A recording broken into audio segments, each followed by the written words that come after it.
In a Chinese restaurant kitchen, Li Bai muttered to himself, "This fish-flavored shredded pork demands speed. A moment's negligence could lead to 1,000 missteps." His movements, deft and fluid, showcased his mastery as he skillfully tossed and sautéed the ingredients in the dining area. Natasha was engrossed in her meal, her chopsticks dancing rapidly as she polished off the sweet and sour pork before her. She inwardly lamented the task assigned by her superior, to infiltrate Tony Stark's circle under the guise of Natalie. Li Bai emerged from the kitchen, beaming as he carried a freshly prepared dish of fish-flavored shredded pork. "Miss Natalie, your meal has arrived," he announced. Natasha looked up, her lips still smeared with sauce, her expression one of sheer satisfaction. "Li, the sweet and sour pork I had before pales in comparison to yours. It was akin to swine fodder." Li Bai grinned widely. "Indeed, those modified versions were hardly to my taste." Yet he replied, "You flatter me. What I serve is the authentic flavor of the Dragon Kingdom." Li Bai, too, had a share of hardships. Before his unexpected journey, he had just been appointed head chef at a 5-star hotel, only to awaken in Los Angeles, the land of eagles. Fortunately, he had inherited a 5-story building with a Chinese restaurant on the ground floor and 4 rental units above, allowing him to scrape by. However, the restaurant's business was dismal, with few patrons to speak of.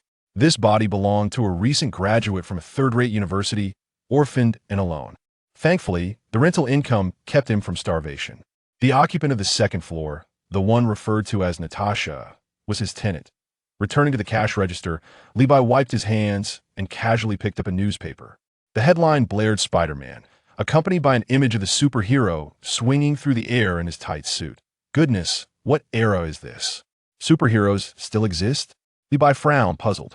He had never been fond of superhero films, having not stepped into a cinema for over a decade. He only knew of Spider-Man from occasional online glimpses. Having traversed to this realm just a month prior, he had assumed it was a parallel world akin to Earth, only to be confronted with the existence of Spider-Man. What other bizarre powers might inhabit this world? Li Bai wished to keep his distance from such affairs. His frail physique could not withstand turmoil. He simply desired to tend to his modest domain and live a tranquil life. He flipped through the newspaper. A particular article caught his eye. Missing persons cases plague Mission Hill, unsolved for years. "Ah," Li Bai gasped, a chill running down his spine. "This place is terrifying. Superheroes and missing persons? No way. Henceforth, I shall remain indoors." Just as he was reeling from shock, a voice resonated in his mind. Fear detected in the host's peculiar cases identified. Dragon Ball system activated. Li Bai froze, nearly tearing the newspaper in his shock. "System?" he stammered, his eyes wide with disbelief. "System activation, successful. New user reward. Invisibility ability."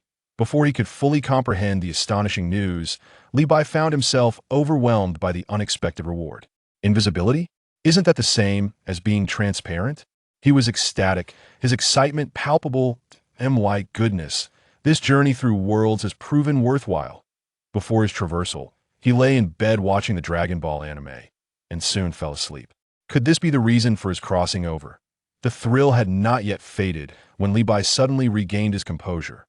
Wait, the system just mentioned it was activated due to a bizarre case. Could it be that the missing persons case in the quaint town of Majin is not an ordinary criminal matter? A chill ran down Li Bai's spine. Is there more to this world than extraordinary powers? Is there something eerie lurking beneath? A twinge of worry crept in, but he quickly dismissed the thought.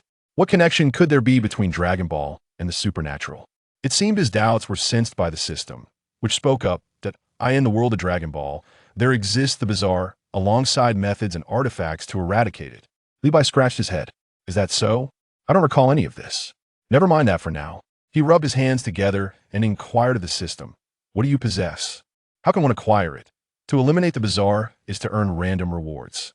The more formidable the bizarre you vanquish, the greater the rewards, including skills, artifacts, genes, and more. Genes? Upon hearing this, Li Bai's spirits soared. If only he could obtain Scion genes, he would never have to fear being caught in the crossfire of superhero battles again.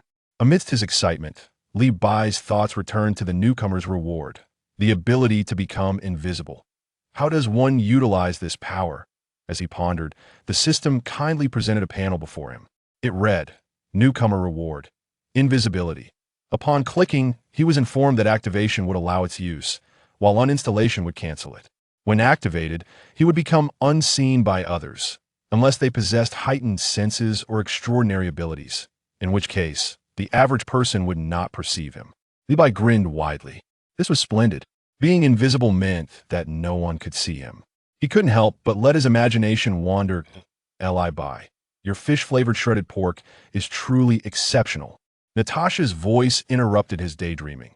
She had already devoured a plate of the dish and stood at the cash register, still singing its praises. Levi's culinary skills had significantly improved. Before leaving, Natasha ordered a portion of spring rolls, requesting that he deliver them to her home later. If she wasn't there, he should simply leave them at the door. Watching her depart, clad in a professional skirt and high heels, Levi couldn't help but admire her. Aside from being slightly shorter, there was nothing to critique, especially her alluring maturity. Today was the first time he had seen her dressed so elegantly. She mentioned going for an interview at Stark Industries. He wondered what the outcome would be. This company frequently made headlines, particularly its owner, Tony Stark, whose romantic escapades were notorious. Recently, he had been in the news quite often, known for his Iron Man persona. Levi picked up the newspaper from earlier, featuring a photograph of Tony Stark with a supermodel. Could she have fallen prey to the whims of this notorious playboy? Bah, what concern is that of mine? If it weren't for her fondness for Chinese cuisine and the coincidence of being neighbors, there would be no intersection between their lives. As a person of Chinese descent in America, he was acutely aware of the societal hierarchy, especially for men. Shaking his head to dispel such chaotic thoughts, he returned to contemplating the power of invisibility. Invisibility, Natasha suddenly. A spark ignited within Levi, and he resolved to act decisively. Glancing around the deserted shop, he activated his invisibility ability on the control panel, sensing no immediate change. He retrieved his phone and aimed it at his reflection. To his astonishment, his head had vanished, leaving only his attire behind. "I am truly invisible," Levi exclaimed, nearly leaping with joy. Though he lamented that his clothing could not also become invisible otherwise, it would have been utterly perfect. No matter, he thought he could simply remove his clothes. With a plan in mind, Levi swiftly dashed into the kitchen, busily preparing. After a short span of 10 minutes, the spring rolls were fried to perfection and placed in a takeout box. Levi locked up the shop. As dusk began to settle, he acknowledged the lack of customers. His establishment was situated in San Marino, a part of Los Angeles, where a significant portion of the population was Asian, with many of Chinese descent. The daytime atmosphere was relatively safe, yet at night, it was advisable to remain indoors if possible. Levi exited his shop and approached the entrance of the adjacent building. It was an old structure devoid of an elevator. Upon reaching the second floor, he encountered 3 rooms. His was on the left, the middle one was vacant, and on the right resided Natalie. Levi first returned to his own room, swiftly shedding his clothes until he was completely bare. When he opened the door again, should anyone be present, they would only witness a takeout box hovering in midair, gently gliding towards Natalie's door. The box was delicately set down, then floated up again, moving a bit farther from the door before descending once more. Knock, knock, knock. The sound of knocking echoed through the air. Chapter 1. The Dragon Ball System. The power of invisibility in a Chinese restaurant's kitchen. The essence of the fish-flavored shredded pork lies in its swift preparation, one moment too long, and the flavor could be irrevocably lost. Levi, conversing with himself, deftly flipped the spatula, his movements a fluid dance, embodying the true spirit of a master chef. In the dining area, Natasha was engrossed in her meal, her chopsticks moving with remarkable speed, the sweet and sour pork before her nearly depleted. Internally, she lamented the task assigned by her superior to assume the identity of Natalie and covertly surveil Tony Stark. Levi emerged from the kitchen, proudly presenting the freshly cooked fish-flavored shredded pork. "Miss Natalie, your dish has arrived." Natasha looked up, a satisfied grin gracing her face, remnants of the sauce still adorning her lips. "Delicious. The sweet and sour pork I had before pales in comparison to yours." Levi smiled broadly. "Indeed. Those modified versions are hardly to my taste." He replied modestly, "You flatter me. What I have prepared is the authentic flavor of the Dragon Kingdom." Levi was, after all, a man of misfortune.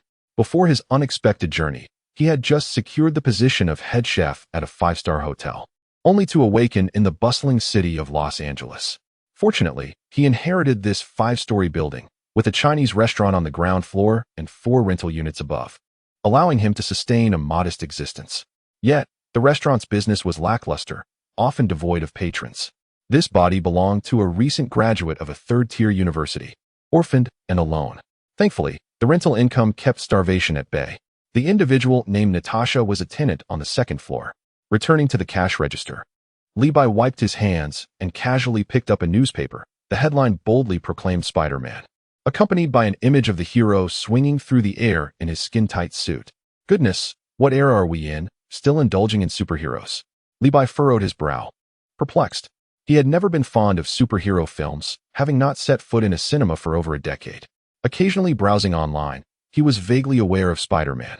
Having crossed over only a month ago, he initially believed he had entered a parallel world akin to Earth, only to discover the existence of superheroes. What other bizarre powers might inhabit this realm? Levi had no desire to become entangled in such matters. His fragile frame could not withstand turmoil. He merely wished to tend to his little patch of land and live a tranquil life. As he turned the page, a particular news article caught his eye. Frequent disappearances in Mission Mountain Town, cases unsolved for years. Levi gasped in horror. This country is truly terrifying. With superheroes and missing persons, I shall remain indoors whenever possible. Just as Levi's heart raced with anxiety, a voice resonated in his mind. Detection of hosts fear detected. Anomalous cases identified. Dragon Ball system activated. Levi froze, nearly tearing the newspaper in half. A system? He stammered, his eyes wide with disbelief. System activation successful.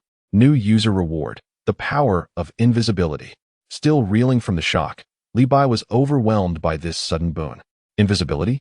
Isn't that the same as being transparent? He was elated, his excitement palpable. Goodness gracious, this journey through time was not in vain. Just before his transition, he had been lying in bed watching Dragon Ball anime, and upon drifting into slumber, he had unwittingly crossed into this new life. Could that have been the catalyst for his extraordinary journey? The excitement had not yet faded when Levi suddenly regained his composure. Wait a moment. The system had just mentioned that it was activated due to a peculiar case. Could it be that the disappearance case in Mission Mountain Town is not an ordinary criminal matter? A chill ran down Levi's spine. Aside from extraordinary powers, does this world harbor the bizarre? A sense of apprehension washed over him, but he quickly rationalized. What connection could there possibly be between Dragon Balls and the uncanny? They seemed worlds apart. As if sensing Levi's confusion, the system spoke once more. In the realm of Dragon Balls, the bizarre exists alongside techniques and tools to eradicate it. Levi scratched his head, pondering, is that so? I don't recall any of that. Never mind that for now. He rubbed his hands together and inquired of the system. What do you possess? How can one obtain it? To eradicate the bizarre is to earn random rewards. The more formidable the entity vanquished, the greater the reward. Skills, tools, genes, and more. Genes. At the mention of this, Levi's heart soared. If he could acquire Scion genes, he would never again fear being inadvertently harmed in battles involving superheroes. Despite his excitement, Levi's thoughts quickly shifted to his new reward, the ability to become invisible. How does one utilize this power? As he pondered, the system thoughtfully conjured a panel before him. It displayed, Newcomer Reward, Invisibility Ability. Upon opening it, he discovered that activation would grant him the power, while uninstalling would revoke it. When in use, others would be unable to see him, unless they possessed exceptionally keen senses or extraordinary abilities. For the average person, he would remain entirely undetectable. Levi grinned widely. This was splendid. To be invisible, unseen by others. Oh, how delightful. His reverie was abruptly interrupted by Natasha's voice. Levi, your fish-flavored shredded pork is truly exceptional. She had polished off a plate and now stood at the cash register, still raving about the dish. This Levi had truly improved his culinary skills. Just before leaving, Natasha ordered a portion of spring rolls, requesting that he deliver them to her home. If she were not present, he could simply leave them at her doorstep. Levi watched her retreating figure. Her professional attire, complemented by black stockings and high heels, was nearly flawless, save for her slightly shorter stature. The air of maturity she exuded was undeniably enticing. Today was the first time he had seen her dressed so elegantly. She mentioned she was interviewing at Stark Industries, but he wondered what the outcome would be. The company frequently graced the headlines, particularly its owner, Tony Stark, whose romantic escapades were the stuff of legend. Recently, He had been dominating the news. What was it about Iron Man? Li Bai picked up the newspaper he had just been reading, which featured a photo of Tony Stark alongside a supermodel. Surely, she wouldn't fall victim to the whims of this notorious playboy? Bah, what concern is that of mine? If it weren't for her fondness for Chinese cuisine and the mere coincidence of being neighbors, they would have no connection whatsoever. As a person of Chinese descent in the United States, Li Bai knew well the societal hierarchy, especially for men. Shaking his head, he dismissed such trivial thoughts and returned to studying the invisibility ability. Suddenly, an idea struck him. Without hesitation, he glanced around the empty store and activated the invisibility power on the panel, feeling no immediate change. He pulled out his phone, aimed it at the screen, and to his astonishment, his head had vanished. Only his clothes remained. He truly was invisible. Li Bai was so exhilarated that he nearly leaped from his feet, lamenting the fact that his clothing could not render him invisible. Otherwise, it would have been perfect. No matter, he thought, he could always remove his garments. With a plan in mind, Li Bai dashed into the kitchen and busied himself. After a brief interlude of about 10 minutes, the spring rolls were fried to perfection and placed into a takeout box. He then locked the shop's door. As dusk descended, he mused that business had been quite sparse.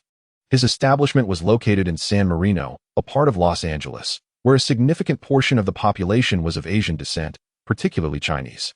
The daytime was relatively safe, but at night, it was best to remain indoors if possible. Stepping out of his shop, Li Bai approached the entrance of the stairwell beside him. The building was old and devoid of an elevator. Ascending to the second floor, he found 3 rooms, his own on the left, an empty space in the middle, and the residence of Natasha on the right. He first retreated to his own room, swiftly disrobing. When he opened the door again, should anyone happen to be outside, they would merely witness a takeout box floating gracefully towards Natasha's door. The box was gently lowered, then lifted again, moving a little further away before finally settling down. A series of knocks echoed through the corridor. Chapter 2. Natasha prepares to visit the town. The door was met with persistent knocks, reverberating in the desolate hallway, void of any presence. After a moment, the door creaked open slightly, and Natasha peered out, her damp hair dripping water, her body loosely wrapped in a towel that barely concealed her modesty. She scanned the surroundings, and aside from the solitary takeout box on the floor, there was no sign of life. What on earth? Natasha murmured, her lips parting slightly. Is this fellow really so impatient? Stepping out, she bent to retrieve the box, turned, and slammed the door shut behind her. Li Bai had already slipped into the room ahead of her. The layout of this apartment was similar to his, comprising 2 bedrooms and a living room. However, this space lacked a certain warmth, with minimal furnishings rendering it rather stark. In the entryway, a mismatched pair of high-heeled shoes lay scattered.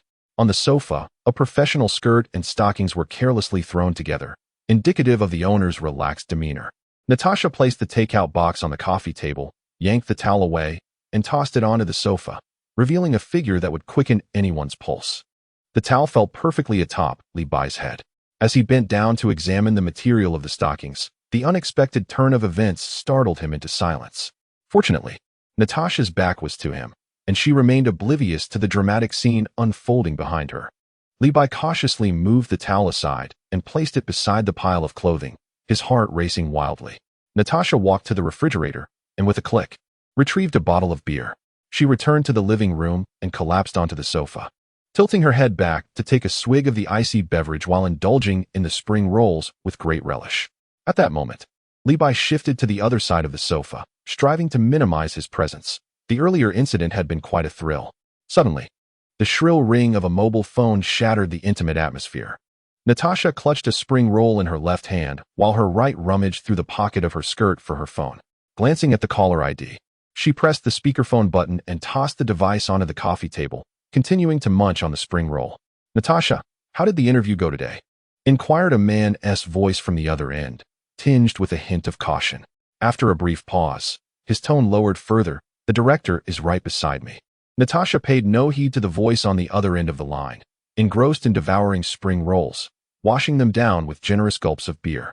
With a slight curl of her lips, she seemed to be muttering to herself, almost as if silently protesting against the person on the phone. A raise is nowhere in sight, and they still summon me back from my vacation. If they want to assign tasks, so be it. But why the need for a phone briefing? After a considerable pause, she finally responded to the caller in a nonchalant tone. this matter is still uncertain. Ever since that Tin Man revealed his identity, the number of candidates wishing to become a secretary at Stark Industries has surged. This is merely the first round. The crowd has already gathered. They told me to wait for news. While Natasha managed the call, she continued to savor her spring rolls.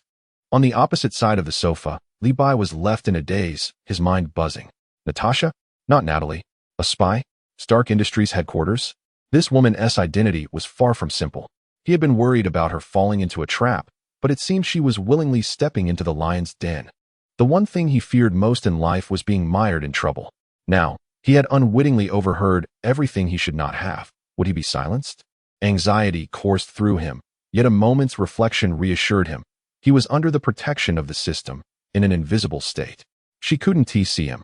What was there to fear? By the time Li Bai regained his composure, Natasha had already ended the call and was now engrossed in flipping through television channels with the remote, thoroughly entertained. He crouched beside the sofa, caught in a dilemma. The front door was not far, but if he opened it now, she would surely catch sight of him. After a long wait, as the spring rolls dwindled to nothing, Natasha showed no intention of moving, her gaze fixed on the television screen. Li Bai resolved that he could no longer linger. This was not a place to remain. He needed to slip away. If the door was not an option, he would escape through the window. Crouching low, he stealthily made his way to the bedroom. Once inside, he headed straight for the window leading to the fire escape. Cautiously, he pushed the window open, anxious not to create any noise. However, the aged window creaked ominously, sending a jolt of alarm through him. He listened carefully. The television continued to blare in the living room, allowing him a moment of relief. Just as he stepped outside, dangling precariously over the fire escape, he exhaled deeply, grateful to have evaded danger. Yet, from the corner of his eye, he caught sight of Natasha appearing at the bedroom door, her hand gripping a pistol. Li Bai dared not linger. He didn't even pause to close the window. Holding his breath, he hunched over and descended the fire escape. Natasha, gun in hand, cautiously scanned the room. Noticing no one, she stepped into the bedroom, her gaze drawn to the wide-open window. Approaching the edge, she peered outside, finding nothing but emptiness. Her eyes then shifted downward, landing upon the metallic grating of the fire escape, where a clear set of footprints marred the dust, a fresh trail, as if someone had just stepped there. These prints were particularly distinct before the window, chaotic in nature, suggesting a lingering presence. Curiously, the footprints only extended outward, with no signs of a return, as if they had appeared there out of nowhere. Natasha furrowed her brow, an image of a barefoot thief forming in her mind. A shoeless intruder? She shook her head, feeling utterly lost and having no intention of pursuing the matter further. The individual had already fled, and there was nothing scandalous at home. Besides, that person likely hadn't even had the chance to enter. The security in this Chinese community was appallingly inadequate. Natasha muttered to herself as she casually shut the window. Meanwhile, Li Bai returned home, his invisibility fading, and he suddenly felt a chill run down his back. The earlier scene had been fraught with peril, and what weighed on his mind even more was Natasha's true identity. Initially, he had assumed she was merely a tenant. To his astonishment, she turned out to be an agent, affiliated with Fubol or perhaps the Compassionate Monastery. This woman was clearly headed for Stark Industries headquarters, interviewing for the position of secretary. Likely connected to Tony Stark himself. Never mind, it was best to avoid entanglements. He considered himself a minor character, uninterested in crossing paths with such individuals, as he typically loathed being embroiled in trouble. Li Bai resolved to keep his distance from Natalie or Natasha in the future. They were not kindred spirits. However, today's experience with invisibility had indeed validated the reliability of the system. He mused that he ought to acquire more similar abilities. How to achieve that? Perhaps by eliminating those unsavory elements? Li Bai pondered, torn between wanting to steer clear of trouble and realizing that in this chaotic land, some matters required a steely resolve for survival. Recalling the newspaper article about the missing persons case in the town of Mission Mountain, Li Bai formulated a plan. He decided to visit that small town. Chapter 3. The Harvest Festival. Gunfire every day. The following morning, Li Bai drove a gray pickup truck towards Mission Mountain. As noon approached and he neared the outskirts of the town, he spotted a young woman with a large backpack waving by the roadside. Li Bai parked his vehicle, a fortunate opportunity to ask for directions. The woman swiftly opened the passenger door and climbed in, expressing her gratitude profusely. "Are you heading to Mission Mountain?" she inquired, turning to scrutinize Li Bai. "Yes, I've taken quite a detour, he replied. What a coincidence. I'm also heading to Mission Mountain. Could you give me a ride? I can guide you, she proposed eagerly. Absolutely, Levi responded readily, engaging in casual conversation with the young woman. She introduced herself as Jessica, a journalist on her way to cover the town's annual Harvest Festival. The Harvest Festival? Levi mused, intrigued, as he had never heard of such a celebration. Yes, it's a local tradition. The town becomes quite lively at this time of year, Jessica explained enthusiastically. As Levi drove the pickup truck gradually into Mission Mountain, he noticed a sparse scattering of farms and barns, but few people were visible, lending an air of desolation. As they approached the town center, however, the number of pedestrians began to increase, and the sounds of merriment became faintly audible. Jessica pointed towards an unassuming building not far away. That's the only inn in town. You can stay there tonight. Levi followed her gaze and finally spotted the inn.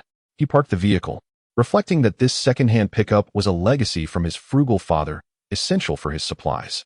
As the two alighted from the vehicle, Jessica expressed her intention to seek out individuals she had previously interviewed, bidding farewell to Levi. Before departing, she leaned in conspiratorially, whispering into his ear. The innkeeper, Uncle Peter, was notably affable, offering complimentary sustenance. She paused, lowering her voice further, and earnestly advised, however, if I were you, I would refrain from eating. Last time, someone fell ill and had to be taken directly to the town's hospital. With a playful wink, Jessica added, do not divulge that I was the one who told you.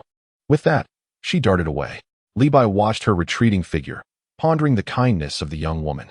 Casting his gaze upon the inn, which bore the hallmark of rustic Americana, he noted several vehicles parked outside. He approached the creaking wooden door, which swung open to reveal a musty scent of aged timber. Upon entering, he spotted a bar, behind which sat a stout, middle-aged man, his hair and beard in disarray, resembling a wild man freshly emerged from the wilderness. This was undoubtedly the affable Uncle Peter that Jessica had mentioned. Two young men, both of whom were checking in, briefly glanced at Levi before swiftly ascending the stairs with their keys in hand. Only then did Uncle Peter turn his attention to Levi, scrutinizing him from head to toe with a broad grin. Welcome to Mission Mountain. These days mark the most vibrant period in our town, the Harvest Festival.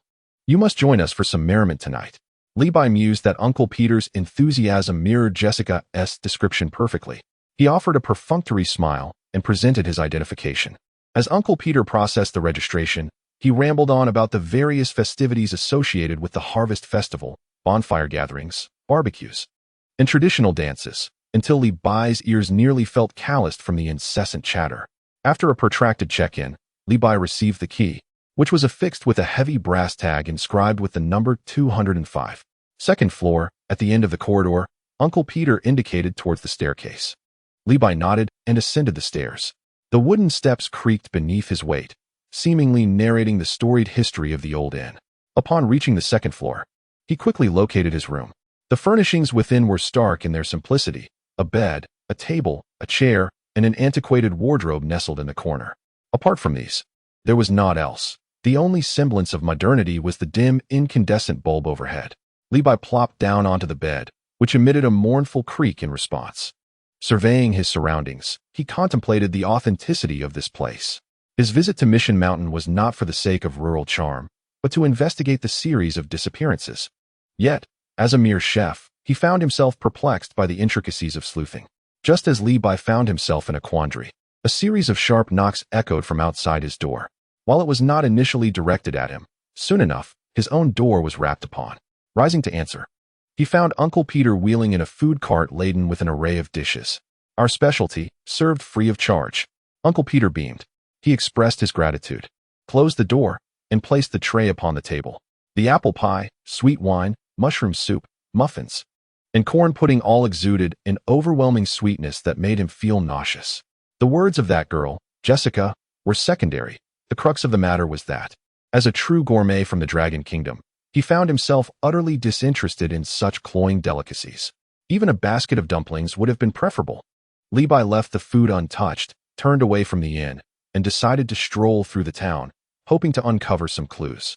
However, after a day of wandering, he found nothing. This tiny town of Mission Hill was, in essence, an agricultural settlement, replete with barns and pastures, and indeed, there were plenty of cattle and sheep. He feigned concern, subtly probing into the disappearance case, but the townsfolk insisted that while the vanishings were true, the newspapers exaggerated the situation, even offering him words of comfort. Their hospitality made Levi feel embarrassed to press further. Upon returning to the inn, dusk had fallen. Levi glanced out the window, where the sky was ablaze with crimson hues. He opened the window, observing a distant bonfire that illuminated half the sky, presumably a celebration of the harvest festival by the townspeople. As he pondered this, a cacophony of footsteps echoed in the corridor, the wooden floorboards creaking incessantly. This decrepit inn had essentially zero soundproofing. Suddenly, there was a knock on another room's door. Levi ignored it, lying on the bed, stomach growling in hunger. Should he eat something? He cast a glance at the untouched food on the table, just as he was about to rise. Bang! A gunshot reverberated, sending a jolt through his heart. Moments later, several more shots rang out, accompanied by the sound of pounding on doors. Startled, Levi dropped to the ground, cursing under his breath. In free and liberated America, gunfire occurred daily. To encounter such violence, even in a rural inn, was beyond belief. He hoped that this wooden structure wouldn't be pierced by stray bullets. Outside, chaos erupted, with a tumult of scuffles and clattering sounds. After a brief interval, as the commotion subsided, Levi dared to rise. Someone walked down the hallway and paused at his door. His heart raced. Knock, knock, knock. The inevitable had arrived. The knocking grew increasingly frantic, akin to a death knell. Levi hesitated to open the door, just as he was wavering. He heard the unmistakable sound of a key turning in the lock. What on earth was happening? Panic coursed through him, and he sought a place to hide. But in this dilapidated room, where could he conceal himself apart from under the bed? Yet, he soon regained his composure. Encountering such a situation for the first time had rendered him momentarily dumbfounded. He possessed the ability to become invisible. Thus, Levi began to disrobe. Chapter 4. Annihilating the eerie little leader. Reward. With a soft click, the door swung open. Several individuals rushed inside. Leading them was the affable Uncle Peter, whose brow furrowed upon finding the room vacant. His usually cheerful demeanor was now as frozen as a glacial lake, rigid and unyielding.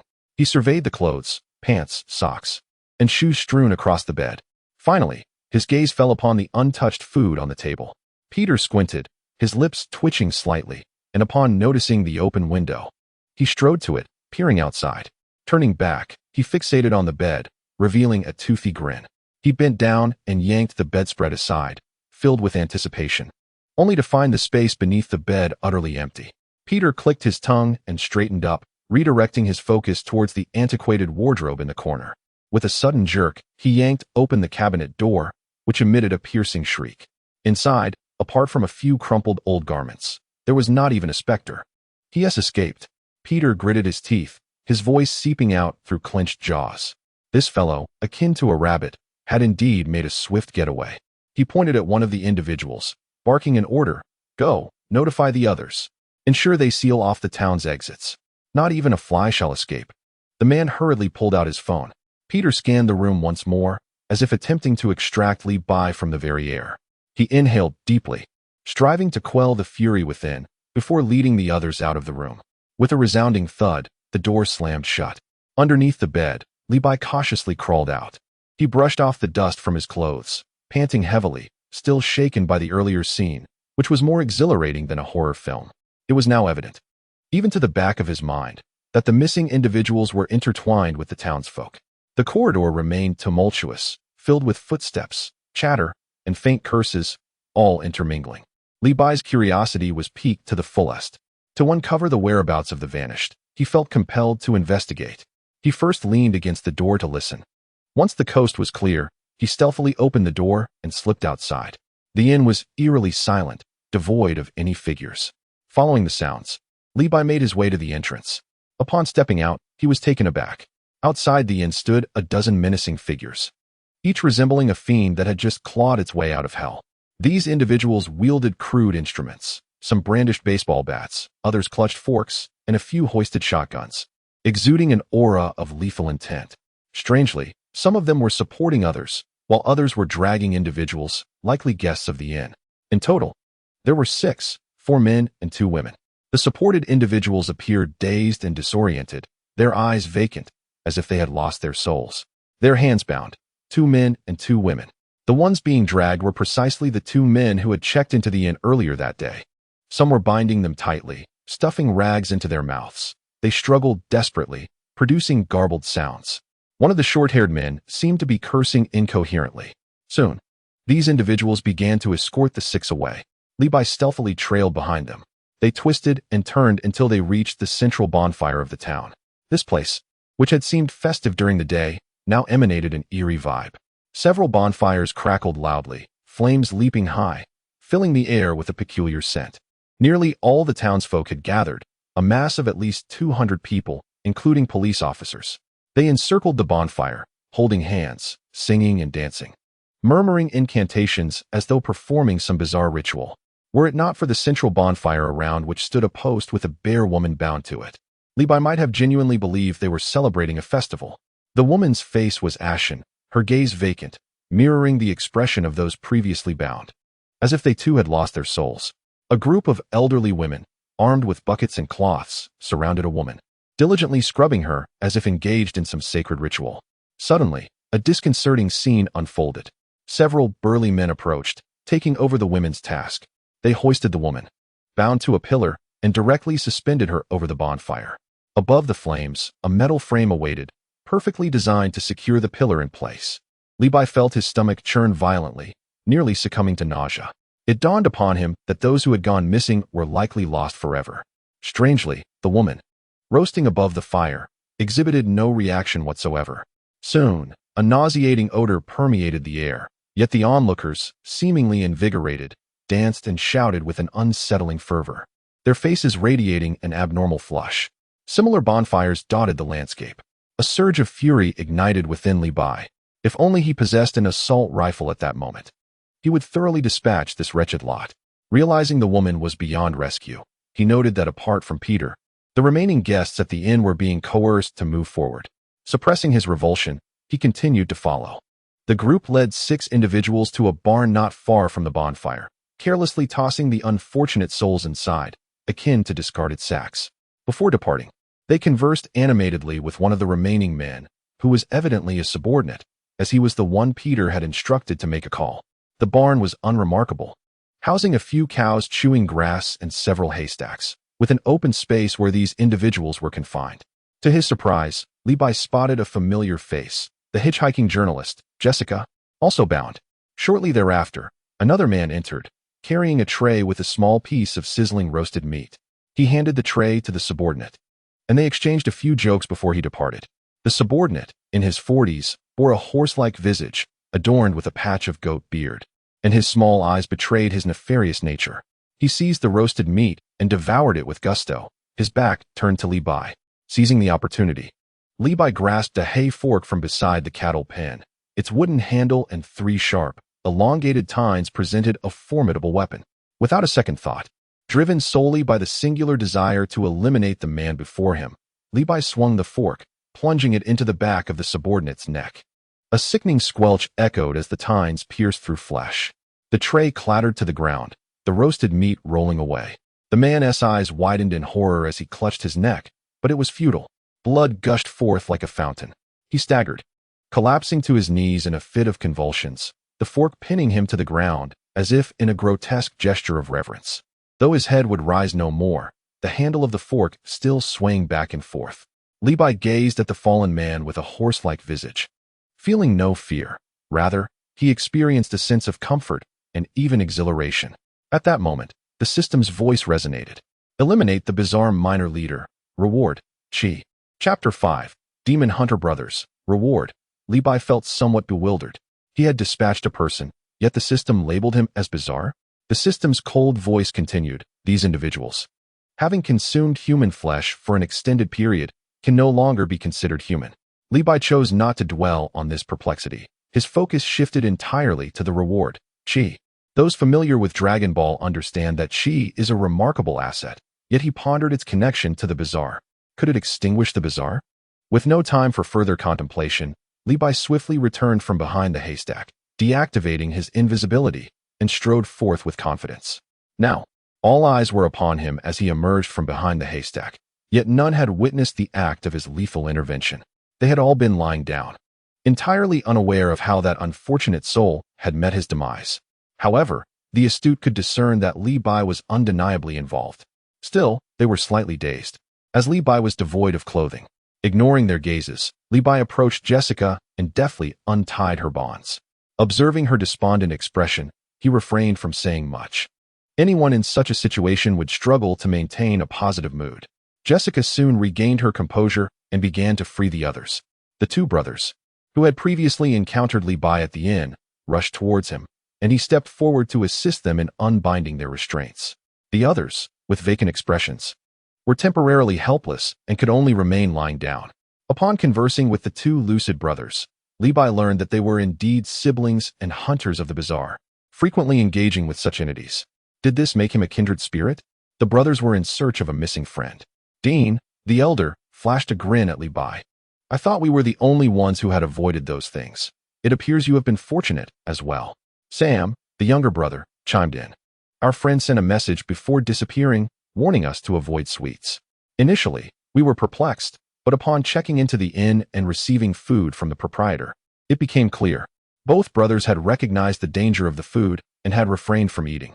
They had concealed themselves during the day, intending to venture out at night to investigate, but unexpectedly, the threat had sought them out first. Grateful for Li Bai's timely rescue, the brothers expressed their appreciation.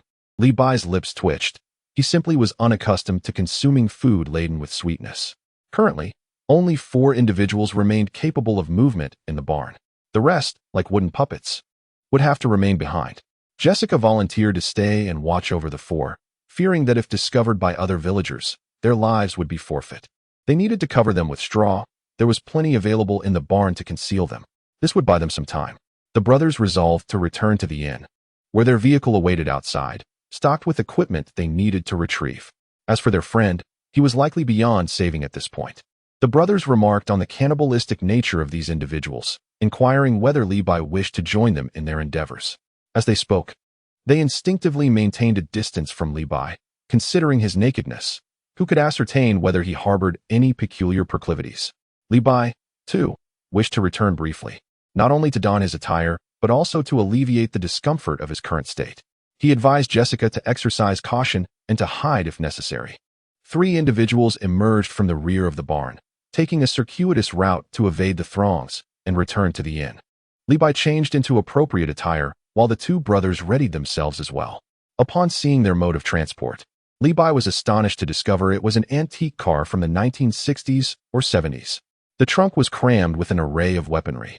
Dean inquired if Li Bai wished to arm himself.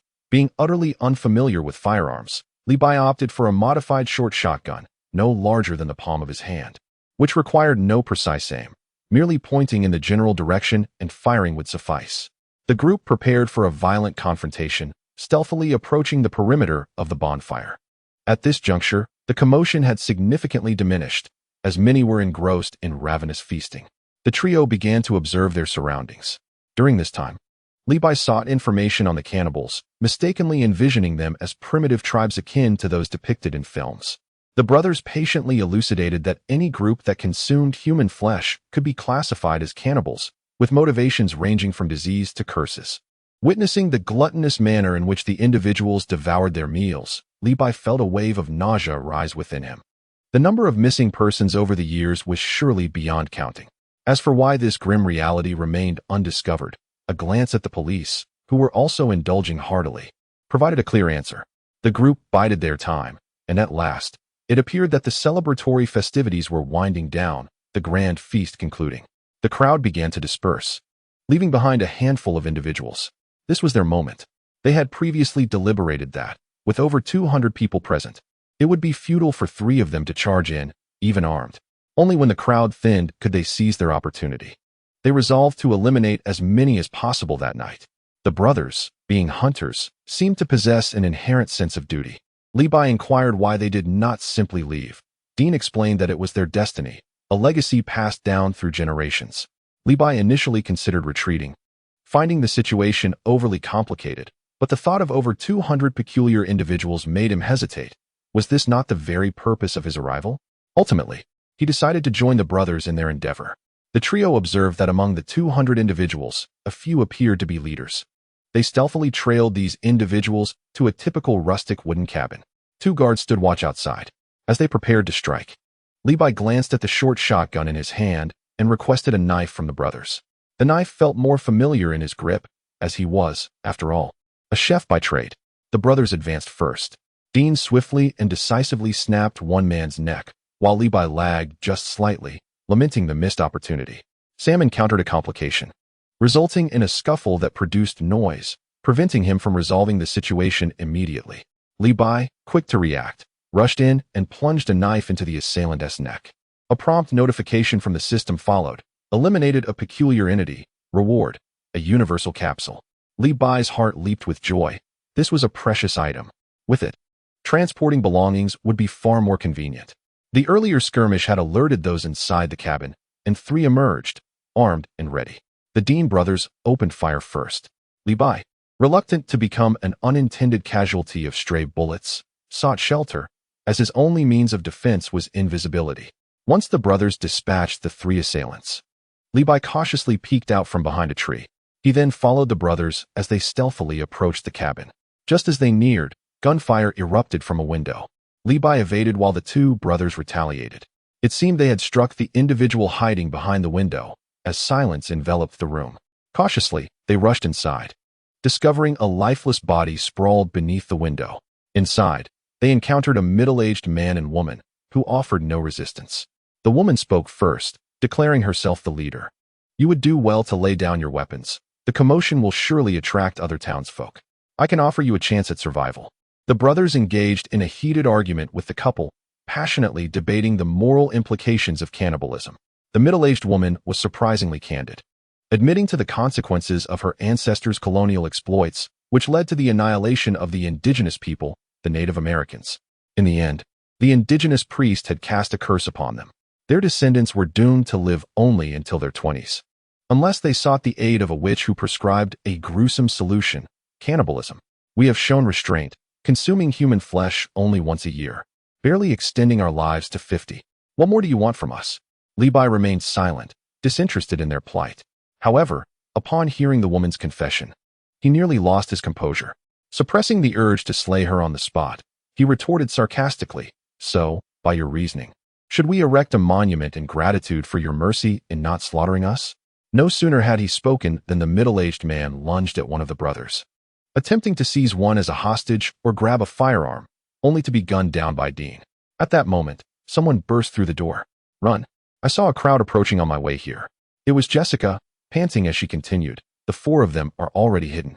I came out to find you, and," hearing gunfire, rushed over, "and here you are." All eyes turned to Jessica. The middle-aged woman swiftly produced a small, elegant pocket pistol from her sleeve, resembling a toy. Sam, ever observant, immediately fired. Bang! The woman was hit, her hand trembling, causing the tiny firearm to discharge, the bullet striking Dean in the arm. With a cry, the woman collapsed, dropping her pistol, yet she was not yet dead. Dean grimaced in pain, clutching his arm. Jessica, pale with fear, urged urgently, "We must go. We won't have time if we don't hurry." Noticing the woman was still breathing, Levi thought that her head could not be claimed by another. There was no way he would let this opportunity slip away. Grasping a short shotgun, he advanced a few steps, aimed at the woman's head, and fired. Blood and brains splattered everywhere, reminiscent of spilled tofu. Congratulations, host, for defeating the bizarre leader. Reward, the D-Ing wave. Chapter 6, The Universal Capsule and the Divine Being, a shout-out to the mother and child. Upon hearing the system notification, Levi nearly burst into laughter. The D-Ing wave. This was the signature move of Tao Bai Bai from Dragon Ball. Even Dumpling could perform it. He extended a finger, and with a swift motion, a wave of energy shot forth, exhilarating him. What child had not fantasized about wielding such power? Certainly, he had when watching Dragon Ball. As the years have passed, such thoughts have gradually faded, and upon reflection, they seem rather juvenile. To my surprise, my dreams have come to fruition.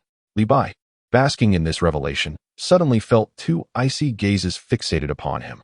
The brothers Dean and Sam, with their dark firearms aimed directly at him, shouted in unison, "Don't move. What do you intend to do?" It was only then that Levi regained his composure, pondering if these 2 gentlemen were mistaken. A closer look revealed that they were not targeting him at all. Their guns were trained on Jessica, who was clutching a petite handgun, its muzzle unwaveringly directed at him. A jolt of alarm coursed through Li Bai. What was transpiring here? Before he could fully comprehend the situation, Jessica spoke, her voice tinged with a sob. She is my mother. I have always sought to escape this wretched place, yet each year I am compelled to return. I do not wish to die. I am barely in my 20s. I too have dreams. Jessica's voice trembled, her eyes brimming with despair. But I understand that such actions are wrong. I had warned you before, not to consume anything Peter offered, hoping to keep you vigilant. It was the only thing I could do. Then why are you bound? Li Bai could not help but inquire, perplexed. I was tied up because my mother discovered I had assisted outsiders and confined me in the barn. Jessica inhaled deeply, striving to steady her emotions as she continued. I am torn. I loathe being born here, yet she is still my mother. Dean and Sam fell silent. Their understanding of Jessica's suffering overshadowed by their inability to condone her choices. Li Bai's heart sank. Had he just caused harm to someone's mother? This was a grave matter indeed. His grip on the shotgun slackened, hesitant to provoke Jessica further. Li Bai raised his finger, prepared for any eventuality. Jessica lifted her handgun, her fingers slowly tightening on the trigger, a flicker of resolve in her gaze. Bang! The gunfire rang out unexpectedly, but it was not Jessica who had fired. Dean had acted first, pulling the trigger and striking Jessica squarely between the eyes. Run! Dean shouted, charging forward with Sam. Li Bai stood frozen, staring at Jessica's lifeless body. Memories of their encounters flashing in his mind, recalling her warnings against consuming anything. Sighing heavily, Li Bai gazed at Jessica's corpse. If there is an afterlife, may you be born into a normal family. He shook his head, turning to follow the Dean brothers out of the house. As they stepped outside, gunfire erupted like popping corn, the brothers expertly taking down their targets with precision. Li Bai, gun in hand, watched eagerly, his heart racing. Each head was an opportunity for reward. Seizing the moment when the brothers felled one adversary, Li Bai hastily fired a shot. Bang! A common creature was vanquished, and a voice chimed in with the reward of a magical being. With joyous exclamation, Li Bai celebrated. A magical being. A healing marvel akin to those found in Dragon Ball. As long as one drew breath, consuming it would restore vitality instantaneously. Unfortunately, the shotgun held only 2 rounds, and he had exhausted them all. Li Bai, with a cheeky grin, exchanged glances with Dean and Sam. Excuse me, my brothers, do you have any bullets to spare? His mind was racing with calculations. The holes in the ground were his trump card, best reserved for critical moments. Acquiring bullets was imperative. The trio stealthily navigated the town, engaging in guerrilla warfare against the cannibals. With swift reflexes, Li Bai claimed 2 more kills. For each ordinary anomaly he vanquished, he was rewarded with a celestial being. The prospect of accumulating more celestial beings delighted him. They could prove invaluable in dire situations. With over 200 souls in the town, the potential for beings was staggering. Alas, his sweet reverie was short-lived. Collectively, they had dispatched fewer than 20 cannibals, and the remainder were nowhere to be found. They wandered through the town, brazenly parading down the streets, even searching house by house, yet not a single shadow appeared. They likely fled, Dean surmised with a furrowed brow. After searching for a while longer, with no success and the dawn brightening the sky, the trio had no choice but to abandon their quest. We will inform the other hunters to keep an eye on this area, but I doubt there will be much hope, Dean remarked, knowing that those in the barn would leave once they awoke. Before parting, he advised Li Bai that they could not linger indefinitely. Everyone had their own lives to lead. Gazing at the desolate streets, Li Bai felt a twinge of doubt. Could this cannibal-infested town truly be resolved so easily? It seemed too simplistic. From Dean's earlier comments, it was clear that once their stronghold was discovered, the cannibals would flee. He pondered when and where they might re-establish themselves. Upon returning to the inn, the group left a contact number, and Li Bai drove his gray second-hand pickup truck home. As the morning light flooded the streets, he meandered back to his apartment building. The clock striking 8. Since noon yesterday, he had consumed not a morsel, and his stomach was now echoing a hollow tune. He rummaged through his restaurant for a quick bite, hastily devouring a meal to appease his hunger. He was not particularly fatigued. Rather, he was still energized by the events of the previous night. Those occurrences had imparted a crucial lesson. His physique was insufficient. He resolved to train. Before acquiring the lineage from the Dragon Ball system, he needed to refine his own body. Contemplating, he decided to convert the 5th floor of his apartment into a gym. Without hesitation, he contacted a renovation team, planning to create a spacious, open area. Just as he concluded his arrangements, his phone rang. It was Natasha. "Li-Bai, where did you disappear to last night?" The noise from upstairs kept me awake. I attempted to confront them, but it was futile. "Your landlord should address this." Natasha's voice crackled with agitation through the receiver. Li-Bai offered a perfunctory response. Natasha resided on the 3rd floor, just above him, with a middle-aged woman and her son. After hanging up, Li-Bai smirked, secretly admiring the mother and child. As for Natasha, he couldn't help but wish she would be so disturbed by the noise that she would hastily relocate. Upon returning to his abode on the 2nd floor, Li-Bai commenced an inventory of the spoils acquired from the previous night. First and foremost, there was the chi. With this essence, he could sense the remarkable prowess of those around him. It had been apparent that Dean and his companion surpassed him in strength the night prior. Chi was an indispensable resource for employing skills. Alas, the chi within him seemed insufficient to sustain even a few shots of the piercing wave. Next, there was the all-purpose capsule. Henceforth, he could forego luggage when venturing out, and it could even conceal a few contraband items, truly an essential item for domestic travels, as well as for illicit endeavors. Lastly, there were 3 celestial beings. As long as he drew breath, consuming one would restore him to full vitality. Li-Bai, filled with delight, envisioned a promising future, and before long, his eyelids grew heavy, and he succumbed to a deep slumber. Chapter 7. Familiar Faces. Megan Fox, he slept soundly for what seemed an eternity until a thunderous knock echoed through the air. Li-Bai turned over, burying his head in his pillow in an attempt to block out the cacophony. The knocking grew louder, accompanied by a buzzing murmur of conversation. Who could this be, so relentless as to disturb his peace? Li-Bai grumbled, reluctantly rising from his bed. Upon glancing at the clock, he realized it was 10 o'clock at night, a sufficient rest indeed. Just as he was about to return to his slumber, the knocking resumed. Agitated, he raked his fingers through his hair, pondering who could be so insistent, as if it were a matter of life and death. Opening the door, he found Natasha standing there, her complexion a shade of stormy gray. "What are you doing? It took you ages to answer the door." Natasha's tone was far from pleasant. Li-Bai rubbed his sleepy eyes and yawned. "I was sleeping, my apologies." "Sleeping?" Natasha's voice escalated in pitch. "You seem to be enjoying your rest, while I, on the other hand, have been kept awake for days by the ruckus from upstairs." Indeed, Natasha had suffered greatly from the disturbances caused by the mother and son residing above her. "You must go up and check, or I shall move out." Natasha issued her ultimatum. Li-Bai's heart leapt with joy at the prospect of her departure, but the intensity of her gaze sent a shiver down his spine. All right. I'll take a look," he acquiesced, thinking to himself how troublesome this woman truly was. He ascended the stairs at a leisurely pace, knocking a few times on the door in a perfunctory manner, then turned to Natasha, who had followed closely behind. "See, no one else responding. They're likely not home." Natasha scoffed and retreated to her room, slamming the door with a resounding thud. As Li-Bai prepared to descend the stairs, the door to the 3rd floor creaked open. He paused, pondering whether the show could continue. Since the door had opened, he was keen to discover what the mother and son were up to at such a late hour. "What are you two doing at this time of night?" His tone carried a hint of impatience, as he felt it necessary to issue a warning in his capacity as the building's manager, though curiosity tugged at him as well. The door was opened by a young man, appearing to be no older than 18 or 19, named Ed. Li-Bai reiterated his inquiry. "What are you up to so late?"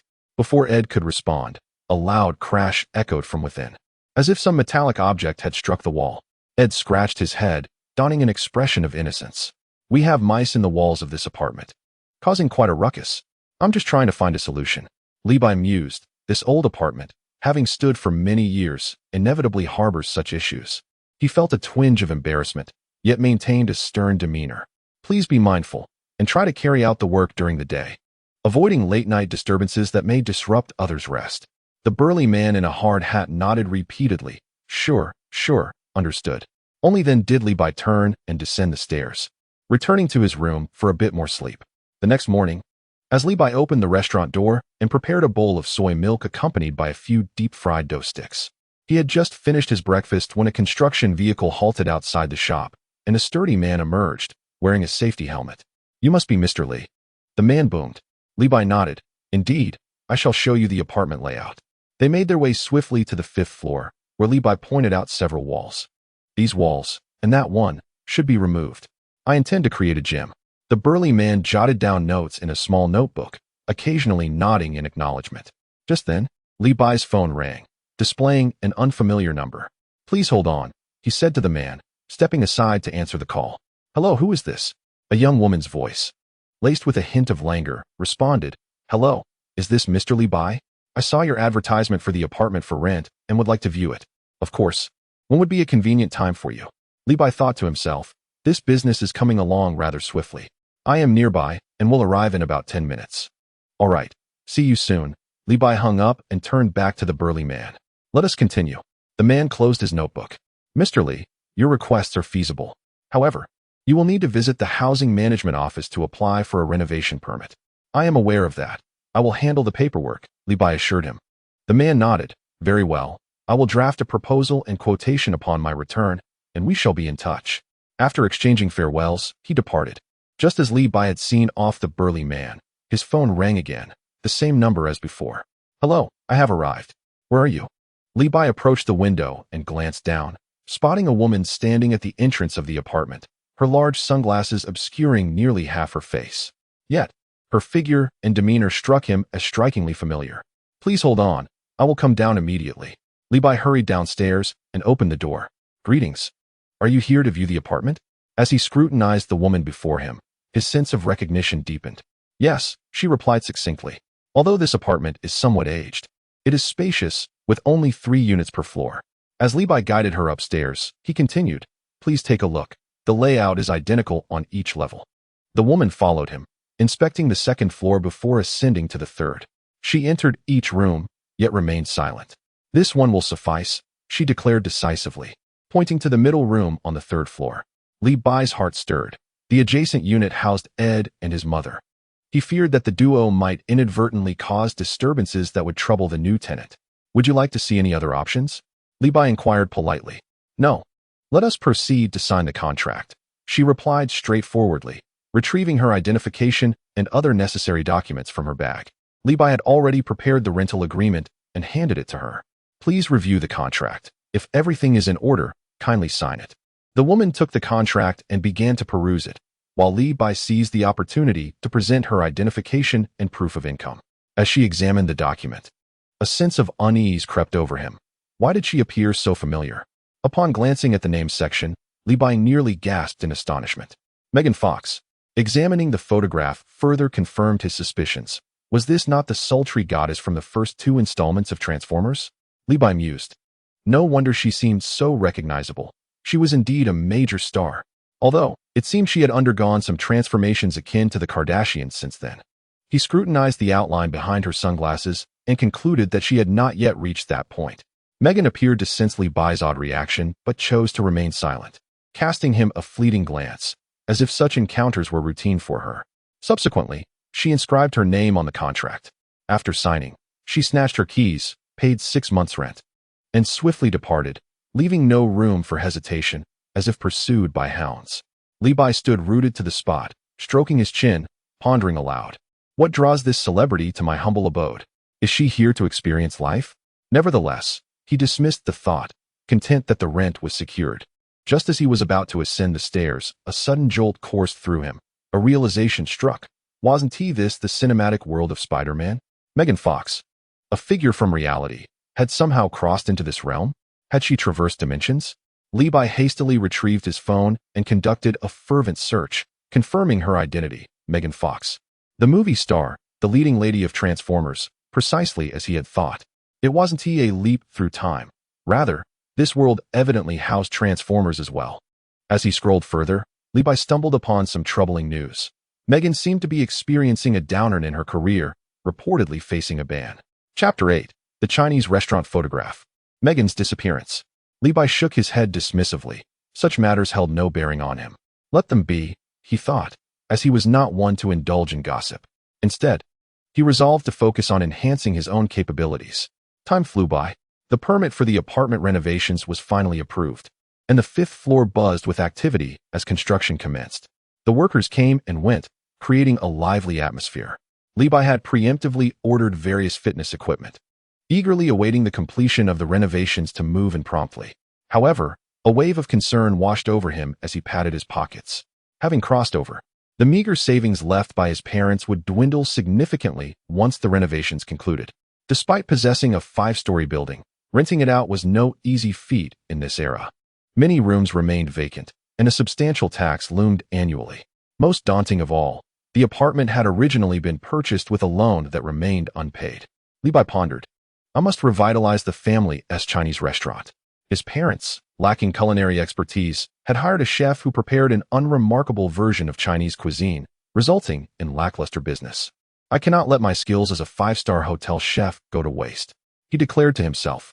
Suddenly, he smacked his forehead, recalling an important detail. Was there not an element of the bizarre in this world? Perhaps the eradication of the bizarre could also be a lucrative venture, possibly even a necessity. His mind operates with remarkable swiftness. Dean and his brother are demon hunters. It would be worthwhile to inquire with them when time permits. For now, however, preparations for the Chinese restaurant are underway, as it has been quite some time since the establishment officially opened its doors. There are still a few items needed, prompting Levi to take a drive. By midday, Levi returned in his second-hand pickup truck, loaded to the brim. He brought back a new menu, vibrant posters, and several large bags of fresh ingredients, completely filling the rear compartment. Upon returning to the restaurant, Levi dove headfirst into the kitchen, washing vegetables, slicing meats, and marinating for the opening tomorrow.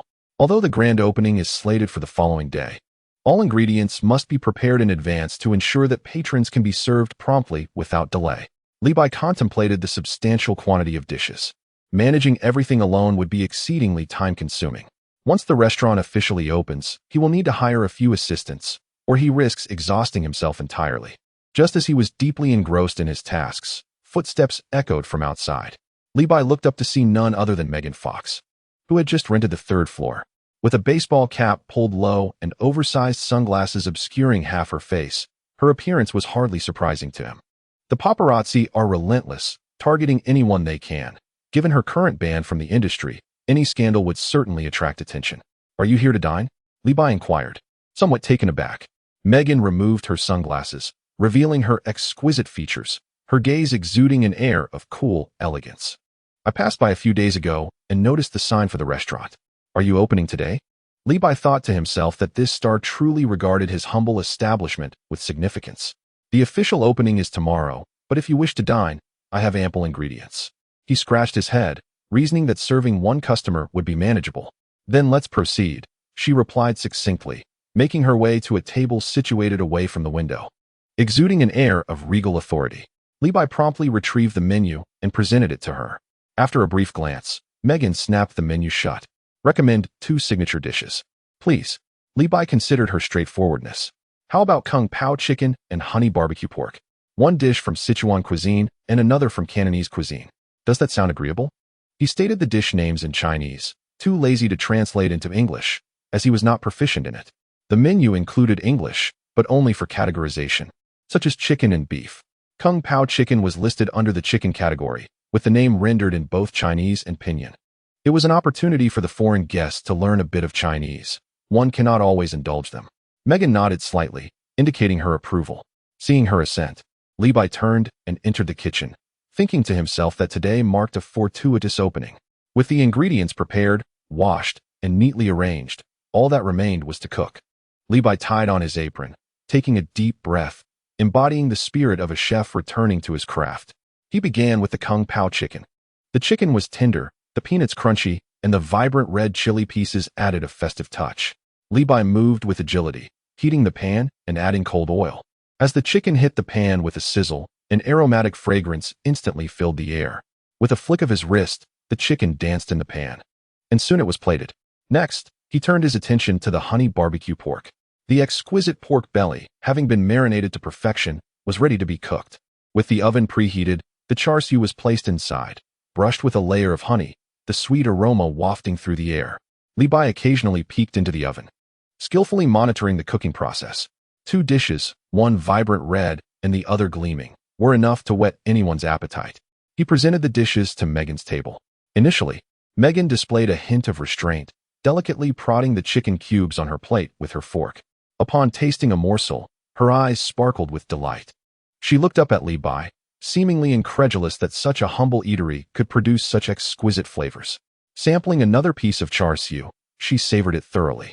The char siu, crispy on the outside and tender within, melded the sweet fragrance of honey with the savory essence of the meat, rendering it utterly irresistible. Setting aside her fork, she awkwardly switched to chopsticks, clumsily lifting a piece of chicken and popping it into her mouth. This time, she fully embraced the moment. Unable to restrain herself, Kung Pao chicken, she attempted to mimic Li Bai's pronunciation, her awkward intonation eliciting laughter from him. Honey glazed char siu? She asked, tilting her head toward another dish. Li Bai had never seen this star smile before. Her grin was akin to the thawing of winter's frost. He nodded silently, thinking how endearing it was to see her so joyfully indulging in her meal. Li Bai stepped aside, allowing Megan to relish her feast. Watching her devour her food with gusto filled him with warmth. In a whirlwind of consumption, the plates were soon emptied. Megan elegantly dabbed her mouth and gave Li Bai a thumbs up. This dish is absolutely delicious. After settling the bill, as Megan prepared to leave, Li Bai suddenly remembered something and called out to her. Miss Megan, wait a moment. She turned back, a hint of curiosity in her eyes. Could we take a photo together? Li Bai scratched his head, feeling somewhat bashful. You see, my restaurant has just opened, and I would like to borrow a bit of your star power. Megan paused briefly before breaking into a bright, mischievous smile. She was accustomed to such requests. Li Bai quickly retrieved his phone and positioned himself beside her, who flashed a charming smile at the camera. With a click, the moment was captured. Satisfied with the photograph, he looked up, only to see Megan departing, her back to him. In the days that followed, the restaurant displayed a sign announcing its official opening. Yet business remained rather slow. Li Bai, however, was not perturbed, fully aware that such circumstances could not be transformed overnight. Meanwhile, the gym upstairs thrived with activity. Li Bai had invested heavily in hiring a reliable renovation crew to expedite the work. The labor costs in this area were exorbitant enough to cause heart palpitations. Yet to avoid disturbing the apartment tenants, he had no choice but to endure it. One by one, gym equipment was brought in, rowing machines, treadmills, stationary bikes, and more. Alas, funds were running low. Otherwise, he could have acquired even more. To Li Bai's surprise, the gym's first patrons were not himself, but Megan and Natasha. With a cheerful demeanor, he collected their payment, $1,000 for a quarter, totaling $2,000 for the pair. The earnings came far easier than when he was cooking. In the days that followed, whenever the Chinese restaurant closed its doors, Li Bai would immerse himself in vigorous exercise at the gym. Natasha had become a regular, gracing the establishment nearly every day, her tenacity earning Li Bai's admiration. However, Megan had not returned, not even once for a meal. Li Bai did not dwell on it. After all, as a restaurateur, he had little connection to Hollywood stars. One day, a woman clad in a suit and spectacles approached him, her demeanor fraught with urgency. Excuse me, have you seen Megan Fox? I am her manager, Selena. Li Bai was taken aback. Megan's manager? He recalled.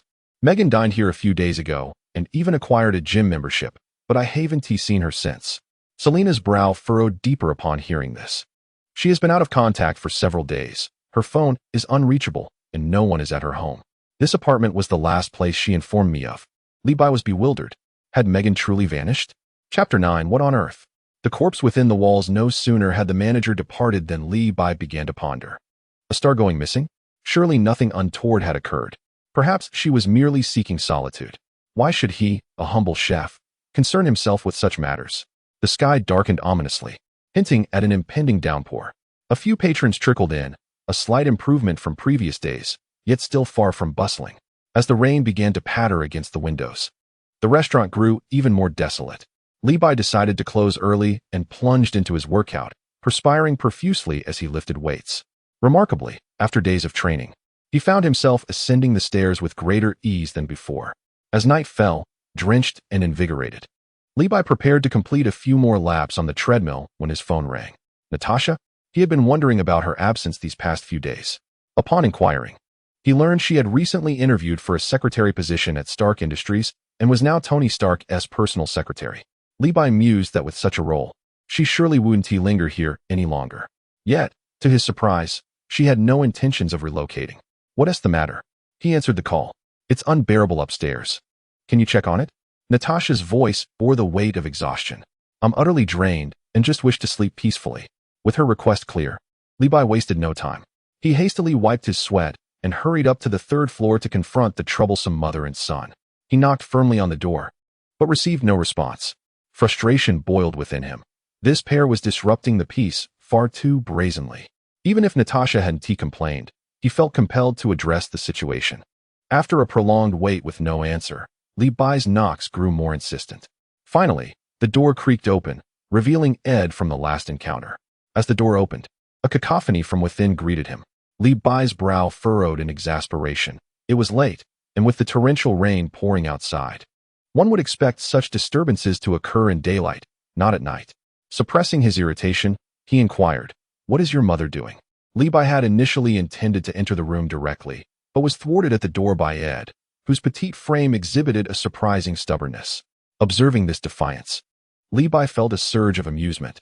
It seemed that the young man was becoming more spirited. With a decisive push, he opened the door forcefully, causing Ed to lose his balance and tumble onto the ground. Li Bai, looking down from his elevated position, reveled in the satisfaction of his physical prowess, a testament to his dedication to fitness. He chuckled warmly at Ed, remarking, "Young man, it appears your physique could use some strengthening. Do not fret. I too was once in your position. Is there not a gym on our 5th floor? As tenants, you shall receive a generous discount." As he spoke, he strode into the living room, entirely disregarding the bewildered Ed still seated on the floor. Upon entering the living room, Li Bai's eyes nearly bulged with shock. There was Viola, her body wedged into the ventilation duct, her long legs flailing in the air. Below her was a chair, clearly the source of her ascent into this narrow space, which resembled a dog hole, cluttered with various wires and pipes. What could have possessed this woman to venture there? Was it possible that rodents emerged from such a place? And even if they did, what compelled her to crawl into it? She was not a cat, after all. In such a confined space, how could one stretch out their limbs? It was no wonder such a ruckus had ensued. Anyone would find it exasperating. Li Bai hurried forward, eager to assist Viola in her descent. "Madam Viola, please come down. There is no need to rush. Perhaps we should enlist someone to clean this tomorrow, and I shall cover the costs."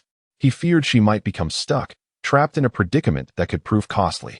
With a firm grip, he seized Viola's legs, lifting her down. He was not particularly enamored with legs. Rather, it was the most practical approach. However, as he grasped her lengthy limbs, he was taken aback by their unusual texture. Far from the smoothness he expected, they felt rough, akin to sandpaper. Could it be that she neglected her skincare routine? Many women from the West tended to have coarse skin, perhaps even more so than his own, which was unexpectedly delicate. Pushing aside these thoughts, he exerted force, successfully pulling Viola down. A soft crack echoed as she descended, yet this action proved troublesome. Along with her descent came strands of hair and patches of blood, nearly causing Li Bai to lose his composure. Had she truly become ensnared within the duct? Would he inadvertently cause her harm? The medical expenses in this part of the world were exorbitantly frightening. He realized he could not call for an ambulance. Instead, he needed to transport her to the hospital in his pickup truck. Upon examining Viola's face, Li Bai gasped, nearly losing his breath. Her complexion was an alarming shade of dark, her skin wrinkled as if tainted by some toxic gas leaking from the duct. Perhaps it had not been cleaned in years, potentially harboring harmful substances. Despair washed over him. Not only had her appearance been ruined, but the financial implications also loomed large. In a state of frantic agitation, he pondered his next move. Suddenly, inspiration struck. He leapt onto a chair, pointing dramatically at the ventilation duct, exclaiming, "Madam Viola, do not fret. I shall avenge you and capture that rodent." With that, he peered into the duct, adopting an attitude as if he were about to crawl in himself. Yet, to his dismay, Viola remained unfazed, her gaze fixed intently upon him. At that moment, Ed entered the living room. Both mother and son were taken aback as they gazed at Li Bai. Li Bai mischievously winked at Ed, urging him to calm his mother down. However, as soon as he spoke, Viola abruptly opened her mouth, revealing sharp fangs that appeared as if they had been sharpened with a file, utterly uncharacteristic of a human. What on earth is this? Li Bai was so startled that he nearly toppled from his chair, instinctively pointing his finger. Ding wave. A wave of energy shot forth, striking Viola squarely in the head and piercing through it completely. Upon witnessing his mother's gruesome demise, Ed's eyes turned blood red, his skin rapidly transforming into a decayed appearance reminiscent of what long buried in the earth, much like Viola's. Li Bai's heart raced. This was no longer a mere human. Ed let out a monstrous cry and lunged at Li Bai. Anticipating the attack, Li Bai pointed again. Ding wave. Unfortunately, he missed, sending dust cascading from the wall, revealing the bricks beneath. Li Bai thought to himself that this technique indeed required practice. His previous success had merely been a stroke of luck. Ed, having observed Li Bai's formidable abilities, had been cautious and swiftly maneuvered around the room, successfully evading the attack. Standing on his chair, Li Bai aimed once more at Ed and unleashed another wave. Ding wave. Yet again he missed, creating a gaping hole in the floor, leading directly downstairs. Panic set in for Li Bai. While the power of this technique was great, failure to hit was futile. Seizing the opportunity, Ed charged at Li Bai. Resolute, Li Bai thought, this is my chance. He pointed his finger at the advancing Ed and unleashed another attack. Ding wave. This time it struck true, severing Ed's head cleanly from his body. Li Bai leapt from the chair, hastily inspecting the two corpses, both devoid of heads. Bewildered, he wondered how Ed's body remained intact while it had transformed into such a grotesque form. Comparing it closely with Viola's corpse, he noted distinct signs of decay, as if they had been buried for an extended period. Just as this thought crossed his mind, a voice resonated in his head. Congratulations, host, you have slain an anomaly. Rewards include magic ceiling wave. Congratulations, host, you have slain an anomaly. Rewards include solar fist. Li Bai was momentarily taken aback. Magic ceiling wave, solar fist? Excellent rewards. However, he was not in the mood to ponder these gifts. Instead, he surveyed the chaos in the room, particularly the massive hole in the floor, which left him feeling overwhelmed. As he approached to examine it, he was left dumbfounded. The hole directly overlooked the living room of Natasha's home below. At that moment, Natasha stood in her living room, gazing up at him. Their eyes met, each staring in astonishment. Chapter 10, Discovered. I crave honey glazed char siu. The two remained locked in a stare for several seconds. Li Bai's heart sank as he thought, this is bad. What now? Natasha was equally perplexed. She had just settled down for a brief rest when the commotion above erupted, louder than before.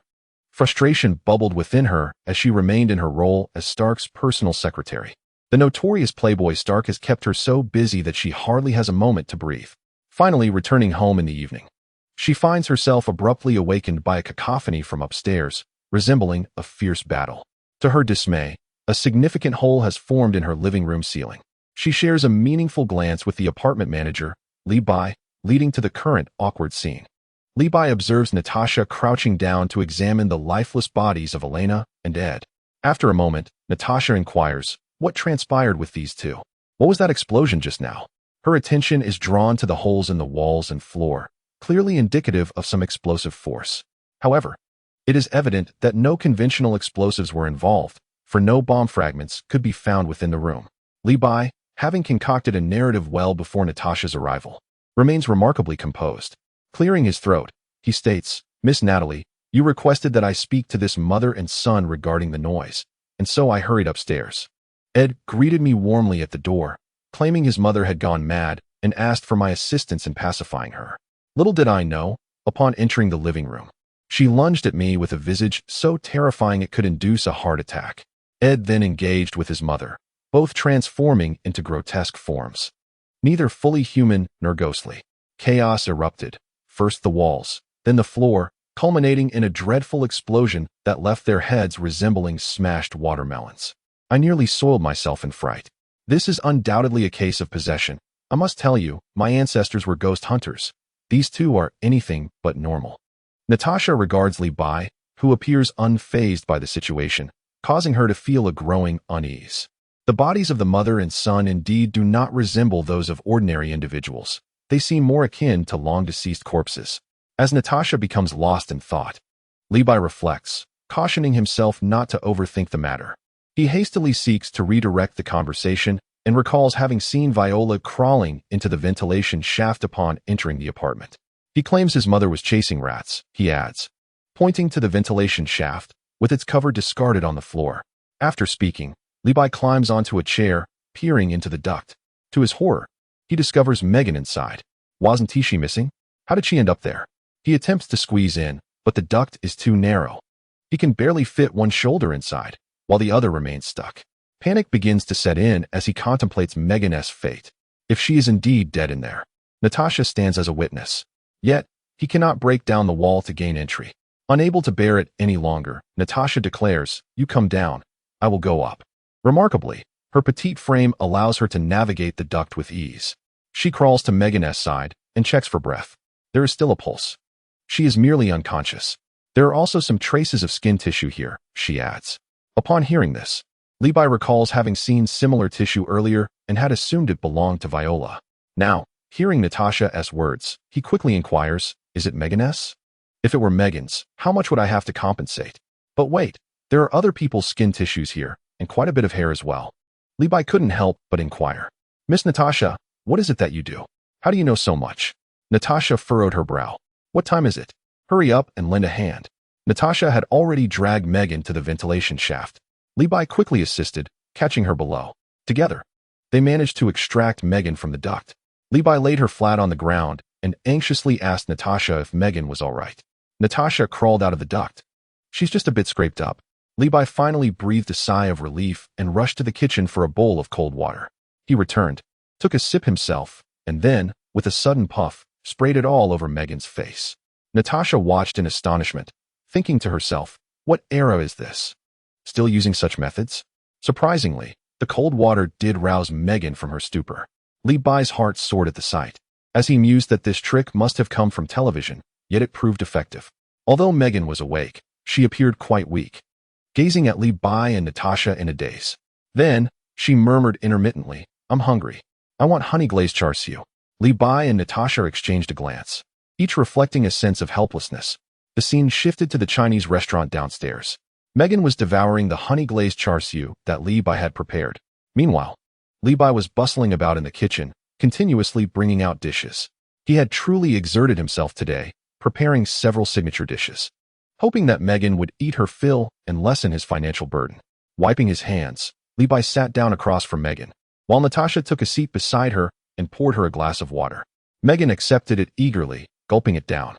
After another whirlwind of consumption, Megan finally felt satisfied, letting out a hearty burp. Only then did Natasha speak up, asking, "What exactly happened?" Levi perked up his ears, fearful of missing a single word. Megan began recounting her ordeal. A few days prior, upon returning home, she was about to open her door when a mother and her child descended the stairs. Megan paid them no heed, only to find herself having her mouth covered and being forcibly dragged into their home. She struggled desperately but, bewilderingly, lost consciousness. When she awoke, she discovered herself in a very confined space. Terrified, she compelled herself to remain calm and began searching for an escape. Along the way, she encountered several corpses, nearly scaring her to death.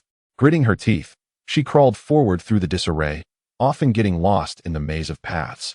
Ultimately, she found an exit. But as she opened the cover, she was met once again by the mother and child. Fear gripped her heart, and the woman attempted to crawl inside. Megan fought to prevent her entry, but soon felt utterly drained, and then everything faded into darkness. When she awoke, she found herself in the presence of Levi and Natasha. Levi's heart sank at the revelation. Oh my, there were corpses in there. Just moments ago, Natasha had mentioned the presence of skin tissue, and he had already begun to form a vague understanding of the situation. Now, with Megan's confirmation, he felt as if the sky were about to collapse upon him. How could he extricate himself from the multitude of corpses found within his own apartment? Should he simply flee? Levi tentatively suggested, "Why don't we call the police?" However, he was met with a voice that sounded like celestial music. Natasha replied, "Leave this matter to me. I know some people, friends of Mr. Stark." Upon hearing this, Levi thought to himself that this woman was indeed extraordinary. As long as they refrained from alerting the authorities or making the situation public, they might be able to manage. Levi and Natasha first escorted Megan home, and afterward, the two parted ways, with Natasha returning to her residence. Sitting on her bed, she pondered the situation and ultimately decided to make a call. She picked up her phone and dialed a number, speaking into the receiver, "Carlson, I need you to look into someone named Levi, a Chinese individual." Chapter 11. Watching a chef?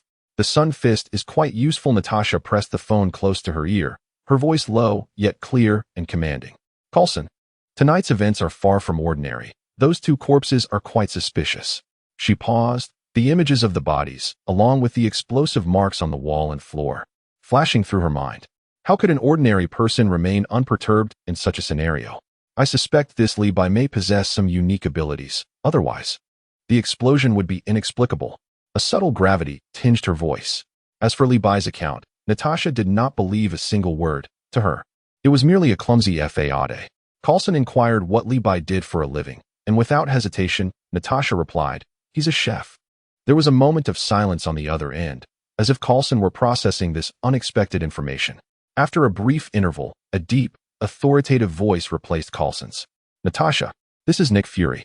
Natasha's heart skipped. She had not anticipated Nick Fury's involvement, especially since they had been working closely together recently. "You may monitor Li Bai, but do not neglect the task of approaching Tony Stark." Nick Fury's tone was as unyielding as iron, leaving no room for debate. Natasha rolled her eyes internally. A single paycheck for double the work. This arrangement was hardly advantageous.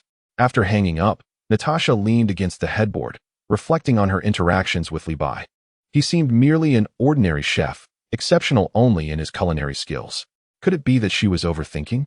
Meanwhile, on Li Bai's side, he had completed his evening routine and lay comfortably in bed.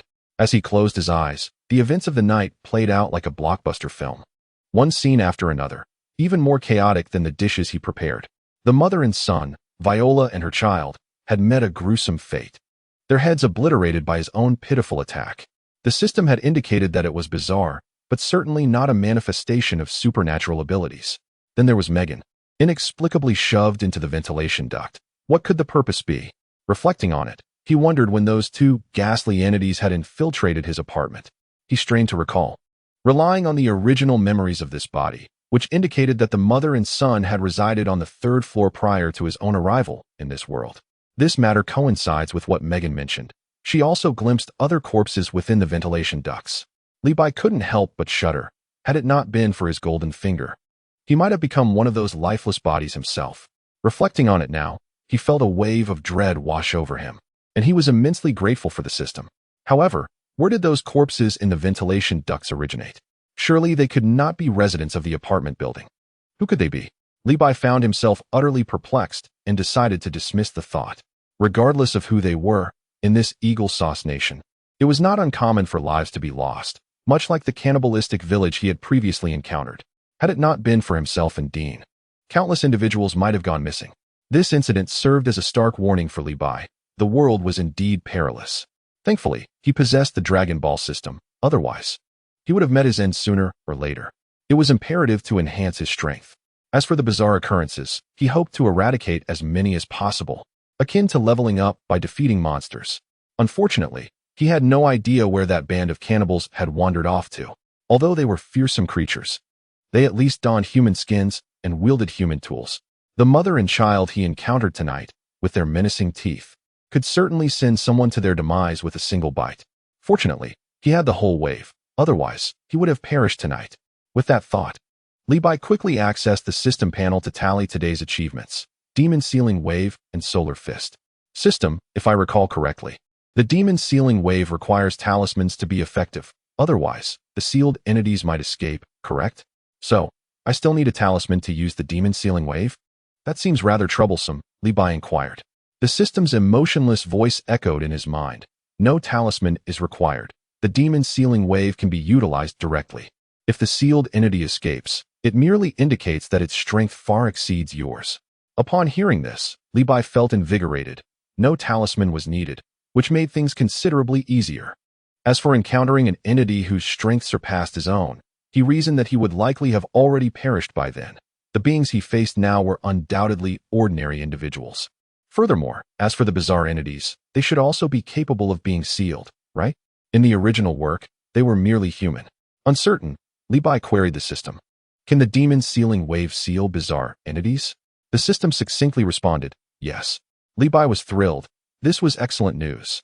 In the face of danger, he could simply seal individuals or bizarre entities away. Perfect. As for where to seal them, it didn't necessarily have to be a rice cooker. Other containers should suffice. System, can I seal them in other objects? For instance, a bottle would be more convenient for carrying, Li Bai pondered. The system replied concisely, yes. Li Bai thought to himself, just as I suspected. He then focused his attention on another skill, the Solar Fist, and called upon the system once more. This time, the system promptly responded. Please explore on your own. It seemed to find Li Bai's inquiries excessive. Li Bai pouted, wondering how a few more words could hurt. He opened the system panel. located the solar fist, and activated it. Then, emulating the pose of Tianjin Fan from the original work, he spread his arms in front of his head, striking what he believed to be a rather cool pose. Solar fist. In an instant, a brilliant white light erupted in the room, illuminating it as bright as day. Li Bai felt the exhilarating power of this move. Unsatisfied with merely witnessing it, he decided to record it on his phone. Murmuring to himself, he picked up his device and activated the recording function. Assuming his stance once more, he unleashed the solar fist again, flooding the room with intense light. Once finished, Li Bai eagerly reviewed the footage. The video displayed a blinding whiteness, so bright that it strained the eyes with prolonged viewing. The effect was dazzling. If someone were to experience this directly, they would likely suffer temporary blindness, more effective than a flashbang. Li Bai thought excitedly. Like a child reveling in a newfound toy, he repeatedly practiced the solar fist in his room until fatigue finally overcame him, and he sank into a deep slumber. The following day, as dawn broke, Li Bai awoke with clarity in his mind. He sensed that something significant was about to transpire. Since Natasha had mentioned knowing people, it was undoubtedly her organization's arrival. He hoped it would not be too ostentatious and disturb the tranquility of his modest apartment and Chinese restaurant. First, he headed to the restaurant. Preparing a pot of century egg and lean pork congee, along with a batch of pan-fried dumplings. The aroma was exquisite. After enjoying his breakfast, he brewed a pot of tea in the restaurant and awaited the visitors. Just as he took his first sip, the phone rang. It was Natasha, which was not surprising. "Where are you?" "Come to the third floor," she instructed. Li Bai, puzzled, wondered what could be amiss. Was there something he overlooked on the third floor yesterday? Despite his doubts, he decided to investigate. After all, Natasha had called him, and there might indeed be something he missed. However, upon reaching the third floor, he was met with an entirely unexpected scene. A figure clad in black stood at the entrance, reminiscent of a character from a movie. When Li Bai mentioned that Natasha had sent him, he was allowed inside. To his astonishment, he found a group of individuals in black attire. He wondered how they had entered unnoticed, but then realized it was perhaps for the best, as it prevented attracting attention and disturbing his apartment. He noticed one of the black-clad figures scanning a hole in the floor with an unfamiliar device, as if searching for treasure. Several women were busy in the ventilation ducts. One emerged, covered in dust and dirt. Suddenly, Li Bai witnessed the women dragging a corpse from the duct. The body was in a state of decay, so advanced that its features were unrecognizable, followed by a wave of foul odor that caused Li Bai to regurgitate the century egg congee and dumplings he had just eaten. In disbelief, he thought, "Is this truly my apartment? Surely, it cannot be a mass grave." A middle-aged man approached him with a smile. "Hello, Mr. Li Bai. I am Agent Coulson," he introduced, displaying an identification badge. Glancing at it, Li Bai confirmed that the photo matched the man before him. Was this person indeed Coulson? Thus, it dawned on him that Natasha was affiliated with Coulson's organization. Li Bai pondered, "Well, it doesn't concern me anyway, no matter which organization she belongs to, as long as I am not troubled by them. The most pressing matter at hand is to resolve the apartment issues and cooperate for the time being. Is it not, Natalie?" Li Bai furrowed his brow slightly, then forced a smile. Coulson offered a faint smile. "Natalie mentioned this to me, and it's merely assisting a friend. We at Fable will take over." He paused, then shifted his tone. "As for Natalie, she is not qualified to participate, after all. She is an outsider." Li Bai thought to himself, "You all are quite adept at feigning sincerity." Yet he remarked, "But Miss Natalie assisted last night. She surely counts as part of the involvement." Coulson responded in a flat tone. "We have already inquired about her involvement. Now it is your turn." Li Bai pursed his lips, refraining from contradiction. Noticing Li Bai's silence, Coulson prompted, "Please elaborate on last night's events." Li Bai recounted his conversation with Natasha once more, particularly emphasizing, "My family used to deal with ghosts. Those two corpses, mother and child, were certainly not human, most likely supernatural entities." Coulson inquired, "Are you certain they fought amongst themselves, resulting in both of their heads exploding?" Li Bai nodded. Coulson scrutinized Li Bai, evidently skeptical of this narrative. As Natasha had already reported yesterday, he was about to continue questioning when a figure clad in black, inspecting the entrance with equipment, approached Coulson to report. The figure glanced at Li Bai, and upon Coulson's urging, spoke. The entrance and wall were not caused by chemical explosives. There was no smoke reaction. What precisely caused it remains unclear. Li Bai interjected, "See, I told you, it was those two monsters doing." Coulson did not acknowledge Li Bai's remark. He contemplated his subordinate's earlier report, and after a moment, told Li Bai, "Very well, Mr. Li, you may leave for now, but we will notify you at any time." Li Bai remained in place, countering Coulson's statement. "When can I rent out this apartment again? Or rather, when will you be finished?" Coulson's expression darkened. At this juncture, he was still contemplating renting it out? Is he mad with money? After internally scoffing, Coulson explained, "We will finish inspecting all areas soon, but rest assured, we are professionals. We guarantee no damage to your belongings and will ensure the place is cleaned." Upon reflection, Li Bai found this agreeable, as it spared him the trouble of cleaning. Before departing, he pointed at the mess on the floor, saying to Coulson, "Since you are professionals, remember to clean that up." Coulson's expression soured further. "That mess was your own doing." When Li Bai returned to the shop and had just sipped some tea to rinse his mouth, Megan and Natasha entered together. Upon seeing Natasha, Li Bai thought, "You follow me back the moment I return. You are rather adept at this charade." Megan appeared famished. Spotting the Chinese restaurant opening, she stepped in for breakfast and fortuitously saw Natalie, joining her. Li Bai observed the two. It seemed women found it easier to get along, as Megan and Natasha behaved as if they had known each other for ages. No wonder, Megan is an actress, and in a sense, Natasha is also an actress, being in the same profession. "Please wait a moment," Li Bai said as he headed to the kitchen. Before long, 2 bowls of century egg and lean meat porridge and 2 plates of pot stickers were served. As Natasha ate, she inquired of Li Bai, "Is everything all right?" "Everything is fine. They said they would notify us if anything arose," he replied, though internally he thought, "I refuse to believe you are unaware." Natasha nodded, continuing to eat, seemingly captivated either by the situation or by the exquisite taste of the porridge. Megan took a bite of the pot sticker and then turned her gaze towards Li Bai. "By the way, Mr. Li, I haven't yet expressed my gratitude. Thank you for saving me." Li Bai was somewhat taken aback. "You still thank me? It's a wonder you're not angry, considering the incident occurred in my apartment." After sipping her porridge, Megan continued, "I already thanked Miss Natalie earlier.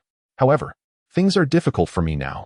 I am being suppressed in the industry, unable to secure roles, constantly followed by paparazzi. If this incident becomes public, I might lose all chances of acting." Listening to Megan's recount, Li Bai learned that she was the lead actress in the first installment of Transformers, which had made her quite the sensation at the time. Advertisements were filled with her image, and even the media had called for a fair opportunity for other actors. However, her fortunes changed while filming the second installment when she fell afoul of the director and screenwriter, leading to her current ostracism. With a tone of relief, Megan added, "I am currently in talks for the lead role in a low-budget film. If word of this incident leaks, I doubt I'll have the opportunity." Li Bai realized that this was her reason for thanking him. He thought it made sense. As long as he didn't incur any losses, there was no need for thanks. "No need to thank me. Ha ha ha." He waved dismissively. At that moment, Natasha suddenly spoke, her tone laced with curiosity. "Why aren't you afraid?" Li Bai was bewildered. "Afraid of what?" Natasha gestured towards Megan. "Yesterday, Megan said she was startled upon seeing the corpse. That's the normal reaction." She scrutinized Li Bai with piercing eyes. "And you don't exhibit any of the expected responses upon encountering a corpse." Li Bai felt a jolt of unease. Was this an ambush? "So, you were waiting for me here." He sighed, his expression revealing a blend of resignation and a hint of amusement at the naivety of city dwellers. "I told you, my ancestors could truly exorcise spirits. I've seen ghosts since I was a child. What is a corpse to me? I have a bit of skill in that regard." Chapter 13, A Modicum of Skill. A haunted tavern? Exorcism? Are you implying you can perform exorcisms? Natasha playfully repeated the words, her eyes scanning Li Bai as if trying to discern the truth behind his claims. "You possess such abilities?" Li Bai shrugged nonchalantly, projecting an air of indifference. "Just a little, a family tradition. I know a thing or two." Yet, internally he was calculating. Revealing a modicum of skill would lend credibility to his persona. Moreover, he planned to take on the side occupation of exorcist. Oh, rather, an exorcist. It was best to warm up the idea gradually to avoid appearing too abrupt later. He envisioned establishing a peculiar agency in his apartment, dedicated to addressing supernatural occurrences. This way, the likelihood of encountering genuine oddities would increase. After all, one cannot wander aimlessly forever, right? There are plenty of believers in this area, and one is bound to stumble upon a few real cases. Natasha gazed at Li Bai, whose expression seemed to exude confidence, and could not help but chuckle softly. Turning to Megan, she inquired, Do you believe in such things? Megan pressed her lips together, her gaze flitting between Li Bai and Natasha. She had indeed heard whispers within their circle about encounters with unclean entities and the subsequent calls for assistance, yet she hesitated, ultimately casting a glance at Li Bai that conveyed her skepticism. Natasha raised an eyebrow in understanding, her look directed at Li Bai as if to say, "See? No one believes you." Li Bai sighed in resignation, adopting a pose of solitary expertise. "Oh well, even though my ghost-catching skills may not rival my culinary talents, they do have a certain lineage. Let us do this. Put on your sunglasses to avoid being dazzled later. I'd rather not have to deal with that." He paused and added, "This technique specifically targets those unsavory beings and might have a slight effect on you as well, so proceed with caution." Megan, though dubious, retrieved her sunglasses from her bag and donned them. She wore them daily to shield herself from paparazzi. Natasha, however, remained unfazed, even exhibiting a hint of impatience. Her probing today was merely casual banter. She held doubts about Li Bai, but did not genuinely expect to unearth anything substantial. Little did she know, this fellow was indeed playing along. Speaking of exorcisms, wasn't that the domain of priests? Besides, 9 out of 10 so-called exorcists were charlatans. Li Bai, indifferent to their beliefs, settled himself comfortably. "Let us begin. Pay close attention, for this is a singular occurrence." No sooner had he spoken than he unleashed his solar fist. In an instant, the entire Chinese restaurant illuminated as if it were high noon, with Li Bai radiating a brilliance surpassing that of the midday sun. Natasha, caught off guard, was engulfed by a blinding whiteness, rendering her vision non-existent. She instinctively squeezed her eyes shut, unable to suppress an expletive. Damn it! Megan, shielded by her sunglasses, fared better, merely catching a glimpse of a glaring light through the lenses, though her heart raced with uncertainty.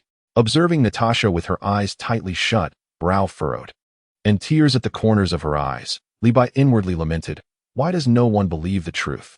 Where is the fundamental trust between individuals?" In contrast, Megan, now thoroughly convinced, had shifted her address for Li Bai from Mr. Li to Master Li. After some time, Natasha still saw nothing but a haze. Yet, she could hardly blame Li Bai. He had forewarned her, and it was her own disbelief that had led to this predicament. Nonetheless, she had already mentally tagged Li Bai as someone extraordinary. It appeared that moving out of this apartment was not a viable option for the time being.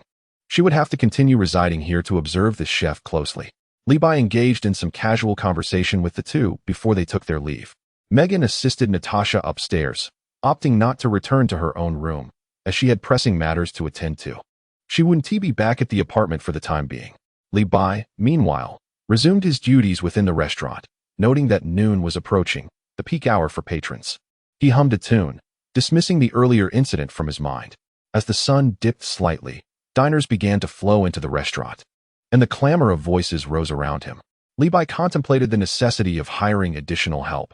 Otherwise, he would be overwhelmed during the lunch rush. As he served a pair of patrons and turned away, he caught snippets of the words "haunted restaurant" wafting into his ears. Upon glancing back, he noticed 2 young individuals of Chinese descent engrossed in their phones, pointing at a short video featuring a restaurant. Feigning casual interest, he leaned in for a closer look, discovering that the video was detailing the establishment's alleged ghostly occurrences at night. Familiar with the vicinity, as he often procured supplies nearby, Li Bai was intrigued.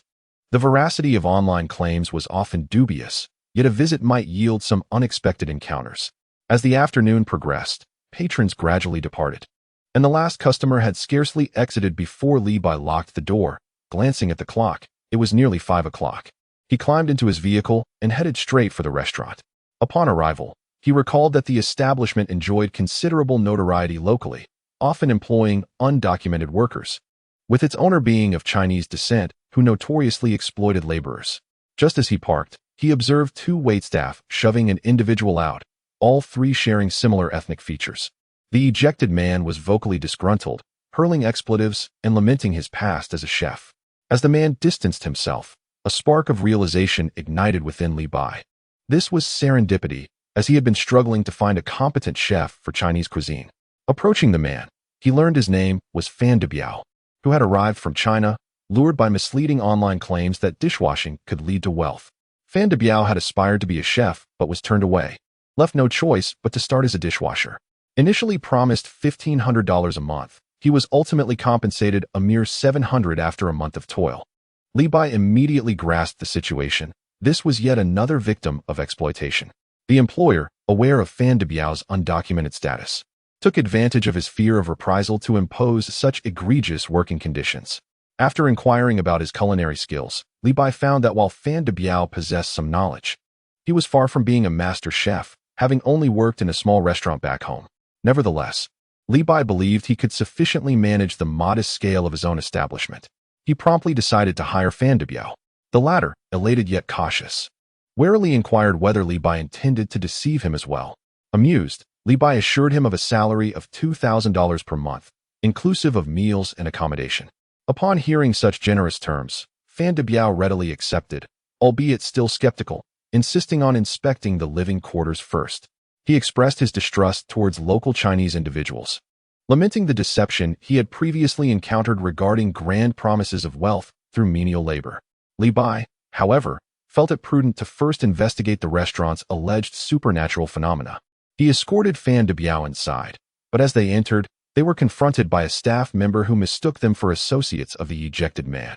After clarifying their intention to dine, they were permitted entry. They ordered a few dishes, the quality of which left much to be desired, far inferior to Li Bai's own culinary creations. Fan Debiao, however, savored the meal, evidently having subsisted on inadequate fare for the past month. Feigning urgency, Li Bai excused himself to the restroom, where he encountered a server and seized the opportunity to inquire about the rumors surrounding the restaurant's hauntings. The waiter wore a wary expression, vehemently denying any rumors and urging him not to believe such tales. Li Bai pondered that he must investigate this matter himself. Upon returning from the restroom, he instructed Fan Debiao to wait outside in the pickup truck, handing over the car keys. They exchanged phone numbers. Not fearing that he would drive away, it was also a test of sorts. Li Bai then ventured back to the restroom. After confirming the absence of surveillance cameras, he removed his clothing and retrieved a universal capsule from the system, marking his first use of this peculiar device. The capsule was compact and exquisitely crafted, a clear embodiment of advanced technology. Pressing the button atop the capsule, he tossed it onto his garments. With a resounding pop, the clothes vanished in an instant. Li Bai then placed the capsule in his mouth and, upon gazing into the mirror, was astonished to find himself perfectly invisible, without a trace of flaw. Chapter 14. The Deceptive Tavern and the Art of Transformation. Li Bai concealed himself in the shadows, patiently awaiting a lull in patrons before initiating his actions. This tavern was considerably grander than his own Chinese restaurant. He meticulously searched the main hall, discovering nothing amiss aside from a few waitstaff tidying up. Each private room was inspected in turn, yet yielded no results. He proceeded to the kitchen. Inside, two chefs were engaged in casual banter while smoking, their crude jokes punctuated by scoldings directed at several unlicensed workers. The kitchen was stocked with a plethora of ingredients. As Li Bai leaned in for a closer look, he was dismayed to find the quality of the ingredients woefully inferior. The establishment was indeed unscrupulous. Finding nothing of interest, he departed the first floor and ascended to the second. The second floor was a spacious hall, likely used for banquets, now eerily vacant. He scrutinized every nook and cranny, yet still found no cause for suspicion. The third floor housed the staff quarters, all doors tightly shut. Pressing his ear against each door, he could hear sounds from within, yet could not venture inside. Just as he was about to abandon his search, a sudden shriek from a woman pierced the air. Intrigued, Li Bai hastened towards the source, discovering it was merely an employee watching a film. Disappointment washed over him as he resumed his inspection. The rooms on the third floor were occupied, rendering it impractical to investigate further, so he ascended to the rooftop. On the rooftop, a single room stood with its wooden door ajar. Pushing it open revealed a clutter of plates, utensils, and assorted debris, devoid of any anomalies. Could it be that the rumors were mere fabrications? Li Bai felt a twinge of disappointment, but soon recalled Fan Debiao, who had worked as a dishwasher there for a month and might possess some insider knowledge. He expelled the universal capsule from his mouth.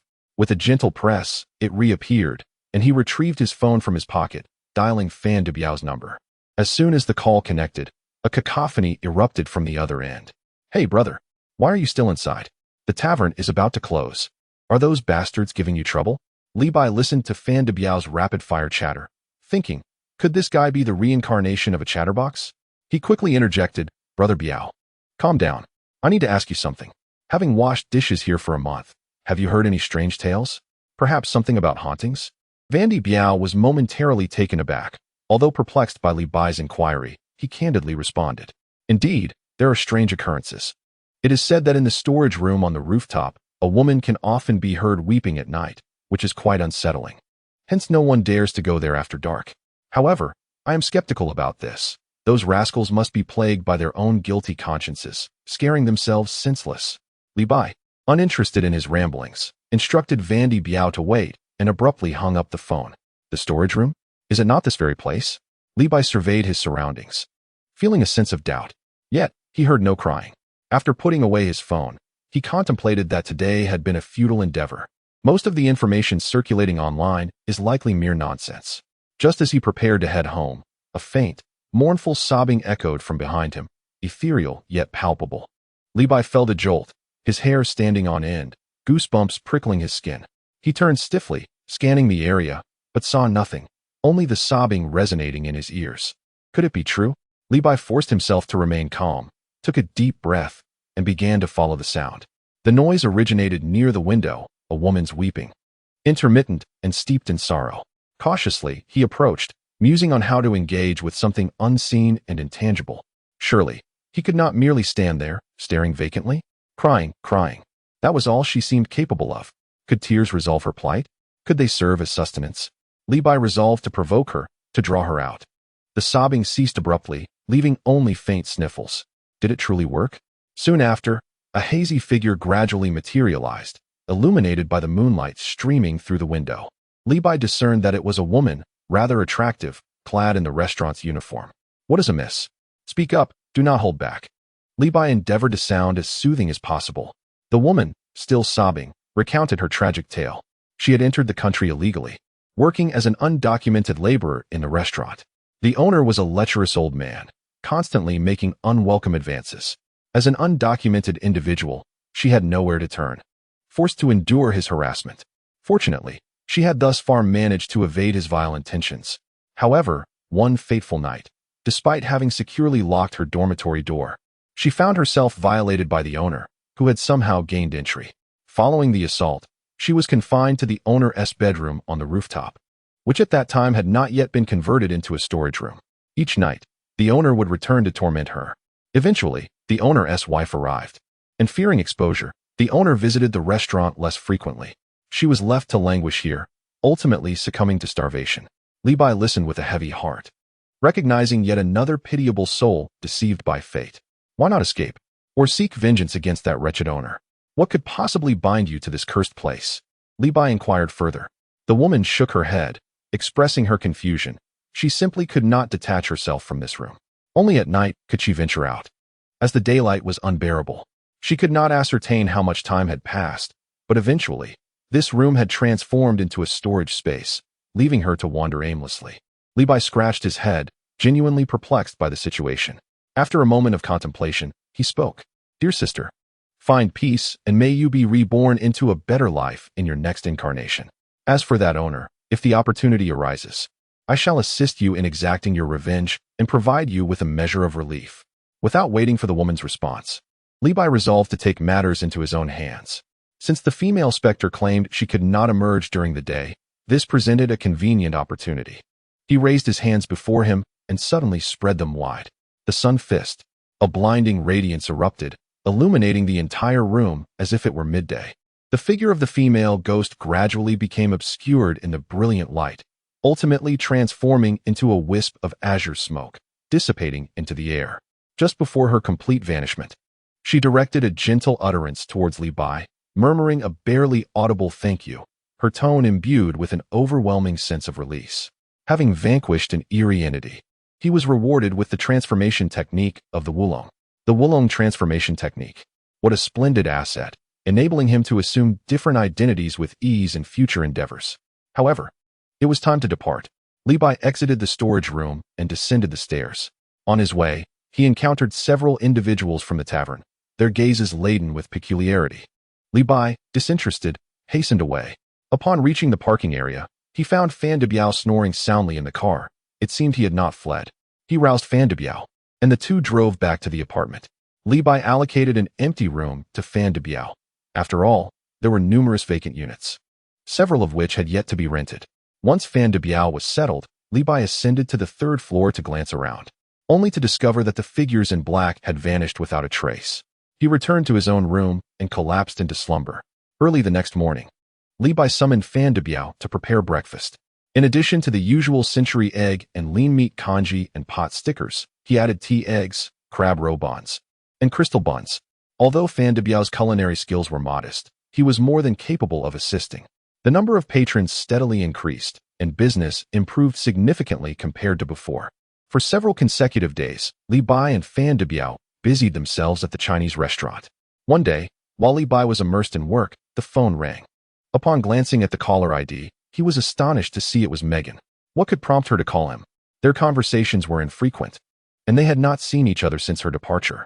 Without much hesitation, he answered the call. On the other end, Megan's voice conveyed a sense of urgency. Master Li, something has happened here. Could you possibly come to my country? Chapter 15, Ghouls. Continuous Deaths. Li Bai clenched his phone, noting the tremor in Megan's voice, which was nearly laced with tears. She explained that while filming, a serious incident had occurred. Someone had died. In this day and age, who doesn't he die? This was hardly a matter that concerned him. Megan hurriedly clarified that the death was peculiar. It was a suicide. This revelation further puzzled Li Bai. Was it necessary for him to travel there simply because someone had taken their own life? When had she become so sensitive? Surely, she did not expect him to comfort her. Li Bai was well aware that this prominent star was already married with 2 children. As Li Bai pondered these thoughts, he realized there was a prolonged silence from Megan on the other end of the line. Her desperation escalated, her voice trembling. Master Li, you must understand. 2 people have already died. The first was merely a background actor. At the time of that person's death, we did not take it seriously. Li Bai thought to himself, a background actor? They are hardly significant. The production team would merely put on a fade. Megan paused, her tone shifting to one of terror. However, on the following night, another unfortunate incident occurred. This time, it was a makeup artist. This makeup artist was typically well-adjusted and had no inclination towards self-harm. Yet, the next day, it was discovered that she had plunged from the rooftop of the hotel. The entire film crew was thrown into a state of panic, their hearts heavy with dread, and the shooting was brought to a halt. Upon hearing this, Li Bai's brow furrowed in concern. The string of deaths, all seemingly suicides, indeed carried an ominous air. Yet, it would be premature to conclude that some malevolent force was at play. Perhaps it was merely a coincidence that 2 individuals succumbed to despair within the same production team. A visit wouldn't be an inconvenience, but conversely, it would be inappropriate for me to bear the expenses alone, he mused. Clearing his throat, Li Bai spoke into the phone. Megan, I am currently tied down with my shop, working tirelessly day in and day out, and I truly cannot leave. His words subtly conveyed a polite refusal. Megan, being straightforward, immediately responded, Master Li, if you can come, I will cover the round-trip airfare. Upon hearing this, Li Bai's mind began to race. He had done his research. Although Megan had faced a ban for several years and had lost her former glory, she had nonetheless amassed a fortune of several million. The remuneration for her roles in those 2 Transformers films barely exceeded 2 million, yet her earnings from endorsements far surpassed this. Since she had made such an offer, Li Bai decided to relent and agreed, albeit with some reluctance. Very well then, Megan replied, stating that she would promptly book the tickets and send him the details, instructing him to head directly to the airport at the appointed time. After hanging up, Li Bai contemplated that this journey to the land of marijuana might yield some extra profit. Displaying his skills before Megan and Natasha had not been in vain. As the saying goes, thoughts by day lead to dreams by night. Soon enough, Natasha gracefully approached. If it isn't Secretary Natalie. What brings you to my humble establishment so early in the morning? Surely, you wish to sample my exclusive signature breakfast? Li Bai greeted her with a cheerful demeanor, laced with playful banter. Natasha, unfazed by his teasing, proceeded to sit at a table and ordered a bowl of congee with century egg and lean meat, a tea egg, and a basket of crab roe buns. Li Bai swiftly served the breakfast, but just as he turned to leave, Natasha called him back. With her delicate fingers peeling the tea egg, she spoke in an unassuming tone. I need to tell you something regarding the mother and child on the 3rd floor. Oh, what about them? Do they have a criminal background? Li Bai raised an eyebrow, intrigued. Could it be that this mother and child had committed crimes elsewhere? This was not his concern. 5 bodies were extracted from the ventilation shaft, 2 of which belonged to that mother and child, Natasha remarked nonchalantly, as if discussing the weather. Levi was momentarily taken aback, unable to process the information. However, seeing Natasha nod in affirmation, he began to grasp the weight of her words. The implication was profound.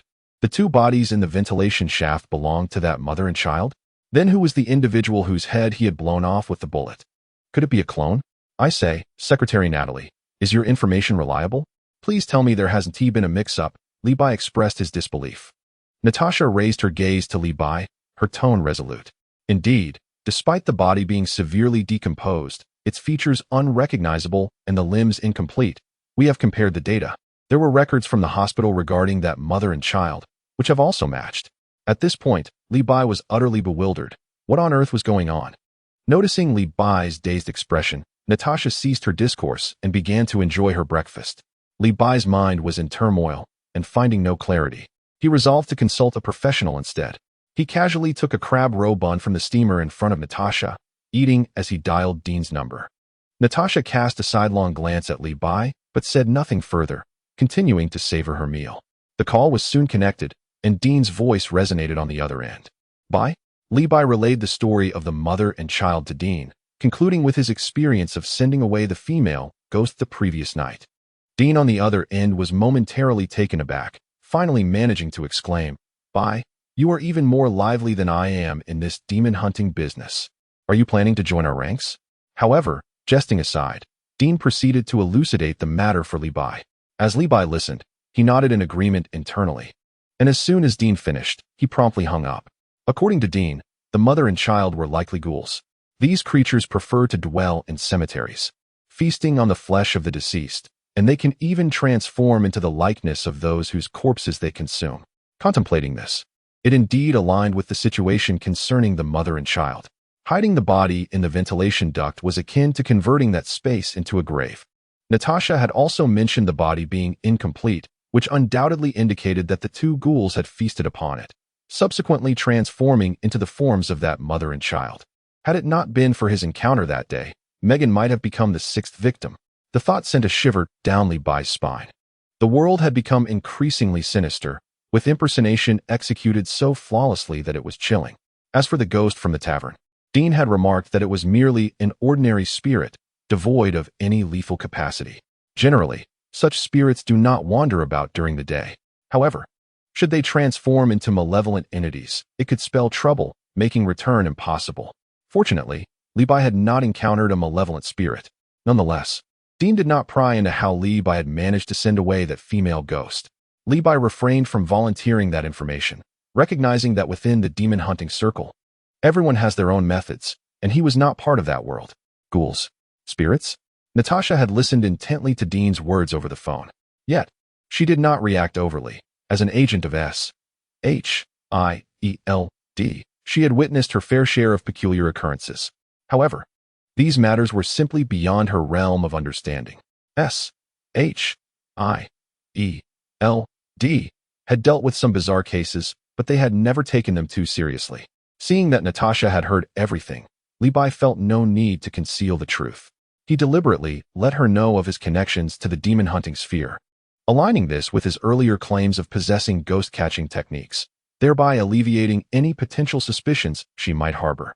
However, he suddenly recalled a certain incident and, shifting the topic, recounted to Natasha the unscrupulous behavior of the proprietor of that dark-hearted tavern towards the woman on that fateful day. Natalie, dear secretary, don't you know someone connected to Bobble? Could you possibly lend a hand and teach that owner a lesson? Natasha, without further inquiry, readily agreed. This reassured Levi, for he had made a promise. And now that Natasha was willing to intervene, he felt he could face the female spirit with integrity. As he contemplated this, a message from Megan arrived. Her flight had been booked for 11 a.m. Levi refrained from interrupting Natasha's breakfast and turned to Vanderbiau to relay his plans. He mentioned that he would be away for a while, possibly several days, and that lunch would not be necessary, although breakfast should continue as usual. When the time came, Levi made his way to the airport, heading to the land of the hemp leaves. Upon landing, he found Megan had been waiting at the airport for quite some time. As soon as they met, she urgently grasped his arm. Masterly, there's been another death. Chapter 16, perhaps an old pervert. All in the same trade. Li Bai followed Megan into the business vehicle she had arranged. Inside, she anxiously relayed the situation. Another person has died. Suicides are occurring daily. It's evident to anyone that this is sinister, certainly not a mere coincidence. Megan, what kind of film are you shooting? Li Bai inquired with curiosity. Jennifer's Flesh, a low-budget horror film, Megan replied. Li Bai rummaged through his memory but found no recollection of it. He had only seen Megan in 2 Transformers films. So where are we headed now? He asked. To the hotel. Are we not going to the set? Li Bai questioned, somewhat perplexed. The shoot has been halted, Megan sighed. People are on edge. Who has the heart to act? If it weren't for the insistence of the screenwriter and director, everyone would have packed up and gone home by now. The crew is all holed up in the hotel. Megan then shifted her gaze to Li Bai, her eyes sparkling. Master Li, you shall accompany me for the next few days. I will introduce you to the intricacies of our industry. I assure you, it will be an eye-opening experience. Ordinary folks do not have such opportunities. Li Bai understood her intentions. Megan wished for him to be her personal bodyguard. This subtlety was indeed clever. Ever since he had demonstrated his prowess with the Sun Fist, Megan had come to believe in his ability to exorcise evil spirits. However, a look of reluctance immediately crossed Li Bai's face. But my little restaurant has just begun to thrive. With so many customers waiting, if I do not return soon, I fear it will be shut down upon my arrival. After days of effort, Li Bai's Chinese restaurant had seen a bustling morning trade, while other times it remained desolate. With Vanderbiel's help, mornings could still be sustained. Whether or not Li Bai was present made little difference. Upon hearing this, Megan's eyes sparkled with a quick thought. That is easily resolved. Master Li, you shall accompany me daily as my companion, and I will compensate you with $2,000 a day, which will cover your losses. Li Bai felt a mix of emotions. How curious, how curious. She framed it as if she were doing him a favor. Yet it was clear she wanted him as her guardian. Such grandiloquent words. Truly, this actress possessed a gift for persuasion. Nevertheless, it is indeed favorable. Earning $2,000 a day is a guaranteed profit, and it affords a leisurely existence. While lost in such thoughts, the business vehicle came to a steady halt before the hotel where the crew was residing. This hotel, though modest in size, had been entirely booked by the production team. As they disembarked, several police cars were spotted stationed at the entrance. Megan explained to Li Bai beside her that the police had issued a strict order. Everyone must remain within the confines of the hotel. This was not only to facilitate their investigation, but also to ensure the safety of all present. The initial 2 suicides were treated as unfortunate accidents by the authorities. Yet with the emergence of a 3rd case today, who could still believe it was mere coincidence? There was a note of helplessness in Megan's voice. She wondered whether this production would be delayed, as it directly impacted her chances of returning to work. With Megan leading the way, Li Bai found their passage into the hotel unimpeded. Upon entering the lobby, he noticed several police officers present. Without delay, Megan escorted Li Bai to her room. The room was indeed quite impressive. While not a presidential suite, it was far more spacious than Li Bai's modest apartment. Master Li, what do you propose we do now? Megan inquired, her large, glistening eyes fixed intently on him, brimming with anticipation. Li Bai felt slightly unnerved under her gaze, his mind racing with uncertainty. As a mere chef, he had no expertise in investigations. Should any malevolent entities arise, he would not hesitate to confront them, but at present, he was utterly at a loss. Nonetheless, with Megan prepared to spend her own money, he felt compelled to take action rather than remain idle. Clearing his throat, he asked, "What was the occupation of the deceased today?" Megan had previously mentioned over the phone that the first 2 who died were a minor actor and a makeup artist. He was a props assistant, Megan replied. Li Bai muttered to himself, a background actor, a makeup artist, a props assistant. Yet still, he was at a standstill. He was neither a washing machine nor a detective capable of solving cases merely by hearing others' accounts. Is it possible to visit the crime scene? This was the only thought occupying Li Bai's mind. Without hesitation, Megan took him on a tour of the locations where the suicides had occurred. The first background actor had died on the set, the very first day of filming, having hanged himself from a tree in a small grove. The second, the makeup artist, had leapt from the hotel rooftop. The third, the props assistant, had also perished in the hotel, found in his room with his neck slashed by scissors. They had visited all 3 locations. The set was off limits, but the other 2 sites were unguarded, albeit cordoned off with police tape outlining the shapes of the bodies on the ground. Yet, Li Bai still gleaned no understanding from these scenes. Where is the body of the prop's assistant who died today? Li Bai inquired again, with no clues at the scene. He realized the only way to seek answers was through the corpse itself. The other two bodies had undoubtedly been taken away by the authorities. It's still in the room, Megan informed him. Let us go take a look. The room was situated on the 3rd floor, guarded by police officers. Making entry impossible, even Megan's celebrity status proved ineffective. At this point, Li Bai was truly at a loss. Just as he was grappling with uncertainty, Megan's phone rang. After answering, she relayed to Li Bai that the police had summoned everyone to the lobby for questioning, instructing them to refrain from wandering about. The two individuals had no choice but to descend the stairs and enter the lobby, where a throng of hundreds had gathered, resembling a pot of boiling dumplings. The hotel, ever accommodating, had provided an ample supply of beverages, tea, and snacks. Li Bai had just arrived and was not a suspect. The police, while needing to protect this crowd, also harbored suspicions that the perpetrator might be among them. Thus, he felt quite at ease, indulging in food and drink with great contentment. Megan remained steadfastly by his side, occasionally glancing towards them as hushed whispers circulated. Some speculated that Megan was quarreling with her husband, others suggested she was seeking a divorce, and still more insinuated that Li Bai was her new lover, a kept man. Even the director and screenwriter approached, subtly admonishing Megan to focus on her craft. Several key characters from the play joined the scene, and Li Bai listened with indifference. When it became apparent that there was no more excitement to be had, the crowd shifted their conversation to the 3 unfortunate souls who had taken their own lives. It was mentioned that one of the female prop's assistants was set to marry next month. How perplexing it was, they mused, that these 3 young women had succumbed to despair. It was often said that perhaps it was not of their own volition, but alas, such notions were beyond their comprehension. The murmur of the crowd was a cacophony of speculation. Finding the conversation dull, Li Bai turned to Megan and inquired, "Are you truly intent on parting ways with your husband?" This was his first close encounter with the drama of celebrity, and he was keen to partake. Megan, rather unperturbed, replied coolly, "It's simply untenable."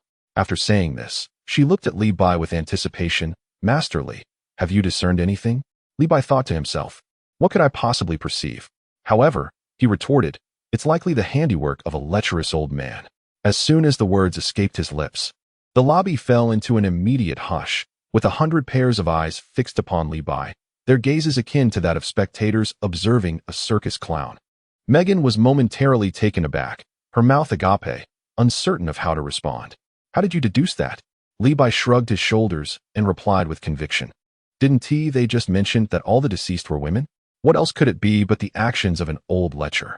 The crowd fell into a silence of disbelief, thinking that this young man was merely a nuisance. Just then, 3 individuals entered from outside. Upon their arrival, the director, screenwriter, and several principal actors immediately altered their demeanor, their eagerness in stark contrast to their previous attitude towards Li Bai. Megan leaned closer to Li Bai and whispered, "I forgot to mention, these 3 are your peers. They are specialists in the field, summoned by the director and screenwriter to address these sinister occurrences." Chapter 17. The female medium is no more, and Megan shares a bed. As the trio entered, they exuded an undeniable presence. One was a priest, cradling a Bible and wearing an expression of deep compassion. Another, a somewhat plump woman, carried a large bag, her intentions obscured. The last, donned in a cowboy hat and leather jacket, appeared as if he had stepped straight out of a Western film, leaving one to wonder about his origin. Li Bai internally scoffed, suspecting that Megan had misjudged the situation. He was certainly not of their ilk. He was a bona fide chef, and dealing with the supernatural was merely a side venture. Were it not for the support of the system behind him, he would not willingly engage with such peculiarities. The police had allowed these individuals entry out of necessity, as the production team possessed certain clout, and a single phone call from above could compel compliance. In the eyes of the police, this was indeed a series of gruesome murders, and the crew had summoned these eccentric individuals solely to create chaos. It was no surprise that Li Bai, an outsider, managed to infiltrate. The crew had already made arrangements. "Master, what do you think of these individuals?" Megan inquired. Her voice lowered, her gaze laced with anticipation. She had little faith in the people within this circle. Had it not been for witnessing Li Bai's remarkable skill that day, she would still be incredulous. Seeing is believing. Now, her trust was firmly placed in Li Bai. Li Bai cast a sidelong glance at Megan, acknowledging her cautious nature. Yet he remarked, One cannot dismiss them. Perhaps they possess genuine talent. Just follow my lead, and you shall remain unharmed. His words seemed to reassure Megan, her features relaxing. While the police were engaged in individual questioning, the three colleagues appeared at ease, discussing appearance fees with the director and screenwriter. Particularly, the pastor animatedly gesticulated, passionately debating with the female director and screenwriter, their faces flushed with fervor. They were indeed the playwrights of this production. Megan leaned closer to Li Bai, whispering an introduction. To share a bit of my past, I was once blacklisted, my career plummeting to its nadir, as if I were neither human nor ghost. It was these two who offered me a lifeline, expressing their faith in my talent. Gratitude resonated within her tone. Li Bai surveyed the two women, one with a sharp bob and the other with cascading locks, both exuding a keen intensity. No wonder they had cast him such peculiar glances earlier. They were likely concerned he might hinder Megan's prospects. However, he had little interest in the intricacies of the entertainment industry, his focus rather drawn to the concept of appearance fees. Well, Megan, I believe I could also be entitled to an appearance fee, Li Bai remarked, rubbing his hands together, a mischievous grin gracing his face. Megan felt a twinge of embarrassment. Li Bai was her private invitation, whereas those three were hired by the crew, making their situations inherently different. Shall I inquire on your behalf? She offered, steeling herself as she led Li Bai closer. With a cheerful demeanor, Li Bai approached, his intentions not solely to investigate the supernatural, but also to earn a little extra. Director, may I introduce Mr. Li Bai, a professional exorcist? Megan carefully articulated her words. Before the director and screenwriter could respond, the three colleagues erupted in disbelief. An exorcist? Him? The pastor scrutinized Li Bai with disdain, sizing him up as if he were an oddity. Young man, you are rather handsome. Yet this profession does not thrive on mere looks. The plump woman's tone was ambiguous, leaving one to wonder if she was complimenting or disparaging. She cast a glance at Megan, implying Li Bai was merely a freeloader. Are you here to amuse us? The cowboy guffawed, dramatically removing his hat. Which circus do you hail from? A clown or a tamer? I am merely a chef, owner of a Chinese restaurant, Li Bai replied candidly. As the words left his lips, an eerie silence enveloped the room. Everyone froze, staring at Li Bai as if he were an extraterrestrial. Megan brought a chef? A person of Chinese descent? Is this her preference? Many felt a pang of jealousy, thinking, I could have done that too. Why didn't Megan choose me? Had I known, I would have pursued culinary arts.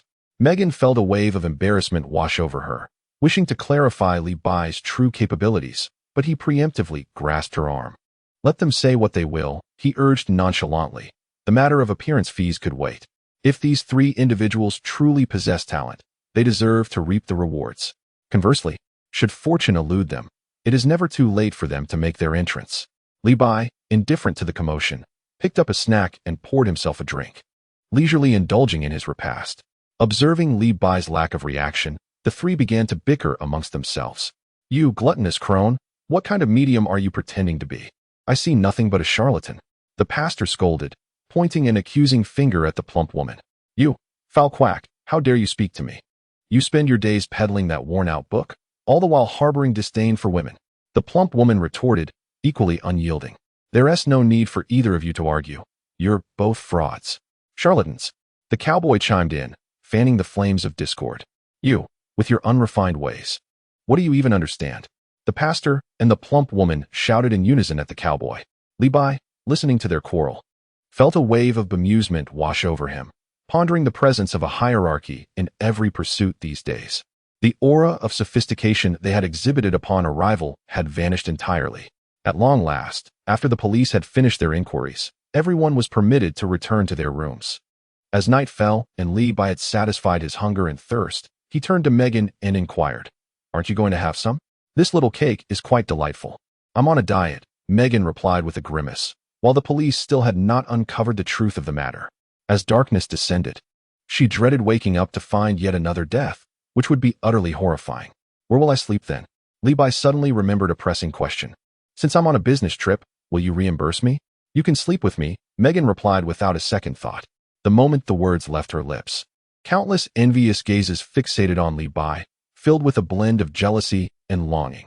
Many decided that they would enroll in a cooking class to capture the hearts of starlets, ensuring a worry-free future.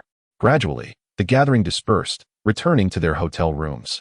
The extras, forlorn, squeezed into shared quarters, while only the principal actors and crew enjoyed the luxury of single accommodations.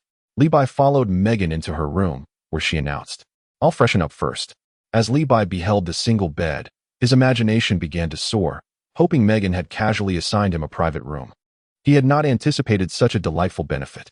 Should he be gentle or wild? Oh, the dilemma. It was his first time with a starlet. Like a hungry tiger pouncing on its prey, he dove beneath the covers. When Megan emerged wrapped in a bathrobe, she was taken aback. "Masterly, what is this? Aren't we sleeping together?" Li-Bai blinked innocently. "What I meant was, you will sleep on the sofa." She pointed to the sofa in the corner. The next morning, Li-Bai remained deep in slumber. A series of urgent knocks jolted him awake. Rubbing his sleepy eyes, he donned a pair of loose shorts and trudged to the door. His face still marked by sleepiness. Standing at the threshold was a crew member he did not recognize, but the look in his eyes clearly suggested a misunderstanding. Envisioning an illicit drama between Li-Bai and Megan. "What's the matter?" Li-Bai asked irritably.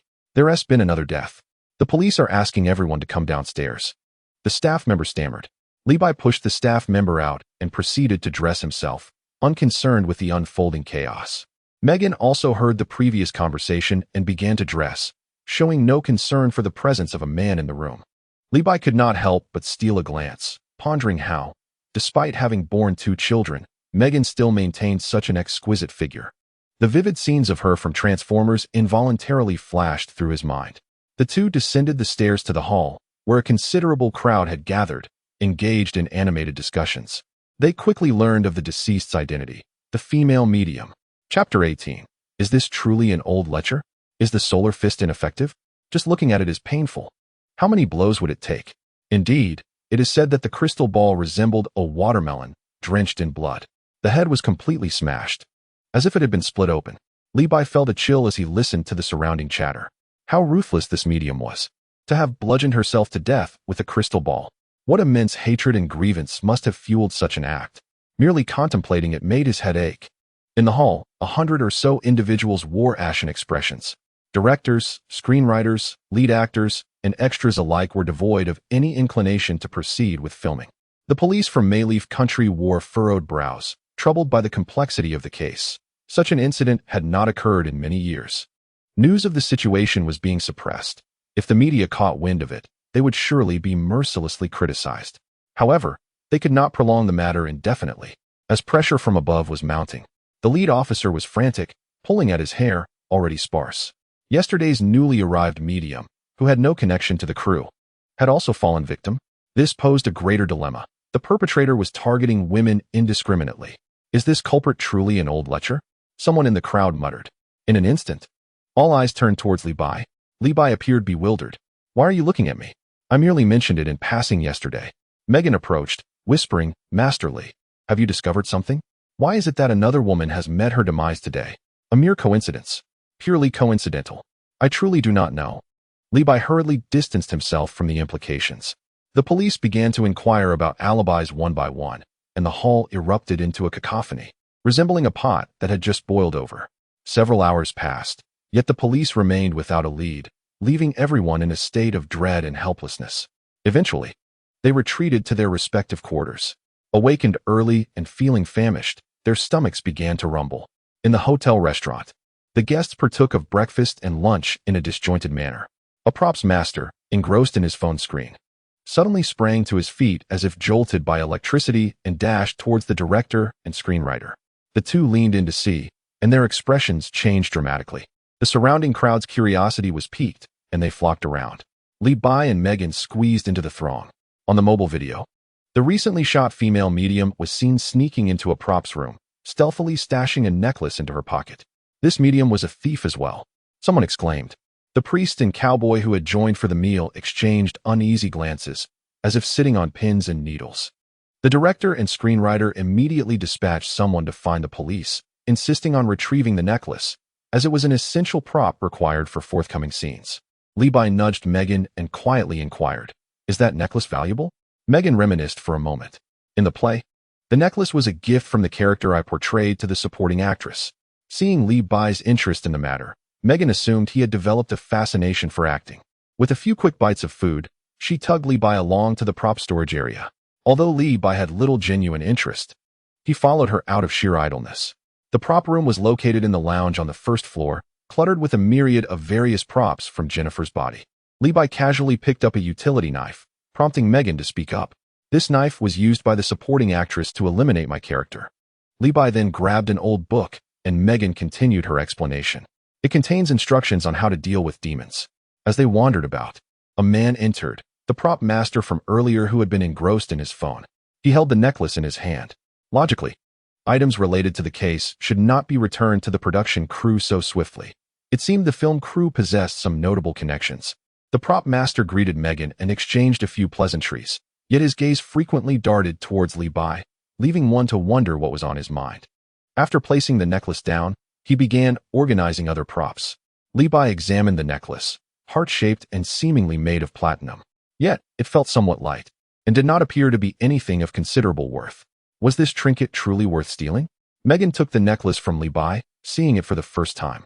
Previously, she had only read its description in the script, and since the filming had only progressed through a few scenes before a tragedy occurred, the necklace had yet to make its on-screen debut. Noticing their interest in the necklace, the prop master approached them. Did you know?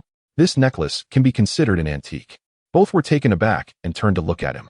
The prop master, with an air of pride, elaborated, this necklace once belonged to a screenwriter. Somehow, it ended up in the dilapidated warehouse on set. Our budget is tight, so the director decided that if we could repurpose props, we should not spend money on new ones. In that storage room, there is also a photograph of the screenwriter and his lover, in which she wears this very necklace. After sharing this tidbit, the prop master busied himself again. Li Bai and Megan, having lost interest, turned to leave. Feeling drowsy from lunch, they returned to their room to rest. Megan flopped onto the bed, her body appearing languid as though she had not fully awakened. She shed her outer garments, left with only a thin undershirt, and wrapped herself in a light blanket that barely concealed her form, the straps of her undergarments peeking out tantalizingly. With her back to Li Bai, it was unclear whether she had fallen asleep or was lost in thought. Li Bai reclined on the sofa, his mind racing with thoughts. What was this girl doing, playing with fire? His thoughts drifted to Megan's appearance in Transformers, igniting a warmth within him. Lost in contemplation, Megan suddenly turned to him and asked, "What are you thinking about?" Li Bai straightened, responding with utmost seriousness, "I was pondering Transformers." Megan paused, puzzled. "What does that have to do with anything?" "I was asking about your thoughts on these deceased individuals." Li Bai sat on the sofa, momentarily stunned. Just as he was about to speak, he suddenly sprang up as if his dairy was ablaze.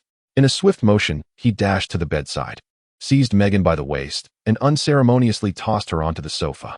Megan's mind buzzed. Was Master Li about to take drastic measures? She had believed him to be a paragon of virtue, as he had not made any advances the previous night. Why was he now resorting to such actions? Yet, Li Bai was far too preoccupied to ponder her thoughts. Behind Megan stood a man. This man was peculiar, appearing as if he had been deceased for some time. His clothes tattered and resembling a ghoul, yet somehow different. He flickered in and out of visibility, reminiscent of the female specter they had encountered previously. He had materialized so suddenly that Li Bai, without a moment's hesitation, prioritized Megan's safety. After all, it was his duty to protect those who paid him, and until the payment was secured, the employer must remain unharmed. At this moment, Megan also caught sight of the man, prompting Li Bai to bellow, "Close your eyes." He then unleashed his solar fist. The man vanished, not in the gradual manner of the last female ghost, but as if he had never existed at all. A pang of unease struck Li Bai. Had his solar fist failed to work? Chapter 19. Related to the necklace? This is an evil spirit. The solar fist had proven ineffective, leaving Li Bai somewhat bewildered. Was it possible that the entity was not a ghost, lacking any corporeal form? It certainly could not be a ghoul. Pondering this was not a luxury he could afford at the moment. With his senses heightened, he scanned the surroundings. After a prolonged wait, when the man did not reappear, he finally breathed a sigh of relief. At this juncture, Megan opened her eyes. Apart from the two of them, there was no one else in the room. Moments ago, she had seen a man materialize seemingly from thin air, his skin peeling and utterly devoid of life. How had she not been terrified? When Li Bai instructed her to close her eyes, she obediently sheltered behind him, shutting her eyes tightly. Now, Megan pondered whether Li Bai had vanquished that ghostly entity. Thus, she inquired. Li Bai feigned nonchalance. nodding in affirmation. I did not eradicate it, but for the time being, all is well. I engaged it in a fierce battle and managed to frighten it away, he declared, brimming with bravado. Megan felt a surge of relief. How fortunate she was to have summoned Master Li. Otherwise, her life would have been forfeit. Yet, upon reflection, something felt amiss. Wait a moment, Master Li, someone has already died today. The man had appeared behind her, and his target was undoubtedly her, not Li Bai. Li Bai scratched his head, momentarily at a loss. This indeed disrupted the pattern of one death per day. Don't fret, let me think this through. What have you done today? Why is it you who has become the target? Megan began to recount. I haven't done anything. I gathered for breakfast and then returned to my room. Li Bai considered. No, we also visited the prop storage room. Megan nodded but remained perplexed as to why she was the target. Li Bai furrowed his brow, stroking his chin. This time, you are the target. You are a woman. It seems my earlier musings hold some truth. The perpetrator is a lecherous old man. Megan rolled her eyes. Master Li, please be serious. Li Bai responded with utmost gravity. The common thread among the deceased is that they are all women. If we could identify a few more commonalities, perhaps we would make some progress. As soon as the words left his mouth, a flash of inspiration struck Li Bai, and he recalled another connection. Have you ever encountered that necklace? He inquired. Megan responded with a soft Then it aligns perfectly. I'm not inferior to a washing machine. Li Bai exclaimed, rising with excitement, the words spoken in Chinese. He then turned to Megan. That deceased medium had also come into contact with the necklace. However, it could merely be a coincidence. If we could ascertain whether the previous deceased women had interacted with the necklace, we could confirm our theory. Megan's eyes flickered with thought. Although she did not comprehend the Chinese phrase, she understood the latter part.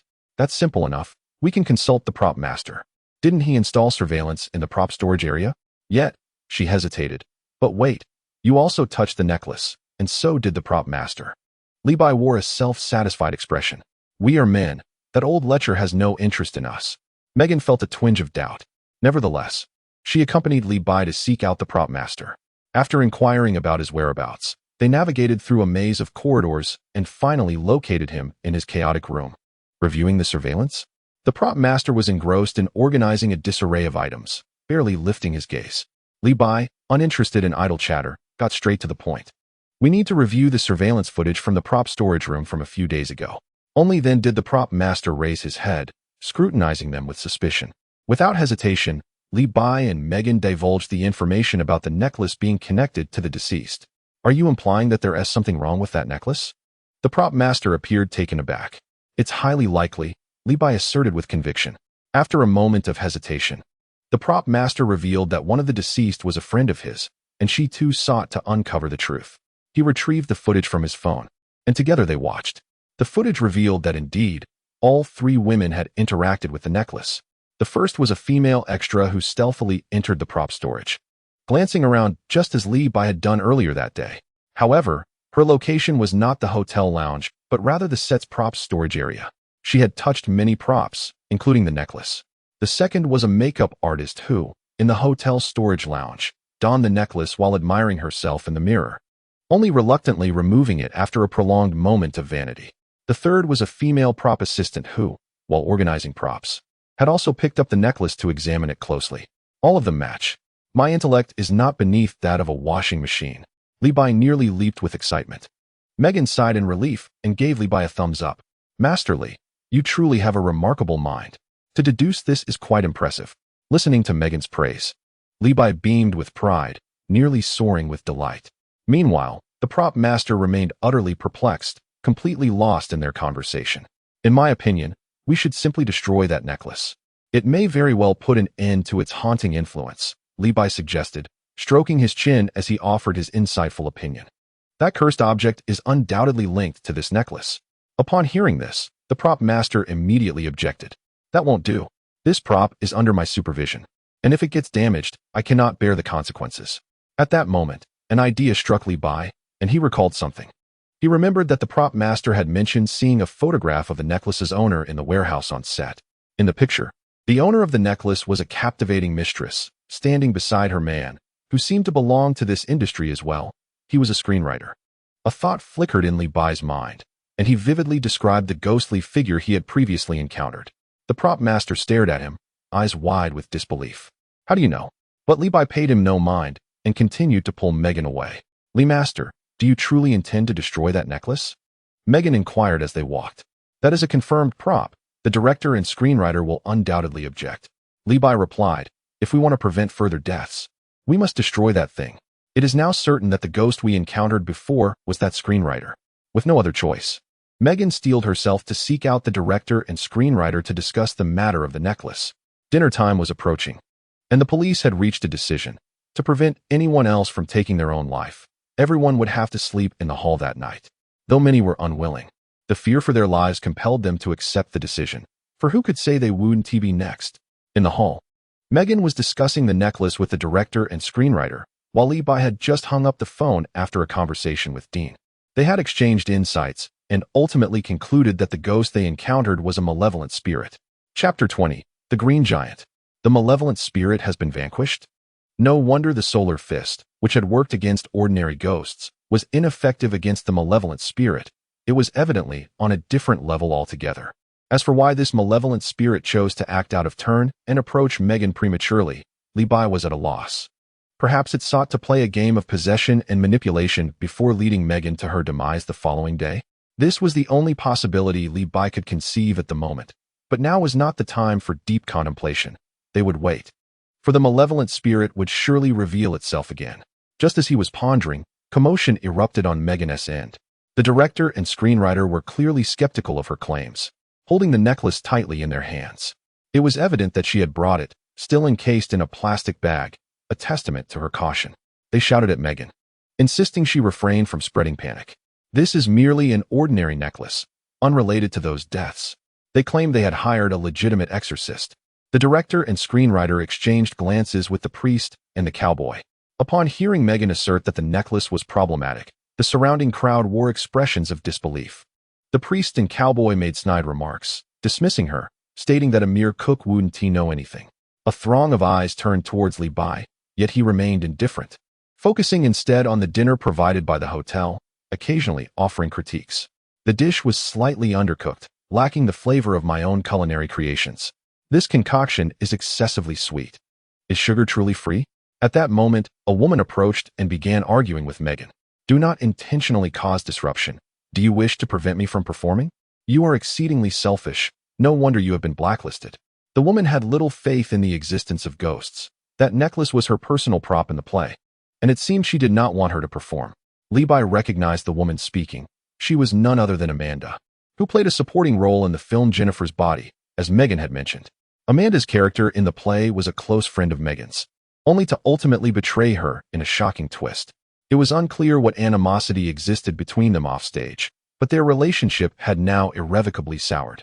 Without hesitation, Amanda snatched the necklace, her movements swift and decisive, as if the necklace would take flight if delayed even for a moment. Li Bai and Megan were left in stunned silence.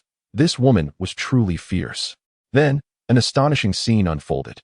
Amanda extracted the necklace from a plastic bag and donned it around her neck with remarkable agility. "Come on, let that ghost come for me," Amanda bellowed at Megan, her voice hoarse with intensity.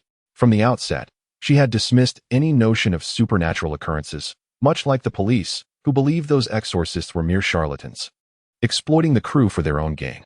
With a sidelong glance at Li Bai, her expression seemed to convey, "Look at this cook, trying to meddle in our affairs." Amanda continued her taunts. "Where are the spirits? Come out. Hurt me. Ha ha." Her laughter directed at Megan was jarring, a cacophony of derision. After her laughter subsided, she yanked off the necklace and tossed it to a nearby props assistant, then sauntered away to join her fellow actresses, chattering animatedly. Li Bai felt a sense of disbelief. This woman was audacious, seeking perilous encounters. Megan, visibly irritated, returned to Li Bai's side and plopped down beside him. Li Bai cheerfully offered her a small piece of cream cake. Calm down. Here, indulge in something sweet. Isn't it said that sweets can lift one's spirits? Even though I am not particularly fond of them." Megan, seemingly in defiance, took a hearty bite. Li Bai, unperturbed, finished off the remaining bites himself. "What now?" Megan inquired after swallowing the cake. "We wait," Li Bai replied, sipping his drink. "That Amanda touched the necklace. She likely shielded you from misfortune. I suspect the malevolent spirit will no longer pursue you. At the very least, you are safe for now." Upon hearing Li Bai mention the malevolent spirit, Megan furrowed her brow. Isn't a malevolent spirit different from a ghost? Levi recounted what he had learned from Dean, conveying the essence that malevolent spirits were more formidable and troublesome. As time passed, the people in the hall began to entertain themselves. Some found chairs to lounge and nap, while others engaged in animated conversations or scrolled through videos on their devices. A group gathered around a table to play cards. Suddenly, one individual engrossed in a video let out a loud exclamation. The Hulk is back again. He raised his phone, and several individuals immediately gathered around him. Levi, curious, squeezed into the crowd to take a look. In the video, a colossal green giant was rampaging with wild abandon. Surrounding him were a group of armed individuals, firing relentlessly. Subtitles below the video read, "At the border of Eagle Sauce and Hemp Leaf Nation, the Border Patrol clashed with the Green Giant." Levi watched in astonishment as the Green Giant smashed a patrol vehicle into scrap metal, sending chills down his spine. What manner of creature was this Green Giant? Unfazed by firearms? The world was indeed perilous. His own abilities seemed utterly inadequate. Whether facing guns or this Green Giant, he was no match. He needed to enhance his strength. After watching for a while, losing interest, Levi returned to Megan's side. Megan was also bored, idly scrolling through videos, too anxious to sleep. Although Levi assured her that the malevolent spirit would no longer pursue her, she still felt restless and uneasy. Levi, indifferent to her worries, was overtaken by drowsiness and yearned for sleep. Yet, there was no space available, as it was all occupied. An idea struck him. He maneuvered a chair close to Megan, reclined upon it, and rested his head on her lap, comfortably closing his eyes. Her long, soft legs were far more pleasant than any pillow. Drowsily, he lost track of time until he was abruptly awakened by a cacophony of screams. Megan, wiping the drool from her legs, was pushing him vigorously. As Levi opened his eyes, he was met with chaos in the hall. Panic-stricken individuals were darting about. To his shock, the malevolent spirit was once again by Amanda's side. No matter where she hid, the spirit followed her like a shadow, appearing in an instant. Everyone seemed to flee from Amanda as if she were a plague. A few bold souls picked up objects to hurl at the spirit, but it proved futile. The items passed right through it. A police officer drew his weapon and fired, yet the bullets merely penetrated the spirit's form, achieving nothing. In that moment, the female director and the screenwriter, in a panic, shouted to the pastor and the cowboy, "Hurry, perform an exorcism." The pastor, still pretending to be prepared, opened his Bible, muttering incantations while attempting to cast out the spirit. The cowboy, however, was quite audacious. Having found a metal rod from somewhere, he charged towards the spirit, swinging it vigorously. Although the rod also passed through the spirit, sparks flew around it, indicating that the iron was indeed effective against the malevolent entity. After taking a hit, the spirit dissipated in a cloud of black smoke, vanishing without a trace. Levi couldn't help but marvel. Among the 3 individuals hired by the crew, it seemed the cowboy was the only one with any real skill, while the other 2 were merely there to swindle money. Having previously spoken with Dean, he was aware that malevolent spirits feared iron. It appeared the cowboy possessed some knowledge as well. With the spirit no longer present, everyone breathed a sigh of relief and erupted in cheers. The cowboy was surrounded by a group of female extras, basking in the limelight, enjoying the attention. As he passed by Levi, he let out a deliberate snort, his nose held high in pride. "Did you see that? Now, that is true skill, a professional exorcist. Some individuals are nothing but deceivers, swindling money. I captured that scene just moments ago, and guess what? The followers are surging." The crowd around me began to cheer, elevating the cowboy to the status of a hero. Levi observed from the side, his lips twitching in disbelief. Had the malevolent spirit truly been vanquished? Dean had warned me repeatedly over the phone. This entity is quite troublesome. Chapter 21. The Namekian Gene, Natasha's Call. Has the evil spirit been eradicated? Megan inquired. Levi twisted open a bottle of beverage and took a sip. It's not that simple. It has merely been temporarily subdued. Iron can only restrain it for a time, but cannot obliterate it. At that moment, the cowboy tossed aside his iron rod and swaggered over to the director and the female screenwriter. "The job is done. It's time to settle the bill, isn't it?" The female director responded readily, 30,000, no problem, I'll transfer it immediately. Upon hearing the amount, Levi felt a pang of envy and jealousy. Just as the cowboy eagerly awaited the director to summon the accountant for the transfer, an unexpected turn of events occurred. The malevolent spirit appeared behind him like a phantom, plunging its hand into the cowboy's body. Strangely, only a trickle of blood oozed from the wound. Li Bai watched in astonishment. The spirit could indeed shift between the tangible and the intangible. After inserting its hand, it became corporeal. It even targeted the disruptive individual first. This was no ordinary ghost. The cowboy collapsed to the ground with a thud, motionless. The crowd erupted into panic, screams of terror filling the air. The police continued to fire, and the spirit vanished once more, reappearing beside Amanda, who screamed and fled in fear. Li Bai turned to Megan and asked, "Shall I inquire with the director if an exorcism is still needed? I could earn that 30,000. Megan, undeterred, approached the director and screenwriter, who were still urging the priest. Upon hearing Megan's words, they nodded in agreement without hesitation. Megan gestured a thumbs up to Li Bai. Taking a deep breath, he advanced toward Amanda. While others cowered away, he boldly stepped forward, creating a stark contrast. The surrounding onlookers regarded him as if he were a fool. Li Bai chose to ignore them. He discarded his beverage, placing the empty bottle on the ground, and activated the magic sealing wave. Then, he shouted dramatically at the malevolent spirit, "Magic sealing wave." Striking what he believed to be a gallant pose, he formed hand seals and chanted incantations. A brilliant green light surged from his palm, swept up by a gust of wind, and rushed toward the spirit. The crowd, taken aback by this sudden display, gasped, with some timid women hastily clutching their skirts. The malevolent spirit seemed to sense the threat, twisting and struggling, but it was futile. It could not withstand the pull of the magic sealing wave, and was drawn into the bottle on the ground. Quick as lightning, Li Bai dashed forward, securing the bottle cap tightly. The green light flickered within, then dimmed, revealing the spirit's distorted visage, now unable to escape. What was that? What was the green light just now? I saw it. The spirit flew into the beverage bottle. Amidst the crowd, a voice arose, imbued with incredulity. Casting a bewildered gaze upon Li Bai, the priest swallowed hard, his Bible tumbling to the ground as he tore a page from it. The director and screenwriter hesitated to inquire, daunted by the realization that this self-proclaimed chef of Chinese descent was far more terrifying than the specter itself. The police, too, refrained from intruding, feigning a dispersal of the crowd. Amanda lay prostrate on the ground, her face flushed, a dampness beneath her.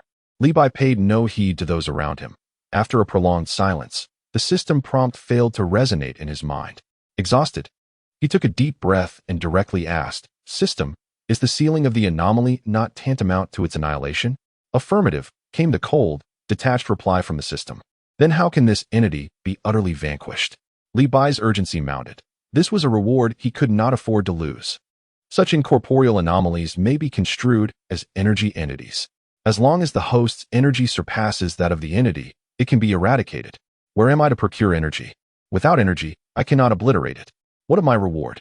Li Bai felt utterly deceived. The skill you possess, the energy wave, is indeed an energy attack. A sudden realization struck him, and he chastised himself for his earlier oversight as he fixated on a bottle of beverage. He pondered what reward he might exchange for. Just then, Megan approached, her small face flushed with excitement. Has the malevolent spirit been vanquished? Li Bai shook his head. Not so easily. It is temporarily sealed within this bottle. As he spoke, he casually thrust the bottle into Megan's hands. Startled, she trembled as though cradling a bomb, promptly returning it to him. "Remember to get me $30,000. I'm going to catch up on some sleep. I'm exhausted." Li Bai did not wish to evade interaction with the others, but fatigue weighed heavily upon him. Having used the demon sealing wave, he felt as though he had run a marathon, utterly drained. Now endowed with abilities from the system, yet still bound by the limitations of an ordinary human physique, the exertion of the demon sealing wave took a considerable toll. He made his way directly to Megan's room and collapsed into slumber. When he awoke, it was already midday the following day, roused by Megan's calling. The director had been prompt in settling the payment, transferring the funds to Megan. She swiftly inquired about Li Bai's account and efficiently forwarded the money. Li Bai beamed at the sight of 30,000 entering his account. A far more lucrative outcome than working in a Chinese restaurant. His stomach soon protested, and he descended with Megan for lunch. Since the malevolent spirit had been confined to the beverage bottle the previous night, tranquility had returned to the set, with no further casualties reported. The collective anxiety of the crew had finally dissipated, and the police had provided satisfactory closure, although the matter remained undisclosed to the public, presumably suppressed by higher authorities. The police treated him with utmost courtesy, sparing him the need for a formal statement. As for the spectral screenwriter, he had taken his own life in the 1990s. The necklace was indeed a gift he had presented to his lover. Upon discovering it to be a counterfeit, a quarrel ensued, culminating in a tragic misunderstanding that led to her accidental death on set. The screenwriter subsequently returned home and ended his own life. This incident made local news, and Li Bai learned of it from the investigating officers. The connection between the deceased screenwriter and the necklace was illuminated only after inquiring with Dean. A spirit, steeped in resentment at the time of death, was likely to become attached to a particular object, akin to a parasitic existence. Such items are often associated with death, particularly a necklace. The malevolent spirit targets women who have come into contact with the necklace, and the reasons are quite simple. Either the spirit was a lecherous individual in life, or it harbors resentment towards women that originated from a past lover's betrayal. In the afternoon, the film crew finally commenced their work. Li Bai planned to return home, but Megan warmly invited him to explore the set. Having never witnessed a film shoot in his life, he accepted the invitation and spent the next 2 days on set. During this time, the crew's enthusiasm towards Li Bai was palpable, a stark contrast to the circumstances of sealing the evil spirit. Even the director and screenwriter praised him profusely, inquiring if he was interested in a cameo role, which Li Bai graciously declined. The leading actress, Amanda, suggested several times that he could join her for the evening, as she lived alone, but unfortunately, she did not fit Li Bai's preferences. At the outdoor filming location, Li Bai sought solace in a secluded grove, holding a bottle containing the essence used to seal the malevolent spirit. Placing the bottle on the ground, he unleashed a burst of energy, causing the bottle to dissolve into nothingness. A notification chimed, indicating the successful defeat of the anomaly and the acquisition of Namekian genes. Li Bai paused momentarily, then felt a surge of joy. He had finally transcended his mortal form. However, a fleeting thought darkened his expression. Would he truly become green like a Namekian? He instinctively touched his head, but soon his spirits lifted again.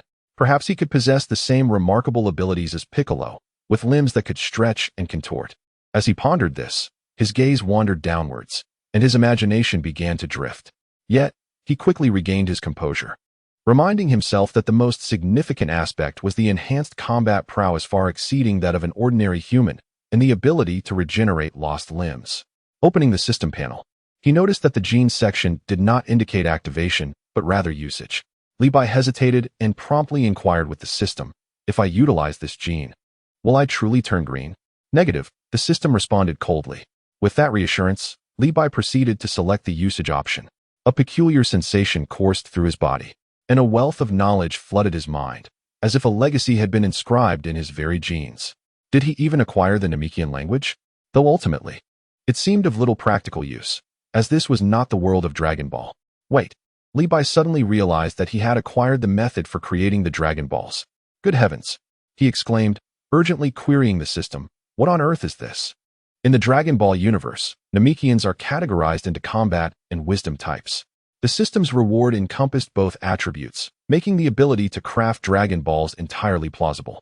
Li Bai's excitement was palpable as he rubbed his face. Besides the crafting method for the Dragon Balls, it made sense that he had felt a surge of power within him moments ago.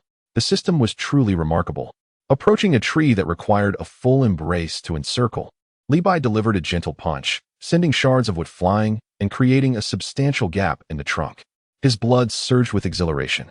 His current physicality was undoubtedly superior to before. He wondered if he surpassed even the strength of Piccolo during his prime. Could he rival the mighty Hulk? With renewed vigor, Li Bai leapt from the ground, effortlessly soaring above the treetops. He sensed that if he exerted himself fully, he could attain astonishing heights. Alas, he lacked the ability to fly. Otherwise, he would be akin to a small superhero. Suddenly, the ringtone of his mobile phone echoed. It was Natasha calling. Li Bai answered without a second thought. "What brings you here, Secretary Natalie?" Natasha teased from the other end. "Exorcist? Have you been busy lately?" Li Bai was bewildered.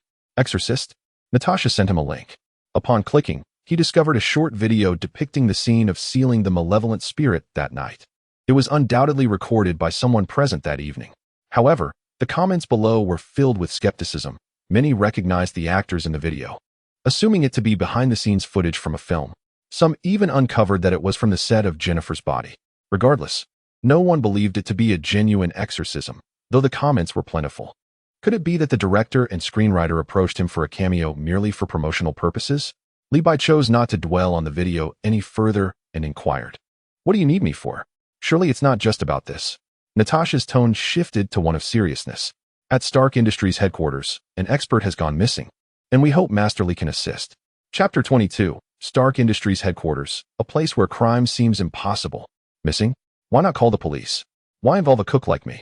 Upon hearing Natasha's request for assistance, Li Bai was utterly perplexed. Natasha responded in a calm manner, "It's not about finding someone. This matter likely pertains to your side job." After a moment of confusion, Li Bai finally grasped the implication. "An exorcism? Are you suggesting this disappearance is connected to the supernatural?" "Indeed. We can discuss the details when you return from the land of the hemp leaves." A pang of anxiety struck Li Bai. How did she know he was in that place? But then he recalled Natasha's prowess. Surely, she could handle such trivial matters with ease. "How did you know where I was, Secretary Natalie?" "I Haven T reported my itinerary," he jested. "And on what grounds do you assume this is supernatural? Besides, even if it is, why call on me? Why should I return? The sun, the beach, and the abundance of beautiful women here make me reluctant to depart." "Ha ha ha." Natasha's voice remained composed. "It was mentioned by the new chef at your establishment. As for whether it is supernatural, you know once the exorcist arrives, and about your reason for coming." Before she could finish, Natasha sent another link. Li Bai clicked it and felt a jolt of apprehension. The page prominently displayed the disgraceful deeds of a certain restaurant: tax evasion, falsifying accounts, smuggling, money laundering, employing illegal workers, assault, and imprisonment. The establishment had been shut down, and the owner was destined to spend the rest of their life behind bars. Wasn't this the unscrupulous restaurant? He had promised that female spirit to deal with the owner, ultimately asking Natasha for help. Now, this favor loomed over him.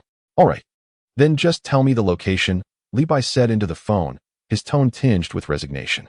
Natasha replied, "Just come directly to Stark Industries headquarters. I will meet you there." After hanging up, she glanced at Nick Fury, pondering whether this Li Bai, solely an exorcist and part Tamer, truly warranted an invitation to join the Avengers. Nick Fury reclined in his chair, observing Li Bai as he utilized the magic sealing wave to imprison the malevolent spirit. He decided to conduct an investigation first.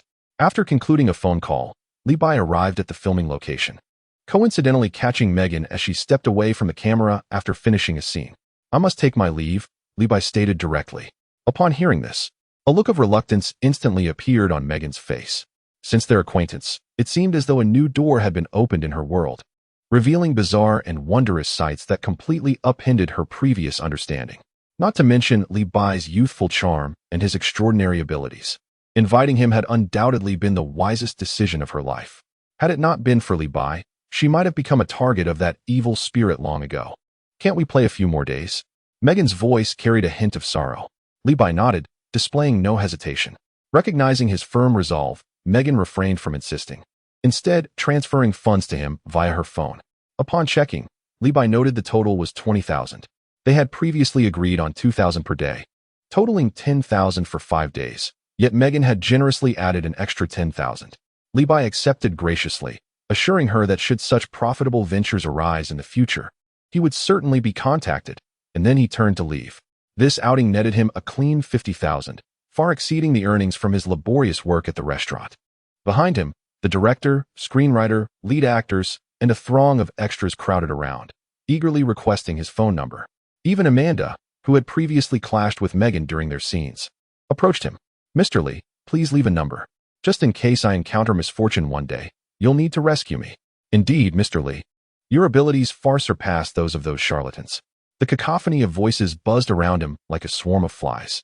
Li Bai offered a few perfunctory responses before finally extricating himself.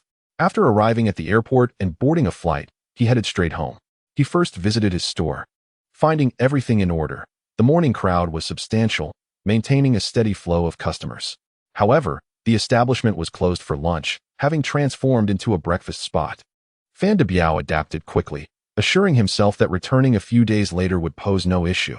After a brief rest, Li Bai climbed into his battered pickup truck, heading straight for Stark Industries headquarters. Yet, a sense of unease began to brew within him. What, exactly, was Natasha up to? Upon reaching Stark Industries, as Li Bai contemplated how to gain entry and whether to call Natasha, she appeared gracefully, emerging from the building. dressed in a sharp professional ensemble that accentuated her well-proportioned and alluring figure. Her height was the only drawback. One could only wonder if the dashing Tony Stark had discerned her true identity. Natasha personally guided Li Bai through the entrance of Stark Industries, leading him through a labyrinthine path until they reached an area bustling with researchers clad in lab coats. They arrived at an office that belonged to Richard, an expert in the life sciences department, although he was currently missing. Li Bai surveyed the surroundings. The desk was strewn with various office supplies and incomprehensible reports. A photo frame caught his eye, featuring a man in his 40s embracing two children, beaming with a radiant smile. This must be the missing Richard. This is one of the locations he visited before his disappearance. Natasha pointed to the office. Take a look and see if you can uncover any clues. One of the locations? Li Bai questioned, perplexed. Natasha produced a tablet, tapped it, and two videos materialized on the screen. In one video, Richard was busily engaged in the office. In the other, he appeared outside an apartment building, emerging shortly thereafter, covered in blood, wielding a bloodied knife. Quickly exiting the surveillance range, Li Bai was taken aback, asking Natasha, could it be that Richard committed murder? Natasha nodded. Isn't this indicative of fleeing after committing a crime? Shouldn't we involve the police? Why seek my assistance? Li Bai was even more bewildered. Natasha refrained from elaborating and continued playing the video, deliberately pointing out the date and time in the corner. Initially, Li Bai was slow to grasp the significance, but after a prolonged gaze, he finally discerned the anomaly. Both videos were from yesterday. The one in the office was timestamped at 8:15 p.m., while the one outside the apartment was at 8:25 p.m. What is the matter? A mere 10 minutes apart. Are you suggesting that a crime is impossible? Impossible to commit. A familiar trope from detective novels flashed through Li Bai's mind. The apparent distance between the two locations suggested a lengthy traversal time, yet the timeline seemed implausible. However, this was merely a ruse, employing some method to hasten travel between the two places. Natasha shook her head. The actual distance between the two locations is nearly an hour's drive. The police have investigated and confirmed it was the same individual, with no shortcuts taken. Evidence at the crime scene implicates Richard, his blood, hair, and other traces belonging to his deceased neighbor. Now he is missing. An impossible crime. Yet there exists video footage and physical evidence? Li Bai chuckled, shaking his head. Impossible. Absolutely impossible. Chapter 23. Thank you for your sports car? It could even be a daughter. Li Bai grew intrigued. As a mere chef, not a detective, he found the unfolding events reminiscent of a suspense film. So, you suspect this is related to the supernatural? Natasha nodded. Li Bai was uncertain how to investigate further. Give me some time. He was no detective. Merely a few days prior, he had speculated about a malevolent spirit while on a hotel set, a comment made in passing. Finding the pivotal necklace had been a stroke of luck, confirmed later by reviewing the surveillance. He didn't believe he could be of much assistance this time. Nevertheless, since he was here, he decided to observe further. Stark Industries headquarters, a frequent subject of news articles. You are the chief secretary to the Playboy. Your company often graces the headlines. How about you show me around first? Natasha acquiesced, as her task was to discreetly observe Li Bai. Following Natasha through the expansive headquarters, Li Bai was struck by its immense size. Beyond the life sciences department, there were divisions for energy, artificial intelligence, medicine, and more, a veritable cornucopia of innovation. No wonder that Playboy amassed such wealth. After a tour, Li Bai grew weary, still lacking any leads in the case of Richard's disappearance. He pondered whether to visit the suspect's residence and the crime scene, as it might yield some revelations. Is there a way to do so? Certainly, Natasha replied without hesitation. We collaborate with the police, donating a substantial sum annually to the local precinct. Otherwise, it would have been impossible to access the surveillance footage from yesterday's crime scene so effortlessly. Natasha seemed to speak of a commonplace affair. Li Bai inwardly cursed, realizing that wealth indeed grants one the power to act with impunity. Without further ado, he urged her to take him to the scene. Natasha acquiesced, leading Li Bai out of the building. Upon reaching the entrance, a silver Audi sports car screeched to a halt, exuding an air of flamboyance. Li Bai had little interest in sports cars. He preferred SUVs and pickups for their spaciousness and utility in the wilderness. A figure emerged from the vehicle, flamboyantly dressed. Unmistakably Tony Stark, a frequent feature in the news. Tony noticed Natasha, but hardly acknowledged Li Bai. How's the Richard case progressing? Have you secured the expert you sought? Natasha gestured towards Li Bai, introducing him. This is the Exorcist. Tony Stark removed his sunglasses and scrutinized Li Bai with a sidelong glance. A charlatan? Natasha, what on earth are you doing? We must trust in science. If the media learns that a charlatan has come to our headquarters, you can imagine the headlines they'll spin. Just as Natasha was about to clarify, Li Bai interjected, displeased. What do you mean by charlatan? I am a chef, not a fraud. I am Iron Tin Man. Tony Stark interrupted Li Bai. All right, Iron Tin Man. Li Bai waved his hand in irritation. You speak of science? Let me put you to the test. With that, he retrieved a multifunctional capsule from his pocket, eager to demonstrate the advanced technology from the Dragon Ball universe to this arrogant playboy. He shook the capsule in his hand. Here's the deal. If you can explain the principle behind this device, I'll concede that I am a charlatan. If you cannot, there is no scientific principle I do not comprehend. Tony Stark interrupted Li Bai again, his tone dripping with arrogance, as if he had heard the most ludicrous joke. He glanced at the capsule, dismissing it with disinterest. If I lose, I'll admit to being a charlatan.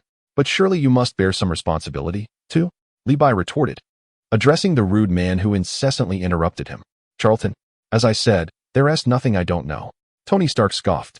Li Bai, uninterested in further banter, pointed to the Audi sports car, where someone was preparing to assist with parking. He took out his phone, recording to keep evidence. If you cannot elucidate its workings, that sports car becomes mine. What do you say? Tony Stark wore a contemptuous expression, as if certain of Li Bai's impending defeat. Very well. He instructed the valet to step aside, and Li Bai pressed the button on the multifunctional capsule, hurling it towards the Audi. With a thud, a muffled sound resonated, and white smoke billowed, swiftly dissipating, leaving the Audi sports car mysteriously vanished from its spot. Tony Stark's eyes widened in shock. What the actual? He quickly regained his composure, focusing on the small device Li Bai picked up. This is certainly not an illusion, nor could it possibly be sorcery. Dismissing all those supernatural possibilities, what remains is technology. Tony's mind raced. A thought flashed through, and he blurted out, some form of spatial compression technology? Li Bai was somewhat taken aback. The playboy's reaction was surprisingly swift. Truly, he was a genius capable of creating armored suits. But to unravel the mystery of the universal capsule? That was still a long way off. Iron Man, you haven't even disclosed the principle yet, Li Bai said, triumphantly waving the universal capsule in his hand. Tony wore a look of discomfort. He genuinely did not understand the principle, but he would never concede defeat verbally. Impossible. There cannot be anyone in this world more intelligent than I am. He had long since cast aside thoughts of a sports car. The value of this spatial equipment was immeasurable and, once applied on a large scale, would be capable of transforming the world. Who is it? Who created this? Tony's mind swiftly filtered through every potential candidate and the leading tech companies. Seeing him lost in thought, Li Bai, disinterested, turned to leave. But not before offering a friendly reminder. Thank you for the sports car. Natasha glanced at Li Bai and then at Tony.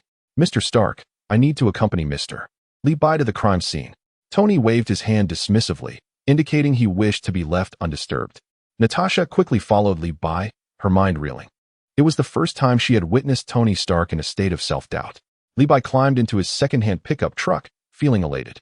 This trip had not been in vain. He had unexpectedly acquired a sports car. Noticing Natasha settling into the passenger seat, he composed himself and sat up straight. Natalie, dear secretary, could you please direct us? As Natasha guided him, she observed Li Bai and tentatively inquired, was that also for exorcism? Li Bai replied nonchalantly, just a diversion. So, how do we proceed from here? Natasha maintained her composure, yet her astonishment was no less than when she had observed Tony Stark. This Li Bai was undoubtedly more than just a cook moonlighting as an exorcist. Such spatial equipment was something even S.H.I.E.L.D. did not possess. This matter must be reported to the director promptly. Li Bai's significance must be elevated. The pickup arrived beneath an apartment building, where a police car was parked nearby. At the entrance of a fifth-floor room, police officers stood guard. At Natasha's signal, the two entered seamlessly. The room was modestly furnished but impeccably organized. Clearly not the abode of a bachelor. Indeed, there were feminine items present. Not a single man. How vexing. The scent of romance. He mused, realizing that he lived with a girlfriend who was also missing. Natasha approached to introduce. Li Bai nodded. Then this woman is also a suspect. He scanned the room, his gaze landing on a framed picture on the desk, depicting Richard alongside a young and beautiful woman who appeared to be of similar age to him. This is Richard's girlfriend, Natasha supplemented. Girlfriend? She could pass for his daughter. Li Bai couldn't help but remark, then inwardly admired the woman's striking features. Her face was well-defined, embodying both feminine grace and a unique vigor with her short hair. She was precisely his type. Li Bai instinctively retorted, how could such beauty be suspicious? Natasha stood by, taken aback. Just moments ago, he had labeled her as suspicious. Reluctantly, Li Bai set down the picture frame, utterly perplexed. He approached the window and inadvertently caught sight of a woman standing across the street. Wasn't she the very same as in the photograph? The woman, upon noticing the police car below, hesitated to approach. A thought sparked in Li Bai's mind. Her boyfriend was in trouble, yet she remained furtive. Surely something was amiss. Just as he pondered this, the woman turned to leave. Realizing he could not let her escape, he swiftly flung open the window and leapt from the 5th floor. Such a height posed no challenge to him now. Natasha gasped in shock. What was he thinking? Once she regained her composure, she rushed to the window and then dashed out the door, sprinting down the stairs. Losing one of her high heels, she discarded the other as well. Determined to reach the street below, there she saw Li Bai confronting Richard's girlfriend, a serious expression adorning his face. Miss, you seem somewhat familiar. Do you have a twin sister? Natasha nearly let out an expletive, exasperated by his approach. Was he investigating or merely flirting? Chapter 24. Encountering a deadlock? Someone wants us dead. Natasha gazed at the agile Li Bai, her heart pounding with dread. That leap had nearly terrified her to death.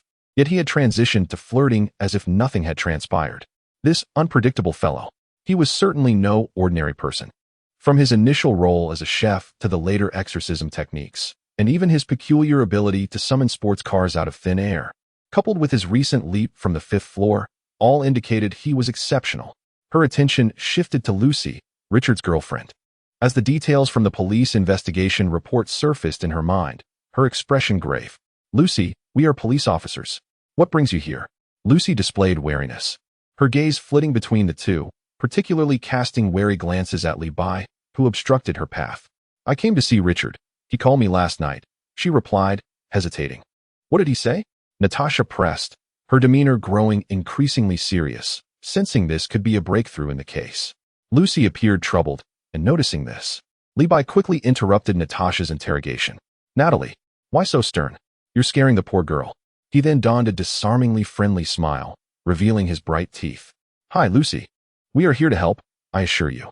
With a burst of enthusiasm reminiscent of his English lessons, he swiftly shifted back to the matter at hand.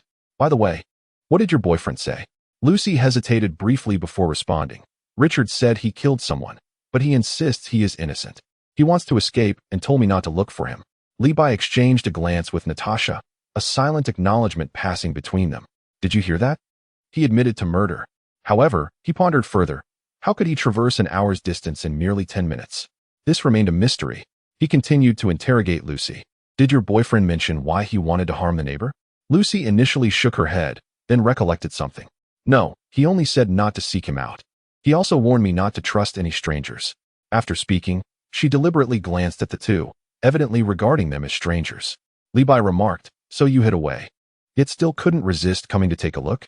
However, we are police, you can trust us. Natasha, overhearing this, nearly rolled her eyes, thinking, all right, trying to play the police. Nevertheless, she could deduce Li Bai's conjecture. Despite Lucy's short, sharp hairstyle and spirited appearance, she exuded a rather delicate aura, evoking a protective instinct even in Natasha, a woman herself. Li Bai inquired, engrossed, what kind of person was the murdered neighbor? Did they have any conflicts? Natasha recalled briefly. No, the neighbor was just an ordinary office worker. According to the surrounding residents, he was quite well liked and had no issues with Richard. Li Bai furrowed his brow, contemplating that one could not solely rely on surface perceptions. He needed to personally visit the victim's home. He instructed Natasha to lead the way, bringing Lucy along, while Natasha also retrieved another misplaced high heel. The trio arrived on the 6th floor of the apartment, and with Natasha as their guide, they smoothly entered the crime scene. The body had already been removed, and Li Bai searched the area, finding nothing of significance. If there were any clues, the police would have informed Natasha by now. He then turned to Lucy, asking, where does your boyfriend usually go? I have searched all possible locations since last night, yet found no trace of him. He doesn't seem to have many friends. Li Bai scratched his head, thinking it was quite troublesome. Perhaps he was not cut out for this line of work and should return home sooner rather than later. However, Lucy interjected, "But there is one place we haven't checked." Li Bai's eyes lit up. Where? His family home. "It's a bit far, but I intended to check here first before heading there, and that's when I encountered you." Li Bai pressed on, "Do you know the location?" "Yes, I've been there once." Li Bai turned to Natasha. "Natalia, shall we make a trip?" Without hesitation, Natasha agreed, thinking it was fine as long as she followed Li Bai. The three descended, with Li Bai driving, Natasha in the passenger seat, and Lucy in the back. They set off in a second-hand pickup truck. Several hours later, they distanced themselves from the clamor of Los Angeles. The road was rugged and uneven. Li Bai couldn't help but complain about the poor road conditions, wondering why they hadn't repaired it. Fortunately, they were in a pickup, or else it would have fallen apart. As dusk approached, Li Bai's mood soured, internally grumbling about the inconvenience. "If I had known, I wouldn't have come." Suddenly, Natasha, who had been relegated to the back seat, suggested, "How about we find a place to rest and grab a bite?" Li Bai thought this was a reasonable idea and continued driving in search of a resting spot. However, after half an hour had passed, they still had not found a populated area. Logically, there should be a gas station or rest area along this route. But in desperation, they pressed on. As night fell, darkness enveloped the surroundings, and still, no signs of life appeared. While Li Bai focused on driving, Natasha suddenly alerted him. "It seems we are going in circles. Did you take a wrong turn?" Li Bai was taken aback, pondering that while he might have a poor sense of direction, there was no need for such bluntness. Moreover, he had not noticed they were going in circles at all. Natasha's complexion appeared somewhat pallid after several hours of travel. She felt a pressing urgency to relieve herself. Li Bai continued to drive forward, but soon he too sensed something amiss. Goodness! It seemed they were indeed taking a roundabout route. Could it be that they had encountered the legendary ghost wall? A flicker of alarm coursed through Li Bai's mind. Along this stretch of road, there were no vehicles or pedestrians in sight, not even a spectral silhouette, which was rather unsettling. Just as this thought crossed his mind, a glimmer of light appeared on the roadside ahead, a gas station and rest area. Li Bai exhaled in relief, realizing he had merely frightened himself. "Look at that. There's no detour at all." He stopped the car, intending to chide Natasha for questioning his driving skills. However, Natasha, uninterested in his antics, promptly exited the vehicle in search of a restroom. Li Bai followed her out. He had driven for hours yet felt hardly fatigued, likely due to the influence of his Mikian genes. Upon entering the rest area shop, he intended to purchase some food, as there was still a considerable distance to Richard's hometown. The establishment appeared rather antiquated, showing signs of age. Lucy also disembarked.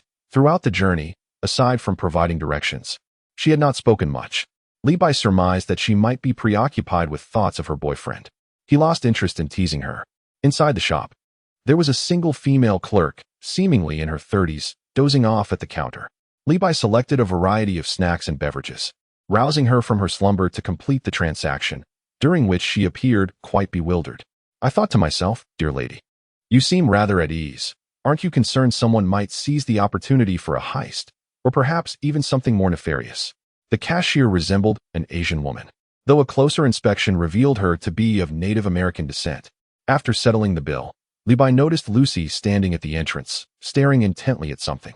Curious, he approached her, only to discover it was a missing person notice, the paper now yellowed with age. It depicted a middle-aged man, leaning against a large truck, also of Native American heritage, who bore the appearance of a seasoned driver. Instantly disinterested, he was about to turn away when Natasha returned. As the three prepared to reboard the car, a sedan screeched to a halt outside with a dramatic flare, though the vehicle appeared rather worn. A man and a woman leapt out, hastily rushing into the shop. Upon spotting Li Bai and the others, their eyes lit up as if they had encountered salvation. "Help! Someone is trying to kill us!" the woman screamed, her voice piercing the air. Chapter 25, Trapped. Collective Ingenuity. The woman seized Li Bai, who was nearest to her. "Help! Someone is trying to kill us." She seemed so frightened that her speech was disjointed. The man trailing behind her was somewhat more composed, albeit still panicked, managing to articulate a coherent sentence. "Please, help us call the police. We've lost our phone. We beg you." Without hesitation, Natasha pulled out her phone, only to find there was no signal, her brow furrowing in frustration. She glanced at Li Bai, who also produced his phone, discovering the same lack of connectivity. The Native American woman in the shop, having heard the commotion, stepped out to investigate and overheard their conversation. There is no signal here. You must drive quite a distance to find one. Levi pondered to himself, what kind of place is this, devoid of even a single base station? The infrastructure is appallingly inadequate. Natasha then turned to the Native American woman and asked, "Can we use your phone to call the police?" The Indian woman wore an expression that suggested a lack of exposure to urban life. There was no telephone in the store, which only deepened Natasha's confusion. "How do you restock then?" she inquired. The Indian woman replied, "Someone comes to deliver regularly." With no other option, Natasha turned to the couple. "What happened to you?" The man finally regained his composure. "We were camping when suddenly a large truck came barreling towards us. We hastily drove away. But that truck pursued us like a rabid dog." Levi glanced at the battered sedan behind them, its rear end pockmarked. Resembling something that had been gnawed by a dog, it was no wonder he had thought it was in poor condition earlier. The woman began to wail. "What do we do if there's no signal to call the police? That madman in the truck will catch up to us." Lucy, who had been silent, suddenly spoke to comfort the distressed woman. "Don't worry, these two are police officers." She introduced the couple, starting with Levi, but faltered when it came to Natasha. Not knowing her name, Natasha interjected, "Natalie." Upon hearing they were police officers, the couple visibly relaxed, as if they had taken a calming tonic. Levi pretended to reassure them. "We have a case to investigate, so we must leave. You can follow us in your car." The couple shook their heads vigorously. No, we'd rather wait here until dawn. We seem to have lost our way and have been driving in circles nearby. We only stopped to camp out of desperation and ended up in this predicament." As they spoke, the couple grew agitated again, on the verge of another breakdown. Levi observed them, realizing they were utterly terrified. Were they lost or just frightened? Much like himself, who also struggled with navigation. He had mistaken their fear for disorientation. Turning to the Indian woman behind the counter, he asked, "Is it safe here?" She maintained a stoic expression. "Safe enough. We're open 24 hours. And it's been a while since we've had any robberies." Levi thought to himself that safety was all that mattered. He turned back to the couple. "Then you should wait here until dawn. We'll take our leave." After saying this, he prepared to drive away. Natasha said nothing, likely in agreement with Levi's reasoning, and climbed into the vehicle. Lucy bid farewell to the couple before also entering the passenger seat of the pickup. As Levi started the engine and drove off, an unsettling silence enveloped the car. Both women appeared to be growing drowsy. Suddenly, Lucy asked Levi, "What if we encounter the person who tried to run them over?"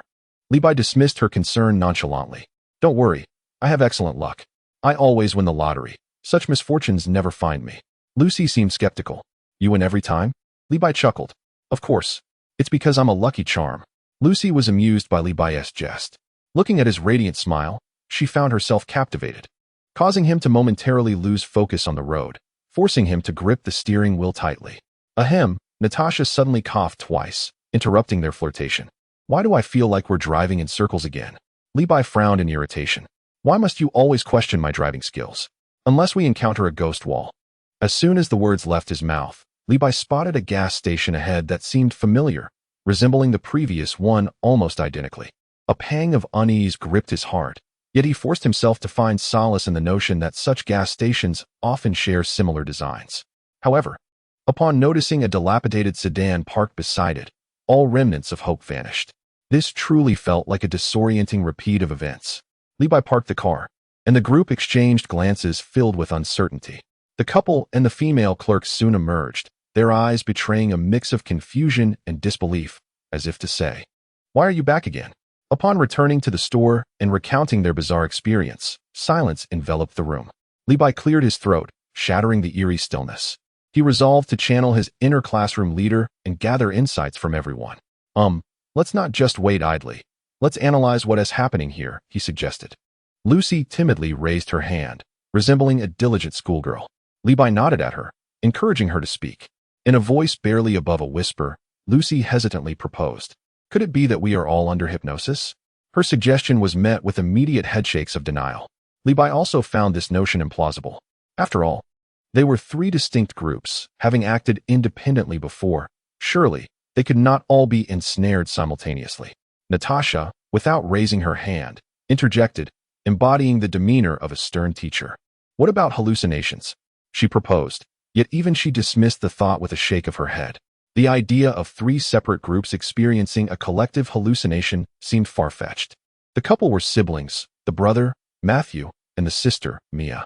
Matthew, summoning his courage, spoke uncertainly. What if we are actually dead?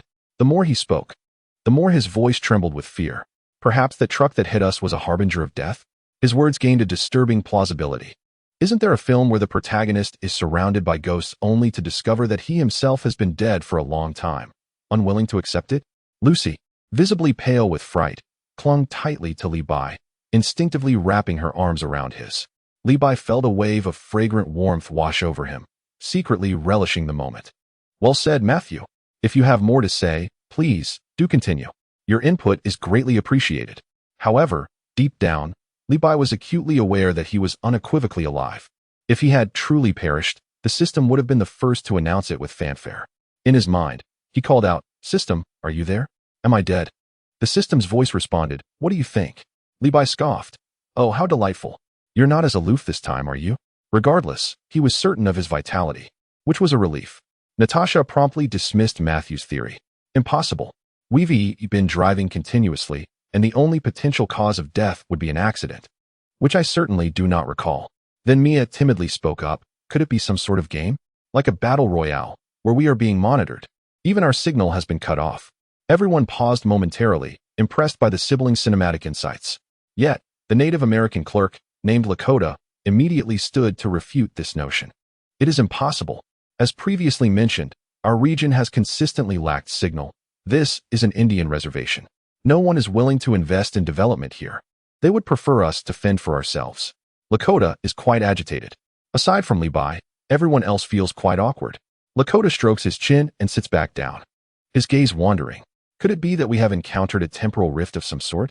This area seems to be distorted in time and space. Those who enter appear to be ensnared in a cyclical loop of time and space. Everyone turns to her, thinking that this sister must have watched too many science fiction films, her imagination running wilder than a black hole. Yet, this does not explain the incident with the truck. Natasha suddenly speaks up, her gaze sharp, fixating on the siblings. Did a truck truly hit you? Chapter 26. Do you dislike secondhand goods? The skill of body exchange. Upon hearing Natasha's inquiry, a thunderous realization strikes the minds of the crowd. Indeed, the account of the collision has always been solely the siblings' word. Li Bai had felt that something was overlooked earlier, and with Natasha's awakening, he suddenly comprehended everything. But wait, I have yet to share my analysis. A myriad of gazes converges upon the siblings, with no one paying attention to him. Matthew struggles to suppress his anger, striving to maintain his composure. You can inspect our vehicle. It bears the marks of impact. Mia also tries to persuade them. It is true. We have been hit multiple times. Li Bai scrutinizes the two, unable to discern whether they are speaking the truth. Natasha remains aloof. No need to look. Even if there were, how can we prove it was a truck that caused the damage? Even if it was an accident, how can we ascertain that it happened today, or that it occurred elsewhere? Matthew can no longer contain himself, rising to his feet, his voice raised considerably. What do you want then? Mia hurriedly restrains her brother, fearing his impulsiveness. Li Bai is uncertain of Natasha's intentions. Her arguments are sound, yet it feels as though she is provoking Matthew. Is she attempting to incite him into revealing his true self? He cannot fathom it. However, asking the locals should validate the siblings' claims. He queries Lakota. How long have you lived here? Have you ever heard of anyone being hit by a truck? Lakota immediately shakes his head. No, I have lived nearby for over 30 years and have never heard of such an incident. Upon hearing this, Li Bai grows increasingly perplexed, suspecting that the Matthew siblings are deceiving them. If someone truly did hit someone with a vehicle, particularly with lethal intent, they would likely pursue relentlessly. Such an individual likely possesses antisocial personality traits. These traits are not formed overnight. They take considerable time to develop, with similar actions occurring more than once. Lakota, who has resided here for over 30 years, has never heard of such an event, leaving only two possibilities. The first is that the Matthew siblings are lying. The second is that the Matthew siblings are exceedingly unlucky. Having just arrived today, they coincidentally encountered this antisocial individual who happened to wander here to commit a crime. Which of these two possibilities is more plausible? Li Bai believes it to be the former. Natasha continues to provoke Matthew. Did you hear? The locals have lived here for over 30 years. They have never heard of such incidents. Matthew finally erupts. Mia's attempts to hold him back are futile as he forcefully shakes her off. If you are unafraid of death, come with me. Everyone follows suit. Mia was in a state of utter desperation, tirelessly attempting to dissuade Matthew while urging everyone to believe their words. Levi glanced at Natasha, who, with her keen intellect, had cleverly baited the naive Matthew into a trap. How could someone so recently acquainted have so astutely gauged his character? It was a pity he wasn't practicing as an accomplished physician. Levi was equally exasperated with Matthew. Was this not akin to performing a self-surgery? Once in the vehicle, Matthew attempted to start the engine, but despite several attempts, it refused to roar to life. Frustrated, he pounded the steering wheel, and Levi winced in sympathy for the poor wheel. If this were a performance, he would undoubtedly be a contender for the Best Supporting Actor award. When Matthew finally exited the vehicle, he seemed to have vented his frustrations, simply stating, "The car is broken." Natasha, relentless as ever, delivered a sharp retort. "How fortuitous that the car broke just as you were about to leave." Matthew, adopting a sage-like demeanor, slumped against the tire, impervious to Natasha's snide remarks. His head bowed and spirit deflated. "Believe it or not, we have a car, we'll drive ours." Natasha, undeterred, turned her gaze to Levi. With a resigned sigh, Levi produced a set of keys and handed them to Matthew. The young man hesitated, his hand reaching out tentatively, but Levi snatched the keys back. Raising an eyebrow at Natasha, "I'll accompany him." This was not out of a desire to assist Matthew. Rather, he feared the fool might drive off, leaving him to search for him later. Although this pickup was secondhand, it held sentimental value. He would not even consider trading it for Tony Stark's Audi. Nor would he blink an eye at exchanging it for mountains of gold and silver. For everyday errands, hauling goods, or simply reveling in the outdoors, nothing surpassed the utility of a pickup. Seeing Levi's determination to leave, Natasha made no attempt to stop him, having witnessed Levi's prowess. She understood that Matthew was no match for him. Without getting overly sentimental, she handed him a note bearing a phone number. "If you leave, wait here for 3 days. If there's no word by then, call this number. My friend will understand." Natasha's demeanor was grave, reminiscent of a somber farewell, and Levi stifled a chuckle. As the engine roared to life, Matthew occupied the passenger seat. Mia, tearfully distressed, wished to accompany them, but Matthew firmly persuaded her to stay. Lucy comforted Mia, reminding Levi to exercise caution as they departed. Levi waved, and the pickup truck sped off into the night. This place was devoid of even a single streetlight, shrouded in darkness. Were it not for his system, he would never have ventured out. The atmosphere was decidedly eerie. The two men traveled in silence, Levi uninterested in engaging in conversation. Had Lucy been present, perhaps she could have lightened the mood. Yet, with a stranger, he found no inclination to converse. The age-old adage proved true: when men and women work together, the labor is less taxing. After more than half an hour of driving, Matthew's truck remained elusive. Not even a trace to be found. They continued along a singular path, devoid of any forks in the road. If this continued, Levi feared he would doze off. "How long have you been wandering in this forsaken place?" he finally inquired, unable to contain himself. Matthew was taken aback by Levi's initiative to speak, momentarily stunned. "It has been about a day since yesterday evening," Levi mused, considering how much more unfortunate this brother-sister duo was compared to himself. Just as he finished his thought, he suddenly recalled something. "How many gas stations have you encountered from yesterday to today?" "Just the one where we recently stopped."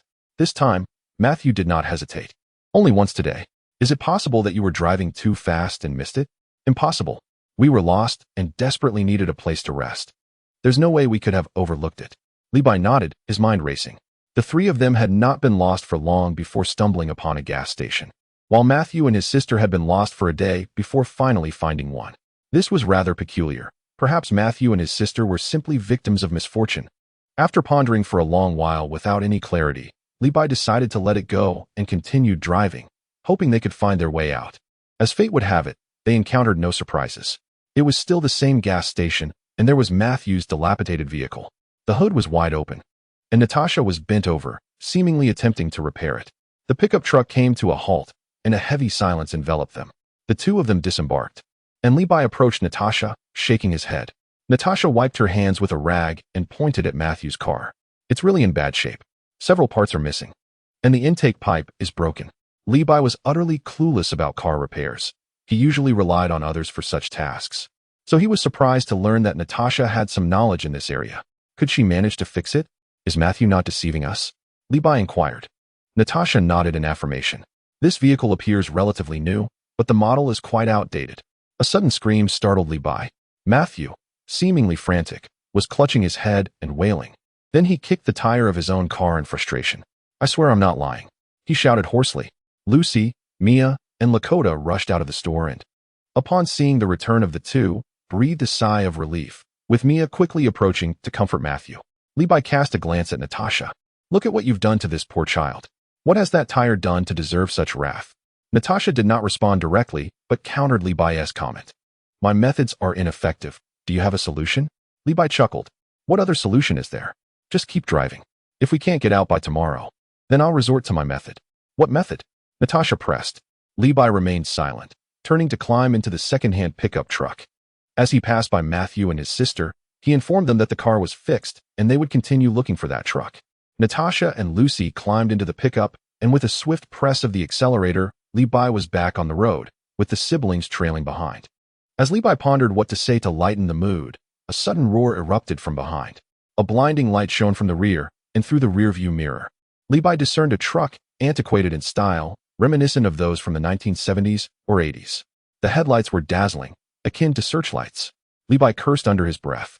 Relieved to finally be on their way, yet bewildered by the rapid appearance of this vehicle, they had barely been driving for a few minutes, whereas it had taken an hour earlier with Matthew to see nothing. Had the driver of that truck simply stopped for a late-night snack? Behind them, Matthew was clearly flustered. Driving erratically, he incessantly honked the horn, but the road was too narrow, with Levi's pickup occupying the center, rendering it impossible for his vehicle to pass. Levi deftly maneuvered the steering wheel to yield the road, causing the pickup to jolt onto the overgrown meadow. Matthew, seemingly frantic, continued to blare the horn while Mia leaned against the window, her face betraying her alarm. Matthew's vehicle surged ahead. Levi irked, thought to himself that his pickup's off-road capabilities far surpassed Matthew's sedan. With a slight increase in acceleration, he matched the pace of Matthew's car. The truck driver behind, mesmerized by Matthew's vehicle like a love-struck fool, charged forward as if enchanted by a charming maiden, colliding directly into Matthew's car, disregarding the pickup beside him. Infuriated, Levi pondered the absurdity of people favoring pristine models over second-hand ones in this day and age. Matthew's car lurched forward from the impact, nearly tipping over. Unfazed, Levi took control, steering his vehicle between the two, and pressed the horn insistently, urging Matthew to hasten, nearly ramming into his rear.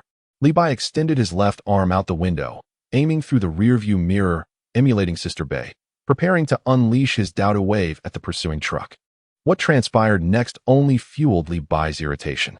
The truck, seemingly disinterested in colliding with him, fixated solely on Matthew's original vehicle.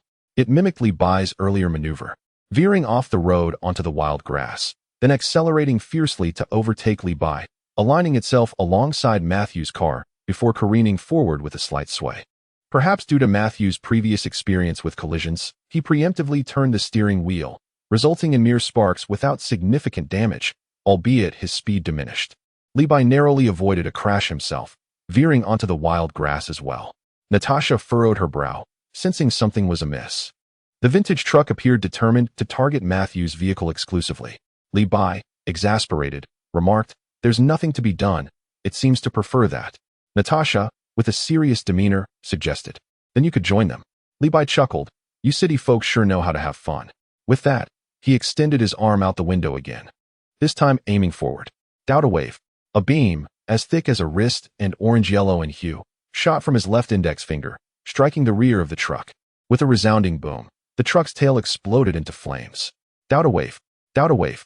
Two more beams followed, consecutively hitting the truck, which erupted into a fiery ball. "Congratulations, host. You have slain an elite anomaly. Reward, body swap skill." Chapter 27, All Ghosts. Arrival at the town. Upon hearing body swap, Levi was momentarily taken aback, but then a surge of excitement coursed through him as he quickly accessed the system panel. Indeed, it was the technique that Captain Jinyu had used against Goku on Namek. However, upon further reflection, he realized this skill was rather superfluous for him. With whom would he swap bodies? Those endowed with the system had no need to envy others. "System, are you there? Could you possibly exchange this reward for something else? This is truly of no use to me. System, come out." He called out several times, but the system remained unresponsive, leaving Levi resigned. He simply could not fathom when he would ever utilize this body swap ability. Is not one's own body fragrant? Gazing into the distance, An antiquated truck has come to a halt, billowing thick smoke and flames reaching toward the heavens. Levi hastily parked his pickup, while Matthew's vehicle also came to a stop at a distance. At this moment, if one could not discern that the truck harbored some troubles, then the skills bestowed by the system would indeed be of no use. Levi had long suspected that the truck was connected to something sinister. Yet with the system backing him, he remained unperturbed. Approaching the truck, he beheld its body engulfed in flames. The remnants of paint and traces of time had been incinerated, rendering it even more dilapidated. The cabin was shrouded in darkness, obscured from view, with a thick veil of mist covering the glass. Just as Levi turned to depart, the truck began to emit even more black smoke, and a faint glimmer of light emanated from the cabin. It appeared that there was someone inside. Unfazed by the raging inferno, devoid of fear, the figure quietly gazed at Levi before dissipating into a cloud of black mist. With the aid of that fleeting light, Levi discerned the visage of the individual. It was an Indian, somewhat familiar. A sudden realization struck him. Was this not the person depicted on the missing persons poster outside the gas station? To his astonishment, it turned out to be something eerie. The truck continued to burn. As a vessel of the supernatural, it had now become useless, its owner long gone. Now, it was merely a heap of scrap metal. Natasha and Lucy also bore witness to the scene, both rendered speechless. Was this the successful exorcism? Natasha inquired. Levi nodded, about to articulate a thought, when Lucy's startled cry interrupted him. Lucy was staring behind Levi. He turned to see Matthew and Mia seated in that sedan, waving at him, their faces adorned with expressions of relief. Gradually, they faded away, vanishing from sight, leaving only their vehicle, solitary in the wilderness. Natasha and Lucy wore expressions of disbelief. Only Levi had suspected, ever since they ventured out to find the truck, that Matthew was not human. Matthew had accurately assessed the reasons for their confinement in the store. In truth, they had long since passed away, and the siblings' demise was undoubtedly linked to that truck. With Levi's destruction of the vehicle, the siblings were liberated. Earlier, while in the car, Levi had queried Matthew about how long he had been lost, to which Matthew had replied a day. Levi speculated it was likely more than a mere day. The sedan they drove was of a very old model. Natasha had informed him about it while repairing, prompting Levi to deduce that the siblings might also be spirits. Natasha and Lucy remained silent. The night's experiences were too overwhelming for them to articulate. "It is time to return," Levi announced. The trio climbed back into the vehicle, and Levi drove back to the gas station. Was the technique you used just now the reason for that mother and child upstairs meeting their fate? And the hole in the floor? Natasha suddenly inquired. Levi nodded, having no intention of concealing the truth any longer. Prior to employing the technique, he had already contemplated its implications.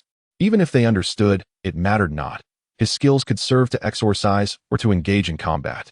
Though he had no desire for the latter, his passion lay in the culinary arts. Now that he possessed the means to safeguard himself, was he not akin to a bodhisattva? "Did you not urge me to go upstairs to investigate the commotion?" The mother and son likely feared that I would uncover their secret, prompting their sudden attack. I found myself momentarily taken aback. My apologies for disturbing your slumber. Is this the crux of the matter? Have you been deceiving me all along? Natasha expressed her irritation. Likewise, Agent Natasha, Levi retorted. I shall cease my pretense and lay my cards on the table. Natasha stared in astonishment at the back of Levi's head. How did this fellow come to know? Though Levi could not see Natasha's expression, it must have been quite remarkable. However, he noticed that Lucy, seated in the passenger seat, appeared unsettled, seemingly trembling. Oh no, Lucy must have been frightened by my earlier remark about a headshot. Are you all right? Levi inquired. I'm fine, just a bit chilly, Lucy replied. Levi swiftly changed the subject. Regrettably, the Matthews siblings vanished too quickly. Perhaps their wishes had been fulfilled, allowing them to depart this world. Otherwise, I could have aided them, and perhaps they would have moved on more swiftly. Be a decent person. Natasha couldn't help but interject. I was merely contemplating the possibility of exchanging for some reward, but never mind. Lucy had ceased trembling and turned to Natasha in the back seat. Natasha? Not Natalie. Levi chuckled. You've only just realized? How amusing. Some individuals, indeed. What do you think his name is? Natasha asked Lucy. Sir, some individuals, indeed. Levi responded. Soon, the pickup truck arrived at a gas station. It was devoid of light, enveloped in darkness. One might mistake it for a power outage, but upon closer inspection, it was evident that the establishment had not opened its doors in many years. Missing person flyers still adorned the walls of the gas station store, as if awaiting someone to come and view them. The three exchanged glances, remaining silent, preparing to leave. Just as they were about to enter the vehicle, they heard a noise, as if someone were speaking. Standing at the store's entrance was the female clerk, Lakota, wearing a smile. Upon closer listening, it became clear she was wishing them a safe journey. Suddenly, a flash of white light illuminated the scene, and she vanished. Just as Levi had anticipated, the clerk Lakota was also a ghost. The gas station's decor exuded a sense of nostalgia, perfectly complementing the earlier truck. Yet, the connection between the two remained unclear. Once wishes were fulfilled, one would voluntarily leave this world. Prolonged presence could result in malevolence. However, it was uncertain what her wish had been. The atmosphere was eerily unsettling, with each occurrence becoming more sinister than the last. Once back inside the vehicle, Lucy exclaimed. It turned out that the assortment of snacks Levi had purchased at the store had packaging that was ancient, with the contents long spoiled. However, with the ghost now gone, there should be no need for further detours, right? Levi pulled out his phone and, to his relief, found a signal. He exhaled deeply, feeling as though this night had been a surreal dream. Continuing their journey, the road conditions began to change, and directional signs appeared. Levi drove vigorously, while Natasha comfortably dozed off, seemingly unbothered by the shift in duty. As dawn approached, they passed through a village that also housed a gas station, inhabited by indigenous peoples. As Levi refueled, he inquired about the peculiar gas station. Upon mentioning the truck collision, the indigenous individuals visibly recoiled in fear. Nevertheless, Levi managed to extract some valuable information. This incident dates back to the 1970s, when a long-haul truck driver, nearing home, kindly offered a ride to a few white youths. To his dismay, those youths betrayed him. The police never filed a case, fully aware of the culprits, yet choosing inaction. The truck driver left behind a mother and daughter, who struggled to make ends meet by running a gas station. They endured until the 1990s, when the daughter matured. But her mother had already passed away. One fateful night, a group of robbers arrived, and the girl was killed while resisting. With no surveillance, the case turned into yet another unsolved mystery. Since then, strange occurrences began, particularly at night, when people were often struck and killed by trucks, always white individuals. It was only after Levi finished his tale that they resumed their journey.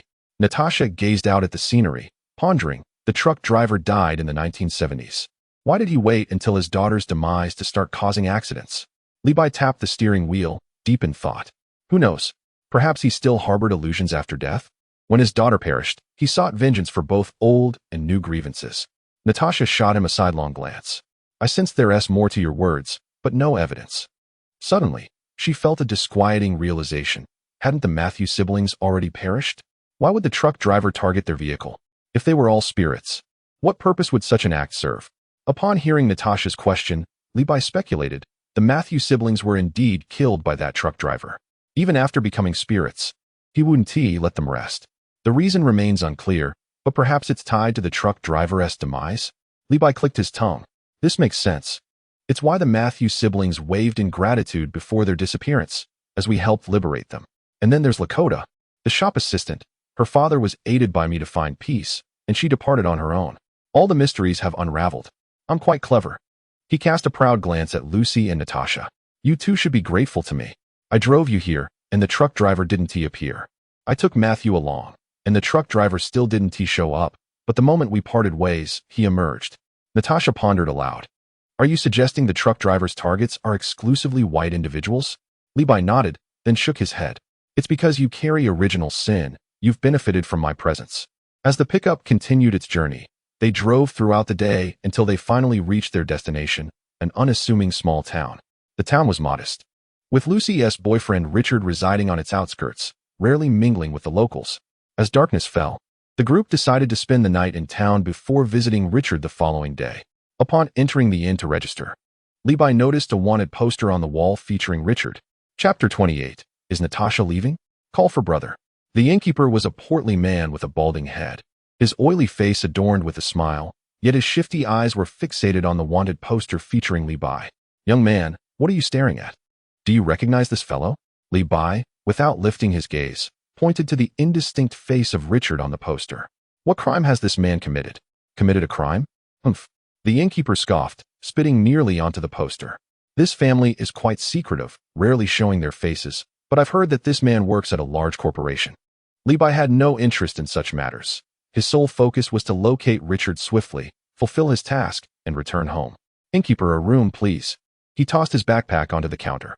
Natasha approached, her cold, striking visage devoid of expression. 3 rooms. Upon hearing this, Li Bai immediately grew anxious. 3. 2 will suffice. Natasha shot him a disdainful glance, a hint of scorn in her eyes. What is this, Master Li? Are you truly so miserly? Li Bai chuckled awkwardly, rubbing his hands in explanation. Miserly? Consider this. Lucy is a young lady, delicate and tender-skinned. Would you let her stay alone? What if he deliberately lowered his voice, raising his brows suggestively? What if something were to happen? Natasha pondered for a moment, realizing that it would indeed be safer for Lucy to share a room with her. Nodding slightly, she tacitly agreed. Li Bai felt a swell of pride within. Saved a bit more. The last time he had bought a worthless item at that ghostly gas station, it had expired and gone moldy, costing him over $100. Such a loss had pained him deeply. Every little saving counted. The 3 of them entered their room. Li Bai noted that it was relatively clean, albeit slightly cramped. After freshening up, he collapsed onto the bed, beginning to sense the flow of energy around him. Since acquiring the genes of the Mikians, his ability to perceive energy had grown increasingly acute. Previously, he could only sense the energy within himself, but now he could even detect the energy of the 2 women next door. As his strength increased, so too did the range of his perception, much like a radar. However, he had little inclination to delve into such matters at present. He merely wished to find Richard promptly and return home. Creaking incessantly, the bed above them revealed the presence of a couple engaged in their own activities. The soundproofing left much to be desired. Morning light filtered through the slits in the curtains, casting a warm glow upon Li Bai's face. He rolled over, stretching lazily as a new day began, starting with his energy-sensing practice. In the adjacent room, Natasha's energy fluctuated slightly. Li Bai grimaced, pondering the woman's dedication to her training so early in the morning. How overly diligent. He swung his legs over the side of the bed and ambled into the bathroom, squeezing toothpaste onto his brush and grinning at his reflection as he brushed his teeth. Knock, knock, knock. The sound of knocking interrupted his rhythm. With foam in his mouth, he mumbled a rhetorical question. Who is it? Outside, Natasha's icy voice replied, It's me. Li Bai furrowed his brow, momentarily puzzled. After rinsing his mouth, he opened the door to find Natasha, already dressed in a sharp professional outfit that accentuated her alluring figure. I've received word from the company. I must return. Natasha's expression was inscrutable as she frowned. Li Bai, seeing through her pretense, decided to enjoy the moment. A smile spread across his face. No worries. You carry on with your business. I can find Lucy's boyfriend on my own. Natasha nodded, turned, and departed, her high heels clicking crisply against the floor. Li Bai gazed at her petite, determined silhouette, muttering to himself, what a convincing act. He continued his morning routine, preparing his striking visage, and called for Lucy, who had also completed her preparations. The 2 ventured into town to seek out a breakfast establishment. The food was satisfactory. If only there were double-skim milk, Li Bai mused, patting his stomach. Let us go find your man. A flicker of hesitation crossed Lucy's face, quickly replaced by resolve. She took a deep breath. If Richard is indeed responsible, I would advise him to turn himself in. Li Bai flashed a broad smile, revealing a set of perfectly aligned white teeth. That's the spirit. There are countless blossoms in the world. Why obsess over just one? You are still young, with ample time ahead to find someone more suitable. He paused deliberately, winking at Lucy. Take me, for instance. However, Lucy remained unresponsive, clearly disinterested in jest, prompting Li Bai to wisely retract his teasing. Curiosity piqued, Li Bai inquired. How did you end up with a boyfriend old enough to be your father? Am I being too forward? Lucy's gaze dimmed, her voice subdued. When I met Richard, it was during the most challenging period of my life. He cared for me like a guardian, offering gentle guidance, and gradually. Li Bai pondered. Could it be that this girl harbors a father complex? They chose to walk rather than drive, and soon arrived at Richard's residence. To Li Bai's surprise, it was a manor. Although the walls bore the marks of time, its grandeur remained intact. Approaching the grand entrance, they rang the doorbell. After a brief wait, the iron gate creaked open, revealing a girl of about 10 years old. Lucy's face lit up with a smile. Olivia, it's been a while. Yet, Olivia responded with a frosty demeanor, her tone curt. What are you here for? Li Bai mused. Is this little girl apprehensive about Lucy becoming a stepmother? Shortly thereafter, Another girl emerged, slightly older, perhaps in her 20s. She gently admonished, "Olivia, mind your manners."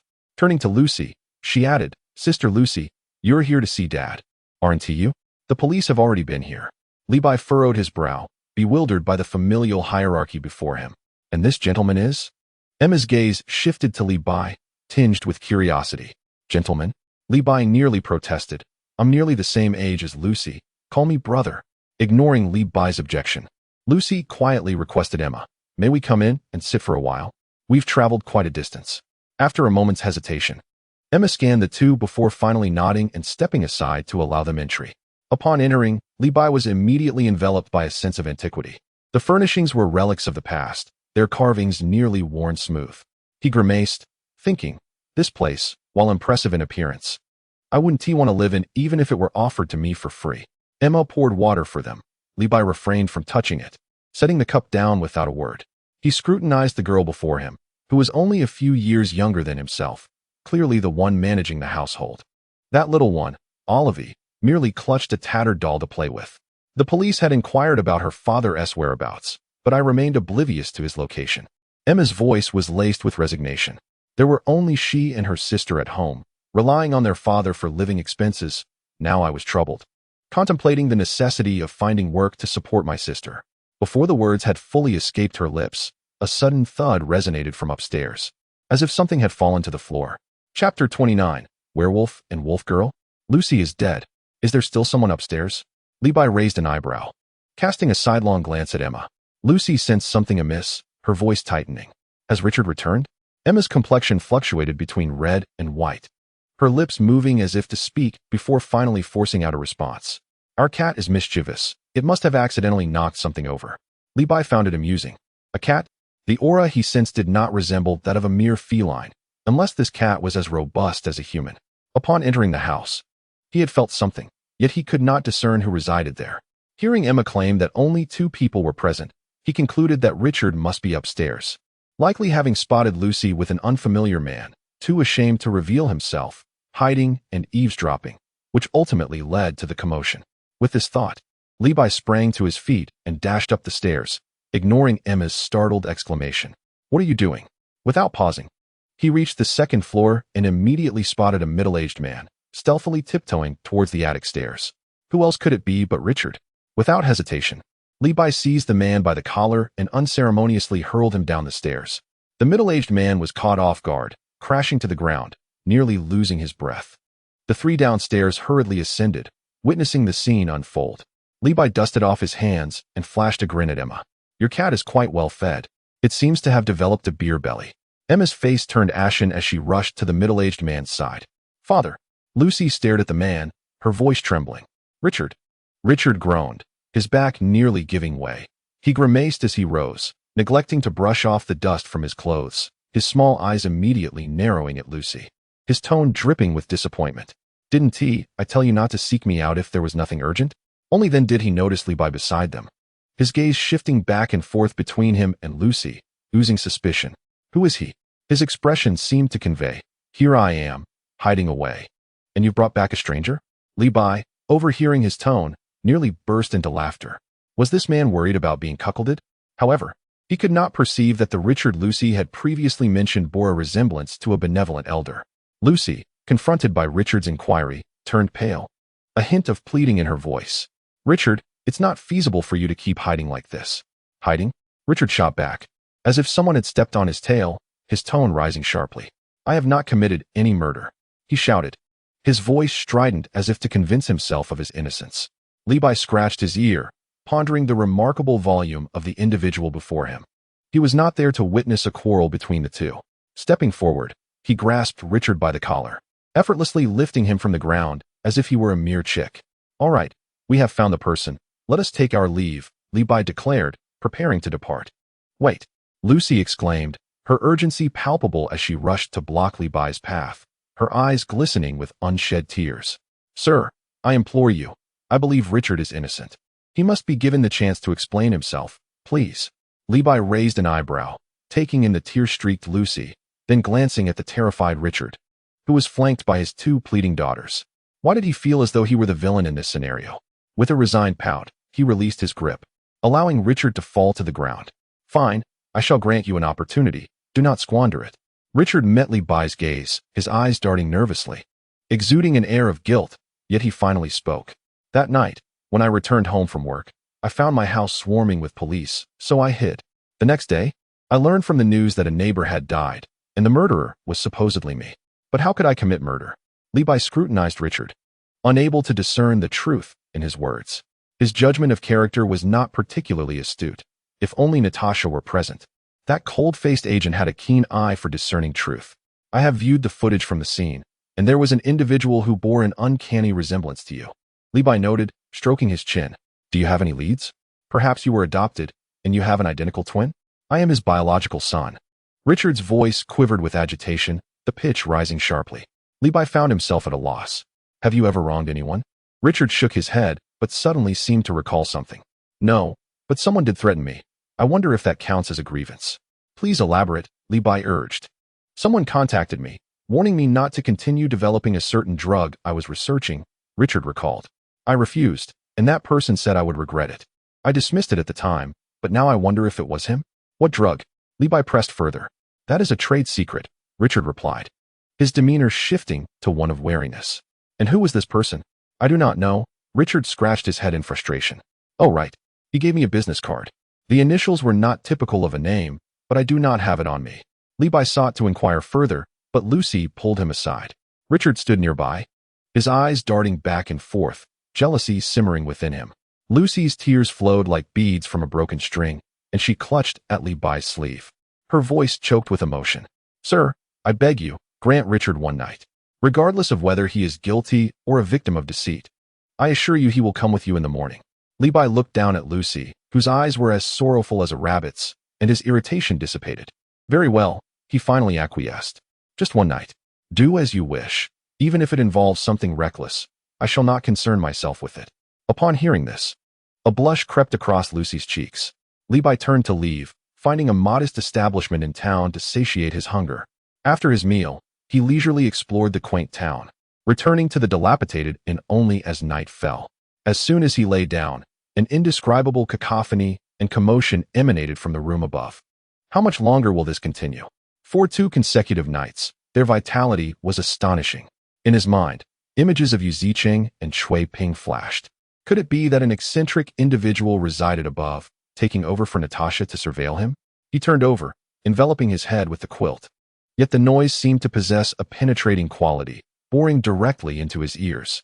Li Bai, unable to endure any longer, utilized his mexing abilities, extending his arm to strike the ceiling directly. Bang, bang, bang.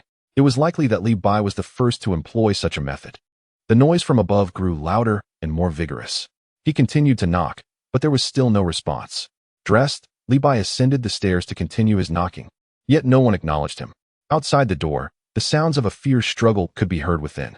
Li Bai thought to himself, if you won't let me sleep, you shouldn't expect to rest well either. With a decisive kick, he forced the door open. The sight within left Li Bai momentarily stunned. A man was bound to the bed, utterly helpless, while a woman was engaged in an indescribable act upon him. How wild could this be? Just as Li Bai pondered this, the woman turned her head. The sight nearly sent him into a panic. This was no human face, but rather a furry visage. He had heard tales of women in this region possessing coarse pores, yet he had never encountered such an exaggerated amount of hair. The woman descended from the man, dropping to all fours and lunging at Li Bai like a beast, swift as a wolf. In an instant, Li Bai's arm elongated to 7 or 8 meters, grasping her by the neck and forcefully slamming her against the wall. The mexing ability activated once more. Crack! A sharp sound echoed as the woman's neck fell limply. Congratulations to the host for defeating the peculiar minor leader. Reward, Nimbus Cloud. The system notification chimed. Having glimpsed that face, Li Bai suspected this creature was no human. With a visage reminiscent of a wolf, could it be a werewolf? Or perhaps a wolf woman? Disregarding such thoughts, Li Bai examined his reward. Nimbus Cloud? A splendid item. A mode of transport that would save on fuel costs. A faint plea for help emanated from the bed, interrupting Li Bai's reverie. He leaped onto the bed and assessed the man, bound but without visible injuries. Help me, the man cried weakly. What transpired? Li Bai inquired. The man's voice trembled. Weary. Last night, I picked up a girl at the bar, came here to rent a room. She suddenly transformed, and we struggled the entire night until now. Li Bai pondered, what a predicament. Was this man on the verge of being drained? Yet, observing the man, he did not appear to be in imminent danger.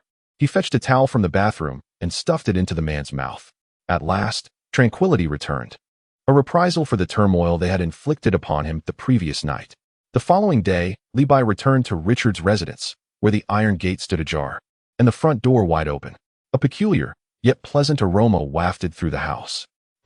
There were unmistakable sounds of indescribable activity. Having developed a conditioned reflex to such noises, Li Bai followed the sound to a particular room. Listening intently, he discerned labored breathing. Certainly, this was no good omen. He attempted to push the door, but found it immovable. Sensing something amiss, he raised his foot and kicked, causing the door to collapse. In the room, there was only Emma. Leaning against the table, she clutched the back of her head, gasping for breath. Upon seeing Li Bai, her expression shifted to one of astonishment. Is it you?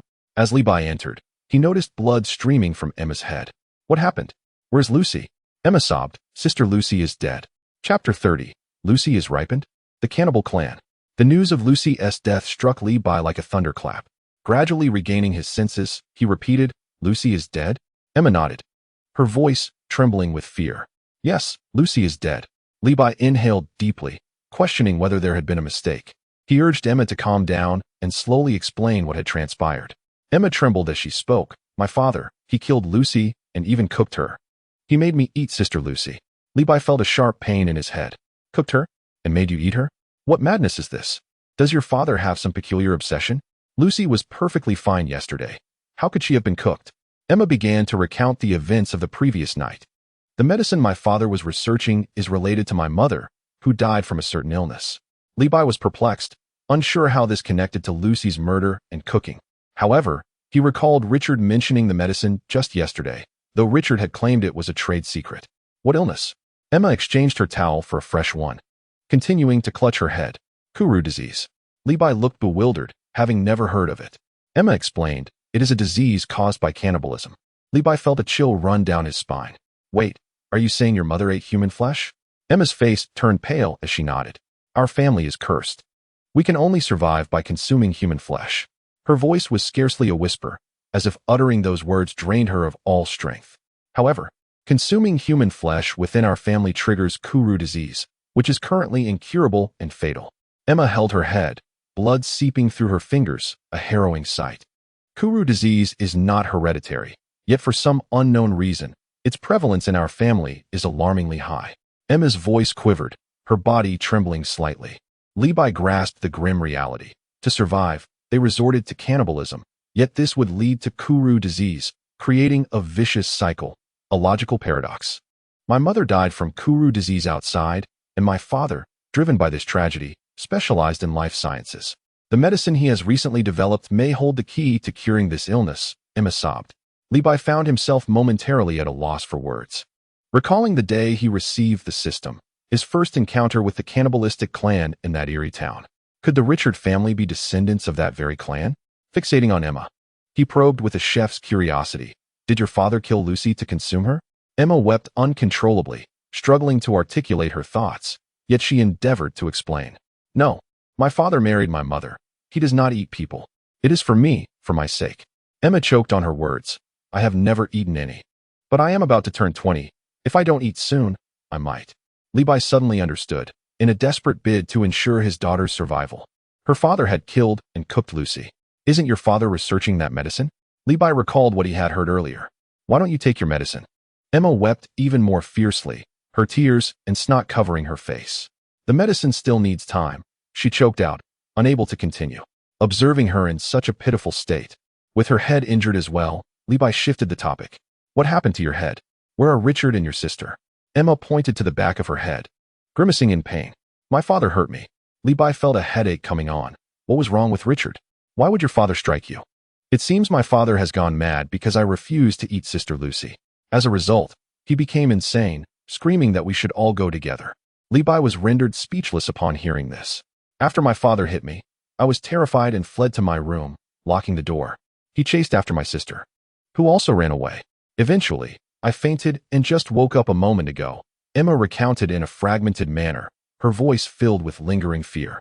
Li Bai's mind was buzzing, wondering what kind of situation this was. He inquired further, "Can you move now?"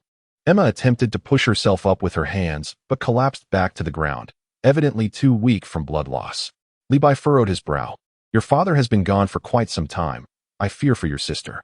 He did not finish his thought, but the implication was clear. A young girl of merely 10 years would not stand a chance against a frenzied adult. The likelihood of her fate was grim. Emma fell silent, her complexion as pale as a sheet of paper. Clearing his throat to break the silence, Li Bai asked, "What are your plans now?" Emma raised her head, her gaze vacant. "I do not wish to remain here any longer." Li Bai was momentarily at a loss for words, uncertain how to console this girl who was only a few years younger than himself. Anyone placed in such a situation would surely crumble. "You can go anywhere. Just rest here for a moment while I step outside to check," he suggested before leaving the room without waiting for Emma's response. As he stepped out, an odd odor assaulted his senses. Li Bai thought to himself, no wonder something fell off earlier. It was the scent of human flesh. Following the trail of the smell, he made his way to the kitchen. Upon entering, his eyes nearly popped out of their sockets. Lucy lay on the cutting board, completely bare, like a lamb awaiting slaughter. Her body was a vivid red, as though scalded by boiling water. Li Bai fought against his nausea, leaning in closer to see that her features were obscured and distorted. Lucy's face was unrecognizable. The once spirited visage and bright eyes now resembled those of a steamed fish, lifeless and dull. A wave of nausea surged within him, and he feared he would never be able to eat fish again after this. This scene was so familiar to him that it was hard to believe it was real. Li Bai cast one last silent glance at Lucy before returning to Emma's room. "How are you feeling now?" he exhaled, stepping inside. "Are you feeling better?" he asked as he entered. Emma nodded, her complexion appearing somewhat improved. "Have you thought about where you want to go?" he inquired. Emma shook her head, her gaze wandering, resembling a drifting leaf without a root. After a moment, she suddenly looked up at Li Bai and asked, "I still don't know what it is you do." Li Bai was momentarily taken aback. This girl had quite a lengthy reflex arc. With a grin, he revealed a set of 8 gleaming white teeth. "A chef. A Chinese chef." Emma's eyes sparkled momentarily before dimming again. "I've never left my town and have yet to experience Chinese cuisine. Can I accompany you?" Emma's voice trembled slightly as her head nearly dipped to her chest. Li Bai mused to himself, what's the harm in that? More mouths to feed. More hands to work. It's a win-win. He readily agreed, of course. Just as Emma attempted to steady herself, Li Bai swiftly caught her. "Thank you," she murmured softly. "You're welcome." Li Bai replied with a broad smile, showcasing his bright teeth. "Is this your mission?" Emma was taken aback, raising her gaze to him, her eyes laden with questions. "What mission?" "Your mission," Li Bai beamed even more brightly, "is simply to find a way to remain by my side." Emma's eyes flickered, as if her innermost thoughts had been exposed, but she soon regained her composure, her tone calm. "I don't understand what you mean." Suddenly, Li Bai reached out, seizing Emma's hair and forcefully slamming her against the wall. The unexpected turn of events caught Emma off guard. With a thud, she collided heavily with the wall. Li Bai approached her. "Should I call you Emma or Lucy?" Chapter 31. Natasha makes her entrance. Riding the cloud home, where did I reveal myself? As Emma rose from the ground, she fixed her gaze on Li Bai, her expression devoid of panic. Li Bai grinned. "The moment you transformed into Natasha and knocked on my door, I knew you were an imposter. I sensed that Lucy was outside, yet you used Natasha's voice to call. I must admit, it startled me. I refrained from exposing you immediately, wishing to partake in this charade and discern your true intentions. Now, I believe I understand. Aside from your original mission concerning Richard, you also seek to lurk in my vicinity. If I am not mistaken, it was you who poisoned Richard's neighbor, correct? You assumed Richard's guise, deliberately allowing the surveillance to capture it." Emma stood silently, her lips sealed, merely observing Li Bai. He continued unabated, "I know not your affiliations, but they must relate to what Richard mentioned. When he uttered that name, you deliberately diverted my attention, feigning to plead for him, fearing he would continue. Perhaps it pertains to the drugs he developed, yet I have no interest in such matters. Richard's family should be safe. Having been taken by you, you may proceed to execute your next assignment, me. Thus, I can no longer indulge in this act." Li Bai suddenly raised his voice, calling out towards the door. "I believe it is your turn to emerge. Have you not seen enough of this performance?" No sooner had he spoken than a woman entered, the very Natasha he had mentioned. Upon seeing her, Emma was taken aback. "You're unharmed?" Natasha smirked coldly. "Your shape-shifting skills astonish me. But remember, if you intend to kill an agent, ensure she isn't merely playing dead. Li Bai raised his hand, extending his index finger. Emma's expression finally shifted. Having witnessed Li Bai's use of the piercing technique against that supernatural truck, she understood that being struck by it would leave no trace behind. Li Bai did not act immediately. Instead, he inquired of Emma, "Did you kill Lucy?" Memories of their jovial conversations and her kind demeanor while comforting the Matthews siblings flashed through his mind, eliciting a twinge of regret. Emma suddenly burst into laughter. "You can't possibly be fond of that woman. Do you truly believe her relationship with Richard is one of pure love?" It seemed Emma had sensed her impending doom and laughed with reckless abandon. "Their relationship is merely transactional. Lucy, a mere intern at university, exploited Richard, that old lecher, using his authority to secure her internship at Stark Industries. Conversely, Lucy leveraged Richard's status to fulfill her academic requirements while pocketing a considerable sum from him. What sort of beautiful love could exist between them? Ha. Emma grew increasingly animated, even daring to entice him. "As long as you spare my life, I could become Lucy. You could do anything you desire. Think about it." Li Bai once again aimed at Emma. "It was Han Mimi who killed you.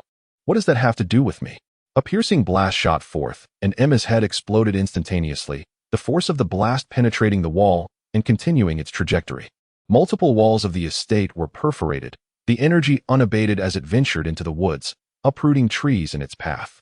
At the end of a small hill, an explosion occurred, and when the dust settled, a deep pit several meters wide had formed.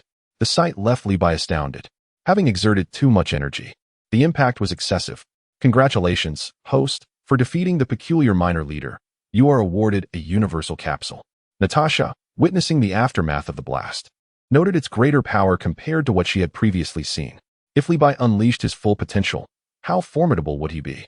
She was certain that if Nick Fury were aware, he would undoubtedly recruit Li Bai into the Avengers. Shaking her head, she observed Li Bai's melancholic demeanor. "Are you all right? You aren't truly smitten with that Lucy, are you?"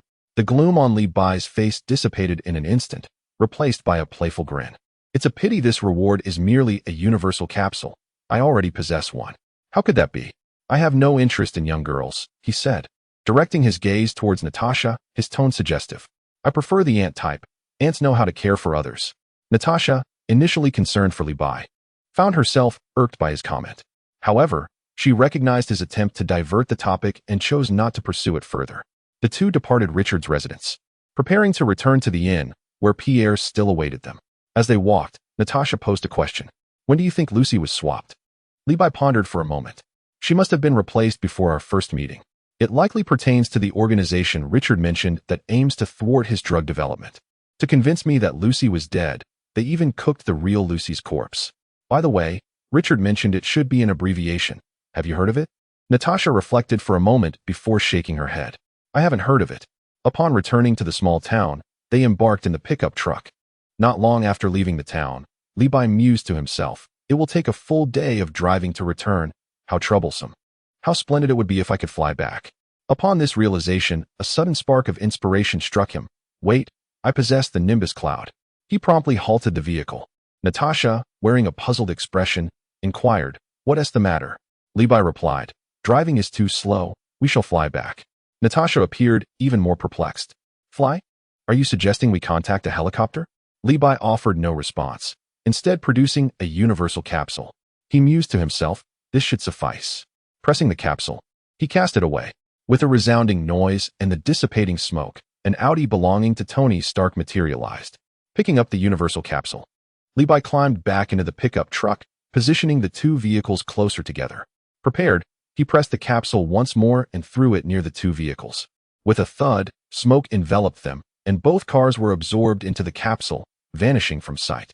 Although this was Natasha's second encounter with such a spectacle, she remained astounded. It resembled magic, yet certainly was not. Li Bai activated the Nimbus Cloud on the system panel. A billowing cloud suddenly appeared nearby, even larger than the Nimbus Cloud depicted in animated series, ample enough for a person to recline upon. Natasha was utterly astonished when she beheld this fluffy, cotton candy-like entity floating before her. Unable to resist, she reached out to touch it. It felt soft and inviting. "What is this cloud?" she inquired. Li Bai contemplated, unsure how to explain it. In English, he could not articulate it. In Chinese, it was simply called the Nimbus Cloud, a mode of transportation. Natasha's eyes widened in understanding. You mean we will return on this? Li Bai nodded affirmatively. Eagerly, Natasha attempted to climb onto the Nimbus cloud and succeeded. However, her joy was short-lived as she promptly tumbled off. Fortunately, she reacted swiftly and steadied herself, avoiding a fall. With a confused expression, she questioned Li Bai. What just happened? Li Bai then recalled that the Nimbus cloud seemed to possess a moral judgment system, allowing only those with pure hearts to ride it. Oh no. Does this mean I cannot ride the Nimbus cloud either? Li Bai, possessing self-awareness, doubted his own purity of heart. He hurriedly consulted the system. What is this nonsense? A Nimbus cloud that cannot be used is worse than useless. The system provided no explanation, merely stating, please review the item description carefully. Li Bai, bewildered, pondered briefly before accessing the system panel. To his surprise, he discovered that the Nimbus cloud had a good-evil mode that could be toggled off. With this revelation, he exhaled in relief and disabled the moral judgment feature. He leaped onto the Nimbus cloud and, after a moment, found himself securely standing atop it, which reassured him completely. Natasha, feeling somewhat miffed, exclaimed, why can you ascend while I cannot? Are you playing tricks? Li Bai, with a glint in his eye, retorted, oh, Natasha, dear secretary, how could you tarnish my reputation? The Nimbus cloud can discern virtue from vice. Only the virtuous may ride it, while the wicked cannot. I am good, and you are not. Naturally, Natasha did not believe him and demanded he dismount. Li Bai complied, and Natasha once again attempted to climb onto the Nimbus cloud, while he subtly reactivated the good-evil mode. As expected, she fell once more, leaving her utterly disheartened. Natasha wore an expression of helplessness. She certainly did not believe in Li Bai's musings about good and evil. Are you suggesting I walk back? Li Bai pondered, and thus deactivated the moral dichotomy. He leaped onto the Nimbus cloud and reclined upon it, the cloud being soft and exceedingly comfortable. He addressed Natasha, who stood below. Come up, sit upon me. After a moment's hesitation, Natasha climbed aboard, initially adopting a side saddle position. However, feeling somewhat awkward, she decided to straddle Li Bai directly, their eyes locking in an intense gaze. Li Bai's face darkened, mortified by the situation. I invited you to sit upon me, not to ride me. Would you kindly adjust your position, either forward or backward? Enough with the chatter, hurry up. Natasha urged, her tone as frigid as ice shards. Li Bai scoffed, thinking to himself how difficult she was to accommodate. The Nimbus was easily maneuverable. All it required was direction and intent. Taking a deep breath, he commanded the cloud beneath him, Nimbus, let us return home. As night descended, the Nimbus brought Li Bai and Natasha to the rooftop of an apartment building. Upon landing, Li Bai bid farewell to the Nimbus, instructing it to drift among the clouds. The Nimbus did not require being stored within a system. It would always remain nearby, regardless of location. Descending from the rooftop, they entered the apartment building. As Natasha headed towards her room, Li Bai quickly interjected, regarding Richard, the debt has been settled. After speaking, he turned to leave, only to glance back at Natasha, giving her a playful wink. Honestly, I envy you. You earn 2 salaries, working at both Stark Industries and for Fury. Li Bai chuckled as he entered the room across from Natasha's. Watching him retreat into his room, Natasha couldn't help but smile, thinking to herself, this guy always assumes I'm working for Fury. Upon returning home and preparing to turn on the lights, Natasha noticed something reflecting on the sofa in the moonlight. A head. Startled, she instinctively reached for her gun. It's me, Agent Natasha. Hearing the man's voice, Natasha retorted with annoyance. Must you always be so frightening? She flicked on the light, muttering under her breath, before plopping down on the sofa. Natasha recounted her recent experiences with Li Bai in detail, from the encounter with the ghost truck and the siblings to the incident with the Native American shopkeeper, and the peculiar happenings at Richard's house, including the shape-shifting individual. Nick Fury listened intently, silent throughout. Both Li Bai's laser-like abilities and the extraordinary objects, such as the multifunctional capsules and the Nimbus, sparked Fury's interest in potentially recruiting Li Bai into the Avengers. However, he remained uncertain whether Li Bai was truly as benevolent as Natasha claimed. If only the Nimbus could discern good from evil, it might prove useful in identifying certain individuals for future encounters. Once Natasha finished her account, she exhaled deeply. The recent events had shattered her previous perceptions. Suddenly, a thought struck her. It seems there exists an organization, and that shapeshifter is likely connected to it. If such a person were to be lurking around us, then Natasha, before she could finish her thought, noticed a peculiar change in Nick Fury's expression. She sensed that he was privy to something significant. Director, do you know? Nick Fury's gaze finally revealed a flicker of emotion. That organization is as ancient as they come, even older than S.H.I.E.L.D. How old, you ask? Let me ponder. Perhaps it has existed since the dawn of human civilization. Natasha gasped in astonishment. Nick Fury paid no heed to her reaction and continued speaking. S.H.I.E.L.D. deals with threats to Earth, primarily engaging with individuals possessing extraordinary abilities. However, this organization dabbles in the arcane and the bizarre. In this realm, S.H.I.E.L.D. has minimal involvement. Natasha's expression turned grave. From Nick Fury's words, she discerned that this organization was far from ordinary. An entity that has existed since the inception of human civilization? What manner of monstrosity could that be? Nick Fury turned his gaze towards Natasha. Do not let your guard down regarding Tony Stark. We must keep a close watch on this Levi and determine if he poses any danger. However, if you encounter any cases related to this organization, it would be prudent to refrain from involvement. Nick Fury's words left Natasha increasingly troubled. It was evident that he held a deep apprehension towards this organization. Could it possess the power to rival S.H.I.E.L.D.? Was it more formidable than the fallen Hydra? What fate awaited Levi should he cross paths with this organization? At a loss for words, Natasha merely nodded before finally asking, "What is it called?" Nick Fury fixed his gaze upon her, and after a considerable pause, he slowly uttered the name, the Sacrifice Management Bureau. The following morning, Levi opened his establishment early, calling upon Vanderbiau to prepare breakfast. The breakfast crowd was substantial, a testament to Levi's recent efforts as well as Vanderbiau's diligent preparations. They busied themselves with a plethora of dishes, but the workload was overwhelming, necessitating the recruitment of an additional helper. While Vanderbiau's home-cooked meals were satisfactory, they paled in comparison to the standards of a five-star restaurant. During their free moments, Levi took the opportunity to teach Vanderbiau the art of cooking. Now, Vanderbiau no longer referred to Levi as boss, but rather Master Lee. Just as Levi served a breakfast to a patron, he noticed a familiar figure entering, none other than the flamboyant Tony Stark, a frequent subject of newspaper headlines. Wiping his hands on a towel, Levi was curious about Stark's visit, suspecting that Natasha had informed him. Tony Stark chose a seat with evident disdain, meticulously wiping the chair with a napkin before settling down. He surveyed the surroundings and the other diners. Although the clientele was plentiful, the ambience left much to be desired. Appearing rather shabby, this man certainly had a sharp tongue. Levi felt a surge of displeasure at the remark. The body he inhabited was not one of opulence. It was a modest apartment acquired through a loan. The Chinese restaurant he operated had been in business for years, so a little wear and tear was to be expected. Approaching Tony Stark, Levi asked, somewhat irked, "Surely you are not hoping to reclaim your Audi? I have video evidence to prove my claim. If you are not worried about your reputation, I shall consider posting it online." Tony Stark felt a twitch at the corner of his mouth, irritation welling up at the thought of that sports car. The fellow had slipped away while he was lost in thought, and by the time he realized it, the car had vanished without a trace. Regardless of what he contemplated inwardly, he would not let it show outwardly. That kind of car? I could have as many as I desire. Consider it a gift. I'll have Natasha transfer the ownership later.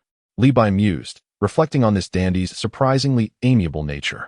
However, it seemed he remained oblivious to Natasha's role as an undercover agent by his side. Yet, Levi had no intention of getting involved in this affair. So, what brings you here? Surely, it isn't merely for breakfast? You throw a party, and the food and drink would suffice for my expenses for several years. Are you still pining for that item? Tony Stark felt a deep sense of frustration at Levi's defiant demeanor. His curiosity about Levi's peculiar storage device clawed at him like a cat's paw, yet he refused to admit it. Despite racking his brain in vain to comprehend its workings, he was confronted with Levi's smug expression, leaving the question stuck in his throat. Who says I'm not here for breakfast? Tony feigned nonchalance. A change of palate can be refreshing.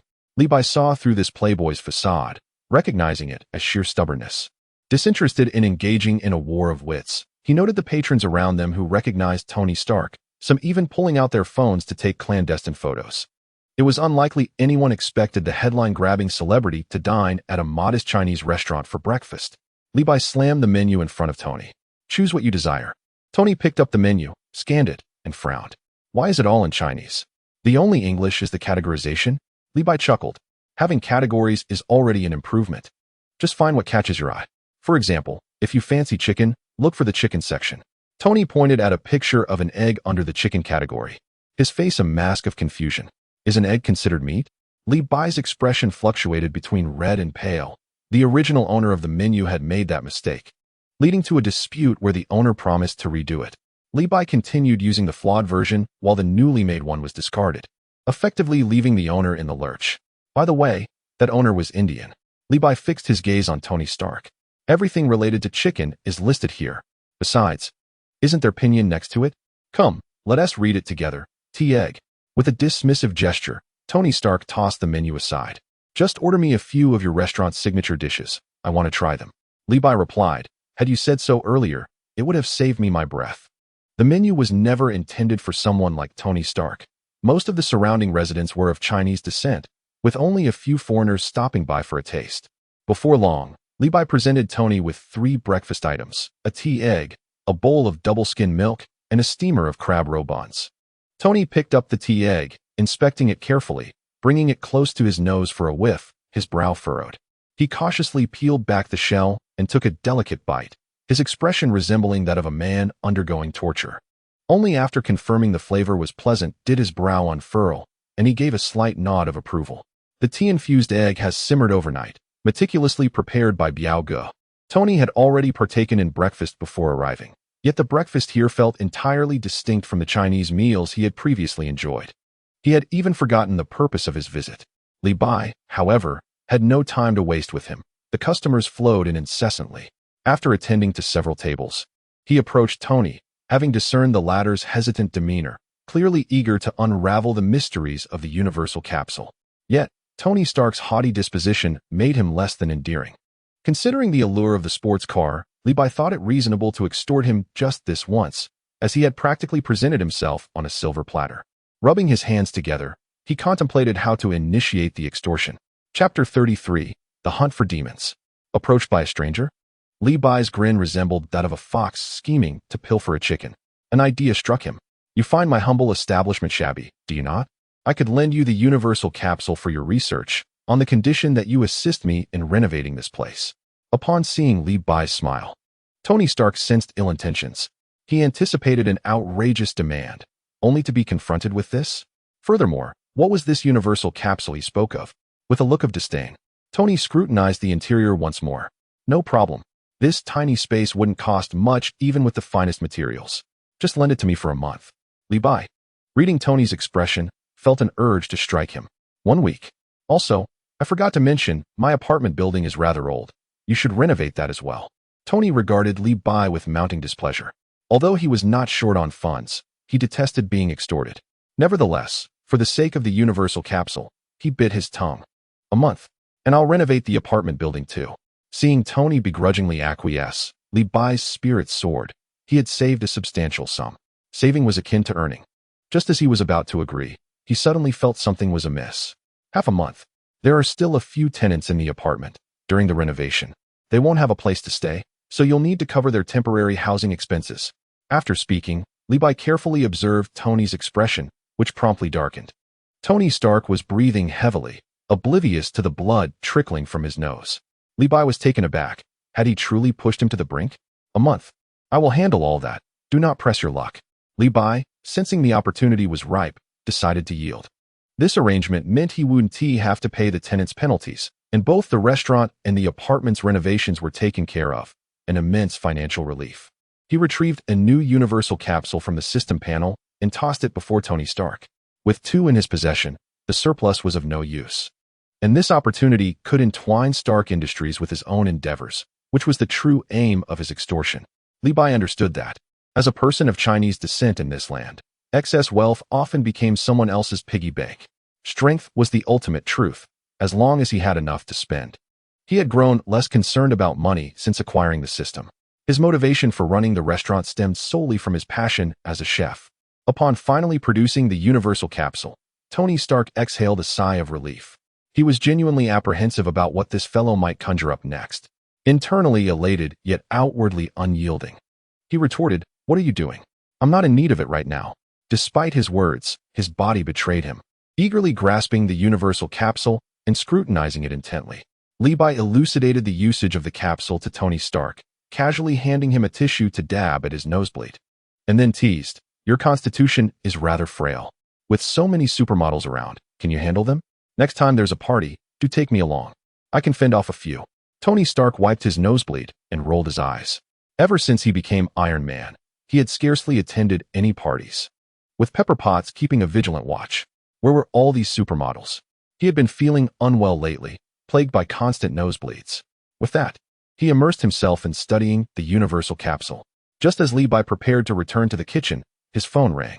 Upon seeing the caller ID, he recognized it was the Winchester brothers. Without hesitation, he answered the call, eager to inquire about the shapeshifter's true nature. The conversation between them lasted for a substantial duration. After listening, Li Bai was left utterly astounded.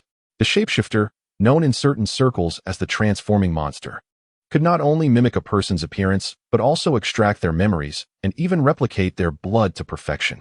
This explained why the shapeshifter, having assumed Richard's guise, left behind evidence that pointed back to Richard after committing a crime at the neighbor's house.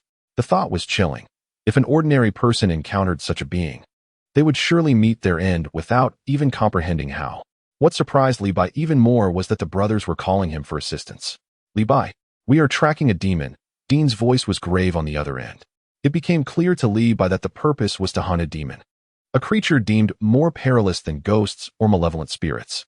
And the reward must be quite enticing? Li Bai inquired, and without hesitation he agreed. Motivated by the prospect of the system's reward, the brothers expressed their gratitude, and they decided to prepare for a few days. Li Bai, too, needed to make arrangements. After setting a time and place, he ended the call. Tony Stark, delighted with his newfound toy, the universal capsule, made a few dismissive remarks before slipping away. Li Bai returned to the kitchen to resume his work. After breakfast, as the number of patrons dwindled, he and Vanderbiao began to organize lunch. Li Bai had a penchant for Sichuan cuisine, thus preparing an array of dishes that were exclusively spicy. This left Vanderbiao, a northeastern fellow, feeling quite stifled. Li Bai paid him no mind, and the two busied themselves, cooking in large quantities to ensure ample servings. Craving freshly stir-fried dishes? That was a luxury for another day. To be addressed once more staff could be hired. Although Vanderbiao feigned displeasure, he quickly picked up several culinary tricks from Li Bai, who was more than willing to teach.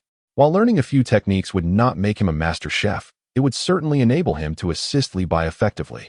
Before lunch commenced, Li Bai prepared 6 dishes: fish-flavored shredded pork, kung pao chicken, mapo tofu, twice-cooked pork, spicy boiled fish, ants climbing a tree, along with a unique flavor of chicken.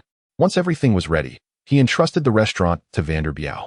Li Bai strolled to a nearby store to procure some stones, preparing to craft a model of the Dragon Ball. His mind was increasingly filled with information about the Dragon Ball. It was time to take action. 2 days later, Vanderbiao had managed to prepare the 6 styles of Sichuan cuisine that Li Bai had taught him, impressively close to perfection, albeit slightly lacking in heat. Nonetheless, it sufficed for their lunch. With only a day remaining until the appointed time with the Dean brothers, Li Bai decided to set off early.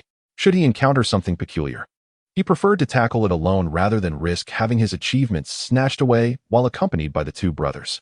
This time, he opted not to drive the second-hand pickup truck, leaving it for Vanderbiao's supply runs. Instead, he took the sleek Audi sports car. His destination was Marbury City, located 70 kilometers from his residence in San Marino City. With a press of the accelerator, he arrived in a little over an hour, savoring the exhilarating thrill of speed as he raced down the road. Upon reaching Marbury, Li Bai slowed his pace, leisurely cruising through the city in search of anything amiss. This place, with a population exceeding 10,000, was indeed a city, a coastal area bustling with affluent neighborhoods and schools. Searching for discrepancies felt akin to finding a needle in a haystack, and the outcome was as expected. He parked his car in front of a private high school, where he noticed police cars cordoning off the area, accompanied by a gathering crowd, signaling something was amiss. Shortly thereafter, the police emerged with a stretcher, covered by a bulging body bag, indicating a loss of life, though whether it was a homicide or a tragic decision remained uncertain. Where there was a case, there was indeed something awry. Exiting his vehicle, Li Bai leaned against it, contemplating whether to sneak into the school to investigate further.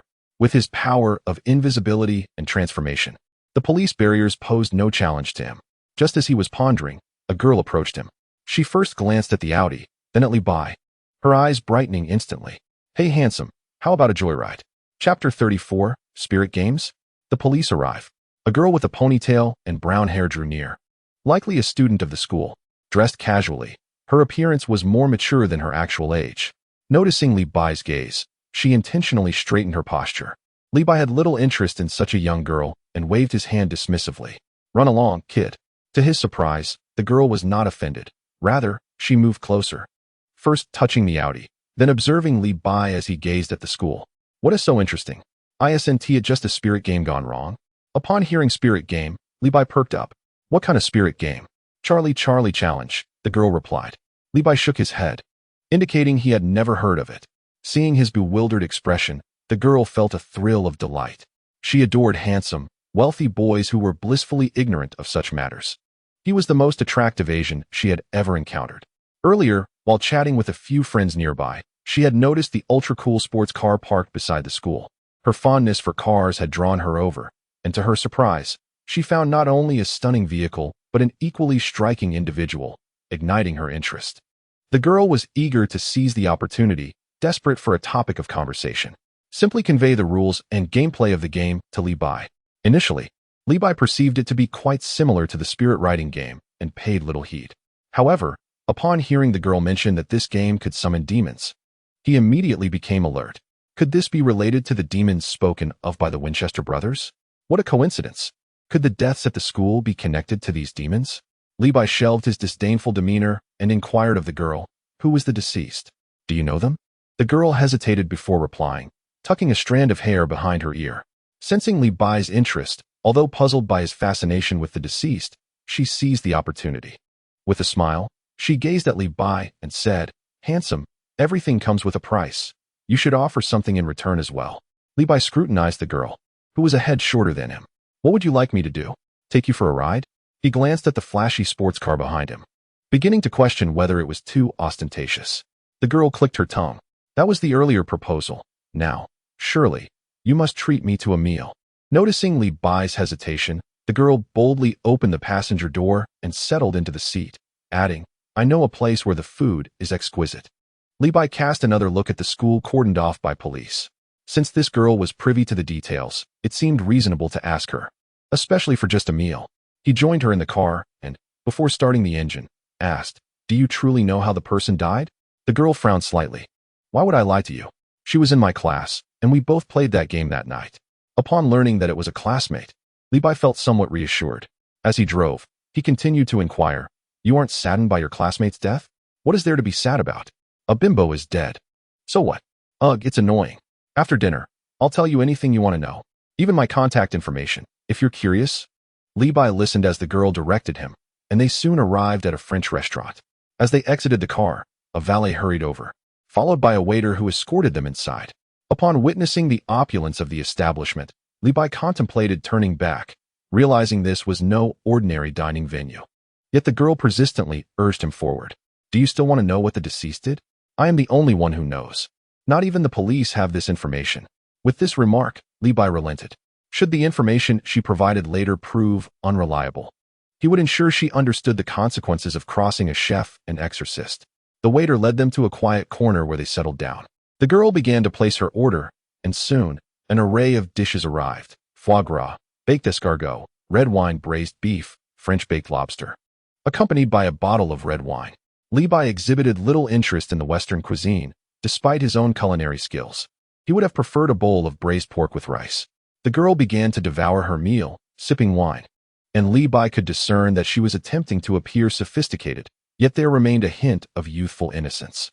He joined in, consuming a piece of beef before losing interest. Despite her seemingly refined demeanor, the girl ate with remarkable speed, quickly finishing her portion. Seeing that Li Bai had hardly touched his food, she inquired whether he was going to eat. Was this fellow truly a voracious eater? In fact, the portion sizes at this Western restaurant were insufficient, far less satisfying than the hearty, affordable dishes served at her own establishment, which also boasted delightful flavors. Without hesitation, the girl finished off Li Bai's meal as well. Once all the food was consumed, and with half a bottle of red wine remaining, the waiter approached to ask if they desired dessert. Dessert? Absolutely not. It was time to settle the bill. Slightly inebriated, the girl seized the bottle of wine and pulled Li Bai along as they departed. This meal had cost Li Bai over 3,000, equivalent to 1.5 months of Fan Debiao's salary. Upon entering the sports car, Lucy took a swig directly from the bottle before offering it to Li Bai, who instinctively raised his hand to refuse. "Can we speak now?" Lucy pouted, taking another sip. "By the way, what is your name?" "You can call me Lucy." Li Bai was taken aback. "Lucy? Again, the name Lucy?" He began to scrutinize her from head to toe, wondering if she might be another creature in disguise. Feeling a sense of satisfaction as Li Bai finally regarded her earnestly, Lucy mused, "Shall we indulge in some fun in the car? It wouldn't be a first for me." As Li Bai pondered, he recalled that Lucy was a rather common name in this area, and it was unlikely that she was another shapeshifter. He instinctively asked, "Where do you want to do it?" The moment the words left his mouth, he realized his misstep. "Don't get sidetracked. Tell me how your classmate met her end." As Lucy untied her ponytail, she began recounting the tale of her classmate's demise. The story was rather kitsch, involving a group of teenagers. On a weekend, they gathered at a house devoid of adult supervision to engage in the Charlie Challenge, a spirit summoning game. The girl who perished had participated in this game and had even asked the most trivial question: would she encounter something terrifying in the girls' restroom? Days later, she was indeed found dead in the girls' restroom. Wasn't this just absurd? Li Bai, uncertain if there was any truth to the supernatural, found these individuals rather tiresome. This incident might not even be related to the supernatural. It could very well be a case of foul play. However, examining the cause of death would be worthwhile. That day, there had been over a dozen participants in the game. If a murderer existed, they were likely among that group. Wasn't that how films and novels typically portrayed such scenarios? When Li Bai finally snapped back to reality, he discovered that Lucy had fallen asleep. The bottle of wine now drained. He found himself at a loss for words. Wasn't she the one eager to engage in activities in the car? With no choice left, he continued driving, intending to seek out others who had participated in the game for inquiries. Lucy provided him with all the contact information and addresses of the others involved. Soon, the car halted outside a residence surrounded by lush greenery. Li Bai straightened his attire and approached the door, realizing that a single account might contain inconsistencies. Thus, seeking another participant would be prudent. He rang the doorbell, and it was promptly answered by a middle-aged Caucasian woman. Li Bai introduced himself as a friend of Anderson S., inquiring if he was home. Anderson had been present during the Charlie Challenge that fateful night, being the second person to follow the deceased. As the middle-aged woman called for her son, Anderson appeared, looking bewildered, declaring he did not recognize Li Bai. Li Bai had no choice but to fabricate a story, claiming to be a journalist in search of information regarding the incident they had engaged in that evening. Anderson immediately became wary, while his mother promptly ushered him away. With no alternative, Li Bai returned to the car, casting a glance at the peacefully slumbering Lucy, feeling utterly speechless. The hour was late, and he was oblivious to the whereabouts of this girl's home, which she had conveniently neglected to mention. Thus, he resolved to take Lucy to a hotel for the night. He unceremoniously tossed her onto the bed. Resigned to the fact that he had exhausted all leads for the day, it seemed prudent to await the arrival of the Dean brothers the following day for a collective investigation. His stomach grumbled in protest, reminding him that his dinner had consisted of but a meager morsel of beef. He ventured out in search of an affordable eatery. Upon returning to the hotel, it was already quite late.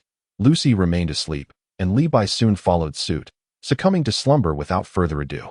The next day, Li Bai was still deep in sleep when the door swung open abruptly and a cadre of police officers stormed in, pinning him to the bed. He jolted awake, confronted by a sea of uniforms. This scene was reminiscent of the bizarre happenings in Dragon Ball, where planets would explode at a moment's notice. He glanced at himself, realizing he was rather lacking in alertness. Complying, he lay still, curious to see what these American officers were up to. A middle-aged man pushed through the throng, his belly protruding as if he were 8 months pregnant, the buttons of his uniform precariously close to bursting. Squinting his eyes, he surveyed Li Bai with scrutiny. "Li Bai, is it?" The man rasped, his voice akin to sandpaper. "You are under arrest. The charges are murder and theft of Mr. Tony Stark's sports car." Li Bai was utterly bewildered, pondering the absurdity of the accusations. Murder? Car theft? He was merely an innocent bystander, having occupied another's body during his traversal.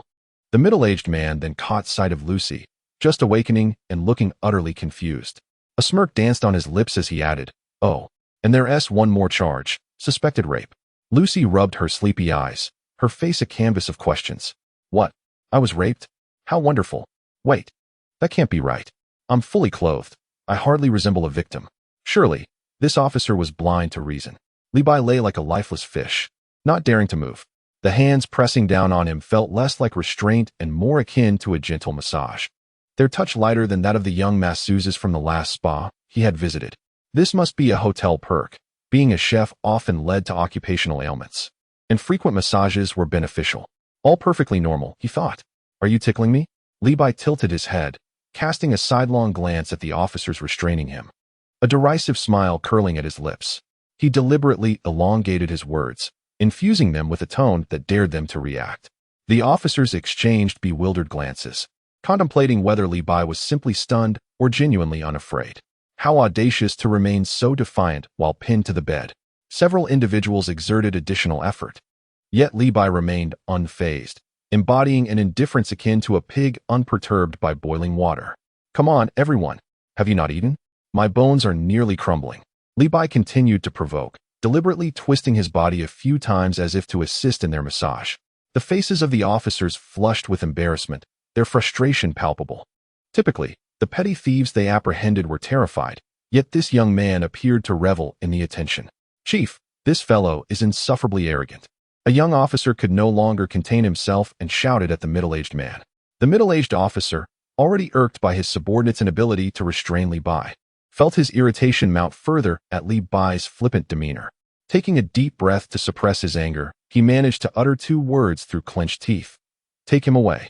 Li Bai offered no resistance, willingly being escorted by the officers, feeling quite pleased at the prospect of a free human transport, sparing himself the effort of walking.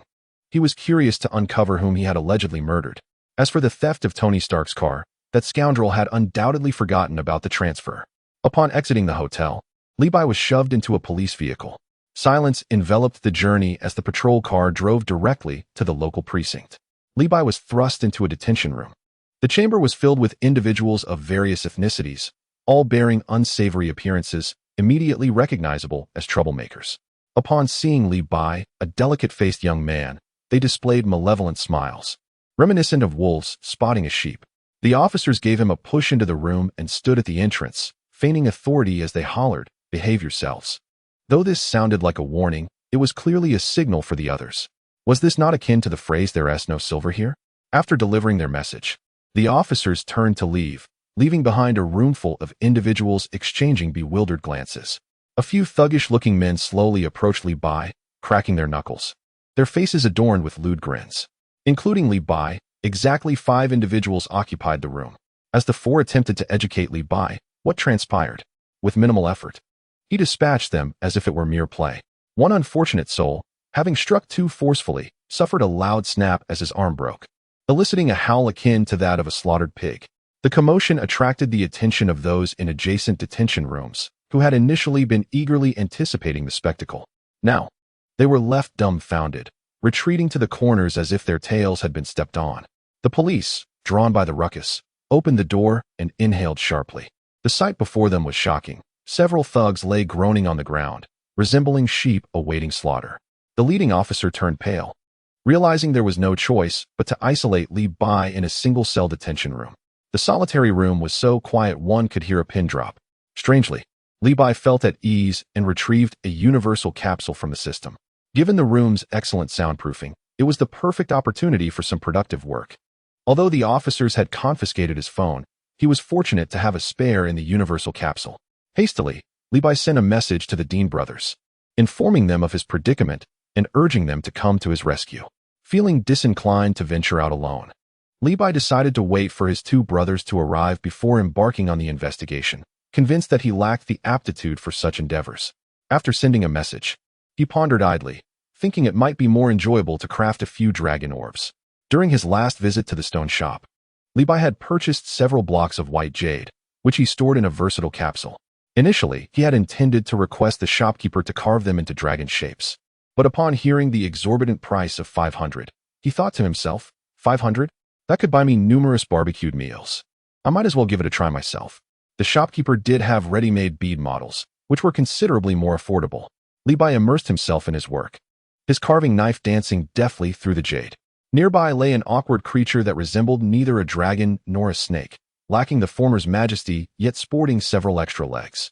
Li Bai gazed at the formidable image of a coiling dragon displayed on his phone screen, then glanced back at his own creation, which starkly contrasted the polished craftsmanship one might find in a store.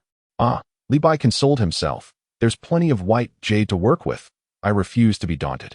He resumed his carving, with stone dust cascading around him.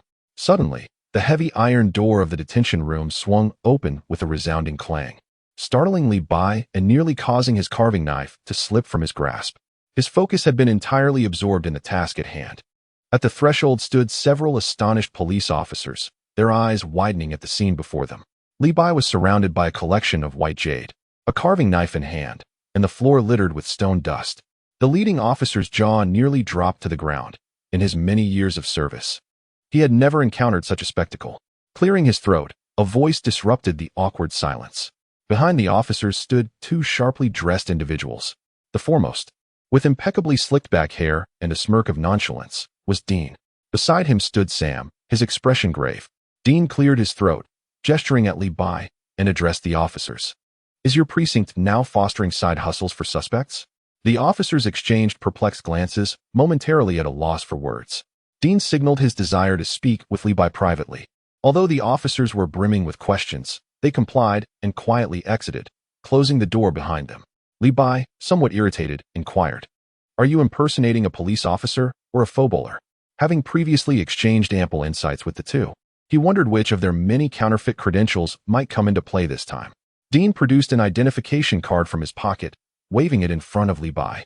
Yet, Li Bai did not lift his gaze, continuing to manipulate the white jade in his hands. "Let us discuss the matter at hand. Have you heard of the game that those young rascals are playing?" Dean tucked the ID back into his pocket, unfazed, and exchanged a knowing glance with Sam. "Charlie challenge?" Dean scoffed. "We did not come here for that trivial game." "What then?" Li Bai queried without glancing up. Sam spoke, his tone deep and serious. "The demonic leads we are tracking point to this location, but the specifics remain unclear. Do you believe the student's death is unrelated to the demon?" Li Bai perked up, halting his handiwork. "It's too soon to tell. We need to examine the body," Dean added, emphasizing the urgency of the situation. "However, you are temporarily unable to leave. The police have deemed you an important suspect." "A suspect? Me?" Li Bai exclaimed in disbelief, pointing to his own nose. "I am a law-abiding citizen. A law-abiding citizen does not get arrested in a hotel in the middle of the night, let alone be implicated in murder. The second victim had contact with you and even had a conflict. It wasn't long before he was found dead." Dean raised an eyebrow, his tone laced with mockery. They were speaking of Anderson, who had been thrown out just the night before. "When did I kill him? I can't even remember." The door to the holding room swung open with a clang. This time, a stunning woman entered, clad in a sleek black suit that accentuated her curvaceous figure, exuding an air of authority, even if her height was a slight drawback. Behind her trailed the previously encountered middle-aged policeman, whose belly resembled that of a woman in her 8th month of pregnancy. At this moment, his facial flab seemed to contort in submission, bowing and scraping like an eager subordinate. "Release him," Natasha commanded, her voice crisp and decisive. The middle-aged policeman hurriedly gestured to his subordinates, who rushed forward to open the holding room door. "Mr. Li Bai, you are free to go." The middle-aged policeman wore a broad smile, his demeanor a stark contrast to before. Regarding the matter of Mr. Tony Stark's sports car, it was a misunderstanding. Natasha approached Li Bai, her tone formal. "Mr. Tony Stark has entrusted me to bail you out. The Audi sports car has been transferred to your name." At that moment, Li Bai realized that Tony had finally remembered this issue. The middle-aged policeman, quick to perceive the underlying connections, recognized that the young man before him had an unusual relationship with Tony Stark. He leaned in closer, his smile widening. "Mr. Li Bai, the misunderstanding has been resolved. You may leave. However, I kindly ask that you refrain from leaving the city for the time being." After speaking, he did not even glance at Dean and the others. Dean let out a whistle, his eyes roving over Natasha, his gaze suggesting a desire to undress her with his eyes. Once outside the police station, Natasha maintained a stern expression, nodding curtly at Li Bai before pressing the accelerator, her official vehicle speeding away and leaving Li Bai in a cloud of dust. Li Bai could not fathom why this woman was so aloof today. Had she come from some relative-esque gathering? "Do you know the playboy Tony Stark?" Dean leaned in, raising his eyebrows high, his tone dripping with envy, as if he had just consumed a jar of sour vinegar. It was absurd that pretending to be a high-ranking official could not secure Li Bai's release, yet a mere secretary could achieve it. Li Bai paid him no mind, his thoughts lingering on Lucy, who was a key witness. After a brief discussion, they decided to split up. Dean and Sam would investigate the two bodies, including Anderson S., while Li Bai would seek out Lucy. Meanwhile, Natasha's vehicle had just reached the outskirts of the city. Ahead, a barrier was set up, with the National Guard stationed, weapons drawn, firmly blocking the road. Natasha pulled out her phone, intending to call Tony Stark to update him on Li Bai's situation. Her role as an agent was no easy task. Besides monitoring Tony Stark, she also had to keep an eye on Li Bai. This Li Bai was anything but compliant, having been arrested, stealing cars, and being implicated in rape and murder. Although she did not believe Li Bai was capable of such actions, given his abilities, he had no need to stoop so low. To facilitate this matter, she had to traverse between two cities repeatedly. Who could endure such a strain? The mobile phone was unresponsive. A glance revealed a no-signal display. An ominous premonition surged within Natasha. Chapter 36. Campus Bullying. Has Lucy vanished again? Natasha pressed the accelerator, swiftly turning the car towards Maybury. At the entrance of the private school, an Audi sports car ostentatiously parked nearby. This prestigious institution, the largest private school in the area, marked Li Bai's second visit. Upon exiting the vehicle, he flamboyantly adjusted his collar. Prior to his arrival, Li Bai had inquired with the police regarding Lucy. It turned out that the girl lived alone due to her parents' divorce. No wonder she felt so audacious to accompany a stranger like himself. With no one at home, Li Bai surmised that she was most likely at school. The campus was eerily quiet, with scarcely a soul in sight. After making inquiries, he located Lucy's class, only to find it empty.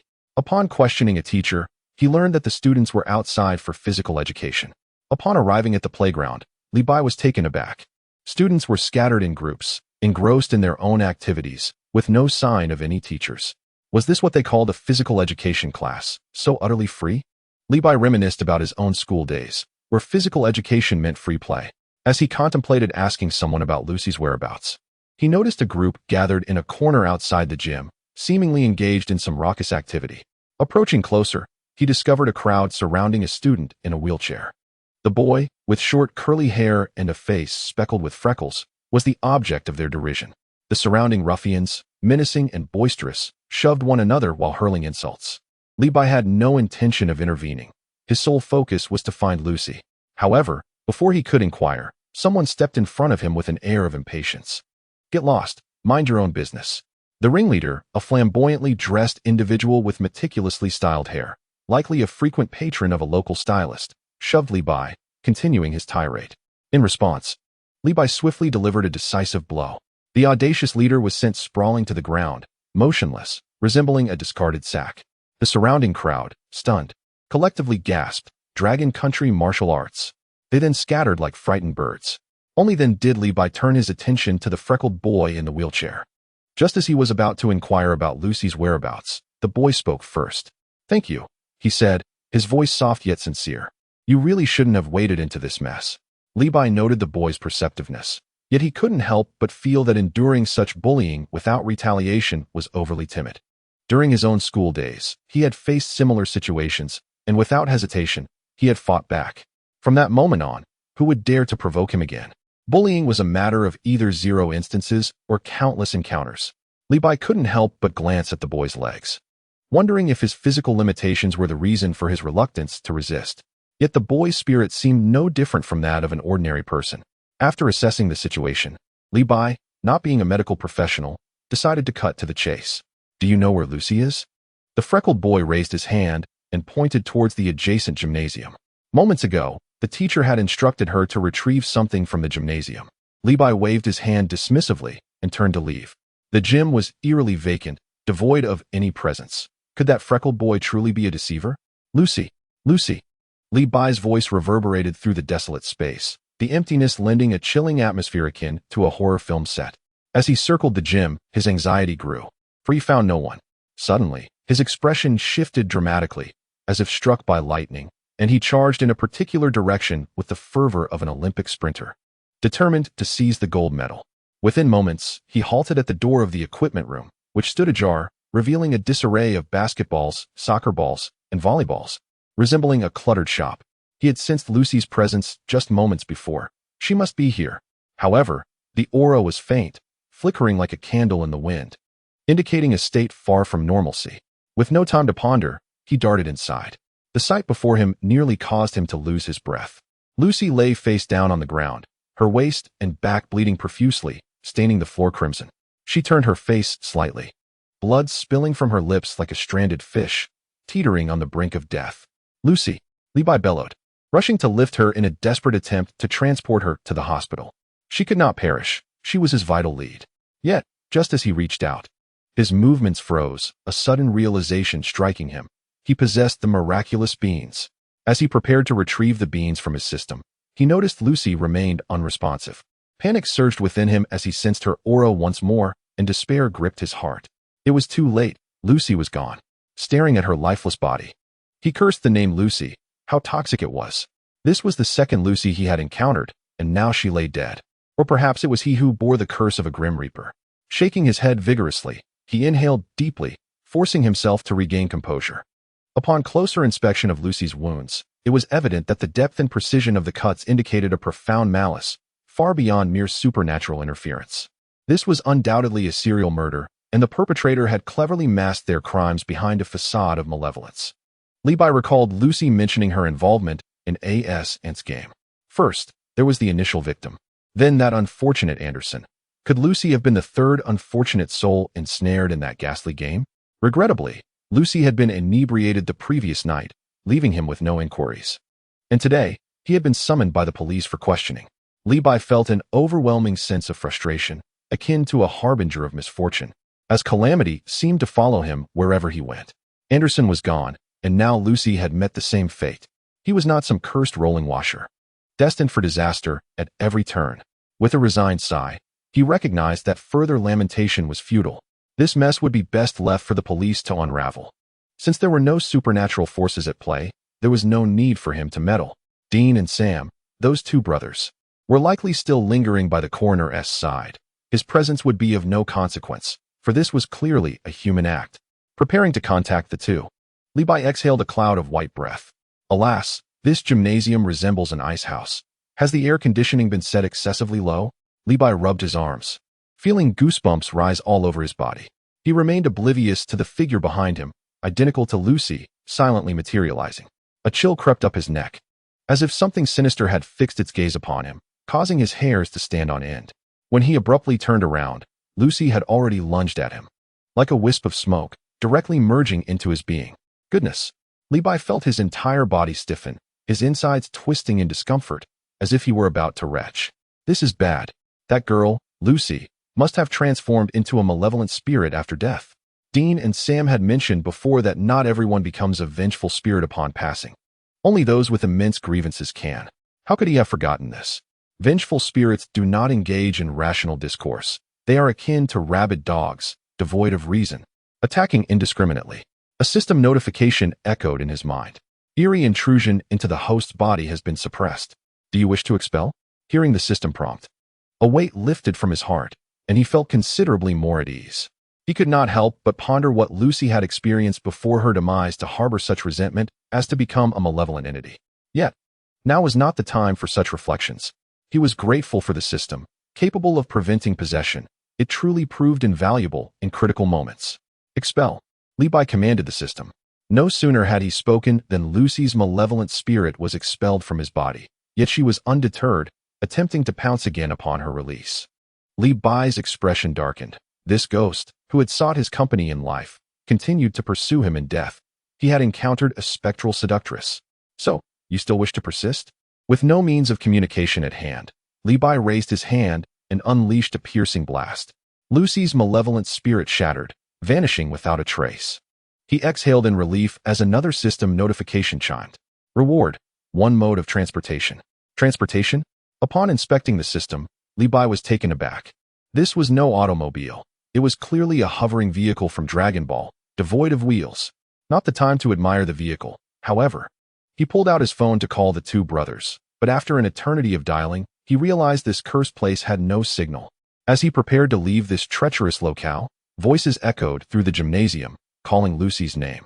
Cursing the unfortunate timing, he thought, should anyone witness this, his explanations would be futile. The scene resembled a classic detective novel. The detective seeks out an informant, only to find them gruesomely deceased, and then becomes the prime suspect in a dramatic twist. Levi glanced down at Lucy's lifeless form sprawled on the ground. Yet who was he? He was a person of significance, equipped with a system. Why panic? With a thought, the system interface activated and the dragon transformation technique initiated. A swirl of white smoke enveloped him, and he vanished from sight. A middle-aged man with a balding crown, clad in athletic attire, entered the gym. Chapter 37, Another Casualty. Is America seeking independence? The balding man screamed in a high-pitched voice, tumbling and scrambling out of the gym while shouting, "There's a dead person. Quick, someone come." A forgotten badminton racket quivered slightly beside him, enveloped in wisps of white smoke, as Levi materialized. He exhaled deeply. Lingering here was not an option. He must depart swiftly before anyone arrived. He hurried out of the gymnasium, finally relieved to be outside. The transformation technique had proven remarkably useful. If spies possessed such a skill, they would be undeniably formidable, though employing it himself felt somewhat wasteful. As he stepped through the gymnasium's entrance, Levi sensed a weight lift from his chest. Suddenly, a resonant buzzing filled the air, akin to disturbing a hornet's nest. Glancing upwards, he was taken aback by a swarm of helicopters blotting the sky, reminiscent of locusts in migration. A rough count revealed no fewer than 50, all civilian models. This was Marbury, an enclave for the affluent, where helicopters were hardly a rarity. Yet, the sheer number of aircraft heading in one direction felt ominous. Were they converging for a mass wedding, or perhaps a collective rave? Shaking his head, he found himself perplexed. Preparing to leave, he reached for his phone to call Dean. Inside the gym, his phone had been as useless as a brick, devoid of signal. After several attempts, he begrudgingly cursed under his breath upon realizing the signal remained non-existent. Approaching a nearby academic building, he noticed a crowd gathered outside, akin to spectators at a spectacle, with several individuals resembling teachers guarding the entrance, preventing entry. His inquisitive nature stirred, prompting him to seize a somewhat pleasant-looking female student, inquiring about the commotion. Initially, the student displayed impatience, but upon glimpsing Levi's handsome visage, her demeanor transformed dramatically, as she animatedly explained, "A person has died in the classroom." Levi inwardly scoffed. Another death? Was there a penchant for murder afoot? Or did it pertain to the unfortunate souls from before? He shook his head. Such coincidences were implausible. Clearly, this was indicative of a serial murder case. Nevertheless, this incident bore no relevance to him. As long as it wasn't the work of malevolent spirits, he could merely observe. "Pray tell, my dear, was the deceased male or female? How did it come to pass?" Levi pressed the student. Her eyes sparkled with infatuation, completely oblivious to his inquiry, instead asking, "Handsome, which class are you in? I haven't seen you before. Could we exchange contact information?" Levi nearly choked on his exasperation. Was this truly the time or place for such flirtation? He begrudgingly turned to other onlookers for answers. Just as he did, the infatuated student clung to him once more. "You still haven't told me your contact details." Overwhelmed, Levi pondered if he should simply render her unconscious with a swift blow. Just as he grappled with this conundrum, a cool, elegant voice interrupted. "Master Lee." Turning around, he was pleasantly surprised to see Natasha, clad in a uniform that accentuated her figure. However, he wished she would refrain from calling him Master Lee, as it evoked an unsettling image of a charlatan. Upon spotting Natasha, the student glanced down at her attire, deflating like a punctured balloon, murmuring a few words before retreating in defeat. "I remembered you were investigating, so I inquired with the police. They mentioned you might be here. What has transpired?" Natasha approached Levi, her demeanor poised and inquisitive. Levi lowered his voice. "Another person has died. There's one more at the gym. It's likely a serial killing." Natasha furrowed her brows. As an agent, she was not a police officer. Her concern lay in the potential chaos that could erupt in the city, especially since she had received no prior information upon her arrival. The city's entrances and exits were sealed off, leaving them trapped. Levi, however, seemed unfazed, merely taking out his phone to check for signal, only to find none at all. It appeared that the issue was not with his device, but rather that the entire city's signal had been severed. He looked skyward again. Helicopters continued to fly towards the prior direction. Surely, those helicopters must be heading outside the city, he pondered, pointing upward. Even the dullest mind could deduce that. Natasha glanced up as well. She had already noticed. Perhaps this was just the way of life. Their eyes met, and in that brief exchange, They both recognized a shared sense of helplessness. What play was this lockdown staging? It couldn't possibly be aliens invading, could it? The other party was Fabola. They must have some insider information. Levi contemplated in his mind, eager to inquire with Natasha, but before he could voice his thoughts, a familiar voice called from behind by Dean and Sam, the two brothers, hurried over, looking weary from their journey. You arrived just in time. Levi gestured towards the teaching building behind them. Let us not dwell on the bodies for now. Another one is turned up, and there's still one in the gym. However, this time, it's purely human. There's no supernatural element involved, so don't waste your efforts. Sam surveyed the crowd and briefed them on the autopsy findings. The two bodies were indeed human. One had been strangled, while the other met its end from blunt force trauma, with no peculiarities noted. Levi had anticipated this. It was all human involvement, with nothing strange about it. By the way, I have some good news for you. The city is currently locked down. Did you notice all those helicopters in the sky? We did. What is going on? Dean and Sam replied in unison, realizing they had overlooked this detail. Who knows? Levi shrugged. Maybe the Eagle faction is stirring for independence. If that is the case, I'd better set up a barbecue stand to celebrate. The others ignored Levi's sardonic humor. Suddenly, a serious expression crossed Levi's face as he recalled something. You mentioned there were demons here. Is that information accurate?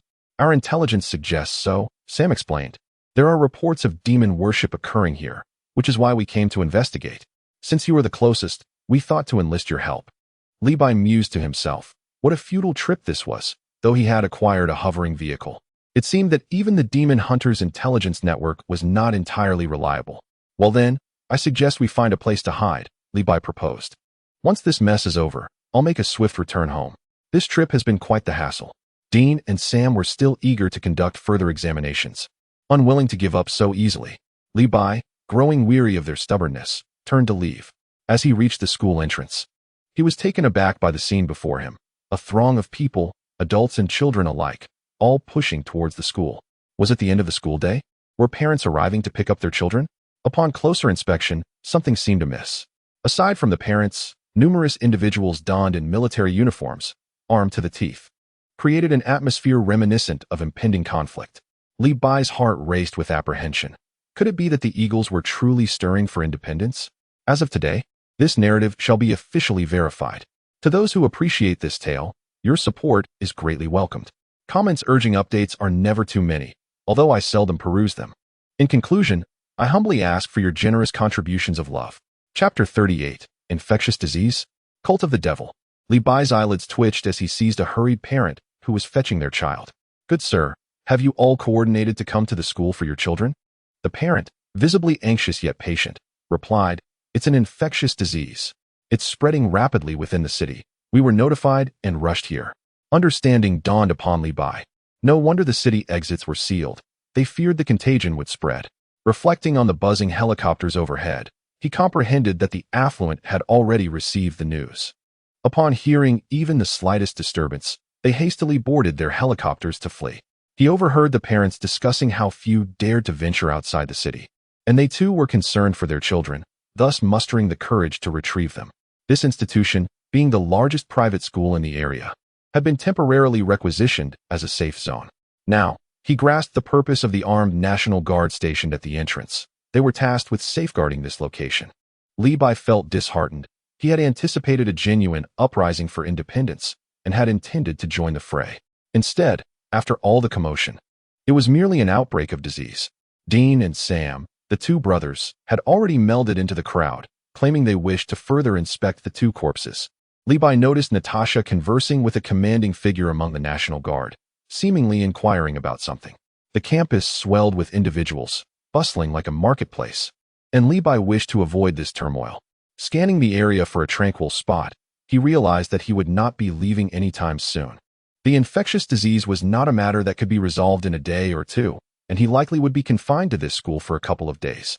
Finding a secluded corner, he settled beneath a bronze statue, leaning against it to rest. The statue, not taller than Levi himself, depicted a young girl. He speculated whether she was a student who had made a significant contribution to the school, hence honored with a statue. Upon closer examination, he observed a few wilting bouquets at the statue's base, suggesting that some had recently come to pay their respects. It seemed this was not a statue of commendation, but rather a memorial for the deceased. The front of the statue bore the girl's name, Chloe, who had passed away at the tender age of 16. Such a vibrant age extinguished too soon. Levi pondered the circumstances of her demise. He noticed a few lines inscribed at the base: "Eradicate bullying, starting with myself." After all this commotion, it appeared she had been a victim of bullying, likely driven to despair and seeking an end to her suffering, prompting the school to erect this statue in her memory. Levi recalled the freckled boy in the wheelchair from earlier. It seemed bullying was rampant within this institution. And despite the tragedy of a girl's death, little had changed. Never mind, it has nothing to do with me. Levi settled down comfortably, pondering whether he could harness his energy during this free time. Apart from the system's rewarded technique, he had yet to unleash any other energy-infused skills. He had attempted to create several similar techniques on his own, but all had ended in failure. It seemed that inventing one's own moves was far from simple. With only the genes of the Namekian, his strength was likely inferior to even a single finger of the aging Majin. The term genius was a distant concept for him. As he was deep in thought, the school broadcast blared loudly, akin to a death knell, urging everyone to remain in the school and not wander aimlessly. Levi scoffed, growing irritated after hearing just a few lines. What did the broadcast have to do with him? He attempted to concentrate his energy in his hand and forcefully thrust it forward. Whoosh! A gust of malevolent wind surged forth, causing the clothing of parents and students to flutter chaotically like kites. Several ladies' skirts were lifted, eliciting startled exclamations as they hurriedly covered themselves. Colors of all kinds, white, black, green, were now visible, and astonishingly, some were even colorless. This was the extent of Li Bai's current prowess. Although he could not project it like that, he could at least stir up a wind. Beyond its pretentious flair, it served little practical purpose. The school broadcast resumed its incessant chatter, aggravating Li Bai's head. At that moment, Dean and Sam returned, navigating through the crowd to find Li Bai seated there. Dean, observing Li Bai's relaxed demeanor, could not resist a quip. "You seem to be enjoying yourself. Like you're on vacation here." Li Bai chuckled and retorted, "What's wrong with taking a breather? There's nothing dangerous lurking around. I might as well enjoy my time." Sam interjected, "We were in the girls' restroom, the first place where the bodies were discovered. We found traces of black candles that had been burned, along with fragments of charred sheepskin scrolls, seemingly left behind from some demonic ritual. As for the two corpses, they were clearly human-made." Li Bai dismissed the matter of the bodies, already aware of the human involvement. However, he lingered on Sam's mention of demonic worship, momentarily lost in thought. Just when he had confidently asserted that the information might have been mistaken, he was now faced with the unsettling possibility of encountering genuine demons. While pondering this, a commotion erupted from the direction of the teaching building, prompting several individuals to turn their heads, curious about the latest disturbance. Sam dashed off to investigate, returning shortly, breathless. 2 more bodies have been discovered in the teaching building, both students. This stirred up a considerable uproar, with talk of demons and serial killings, causing Li Bai's head to throb. To make matters worse, the National Guard had sealed off the school, inadvertently providing the murderer an opportunity. The situation had devolved into utter chaos. What could these deceased individuals have done to provoke such intense animosity from their assailant? Natasha also returned from the school entrance, her expression subtly tinged with gravity. "What did you find out?" Li Bai inquired in a hushed tone, initially wishing to ascertain when he might depart. However, Dean and Sam had mentioned discovering signs of demonic worship. Until this matter was resolved, it seemed unlikely that they would be allowed to leave. Natasha shook her head. Those individuals merely insisted that everyone remain on campus, disclosing nothing further. After a brief pause, her tone grew hesitant. "Do you not find the National Guard a bit peculiar?" She pondered. "I cannot quite articulate what seems amiss." Li Bai was about to inquire further about the oddities, noting how these individuals were fully armed wherever they went, when a commotion interrupted their conversation. A group of parents was embroiled in a heated argument with the teachers responsible for maintaining order. They could faintly hear that the parents of a recently deceased student were passionately demanding an explanation from the school. Other parents joined in, clamoring about the 4 fatalities that had occurred that day, in addition to the 2 from the previous day, 6 in total. This was a serial murder case. Who wouldn't be terrified? The news spread like wildfire, instantly igniting chaos in what had been a relatively calm campus. Not everyone was aware of the serial murders, but this revelation could no longer be concealed. Numerous parents clutched their children and made their way towards the school gates, seeking refuge at home. Yet, their escape was thwarted. At the entrance, the National Guard stood armed to the teeth, sealing off the exit. Tensions escalated as the two factions faced off against one another. "Let us charge out together," cried an unknown figure from the crowd, igniting a powder keg of unrest. Parents surged towards the gates, poised to breach the National Guard's defenses. Bang, bang, bang. The gunfire erupted suddenly, deafening all present.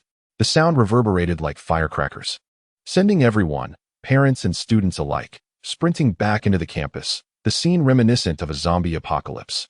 A bullet whizzed past Levi's leg, striking the ground and creating a cloud of dust.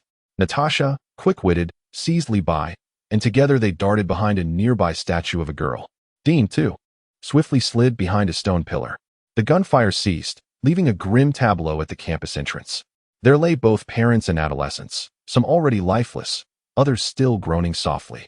Peering cautiously from behind the statue, Levi reflected, these soldiers truly know how to inflict harm. Their strikes are merciless. Nevertheless, with merely rifles and handguns, the injuries sustained would likely be painful but not fatal. Natasha's complexion turned ashen. She had not anticipated that the National Guard would actually fire their weapons. What difference was there between this and a massacre of civilians? The National Guard advanced, seemingly oblivious to the breathing bodies on the ground, offering no assistance. Regardless of whether they were dead or alive, they were unceremoniously heaped together into a small mound, with only a few left to stand guard, while the rest were disregarded entirely. Something was amiss. Levi squinted, noting the unsettling demeanor of the National Guard, their eyes bearing a sinister quality, bloodshot and tangled like ancient roots. Natasha and Dean, along with their companions, discerned the underlying treachery as well. A few skeptical students and parents attempted to breach the barriers, only to be met with a barrage of gunfire. As if the machine guns were free to unleash their wrath, they fell, lifeless, their bodies disregarded and dragged away to join the already towering heaps of the deceased. Who would dare approach the entrance now? Everyone scurried indoors, desperately seeking to hide in any crevice available.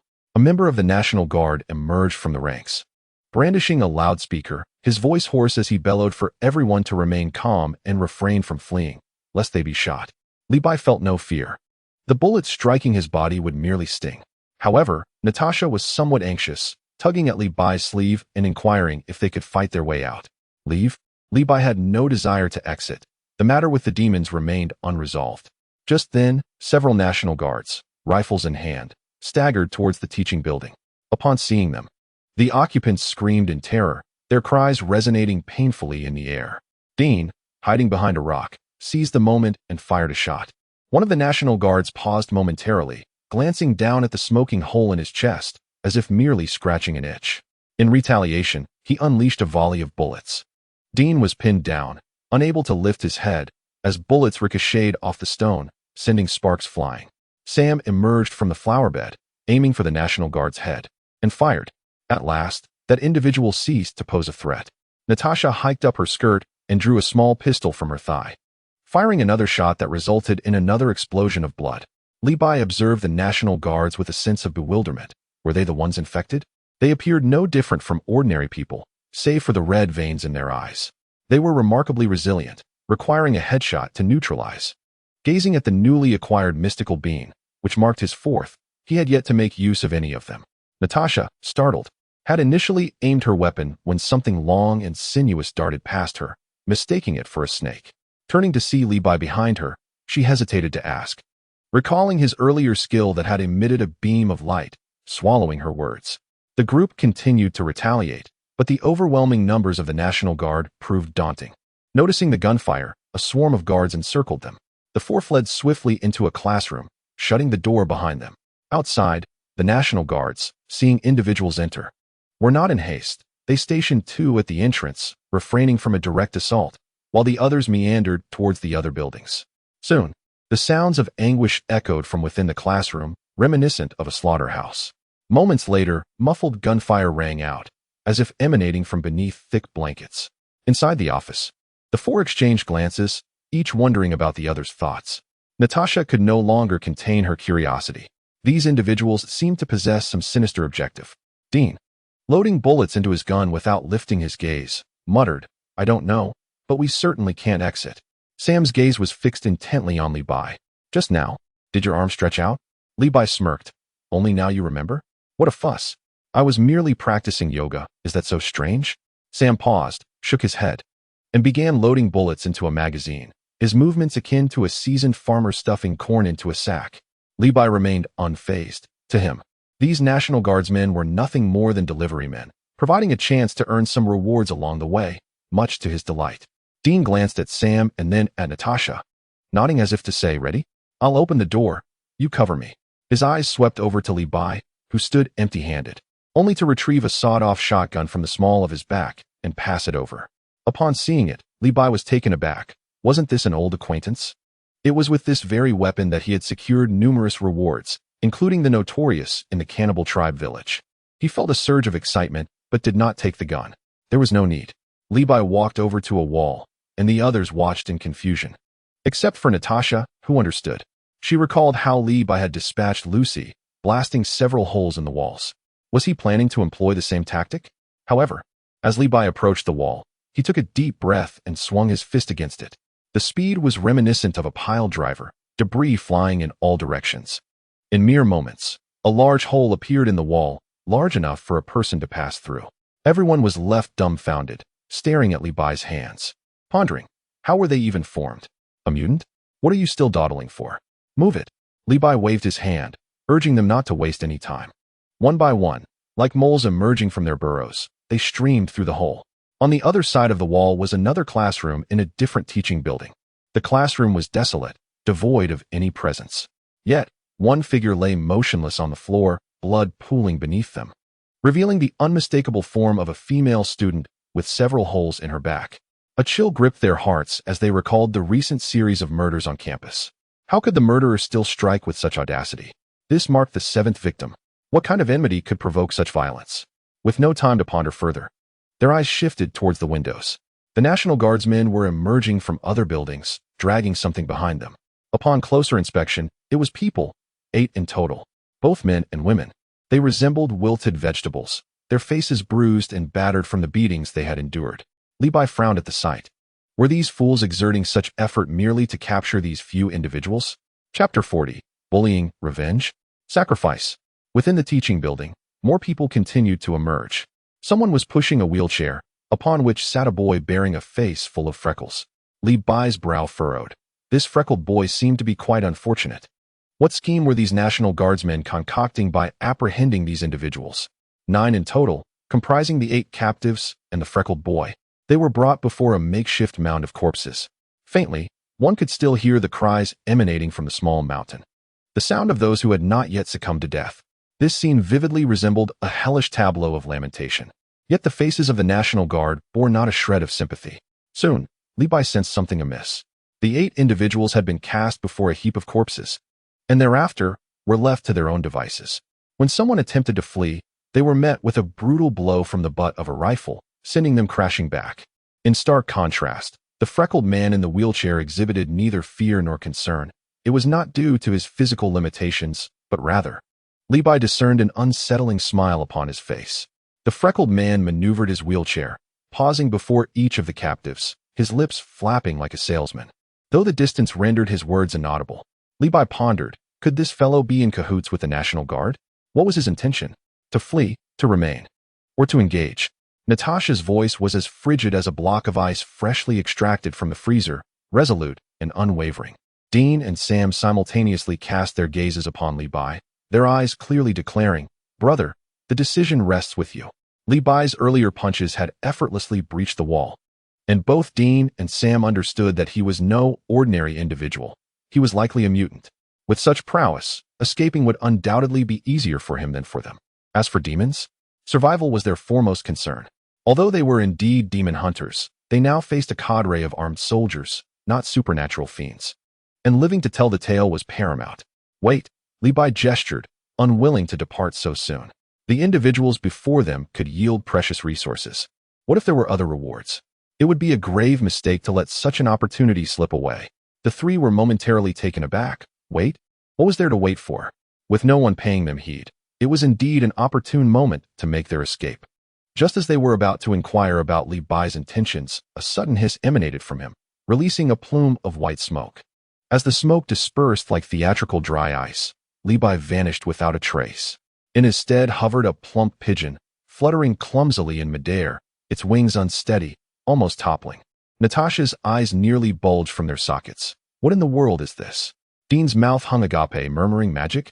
Pigeon magic? Where's he gone? Sam, however, took it in stride. After witnessing Li Bai phase through the wall, this transformation into a pigeon seemed within the realm of mutant capabilities, albeit still somewhat absurd.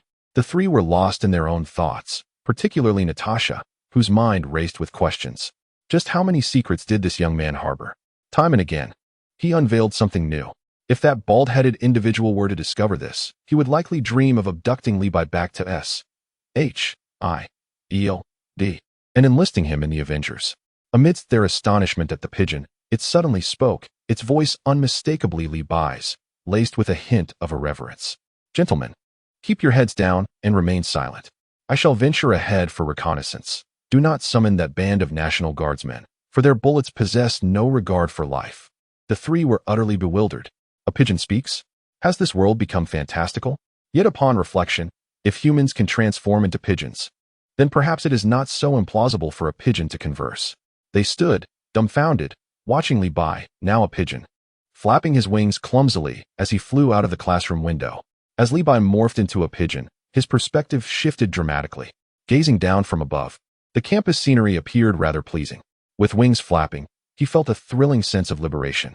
No wonder humanity yearns to conquer the skies. This sensation of soaring freely is indeed delightful. It was his inaugural experience as a pigeon, though the clumsy transformation left much to be desired, as he felt somewhat heavy and struggled to ascend. He flapped his wings and flew towards a small mound of corpses. Upon nearing, he perched on a nearby gnarled tree and discerned the freckled boy's incessant rambling. You ought to consider yourselves fortunate for not being directly slain by me. Compared to the unfortunate souls before you, your luck is extraordinary. The freckled boy exhibited a morbid excitement, spitting words in fervor. Li Bai was taken aback. Was it this boy who had dispatched those 7 corpses?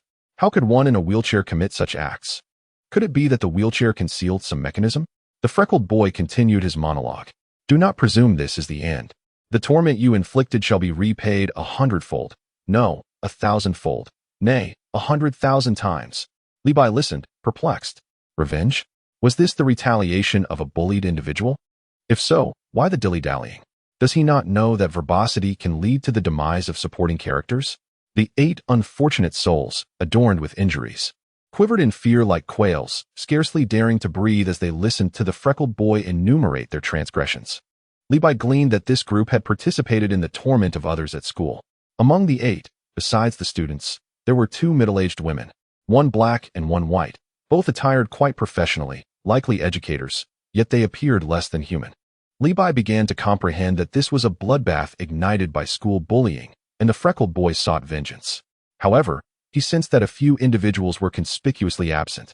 What of those bullies he had previously assisted? Why were they not apprehended as well? And what was the involvement of the National Guardsmen? Had the freckled boy offered them some kind of incentive? Otherwise, what compels these individuals to assist a crippled person in capturing others? Among the 8 captives, a girl with a face swollen like a pig's head mustered her courage, looked up at the freckled boy, her voice quivering with tears. Wayne, I did not partake. I was merely a runner. It has nothing to do with me. Please, I beg you, let me go. Silence. You wretched creature. Upon hearing the girl's plea, Wayne tightened his grip on the wheelchair's armrest, his smile contorting grotesquely, veins bulging, as if he were about to devour her alive. Utter one more word, and I shall end your life right now. After this threat, he inhaled deeply, forcing himself to regain composure and reaffix that sinister smile upon his face. Wayne? Li Bai pondered this name, finding it somewhat unrefined, akin to that of a common laborer. Did it not mean carriage driver? Was this fellow's ancestor a cart driver? Never mind. It is not the time to ponder the origins of names. What on earth is Wayne waiting for? His procrastination makes the act of vengeance resemble a theatrical performance. Lost in thought, Li Bai noticed several military trucks approaching the school gate. A contingent of National Guardsmen disembarked, hastily carrying 2 stretchers into the campus, placing them beside the unfortunate 8. Transforming into a pigeon, Li Bai's keen eyesight allowed him to discern 2 lifeless bodies covered by white cloth on the stretchers, rendering their identities obscured. Shortly thereafter, More National Guardsmen emerged from various locations, bearing 5 additional corpses. Among them, one stretcher bore none other than Lucy. 7 bodies were arranged neatly on the ground, forming a grim tableau. Surely, these were the 7 victims of Wayne's wrath? What a spectacle, a morbid exhibition of corpses. Wayne finally ceased his theatrics, turning to exchange a few words with a National Guardsman, who promptly commanded his comrades to bind the remaining 8 individuals, securing them in a kneeling circle around the 7 bodies. But the ordeal did not end there. The National Guardsmen brandished daggers, striking the arteries of the kneeling captives, blood spurting forth and pooling ominously near the 7 corpses, quickly staining the ground crimson. Having completed their grim task, the National Guardsmen retreated, guarding the school's entrances to prevent any intrusion. Wayne, observing the macabre scene before him, suddenly erupted into a maniacal laughter, shrill and jarring, sending shivers down the spine of anyone who heard. He circled the pile of bodies in his wheelchair, gesticulating wildly, muttering incantations in a garbled tone, reminiscent of a sorcerer casting a spell.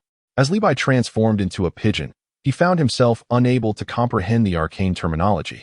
Yet the scene struck him as eerily reminiscent of a shamanistic ritual in Fan de Biao's home village. This atmosphere felt decidedly off. Vengeance was one thing, but why this incantation? Could it be that this young man was indulging in some malevolent sorcery? The sky began to change. The previously clear blue was swiftly engulfed by dark, oppressive clouds that pressed upon the air. The ground tremored, reminiscent of an earthquake, causing Levi to feel the branches sway beneath him, centered around the 7 corpses. The earth cracked open, fissures spreading like the jaws of some monstrous entity yearning to emerge from the depths. Witnessing this bizarre spectacle, a word sparked in Levi's mind: sacrifice. As the blood of the 8 kneeling individuals seeped into the crevices, its hue shifted from vivid crimson to a somber, dark shade, resembling some peculiar ink, unrecognizable and foreboding. This ink slithered across the ground, tracing grotesque symbols, like an ancient script or an abstract painting. Levi squinted, attempting to decipher their meaning, only to find the symbols writhing and twisting as if animated, rendering them indecipherable. It was not these incomprehensible symbols that struck Levi as particularly strange, but rather the transformation occurring among the 7 corpses at the center. The corpses began to convulse irregularly, as if something within them was struggling to break free from the earth. He was certain that these 7 bodies were thoroughly deceased. His instincts would not deceive him, having been tested before. It was a truly bizarre scene. Before Levi could blink, the spectacle transformed once more, revealing an illusion where the corpses seemed to compress toward the center, distorting grotesquely. The limbs twisted into a tangled mass, and the legs became indistinguishable from one another. Most unsettling were the intimate contact between the posteriors and heads, a sight that was more chaotic than the depths of hell itself. Levi felt a tumultuous churn in his stomach. The sight was horrifying, resembling a grotesque puzzle of the human form. His scalp prickled with unease. Was this Wayne's idea of body art? Such a morbid taste. The symbols on the ground gradually became clearer, shimmering with a golden light between the corpses and the kneeling figures, as if emanating from the depths of the earth. This luminescence lasted only a fleeting moment before rapidly dimming, returning to its original obscurity. This scene sent the 8 kneeling individuals into a state of sheer terror, particularly upon witnessing their former companions transformed into this grotesque semblance of humanity. They struggled desperately to escape this horrifying tableau, but their limbs were tightly bound, and their excessive blood loss rendered them weak and powerless. After several futile attempts to break free, some collapsed to the ground, forced to watch the unfolding horror with eyes filled with despair and dread. Before long, the 8 corpses had completely fused, losing all semblance of human form, becoming a colossal, grotesque mass of flesh. This mass continued to swell, resembling an inflated balloon or the bloated carcass of an animal after a flood, expanding to an alarming size. The flesh mound was already 2 stories high and showed no signs of ceasing its growth. Levi stared in astonishment. What in the world was this? Was it the legendary Flesh Mountain demon? Just as he pondered whether this mass had consumed some substance that would allow it to expand infinitely, its growth began to slow and eventually halted. Levi exhaled, relieved that this abomination had finally settled. But what was Wayne truly orchestrating? Had he misjudged the sacrifice? Wayne ceased his incantations, displaying a look of dissatisfaction, as if the outcome before him had not met his expectations. Levi observed him in agitation, summoning a commander from the National Guard. This individual, a middle-aged man who had previously led other members of the Guard, appeared to be a minor authority figure. Wayne gestured animatedly at the middle-aged man, who then waved his hand, instructing his subordinates to toss the 8 barely conscious, bound individuals into the flesh mound. The 8 were not yet dead, but they had surrendered any hope of resistance, possibly resigned to their fate or utterly terrified. As soon as they were cast into the mass, it began to writhe once more, accelerating its expansion. Levi pondered in disbelief. This entity was akin to a bottomless pit. Could it perpetually grow as long as bodies and living beings were continuously thrown into it? The 8 individuals emitted their final wails, their voices piercing and filled with despair, yet it proved futile. Their bodies gradually melded with the mass of flesh, their expressions contorted in agony, unable to break free. Wayne observed their struggles with a morbid excitement, his face alight with exhilaration as though he had beheld a beautiful woman. He was devoid of compassion, instead exclaiming with fervor, "Chloe, do you see? I've sent them to accompany you. But fear not, I shall soon resurrect you." After his outburst, Wayne's face flushed crimson, his emotions bubbling over uncontrollably. Perched upon a branch, Levi shook his wings, the name Chloe striking a familiar chord within him. It dawned upon him that this was the name inscribed on the statue of the bullied girl he had encountered previously. It became clear that Wayne's vengeance was not born of his own suffering, but rather in the name of this girl named Chloe. The mention of resurrection led Levi to ponder. Was this ritual truly not a sacrifice, but a form of revival? This Chloe must hold significant importance to Wayne, perhaps as a lover or an object of unrequited affection. Levi resolved to watch further. Soon, the 8 individuals ceased their struggles, their faces entirely absorbed into the mass, becoming one with it. Before long, the expansion of the mass slowed once more, ultimately halting entirely. Just as Levi assumed the ritual was reaching its conclusion, Wayne displayed a look of dissatisfaction and began issuing commands to a middle-aged man. The man directed his subordinates to toss the corpses of those previously beaten or injured into the mass one by one. Dozens of bodies were unceremoniously thrown into the mass by the National Guard, which continued to swell, growing larger and larger, resembling an insatiable abyss. Now, the mass towered 5 stories high, approximately 15 to 16 meters, and its width exceeded 20 meters. The surface of the mass no longer bore any trace of human form, transforming entirely into a colossal and pure orb of flesh. Before long, the undulating ceased altogether. Just as Levi thought the matter was drawing to a close, an unusual sensation coursed through his body, and his perspective began to shift. Levi realized that he was enlarging, suddenly recalling the temporal limitation of the transformation spell. In his engrossment with the spectacle, he had completely forgotten this crucial detail. Just as he sought to make his escape, it was already too late. He reverted to his human form. The branch could no longer support his weight, snapping with a sharp crack. With a resounding thud, Levi fell heavily to the ground. This sudden commotion captured the attention of Wayne and the National Guard, all eyes converging upon him. Levi brushed off the dust from his clothes and stood up, only to find everyone staring at him, the atmosphere thick with tension. He awkwardly scratched his head, self-deprecatingly jesting. Now, it seemed he had inadvertently become the center of attention. Chapter 42. Han Mimi makes her return. The efficacy of the tunnel wave fades. Levi tumbled from the tree with a resounding thud, his face covered in dirt.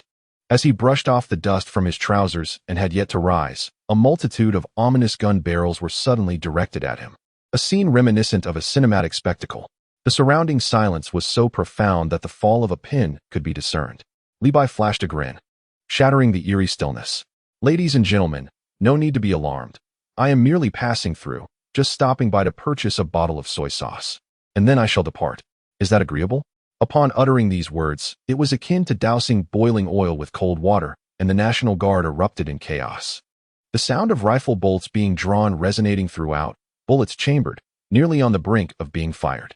Levi, however, remained unperturbed. These weapons could at most inflict a brief sting, incapable of truly harming his resilient frame. Inside the academic building, Natasha, Dean, and Sam felt their hearts leap into their throats as they observed the unfolding drama. Dean and Sam, unable to contain themselves, prepared to rush out and aid Levi. The sheer number of National Guards outside was not to be underestimated, and even if he were a mutant, caution was prudent. Natasha, with her background as an agent, quickly regained her composure and restrained the brothers. "Do not act rashly. Levi has surely revealed himself with intent. With his abilities, if he wished to depart unnoticed, none could impede him. Have you not witnessed his capability to transform into a dove? Let us refrain from hasty actions lest we jeopardize his plans. Upon reflection, the brothers acknowledged her reasoning. If Li Bai truly desired to slip away quietly, he would have easily done so. His deliberate appearance must serve a purpose. Consequently, they settled down, continuing to observe the situation. Meanwhile, Wayne, seated in his wheelchair, was momentarily taken aback by Li Bai's presence.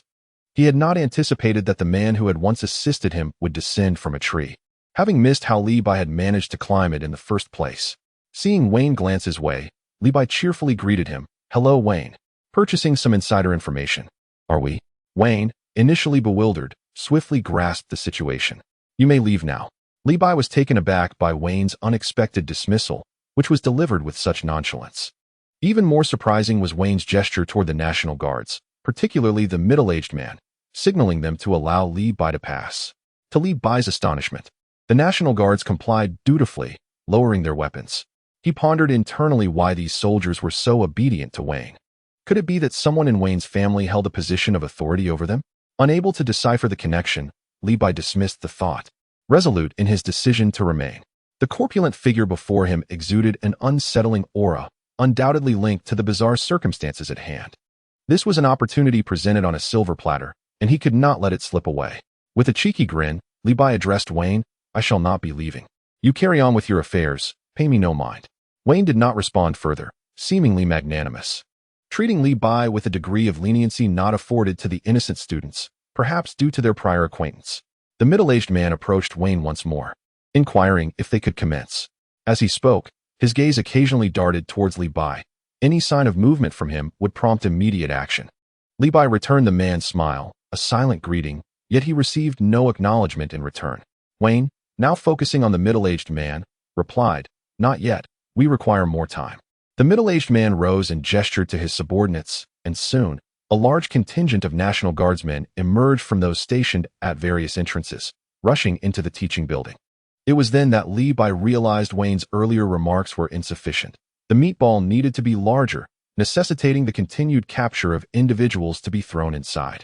Puzzled, he wondered what the purpose of such a colossal meatball could be and how long this would continue. Moreover, why did he insist on conducting these actions on campus? Before long, the answer became evident. Wayne instructed the middle-aged man to have several subordinates detonate the statue of the girl, Chloe. The National Guardsmen began to plant explosives, and initially, Li Bai was perplexed. If this was an act of vengeance for his beloved girl, why destroy her statue? Did he perceive it as a mockery? However, after the explosion, Li Bai understood his earlier misapprehension. As the statue shattered, a box was revealed within its pedestal. Upon opening it, he discovered a tuft of hair. There was no need to inquire. It had to belong to Chloe. But why was her hair concealed within the statue, as if in a grave? Upon acquiring the hair, Wayne's countenance flushed with excitement, and astonishingly, he rose from his wheelchair. Li Bai was taken aback. If his legs were indeed fine, why feign disability? Was he merely seeking sympathy? At that moment, Li Bai began to grasp the reasons behind Lucy's transformation into a malevolent spirit. She must have been humiliated or deceived by Wayne before he killed her, likely in that equipment storage room. He had not previously discerned that Wayne's legs were functional. He merely assumed his anger was akin to that of an ordinary person. Li Bai had spent little time with Lucy, but he knew that she possessed a temperament that responded to gentleness rather than harshness. Wayne had undoubtedly subjected her to severe humiliation before her demise, resulting in her transformation into a vengeful spirit. Coupled with Wayne guiding him and his appearance near the gymnasium prior to being bullied, it was highly probable that those he had slain were acutely aware, just before their deaths, that he no longer required a wheelchair. Li Bai couldn't help but curse inwardly. This Wayne was truly cunning, a master of deception. As Li Bai pondered these matters, the National Guardsmen emerged from the teaching building, dragging out dozens of individuals, both parents and students, and unceremoniously tossing them into the meatball. The air was filled with harrowing cries that echoed throughout the campus, causing those within the teaching building to fall silent, terrified that they might be the next to be thrown in. The meatball began to writhe once more, swelling to a size even greater than before, towering 6 or 7 stories high and spanning over 30 meters wide. Li Bai found the situation increasingly tedious and monotonous. Wondering how long this would persist, he was on the verge of taking action. Wayne then began to chant fervently, gesticulating wildly, continuing his ritualistic dance. this time incorporating his legs. Subsequently, he held the tuft of hair in one hand and produced a small knife, slicing open his palm to let his blood soak the hair. He then cast the bloodied tuft onto the meatball, and it quickly vanished from sight. Li Bai surmised that this was likely a crucial step in reviving the girl, with the hair serving as a catalyst. However, none of this concerned him at that moment. He raised his hand and unleashed a powerful energy wave towards the meatball. Li Bai had taken action, unable to bear the weight any longer. However, to his astonishment, the energy wave struck the meatball, only to create a small explosion, which swiftly healed itself to its original state before his very eyes. The energy wave proved ineffective? This meatball was truly extraordinary. Chapter 43, Braving the Rocket Attack. Dean is shot. This was the first time Li Bai encountered such a situation. The energy wave was his most formidable technique, yet it had failed him. Gazing at the towering, mountain-like mass, he felt an inexplicable pressure weighing down on him. He found himself at a loss as to what technique could possibly vanquish this creature, especially with the energy wave rendered useless. Should he attempt to scorch it with a solar punch?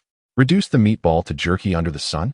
Such a notion seemed implausible, as the solar punch only glowed for a brief moment, lacking the intensity of an oven. What was he to do? Energy wave, energy wave, energy wave. After a moment of hesitation, devoid of alternatives, Li Bai unleashed 3 more energy waves in rapid succession.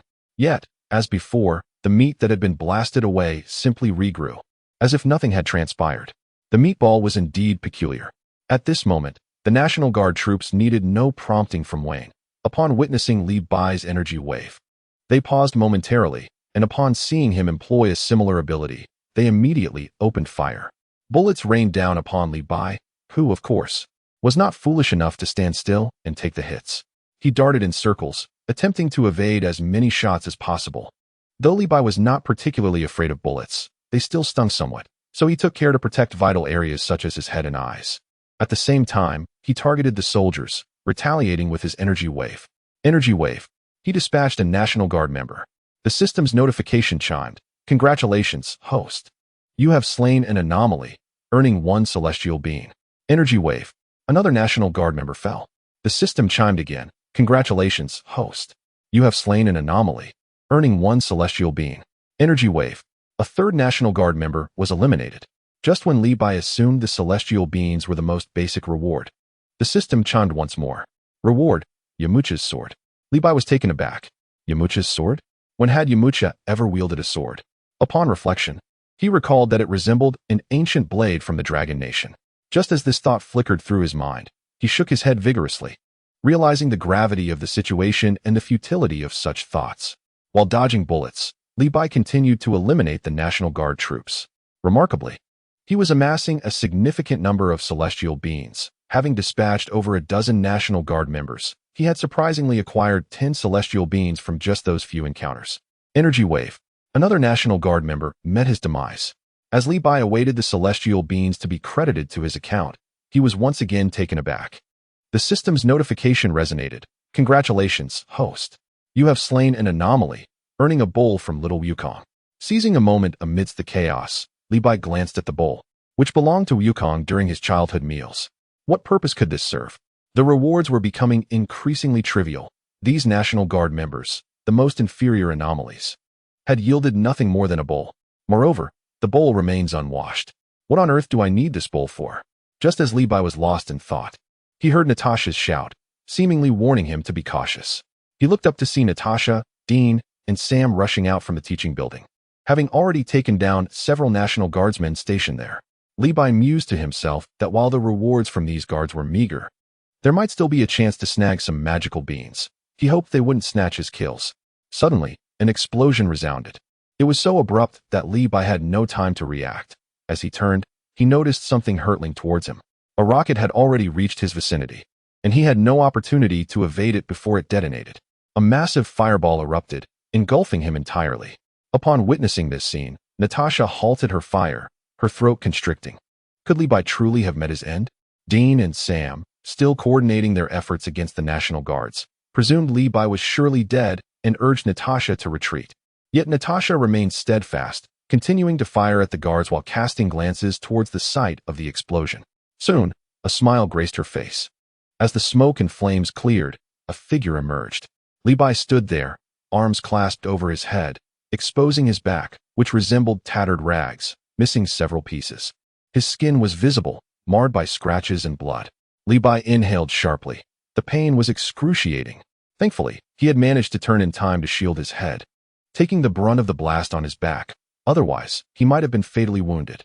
While he could endure light weaponry, he was far from confident against a rocket launcher. Thus, it was true, Li Bai despised fighting. He preferred dealing with spirits, but these National Guardsmen were numerous and bothersome. Akin to flies, these individuals possessed intellect, could converse, and coordinated their efforts. Though classified as anomalies by the system, they were far more troublesome than spectral entities. Li Bai lay on the ground, gasping for breath. The recent impact had not only struck his back, but had also drained a significant portion of his energy. He felt somewhat faint. Dean, Sam, and Natasha, witnessing Li Bai's condition, who had initially been elated, now grew concerned and rushed toward him, providing mutual cover. Dean was the first to reach him. Seeing Li Bai sprawled on the ground, he assumed he was gravely injured and attempted to pull him behind a nearby stone pillar for safety. However, before Dean could fully drag Li Bai to safety, he suddenly cried out, releasing his grip. He had been shot near his lower back and collapsed, motionless. Sam, witnessing this turn of events, was enraged and charged toward Dean and Li Bai, firing intermittently. Natasha, realizing her small handgun lacked the necessary firepower, dispatched a National Guardsman and seized an assault rifle, sharing the burden of fire with the others. Sam reached Dean's side, calling out his name loudly, yet Dean did not respond. Li Bai, observing this chaos, was momentarily bewildered. Why had these individuals emerged instead of seeking refuge? One does not have to be on the brink of death. Yet, here I am, becoming a burden. However, as others kindly extend their assistance, Li Bai finds it difficult to voice any objections. It is imperative to first eliminate these individuals, for they are merely dead weight. Dean and Sam, as monster hunters, may fare well against supernatural beings, but they are utterly ill-equipped to confront the armed National Guard. Natasha, merely a Black Widow agent, is also ill-suited to tackle such a multitude of National Guards. Her expertise lies in stealth and subterfuge among high-ranking officials. Li Bai inhaled deeply, realizing he must rely on his own strength. He contemplated unleashing his ultimate move. The genetic traits of the Makekshans allowed not only for elongated limbs, but also the remarkable ability to regenerate lost appendages and alter size. That gelatinous entity could continually expand and, even when injured, recover swiftly. He resolved to grow larger, matching size with size. Li Bai summoned all his energy, beginning to gather power. The ground trembled around him, small stones quaking in response as leaves cascaded from surrounding trees. The onlookers were initially perplexed, but soon discerned the source of the disturbance. They stood in astonishment as they witnessed Li Bai's stature increasing before their very eyes. Chapter 44. The giant Li Bai. I have finally emerged. Li Bai's form ascended like an inflated balloon, surpassing the human limit of 2 meters. Yet the expansion showed no signs of abating.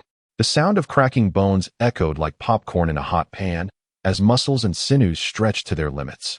With a soft grunt, Li Bai surged to over 3 meters in height, resembling a small giant. The pace of his growth quickened further, reaching 4 meters, then 5. Natasha's eyes nearly bulged from their sockets. Could it be true what Dean and his brother had claimed? Was Li Bai truly a mutant? Yet, she quickly reconsidered. She had never heard of a mutant possessing such a plethora of flamboyant abilities, transforming into a pigeon one moment, emitting energy waves the next, and now engaging in a transformation into a giant. Was he aiming for the heavens? Meanwhile, Wayne, while maintaining the grotesque mass of flesh, watched Li Bai rise with a growing sense of dread, his own subordinates slowing in their actions. He murmured to himself, "Who on earth is this person?" It soon registered in his mind. No, he absolutely cannot allow Li Bai to ruin his plans. Wayne glanced again at the massive lump, the key to resurrecting Chloe. He hastened his incantations, signaling the middle-aged man to instruct his subordinates to unleash their full firepower against Li Bai. The middle-aged man, shaken by Li Bai's sudden transformation, recalled the images of the Hulk confronting the military on television. The Hulk, with a single punch, could reduce armored vehicles to mere metal discs. He shivered involuntarily and urgently gestured for his men to continue their assault without pause. Under his urging, several members of the National Guard hoisted rocket launchers, aiming at the rapidly growing Li Bai. At that moment, Li Bai had reached a height exceeding 8 meters, undeniably a giant. However, compared to that colossal mass, he was still a mere speck. Standing still, he continued to gather his breath, assessing his current altitude. Although it paled in comparison to the massive figure, he was still a towering giant. Now, it was time to test the waters with his signature technique. Just as he was about to unleash his powerful move, a rocket struck him squarely on the left thigh. Li Bai frowned, feeling a twinge of pain, though it was far less severe than the previous hit. To his dismay, he noticed an increasing number of individuals hoisting rocket launchers, preparing to concentrate their fire on him. Enraged, Li Bai thought, "Do you take me for a sickly cat when I am a tiger?" With a mighty stomp, he crushed 2 of the nearest National Guard members. "Congratulations, host. You have slain an anomaly. Reward: 1 celestial being." "Congratulations, host. You have slain an anomaly. Reward: 1 celestial being." 2 successive notifications brought him joy, adding 2 more celestial beings to his inventory. In that brief moment of delay, 2 more rockets soared towards him, trailing fiery tails. Li Bai had no desire to become a living target. Despite his colossal size, he remained agile. With a swift leap, he sprang beside the massive figure, using it as a shield. Simultaneously, at close range, he unleashed a powerful wave of energy. As his body expanded, so did the force of his attack. What was once the width of his wrist was now as thick as a barrel. The energy wave pierced through the massive figure. Li Bai's heart soared. It was indeed effective. He unleashed 3 more energy waves, creating 3 additional holes in the giant mass. While evading the incoming rockets, he unleashed a flurry of attacks. The rockets missed him, many striking the giant figure instead. The mass struggled to heal its wounds, but the repair rate was clearly insufficient to keep up with the damage inflicted by Li Bai. Witnessing the chaos, Wayne nearly spat blood in frustration. He abruptly halted and shouted at the middle-aged man, "You incompetent ally! Are your men here to assist or to sabotage? Whose side are you on?" The middle-aged man's lips twitched, a flicker of anger in his eyes, yet he ordered his subordinates to cease using the rocket launchers. Wayne, seeing the battered giant, gritted his teeth and pulled out the small knife from his pocket, making a deep cut on his palm, allowing blood to flow freely. He hastened his incantation. Under his stimulation, the giant mass began to swell at an even faster pace. Li Bai observed as the previously created holes began to close up. Realizing he could not afford to delay, he continued to unleash energy waves. Several more waves struck, inflicting countless wounds on the giant mass. However, he felt the pace was still too slow. This mass was dozens of meters long and wide, resembling a small mountain. Although he had grown in size, the damage inflicted by his energy waves was still insufficient. Just as he felt overwhelmed, his body began to shrink back down. His energy was nearly depleted. His form reverted to its original size. Li Bai gasped for breath, extracting a celestial being from the system panel and tossing it into his mouth. With a few crunches, he swallowed it down. In an instant, his stamina was fully restored, and he felt invigorated. Meanwhile, Wayne, observing Li Bai's diminutive form, felt a sense of relief. Knowing he posed no threat to the gelatinous mass, the mass was still insufficiently large, and Wayne bellowed at the middle-aged man, urging him to continue sending people to fill it up swiftly. The middle-aged man glanced at his subordinates without a hint of hesitation, simply gesturing for them to proceed. Just as Li Bai prepared to enlarge himself once more and unleash his attack, he heard Wayne wailing in despair. What followed was a scene that sent chills down his spine. The National Guard members were actively moving towards the gelatinous mass, showing no signs of stopping. They were swiftly engulfed. These individuals resembled puppets under some sinister control. Li Bai recalled the crimson veins in their eyes. Could it be related to this? He cast a glance at the middle-aged man, seemingly the orchestrator of this chaos, a truly ruthless figure. Hundreds of National Guard members rushed forward, eager to offer their lives to the mass. Around the gelatinous entity, golden light surged from the fissures, so bright that it was blinding.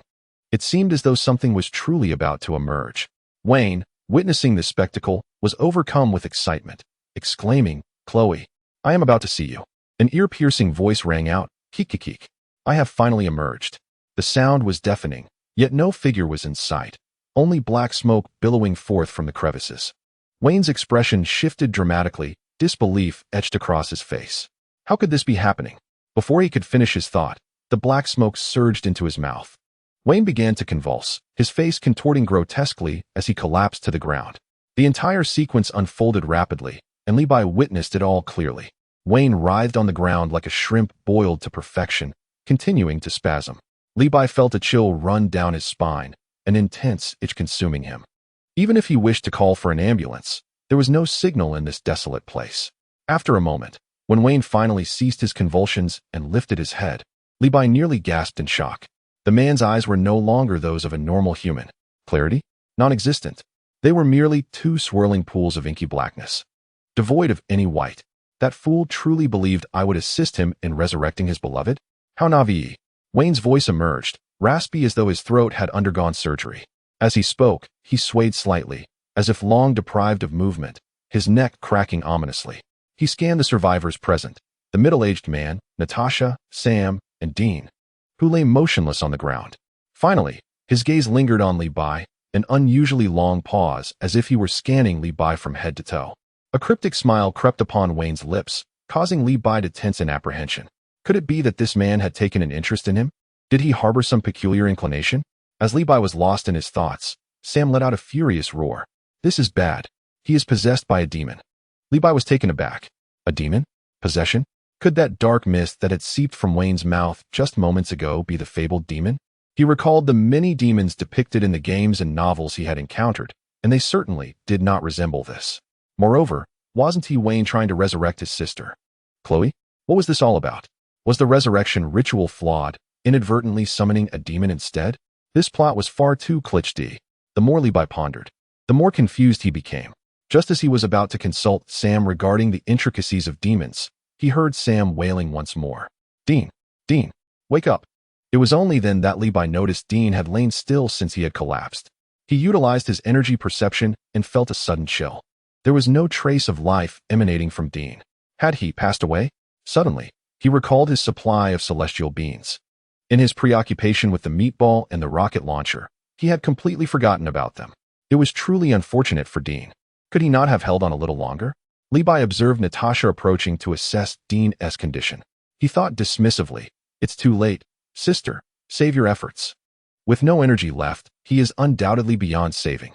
This was not the time for such reflections. The meatball had yet to be dealt with. And now a demon had emerged. From Sam's earlier tone, it seemed this demon was even more troublesome than the meatball.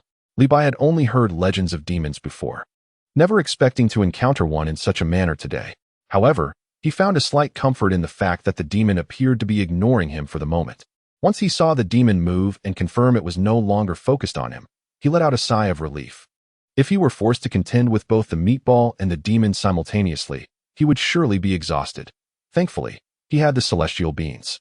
The meatball continued to writhe incessantly, especially after consuming those National Guard members, its size now even more formidable. Not only was it larger, but it had also undergone a transformation. Since the demon's appearance, Levi noticed that the meatball had begun to move. It was no longer the mindless blob it had been, but now seemed to possess a newfound intelligence as it slowly advanced toward the academic building. This was dire. Was it planning to devour the people inside the building as well? Levi's heart raced at the thought. If the meatball consumed the parents and students within, its size would increase exponentially, making it even harder to eliminate. This creature was nothing short of a voracious serpent, growing larger with every morsel. He had to stop it. Levi gathered all his energy once more. With the celestial beans enhancement, his own size swelled rapidly, even surpassing his previous form. Yet, in comparison to the small mountain that was the meatball, he still appeared diminutive, only a third of its size. Taking a deep breath, he assumed the classic stance of his fingers aimed at the meatball, and a beam of orange-yellow light shot forth from his palm, striking the meatball with precision. With a squelch, another penetrating wound appeared on the surface of the meatball. With the interference of the National Guard now absent, Levi could unleash his powers freely. The waves of energy surged forth relentlessly towards the grotesque creature, whose injuries intensified, nearing the brink of devastation. The possessed Wayne merely cast a fleeting glance at Levi, showing no inclination to intervene. He approached the middle-aged man with a peculiar smile adorning his face. "This collaboration has been quite satisfactory," Wayne rasped, his voice low and gravelly. "However, who is that individual capable of enlargement? I find him rather intriguing." After uttering this, he glanced once more at Levi, who was fiercely engaged in battle with the creature. "I am uncertain.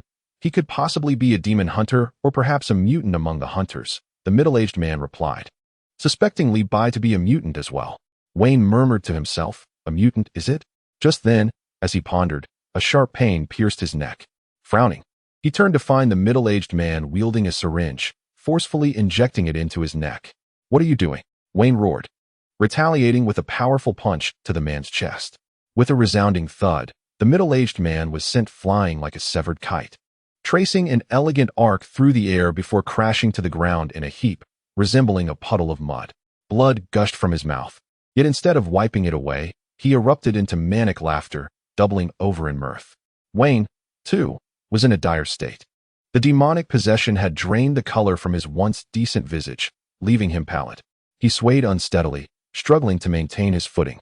Meanwhile, Li Bai, engaged in his fierce combat with the creature, caught sight of the unfolding chaos out of the corner of his eye. What on earth is happening? This plot has turned absurdly abstract, he mused. Just moments ago, the two had been amicably conversing. How had they devolved into a violent clash, showcasing a farcical brotherhood? Li Bai had assumed they were allies, ready to conspire together. He was oblivious to the fact that Wayne, now possessed, had allied himself with the leader of the National Guard. At least he thought. It was a relief not to have to deal with trouble from them. Yet here they were, turning against each other in a frenzy. The plot twist was dizzyingly swift. Chapter 46, Turtle School's Spirit Bomb. 4 Body Fists. Observing the two as they turned on one another, Li Bai's eyes sparkled with mischief. Well, they both seem injured. Perhaps it is time to claim a trophy? He noted that the grotesque creature had sustained considerable damage from his prior attacks, its vitality waning, struggling to reach the teaching building. If there were rewards to be had, it was certain that the demon would offer more than the National Guard ever could. Without hesitation, Li Bai sprang into action, swiftly resizing himself. Charging forward in his larger form would surely frighten the demon away. He gradually returned to his normal stature. Meanwhile, Wayne lay on the ground, gasping for breath like a bellows, glaring at the middle-aged man while unleashing a torrent of curses. "You're a worthless scoundrel. You exhibit no sincerity in our collaboration. Even we demons honor our contracts. You are beneath even us." The middle-aged man clutched his chest, chuckling without a hint of defense. This scene left Natasha utterly astonished. She had heard Wayne's accusations and glanced at the middle-aged man, pondering whether all of this was a scheme orchestrated by the Sacrifice Management Bureau. Is this middle-aged man a member of the Sacrifice Management Bureau? Is he colluding with demons only to turn around and betray them? Indeed, Nick Fury was correct. The Sacrifice Management Bureau is perilous. As she contemplated this, her eyes nearly bulged out of their sockets. What did she see? Li Bai? Li Bai had stealthily approached Wayne from behind. In his hand, he wielded a glimmering large knife, and by the looks of it, he was about to strike Wayne. The middle-aged man was taken aback, completely oblivious to how Li Bai had appeared, let alone that he intended to stab Wayne. He shouted at the top of his lungs. "No." But Li Bai paid no heed, gripping the large knife gifted by the system. Initially, he had not considered its utility, as he was not one to wield a blade. After shrinking, he had retrieved it from the system panel, and upon trying it out, he found it surprisingly manageable. With a surge of momentum, he dashed to Wayne's rear, aiming for the heart, and drove the knife down with ferocity. With a sharp sound, the knife sliced through effortlessly, delivering a chilling blow. Wayne paused for half a second, bewildered, before his body slackened and he toppled forward. Li Bai swiftly withdrew the knife, feeling elated, convinced that the reward was surely forthcoming. However, after waiting in vain, the system remained silent. Just as he was about to curse the system for withholding his reward, a plume of black smoke erupted from Wayne's ear, racing toward Li Bai. The smoke moved with astonishing speed. Li Bai had no time to react. He suddenly felt unwell. His hand trembled, and the knife clattered to the ground. Witnessing this, the middle-aged man summoned every ounce of strength to rise. He had witnessed Li Bai's prowess firsthand. If a demon were to possess such a person, it would spell disaster. His earlier attempt to control Wayne with an injection had been thwarted by Li Bai's interference. Now, all hope seemed lost. He glanced around the chaotic scene, then at Li Bai's agonized expression, realizing that the situation was dire, and he turned to flee. Natasha also beheld this scene, her heart leaping into her throat. She paid no mind to the middle-aged man. The moment Wayne was ensnared by the black smoke, she sensed impending doom, and now that Li Bai was also affected, she felt utterly at a loss. What should she do? Should she eliminate Li Bai while she had the chance? If he fell under demonic control, the destruction he could wreak was unfathomable. Gripping her gun, she hesitated, but ultimately, with a resolute bite of her lip, she stood and sprinted toward Li Bai. Sam, too, set aside his sorrow over losing his brother. Their purpose for coming was to confront the demon. He understood the gravity of the situation. He had to stop Li Bai. The havoc wreaked by a mutant possessed by a demon could be catastrophic, potentially costing more lives. He followed closely behind Natasha, drawing a dagger from his waist. This dagger was specially designed to counter demons. Having vanquished many in its wake, it was his sole ray of hope. He fervently hoped that Li Bai had not yet succumbed entirely to demonic control and that he could seize this precious moment. Natasha had reached Li Bai, raising her gun to aim at his head. She wished to say something, but the words caught in her throat as she squeezed the trigger. "I'm sorry." At that critical juncture, Li Bai suddenly moved, seizing Natasha's wrist with force. Natasha's heart sank. Realizing the dire situation, the demon had already taken possession. She attempted to retract her hand, but Li Bai's strength was astonishingly overwhelming. Reluctantly, she shook the gun and switched it to her other hand. Li Bai then spoke. "I say, little girl, are you plotting to murder your husband?" Before he could finish, Sam's voice rang out, strident and urgent. "Don't be fooled. He is already possessed." In an instant, Sam lunged forward, brandishing a dagger aimed straight for Li Bai's throat. With a swift motion, Li Bai seized Sam's wrist with his other hand, his grip so strong that Sam could not move. "If you kill me, no one will save your brother," Li Bai warned. Sam's face turned crimson as he struggled and shouted, "I will no longer make deals with demons." Li Bai paused, surprised to find himself mistaken for a demon, and even more taken aback to learn of Sam's past dealings with one. He chuckled helplessly, pushing both of them apart. Although he had felt discomfort from the demon's intrusion, he had effortlessly suppressed it with the system's assistance. Natasha and Sam, daunted by Li Bai's prowess in their brief encounter, hesitated to advance. They exchanged knowing glances, silently agreeing to encircle Li Bai in search of a weakness. Li Bai observed them, amusement bubbling within him. He could easily handle both. However, he needed to first address the demon within him. Reaching into his pocket, he retrieved a small vial he had prepared in advance for emergencies, specifically designed for dealing with intangible entities, perfect for the current predicament. As he twisted open the cap and set it on the ground, Natasha and Sam stood frozen in astonishment. Ignoring their stunned expressions, Li Bai focused. "System expel." No sooner had he spoken than a tumult within surged through him, bringing a wave of mild discomfort. He opened his mouth, and a plume of black smoke erupted forth. The smoke swirled in the air, and Li Bai realized the entity was attempting to escape. Demon Sealing Wave. A torrent of green energy shot from his palm, engulfing the black smoke like a tempest and drawing it towards the vial. The green vortex ensnared the smoke, drawing it into the vial, and in the blink of an eye, calm returned. Li Bai rushed forward to secure the cap tightly, exhaling a sigh of relief. Thankfully, the system had provided this effective tool against possession. Otherwise, he would have been in serious trouble. Sam and Natasha stood agape, quickly processing the scene before them, their previous doubts evaporating. It turned out that Li Bai had not been possessed. He had expelled the demon. Though they were unsure how he achieved this, it was undoubtedly a stroke of immense fortune that he remained unpossessed. Cautiously, Natasha called out, "Is it you?" She still grappled with the situation, yet sensed that everything was all right. Li Bai waved his hand toward the vial on the ground, raising his arm to unleash a powerful energy wave. With a thunderous explosion, the vial disintegrated into nothingness. The system's prompt chimed in perfectly on cue. "Congratulations, host, for eliminating the elite demon. Reward Kamehameha." Li Bai was momentarily taken aback, then burst into ecstatic joy. At last, he had acquired a more formidable technique, the signature skill of the Turtle School. Sun Wukong unleashed the Kamehameha, a technique that resonates throughout the entire narrative, serving as a significant emblem of the Dragon Ball series. With the Kamehameha in his grasp, Li Bai felt an overwhelming euphoria, sweeter than honey itself. While the Taiyang wave was effective, it paled in comparison to the grandeur of the Kamehameha. Natasha and Sam, having regained their composure, stumbled over with expressions that begged for clarification. However, Li Bai had no time to entertain their inquiries. The repugnant meatball was still writhing, making its way towards the teaching building. "A perfect opportunity to test my new technique." Li Bai cracked his knuckles and activated the Kamehameha on the system panel, shouting, "Nimbus Cloud." As his words echoed, a shadow flickered across the horizon, and a white cloud swiftly appeared before him. "Hey, buddy, long time no see." Li Bai exclaimed, leaping onto the nimbus cloud and soaring into the sky. Sam's jaw nearly hit the ground, while Natasha remained composed, having witnessed Li Bai's celestial prowess before. Ascending above the meatball, Li Bai took a deep breath, slowly bringing his hands together, striking the pose for the Kamehameha. He was ready to unleash something monumental. Kamehameha.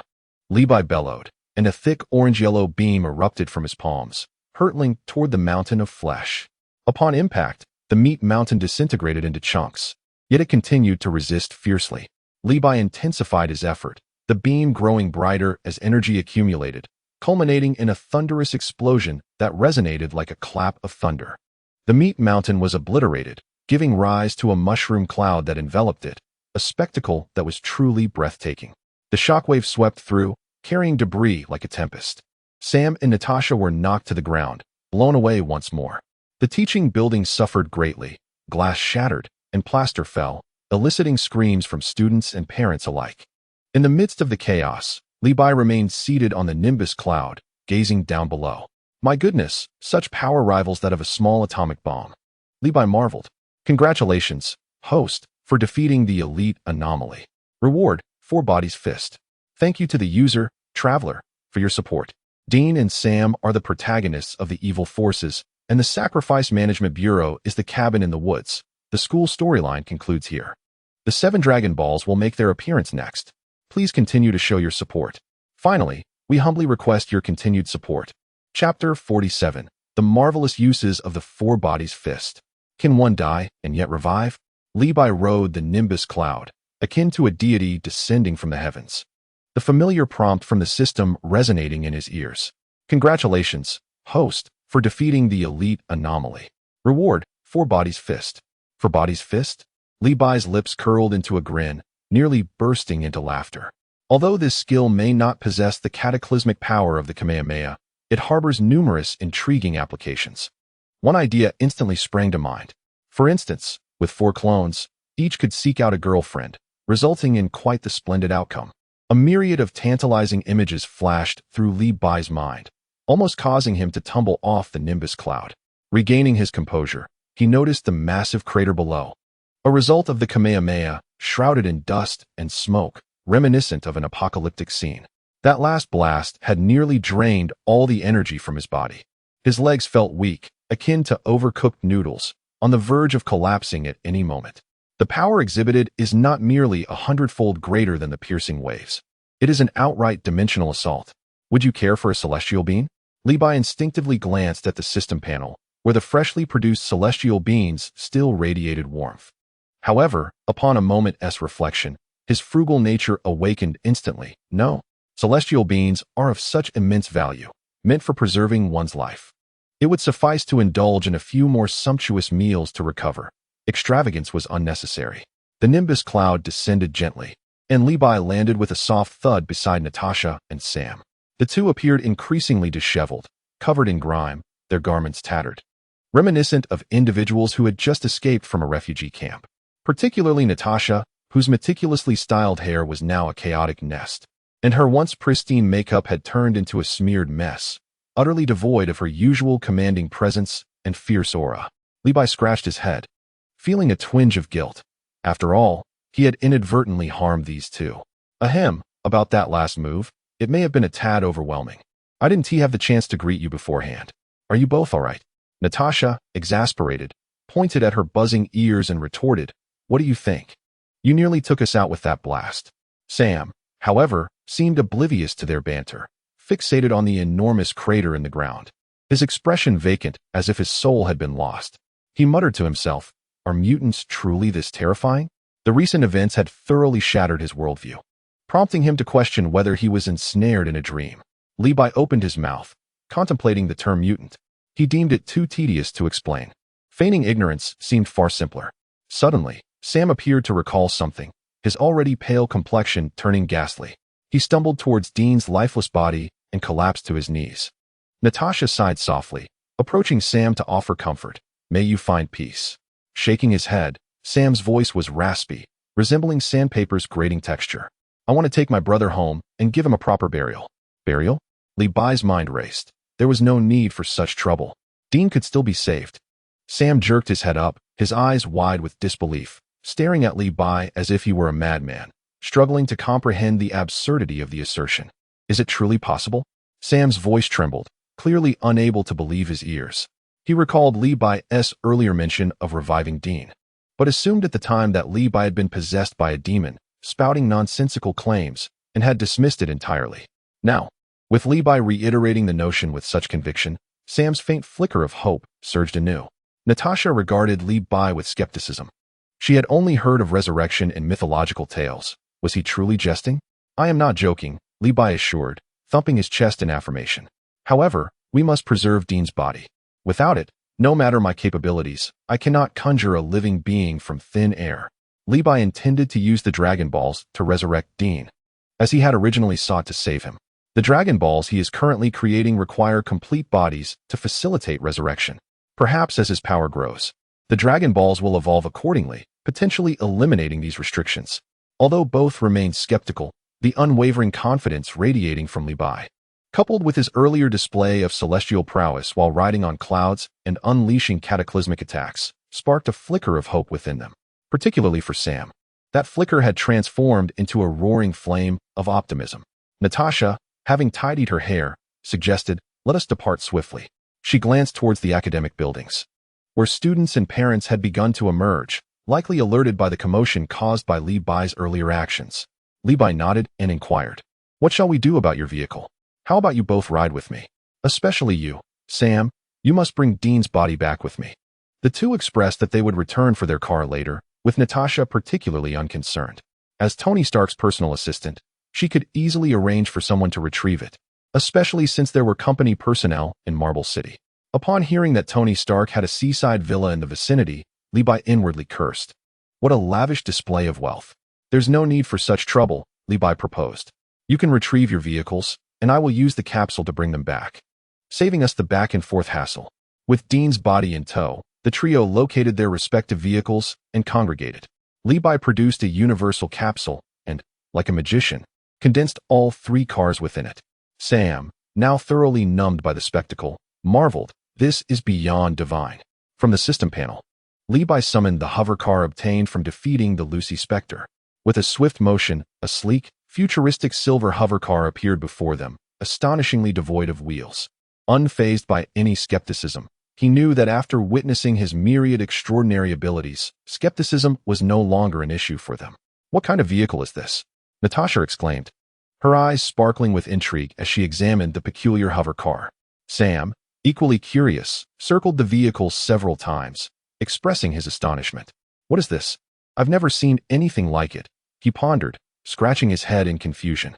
Li Bai, wearing a proud smile, opened the door and beckoned, "Step aboard the hover car." He tested its controls and found it remarkably intuitive, akin to driving a conventional vehicle. Natasha claimed the passenger seat, while Sam gingerly placed Dean's body in the back before joining her. The hover car ascended gently into the air. As Natasha sat inside, she meticulously observed the car's interior, growing increasingly familiar with its design. This vehicle bore a resemblance to Coulson's Lola, albeit Lola required 4 engines for levitation. In contrast, the hover car Li Bai possessed was flat on the bottom, concealing its engines and exuding an air of sophistication. Where had he procured this vehicle? Who had crafted it? As she recalled Li Bai, the enigmatic figure capable of transforming vehicles into mere illusions and possessing the extraordinary ability to resurrect the deceased, she felt an increasing sense of mystery surrounding him, as if he belonged to an entirely different realm. At that moment, many students, sensing that there was no danger, emerged from their hiding places, pointing and whispering about them. Li Bai, unwilling to be the subject of their scrutiny like a circus monkey, activated his hover car and steered it towards home as dusk settled in. The vehicle gracefully traced an arc across the night sky before vanishing into the vastness of darkness. Chapter 48. Free Labor. An unwelcome arrival? Li Bai parked the hover car atop the apartment building. The hover car was capable of flying close to the ground, as well as soaring through the air, albeit only for a few dozen meters. Fortunately, it was nighttime, and no one noticed their arrival. "This car is exhilarating," Natasha exclaimed as she stepped out. Sam, cradling his brother Dean, descended slowly, his expression somber as if mourning a lost father. "Sam, why don't you stay here for now? I have a vacant room," Li Bai suggested, gesturing towards the staircase. And as for Dean, shall I keep him in the restaurant-esque cold storage for the night? Upon hearing this, Sam turned pale, shaking his head vigorously as if it were a rattle. That's out of the question. My brother cannot endure such treatment. Natasha deemed Li Bai's proposal impractical and pondered for a moment. I will take care of this, she declared, retrieving her phone and stepping aside to make a call. Li Bai observed Natasha, recognizing her efficiency as an operative. Shortly thereafter, the sound of an approaching vehicle echoed from below, and a sleek black car came to a swift halt. The door swung open, revealing several individuals clad in black suits, the leader being none other than Coulson from their previous encounter. Upon reaching the rooftop, Coulson acknowledged Li Bai with a nod, surveying the hover car nearby, which astonishingly lacked wheels and floated effortlessly. His gaze scanned Li Bai, as if contemplating something, yet he did not linger. Leave this to us, Coulson stated, approaching Natasha and whispering a few words in her ear. Natasha pointed towards Dean in Sam's arms, her tone serious. Please. With a wave of his hand, Coulson summoned 2 men in black, who cautiously took Dean from Sam's embrace and carried him away. Though Sam felt uneasy watching his brother being taken, he understood that Natasha's contacts were undoubtedly more reliable than the cold storage option and resigned himself to the situation. As for the origin of these men in black, Li Bai had mentioned their affiliation with the true Bodhi, in stark contrast to his own counterfeit persona.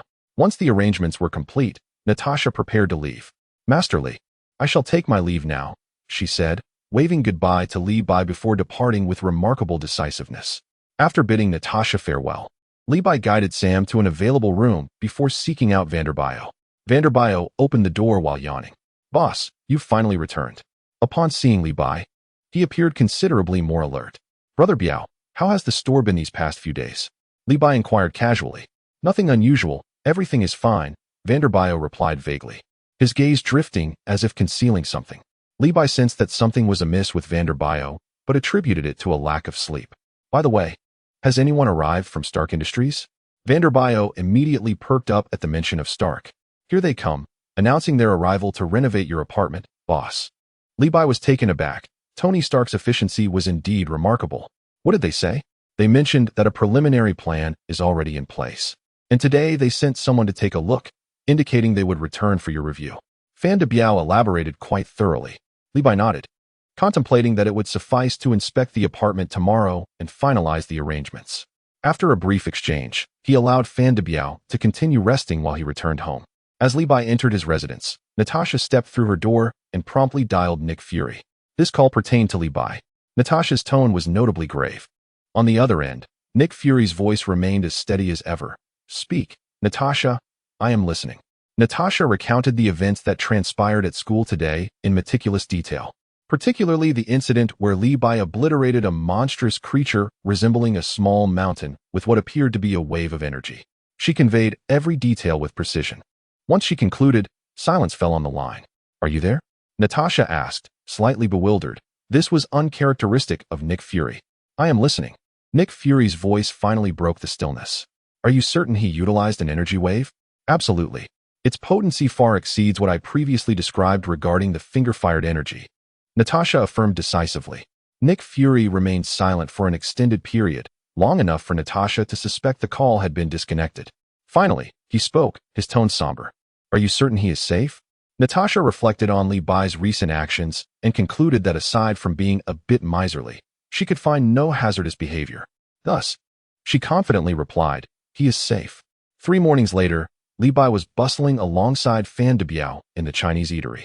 Today, the restaurant was bustling with patrons, primarily local Chinese residents and a few international students from Longhua. Sam was serving breakfast to the guests. Li Bai felt elated. This free labor was indeed delightful. He plopped down at a table and noticed Sam wearing a worried expression. Sam, are you regretting your promise of free labor? Sam looked up, eyes filled with concern. Boss Bai, regarding my brother, it's been 3 days, and I'm still not sure what else needs to be prepared. He was still oblivious to how Li Bai intended to resurrect his brother and focused solely on the work aspect. Li Bai feigned profundity and waved his hand dismissively. There is nothing to prepare. Just keep your faith and wait. Inwardly, Li Bai was crystal clear. Resurrecting Dean relied entirely on that dragon statue. Over the past few days, he had been industriously chiseling away at the stone in solitude, nearing completion. As for spending 1,000 on a ready-made solution, not a chance. Was he a fool? Fortunately, the dragon statue would be completed by tonight. Sam remained skeptical, yet continued to bustle about the small restaurant, organizing it meticulously. Levi reveled in the presence of free labor. Outside, another wave of commotion erupted as Stark Industries' team arrived once more. For 3 consecutive days, Levi had observed their diligent efforts producing myriad plans, and today a decision would be finalized. The leader was now a shrewd, capable female designer, flanked by several assistants carrying a stack of blueprints. "Mr. Lee, good day. I am the design director of Stark Industries, and the designer," greeted me with a radiant smile while handing over her business card. "Pleasure to meet you," I replied courteously. Without further ado, and unfurled a stack of design sketches, showcasing a range from minimalist aesthetics to European court styles, truly a cornucopia of options. I found myself dazzled, contemplating the lavishness of the affluent. Even the mere act of choosing a residence seemed to entail such extravagance. Noticing my bewilderment, and eagerly recommended, "Mr. Lee, I suggest you opt for this cloud luxury design. It is undeniably sophisticated and opulent. It employs only the finest materials and includes a complete smart home system, ensuring your utmost comfort." Upon examining the cloud luxury proposal, I could not help but be impressed. The design was exquisite, and the materials were of exceptional quality, hinting at a substantial value. "All right, I'll take it," I proclaimed with a decisive wave of my hand. After all, it was Tony Stark's money, so why not indulge? And beamed with delight, praising my discerning taste, assuring me that work would commence promptly, as a weight lifted from her shoulders. I had heard from several designers that this client was quite particular.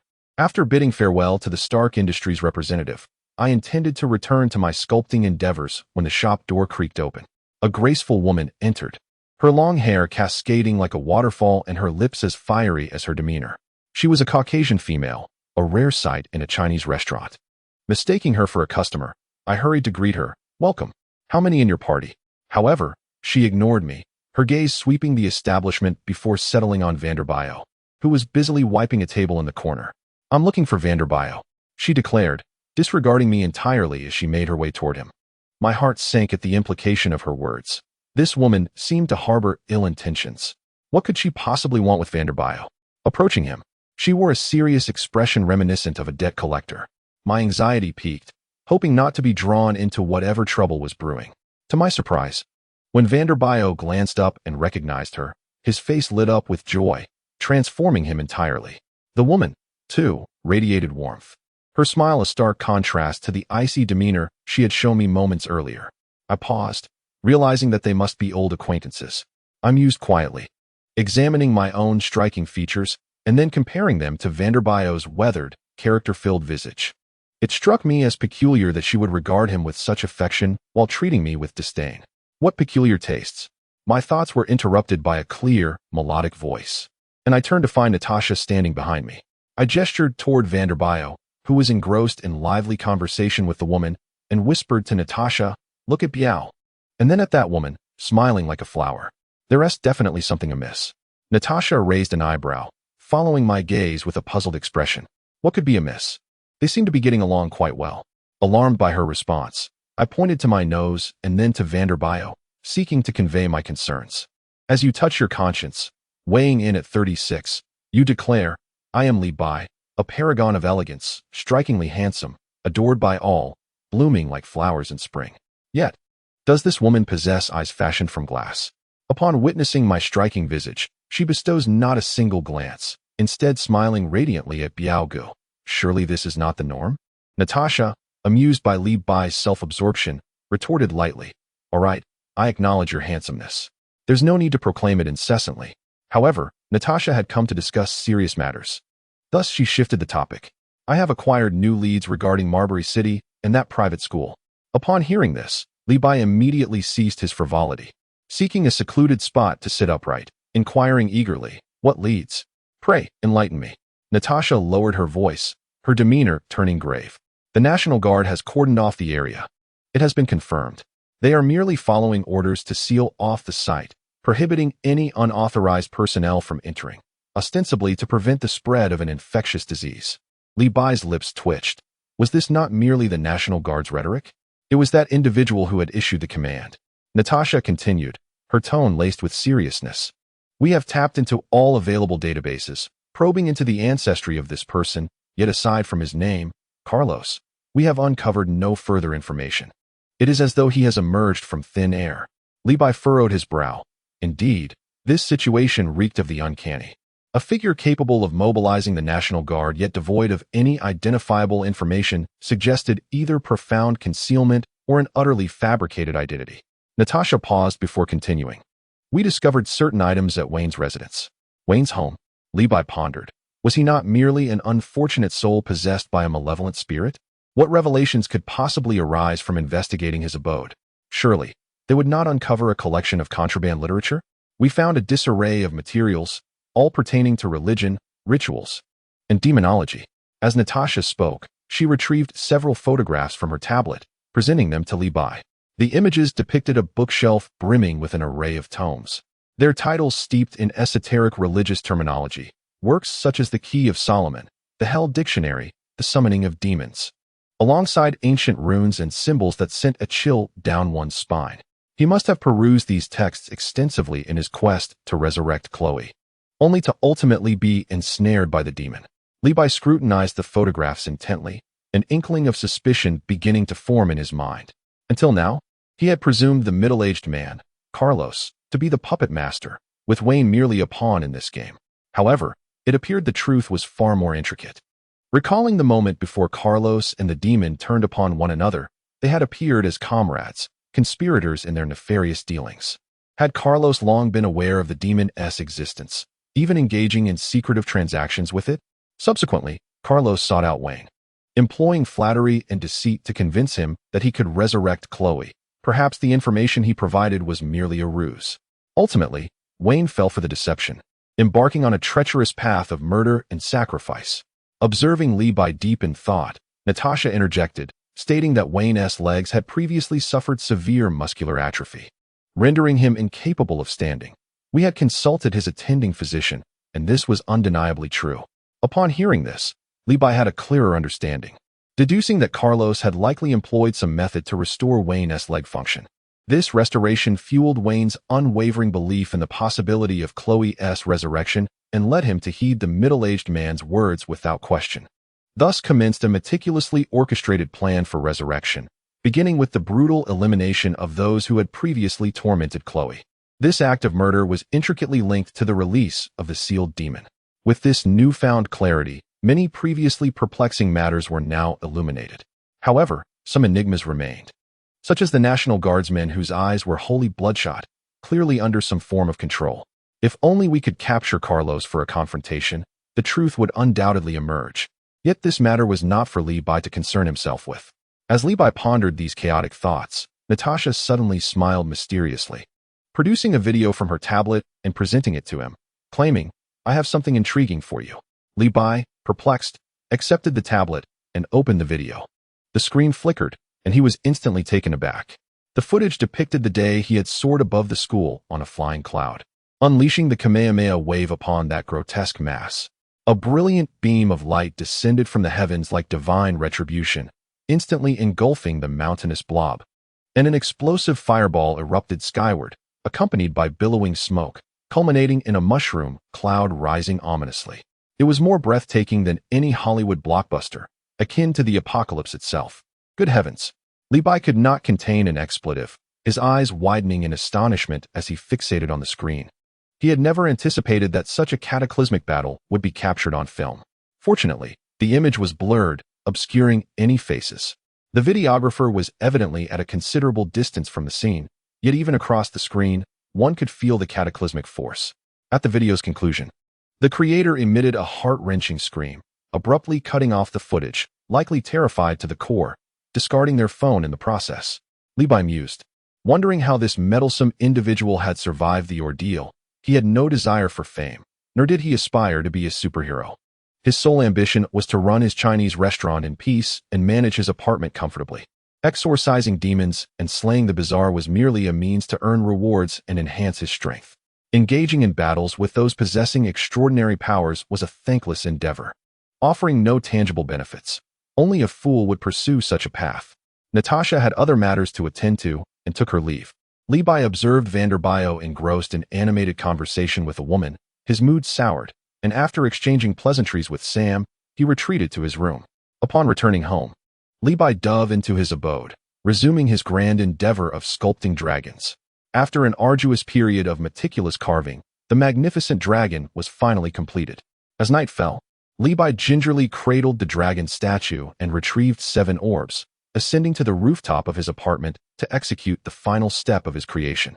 He settled in a cross-legged position, inhaled deeply, and quelled his excited heart.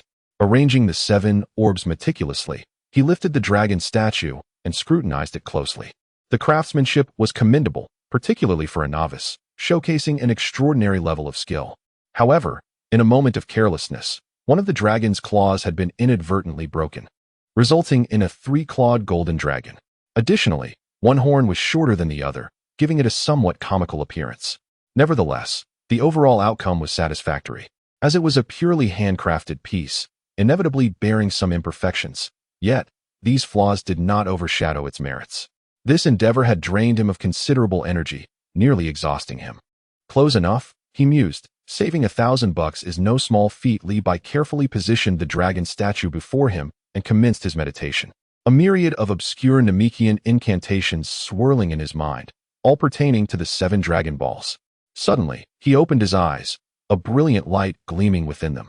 Both hands emitted a radiant glow as he infused it into the dragon statue. The once dull sculpture instantly came alive with vibrant energy, transforming into a vivid azure hue, exuding a lifelike presence. Levi was slightly perplexed as to why the dragon was not green, but he dismissed the thought and continued to chant his spell. The dragon statue erupted with a dazzling yellow light, soaring towards the heavens as if to pierce the sky itself.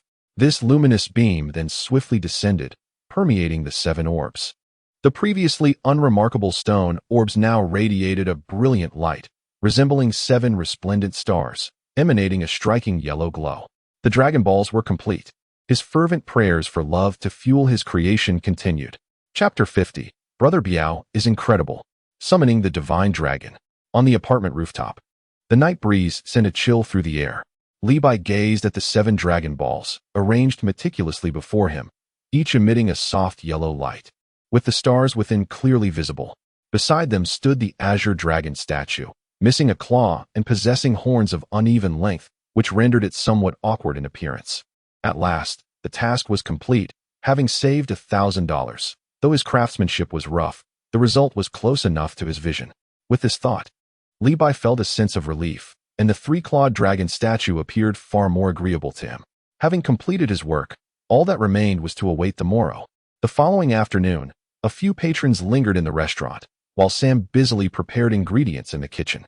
With little to occupy him, Levi leaned at the front counter, his gaze fixated, akin to a hawk, occasionally glancing at Vanderbiao, who was diligently wiping tables. The previous day's flirtation between that woman and Vanderbiao, filled with laughter and intimacy, stirred a tumult of emotions within Levi, reminiscent of a cat's clawing. Clearing his throat, he feigned nonchalance. Brother Biao, do enlighten me. Who is that charming lady with whom you shared such laughter yesterday? Your smile is so wide it could ensnare a fly. Vanderbio paused in his task of wiping the table, turning his head to glance at Levi, an unusual look of discomfort flickering across his face, though it quickly transformed back into his customary simple smile. Are you referring to Rihanna? That night when you returned, I forgot to mention that she encountered some trouble on the street, and I lent her a hand, which is how we met. His words were somewhat ambiguous, clearly indicating his reluctance to elaborate further. After speaking, he lowered his gaze and resumed his swift cleaning, moving to the next corner, muttering to himself about the need to scrub thoroughly due to someone spilling soup the previous day. Levi curled his lips in skepticism, his mind racing with doubts. A hero saving a damsel in distress? With your physique, engaging in such antics in this part of the world? Are you courting danger? No wonder upon returning that night, Vanderbio seemed preoccupied. I mistakenly thought he had merely not awakened fully. Levi scrutinized Vanderbio's robust frame, strong, yet not particularly intimidating. Remembering the way that woman had looked at Vanderbio with those sparkling eyes only deepened his suspicion. Once the last patron departed, the trio secured the shop and returned to their apartment, which was set to undergo renovation in a few days, with several tenants already having vacated. There was a task at hand today, resurrecting Dean. Sam was taut with anticipation, a mix of excitement and anxiety rendering him almost silent, his gaze wandering, filled with hope. Upon entering the apartment building, they spotted Rihanna, the woman from the previous day, waiting on the staircase. As soon as she saw Vanderbio, her face lit up with a radiant smile, her voice dripping with sweetness. "Vanderbio, I've been waiting for you for a while." Vanderbio's signature goofy grin reappeared, even more radiant than usual. The two engaged in conversation, his halting English punctuated by a natural familiarity that made Li Bai's eyelids twitch in agitation. Internally, he seethed, "Vanderbio, you traitor. You've betrayed us." Soon, Li Bai's handsome brow furrowed in concern. He had not paid attention the previous day, but now he sensed something amiss with Rihanna. Her strength, it seemed, could easily surpass 3 Vanderbios combined. How could a woman of such prowess regard him with admiration merely for a single act of gallantry, even seeking him out to offer her attentions? Something was undoubtedly amiss. Yet, he pondered, the intricacies of life can be perplexing. Perhaps Rihanna has a unique taste, preferring a rugged, seasoned figure like Vanderbio, who exudes a sense of security. It is possible that on that day, Vanderbio's noble display of courage in rescuing her truly captured her heart. As Vanderbio led Rihanna into the apartment building, he stole a glance at Li Bai, quickly averting his gaze, appearing quite bashful. Li Bai, observing in silence, thought, is he truly intending to bring her home? Ultimately, seeing Vanderbio's expression of bliss, he decided against fretting over it. He gestured for Sam to follow, urging him to focus on their pressing task. The two drove their old pickup truck towards the outskirts of the city. In the back of the truck, Sam fidgeted restlessly, his hands clenched tightly, his eyes darting outside. Occasionally glancing at Li Bai, his lips moving as if to speak, only to swallow his words back down. As they approached the desolate countryside, they spotted Natasha in the distance, standing alongside another figure, Coulson. Behind them was a black Chevrolet. Two individuals leaned against a brilliantly polished, flamboyantly colored vintage red sports car. Li Bai and Sam exited the vehicle, greeted by Natasha with a simple salutation.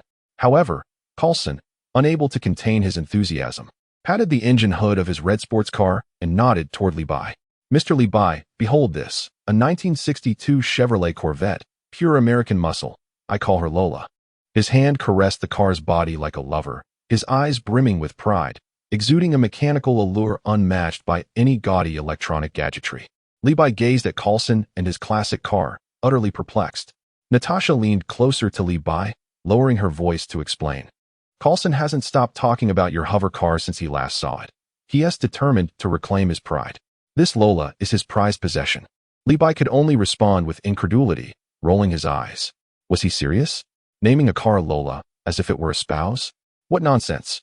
He simply could not comprehend the mentality of treating a car with such reverence. To him, a vehicle was merely a means of transportation, functional and convenient, perhaps aesthetically pleasing. But naming it was utterly ridiculous.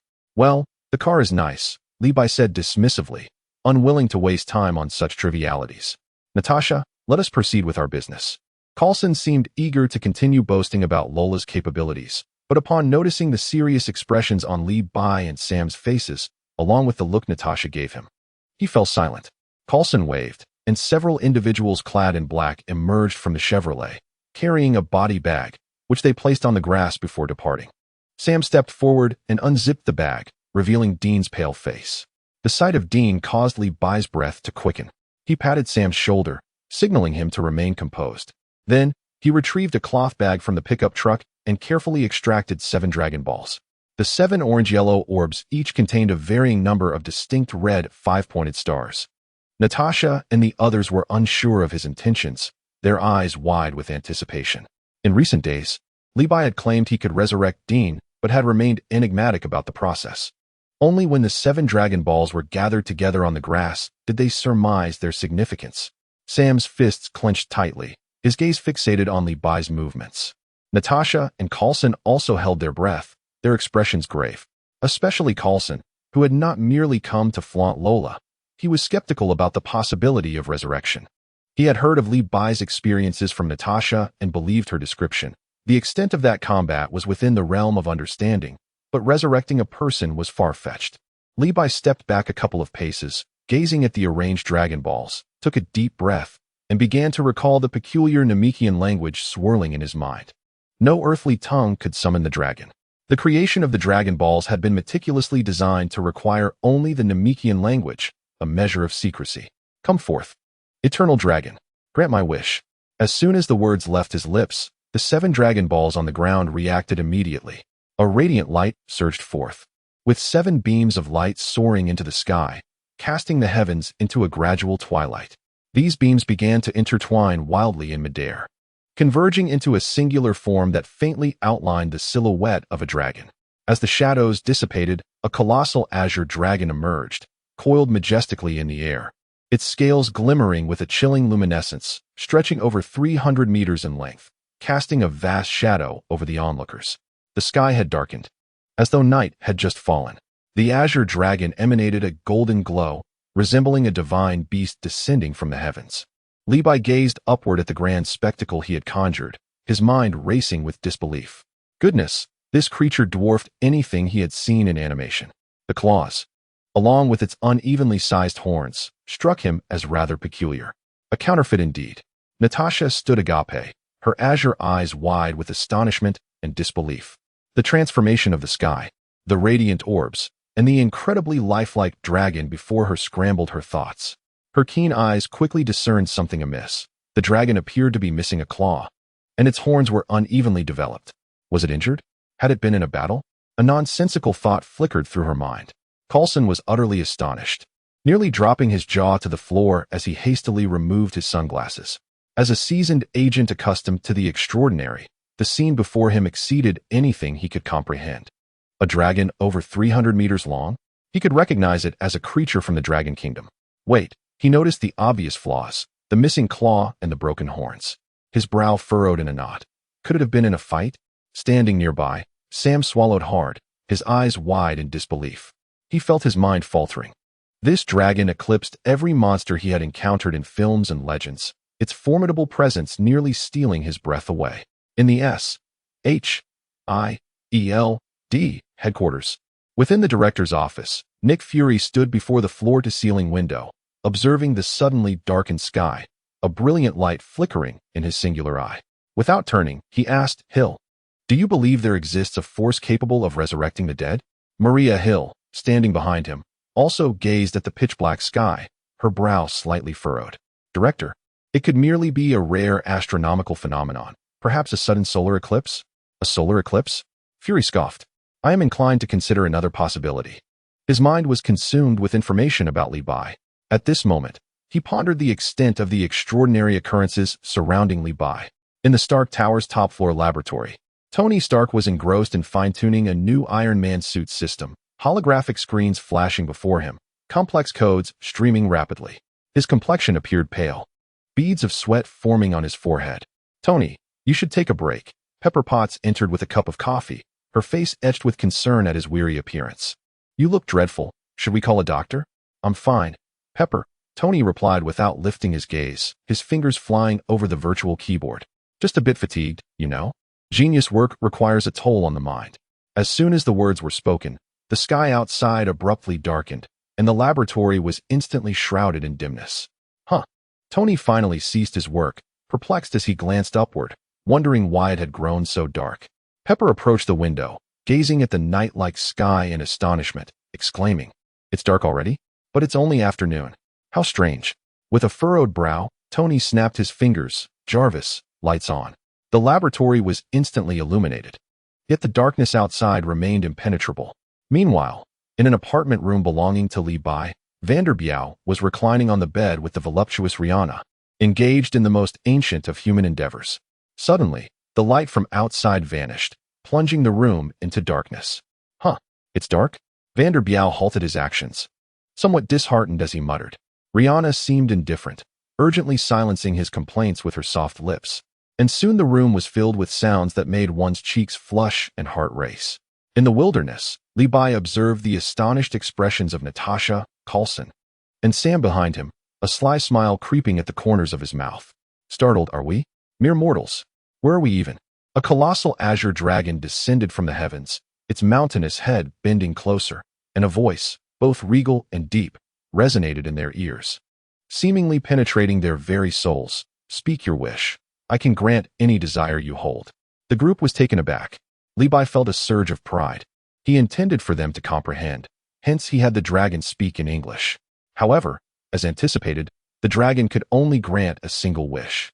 Natasha, Coulson, and Sam, upon hearing the dragon's proclamation, were utterly astonished. A wish? Is that truly possible? So resurrection is merely a wish. Li Bai, no longer paying heed to their astonishment, inhaled deeply and articulated clearly in an ancient, convoluted cadence. Bring Dean Winchester back to life. He used the authentic dialect of Namek. Dean Winchester was indeed Dean's name, which he had previously inquired about from Sam. In reality, resurrection was not as simple as an anime. Many shared the same name. A glimmer flickered in the vast eyes of the Azure Dragon, as if pondering the request. After a moment, it spoke again, its voice still commanding. Very simple. Natasha, resurrecting someone is simple? Coulson, am I truly not dreaming? Sam, the dragons of the Dragon Kingdom are this formidable? A few seconds later, the dragon's voice echoed once more. Your wish has been granted. Almost the instant the dragon's words fell, the black body bag lying a short distance away suddenly stirred. Dean sprang up, bewildered as he surveyed his surroundings, his expression akin to one just awakened from slumber. Dean, Sam shouted, his voice nearly breaking as he rushed forward, frantically supporting him. Dean, how do you feel? Sam? Dean blinked several times, gazing at this unfamiliar place, and then at the colossal azure dragon looming above. Confusion etched across his face. Where am I? What happened? The last thing I remember was my kidneys hurting, and then everything went black. Natasha and Coulson stared in astonishment at Dean, who sat comfortably on the ground, their jaws nearly dropping to the floor. Especially Coulson, feeling as if his mind was boiling. Witnessed the astonishing sight before him. Dean was beginning to exhibit signs of post-mortem lividity. It was inconceivable. Not only modern medicine, but even the most esoteric techniques employed by S.H.I.E.L.D. had never suggested that a corpse could rise in such a manner. He glanced at Dean, then tilted his head to regard the imposing azure dragon, finally fixing his gaze on Li Bai, his expression filled with astonishment and an indescribable sense of unease. Who exactly was this person? A deity from the Dragon Kingdom? Farewell, the azure dragon spoke to Li Bai, its voice resonating in the ears of the onlookers. Its colossal form transformed into a streak of emerald light, soaring into the heavens, merging seamlessly with the sky. The 7 floating dragon orbs also morphed into 7 beams of light, darting away in different directions, disappearing in the blink of an eye. With the dragon and orbs vanished, the night enveloped them, and sunlight cascaded down anew, as though nothing had transpired. Li Bai slipped over to Dean, patted his shoulder, and flashed a grin. Welcome back to endure more trials, my friend. At that moment, Natasha, Coulson, Sam, and even the recently resurrected Dean regarded Li Bai with a transformed gaze. Their eyes brimmed with surprise, fear, curiosity, and a complex mixture of emotions akin to beholding a celestial being. Unable to contain herself, Natasha broke the silence. What language was that you just spoke? Without lifting his eyelids, Li Bai casually replied, Oh, it's a dialect of cultivation from the Dragon Kingdom. Cultivation? A thought flickered in Natasha's mind, recalling the dragon from moments ago. Could he truly be a deity? She quickly shook her head, dismissing such absurd notions. Wait, Dean. Having learned from Sam that Li Bai had saved him, sprang to his feet and embraced Li Bai with enthusiasm. Thank you, buddy. Hey, let go. Li Bai pushed him away, his face displaying distaste. You foreigners have this peculiar habit. If you were a thoroughbred, I might endure it. Dean grinned broadly, unperturbed.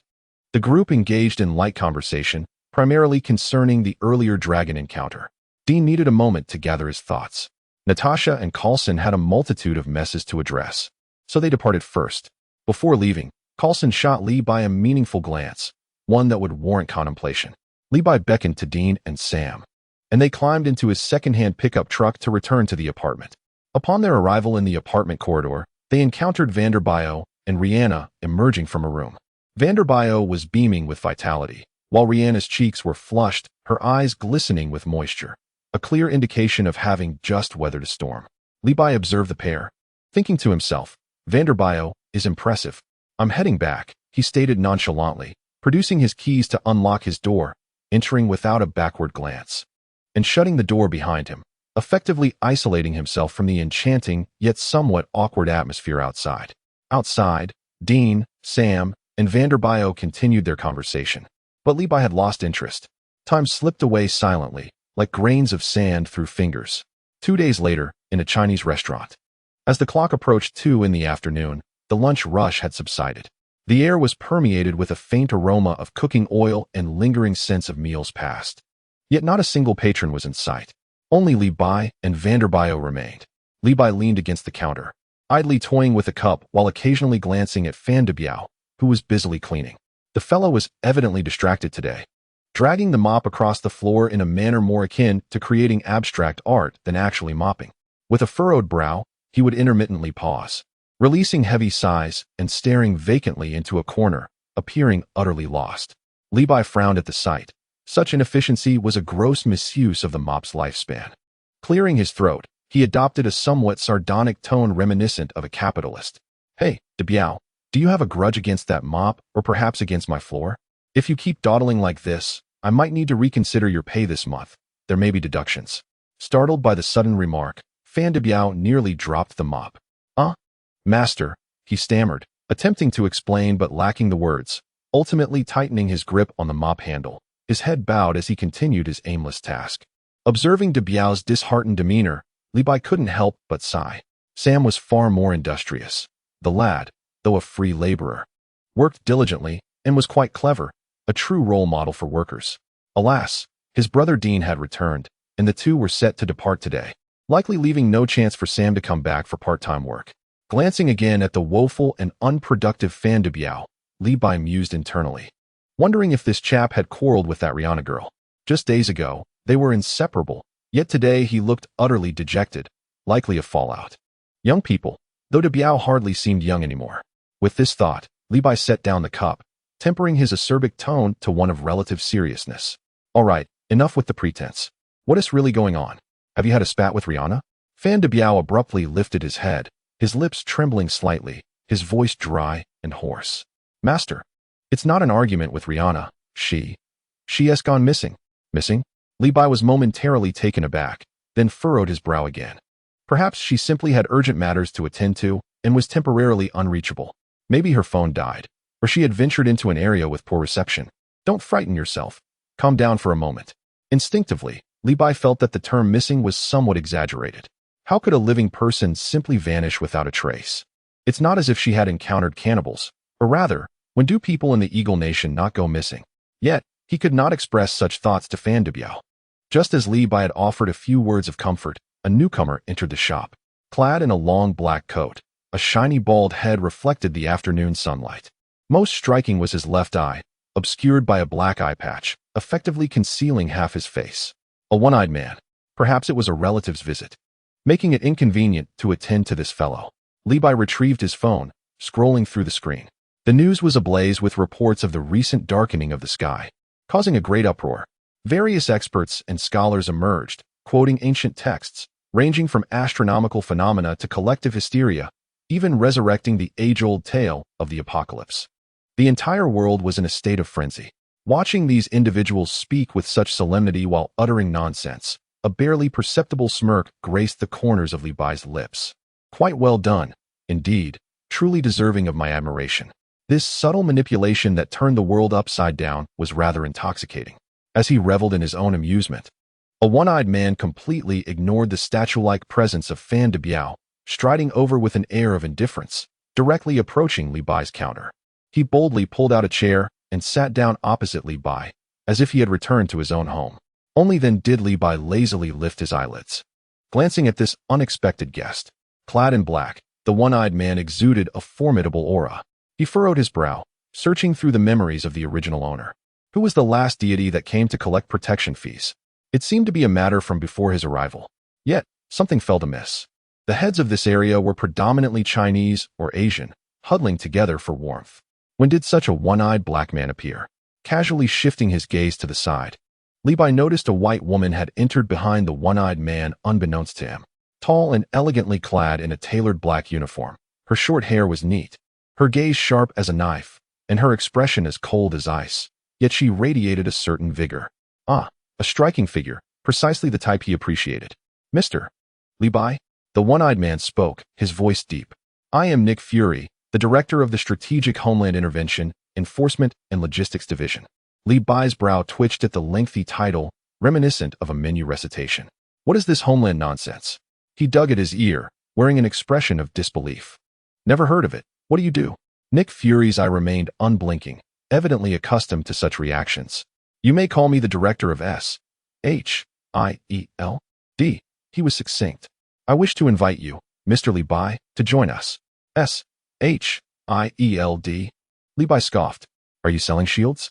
Is there also a spear division nearby? Unfamiliar and uninterested, he gazed past Fury's broad shoulders, once again landing on the woman. Her capable demeanor was somewhat reminiscent of Lucy, who also had short hair and bright eyes, yet ultimately. However, Li Bai's flippant remark about the spear division struck Nick Fury like a thunderbolt. His solitary eye sharpened with an eagle-like intensity, locking onto Li Bai with fierce scrutiny. Spear division. How could he know that name? It was the most secretive intelligence and superpower management agency of the Dragon Kingdom, akin to S.H.I.E.L.D., but even more clandestine. Could it be that this Li Bai was an operative of the Spear Division embedded within the Eagle Nation? His earlier dismissal was a clear refusal of recruitment? Fury's mind raced with electric thoughts. No, the data collected by Coulson indicated that Li Bai was a second-generation immigrant, born to parents who had immigrated from the Dragon Kingdom. Raised in the Eagle Nation, inheriting a struggling restaurant, his social connections as uncomplicated as a blank sheet of paper. If not, how could he possibly be aware of the Spear Bureau? Could it be that Longhua had secretly set up this chess piece after his birth, specifically to deal with the monstrous entities emerging from the Eagle Nation? Li Bai was utterly oblivious to the fact that his mere jest had inspired this chief agent to envision a thrilling tale of international espionage. He simply found the one-eyed man exceedingly bothersome, obstructing his view of the beautiful women. Nick Fury forcibly suppressed the tumultuous waves within him, his gaze regaining its steely determination. According to the reports from Natasha and Coulson, this Li Bai was far from an ordinary individual. The ability to connect with the divine dragon, even to the extent of resurrecting the dead, a feat of altering fate. Dean Winchester's lively presence served as undeniable proof. Such talent must be integrated into the Avengers Initiative. His abilities were simply extraordinary. As for whether he belonged to the Spear Bureau, a cold smirk curled at the corners of Nick Fury's mouth. With the right price and sufficiently deep interests, there was no wall that could not be breached. The Spear Bureau? Humph, with the right compensation. He would dare to infiltrate the very foundations of Longhua. He adjusted his posture, leaning slightly forward, adopting a stance befitting the negotiation table. His gaze intensely fixed upon Li Bai. Mr. Li Bai, let us speak candidly. What conditions would you require to join S.H.I.E.L.D.? Nick Fury was entirely focused, attempting to discern any hint of concession from Li Bai's expression. He paid little heed to the fact that Li Bai's gaze once again drifted towards Maria Hill behind him. Yet Hill astutely sensed this, her sharp eyes subtly returning the scrutiny with an air of vigilance. Li Bai cursed inwardly. This one-eyed man was indeed as tenacious as a stubborn adhesive, refusing to let go. What S.H.I.E.L.D. or Spear Bureau? He had no interest. He merely wished to run a Chinese restaurant peacefully, with a side gig of, well, exorcism. However, as his mind churned, he noticed Nick Fury's unwavering demeanor that suggested escape was futile, and an idea began to form. As for conditions, Li Bai deliberately elongated his tone, a mischievous grin spreading across his face. Actually, I do have one. Fury's heart raced with anticipation. Indeed, there was no issue that could not be settled with the right incentives. Please, go on, he intoned, striving to keep his tone calm and sincere. Li Bai flashed a broad smile, revealing a set of gleaming white teeth. Simple. From today onwards, I, along with all my assets, including but not limited to this Chinese restaurant and my apartment, shall be permanently exempt from taxes. I mean forever, as long as I draw breath. I shall not pay a single penny in taxes to the Eagle Nation. The atmosphere instantly froze. Fury's expression turned to stone, his single eye widening in disbelief, as though he had just heard an extraterrestrial tell a joke. Several seconds passed before he managed to squeeze out a stunned, "What the F?" 1,000 llamas galloped through his mind. I, too, would prefer not to pay taxes. But would I dare? That is the very ancestor that the Eagle Nation cannot provoke. Haven't you heard? In this world, only death and taxes are inevitable. You dare propose such terms? Who do you think you are? Goddess Father? As Fury's mind swirled with incredulous thoughts, he caught a glimpse of Li Bai's gaze landing on Hill once more. The gaze was unreservedly admiring. A spark of inspiration ignited in Nick Fury's mind. Indeed, the data indicated that this young man was merely in his early 20s and single. Meanwhile, Hill, mature and competent, exuded a vibrant elegance, precisely the type that could easily captivate someone of Li Bai's age. Nick Fury caught a glimpse of Li Bai covertly stealing glances at Hill. And an idea formed. Turning to Hill, he radiated an undeniable enthusiasm. Hill, look at my memory. Haven't you always been expressing a desire to savor authentic Chinese cuisine? The opportunity has arrived. I see that Boss Li is short-staffed in this establishment. Why not stay and help out as a server? You could enjoy a daily feast. Having said this, he turned his back to Li Bai and quickly winked at Hill, subtly gesturing towards Li Bai. The implication was unmistakable. A jolt of realization struck Hill, and she nearly lost her composure. So, the director intended to employ her as a femme fatale? Was he so brazenly selling out his subordinate? She took a deep breath, her gaze regaining its composure as she nodded slightly in understanding. Li Bai stroked his chin, appraising Maria Hill from head to toe. Her figure and demeanor were impeccable. She would be quite suitable as a hostess in his establishment. With Sam and Dean preparing to leave, he indeed found himself in need of assistance. This idea isn't without merit, Li Bai leisurely remarked, his eyes shifting between Hill and Nick Fury. However, as a small business owner, I fear I might not be able to afford such a distinguished presence. He shifted his tone, a look of reluctance crossing his face. Perhaps you could have your S.H.I.E.L.D. assist with the salary? Consider it support for the development of local small enterprises. Hill's lips subtly curved downward. Natasha had indeed spoken the truth. Li Bai was quite miserly. Meanwhile, Vanderbilt, who had been feigning to clean the floor, silently admired Li Bai's acumen. The boss's caliber was impressive, far superior to the unscrupulous tavern owner he had previously worked for, managing to secure a major asset without any upfront investment. Nick Fury suppressed the urge to curse. Realizing that negotiating wages with this obstinate individual would be futile, he had to ensure Hill remained. Clearing his throat, he said, "Mr. Li, you jest. Hill is here to experience life and gain grassroots experience. As for her salary, we will handle it internally. All that is required is to provide her with meals." His intention was clear, to have Hill work for free while simultaneously keeping an eye on Li Bai. Natasha had already complained multiple times about being stretched too thin with Tony Stark. This situation provided a perfect opportunity to resolve that issue. Hill stepped forward, her voice cool and efficient. "Boss Li, I can stay and assist. I do not require a salary. Accommodation and meals will suffice."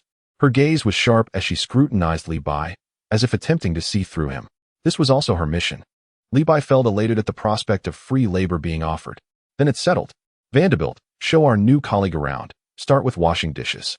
With his objectives achieved, Nick Fury chose not to linger, leaving with a mix of frustration and calculation. The shop was left with only Li Bai, Hill, and Vanderbilt. The atmosphere grew subtly tense. Hill stood there in her fitted uniform, a striking contrast to the Chinese restaurant's kitchen. Vanderbilt continued his struggle with the floor. Just as Li Bai poured himself a glass of cool water and took a sip, his phone suddenly erupted with notifications. He took out his phone and saw an unfamiliar number. After a moment of contemplation, he decided to answer, suspecting it might pertain to renovation matters. A woman's anxious voice came through the line. "Is this Master Li? Please, help me." Gratitude is extended to the user Xiangding Jiefeng, who appreciates the contributions of Huang Yukin's Qian Shizi and Archimedes from Kepler for their generous support. Acknowledgements are also due to unnamed friends, whose mentions will be included tomorrow due to my scheduled posting. A new chapter begins. Chapter 53. Is there a supernatural disturbance at home? Charlize Theron. The woman's voice on the line resonated with an inexplicable urgency, yet Li Bai could not identify the owner of that voice from his memories. Furrowing his brow, he queried into the receiver, "Please clarify. How can I assist? What sort of help do you require? I am not a doctor." Suddenly, the woman's tone shifted to one of grave seriousness. "There is something unclean in my home. Master Li, I beg you, you must save me." A light bulb flickered in Li Bai's mind. It seemed this was within his realm of expertise. His side profession was well known among a select few. Natasha was one, Megan another, and then there was the eccentric Vanderbilt. However, Vanderbilt regarded him merely as a walking charlatan. addressing him as master out of gratitude for teaching him how to cook. Further down the list were Dean and Sam, but they could be disregarded, as they themselves were engaged in this line of work. Why would they seek him out, a mere auxiliary? They were seasoned demon hunters, heirs to a time-honored craft. Besides, those two were currently at the apartment. Puzzled, Li Bai inquired, "Madam, how did you come to know that I handle such, supernatural occurrences?" The woman on the line rapidly explained that it was her agent who had facilitated this connection, as her agent happened to be acquainted with someone named Karen Kusama. Li Bai mulled over the name, initially unfamiliar, then suddenly recognizing it with a sense of familiarity. Wasn't she the director of Jennifer's Body? After assisting her crew in dealing with a persistent malevolent spirit, he had indeed exchanged contact information with several members of the team out of courtesy and potential future collaboration. Thus, the logic came full circle.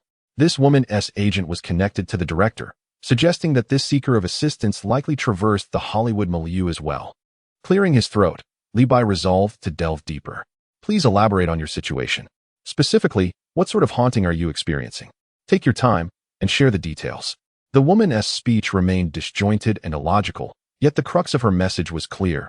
Shadows flitted through her home, accompanied by indistinct sounds, as if whispers brushed against her ear. Despite searching high and low, she found no trace of anything unusual. Convinced she had encountered something malevolent, she felt increasingly unsettled. In her desperation, she contacted her agent, urging them to find a reliable exorcist post-haste. The agent leveraged their connections to reach out to an individual within the industry, who happened to have a favorable relationship with Karen Kusama. Upon hearing this, Karen gestured grandly and promptly recommended Li Bai, assuring that he would undoubtedly be a perfect fit, honest and trustworthy, embodying authenticity in every regard. However, as Li Bai absorbed the woman's description, unease crept into his mind. This peculiar phenomenon of rumor seemed more akin to the illusions brought on by excessive stress, not necessarily linked to the supernatural. It was possible that this lady was simply overwhelmed by psychological pressures. After a moment of contemplation, Li Bai suggested, given the complexity of the situation, it would be prudent for me to visit in person to assess the circumstances. Would that be convenient for you? The woman quickly provided her address. Upon hearing the location, Beverly Hills, Li Bai was taken aback. It was a haven for the affluent. This woman was undoubtedly well off. Based solely on her residence and the previously mentioned agent, she was certainly a wealthy patron. Li Bai had never set foot in that fabled Golden District before. He pondered the necessity of ensuring that his visit was worthwhile, especially if it pertained to a psychological issue. What if he ended up merely frightening himself? Who would reimburse him for his time, fuel, and the emotional toll? Shifting to a more professional tone, he stated, "Madam, I must clarify that my appearance fee is quite substantial. It was essential to set clear expectations from the outset, regardless of whether surprises awaited." He needed to ensure this endeavor was justified. Li Bai surmised that it was highly likely a matter of psychological influence, with the odds of encountering a ghost being slimmer than winning the lottery. He couldn't rush in with enthusiasm only to discover it was all in his head. That would be exceedingly awkward. "I am coming for the bazaar," he thought. The financial aspect was secondary. He was not particularly motivated by money. The woman on the other end seemed momentarily taken aback by the hefty fee. "Masterly, please state your price." Li Bai began mentally calculating. The last time he assisted Megan, she offered $2,000 for a day's work. This lady, residing in Beverly Hills, would certainly have a different spending capacity. He stroked his chin, contemplating whether to multiply his fee tenfold, 20,000 per day. Just as he prepared to voice this amount, he hesitated, considering it might undervalue the lady's status in Beverly Hills. Although he had never been there, it was synonymous with wealth in the media. A tenfold increase seemed too modest. He needed to exhibit more sincerity. Thus, he decided on a 20-fold increase, 40,000 per day. However, 40,000 felt a bit unsettling, lacking auspiciousness. Perhaps a round figure would be better, 50,000. Yes, 50,000 sounded reassuring. Clearing his throat, Li Bai declared, "My fee is 50,000 per day." A brief silence enveloped the conversation, and then the woman seemed to resolve herself. "All right. Masterly, please come immediately." After reconfirming the address, Li Bai hung up and prepared to depart. He surveyed the empty restaurant. Vander Biao had already slipped back to the apartment, leaving only himself and Hill exchanging glances. Li Bai instructed Hill, "You can find a place to stay for the night at the apartment. Let Vander Biao assist you. The apartment is undergoing renovations in a few days, So if you prefer to return home, that is also an option. With that, he turned to leave. Wait, Hill called out to him, her eyes glimmering with uncontainable curiosity. I also wish to witness how you exorcise. Levi raised an eyebrow, casting a casual glance her way, and nodded in agreement. All right, keep up. Just as they reached the doorway, preparing to lock up, a girl who appeared to be a few years younger than Levi approached, intent on barging into the shop. Levi swiftly extended his hand to stop her. I'm sorry, but please come back tomorrow. The girl blinked, her face adorned with youthful innocence. I'm not here to eat. I'm looking for Fan de Biao. Levi was momentarily stunned, his mind pausing for 3 seconds. What was happening? This burly fellow, Fan de Biao, was luring underage girls? Just moments ago, in the shop, this old rogue had feigned a troubled heart, fretting over Rue Yana, nearly convincing Li Bai of his sincerity. And now, he had turned around to pursue someone so young? This maneuver was truly impressive. Fan de Biao was terrifyingly audacious. It was said that he had been divorced once back in his homeland, yet upon arriving in Eagle Sauce country, he seemed poised for a second spring, and one that blossomed profusely at that. However, Li Bai's mind was consumed with thoughts of Beverly Hills. As this pertained to his rewards, he had no time to concern himself with Fan de Biao's private affairs. He gestured towards the apartment building. Fan de Biao has just returned. You should look for him over there. With that, he disregarded the girl, leading Hill towards the parking lot. This time, Levi did not drive his second-hand pickup, but rather settled into the Audi sports car he had acquired from Tony Stark. When heading to Beverly Hills, one must possess a vehicle befitting the stature of their clientele. After all, Beverly Hills is situated in Los Angeles County, not too far from San Marino, where Levi currently resided. Barring traffic, it was less than half an hour's drive. Hill sat in the passenger seat, watching the scenery race by, the low, melodious rumble of the sports car's engine resonating. As they exited the highway, however, the sight along the roadside caused Levi to furrow his brow slightly. A series of tent encampments lined the area, with numerous individuals sitting vacantly by the roadside, like soulless shells engaging in a silent form of photosynthesis under the Californian sun. This stark contrast stirred an uncomfortable feeling within Levi. Suddenly, a thought struck him, and he turned to Hill. Tell me, what exactly does your shield do? The last time, that one-eyed director had spoken in such a vague and mysterious manner.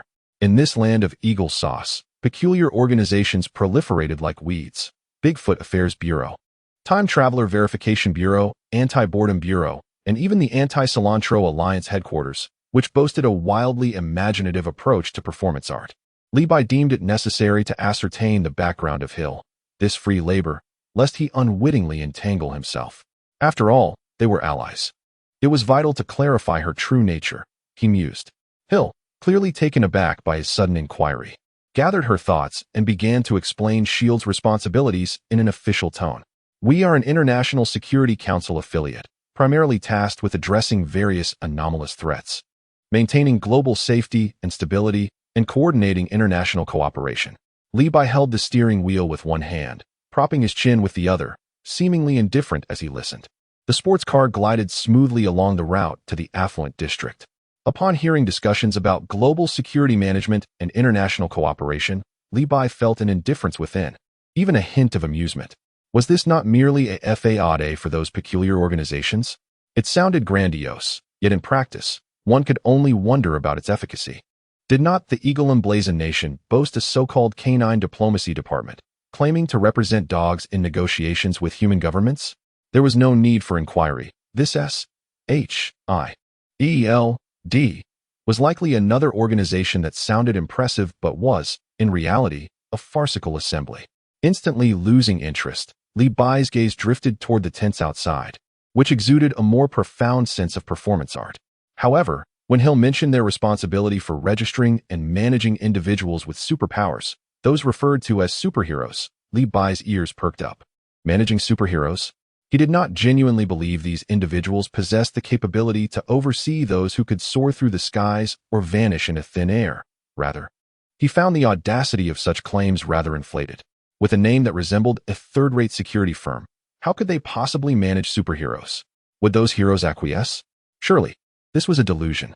With a tone that mingled jest with a hint of skepticism, Levi inquired, "Oh, and who is your superior agency? It wouldn't be that Fabola or Compassionate In, would it?" He paused, then shifted his gaze to Hill. "Is it Natasha or that Coulson who informed you?" He was confident that calling forth the dragon in front of Natasha and Coulson would draw attention, and he had prepared accordingly. He aimed to cultivate an aura of influence, suggesting he had powerful connections capable of summoning Eastern divine beasts, while subtly invoking the banner of Eastern mysticism, creating a sense of caution among them. At present, he felt no fear of Fabola or Compassionate, unless they were entirely removed from the eagle-emblazoned realm. This S-H-I-E-L-D had sources of information that were either Natasha or Coulson. There was no escaping that. Hill felt a shiver run down her spine, realizing that Li Bai seemed unaware of Natasha's true identity, mistakenly believing her to be affiliated with Fabola. The source of her misunderstanding was unclear. Was it the Spear Bureau that had provided erroneous information? From his previous conversation with the director, Li Bai was aware of the Spear Bureau, yet she could not ascertain whether he was indeed one of their own. Nevertheless, the director had explicitly instructed her not to expose Natasha's disguise in Li Bai's presence. Maintaining her composure, she refrained from directly contradicting Li Bai's assumption about Natasha being linked to Fabola, skillfully sidestepping the topic while upholding her professional demeanor, though internally, she couldn't help but scoff. This individual's thought process was undeniably unconventional, his focal points perpetually unusual. She detected the skepticism and a trace of mockery in Li Bai's tone.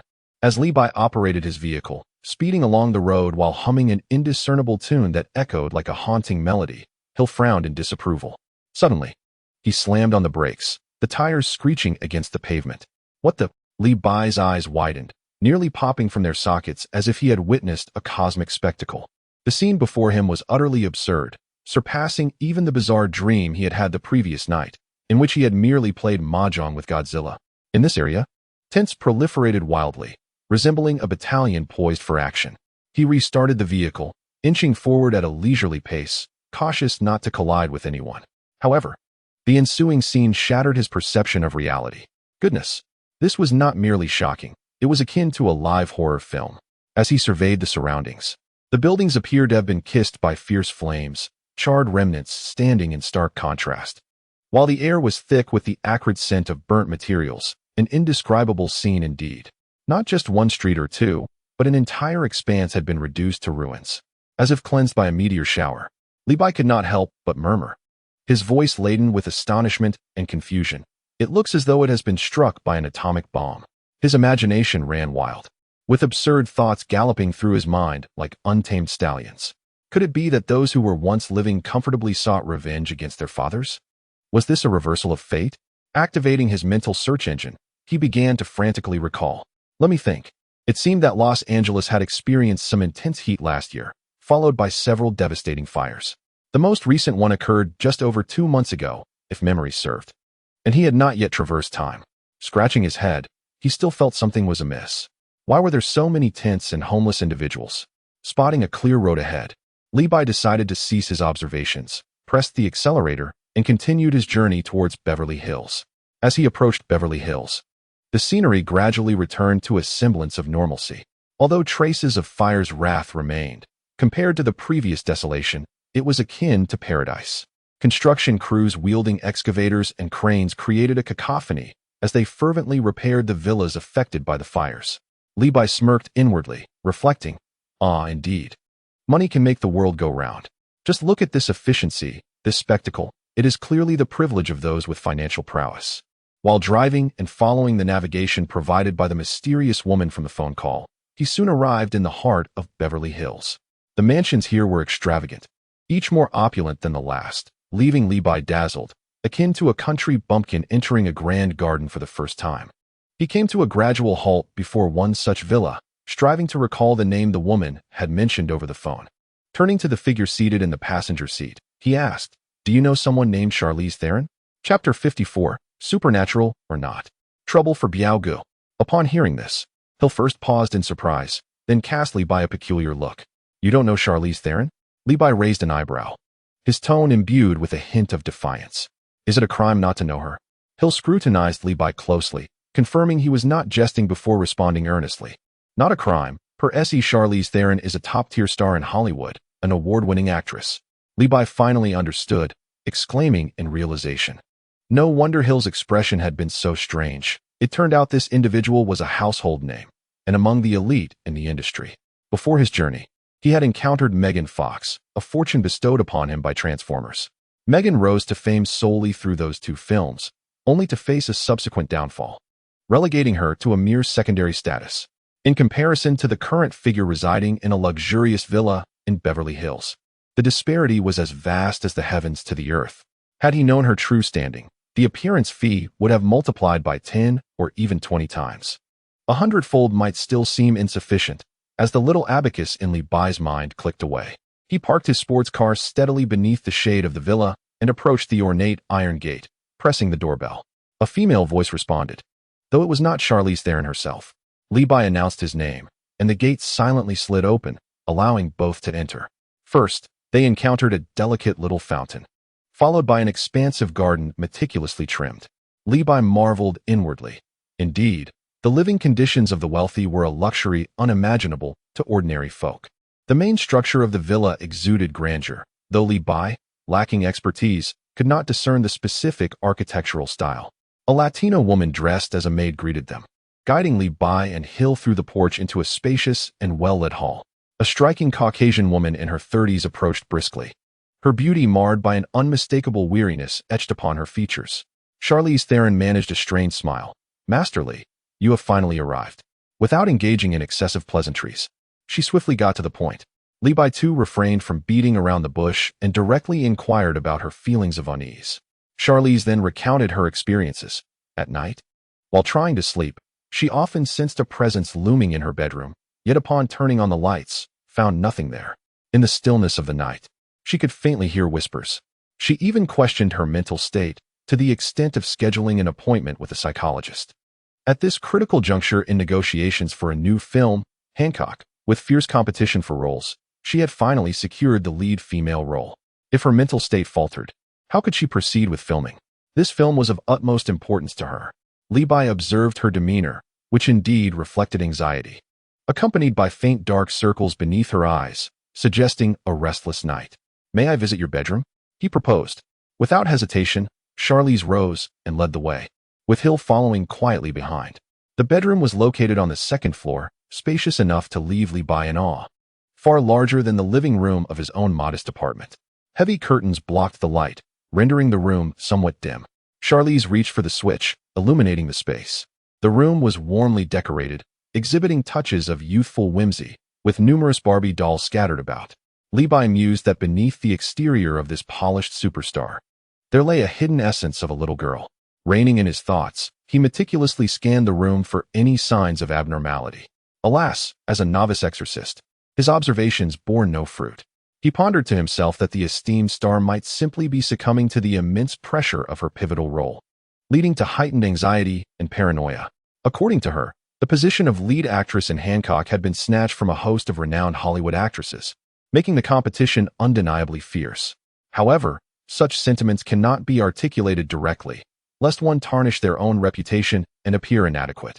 Li Bai's mind raced as he contemplated a superficial charade, feigning rituals merely to collect his fee and depart. In that moment, the crystal chandelier above began to flicker violently, its illumination oscillating between brilliance and darkness. "This light fixture surely requires replacement," Li Bai remarked casually. Almost immediately, a sharp crack echoed as one of the chandelier's lampshades, along with its bulb, shattered, sending shards of glass tumbling down and startling the three individuals present. Charlize Theron turned pale, her voice quivering as she exclaimed, "Master Li, look, there is undoubtedly something amiss." Yet Li Bai remained unconvinced, attributing the incident to mere wear and tear of the fixture. "Has this ever happened before?" he inquired. "This is the first time," Charlize replied with urgency. Hill had already approached swiftly, crouching to examine the fragments on the floor, then looking up at the damaged chandelier. After a moment, he rose, his tone resolute. "The fixture shows no apparent signs of aging."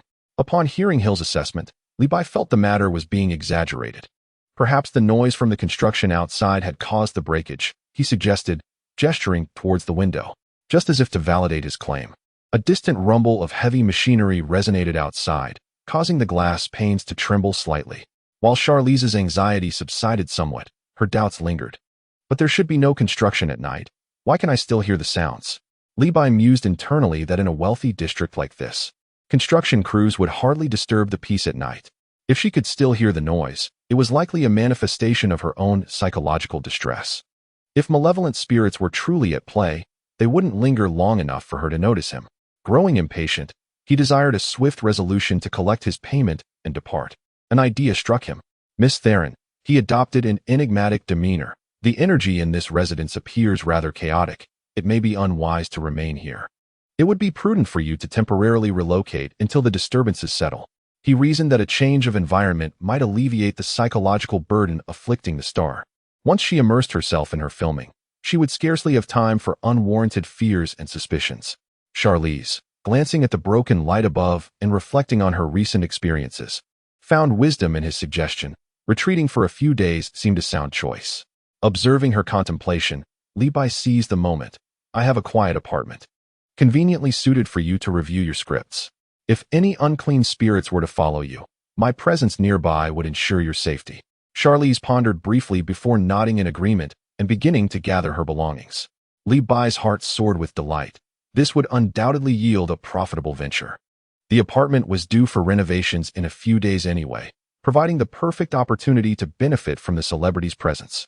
Nearby, Hill noticed the barely concealed smirk on Li Bai's lips and instantly understood his intentions, feeling a wave of exasperation. She was well aware of Li Bai's past exploits. If he had dared to exploit someone like Tony Stark, now he was setting his sights on a top-tier female star, clearly intending to reap multiple rewards from this arrangement under the guise of aiding her. As Charlize Theron finished packing a simple suitcase, the three of them exited the villa and headed towards the parking area. Suddenly, a realization struck him. The sports car was a two-seater.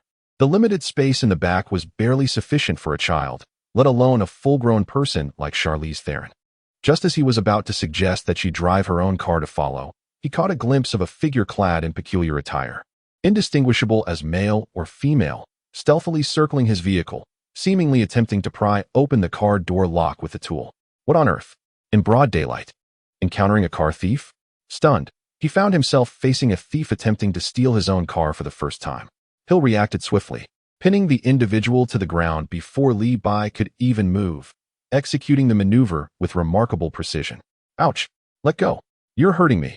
The subdued thief let out a sharp cry, revealing her voice to be distinctly feminine. Li Bai leaned closer to inspect. Indeed, it was a girl, short in stature, slender, adorned with a lip ring, and accentuated by heavy smoky makeup, her hair a disheveled blue. She wore torn black stockings paired with athletic shorts and a black t-shirt. Li Bai could not quite categorize her style. Whether it was punk or some derivative of subculture remained uncertain.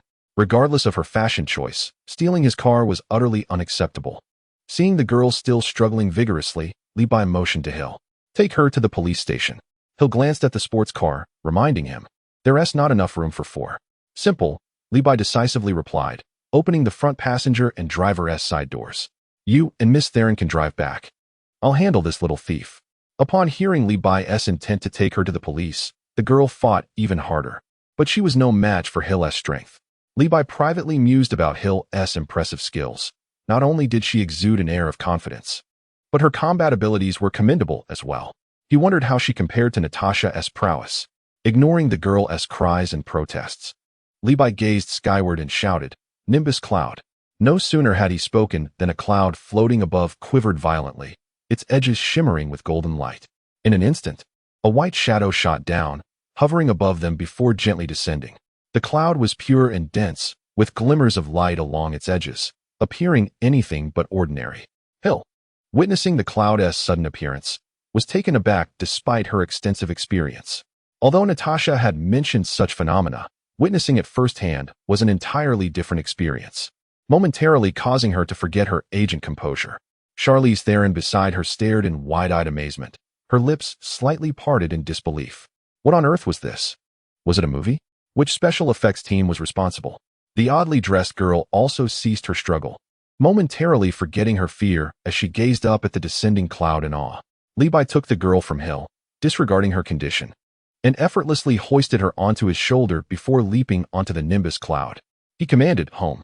The Nimbus Cloud, having received its directive, shot upwards with a whoosh, ascending into the sky.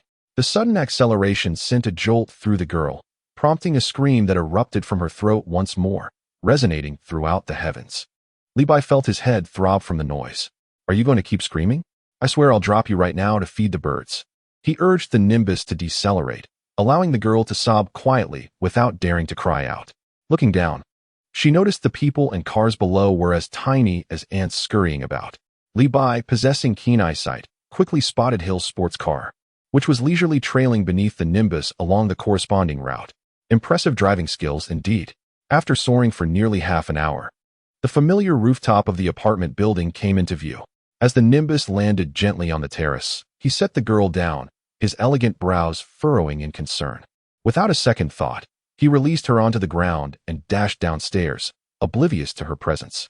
Li Bai sensed the faint aura of Vanderbio, as weak as a flickering candle in the wind. Something was amiss. Old Biao was undoubtedly in trouble. Chapter 55. Is his daughter really that grown up? How peculiar. Li Bai rushed to Vanderbio's door, finding it securely locked, and without hesitation, he kicked it open. With a resounding crash, the door and frame flew inward.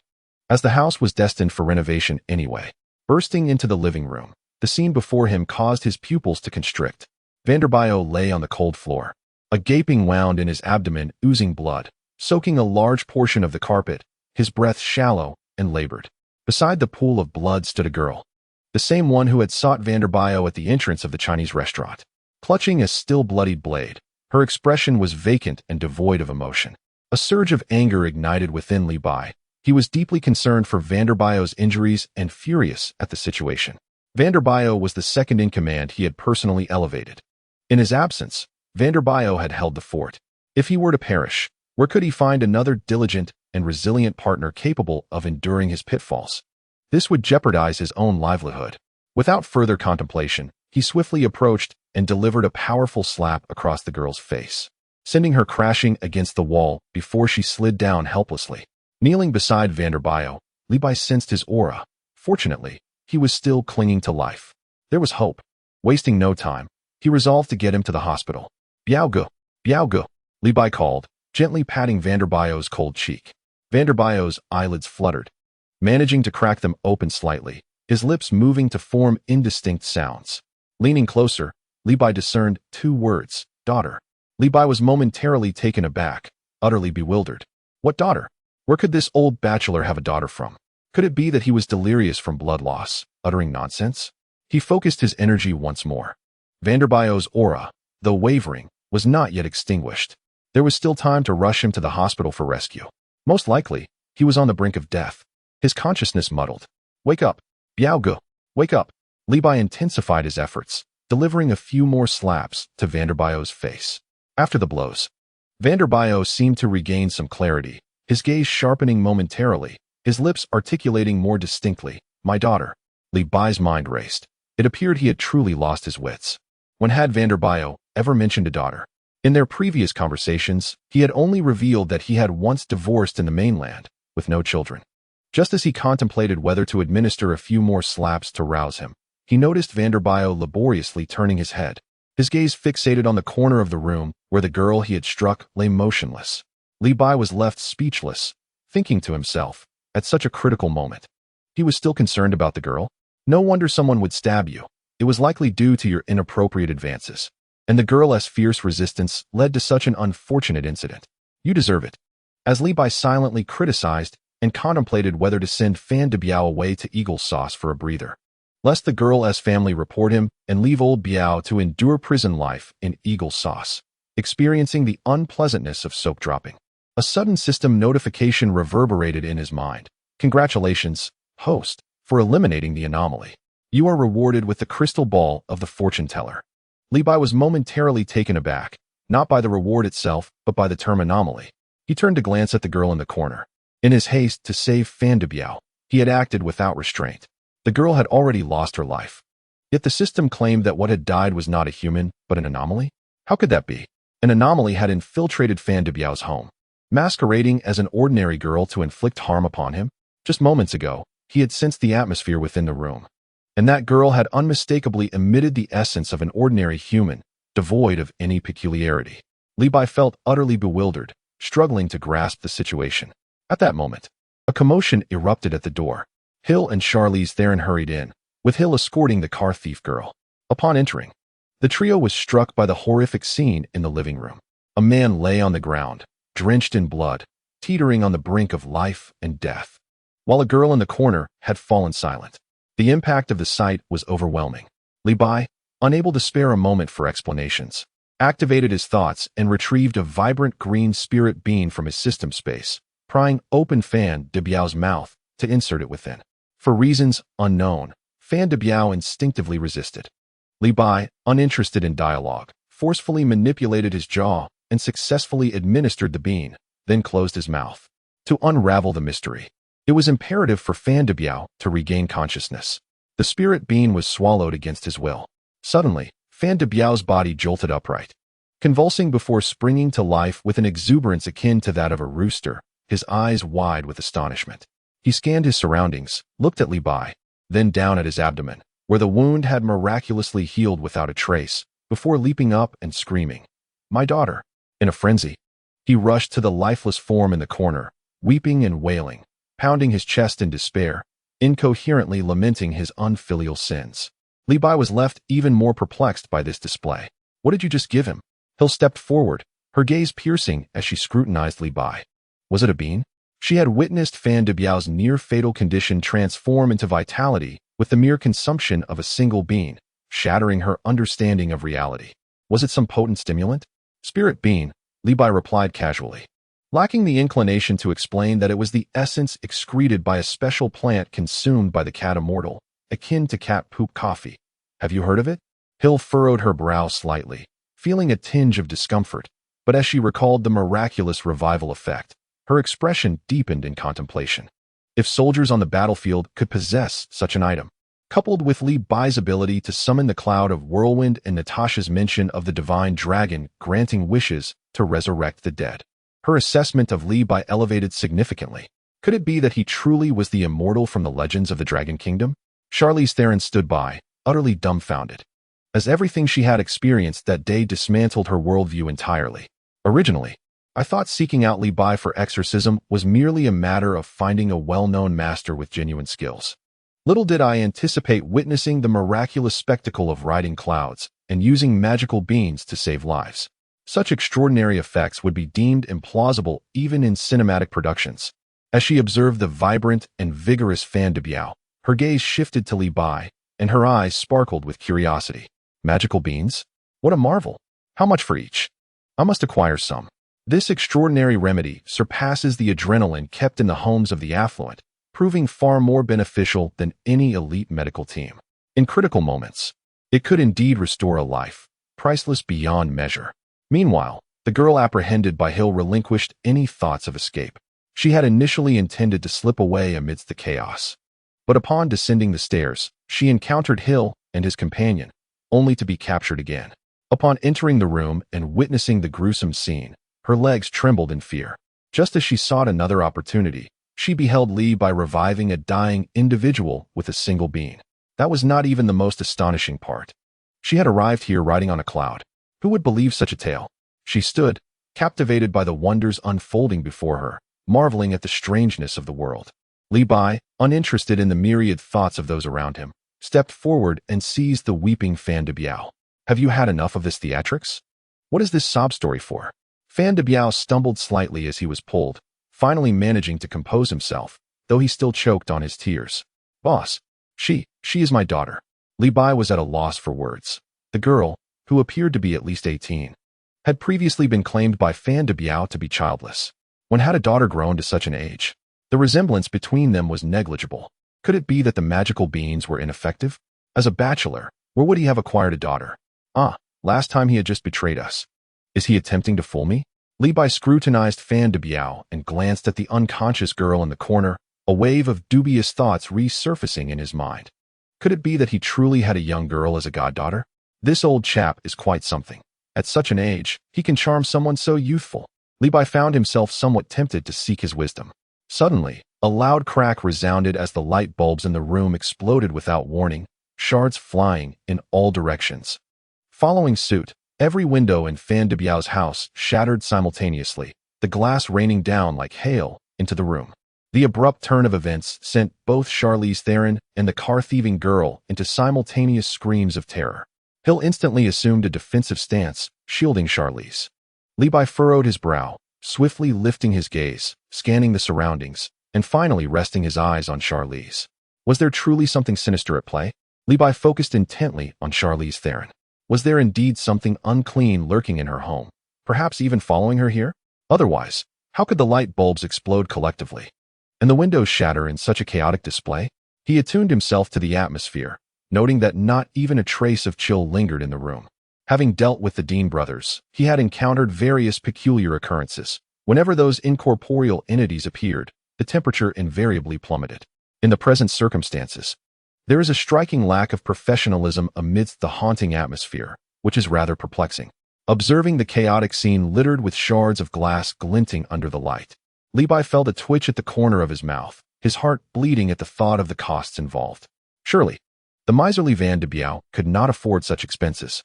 However, upon reflection, considering the entire building required renovation and that the affluent Tony Stark would foot the bill, his thoughts swiftly returned to the ordinary hospital ward.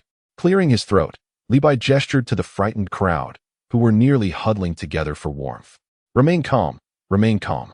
This building is old and dilapidated. The building materials are a bit excitable. It's a normal occurrence, so there is no need to panic. He glanced at Charlize Theron and the female car thief, both of whom appeared ghostly pale and trembled like leaves in the wind. Even Van de Biao, who had been animated moments ago, swiftly recoiled from beside his daughter's lifeless body, fearful of being injured by the flying glass. His instinct for survival was indeed strong. The only exception was Hill, who stood as steady as a mountain, exhibiting no signs of panic and immediately adopting a stance ready for combat. Li Bai mused privately about this sister's past. Her skills were commendable, and her mental fortitude was impressive, warranting a future inquiry into her background. Refocusing on the matter at hand, Li Bai seized Van de Biao, who was cowering in the corner, attempting to disguise himself as a mushroom. Stop playing dead and start explaining. He pointed to the still warm but lifeless body of the young girl on the ground. Is this truly your daughter? When did you secretly raise such a daughter without the organization knowing? Startled by the recent hail of glass, Van de Biao was no longer in his previous frenzied state. His mind seemed clearer now. He recognized that Li Bai had saved his life. While he felt sorrow for the daughter he had just met, he was not in a state of despair. His earlier dramatic wailing was more a release of emotions following a near-death experience, and he had now entered a period of rational contemplation. Gazing at the girl named Martina on the ground, he sighed deeply. Her name is Martina. He began to recount his extraordinary experience. The girl had approached him, calling him father, enacting a heartfelt reunion that transcended mountains. Van de Biao had been utterly bewildered. Where could this child possibly come from? It wasn't until Martina mentioned her mother, Rihanna, that a jolt of recognition surged through him. This was the very woman with whom he had shared a delightful afternoon after his encounter with the Eagle Sauce. The day after their romantic liaison, she had vanished, leaving faster than a runaway shared bicycle. He recalled that when they parted, Rihanna's abdomen had seemed slightly rounded, leading him to wonder if his cooking had been too hearty for her. Now, with Martina at his doorstep, claiming to be the daughter of Rihanna and asserting that he was indeed her father, Van de Biao found the narrative more absurd than a melodrama. Yet, inexplicably, a voice within urged him to believe her. Perhaps she truly was his progeny. Nonetheless, the seasoned Van de Biao, having navigated the complexities of life for many years, was not easily swayed. He refrained from immediately launching into a tearful embrace with the girl, instead opting for casual conversation in an attempt to glean more information. He discovered that Martina seemed utterly clueless about many common aspects of life, as if she were a blank slate, having skipped childhood and been thrust into maturity. After an exhausting exchange, he decided to rise and fetch a glass of water for his newfound daughter. As soon as he stood up, a sharp pain surged through his abdomen. Looking down, he saw a small knife had precisely struck his navel, the hilt still slightly quivering. His mind momentarily faltered, the searing pain overwhelming him, nearly bringing him to the brink of death. Martina, with an expressionless face, withdrew the knife. Van der Bio, in terror, noticed her eyes were of vivid crimson, the surrounding area resembling thickly painted red, utterly devoid of any human quality. He attempted to cry out, but found himself too weak, collapsing to the ground. What followed was the scene that Li Bai and the others encountered upon their return. After hearing this, Li Bai clicked his tongue in disbelief. What kind of celestial drama is this? On the same day they shared a bed, The woman was already with child, and by the third day, her 18-year-old daughter was at the door seeking a match. The girl's growth rate was astonishingly accelerated. If all of humanity were to reproduce and raise children at this pace, countless families would save immense sums on milk powder and educational expenses. They would likely wake from dreams and fits of laughter.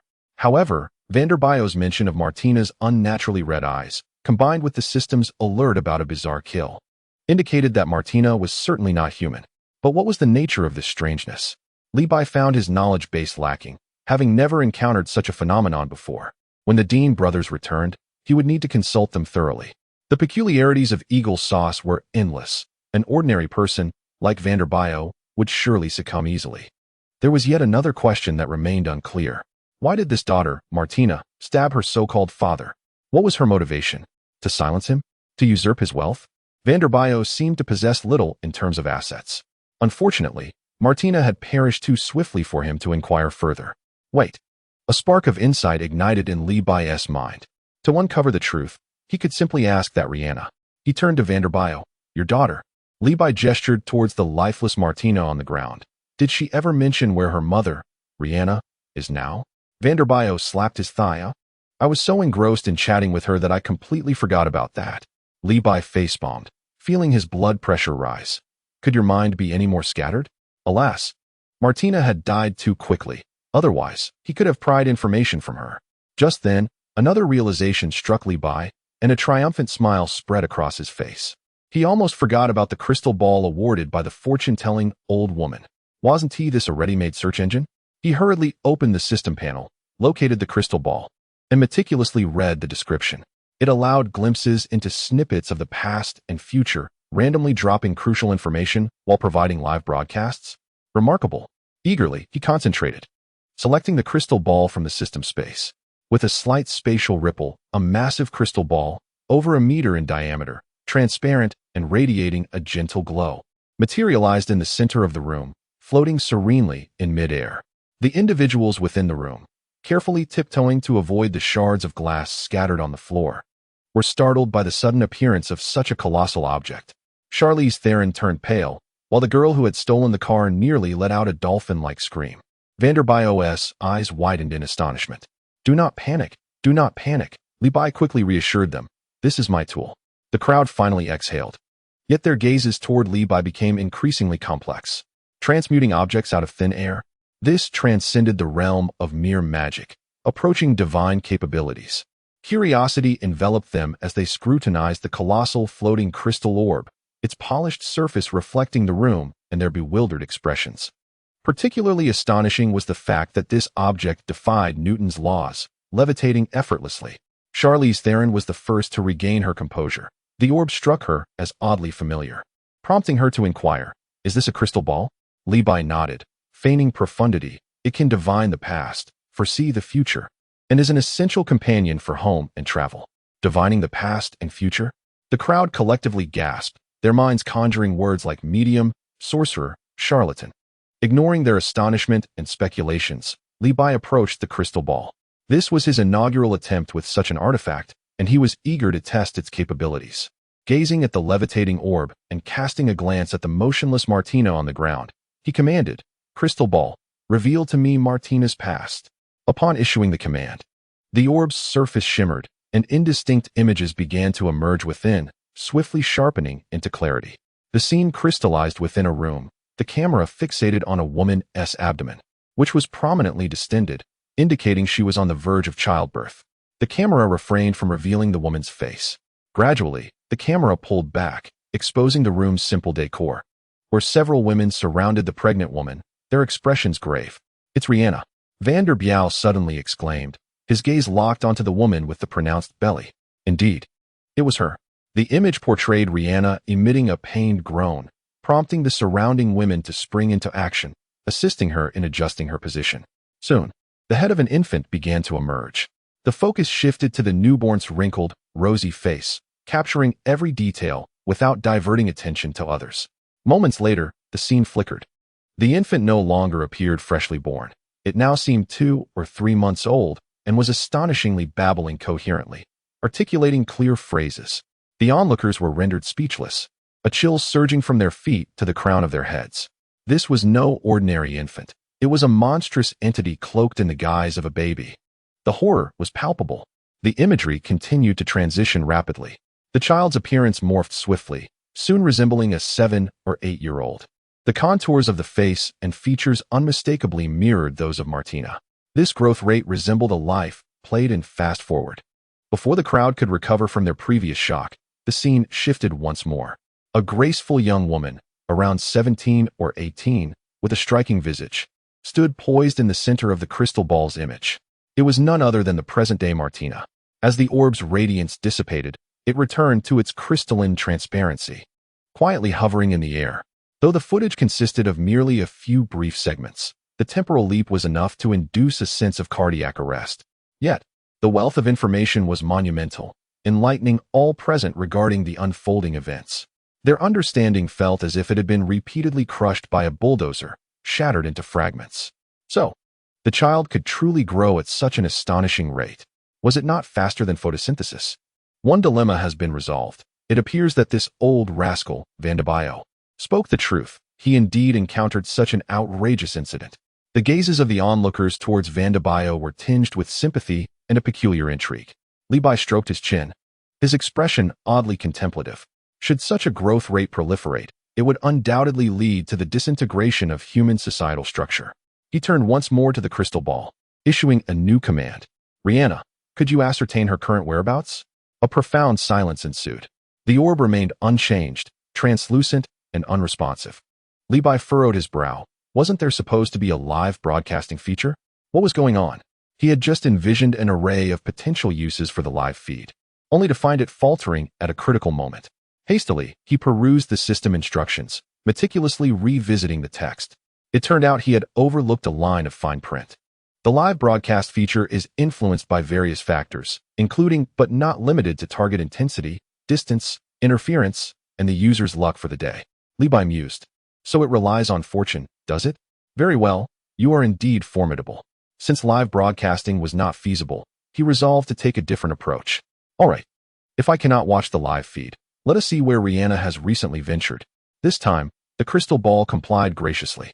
A radiant glow enveloped the orb, and an image materialized. It depicted a dimly lit establishment, seemingly a bar.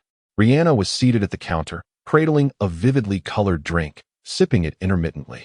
Beside her, a man clad in a flamboyant shirt, his hair impeccably slicked back, approached with a cheeky demeanor, attempting to engage her in conversation.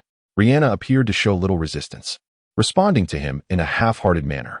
The scene shifted to the bar's entrance, where neon lights illuminated the establishment's name, Jazz Melody Bar.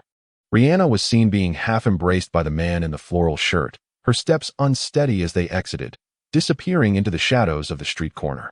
Levi's gaze sharpened. He noted the bar's name, intending to visit at a later time. Perhaps it would yield further rewards. Just as he felt a sense of progress, a piercing scream erupted nearby. No, it cannot be. Absolutely impossible. Vanderbilt lunged towards the crystal ball, his face pressed against the cold surface, fixated on the spot where Rihanna and the man had vanished. His eyes blazed with fury, his body trembling. My Rihanna. She is not the type of woman to be so frivolous. How could someone so pure and kind possibly leave with another man?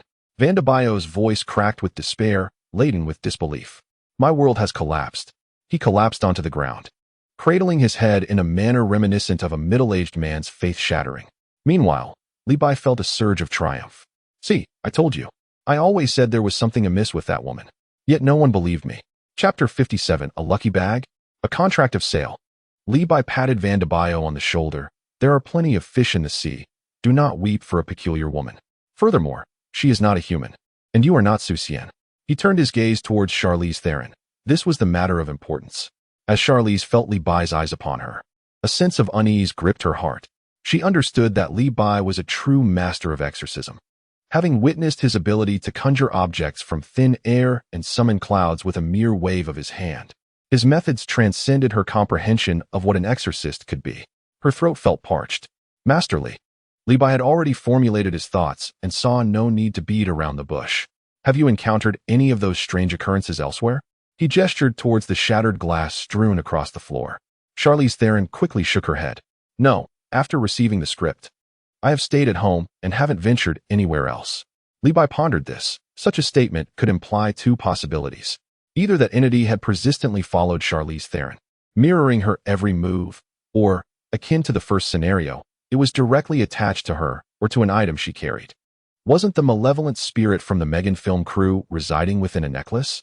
If a supernatural object accompanied its owner, it would inevitably follow wherever they went. He turned his gaze back to Charlize Theron, scrutinizing her from head to toe. Indeed, she wore a delicate necklace around her neck. The chain so fine that its material was indiscernible. When did you purchase this necklace? I've worn it for over a decade.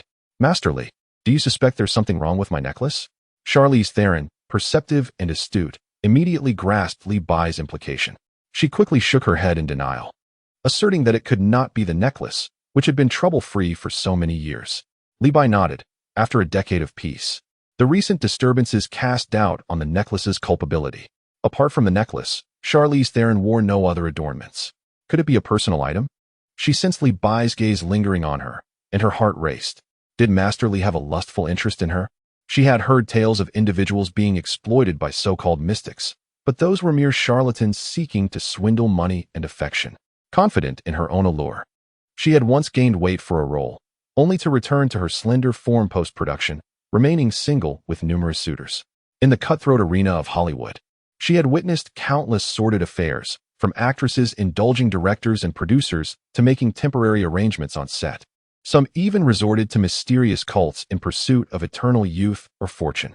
If Master Li possessed such extraordinary abilities, could he too harbor similar inclinations? Upon reflection, if he could indeed resolve her troubles, an evening in his company might not be an unwelcome proposition. Moreover, Master Li was strikingly handsome, precisely her type. Her heart fluttered, and she spoke with a hint of seduction. Master Li, is there something you require of me? Li Bai did not even raise his eyelids. Take off your clothes. At this declaration, everyone in the room froze. Charlize Theron herself stood still, stunned. He glanced at Li Bai. Should we excuse ourselves? The thief in the corner scoffed, disdainfully muttering, men truly are all the same. Meanwhile, Vanderbio, slumped beside them, perked up with admiration in his gaze towards Li Bai. The boss truly is impressive. This woman looks wealthy and distinguished. No wonder he has no girlfriend. Ordinary women could never capture his attention. It is imperative to withdraw promptly, lest we impede the master's affairs. He glanced once more at the lifeless form of the inexpensive daughter, Martina, contemplating a suitable place for her burial, if only to grant her a farewell from her father. Vanderbio rose to depart, and Hill prepared to follow suit. The car thief stood uncertainly, caught between leaving and staying, internally questioning, what is the purpose of my capture? Observing this, Li Bai furrowed his brow, inquiring where they were all heading, reiterating that their assistance was still required. He turned to Hill, inspecting her for any peculiar hidden items. It dawned on everyone then. Li Bai suspected something strange was attached to Charlize Theron's personal garments. Such occurrences were not uncommon, as some antiques or celebrity relics from bygone eras could attract oddities. Hill grasped the situation, while Charlize silently reproached herself for her misguided thoughts. Li Bai and Vanderbio exited the room, taking the opportunity to carry Martina's body to the hallway, intending to have Natasha send someone to manage the aftermath. Before long, Hill called Li Bai back inside. Charlize had redressed, her demeanor slightly awkward. On a table lay her recently discarded undergarments. Li Bai approached, lifting the still-warm garment, his expression unchanging as he examined it closely. It was merely ordinary cotton, devoid of anomalies. Clearly, the issue did not lie with jewelry or undergarments. What then could it be? As Li Bai's gaze swept over Charlize once more, a sudden realization struck him, and he chastised himself for his oversight. Fixing his attention on the conspicuous handbag she carried, how could he have overlooked such a prominent item? Not wishing to suggest she disrobe, Charlize, perceiving his focus on her bag, generously opened it, emptying its contents onto the table. Scripts, cosmetics, identification cards, and an array of mobile devices cluttered the surface. Li Bai scanned the high-end cosmetics, unfamiliar brands catching his eye, but soon his attention was drawn to a small brown fabric pouch, thumb-sized, cinched tightly with a slender cord, resembling a miniature dumpling amidst the modern artifacts. What could it be? A lucky bag, Charlize explained, believed to enhance one's fortune. Li Bai gestured to examine it, to which Charlize nodded in acquiescence. He untied the string, opening the pouch to reveal dried plant fragments that emitted a faint herbal aroma. seemingly unremarkable. Had he misjudged yet again? Just as he was about to return the pouch to its place, he caught a glimpse of something unusual at the bottom. Cautiously, he reached inside and extracted a fine strand of hair. Holding it up for scrutiny, he compared it to Charlize's own hair color. It matched perfectly. Levi's gaze sharpened with sudden clarity. He recalled numerous cinematic tales of curses, often requiring a part of the target's being. This was likely the culprit. Though uncertain, Levi dared not voice his suspicions outright.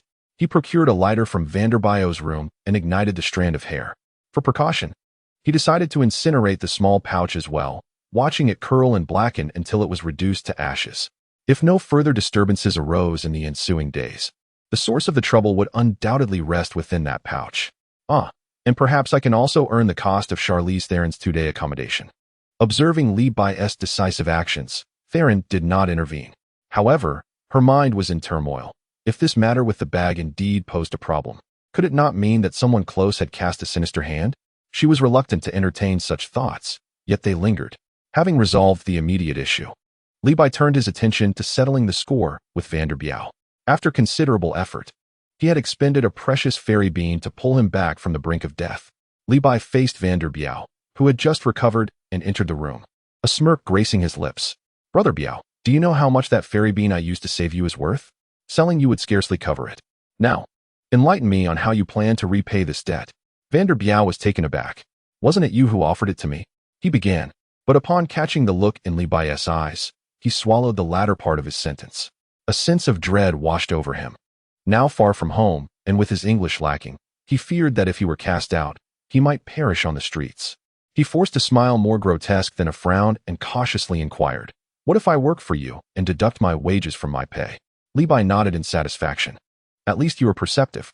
He began to tally on his fingers. "That fairy bean of mine is worth a small fortune. Assuming you earn 2,200 monthly, you may keep a few hundred for yourself. So, you owe me 2,000 a month." Pulling out his phone, he tapped away.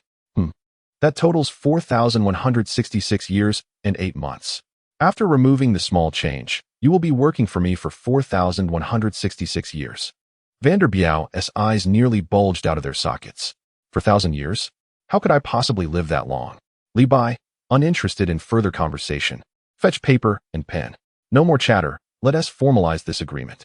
The onlookers gasped in disbelief. This was exploitation of a magnitude surpassing even the most unscrupulous capitalists. Yet, Charlize Theron pondered quietly. Exchanging a fairy bean for a life in dire circumstances was indeed worth it, even if it stung her as a top-tier celebrity. After signing Vanderbiel's contract of servitude, Levi caught sight of the female car thief still lingering in the corner and recalled her presence. "Oh, nearly forgot about you, car thief. Hill, take her to the police station." Without hesitation, Hill stepped forward to apprehend her. Having witnessed Levi's methods, the thief dared not resist. In a moment of desperation, she remembered hearing that Levi owned a Chinese restaurant and quickly exclaimed, "Boss, I'll work for you. I can pay you back. I didn't damage your car." Levi regarded her with a sidelong glance. "I run a modest establishment. I cannot afford you." The thief then threw caution to the wind. "I'll work for free. Just provide me with food and shelter." Levi paused, contemplating. "Free?" The thief nodded vigorously. "Absolutely free." Thoughtfully stroking his chin, Levi waved his hand at Hill. "Hold on for a moment." He turned back to Vanderbiel. "Brother Biao, good fortune comes in pairs. Let us draft another agreement." As for the female car thief, Levi had no intention of making her sign a contract for several thousand years. With an expression of magnanimity, he proposed, "If you work for me for 3 years for free, we shall consider this car theft incident settled. Wouldn't you feel you've struck a tremendous bargain?" Vanderbiel was fervently scribbling away, and Levi leaned over to sneak a glance, confirming, "Your name is Sky, correct?" Observing Sky's appearance, which resembled a palette that had been overturned, with hair dyed in a riot of colors and eye makeup as if he had endured a couple of punches.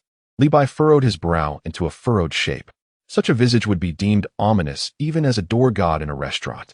Clearing his throat, he instructed Hill beside him, "Hill, please escort her upstairs to find an empty room where she can tidy herself up, changing into attire that is presentable from head to toe. We are a respectable Chinese restaurant, not a gathering point for the Chamade family." He then turned to Vanderbiel, who had just signed a contract and wore a look of utter disillusionment. "Brother Biao, arrange a room for our esteemed guest, Charlize Theron." and ensure she is treated with the utmost hospitality. Do not neglect our honored visitor. Vanderbio nodded blankly, taking the key and moving like a zombie to make the arrangements. At that moment, the Dean brothers had just returned to their apartment, and Li Bai seized the opportunity to seek them out, entering their room.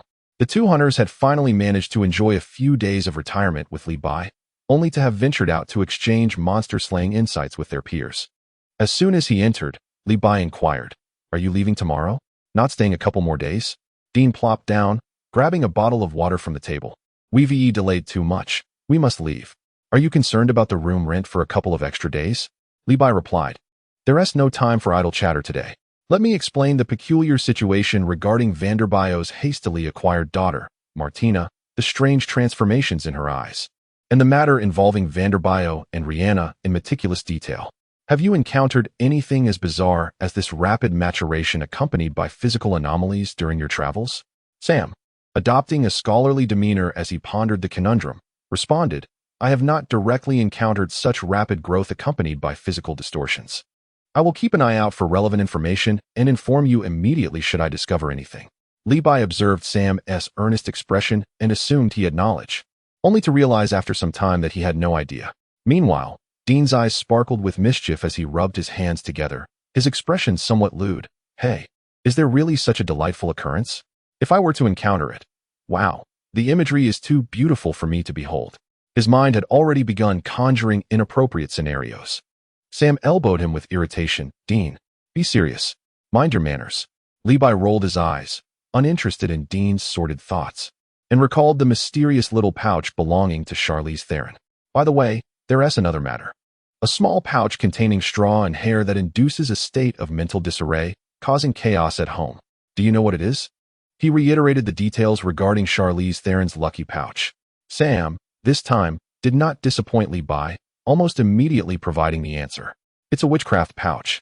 It typically contains the victim's hair, nails, or fragments of personal belongings, mixed with materials specified by the practitioner. From your description, it appears to induce mental interference rather than lethality, leaving one in unrest. Burning it should suffice." "Professional."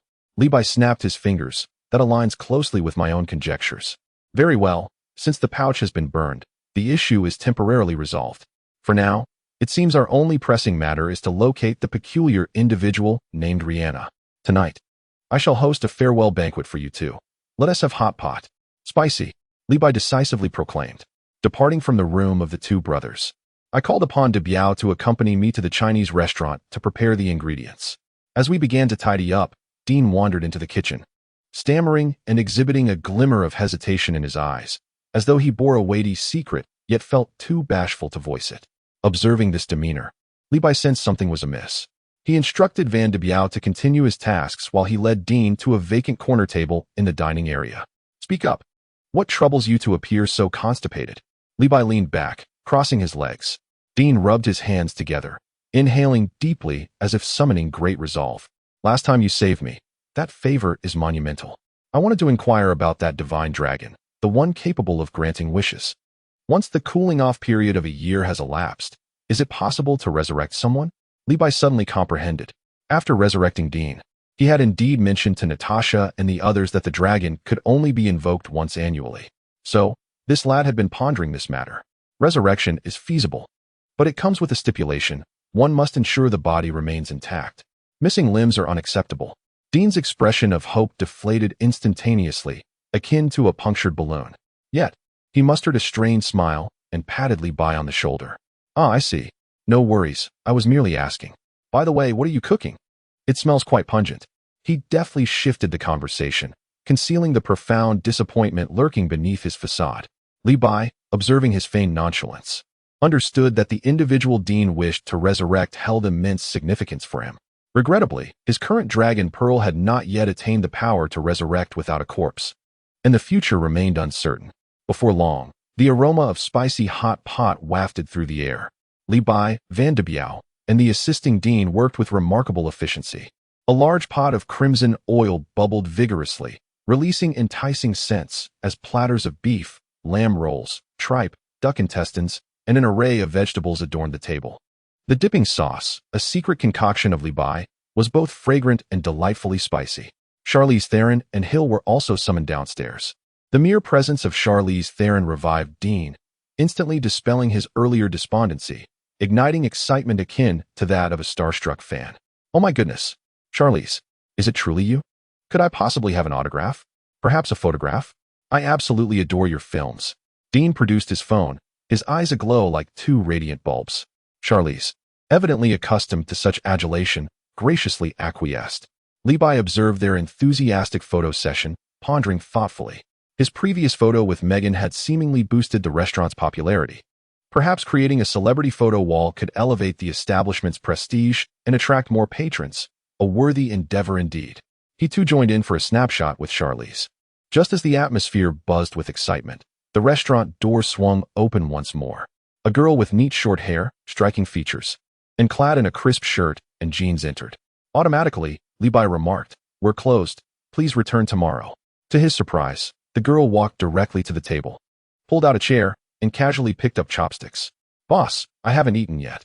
You promised me a meal. Are you going back on your word?" Levi scrutinized the girl, her voice ringing familiar with a refreshing demeanor. "Sky? Is that not the car thief?" Sky rolled her eyes. "Oh my." Levi marveled inwardly. The head-swapping effect rivals the maximum settings of photo editing software. Previously adorned with a pitch-black smoky eye and a blue chicken coop hairstyle, she completely concealed her true visage. Now, having washed away the dye and donned more conventional attire, she resembles a charming neighborly girl, both delicate and appealing. "Well done, Hill," Levi remarked, turning to the previously silent Hill with a raised eyebrow. "Are you about to surprise me?" He found it hard to believe that Hill had remained unfazed and had not shared the outcome with him, suspecting he merely wished to witness his embarrassment. Hill remained silent, continuing to tackle the oily tofu in his bowl. Levi had initially worried that the presence of an unsightly individual might adversely affect the business in the shop. But now, with such striking looks, Hill would undoubtedly make an excellent front-of-house or service staff, an undeniable asset. The atmosphere in the hot pot restaurant was vibrant. Food never lies. Though Hill and Charlize Theron were not particularly adept at handling spicy foods, they could not resist reaching for their chopsticks time and again, gasping at the heat, yet yearning for more. Dean, on the other hand, fully indulged himself, holding a beer in one hand and chopsticks in the other, deftly cooking meat and downing drinks, all the while exclaiming, "Oh, this is exhilarating. What a delight." Sam, comparatively refined, nonetheless found himself sweating from the effort. Sky adapted well, relishing the feast, suggesting he had endured quite a bit in the past. As the hot pot meal concluded, night had fallen. Dean and Sam gathered their belongings and bid farewell to the others. Their old companion, a vintage black Chevrolet from the 60s, was also retrieved. The brothers reminded Levi once more to stay safe and to call if anything arose before starting the old car, which roared to life and vanished into the night. After seeing them off, Levi glanced at the time. It was just right for the bar to begin bustling with activity. He intended to visit a place called Jazz Melody, hoping to encounter the enigmatic Rihanna, who had captivated Vanderbielt's thoughts. Levi pulled out his phone to search for the address of Jazz Melody. Having located it, he started up his second-hand pickup truck and prepared to depart. "I'll go with you," Hill announced, following him. Levi nodded. Having an extra set of hands was always beneficial. The two settled into the pickup, leaving the city and merging onto the highway. The night breeze was cool, and the only sound was the hum of the engine. Levi glanced at the pensive Hill beside him. "You seemed preoccupied during dinner. What were you thinking about?" Hill gazed out at the passing lights, pondering. "I was considering what I would wish for if I had the chance, or whom I would resurrect." Levi was taken aback. The pressure of the dragon was substantial, as everyone began to contemplate the ultimate questions of existence. "And you?" Levi inquired. "Whom would you wish to bring back?" Hill fell silent for a moment, then shook his head. "There isn't anyone I particularly wish to revive. Although, if I must choose, perhaps it would be my mother." Hill spoke in a tone that was almost matter-of-fact as she recounted her childhood. Her mother had died during childbirth on an exceptionally cold day. Her father, in his grief, had directed his anger towards the newborn, treating her with indifference, harshness, and even cruelty. Levi reflected on this revelation, understanding why Hill's demeanor was somewhat aloof. He had yet to witness her smile, a result of her troubled childhood. An awkward silence enveloped the vehicle. Levi opened his mouth, uncertain of what topic to broach. Suddenly, a blaring horn pierced the air from behind. A large black SUV closely pursued the pickup truck, incessantly honking its horn, its headlights flashing like a strobe light. Li Bai furrowed his brow and glanced at the rearview mirror. What's the rush? Are they eager to meet their fate? He assumed the vehicle intended to overtake him. To his surprise, the SUV suddenly accelerated, squeezing alongside the pickup and driving parallel. Then, with a violent jerk of the steering wheel, the SUV rammed fiercely into the side of his truck. In an instant, Li Bai was caught off guard. He failed to grip the steering wheel tightly, and his vehicle hurtled toward the highway's guardrail. Just as the pickup was about to collide with the barrier, a vividly painted red pickup truck surged from the left, absorbing the impact with remarkable resilience. Li Bai turned to look. Within the red pickup sat two individuals. A flicker of gratitude crossed his mind, but it was swiftly extinguished by the icy, vengeful glare from the passenger seat, as though the man wished to devour Li Bai whole, piercing him with his gaze. Before Li Bai could process the situation, the window of the black SUV rolled down, and a hand brandishing a firearm emerged, firing several shots at his pickup with a deafening crack. Instinctively, Li Bai slammed on the brakes, attempting to let the assailants pass. A thunderous crash resonated from behind. A heavy-duty truck had collided forcefully with the rear of the pickup, propelling it forward. The tires screeched against the pavement, producing a cacophony of noise and billowing smoke. Despite Li Bai's best efforts to brake, he found himself being shoved forward, utterly immobilized between three vehicles. Hill reacted with remarkable speed, producing a handgun from seemingly nowhere, lowering his window and returning fire at the SUV with precision. The sound of gunfire echoed along the highway. Li Bai, however, remained unfazed. Bullets striking him would only result in minor discomfort. What pained him was the pickup truck, a second-hand vehicle he had grown attached to since acquiring it. Now, facing damage from the left, the rear, and gunfire from the right, he winced at the thought of repair costs. The black SUV, momentarily suppressed by Hill's firepower, opened its doors, and several figures clad in black tactical gear swiftly ascended to the vehicle's rooftop, seemingly preparing to leap onto the bed of Li Bai's truck. At that moment, from the ostentatious red pickup, the man who had previously glared at Li Bai rolled down his window and emitted a howl that was anything but human. Before his eyes, the man's face contorted grotesquely, his head swelling alarmingly, his mouth protruding into a pronounced snout akin to that of a canine. In the blink of an eye, a colossal werewolf materialized in the passenger seat. Li Bai observed the transformation scene before him and recalled an incident from his last stay at a quaint inn in a small town, where he stumbled upon a female werewolf cavorting with a scoundrel, creating quite a ruckus. The creature before him, with its furry appearance, bore a striking resemblance to that encounter. Later, he had heard Dean mention that this was indeed a werewolf, whose transformation did not adhere to the cinematic and literary trope of requiring a full moon. Rather, it could be triggered by rage or excruciating pain. With a howl that pierced the night, the werewolf clawed its way through the truck's roof and leaped atop it. As Li Bai gazed at the gaping maw of the truck's roof, he silently offered condolences for the vehicle's owner. These individuals were clearly targeting him and Hill, though he was uncertain whether their intent was to capture him or Hill. Since his arrival, he believed he had not seriously offended anyone. While he pondered the origins of this peculiar group, a more bewildering scene unfolded. The werewolf was poised to leap onto Li Bai's pickup. Yet the black-clad figures scaling the off-road vehicle suddenly turned their weapons, unleashing a barrage of gunfire at the werewolf. Li Bai was utterly perplexed. These individuals were not allies after all. A bout of infighting?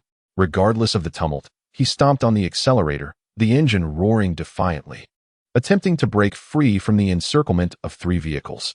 As the pickup surged forward, barely half of its length cleared the blockade. A black SUV materialized ahead, leisurely obstructing his path. It appeared they had anticipated his escape.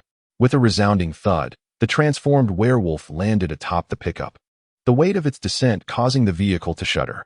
Li Bai noticed two enormous claw marks etched into the roof, sending a wave of revulsion through him. Resigned to his predicament, he relinquished the steering wheel. His escape routes were entirely blocked. Extending his left arm out of the window, he employed his alien-like ability, elongating his arm in an uncanny manner to seize the werewolf by its neck, flipping it over with ease. In that instant, as he grasped its thick neck, Li Bai exerted force through his fingers, producing a sharp crack as the werewolf's neck dislocated, its massive head drooping limply. Congratulations, host. You have slain the anomaly. Reward, 1 combat suit. Li Bai had no time to revel in the reward. He shouted to Hill, "Come sit here," and swiftly clambered atop the vehicle. Gazing at the lifeless form of the werewolf, he flung the heavy carcass towards the pursuing truck behind them. The impact was thunderous as the body shattered the windshield, crashing into the driver's cabin. The truck driver, clearly stunned, slammed on the brakes, causing the vehicles trailing behind to collide in a catastrophic chain reaction. With the threat from behind neutralized, Levi once again extended his arm, shattering the driver's window of the right side SUV, delivering a fatal blow to the driver, whose head slumped to the side, lifeless.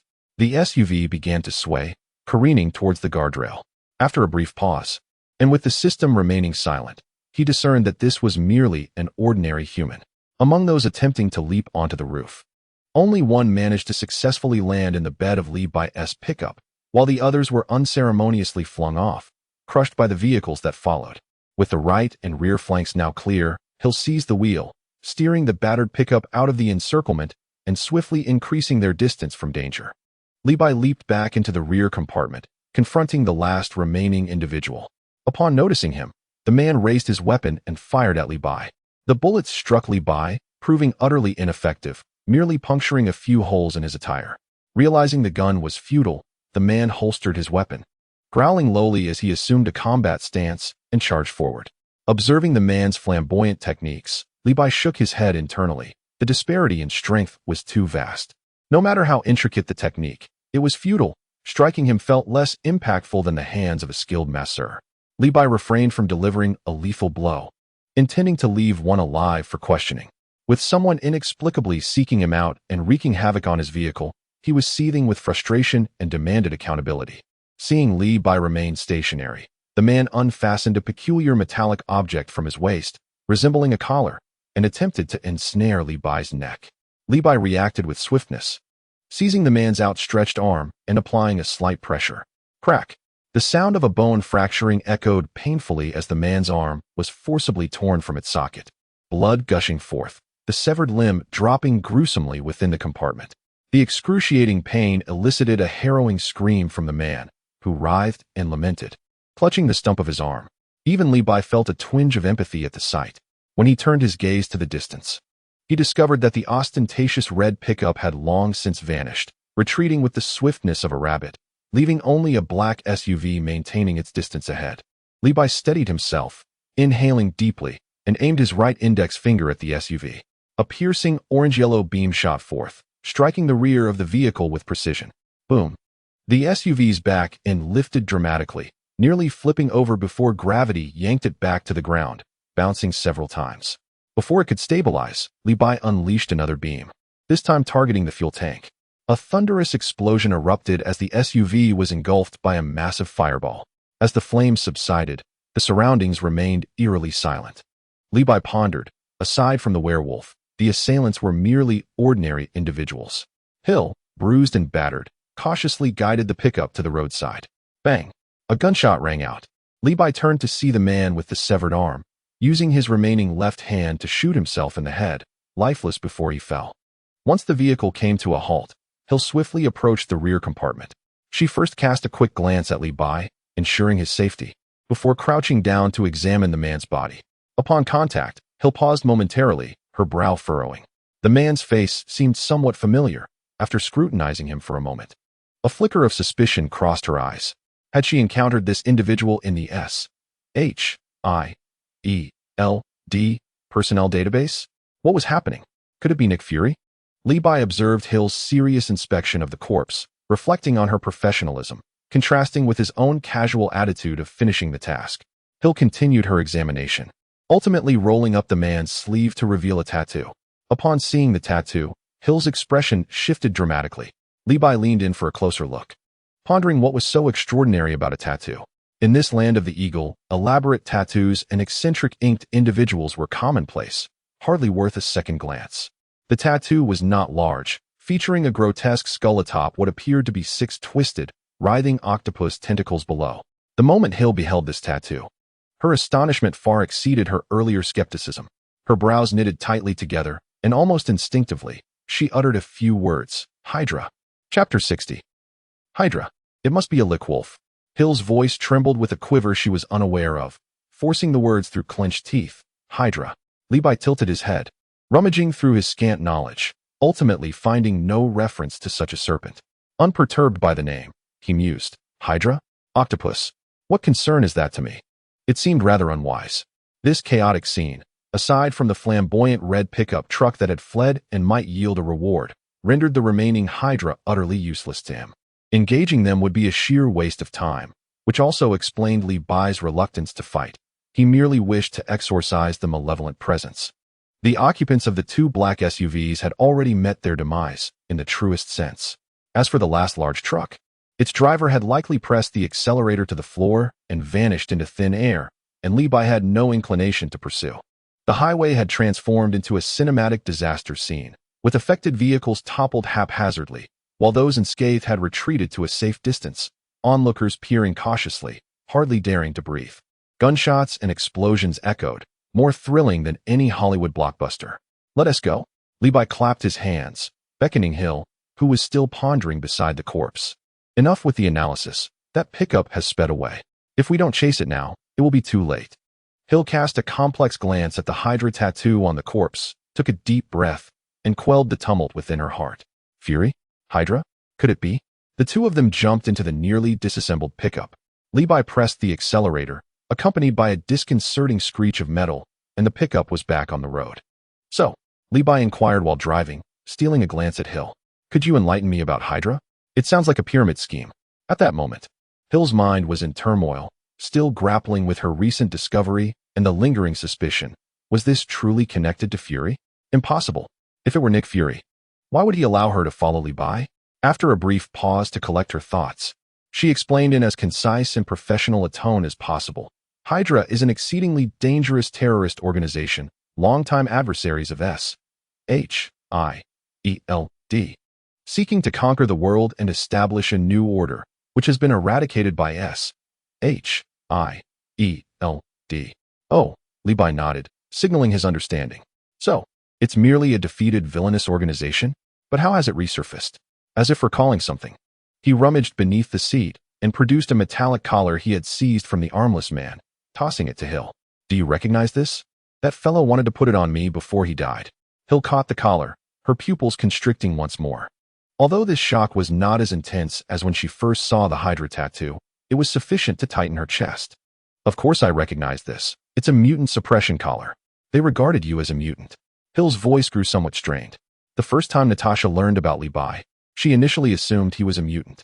However, as she witnessed the array of skills he exhibited and the myriad of wondrous tools at his disposal, particularly his ability to summon a divine dragon and ride upon clouds, it became evident that labeling Li Bai as a celestial being was far more credible than considering him a mutant.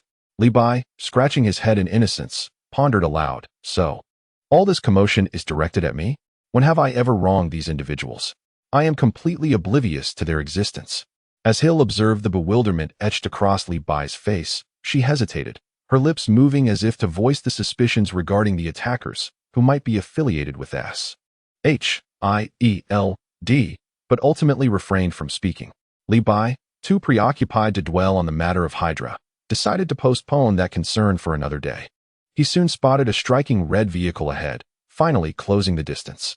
The red pickup truck evidently eschewed the conventional route, veering off the smooth highway and plunging into a rugged wilderness path. The terrain was uneven and pockmarked, yet the red pickup, boasting impressive performance, sped forward with remarkable velocity. Watching his own second-hand truck groan and creak under the relentless jostling, Li Bai felt a twinge of anxiety for his old companion. Hang in there, buddy. I'll treat you to the finest engine oil when this is over. After a brief pursuit, the gap between the two vehicles began to close. Without further hesitation, Li Bai steadied the steering wheel with his right hand while elegantly extending his left arm out the window, his index finger aimed at the vibrant red vehicle. Ding-ding-B. He unleashed a powerful strike that exploded one of the rear tires of the pickup, with a screech and a loud bang. The speeding red truck lost control, tracing an awkward parabolic arc through the air before crashing onto its side with a resounding thud. Li Bai executed a flawless drift, bringing his vehicle to a halt with grace. He leaped from his truck and approached the overturned pickup. The driver's side window rolled down, revealing a young man frantically attempting to escape, his face a mask of terror. Li Bai surged forward, seizing the back of the man's neck with the swiftness of an eagle capturing its prey. effortlessly lifting him off the ground. "Please, don't kill me. Spare me. Oh, great one. I'll tell you everything." The young man, utterly terrified, was reduced to tears, his instinct for survival kicking into overdrive. How could he not be frightened? The individual who had ensnared him appeared monstrous, his long arms having swiftly dispatched even stronger foes. Li Bai assessed this youthful figure, who appeared to be of similar age to himself, and adopted a stern demeanor. "Ah, so you possess some awareness of the situation? Very well. I shall grant you an opportunity. Confess and receive leniency. Resist and face severe consequences. Speak. Who sent you? Why trouble me?" Under Li Bai's seemingly calm, yet profoundly intimidating gaze, the young man's psychological defenses crumbled, and he began divulging information like a bamboo tube spilling beans. As Li Bai listened, his expression morphed into one of incredulity. Lo and behold, this entire debacle indeed had ties to him. These two individuals sought vengeance for the female werewolf whom Li Bai had physically vanquished at the inn in Richard Town. The male werewolf, whom Li Bai had effortlessly dealt with, was revealed to be the ardent admirer of the aforementioned female werewolf, a true sycophant. No wonder it was said that sycophants meet grim fates. Yet, perhaps it was more apt to say that they were merely drawn to wolves. The two individuals first stumbled upon the inn, employing certain tactics to scrutinize the surveillance footage, inadvertently dealing with the unfortunate innkeeper as well. Through the recordings, they identified the license plate of Li Bai's pickup truck parked outside the inn, subsequently trailing him to both his vehicle and the Chinese restaurant he frequented. Their initial plan was to ambush Li Bai on the highway, capturing him along with his vehicle. However, they were unexpectedly interrupted by another group. Upon hearing this, Li Bai felt a wave of incredulity wash over him. "Just the two of you? No other accomplices?" he inquired, raising an eyebrow. "None. Truly just us." The young man fervently shook his head, his movements reminiscent of a bobblehead. Li Bai tightened his grip around the young man's neck. With a sharp crack, a distinct sound of bone fracturing echoed through the air. The young man's head tilted at an unnatural angle, his eyes glazed over, and he succumbed to the finality of death right then and there. "Congratulations, host. You have slain an anomaly, and as a reward, you receive one celestial being." The system's notification chimed in at an opportune moment. Having previously sensed a stronger vitality than that of an ordinary person, and with his connection to the werewolves, it was evident he too belonged to that cursed lineage. Yet, such cowardice was astonishing. He didn't even dare to transform. At least it wasn't entirely futile. He muttered to himself, casually discarding the lifeless body onto the ground. In the spirit of frugality, Li Bai rummaged through the corpse, only to find nothing of value. What a miser. Undeterred, he searched the overturned red pickup truck, but still, no treasures emerged, not even a solitary coin. Truly unfortunate. He dusted off his hands and beckoned Hill to enter the vehicle. "Let us go. We must visit that bar. Life is always brimming with surprises." Not long after hitting the road, the beleaguered pickup finally succumbed to its burdens, emitting a final lamentation as white smoke billowed from the engine compartment. The vehicle sputtered a couple of times before it completely stalled. Li Bai and Hill disembarked to investigate. Li Bai pretended to inspect the engine, though he only recognized the engine's presence, lacking any real understanding.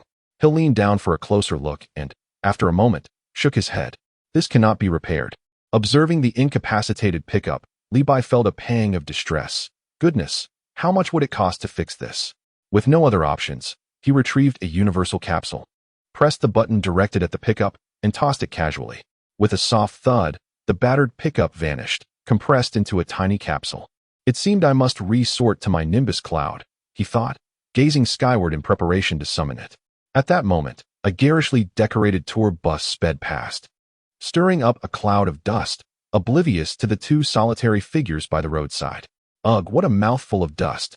They're driving like they're in a race to the afterlife. Before he could finish his sentence, another vehicle, blaring heavy metal music, screeched to a halt before them. The window rolled down, revealing a spirited young girl behind the wheel. The car was packed with fashionable young women, all chattering excitedly, the music blaring loudly. They appeared to be university students. The young female driver scrutinized Li Bai and Hill, her gaze lingering on Li Bai's relatively handsome face for a couple of moments longer. "Hey there, need a ride?" She grinned, revealing a set of pearly white teeth. Li Bai inwardly marveled at his good fortune, feeling a wave of gratitude wash over him. He truly needed this. The vehicle was already filled to capacity, leaving Li Bai and Hill to squeeze into the rear compartment, which was cluttered with luggage and miscellaneous items. Once inside, a group of lively young women gathered around, curious and animated. "What brings you here at this hour? Where are you headed for some fun? Handsome, share your contact details." Engaging with the exuberant young women, Li Bai responded warmly, eager to blend in. Meanwhile, Hill maintained her aloof demeanor, nestled in a corner with a furrowed brow, lost in thought. Li Bai discreetly observed Hill's profile, amidst the surrounding chatter. Her composed and striking presence stood out remarkably. "Ah, this Miss Hill, the more I look, the more captivating she becomes. What a figure." The vehicle continued its journey through the night. After approximately 30 minutes, Li Bai spotted a neon-lit sign in the distance, the Jazz Melody Bar. They had arrived at their destination. The Jazz Melody Bar appeared like an orphan forgotten by the world, standing at the crossroads. One path led to the distant highway, while the other vanished into a dark, rural road. The spirited college girls parked their SUVs somewhat askew in the lot outside the bar. Li Bai's keen eye caught sight of the tourist bus that had stirred up a cloud of dust during their earlier overtake, now parked nearby. What an amusing coincidence. Scattered around were a few indistinguishable sedans and a striking Harley motorcycle. Given the circumstances, it seemed the Jazz Melody Bar was quite popular. After all, with no nearby towns or establishments, anyone passing through would surely feel compelled to stop for a drink and a chat, lest they betray their weary souls and empty stomachs. Li Bai and Hill emerged from the SUV, stretching their cramped limbs. The bar appeared quite decent. Though it bore the marks of age, it did not seem dilapidated. A few flickering neon tubes illuminated the night, serving as the most eye-catching attraction in the inky darkness. Hill, with her striking posture, was the first to push open the door. Li Bai took his time following her, opting instead to slip into a small alley beside the bar. Adjacent to the alley was a public restroom. This very alley was the one where Rihanna and that greasy man in the floral shirt had disappeared, as seen in the crystal ball of the fortune teller. Peering inside, he found the alley empty. Save for the sound of a lid clattering as the wind rustled the trash can, nothing suspicious caught his eye. What could those two possibly be up to in such a dimly lit place? It was easy to guess. Li Bai silently lamented for Vanderbio, feeling a brief pang of sympathy. The night was thick and the alley unsettlingly quiet, making him uneasy as if something strange might leap out from the shadows. Confirming there were no suspicious clues, Li Bai turned and pushed open the wooden door of the bar. With a buzzing sound, it was as if he had stepped into another realm. The profound silence outside the door was instantly drowned by the deafening jazz music and the cacophony of voices, mingling with the overwhelming sense of alcohol and cheap perfume. 5 female university students huddled around a small table, chattering animatedly as they shared the photos they had just taken. Most of the seats in the bar were occupied by passengers from a tour bus, consisting of both elderly individuals with graying hair and young people adorned in trendy attire. Li Bai perked up his ears, a smile creeping onto his lips as he observed the lively atmosphere, clearly amused by the scene. Ah, how splendidly they are living. A group journeying to the land of capitalism to indulge in its vibrant nightlife. His gaze swept across the room, and he spotted Hill elegantly perched on a high stool at the bar, thoughtfully leaving a seat for him. Such a harmonious connection. Li Bai swaggered over and took a seat, waving at the busy figure behind the bar. The bartender, a man sporting an artistically styled ponytail, appeared to be in his 30s, and his movements while polishing glasses exuded an air of artistic flair. Li Bai got straight to the point. "My friend, I'm looking for someone named Rihanna. She looks like this." He gestured vaguely to convey Rihanna's physique and approximate appearance. To his surprise, the ponytailed bartender halted his work, staring intently at Li Bai with an expression that seemed to convey a mix of confusion and disbelief, as if questioning whether he was a fool sent from a circus. Li Bai felt a bit uneasy under that scrutinizing gaze. "Why are you looking at me? While I may be strikingly handsome, I'm not interested in men, you know." The bartender appeared to miss the humor in Li Bai's remark and, after scanning the patrons around the bar without a hint of expression, finally spoke in a somewhat awkward tone. "Excuse me, sir, may I ask what you would like to drink?" Only then did Li Bai realize that he needed to make a purchase to earn the right to ask questions. How dishearteningly pragmatic. He glanced at the colorful bottles on the shelf, their labels foreign to him, and was momentarily lost for choice. Having been merely a cook before his journey, he knew how to down a few beers, but when it came to spirits, his knowledge was scant. Surely, these drinks weren't cheap. After all, a bar in such a desolate place wouldn't be operating for charity, would it? Noticing several patrons with beer bottles on their tables, he smacked his lips, adopting an air of a connoisseur who simply preferred beer. 2 bottles of beer, please. Your selection is rather limited and lacks sophistication. Do stock up on better choices next time, understood? The bartender paused, seemingly taken aback by Li Bai's audacity. A flicker of annoyance crossing his features before he turned to retrieve 2 bottles from the cooler, placing them with a thud on the bar. Li Bai took 1 bottle and handed it to Hill, twisting the cap off his own and taking a hearty gulp. The icy liquid slid down his throat, alleviating some of the heat within him. With a burp, he glanced back at the bartender, ready to inquire again. Do you know Rihanna? The bartender, still polishing glasses. Didn't he even lift his eyes? I don't know her. Li Bai felt a surge of irritation. You should have said that earlier. You're misleading the patrons.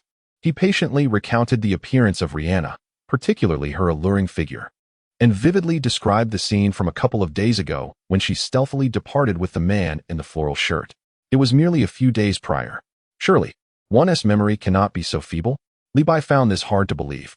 The bartender finally paused his actions, furrowing his brow as he appeared to recollect, and then nodded in sudden realization. Oh, you're referring to her. She hasn't been here these past few days, but her name isn't Rihanna. We all call her Stella. She occasionally comes here to earn some extra cash, working as a hostess. Stella? Li Bai raised an eyebrow, not entirely surprised. It is quite common for those in this line of work to adopt stage names for privacy or good fortune. What struck him as peculiar was why she would choose to work in such a remote area rather than in a bustling city where opportunities and earnings would undoubtedly be greater. There must be something more to this situation. Having failed to extract further information, Li Bai chose not to linger on the topic and continued to sip his beer casually.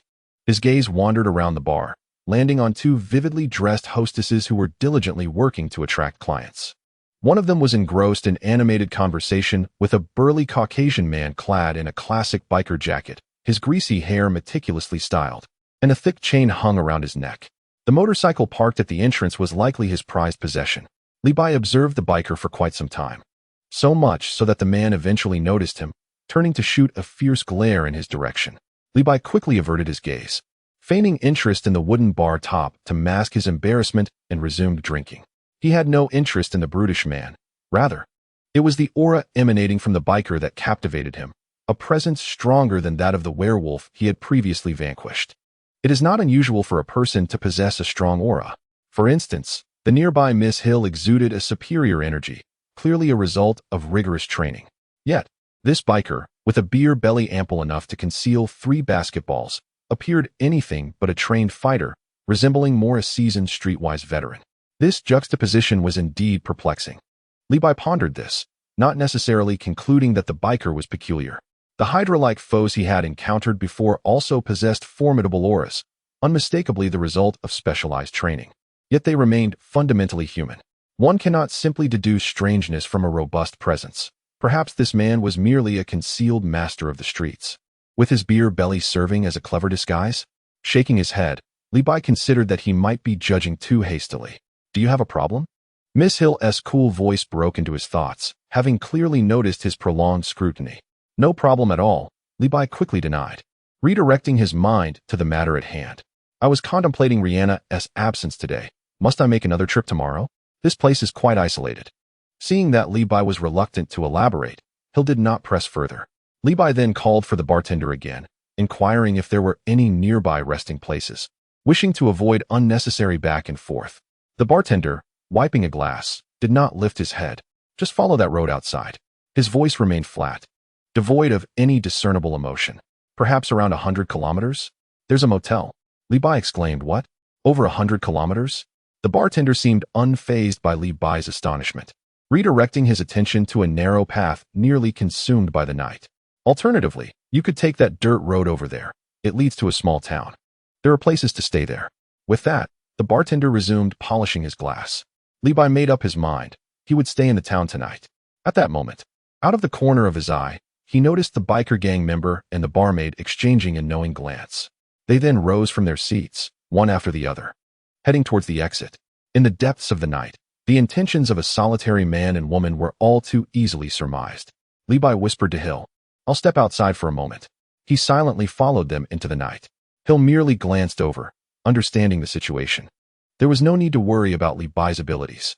Li Bai trailed them like a seasoned paparazzo, slipping into the dark alley beside him. Before long, the sounds emanating from within grew quite animated. Amidst the darkness, the hurried breaths and sticky sounds of kissing resonated, as though the two were ravenous beasts, engaged in an intense exchange that made Li Bai wince in sympathy for their jaws. Despite the dim lighting, Li Bai's keen eyesight allowed him to discern the scene. The biker, with an impatient flick of his belt, seemed to grin in satisfaction as he pressed the barmaid's head down. At that very moment, Li Bai's pupils constricted in surprise. Bathed in the faint moonlight, he could see clearly. The biker's mouth revealed what appeared to be normal teeth. But soon they were replaced by a set of irregular, densely packed teeth. Li Bai was reminded of a marine creature, the great white shark. Thank you to the user Changshan Zhao Ziding for your support. Why is everyone so bold?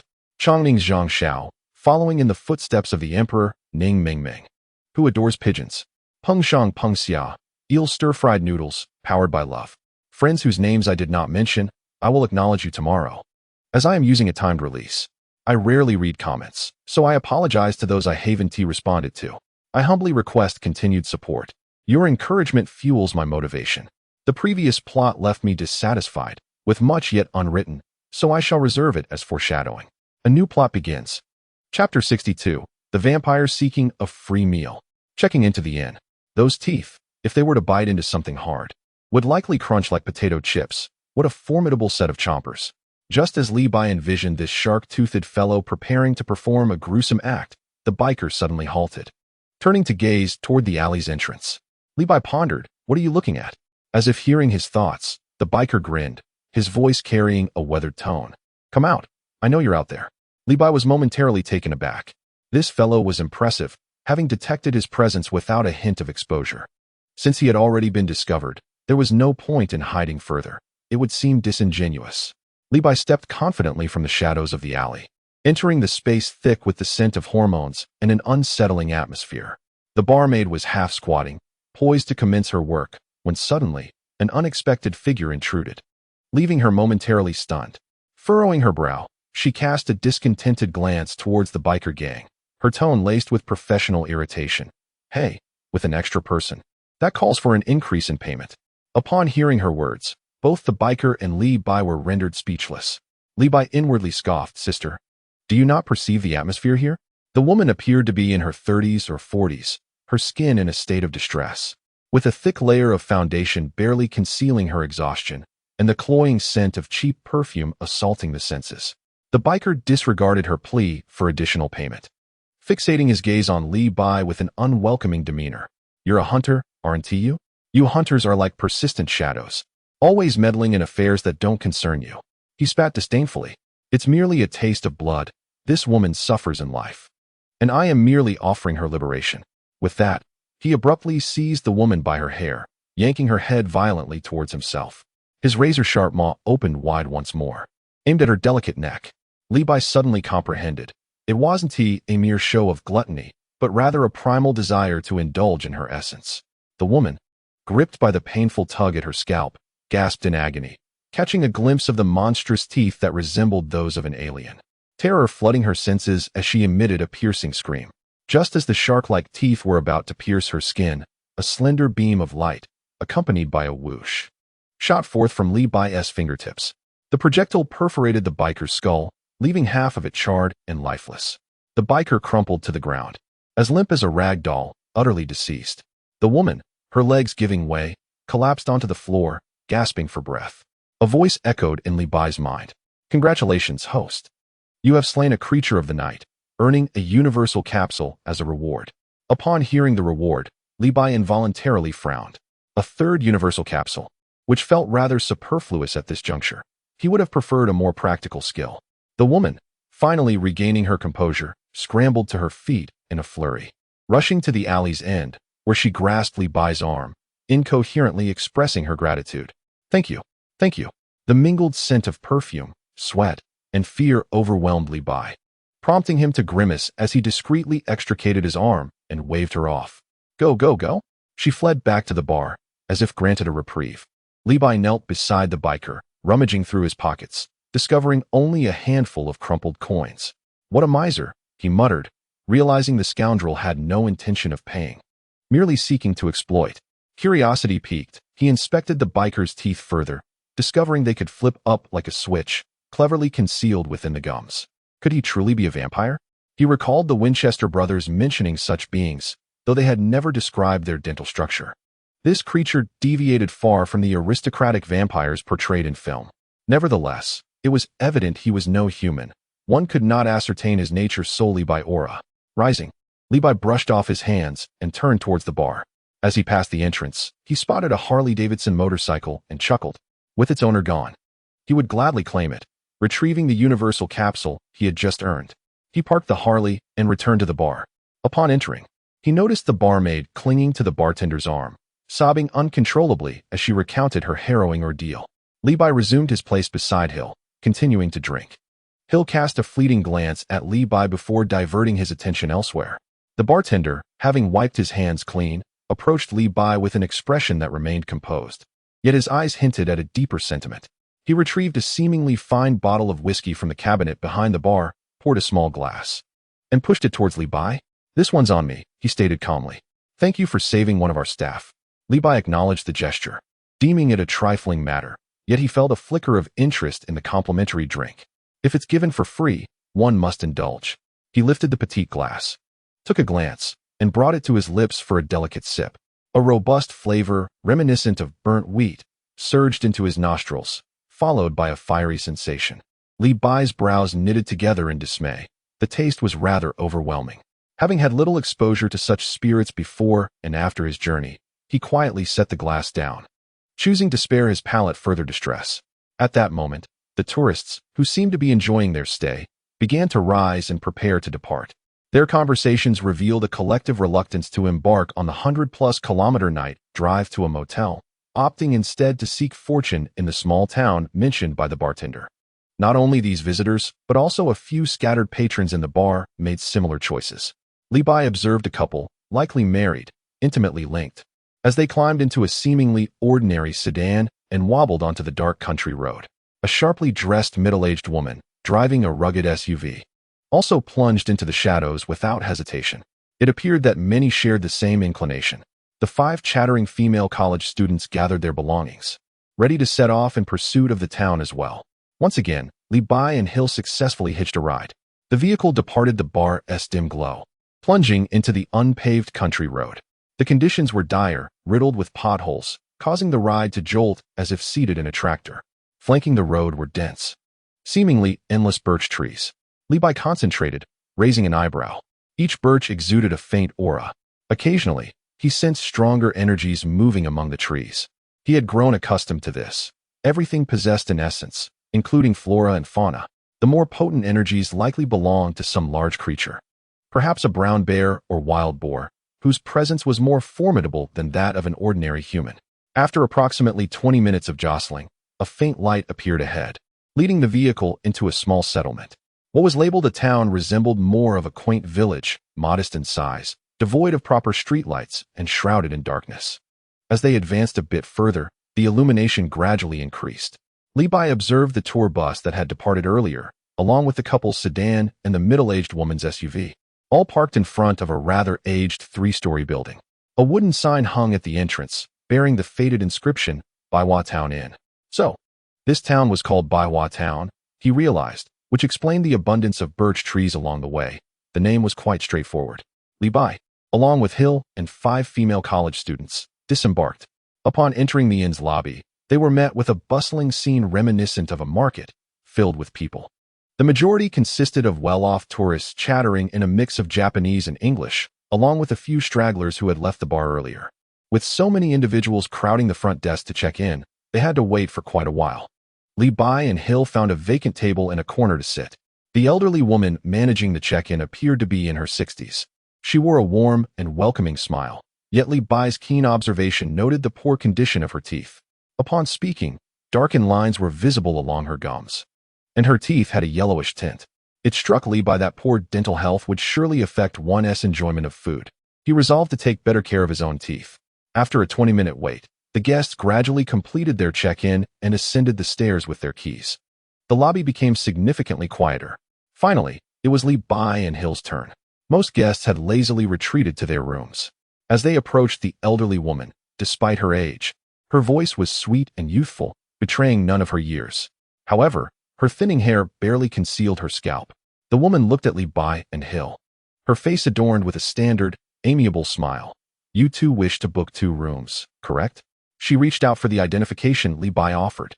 With a chuckle, Li Bai replied, "1 room will suffice, with a double bed. Saving money is the pragmatic choice." The elderly woman's eyes sparkled with a hint of curiosity as she scanned Li Bai and Hill, noting the significant age difference, at least 7 or 8 years. Her gaze lingered on Hill's striking and spirited visage, and she seemed to comprehend the situation. A deeper smile graced her face, radiating an expression of knowing. Ah, a charming brother-sister romance. Li Bai's lips twitched slightly, forcing a laugh, inwardly acknowledging her vivid imagination. Hill stood beside him, her expression impassive. She neither refuted the notion nor insisted on booking 2 separate rooms. For her, an operative accustomed to the unpredictability of her profession, sharing a bed was far from a concern. Having a proper room, even a double, felt akin to a 5-star experience. Moreover, it provided an opportunity to observe the enigmatic Li Bai up close, which was advantageous for gathering intelligence, especially considering Nick Fury's specific instructions. After completing the registration, they ascended to the 3rd floor with their key in hand. The room lay at the far end of the corridor. As he pushed open the door, a musty scent of aged wood mingled with a faint trace of dust enveloped him. After a brief wash, Li Bai threw himself onto the bed, beginning to contemplate the gains of the evening. His consciousness sank into the system space, where he examined the description of his battle suit. The battle suit, reminiscent of an early design by Vegeta, was a variant without shoulder armor. Description: constructed from a unique elastic material, it was lightweight and resilient, capable of withstanding a certain degree of energy impact, though it offered limited defense against sharp physical attacks. Li Bai's eyes sparkled with intrigue. It was not the clumsy design adorned with oversized shoulder pads that resembled a theatrical costume, quite the contrary. However, a moment's reflection led him to consider that this suit might prove somewhat superfluous. He was no longer afraid of bullets, and the threat of energy waves was non-existent. He had yet to encounter anyone capable of unleashing a Kamehameha on him. Its only downside was vulnerability to sharp objects. Glancing down at his shirt, he noted the several bullet holes peppering his chest, resembling a sieve, sending a chill down his spine. Fortunately, he still wore a jacket outside, providing some concealment. With a mere thought, a blue, seemingly high-tech, form-fitting battle suit materialized in his hands. Beside him, Hill's eyelids twitched. Here it was again. This fellow had conjured something out of thin air. Although this was not her first encounter with such a spectacle, each time felt like watching a magic show. Her curiosity clawing at her heart like a playful kitten. Li Bai, however, paid little heed to Hill's gaze, swiftly shedding his jacket and torn shirt, leaving only his boxers. He shook the battle suit, feeling its astonishing lightness, as if it bore no weight at all. As he attempted to don it, the fabric proved unexpectedly elastic, stretching easily with a gentle tug. Once dressed, he moved his limbs, and indeed, as described, it felt as though he wore nothing at all, completely unimpeded in his movements, like a second skin enveloping him. The sole drawback was its snug fit. It accentuated his figure perfectly, though lacking in muscle mass. His contours were distinctly visible, particularly in certain areas that bulged conspicuously, asserting a strong presence. Lowering his gaze, Li Bai felt a flush of embarrassment wash over him, an indescribable sense of shame surging within. There was little he could do. Such was the plight of possessing exceptional talents. Hastily, he donned the short jacket once more to obscure the overly conspicuous areas. This combination lent him a more spirited and dashing appearance, exuding a unique ruggedness. Next came the gloves and boots, both equally lightweight, especially the boots, which offered a satisfying sense of weight upon wearing. The design bore little resemblance to the pointed styles often seen in anime, aligning more closely with reality. Hill's cool voice broke the silence. "Aren't you a demon hunter? Planning to switch careers and become a superhero?" Her gaze bore a scrutinizing quality, as if assessing a new weapon. In her view, those clad in tight-fitting attire were either superheroes or individuals with peculiar proclivities. Feeling a tad sheepish, Li Bai scratched his head. The previous outfit was riddled with holes and looked rather unsightly, so I opted for a change. He swiftly redirected the conversation, eager to examine his next acquisition, a universal capsule. He had perused it earlier, which contained a Harley motorcycle, along with a single spirit being, barely worth mentioning. This evening's haul could only be deemed mediocre at best. The two individuals lay on their respective beds, exchanging not a word throughout the night, swiftly succumbing to deep slumber. The following day, Levi awoke early. Having slept in his combat attire, it felt as though he were clad in nothing at all. This combat suit was indeed quite commendable. After a brief morning ritual, the two descended the stairs, intent on finding something to eat and perhaps some water to quench their thirst, having endured a night without even a bottle of water in their room. In the hall on the ground floor, the elderly woman who had registered them the previous day was leisurely sweeping the floor with a nearly worn-out broom. Levi approached her and inquired, "Excuse me, do you serve breakfast here? Or is there any water available?" The old woman turned, her face still adorned with a kindly smile, and revealed her gums, edged with dark lines, as she beamed. "We do not have breakfast, only some packaged snacks. We do have drinking water, would you like some?" As she spoke, she shuffled over to an old counter against the wall and struggled to move aside a wooden plank covering it. Indeed, the counter housed an assortment of unappetizing snacks like biscuits and chips, along with several rows of bottled mineral water. Levi sighed internally. In this desolate wilderness, having any food at all was a blessing. He pointed casually at the mineral water. "I'll take 2 bottles of water, please." The elderly woman, trembling, retrieved 2 bottles of the most ordinary mineral water and placed them before Levi, her smile unwavering. 40 yuan. Thank you for your patronage." Levi's hand froze mid-reach for his wallet, his eyes widening in disbelief. He suspected he had misheard and rubbed his ears. "How much?" The old woman maintained her sweet, syrupy tone. 20 for 1, 40 for 2. "Thank you for your patronage." Levi felt his blood pressure surge. "No, this is extortion. 20 yuan for a bottle of ordinary mineral water? It's not even a premium brand. In this remote place, I could begrudgingly accept a higher price, but this is outrageous. I usually buy water for just 1 or 2 yuan a bottle. Do you take me for an ATM?" The wrinkles on the old woman's face crinkled into a radiant smile. "Young man, this is our price. Clearly marked, fair to all." Levi, infuriated, retorted, "I won't buy it. I'll drink tap water in my room. I'd rather die of thirst than be a fool." The old woman chuckled even more, a hint of peculiar pity in her laughter.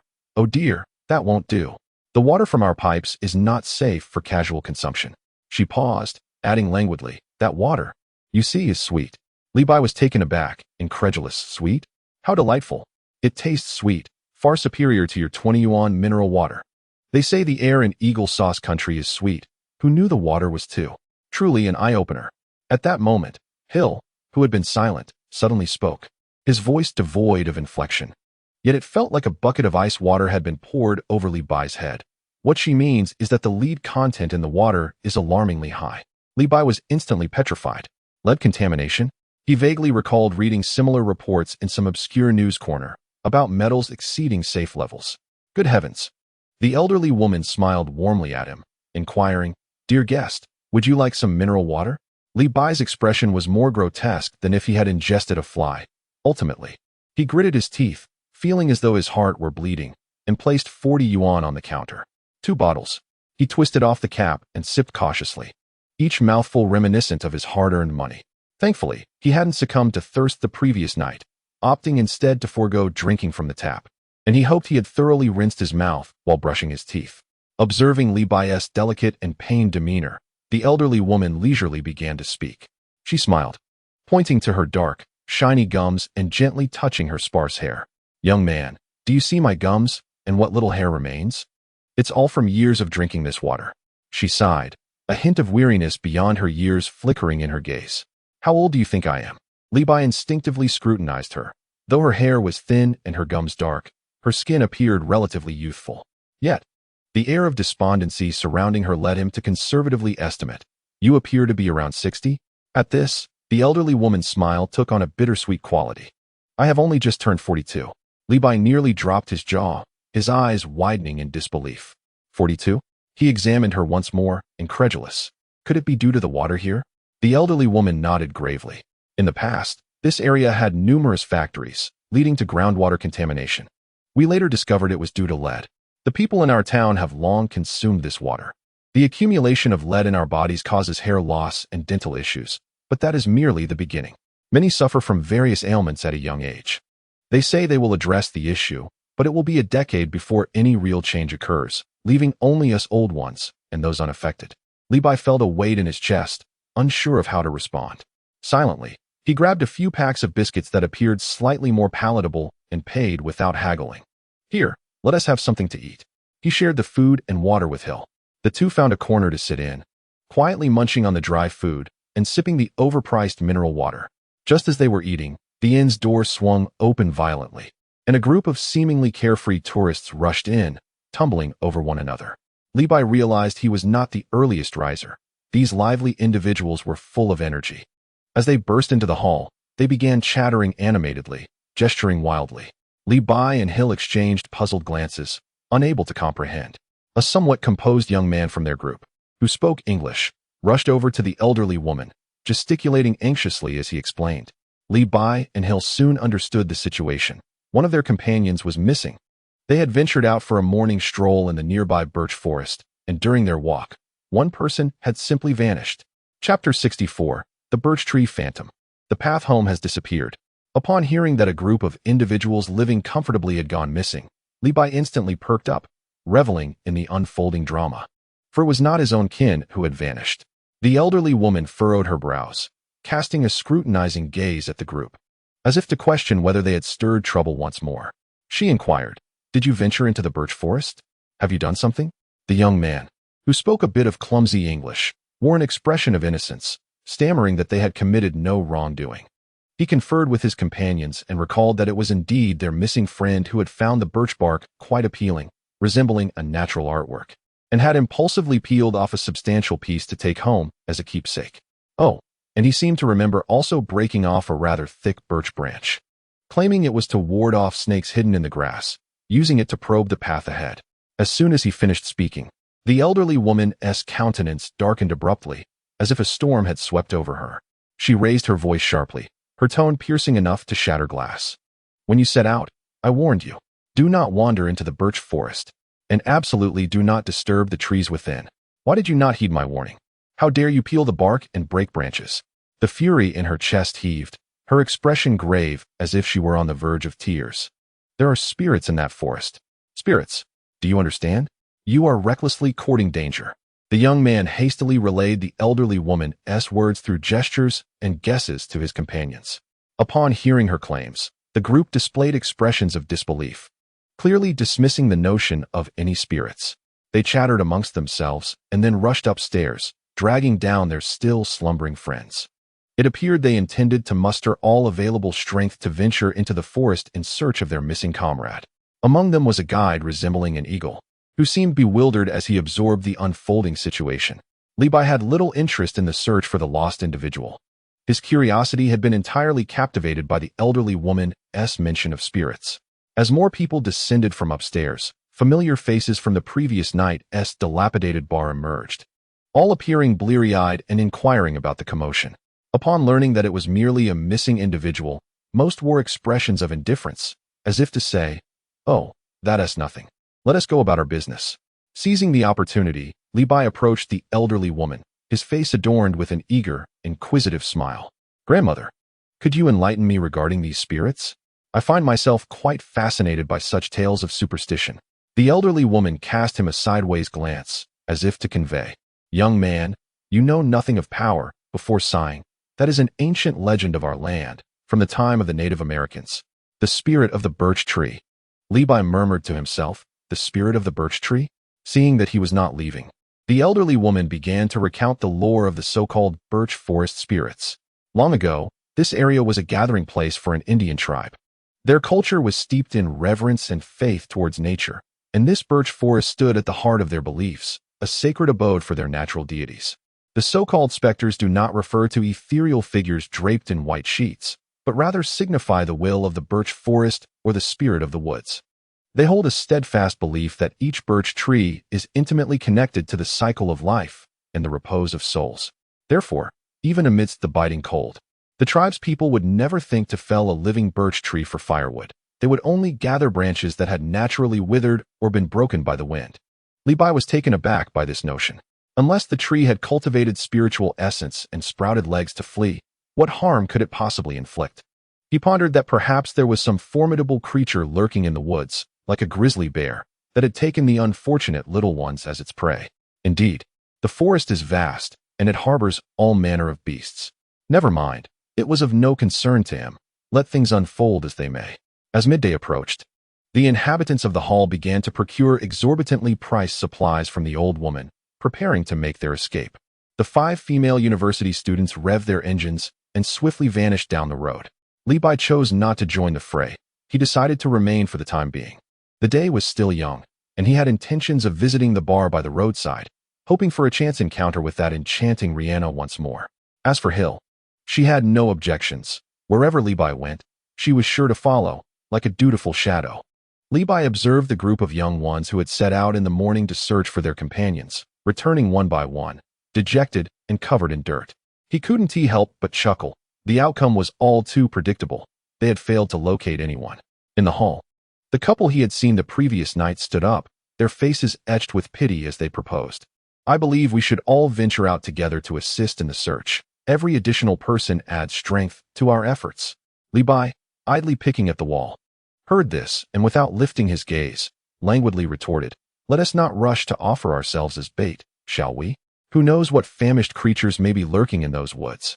It would be wiser to wait for the police. Let the professionals handle this." His words were merely a candid expression of truth, imbued with a tone of concern for their well-being. As he had no desire to make a trip for the sake of strangers, his remarks stirred a hornet's nest.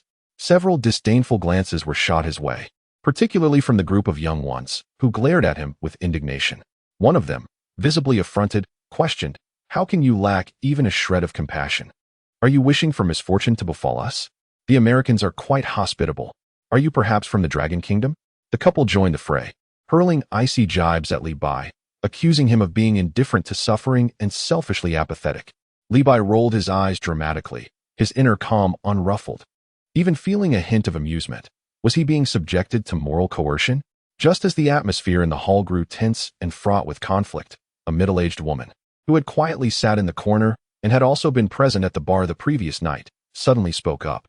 Her voice was soft, yet bore a strange resonance. I suddenly felt something. She furrowed her brow and continued, "Just now, someone has died." He experienced excruciating pain and overwhelming fear at the moment of his demise. The woman's gaze was hollow, as if she were witnessing some distant and terrifying spectacle. The individuals in the hall, including those who had just been fervently discussing matters, seemed oblivious to her plight, ignoring her entirely. Perhaps they were all pondering the same thought. Another lunatic. This cursed place truly harbors malevolence. Li Bai and Hill exchanged glances at the woman, struck by the peculiar timing and content of her utterance, which reeked of the uncanny. Suddenly, the inn's door was flung open with a resounding bang. The 5 female university students who had just departed returned in a frantic frenzy, their faces as pale as if they had emerged from a flower bin. One of the girls, summoning all her strength, let out a heart-wrenching scream. The roadout had vanished. Gratitude to the user Xiao Dongliang who adores red bean cake. User 34266617. Zhang Xiao from Chongming. The Antidote from Qingdao. Gu Tianya who loves catfish. Zhao Zitong from Changshan. Ai Zuedamai. And all those who have contributed with love. Thanks to the Dragon King of the Dance Tribe for the flowers. Friends whose names were not mentioned will be acknowledged tomorrow, as I am using a scheduled post. I seldom read comments and apologize to those I have not responded to. I continue to implore your support. Your encouragement serves as my motivation. Chapter 65, Lost. There are monsters. The female university students babbled incoherently.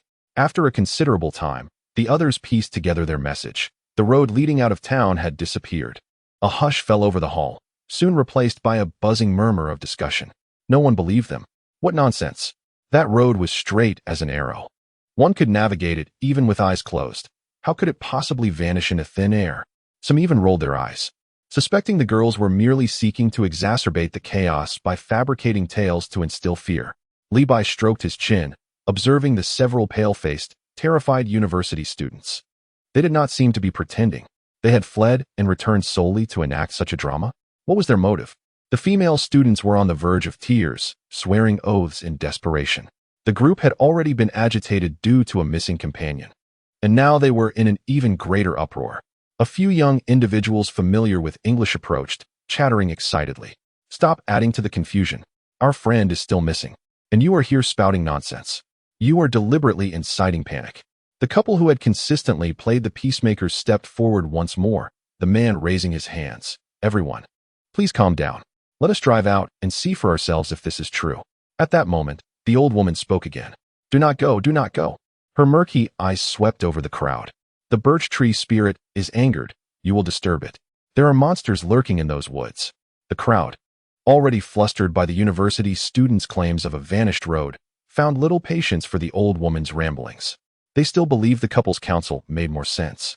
The throng surged out of the inn, the sounds of engines roaring to life echoing. Levi turned to Hill beside him. Let us join in the excitement and see how this road has disappeared. The two of them hopped into the vehicle with several female university students. The atmosphere inside the vehicle was stifling, and the girls were evidently still reeling from the earlier fright. Levi leaned against the window, his thoughts drifting far away. The old woman's words held a certain weight. It began with the specter of the birch tree, and now a monstrous entity had emerged. She undoubtedly harbored numerous secrets, having withheld the truth from everyone. The vehicle jostled along the uneven dirt road, kicking up clouds of dust. After traveling for over 20 minutes, nearly the same duration it took to enter the town the previous night, the bar at the highway junction should have appeared by now. Yet, all that lay before them were dense, seemingly endless birch trees, blocking their path. Everyone disembarked. The birch forest loomed as if it had sprung from the earth overnight, its branches intertwining, obscuring the sun. Where was the semblance of a road? Panic spread like a contagion among the crowd. The couple, who had previously attempted to maintain order, now wore ashen faces. The man opened his mouth, struggling to utter a single word. The tourists were in complete disarray. Their driver and guide pulled out their phones, frantically tapping the screens in an effort to call for help. No signal. Damn it, not a trace of signal. The cacophony of gasps and curses mingled with the rapid-fire chatter in Japanese, creating a chaotic scene. Levi glanced at his own phone. The screen was devoid of any indication of service. A tremulous voice emerged from the crowd, suggesting, "Shall we walk out?" By calculating the time, they reasoned that the highway could not be far. If they could traverse this thicket, they would surely regain signal on the road. This proposal was like a lifeline, instantly garnering support from many. They began to venture into the birch forest. Levi remained unfazed. What was there to fear? He possessed the power of the somersault cloud. The path could not have simply vanished without reason. The birch trees seemed almost sentient. Levi and Shi-Er followed suit, entering the birch grove. A throng of dozens formed a formidable procession, trudging through the forest, some steps deep, others shallow. The light in the woods was dim, shadows danced among the trees, as if countless eyes were watching from the darkness. They walked for what felt like over an hour. Sweat soaked their backs, their strength waning. Yet before them stood an unbroken sea of birch trees. The road from memory was nowhere in sight. Had they veered off course? Doubts began to creep in. Should we return to the inn? This suggestion found favor with the majority. As they attempted to retrace their steps, a more terrifying occurrence unfolded. The path they had taken had vanished, and it felt as if they were ensnared in a labyrinth, completely lost in this seemingly boundless birch forest. Panic escalated once more. Some began to weep, while others cast blame. The man who had previously played the peacemaker stepped forward again, forcing calmness into his voice as he shouted, "Everyone, remain calm. We are many. As long as we stick together, we will be fine. Stay composed." His wife echoed his sentiments. Yes, yes, don't frighten yourselves. There must be a way out. Their presence, amidst such despair, provided a flicker of reassurance to the beleaguered crowd. The group, compelled by necessity, continued to wander aimlessly through the forest like headless flies, desperately seeking any landmark that might provide a sense of direction. They spent an entire morning in this futile search, and not only did they fail to find a hotel, but they hadn't even glimpsed the shadow of the town. Fatigue, hunger, and fear entwined like creeping vines around each individual. Just as the brink of madness loomed and their spirits teetered on the edge of collapse, an astute traveler suddenly pointed ahead with a gasp of astonishment. "Look, what is that?" Following his indication, the crowd peered through the dense layers of birch branches and foliage, faintly discerning what appeared to be a mound or perhaps a small hill in the distance. Though the elevation was modest, merely a few dozen meters, it certainly surpassed the height of the surrounding birch trees. A mountain. Yes, a mountain. Climbing to the summit might grant them a broader perspective, perhaps even lead them to a way out. The The glimmer of hope ignited within them as they struggled toward the small hill. The slope was not particularly steep. Once they all puffed and panted their way to the peak, their recently kindled hopes were swiftly extinguished by a deluge of icy reality. As they surveyed the landscape, all they beheld was an endless sea of birch trees stretching in every direction. There was no end in sight, nor could they find the small town from which they had come, nor the road that ought to have existed. Many collapsed onto the ground, their expressions vacant, emitting low, mournful whimpers. The others ceased their clamoring for missing companions, save for Li, who remained invigorated, even a tad exhilarated. Like a curious child, he wandered about the summit. Beside him stood Hill, who, though somewhat fatigued, remained vigilant, scanning the surroundings. Li halted at an unremarkable corner, discovering a naturally formed shallow recess in the mountainside, just large enough to accommodate a few individuals, providing meager shelter from the elements. The ground bore evident signs of a fire having been lit. On the rock wall within the recess, crude yet ancient murals were etched. Li approached to examine them closely. The simplistic lines depicted running buffalo, deer, and some pointed, tent-like figures. It seemed the old woman hadn't been entirely mistaken. This place had indeed once been frequented by Native Americans. As Li studied the murals, the middle-aged woman from their group, who previously claimed to sense the presence of the deceased, began to exhibit signs of distress once more. Her gaze became vacant, and with a quivering voice, she uttered, "I can feel it. The one who went missing was here." The tension in the air thickened palpably. Immediately, someone could no longer contain their anger and shouted, "Can you be quiet? Stop frightening us at this time." As soon as those words left their lips, another terrified scream pierced the silence. "Blood! There is blood here!" Following the sound, the crowd turned to see a relatively flat stone near the cave entrance, marked by a dark red stain, approximately the size of a palm. Li and Hill approached. Hill crouched down, gently touching the bloodstain with her fingertip. Bringing her finger to her nose, she inhaled, then scrutinized the viscosity, concluding, "Human blood, relatively fresh. It must have been deposited today." A collective gasp resonated among the onlookers. The gazes of everyone turned towards the middle-aged woman, utterly transformed. Previously, they regarded her as an eccentric nuisance. Now, they were gripped by sheer terror. They instinctively recoiled from her, as if she were an ominous harbinger. The already dim spirits sank even lower, as the prospect of descending the mountain seemed too daunting to mention.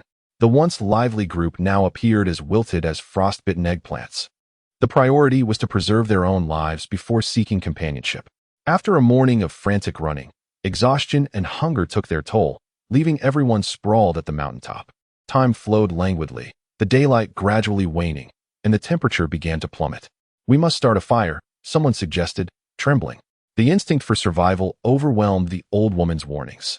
Regardless of whether the birch spirits could damage the trees, the light and warmth from a campfire remained the sole source of comfort. No one dared to act alone. All cautiously descended the slope, seeking branches near the base of the mountain. Hill joined the wood-gathering effort, knowing they would need a fire to survive the night. Only Li remained still, lounging on a stone at the summit, legs crossed, gazing up at the sky being engulfed by the encroaching night. He pondered a pressing question. Should he summon the nimbus cloud to scout the heavens? A piercing scream suddenly shattered the air, echoing from the birch forest below. Instinctively, everyone rushed towards the source of the sound. Li's expression sharpened, and he sprinted down the mountain. Entering the woods, chaos erupted. The group of wood-gatherers scattered like ants from a disturbed nest, their faces twisted in terror. "A monster! There's a monster! Help!" The screams grew more frantic and heart-wrenching. Li moved with astonishing speed, weaving through the trees until he spotted a girl being dragged deep into the forest by a creature that defied description. She was the driver among the 5 female university students. With a swift motion, Li summoned a weapon. A broad, ancient-looking sword materialized in his hand, the very one he had used to vanquish the demon-possessed Wayne. The monstrous being seemed to sense the impending threat and hastened its efforts to pull the girl into the enveloping darkness. In a flash, the blade gleamed. A head, obscured by wild hair, soared into the air. The headless body staggered a moment before collapsing, dark crimson blood gushing from the severed neck. Almost simultaneously, a cold, mechanical notification resonated in Li's mind. "Congratulations, host. You have slain the anomaly. Reward, a limited edition magazine from the Turtle Sage." Chapter 66, The Stitching Monster. A true medium. Upon hearing the system's chilling notification, Li Bai felt as though he had been hit with a pause button. When did the turtle sage have a magazine? He inhaled sharply, a troubling, even slightly scandalous thought bouncing wildly in his mind. Surely, it couldn't be one of those embarrassing educational materials? If so, its practical value would rival that of the small bowl with the character for enlightenment he had drawn previously. No, it might even be worse. The bowl, after all, is a legitimate dining utensil, and it continues to shine in his Chinese restaurant. Now is not the time for such thoughts. Li Bai swiftly recalibrated his mindset. Sensing that the bizarre creature he had just decapitated possessed a power level comparable to that of a mere novice, only slightly stronger than an ordinary beast. It is no wonder that the system was so stingy with rewards. Bang, bang, bang. The sudden crack of gunfire erupted. It indicated that there was more than one of those stitched monstrosities lurking about. Indeed, the forest held quite a few surprises. The rescued female university student, resembling a frightened rabbit, scurried to Li Bai's side, trembling uncontrollably, her lips quivering as she attempted to express her gratitude, yet could not articulate a single coherent sentence. Li Bai had no time to comfort her and merely gestured for her to remain safe. He approached the severed head, disdainfully using his toe to push aside the disheveled, greasy hair, revealing a face that was, well, difficult to describe. It appeared as if someone had carelessly stitched it together, the features grotesquely distorted, the skin exhibiting an unhealthy gray pallor, marred by coarse sutures. Li Bai inhaled sharply. Brother, your appearance is challenging the limits of my aesthetic appreciation. He then examined the headless body, noting the same sutures from neck to limbs. Rising, he surveyed the surroundings. The screams of others in the forest gradually subsided, replaced by the chaotic sounds of hurried footsteps and heavy breathing. The survivors scrambled towards the edge of the forest, where the light was slightly brighter. Hill approached, her expression unchanged, yet the gravity in her gaze lingered, her grip firm on her weapon. Li Bai looked up at her, silently inquiring about the situation. Hill succinctly replied, "Another similar creature appeared over there.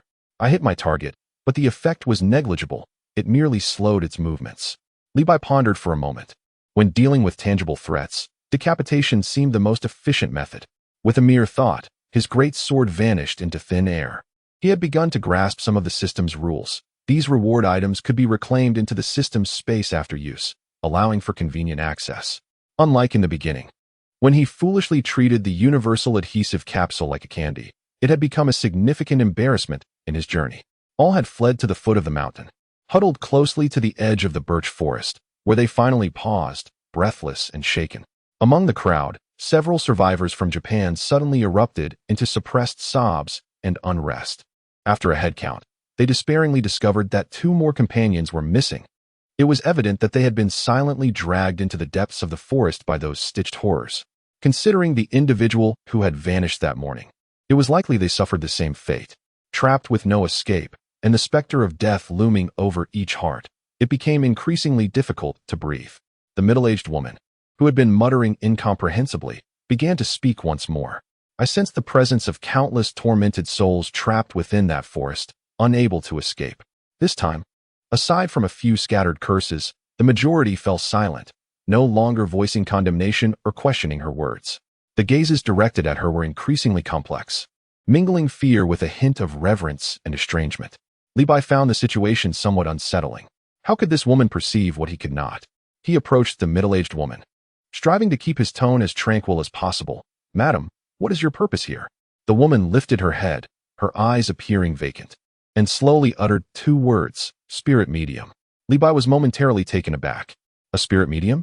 In his mind, he envisioned them clad in mysterious cloaks, seated in dimly lit rooms, muttering incantations over a crystal ball or engaging in tarot card readings.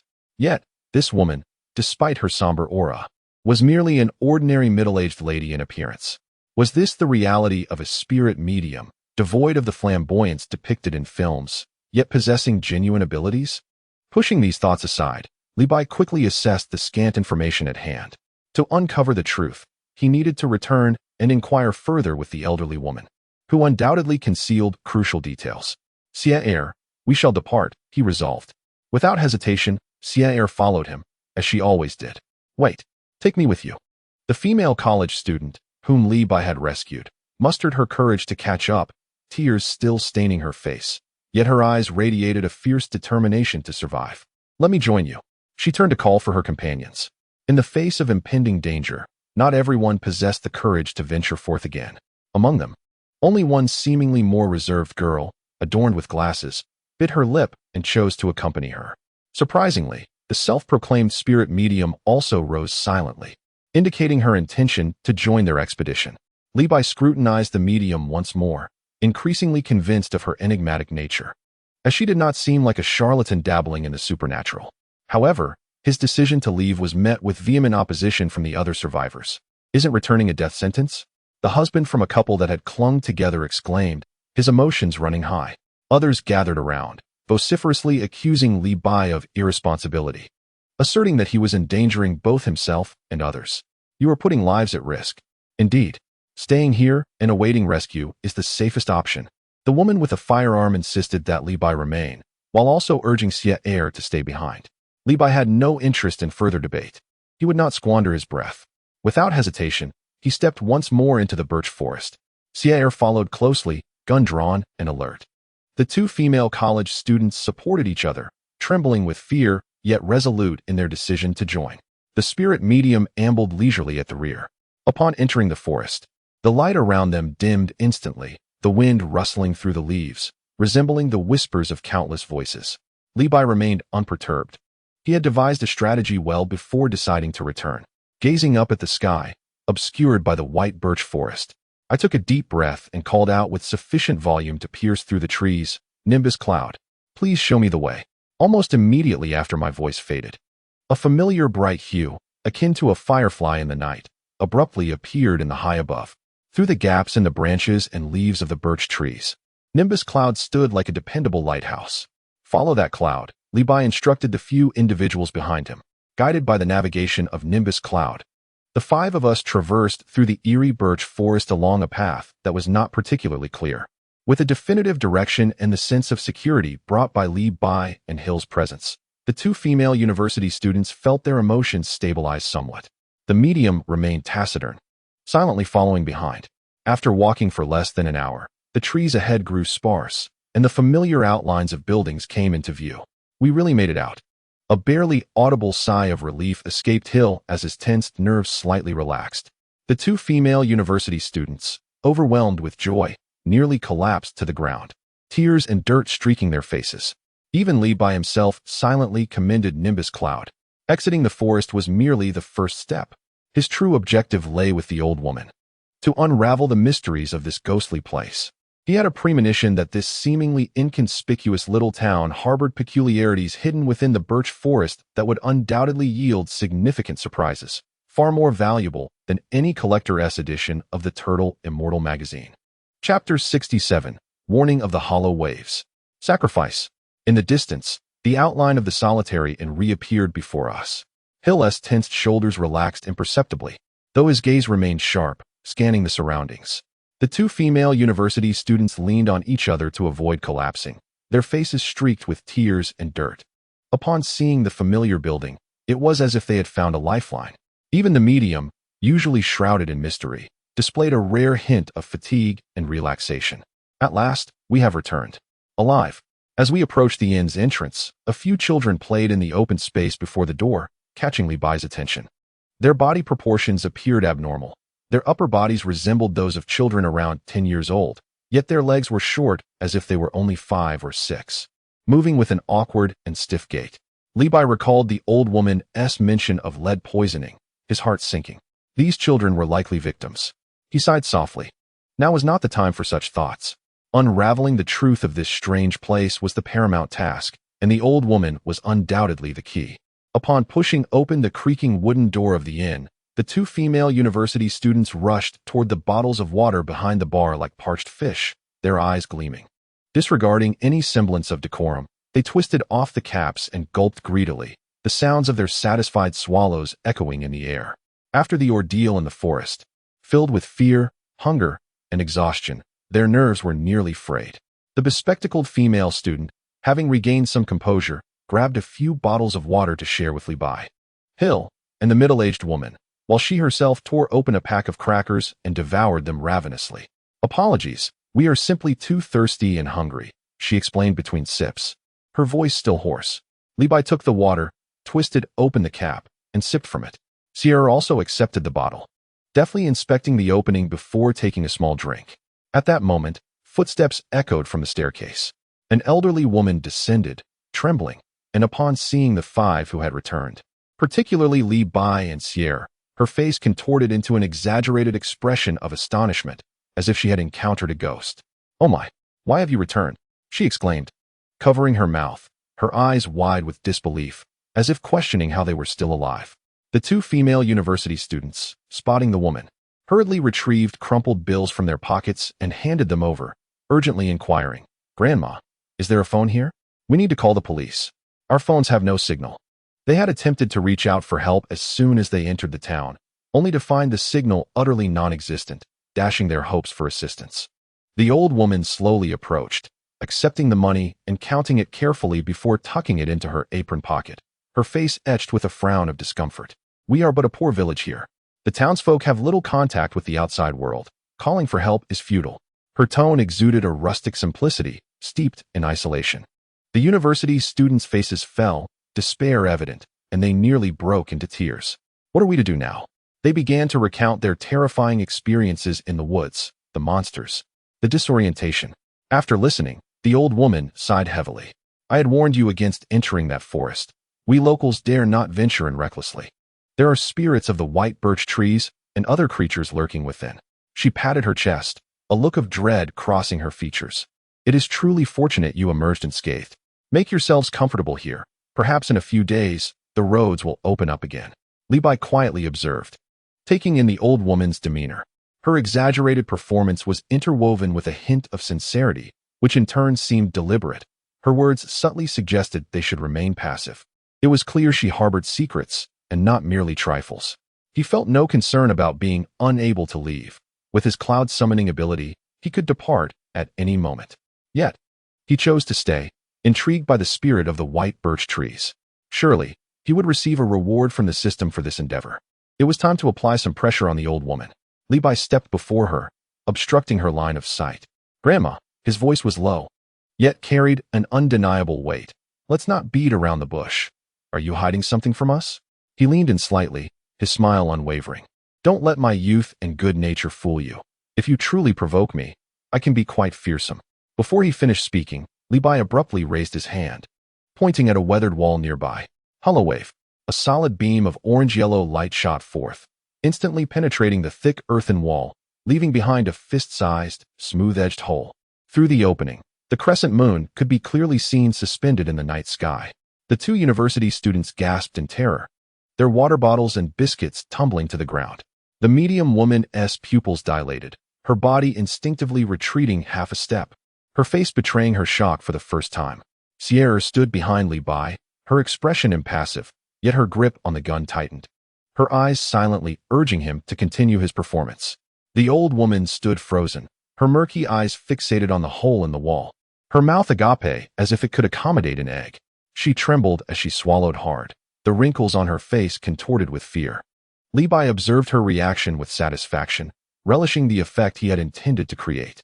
The persuasion was physical, simple, and direct, making her realize that she was not confronted by an ordinary tourist, but by a formidable individual capable of dismantling walls with his bare hands. "Shall we have a proper conversation now?" Li Bai maintained his radiant smile.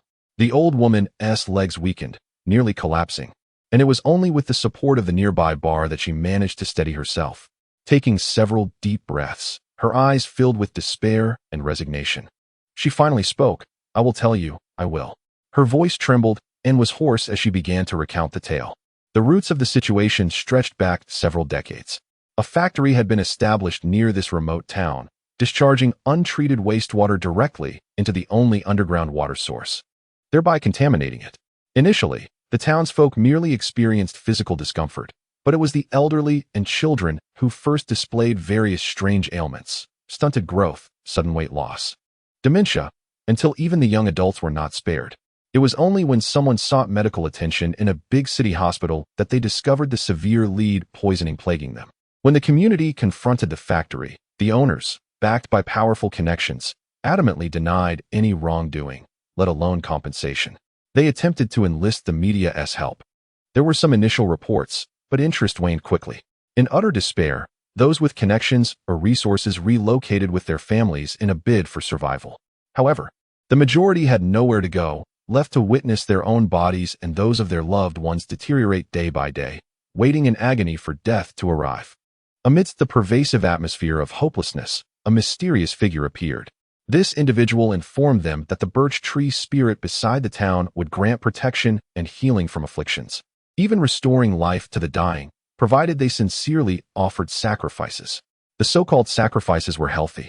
Living individuals like Li Bai and his companions, luring outsiders into the birch grove to be offered to the spirit, for the sake of the town's children.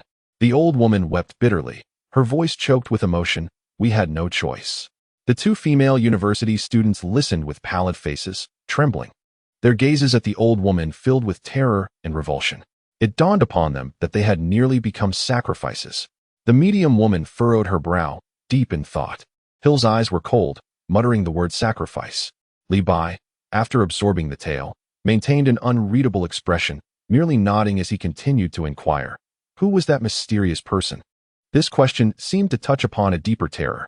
The old woman abruptly sealed her lips, her eyes darting away, shaking her head vigorously. I don't know, she repeated incessantly, steadfastly refusing to divulge any information, regardless of Li Bai's penetrating gaze. He scrutinized her terrified eyes for several seconds before suddenly breaking into laughter.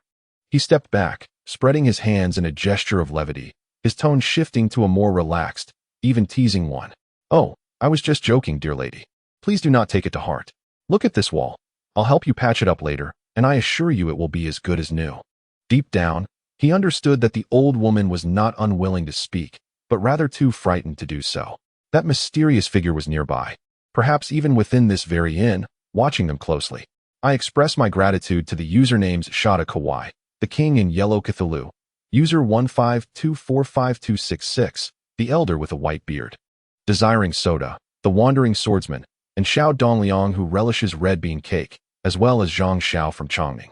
For friends whose names I have not mentioned, I shall rectify this tomorrow, as I am utilizing a scheduled posting feature.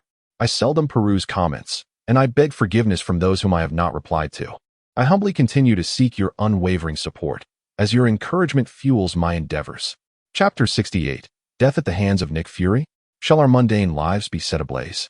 Regarding the identity of that mysterious individual, Li Bai has begun to form some inklings. However, the immediate task at hand is to unearth the spirit of the birch forest. After engaging in conversation with the elderly woman for a while, a wealth of information has been gleaned.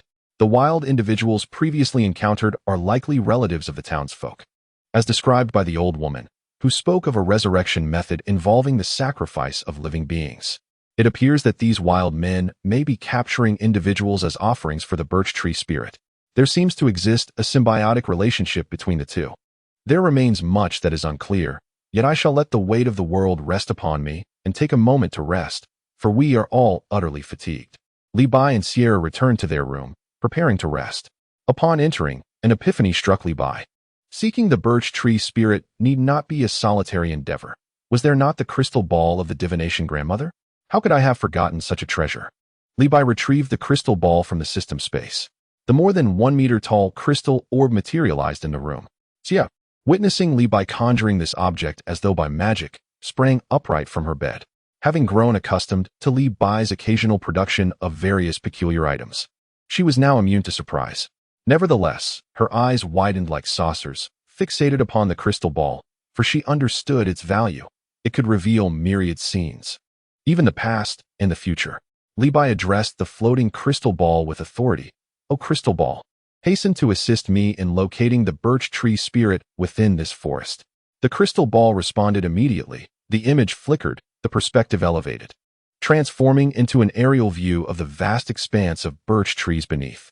Suddenly, the lens zoomed in sharply, focusing on a singular birch tree. Li Bai raised an eyebrow. Have we found it? The birch tree spirit appeared rather unremarkable, a slender tree that seemed easily breakable with a single punch.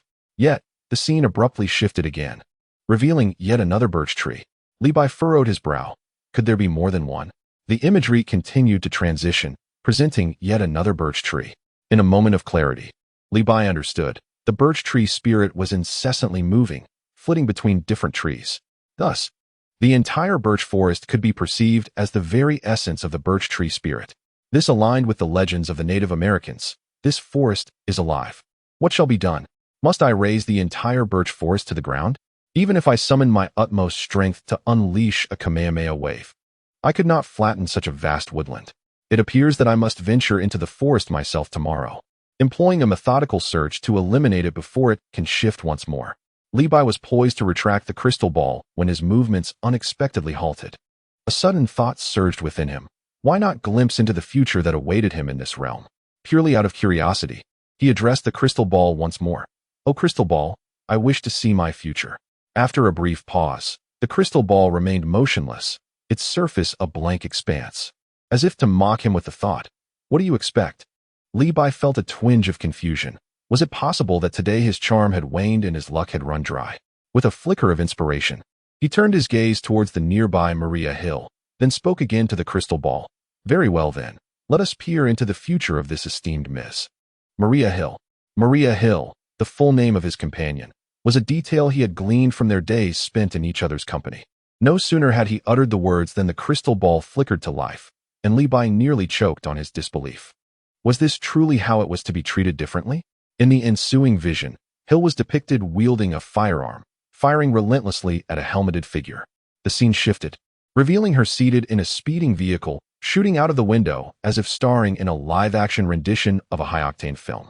The majority of the imagery consisted of combat. Gunfire and explosions dominated the narrative, devoid of any semblance of tranquil days or the stability of contemporary life. The vision finally settled on a scene that revealed the toll of time etched upon Hill's face, aged considerably compared to her present self. The camera then panned downward to her abdomen, where crimson blossoms of blood were slowly spreading. In a sudden jolt, the camera pulled back, revealing the assailant. And Li Bai became petrified, frozen in place. The shooter was none other than Nick Fury, Hill's superior who had previously graced his establishment. Li Bai stiffly turned to Hill, only to find her equally astonished, her jaw nearly grazing the ground. Silently, he retracted the crystal ball into the confines of his system space. With a forced chuckle, he attempted to alleviate the tension. "Well, the future is not a definitive truth. What you see is merely one of countless possibilities. Don't take it too seriously, and try not to dwell on it." Whether this could be considered a comfort was uncertain, and with that, Li Bai reclined back onto his bed, pulling the covers over his head, choosing to shut out the world. Meanwhile, Hill's mind was in disarray, a tumult of thoughts buzzing incessantly. The image of Nick Fury shooting her lingering ominously. To perish at the hands of Nick Fury? Coupled with the earlier surprise attack by Hydra, she was resolute that she would never betray S.H.I.E.L.D. Hence, could it truly be Fury who would turn against her? That night, Hill tossed and turned like a pancake, unable to find rest. The following morning, Li Bai rubbed the sleep from his eyes as he rose from his bed, only to discover that Hill had vanished, the bedding meticulously arranged without a single crease. He initially intended to freshen up, but upon recalling the possibly lead-laden water flowing from the inn's pipes, he lost all motivation. Washing up seemed futile. With a yawn, he meandered downstairs. To his surprise, the lobby below was bustling with activity, far more vibrant than the day before, teeming with people akin to a rush-hour subway station. The little ones have surprisingly returned. However, it seems their numbers have dwindled by more than half. Li Bai glanced around and indeed noticed the absence of certain individuals. Their eagle-eyed guide and driver had not come back. Moreover, that inseparable couple was also missing. Upon inquiring about the two female university students present, Li Bai learned they had only just returned. The little ones appeared as if they had been struck by frost, listless and disheveled, their clothing tattered, faces marked with bruises, suggesting they had endured considerable hardship the previous night. At that moment, Hill approached from a corner, her eyes shadowed and complexion pallid, clearly indicating a night of poor rest. Recalling the scenes from the crystal ball the night before, Li Bai awkwardly asked, "Are you all right? You don't look well." Hill shook her head, her voice slightly hoarse. "I'm fine, just getting some fresh air." Then, she shifted the conversation to deliver a startling revelation. "I just overheard the little ones planning to set the birch forest ablaze." Li Bai chuckled at Hill's words. Chapter 69. The Last Frenzy of the Little Ones. The Qigong Canon. Hearing that these near-fated little ones, instead of contemplating survival, were intent on burning the birch forest. Li Bai could only laugh in disbelief. They remained utterly oblivious to the formidable entity they were provoking, a sentient tree. In the realm of ancient fantastical tales from the Dragon Kingdom, such a being would undoubtedly be akin to a tree demoness of the highest order. Li Bai soon spotted a white-haired elder among the little ones, full of vigor as he passionately assigned tasks to the remaining group. An elderly woman trembled as she attempted to intervene, muttering that such actions would anger the spirits of the birch forest and lead to their demise. The elder, however, dismissed her concerns, glaring fiercely and roughly pushing her to the ground, where she struggled to rise. Before long, the group of little ones was ready, marching towards the path they had taken into town under the elder's direction. It appeared they intended to ignite a fire from that point, blazing a trail. The enigmatic female medium from the previous night emerged from the shadows, softly declaring, "This is an act of sin." Li Bai scrutinized the medium, sensing an ineffable quality about her that starkly contrasted with the charlatans he had encountered before. She seemed remarkably attuned to certain phenomena, as if she could genuinely perceive what lay beyond the grasp of ordinary awareness. Approaching her out of curiosity, he posed several questions in quick succession. "What do you sense now? Is it death again? Can you truly foresee demise? Do you predict calamity for these little ones?" The medium shook her head, gazing into the distance, her face devoid of concern for the fates of the little ones, instead radiating a profound compassion. "I sense the trees are lamenting." "What?" A question mark slowly materialized on Li Bai's forehead. "The birch forest is lamenting? What could that possibly mean?"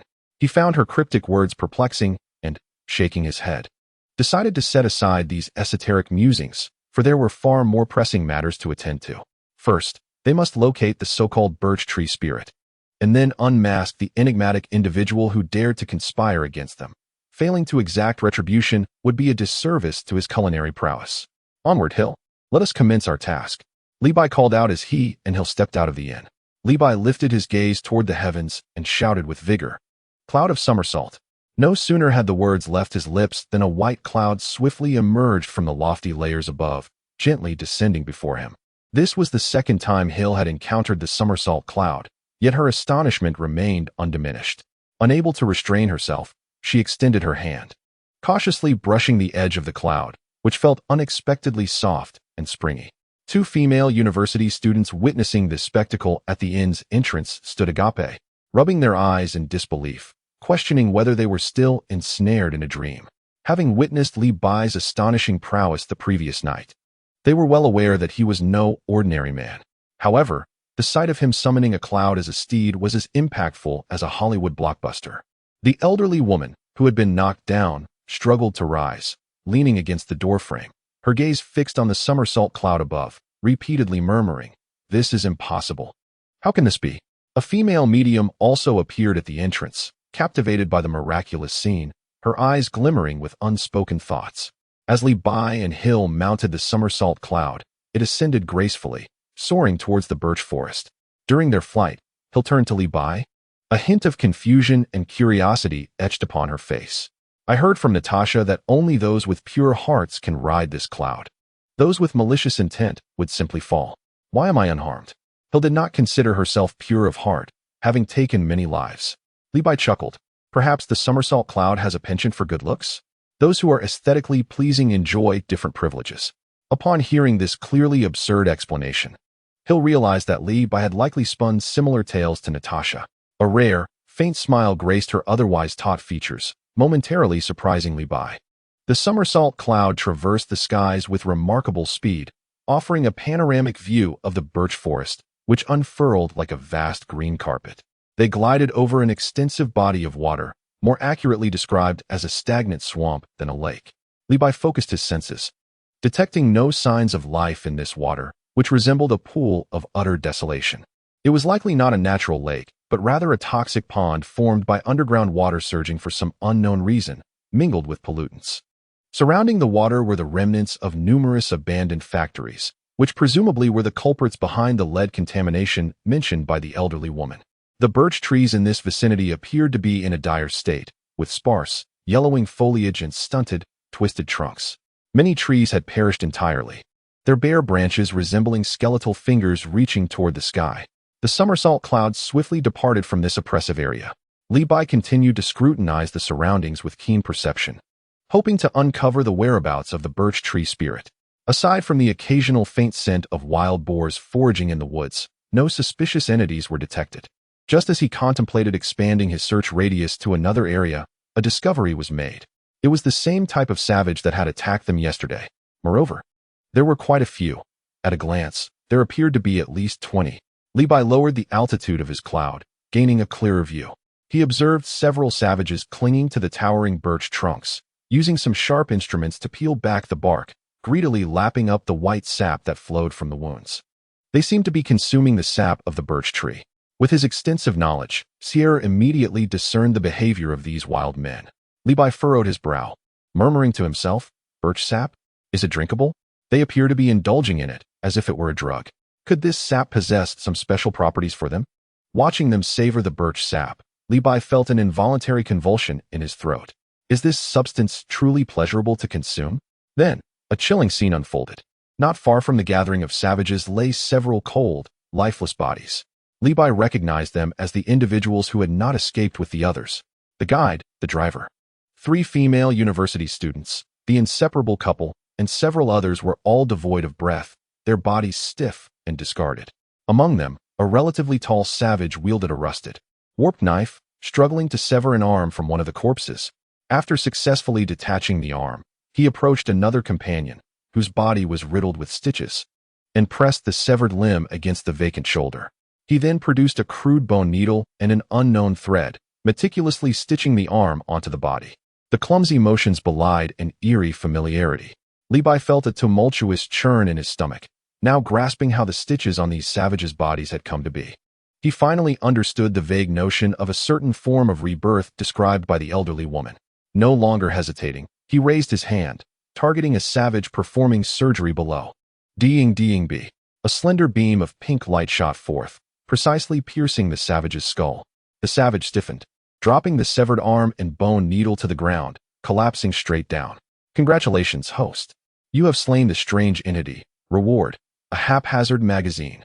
The system's notification echoed in Li Bai's mind.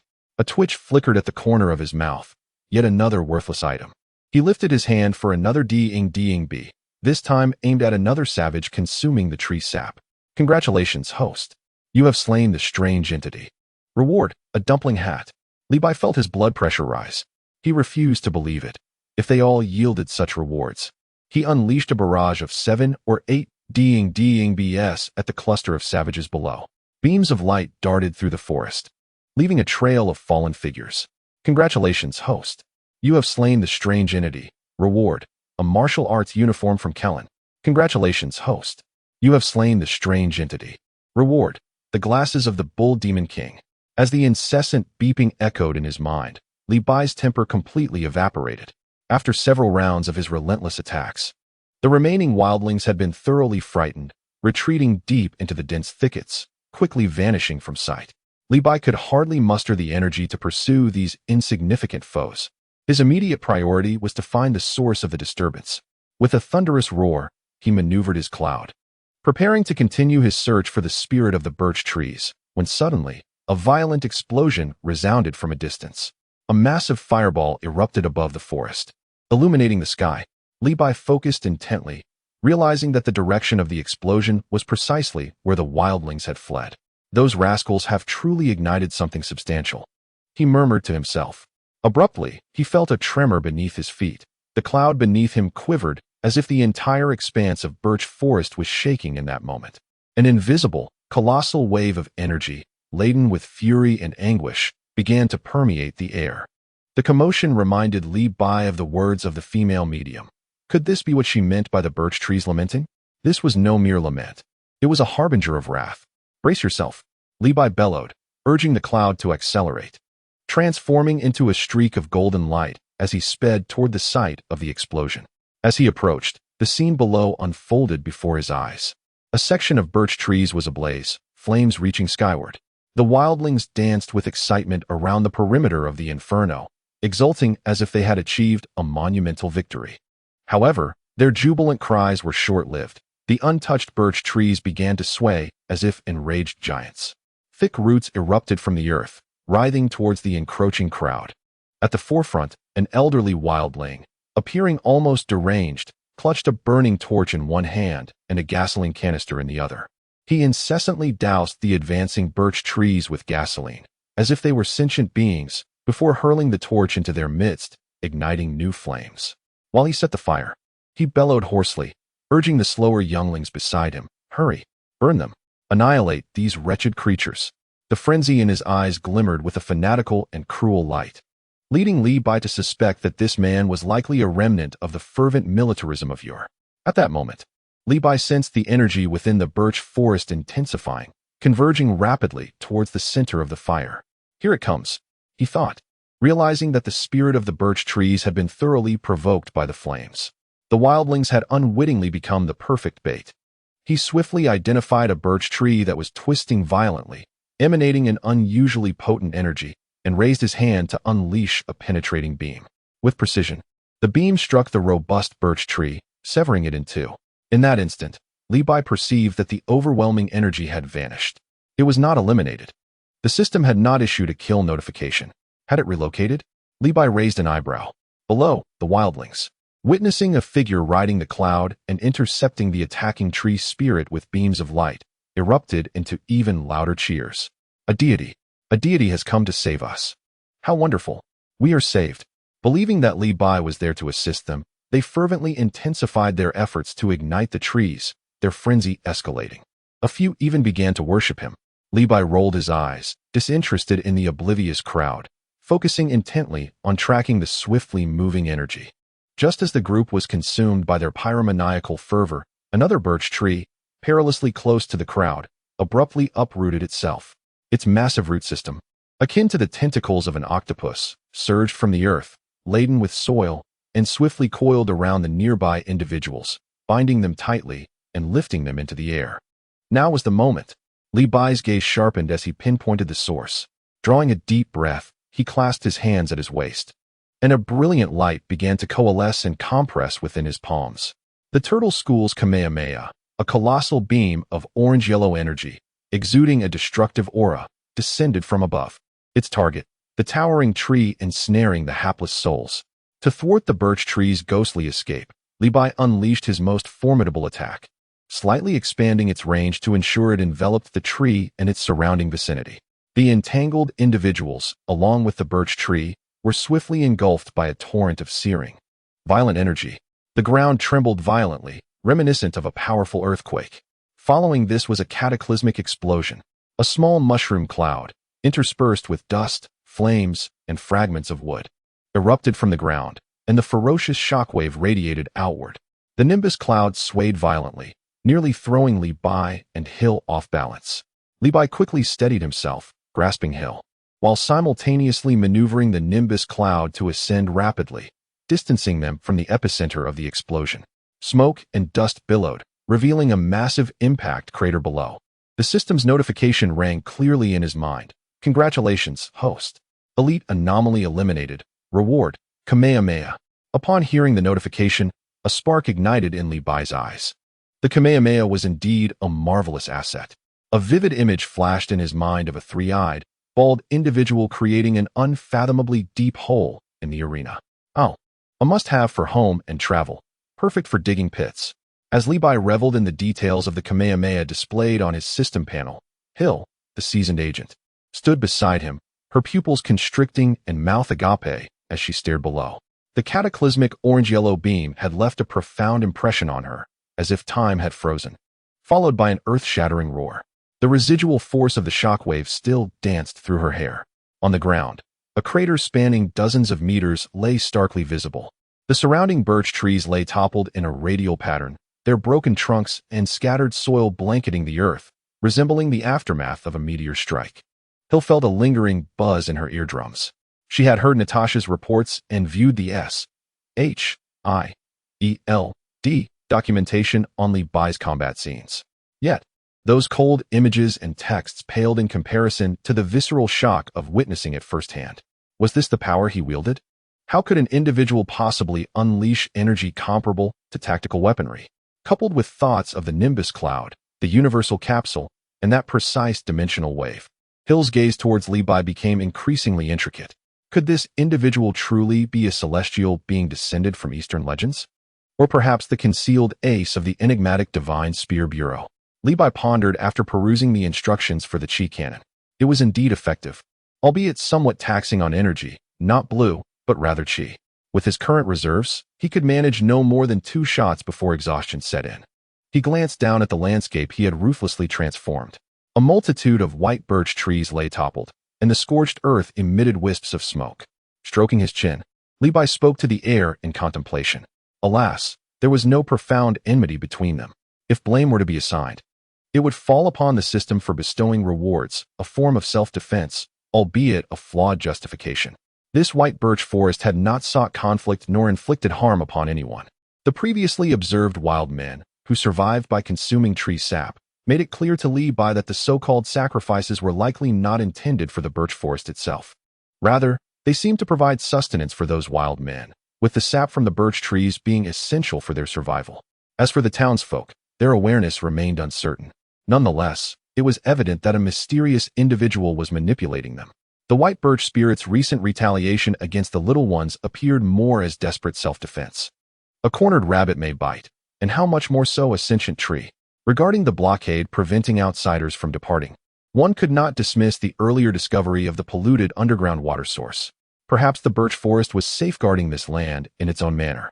Why did the Native Americans coexist harmoniously with this forest, avoiding the emergence of grotesque hybrids reminiscent of wild men? Their murals depicted only their daily lives. The whereabouts of the Native Americans remained a mystery, as none had been seen in Birch Tree Town. How the locals knew of the legendary birch tree spirit was equally unclear. Levi even mused that had he not intervened, this birch forest might have eventually cultivated its essence, evolving into a deity of the land. He shook his head, dismissing such thoughts. With the dissipating spirit of the birch trees, those previously obstructing the paths retreated deep into the forest, reverting to their ordinary state, devoid of any vitality. The rural path reemerged, as if the preceding events had never transpired. The unsettling aura from the birch forest had utterly vanished. Levi called to Hill, redirecting the nimbus cloud towards the inn from whence they came. Their bill remained unsettled. Upon landing at the inn's entrance, a throng of individuals gathered around. 2 female university students and the inn's elderly proprietress had all sensed the earth-shattering explosion and violent tremors. Witnessing Levi and Hill descend from the sky, expressions of curiosity and reverence adorned the faces of the onlookers. Was that one of the students, the driver among them? Inquired with a tremor in her voice. Levi disregarded their queries and strode directly into the inn, his gaze fixed upon the female medium seated in the corner, while Hill stayed behind to comfort the 2 shaken students. A path has emerged. You may leave now. Upon hearing this, the 2 female university students immediately displayed expressions of joy, as if they had narrowly escaped disaster. In the inn, Levi approached the female medium. She lifted her gaze, her eyes reflecting a complex mixture of emotions as she regarded him. Without unnecessary preamble, Levi directly requested, "Please provide me with your contact information." The medium hesitated for a moment before reciting a string of numbers. Levi noted them down, pondering that her intuition was remarkably sharp. Perhaps even surpassing his own sensitivity to energy, she might prove invaluable for guidance in the future. As the hour grew late and dusk descended, the setting sun bathed the western sky in crimson hues. Levi and Hill once more mounted the cloud, soaring along the road they had originally traveled. The cloud moved with remarkable speed, and soon the familiar road and the solitary bar by the roadside came into view. Simultaneously, their phones emitted notification tones. Levi pulled out his device to find several unread messages, most of which were inconsequential, but a few were from Vanderbiau. Just as he was about to put his phone away, it rang. The caller ID displayed Vanderbiau. Without a moment's hesitation, he answered, "Boss, this is bad. Ms. Charlize has gone mad." Vanderbiau's voice crackled with urgency from the other end. Levi's brow furrowed instantly. "Clarify. I can't explain. It's like something out of a television show." She is suddenly laughing and crying, rambling incoherently, and trying to escape. It took a tremendous effort from Sky and me to restrain her. We had to tie her up. Vanderbiau reported in a frantic manner. "Tied her up? Well done," Levi exclaimed. "We'll be back immediately." After ending the call, a serious expression crossed his face as he glanced at Hill, who had also tucked away her phone, her features reflecting concern. "We have an urgent matter at home. We must return swiftly." He then shifted the conversation, gesturing towards the bar below. "However, we still have a bit of a journey ahead. I'll go down for a couple of beers to quench our thirst." Before Hill could respond, Levi leapt from the cloud, plummeting from a height of over 100 meters. To him, this elevation was no different than descending a flight of stairs. Several pickup trucks and motorcycles were parked outside the bar, suggesting a lively business. As Levi pushed open the creaking wooden door, a gust of air laden with the mingled scents of alcohol, tobacco, and sweat enveloped him. The raucous sounds of jazz music and animated conversations instantly surrounded him, contrasting sharply with the tranquil dusk outside, as if he had crossed into an entirely different realm. He walked straight to the bar counter and tapped on its surface to attract the attention of the bartender, who had his hair tied back in a ponytail. "Hey there. 2 bottles of cold beer, please." The bartender's face brightened upon recognizing Levi. "Ah, it's you again, my patron." Levi smiled in return. Business seems to be thriving. Accepting the 2 bottles of cold beer handed to him, he twisted open one and took a generous swig. "By the way, I'd like to ask you something." Levi initiated casually. "What are the benefits like in your line of work?"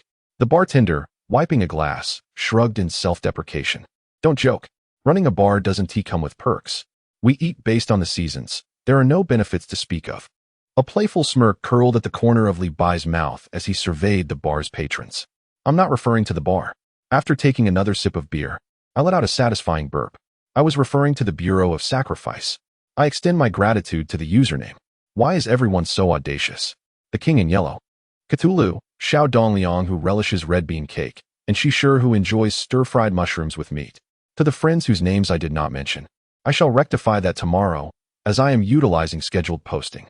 I rarely browse through comments, so I apologize to those whom I have not replied to. I continue to humbly request your support. Your encouragement is my motivation." Chapter 71. Gathering Intelligence, Ancient Gods? The bartender's smile remained unwavering, as if Levi's earlier inquiry was merely about the weather. He leisurely wiped a glass, smeared with water stains. The benefits were mediocre, yet the annual leave was indeed generous. The bartender lifted his gaze, a hint of subtle curiosity glimmering in his eyes. "What? Are you contemplating a career change?" Levi shook his head, took another swig from the beer bottle, the icy liquid sliding down his throat, providing a fleeting sense of refreshment. "That is far superior to my shabby Chinese restaurant." He began to speak earnestly, a perfectly measured expression of melancholy gracing his face. "There are hardly any days off throughout the year, rising with the roosters and retiring later than the dogs, toiling endlessly for meager earnings." He wiped his mouth casually and continued to jest. "Furthermore, I have to guard against all manner of deities demanding protection fees, worrying about this inspection and that report. It's exhausting." The bartender paused in his cleaning, his brow slightly raised, seemingly taken aback by this narrative. "That cannot be right. I have heard your apartment building is in a prime location. Even as a mere landlord, your life should be quite comfortable." Levi's expression faltered momentarily before deepening into a more profound bitterness, as if he had been struck at a tender spot. "Do not even mention it. I am burdened with a hefty mortgage. The exterior may shine, yet the interior is filled with sorrow. Every household has its own struggles." The bartender regarded Levi thoughtfully, his gaze tinged with a hint of incomprehension. "With your capabilities, why confine yourself to a Chinese restaurant?" Levi flashed a grin, revealing a set of white teeth, a trace of irreverent bravado in his demeanor. "My friend, interests and passions are priceless. Nothing can compare to my happiness, understand?" The bartender refrained from further argument, simply picking up another glass to continue his polishing. "If you truly wish to join us, I can put in a word for you." Levi shook his head again, his smile dimming slightly as his gaze sharpened. He placed the beer bottle on the bar, producing a soft thud. "It seems you have thoroughly investigated me." The atmosphere felt suspended for a moment, the bar's clamor seemingly partitioned by an invisible barrier. "So, the matter concerning Vanderbiau was orchestrated by you as well?" Levi leaned forward slightly, his eyes locked onto the bartender's. There was no melodramatic hero rescuing a damsel. "Rihanna is one of yours?" This time, the bartender did not conceal his response, nodding candidly with swift precision. Before Levi could press further, he spoke up, his tone steady. "That Rihanna, to be precise, is the Amazon warrior from Greek mythology, a tribe entirely composed of female warriors." Levi had limited knowledge of Western myths, so he chose to remain silent. merely listening while his fingers unconsciously traced the cool surface of the beer bottle. The dim light of the bar cast a glow upon the bartender's face. His expression serene, as though recounting a tale that bore no relevance to him. It was said that if an Amazon warrior bore a male child, she would face execution. Conversely, female infants, upon reaching maturity, would be returned to their biological fathers to complete their coming-of-age ceremony. The bartender paused, seemingly gauging Li Bai's reaction. The rite of passage was quite straightforward, to slay one's own father. After hearing this, Li Bai took a swig of beer. So that was it. The knife that had pierced the heart of Fan de Biao's hastily matured daughter stemmed from this very origin. The threads of the narrative began to weave a clearer picture. And Li Bai suddenly found the world increasingly intriguing, as mythical figures began to manifest in reality. A wry smile crept upon his lips, tinged with a hint of mockery. How could this Amazon warrior find herself reduced to the role of a barmaid? Were mythological beings descending to experience the mundane? The bartender chuckled at his musings, shaking his head in resignation. Even the denizens of mythology must eat and live. One cannot expect their followers to provide sustenance, a notion long since outdated. Li Bai recalled another incident. Was that barmaid I rescued in the nearby alley that night also an Amazon warrior? And what of that vampire? Was he merely a member of your supporting cast? The bartender picked up a clean glass, scrutinizing it against the light, continuing to wipe it down. You're overthinking it. That barmaid was just an ordinary woman who happened to encounter misfortune. The vampire you effortlessly dispatched was merely an unfortunate soul who stumbled into the wrong place at the wrong time. Li Bai felt his understanding shift once more. I find it perplexing. Given that this establishment is a base for the Sacrifice Management Bureau, why are ordinary individuals involved? Shouldn't it be filled exclusively with skilled operatives like that Amazon warrior? The bartender smiled, a look of bemusement gracing his features as if to say there was nothing difficult to comprehend. Come now, we cannot be expected to handle everything ourselves, can we? Outsourcing roles such as cleaning and fieldwork is quite normal. Many large companies do this to reduce costs and enhance efficiency. It is simply a matter of entrusting specialized tasks to those who are proficient. Li Bai had to concede that the logic was impeccable, perhaps even decidedly pragmatic. He nodded, shifting the conversation, his expression growing serious. So, the mysterious figure behind Birchtown is you then? The bartender shook his head slightly. I cannot possibly spend all 365 days in this desolate place. I still haven't used vacation days. Li Bai recalled the emphasis on the ample vacation time, finding this explanation quite reasonable. It seemed the employee benefits at the Sacrifice Management Bureau were indeed commendable. Just as Li Bai pondered how to subtly gather intelligence and inquire about the specifics of Birchtown, the bartender preemptively spoke, as if seeing through his thoughts. As for why we have established a bar here for surveillance, the bartender's voice lowered, imbued with solemnity. It is for the purpose of sacrifice. The word sacrifice seemed to possess an enchanting power, instantly capturing Li Bai's full attention. The Sacrifice Management Bureau. This name was indeed not without significance.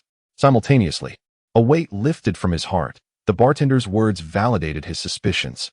The reason the old woman from Baihua Town had been so secretive was indeed due to someone lurking in the shadows. He had previously doubted the eccentric medium and even the two seemingly innocent female university students.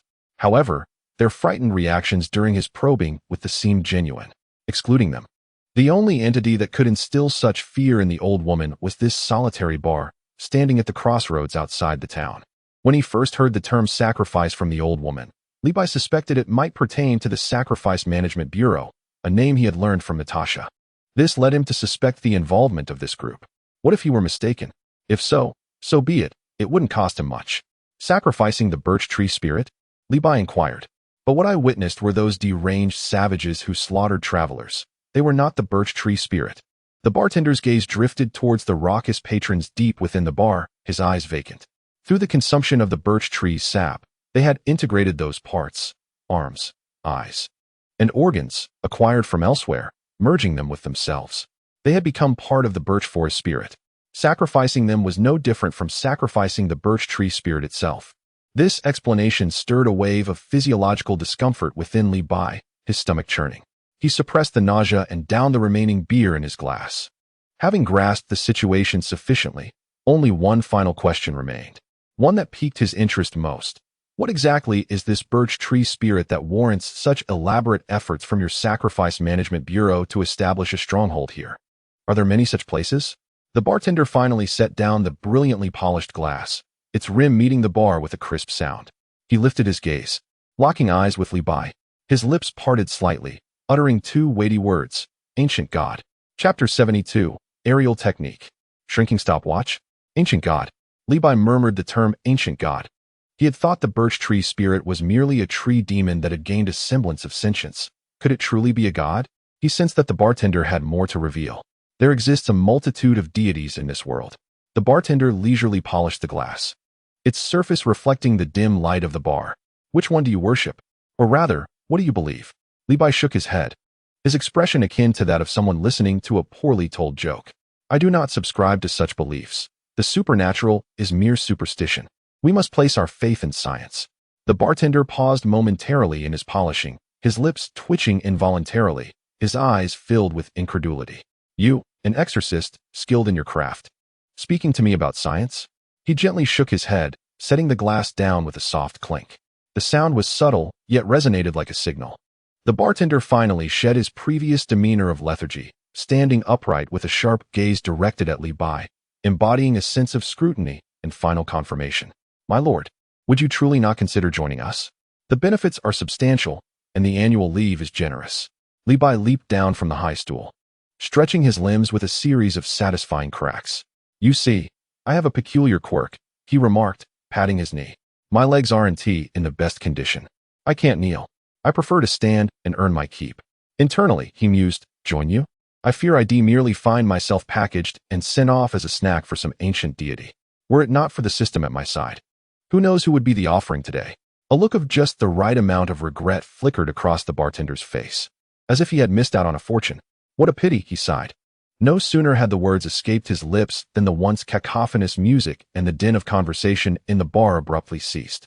Every patron, regardless of gender, halted their actions and turned in unison, their gazes fixated on Li Bai. Their expressions were icy, brimming with unmasked malice. Li Bai maintained his smile, which only seemed to brighten further. His intelligence gathering had reached its limit.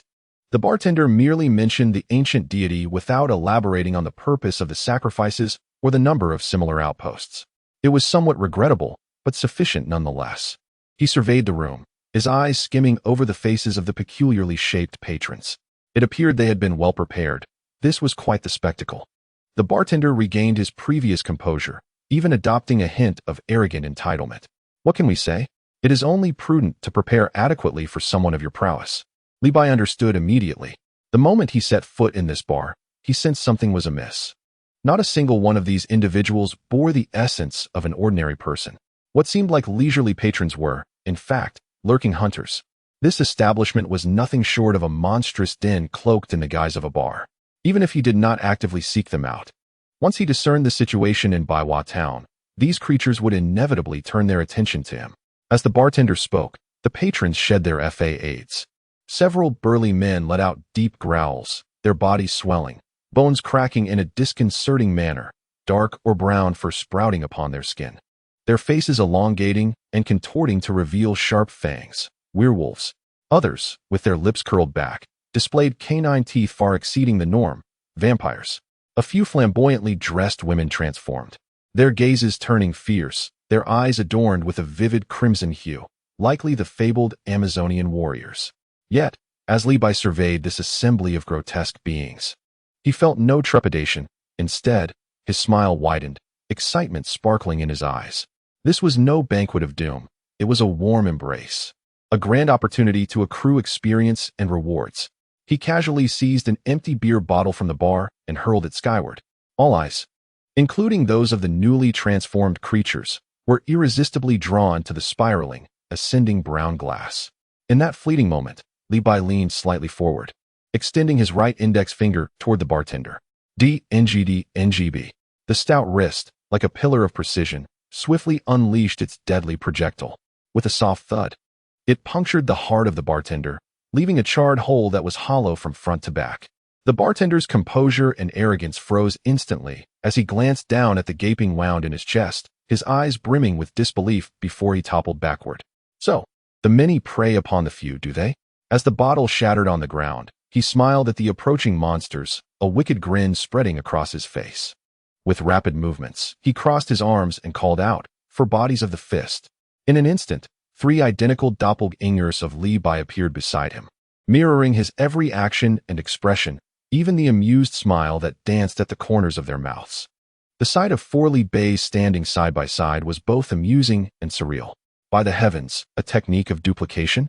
The werewolves and vampires hesitated for a moment, then lunged at him with renewed ferocity. The 4 Li Bais exchanged glances, as if deliberating on whom to confront. "That werewolf is mine. It looks fluffy, and I bet it feels good to hit," one said. "That vampire is rather decent looking. Be gentle, avoid the face," another chimed in. "I'll take on that female warrior," declared the last. Before they could finalize their plan, 3 Li Bais had already charged into battle, clashing with the grotesque creatures. 1 Li Bai, however, moved towards the fallen bartender's corpse. He crouched beside the lifeless body and poked the bartender's face. "Strange," he mused. "Where's the system's notification? Surely, eliminating a creature that appears to be a minor boss should yield some reward?" He concentrated, sensing the energy around him. Thoroughly dead, the heart is pierced, and the life force has completely dissipated. Could it be that he was merely an ordinary man? An ordinary man commanding a horde of aberrations? Is this sacrificial management bureau truly so formidable that these creatures obey without question? "System, have you grown lazy? Where is my reward?" Li Bai silently lamented. Just then, the system's notification arrived, albeit belatedly. "Congratulations, host. You have slain an aberration. Reward, 1 celestial being." Li Bai frowned. Not the bartender's reward, but rather a battle achievement from one of my doppelgangers. One unfortunate vampire had been seized by a doppelganger, its head twisted off with a resounding crack. The scene decidedly brutal. Well, even the smallest of mosquitoes provide sustenance. Li Bai momentarily set aside his thoughts about the bartender and joined the fray. One must not waste the experience points.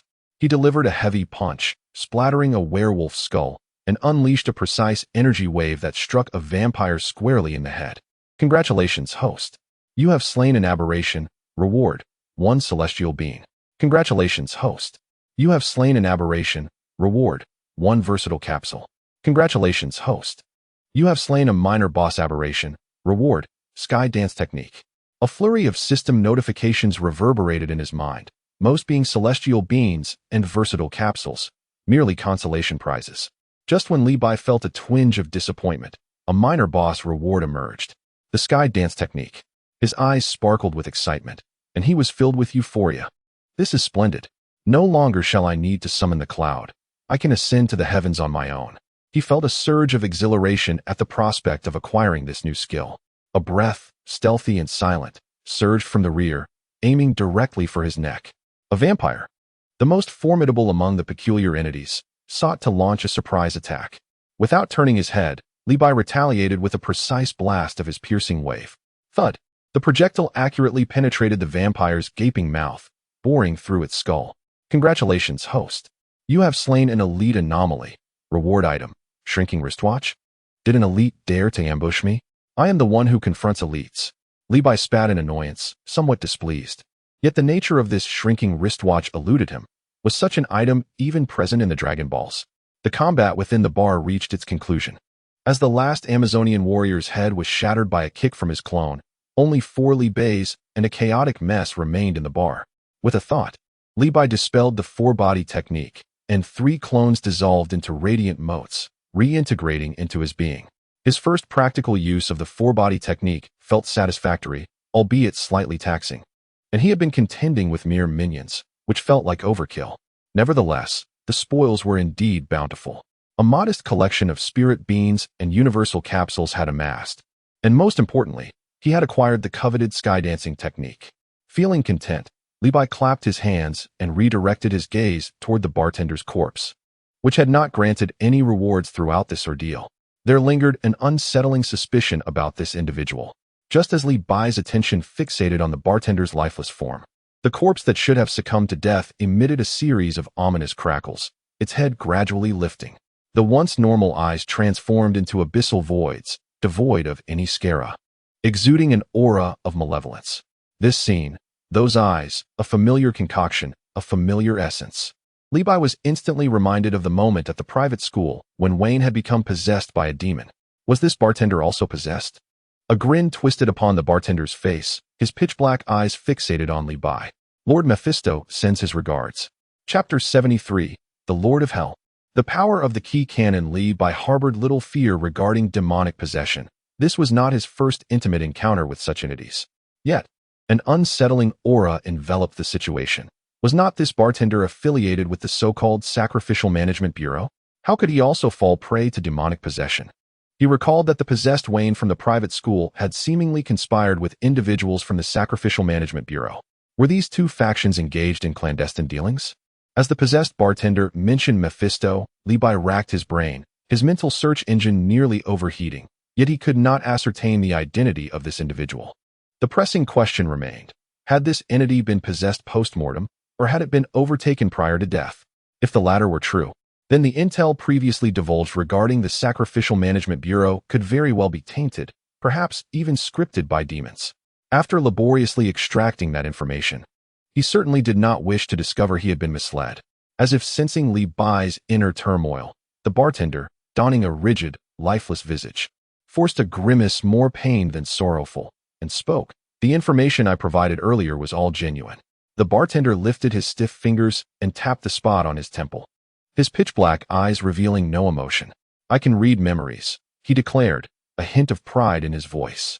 Indeed, we have a collaboration with the Sacrifice Management Bureau. They offer sacrifices, and we conveniently collect a few souls. Li Bai felt a shiver run down his spine. This demon was formidable. What if he were to fall victim one day? It would be utterly terrifying. From now on, he must employ the highest level of defense against demons. However, recalling the last encounter when a demon attempted to possess him, the system had swiftly intervened to suppress and expel it. He felt a slight sense of relief. Fortunately, he had a backup. Yet, he remained perplexed as to why this demon sought souls. While Li Bai was still processing this information, the bartender spoke again, his tone laced with an enticing rhythm. Lord Mephisto is quite interested in you. The power you have displayed is impressive. Should you choose to serve under him, he will bestow upon you unimaginable strength and authority. At this, Li Bai nearly burst into laughter. Was it time for empty promises? There is no such thing as a free lunch in this world. The cost must be considerable. He had no need for the power offered by a demon. He possessed the Dragon Ball system, a comprehensive service for leveling up and acquiring equipment. Why would he require anyone else's gifts? Instead, he found himself intrigued by the chaotic relationships between these two factions. Previously, Wayne had been betrayed by Carlos from the Sacrifice Management Bureau. Now, the bartender from the Bureau had become possessed by a demon. What a tumultuous circle this was. Li Bai suppressed his urge to scoff, maintaining a facade of curiosity. What is the role of this Mephisto? The bartender's face instantly lit up with fervent reverence, his dark eye sockets seeming to glow.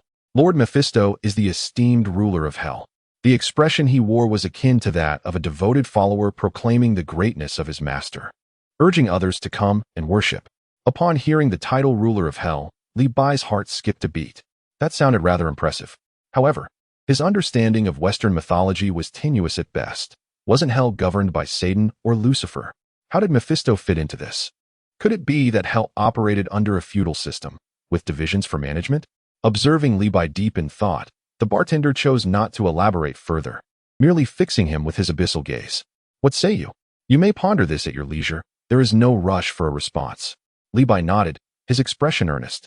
All right, I shall consider it. Consider it? Not at all. The system's task was to eliminate the bizarre for rewards, and he was inherently at odds with these demons. Who knew whether the powers they offered came with hidden strings attached? The system's gifts were far superior. Li Bai's internal monologue was a cacophony of disdain, yet his face remained impassive. Very well, allow me some time to think. He grasped the remaining bottle of beer, still cool to the touch, and leisurely stepped out of the bar. The bartender watched him leave without a word of protest. Once outside, Li Bai gazed upward, then leaped into the air, soaring 100 meters high on his nimbus cloud. Handing the chilled beer to Hill, she accepted the frosty bottle with a furrowed brow, her eyes brimming with perplexity. The explosion that had resonated from the bar was distinctly audible to her. Were it not for their altitude of 100 meters, she would have already investigated the situation. Did this fellow not claim he was merely fetching a bottle of beer? What had transpired to cause such a commotion? What had occurred within the bar? Hill's voice retained the composure characteristic of an agent, yet the curiosity in her tone was unmistakable. Li Bai chuckled heartily, a carefree grin adorning his face. "It's nothing. Just a little mischief with some firecrackers for the sound," he said, gesturing towards the bar below. "Don't rush. There's a bigger surprise coming that will be even louder." Hill felt her logic falter, utterly unable to keep pace with Li Bai's antics. Ignoring her bewilderment, Li Bai approached the edge of the nimbus. Taking a deep breath, he slowly raised his hands. His palms came together, forming an irregular square frame. Through this makeshift viewfinder, the bar came into focus. As Hill observed his peculiar pose, she instinctively glanced down, questioning whether he was aiming at the bar. Suddenly, a piercing shout shattered the night sky. Qigong cannon. In an instant, Li Bai felt a surge of energy coursing through him, as if a dam had burst, flooding towards his palms. The surrounding space erupted in brilliance, transforming the night into a blinding day. Immediately following was a deafening roar. A terrifying shockwave erupted from the bar, violently ascending and stirring clouds of dust and debris. The nimbus beneath them swayed violently, akin to a fragile boat amidst turbulent waters, being forcefully pushed away by the overwhelming blast. Time seemed to freeze in that moment. Hill clutched the edge of the nimbus tightly to avoid being flung away, the immense noise reverberating through her eardrums, her vision engulfed in a blinding haze. After what felt like an eternity, as the brilliance and thunder gradually receded and the air calmed, Hill blinked vigorously, her stinging eyes regaining focus. Instinctively searching for Li Bai, she found the nimbus eerily empty. Where had that troublemaker gone? Just moments ago, she had nearly thought she would perish. She hurriedly looked down, her heart constricting. Where the bar had stood, a vast, irregular square pit now gaped ominously.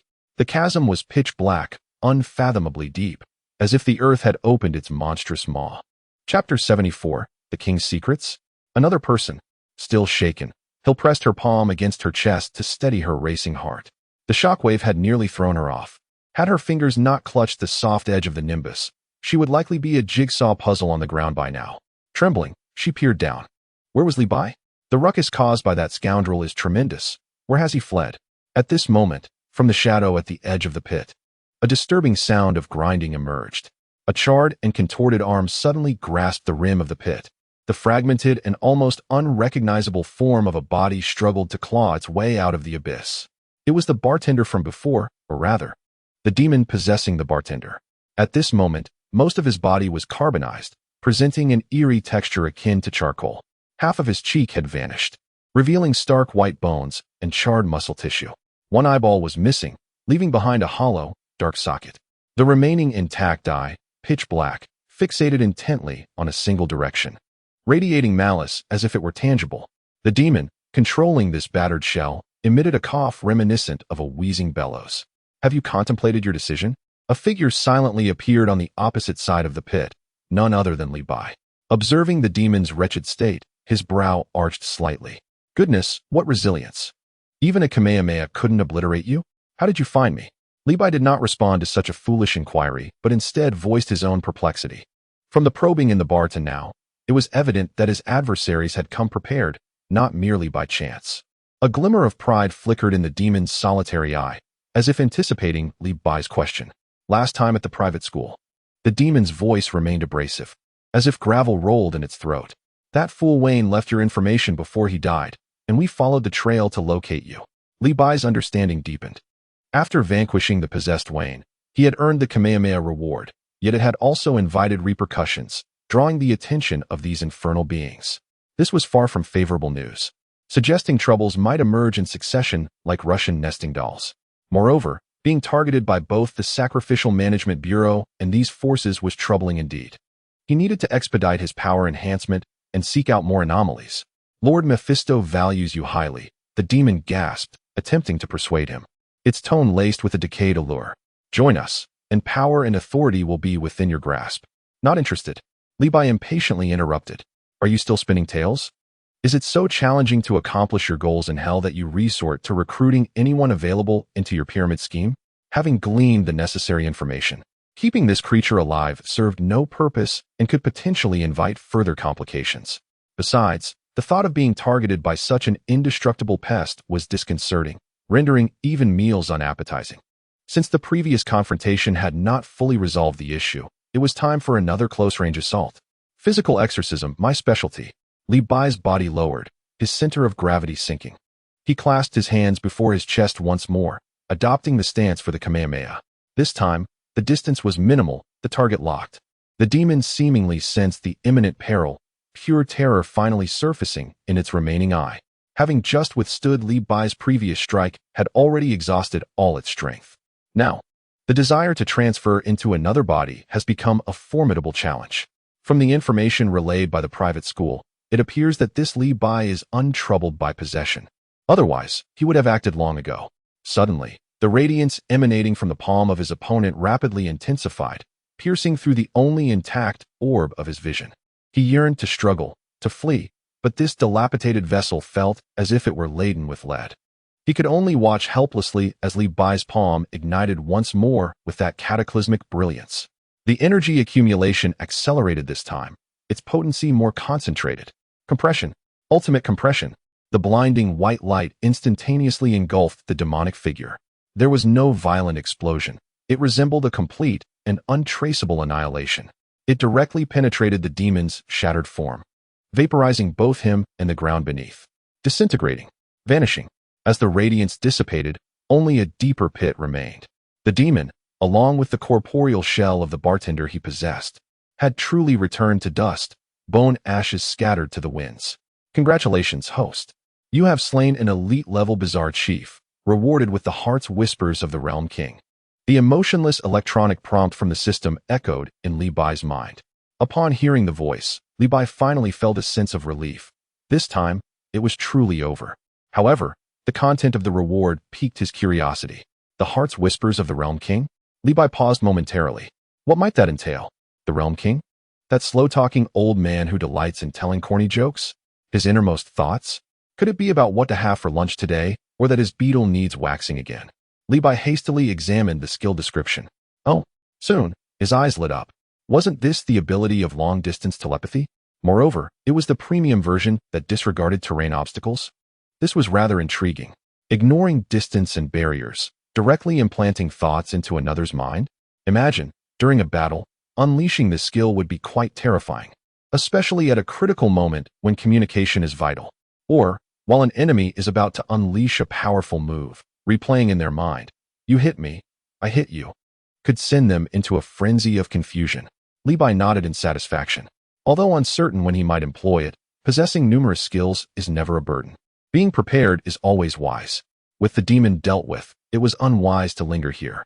There was still Charlize Theron back home. And it seemed the situation that Vanderbilt mentioned was rather serious, so he hurried back to check. Li Bai glanced up at the swirling cloud above, where the visibly bewildered hill remained, and with a leap, he gracefully ascended and landed steadily. All sorted, Hill visibly exhaled in relief upon seeing Li Bai return. Yet her gaze involuntarily drifted to the terrifying pit below, its edges smoothed as if precision-engineered, her expression a mix of emotions. This fellow's antics seemed to perpetually redefine the limits of destruction. Li Bai, with an air of nonchalance, brushed off non-existent dust from his hands. His tone as relaxed as if he had just solved a mathematical conundrum. Time to go home. He prepared to command the swirling cloud, altering its course. Just then, Li Bai suddenly stiffened, as if a pause button had been pressed. His eyes sharpened instantly. He turned his head to gaze at the other end of the flying nimbus. There, at some unknown point in time, a figure had appeared. Clad in an antiquated yellow robe, it floated silently in the air. Li Bai's heart raced. When had this person materialized? Chapter 75, was it a bald monk? He had no desire to become one. At the opposite end of the nimbus, a figure had quietly emerged. Li Bai's pupils dilated as his muscles tensed instinctively. If this individual were to launch a surprise attack, he would surely meet his demise. When had this person appeared? To be so careless as to not notice their presence was utterly foolish. Wait, was that a bald head? A figure in an archaic, slightly oversized yellow monk's robe hovered effortlessly in midair, suspended without any support. What astonished Li Bai further was that this bald figure was a woman. Her skin was smooth and delicate, her features harmonious, yet her eyes were deep and penetrating, akin to an ancient well, as if they could pierce through the soul. Can she fly? A bald woman? Several thoughts raced through Li Bai's mind. Was this peculiar appearance and entrance indicative of a hidden superhero? Wasn't this the sort of thing depicted in films? There always seemed to be those who reveled in mystique. He instinctively turned to his companion, Hill, and in a hushed tone, inquired, "Do you know her? Which superhero is this?" Hill's expression was graver than Levi's. She subtly shook her head, her voice lowered to a tense whisper. "I don't recognize her. There's no record of this individual in SHIELD's database. Be cautious." Hill's grip on her weapon tightened unconsciously, her knuckles whitening with tension and vigilance. Levi, without needing further warning, felt the alarm bells ringing in his mind. The ability to appear so quietly was no trivial matter. It was evident that she was approaching him with intent. Could it be that the commotion earlier at the bar had attracted the attention of a passing do-gooder? Did she consider him a ruthless killer? Superheroes were indeed a nuisance. They were bound by so many rules and easily misunderstood. This was one of the reasons he wished to avoid the superhero life. The woman floated higher than he did, forcing him to tilt his head back uncomfortably, which further irked him. What of superheroes? He only targeted the bizarre, yet they still meddled in his affairs. No, he could not show weakness. He must not lose in terms of presence. Levi resolved to assert his dominance and ensure she understood he was not to be trifled with. He prepared to seize the initiative. "Why did you refuse Mephisto's offer?" A cold, calm voice, imbued with an undeniable tone, suddenly resonated in Levi's mind. It was not heard through his ears, but rang directly within his consciousness. Levi jolted, nearly leaping from the nimbus. What the hell? Telepathy? Or some form of psychic ability? Was it now a norm to possess mental powers to navigate this world? This solidified his suspicions regarding her superhero status. He now understood that she had indeed witnessed everything that had transpired. Even the details of the demon's attempts to recruit him were known to her. Is she truly here to administer justice? After having slain those seemingly ordinary individuals in the bar, who were in actuality nefarious beings, and that bartender possessed by a demon mere moments ago? Levi's thoughts raced. No, he absolutely could not allow her to perceive him as a mere pushover. Presently, she hovered in the air while he was on his nimbus cloud, placing him at a disadvantage, forcing him to look up at her. This would not do. Taking a deep breath, he felt the energy within him surge. He activated his aerial technique.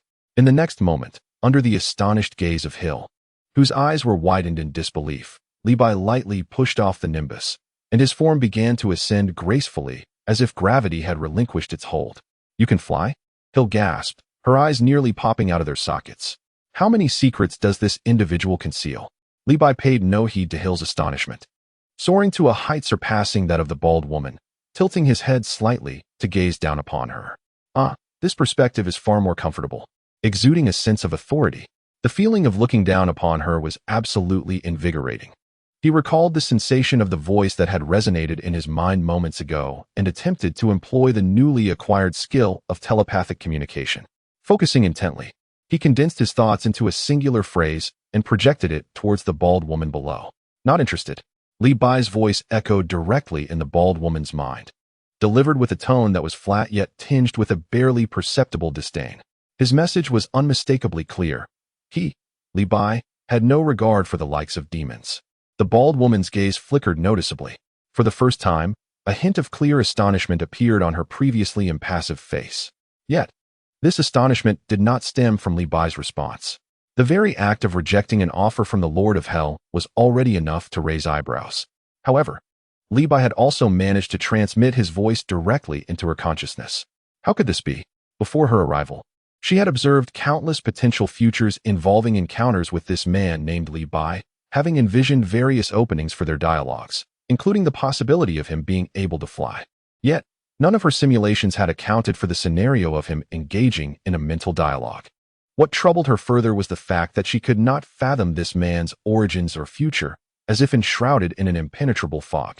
Ever since the momentous appearance of the divine dragon, she had begun to take an interest in the enigmatic Levi, the dragon who could grant wishes. Along with his myriad abilities to combat malevolent forces, thankfully, he was not the type to pose a threat to Earth. It was only after witnessing this man resolutely reject the temptations of a demon under Mephisto's command and obliterate it with pure, formidable energy that she finally resolved to reveal herself. Suppressing her astonishment, the bald woman refocused her profound gaze upon Levi. She sensed within him a fierce, untamed spirit, one that would not abide by any constraints. If I were to take you as my disciple, would you be willing? A cold voice reverberated once more in Li Bai's mind, carrying an air of presumption. Take me as your disciple? Li Bai was momentarily taken aback, almost bursting into laughter. After all this time, it turned out that the visitor was not here to cause trouble, but rather to take on a disciple. The plot twist was rather swift. Did the perception of my unique physique lead one to believe I am an unparalleled martial arts prodigy? However, to become your disciple? Instinctively, Li Bai cast a glance at the other's bald head, then touched his own thick mane of hair. This hairstyle might detract from my good looks, he mused. Imagining his magnificent visage suddenly bereft of hair was a thought too dreadful to entertain. He immediately focused his mind and unhesitatingly conveyed his response clearly into the other's consciousness. I do not wish to become a bald monk. His voice carried an unmistakable tone of disdain. As soon as the words left his lips, both Li Bai and the still shocked Hill, who stood upon a cloud, clearly witnessed the bald woman in midair abruptly sway, as if she had lost her footing, nearly tumbling from the sky. Chapter 76. The Ancient One? Possessed? Li Bai gazed at the bald woman, who had evidently stumbled and nearly fallen. A thought crossed his mind. Could this bald figure be a relative? Why was she so irate? Was she unable to tolerate such jest? After all, what is wrong with being a bald monk? It seemed indeed rather undesirable. The bald woman quickly regained her balance, and within her otherwise tranquil gaze, a fleeting hint of exasperation mixed with amusement appeared. Such a little rascal, devoid of any reverence. Yet, it is precisely this quality that renders her more intriguing. An existence whose fate she herself could not fathom, yet not malevolent, even rejecting the temptations of hell. This was inherently filled with contradictions and uncertainties. Initially, she merely intended to observe from a distance. But Li Bai's resolute refusal of Mephisto's solicitation prompted her to reconsider. Ignoring the slight in his words, she calmly raised her hand, her slender fingers gracefully tracing the air. The atmosphere rippled as if a surface of water, and a circular portal materialized, radiating with intense sparks, surrounded by intricate golden runes. Do not be hasty in your rejection. The cool voice resounded directly within Li Bai's mind. This place is rather rudimentary. Let us move to my abode, Kamar Taj, where we may converse in detail. You may call me the Ancient One. A portal? Li Bai's eyelids twitched violently. Instinctively, he peered into the circle, where sunlight poured in, soft and warm, revealing glimpses of ancient, exotic architecture, pavilions and towers set against a backdrop of snow-capped mountains, exuding a serene and mysterious aura. This bald woman was no ordinary figure. Kamar Taj? The Ancient One. Li Bai was certain he had never heard such names before. Who exactly was this woman who identified herself as the Ancient One? Assessing the situation, Li Bai quickly evaluated their respective strengths. He possessed a fair number of hidden cards, the dodging waves technique, the Turtle School's Kamehameha, and the newly acquired air cannon, among 3 formidable attack skills. However, the sudden appearance of the enigmatic figure, effortlessly hovering in midair, and the casual ability to conjure a spatial portal with a mere flick of the wrist, suggested that she was no ordinary individual. The odds of success seemed rather slim. Escape? The Nimbus cloud was indeed swift. Yet the dilemma remained. She could simply open a portal and block his path. If he were to flee and she were to materialize right in front of him, it would be for naught. A sense of unease crept over Li Bai. Tonight felt particularly uncanny. First, a demon claiming to be a servant of the Lord of Hell. Mephisto emerged from a bar, desperately seeking to recruit him, only to be vanquished by his hand. Then, a mysterious bald female mage appeared, intent on taking him as her apprentice upon their first encounter. When had he become so sought after? Was it merely due to his handsome visage? Li Bai instinctively touched his face. After careful consideration, he resolved it was prudent to first ascertain the situation. More friends could lead to more paths. As for more masters, well, perhaps a plethora of bald masters could be set aside. He concentrated his thoughts, replicating the sensation from earlier, and clearly conveyed his intentions. Thank you for your kind offer, esteemed mage. However, I have matters to attend to at home tonight, so I must decline your invitation. I shall certainly visit on another occasion. His words were courteous, yet unmistakably conveyed his refusal. He aimed to placate her, intending to seek further insights into the enigmatic Kamatage and the Ancient One's true nature later on. The Ancient One seemed unfazed by Li Bai's rejection.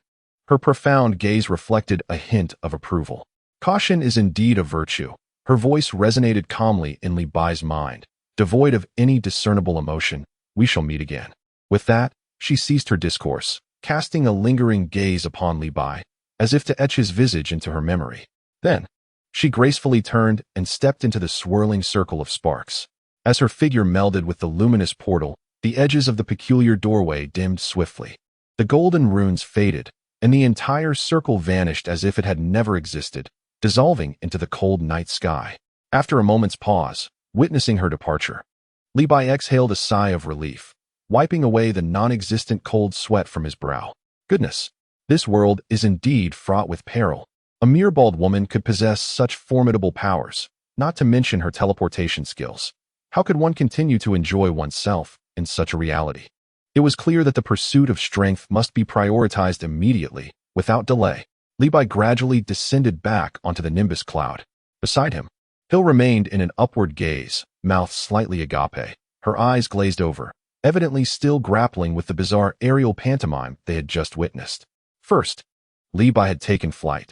Then that mysterious bald woman materialized, conjuring a fiery circle, leading to an unspoken exchange between them midair.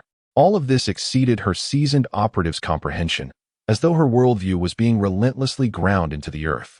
She has departed, Nimbus Cloud. Li Bai patted the soft clouds beneath him, breaking the silence.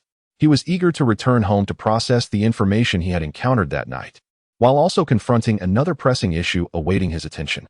The Nimbus obediently altered its course, transforming into a streak of light as it swiftly carried two individuals with disparate thoughts toward the apartment. Upon reaching the rooftop, the Nimbus descended silently. As Li Bai and Hill stepped inside, they were immediately greeted by Vanderbio and Sky, who had been waiting in the living room. "Boss, you're finally back," Vanderbio exclaimed, his booming voice quivering with excitement. "It's best you handle that madwoman," he added. Sky wore a similar expression, her wide eyes filled with trepidation. The return of Li Bai finally alleviated their anxiety. Li Bai gestured inquiringly, asking for the whereabouts of the others. Vanderbio pointed toward the tightly shut bedroom door, his expression shifting to one of awkwardness and concern. Li Bai furrowed his brow and hastened toward the bedroom. Pushing open the door, he was immediately enveloped by a pungent mix of sweat and an indescribable aura of madness. Charlize Theron, bound tightly to the bed by sturdy ropes procured by Vanderbio, exhibited red marks on her wrists and ankles from her struggles, yet she seemed oblivious to the pain. In that moment, she bore no semblance to the glamorous star seen on screen. Her long hair clung messily to her sweat-drenched cheeks and neck, and her once exquisite makeup was now a chaotic ruin. She emitted a frantic, high-pitched giggle that grated on the nerves, sending shivers down one's spine. At times, she would plunge into an abyss of terror or anguish, suddenly opening her mouth to unleash a cacophony of nonsensical howls and whimpers.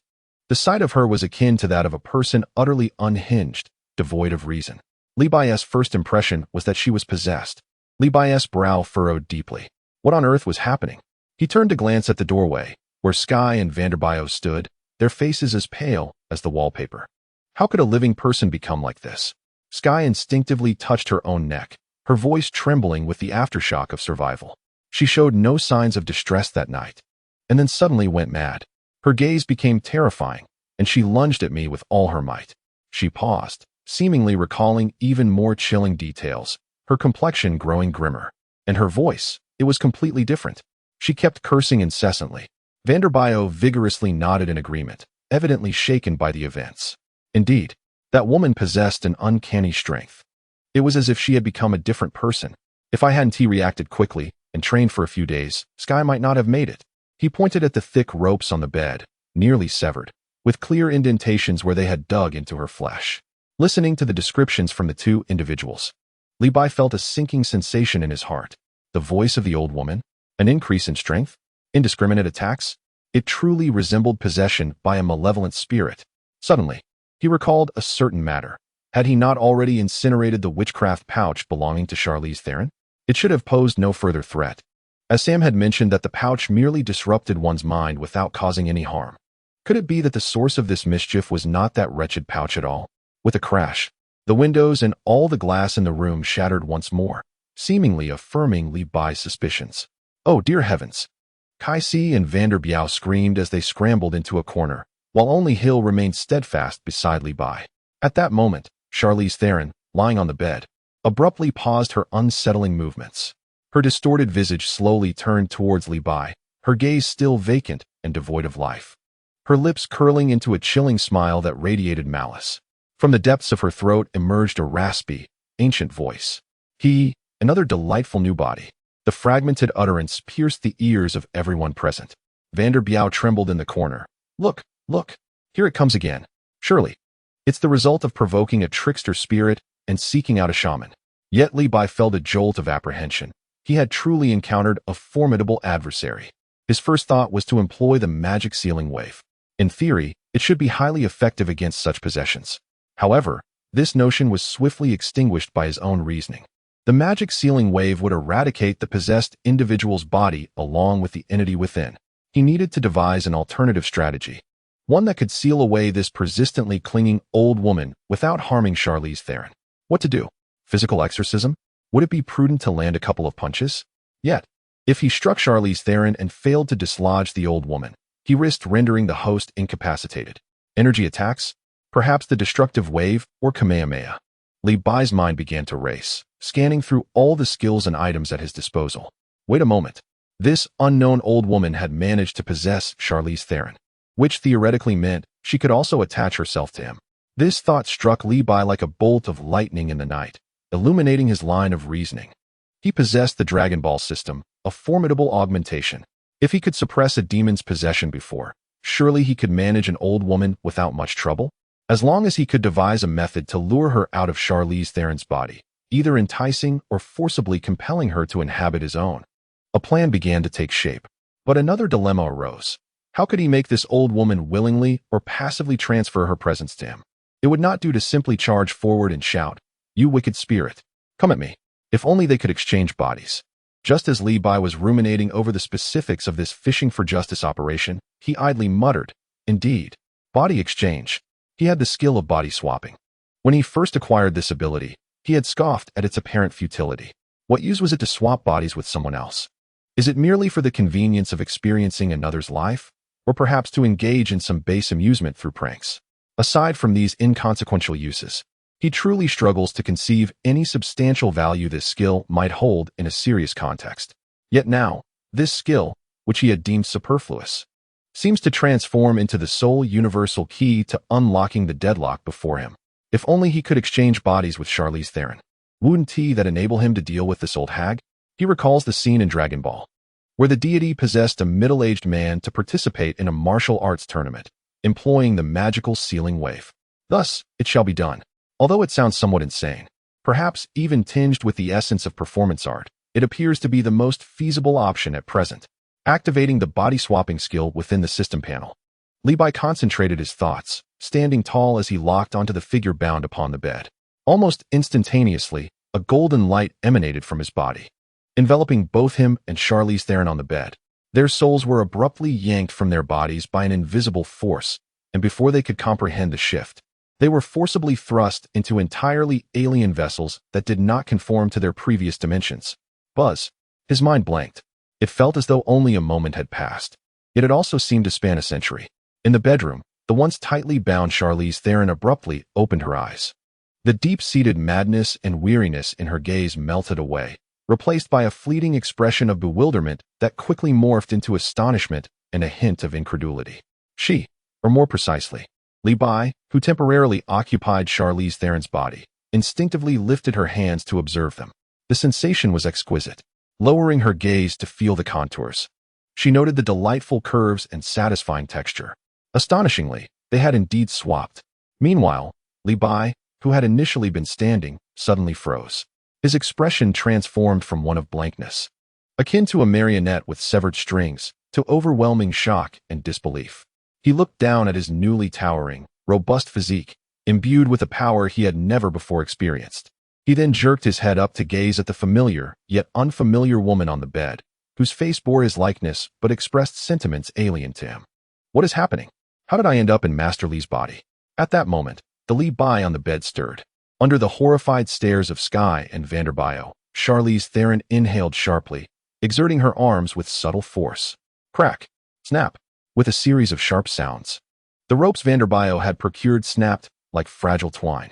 Sky, Vanderbio, their eyes widened in disbelief, jaws agape, as they watched the woman who had just moments ago appeared deranged and bound, now effortlessly break free from her restraints, slowly sitting up on the bed, flexing her wrists, producing a faint crackling sound from her joints.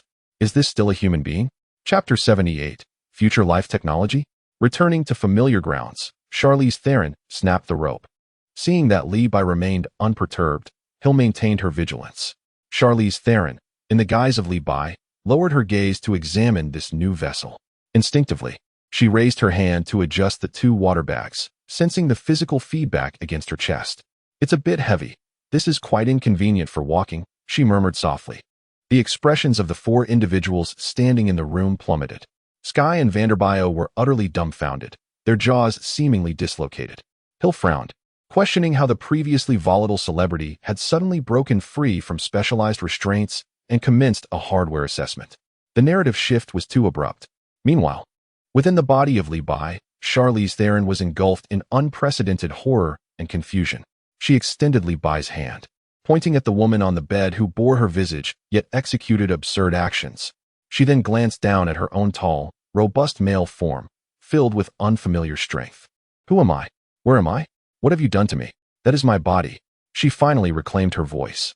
Though it resonated through Li Bai's vocal cords, deep and powerful, but the astonishment and an unmistakable hint of panic in her tone betrayed her true identity. Remain calm. It's merely a technical adjustment, a minor scene. The Charlize Theron, Li Bai version, waved her hand dismissively. The juxtaposition of her gesture with Charlize's face created a curious charm, attempting to soothe the other's emotions. Do not be alarmed.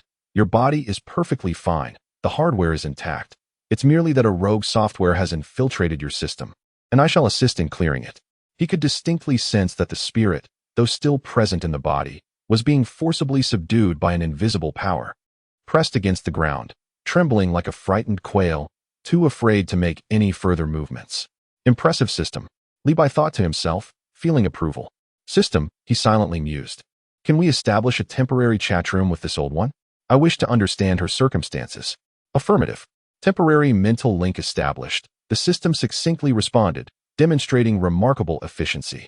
The next moment, an elderly female voice, fraught with fear and fragmented like a poor radio signal, echoed in Li Bai's mind. Great Master, spare me. I did not mean to enough. Confess freely or face the consequences. Li Bai's consciousness plunged into the mental realm. Who are you? Why are you clinging to her?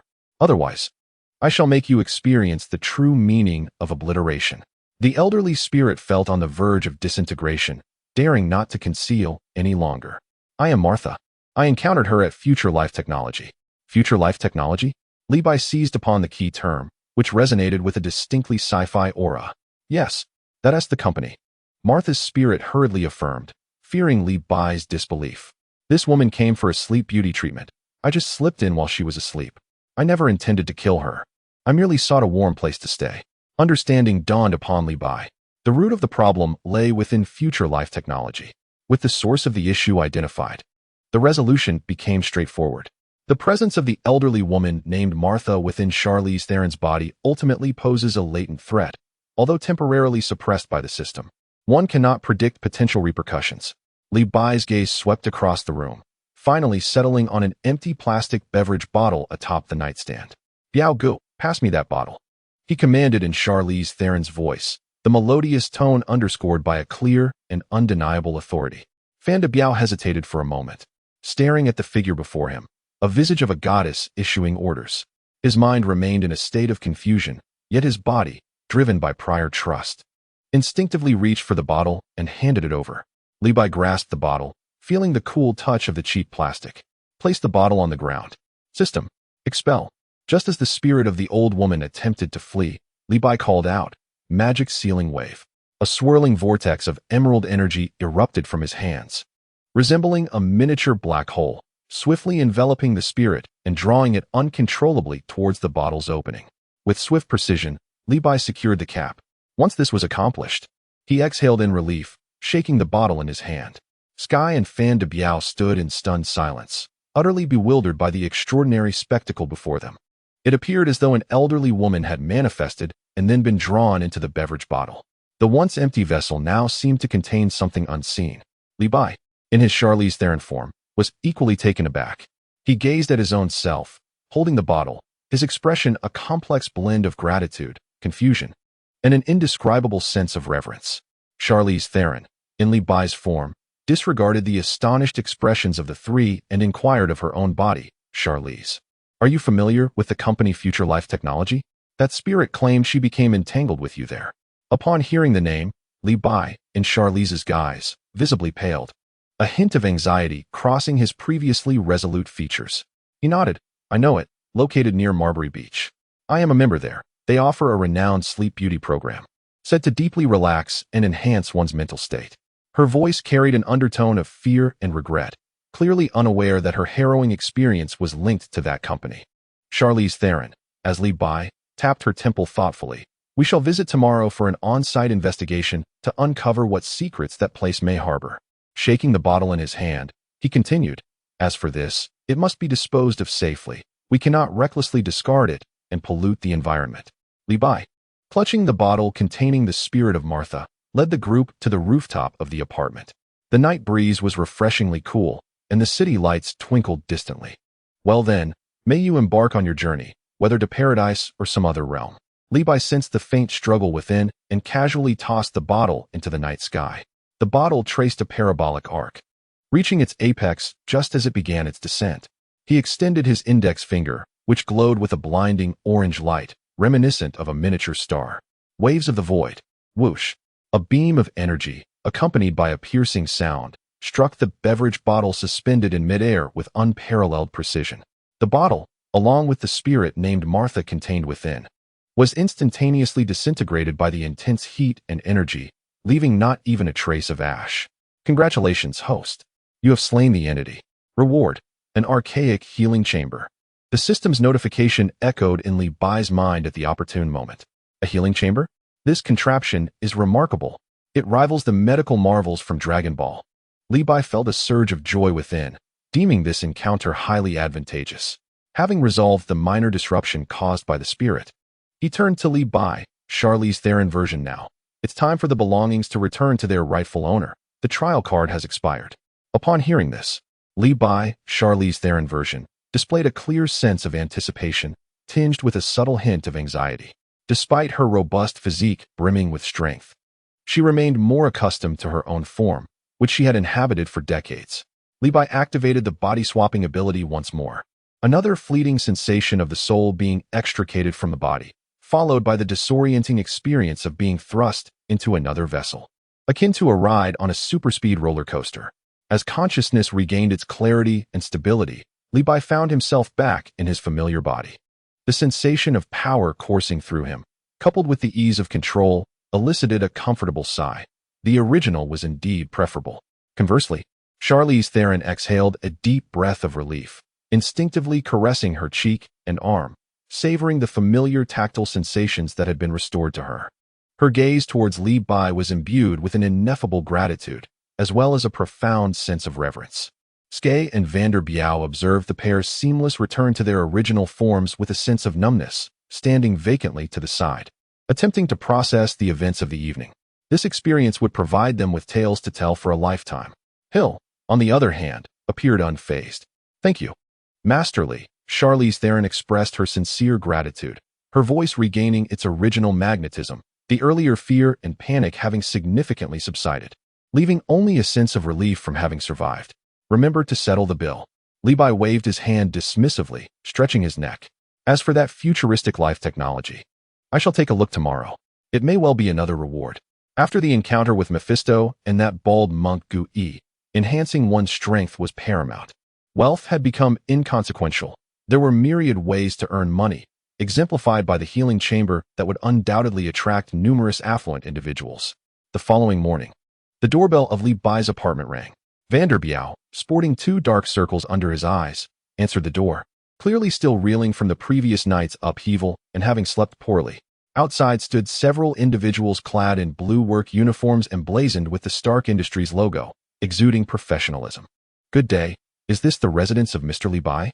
"We are the renovation team dispatched by Stark Industries," the lead individual stated, holding a tablet computer and exhibiting courteous demeanor. "Oh yes, indeed." Vanderbiau quickly ushered them inside, inwardly marveling at Stark Industries' remarkable efficiency. Li Bai also rose, realizing that from this day forward, until the completion of the renovations, no one would be able to reside in the apartment. The Chinese restaurant would also temporarily close, serving as an extended holiday. Charlize Theron, fully prepared, was ready to embark on her journey to Maubry City. Hill, along with Vanderbiau and Sky, also expressed a desire to witness the unfolding events. After the experiences of the previous night, the group underwent significant changes, particularly Vanderbiau, who had long regarded Li Bai as a charlatan. However, upon encountering the ghost of an elderly woman, his skepticism was shattered. A few days prior, he had witnessed Li Bai conjure a crystal ball, which he initially attributed to mere superhuman abilities, a notion that many found plausible. Yet, until last night, he had dismissed the existence of the supernatural. Vanderbiau contemplated whether, under the tutelage of his master, he might learn not only the art of cooking but also the craft of ghost catching. Unbeknownst to Li Bai, who was oblivious to Vanderbiau's musings, he welcomed their company as long as they did not disturb him, waving his hand dismissively. They set off for Maubry, eager to engage with the future of life sciences. Charlize Theron's gaze was resolute. After the harrowing events of the previous night, she was fervently seeking the truth. The quintet climbed into the pickup truck driven by Li Bai, charging towards Maubry City with determination. Over an hour later, they arrived in the familiar coastal city, marking Li Bai's second visit, a nostalgic return. The pickup traversed the winding coastal road, sunlight streaming through the windows and the sea breeze carrying a hint of saltiness. Upon reaching their destination, Future Life Technologies, the group was taken aback. Contrary to their expectations of a modern edifice adorned with metal and glass, they were greeted by an opulent seaside villa. The villa, embodying minimalist luxury, boasted warm beige walls that glowed under the sun. Nestled among lush tropical foliage, the structure faced the vast, azure expanse of the Pacific Ocean, offering remarkable seclusion and privacy. Rather than a tech company, the atmosphere resembled that of an exclusive private resort. "This is it," Charlize Theron remarked, her voice tinged with an ineffable emotion, perhaps trepidation, perhaps uncertainty, as she regarded the villa before her. The group disembarked, with Vanderbiau surveying the surroundings and unable to suppress an admiring gasp. "Wow, this place is truly impressive. Boss, look at this lawn. It's larger than the one in my hometown." Sky, too, took out her phone to capture the surreal beauty of their surroundings. Meanwhile, Hill's gaze was more discerning as she scanned the vicinity. There were no visitor vehicles outside, and the parking lot was devoid of any cars. Li Bai nodded, sensing the peculiarity of the situation. Logically, a venue catering to the elite should not be so desolate, even on a weekday. Could it be that not a single scheduled guest had arrived? Suddenly, Li Bai paused, his attention drawn to the coastline several hundred meters away. There stood a grander and more strikingly modern seaside villa. Within his sensory range, he detected two familiar auras. One belonged to Tony Stark, and the other to Natasha. Li Bai raised an eyebrow, pondering to himself, "Oh, how fortuitous." It suddenly dawned on him that during his last visit to Maubry City, Natasha had mentioned that Tony Stark owned a lavish mansion on Maubry Beach. To his surprise, it was situated right next door. He momentarily retracted his gaze, suppressing the urge to drop by or seek some amusement, for there were more pressing matters at hand. He gestured slightly and followed Charlize Theron towards the grand, opulent door of the Future Life Technology Villa. As they approached, the heavy, intricately carved wooden door sensed their presence and silently slid open. A stunning brunette, dressed in a tailored pure white uniform, emerged with an air of elegance. "Miss Theron, welcome back," she greeted warmly, clearly recognizing Charlize. Her gaze naturally swept over Li Bai and his companions, revealing a hint of professionally trained curiosity, neither intrusive nor dismissive, but rather attentive. Her eyes eventually settled on Li Bai, imbued with an inquiring expression. "My friends here are quite interested in some of your company's projects, and I brought them along for an introduction," Charlize succinctly explained, omitting the events of the previous night and the true purpose of their visit. The smile on the hostess's face appeared more genuine now as she stepped aside to usher them into the villa's interior. "Of course, you are most welcome. At Future Life Technology, we are dedicated to providing our esteemed clients with the pinnacle of health and wellness services. Would you prefer to tour our facilities first?" or delve straight into a specific project? Li Bai cut through the pleasantries. Could you elaborate on the Sleep Beauty project? Certainly, the hostess replied, maintaining her impeccable poise as she guided the group through a softly lit corridor adorned with abstract art. They arrived at a room designed akin to a high-end lounge, furnished with several futuristic white pods. These pods boasted an exceptionally sleek design, entirely white, resembling oversized, elongated cocoons. "This is our flagship project, the Deep Sleep Beauty Pod," she said, gently caressing the smooth surface of one of the pods. "Many esteemed guests have lauded this offering. All you need to do is enjoy a comfortable slumber within, and it guarantees you will awaken revitalized and radiant. Its effects far surpass those of 10 ordinary beauty treatments." The hostess evidently regarded Li Bai and his companions as potential lucrative clients, presenting her pitch with extraordinary patience and meticulousness. Her words imbued with confidence and pride for their offerings. "Oh," Li Bai mused, stroking his chin and feigning contemplation. "It sounds simply like a nap. Who wouldn't feel invigorated after a good sleep?" He thought to himself how these affluent individuals, especially the glamorous celebrities, seemed to effortlessly generate wealth, even transforming something as simple as sleeping into an elaborate affair. Finding no cause for suspicion here, he inquired directly, "Aside from this sleep beauty treatment, do you offer any other services?" The beautiful receptionist paused momentarily, casting a somewhat perplexed glance at Charlize Theron.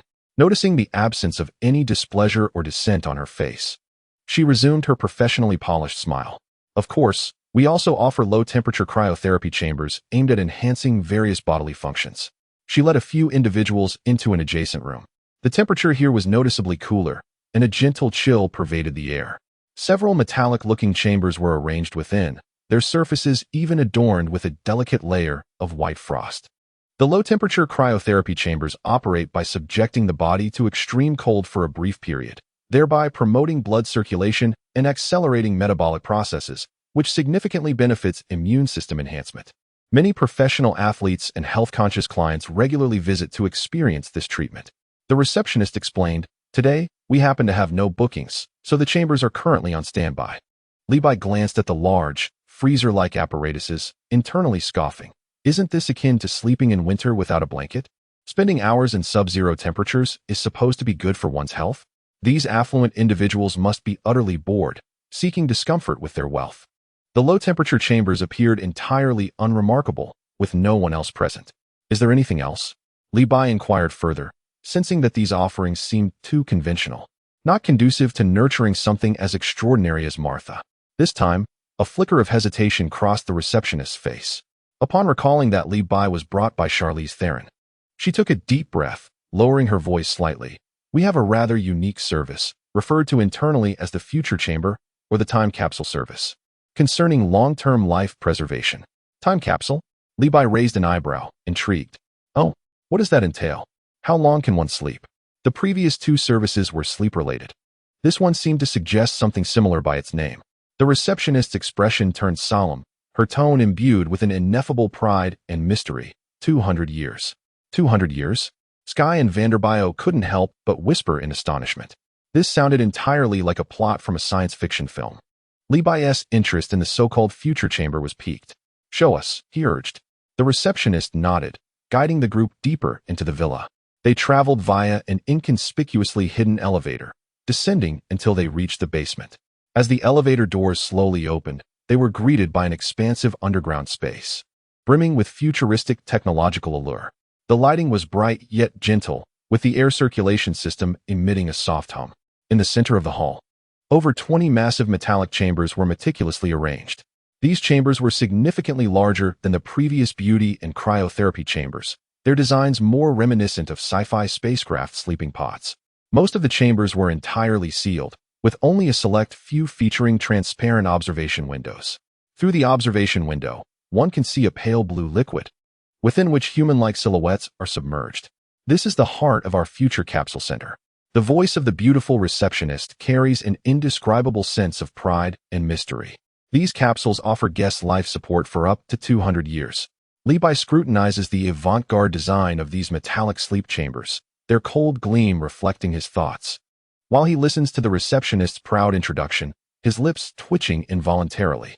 He muses, is it truly feasible to sleep for 200 years and then awaken? Given the current technological capabilities disclosed on Earth, how does this differ from claiming, I, Qin Shi Huang, have ample funds? A substantial question mark, along with a comical emoji, forms in Li Bai's mind. Can one genuinely slumber for 2 centuries? Raising an eyebrow, he expresses his skepticism, infusing his tone with curiosity. The receptionist instantly beams with a well-trained smile, a blend of pride and confidence, as if she has heard the most amusing of inquiries. Of course, her voice ascends slightly, imbued with undeniable affirmation. Our Future Life Technology Company possesses the exclusive core technology globally. It is our treasured secret. She pauses before adding, naturally. The price of this service reflects its value.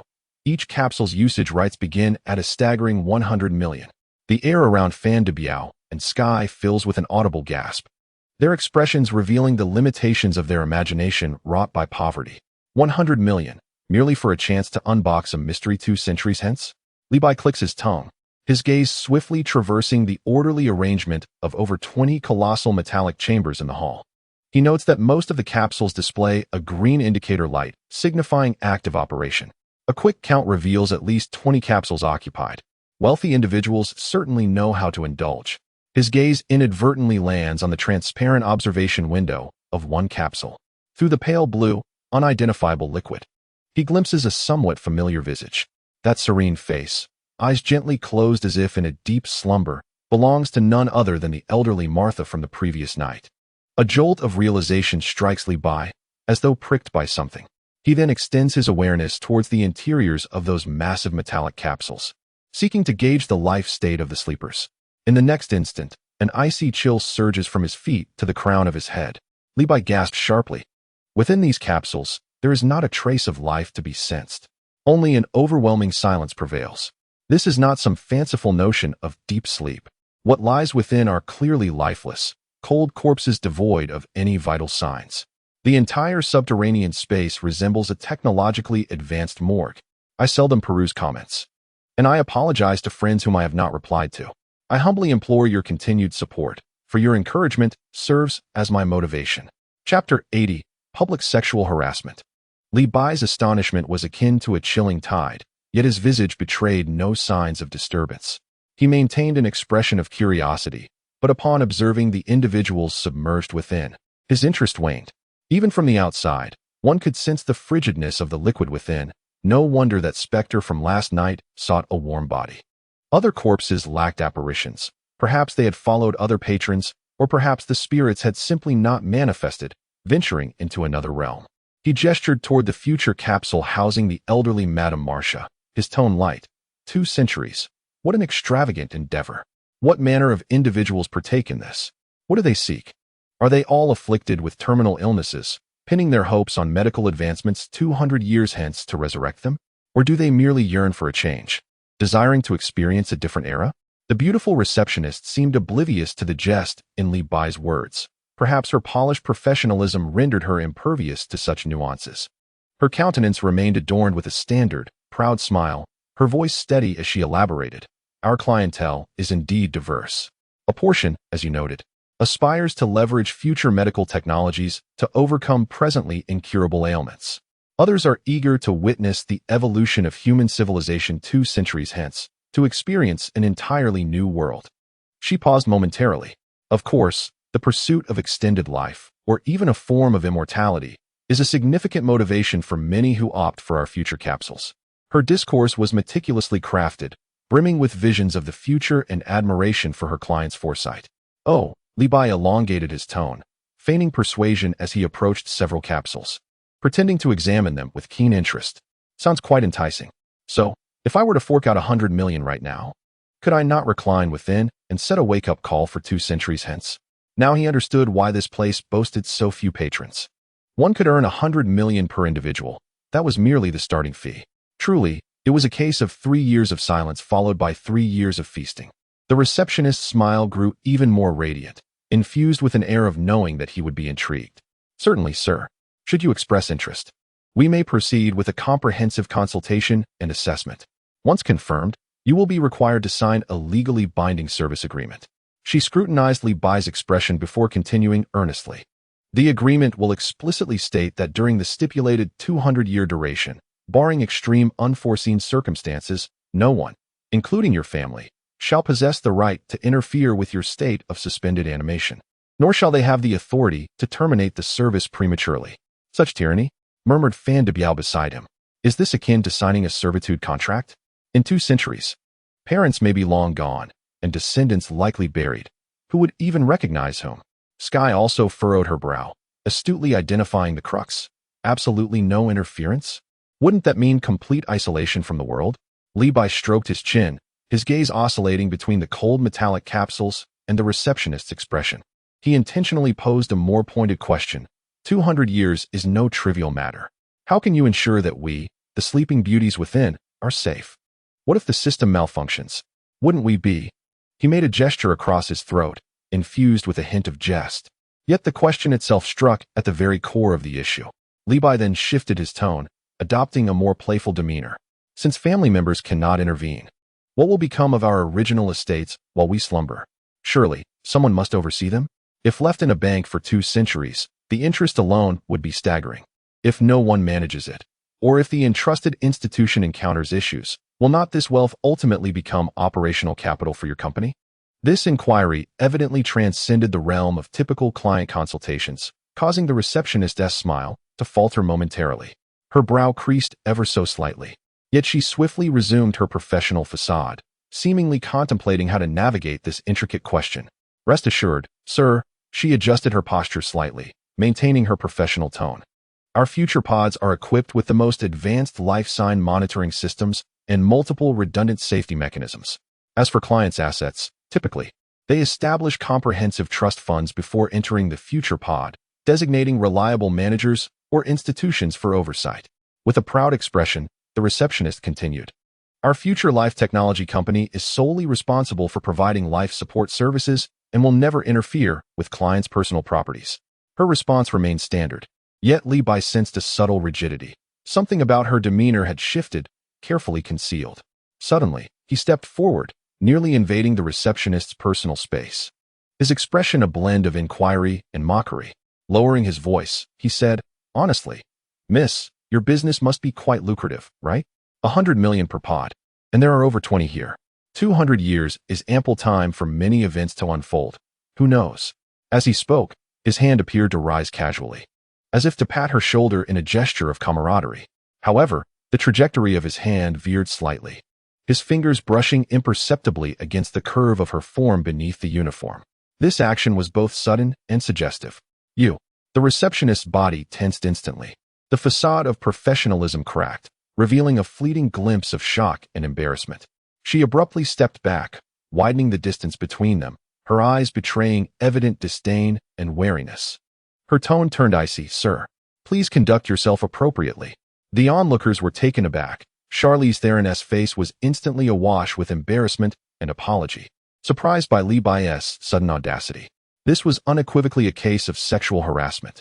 Sky widened her eyes in disbelief at Li Bai, incredulous at his inappropriate advance. Van der Biao was equally bewildered, glancing between Li Bai and the enraged receptionist. Hill, however, narrowed her gaze, leaning slightly forward in a defensive posture, convinced that Li Bai's actions must harbor ulterior motives. Just when everyone assumed that Li Bai would retract due to the receptionist's rebuke or at least offer an explanation, the situation took a turn. All expressions on Li Bai's face suddenly vanished. Amid the astonished gazes of onlookers, he raised his right hand, swiftly extending his index and middle fingers towards the beautiful receptionist's smooth forehead. With an air of nonchalance, he flicked them. A crisp sound rang out, crack. What seemed like a casual gesture concealed an unimaginable force. The beautiful receptionist emitted a sharp gasp, her body struck by an invisible hammer, uncontrollably propelled backward. Thud. She collided heavily with a metallic structure several meters away, producing a dull thud that reverberated through the space. The structure trembled and shifted, and she crumpled to the ground like a rag doll, instantaneously losing consciousness. The underground chamber was engulfed in an eerie silence, the air seemingly frozen, leaving only the low hum of machinery. Charlize Theron, Sky, Van der Biao, and Hill stood in stunned silence, witnessing this abrupt and violent scene unfold. Just a moment ago, they had been engaged in consultation, even experiencing an unsettling incident resembling harassment. The next moment, Li Bai acted without warning. Chapter 81, Birdman? Rui Stick. In the subterranean space. Only the low hum of the machinery persisted. Charlize Theron's cheeks drained of color as she gazed at Li Bai, her eyes filled with disbelief and a trace of barely perceptible fear. Sky instinctively covered her mouth with her hand to stifle a gasp. Oh my goodness. Vanderbio's mouth gaped wide enough to seemingly swallow an ostrich egg, glancing between the unresponsive receptionist on the ground and Li Bai, who had emotionlessly retracted his fingers, feeling that Li Bai lacked compassion for delicate beauty. Hill's reaction time surpassed that of ordinary individuals. She instinctively adjusted to a combat-ready stance. She believed Li Bai would not act without reason. This woman was undoubtedly suspicious. Time appeared to pause, freezing for several seconds. Just as Charlize Theron felt a tightening in her throat, unable to suppress the urge to question, the receptionist's right hand flickered ever so slightly. Then, under the gaze of all, she stood up. She even extended her slender fingers to dust off non-existent specks from her uniform and leisurely straightened her slightly crooked collar from the impact. Apart from her complexion being 8 degrees colder than before, there was no sign of injury whatsoever. Hiss, Vanderbio inhaled sharply, recalling the throbbing pain in his forehead from afar during that earlier flick. How could she appear as if nothing had happened? Vanderbio had first-hand experience of Li Bai's flick. Once, in an empty Chinese restaurant during lunch, Li Bai had taken a bottle of beer and flicked the cap off with just 2 fingers, sending it soaring and embedding it in the door. He had been dumbfounded, realizing this was true skill, and had thought of asking Li Bai to teach him. However, the exorbitant tuition fees extinguished his martial aspirations. He resigned himself to learning to cook instead. He understood well that despite the seemingly light flick, with Li Bai's strength, not only would a delicate beauty's forehead bear an imprint, but even a reinforced steel plate might not escape unscathed. The woman surprisingly emerged unscathed after a forceful encounter. Was she perhaps trained in some form of Iron Head technique? Sky and Charlize Theron swiftly regained their composure, their initial terror transforming into a profound astonishment and heightened vigilance. They too realized that this woman might pose a significant threat. Hill's gaze grew increasingly serious as her fingers silently tightened around the weapon at her waist. The safety already disengaged. Li Bai observed the woman as she stood once more, a knowing smile gracing his lips, just as I anticipated. Her acting skills were commendable. She nearly convinced me. Li Bai's voice, though not loud, resonated clearly in the ears of all present. Yet, it was evident that genuine anger could not be concealed. He continued in a leisurely manner. Earlier, when I inquired about your client's assets, your response was textbook perfect. I sensed a subtle fluctuation of energy within you, skillfully masked but almost immediately subdued. Thus, I continued with my mocking tone. I inadvertently brushed against you out of curiosity, wishing to confirm my suspicions. Observe the results. Your agitation caused a marked increase in that energy fluctuation, though you regained control swiftly. It was sufficient for me to ascertain that you are no ordinary individual. Li Bai scrutinized the woman's slender legs, noting their delicate appearance, devoid of the signs of rigorous training. No sooner had he spoken than the visage of the beautiful receptionist, or rather, the being who could no longer be referred to as such, shed its final semblance of humanity. In its place emerged a chilling and haughty demeanor, reminiscent of one who gazes down upon mere ants. Humanity truly is a repulsive and inferior species. Her voice resonated with an unusual high-frequency vibration, causing a subtle, piercing sensation in the eardrums of those present. As she spoke, even more extraordinary events unfolded. Her body began to emanate a soft glow, rapidly intensifying to a blinding brilliance that illuminated the entire space in a blanket of white. Li Bai squinted, faintly perceiving what seemed to be a colossal, indistinct shadow rising behind her amidst the dazzling light. The outline resembled a pair of wings slowly unfurling. Wings? A bird human? Li Bai instinctively scoffed at the thought. In that fleeting moment of chaos and temporary blindness, the bird human sprang into action.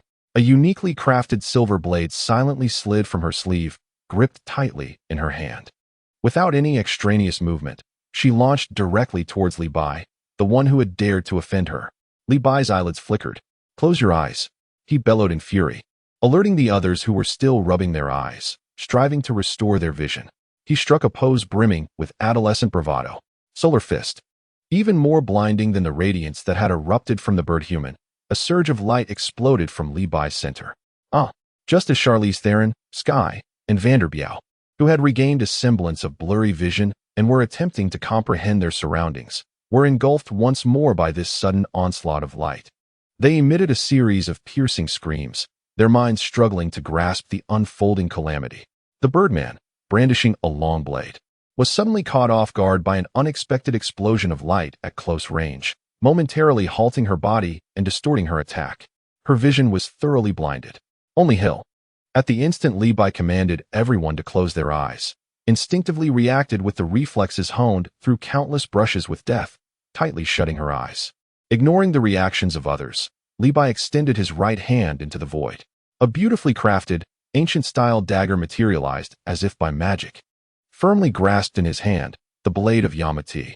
With a focused gaze, Levi wasted no time on frivolous tests. He surged forward with a decisive step. The sound of the sharp blade slicing through the air, tearing fabric, and ultimately penetrating flesh was unmistakably clear. It accurately pierced through the Birdman's chest. She emitted a horrific scream. From her wound, as well as her eyes and mouth, an even more blinding light erupted, as if the energy contained within her found an outlet, surging forth wildly.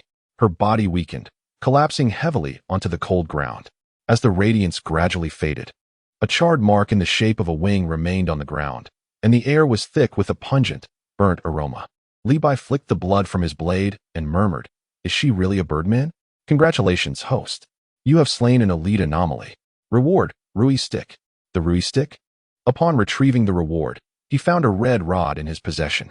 Levi frowned, pondering its usefulness. If it had been a starting reward, it might have sufficed. But now it seemed of little value to him. What is this nonsense? It would be better to provide me with some practical skills. He grumbled, but then reconsidered. With the Rui Stick, could there be opportunities for Kolinta and the temple? If he could train in the temple, his strength would undoubtedly soar. He stowed the Rui Stick away and surveyed his surroundings. Charlize Theron, Sky, and Vanderbio were still shielding their eyes, evidently affected by the earlier solar fist. Though Hill kept her eyes closed, she maintained a high level of vigilance, a testament to her experience as a battle-hardened agent. "It's all clear," Levi exhaled, reflecting that the woman had concealed herself well. Had it not been for the slight disturbance, he would have assumed she was an ordinary person. She was not particularly difficult to handle. Once everyone regained their sight, Levi searched the villa for anyone else, but found no one. As they tidied up and swiftly exited the underground space, he decided to leave the matter to the police and similar authorities. Before departing, however, he was not entirely convinced and conducted a thorough search of the villa, but aside from a promotional flyer from Future Life Technologies' New York headquarters, he discovered nothing of value. He had a nagging suspicion that this incident was not yet over, that the unconscious individuals and the company held deeper secrets. It seemed necessary to make a trip to New York. Chapter 82, Vanderbio Rides the Ocean Horse. The arrival of Little Spider emerging from the Future Life Technology Villa. The sunlight pierced his eyes. It was still before noon.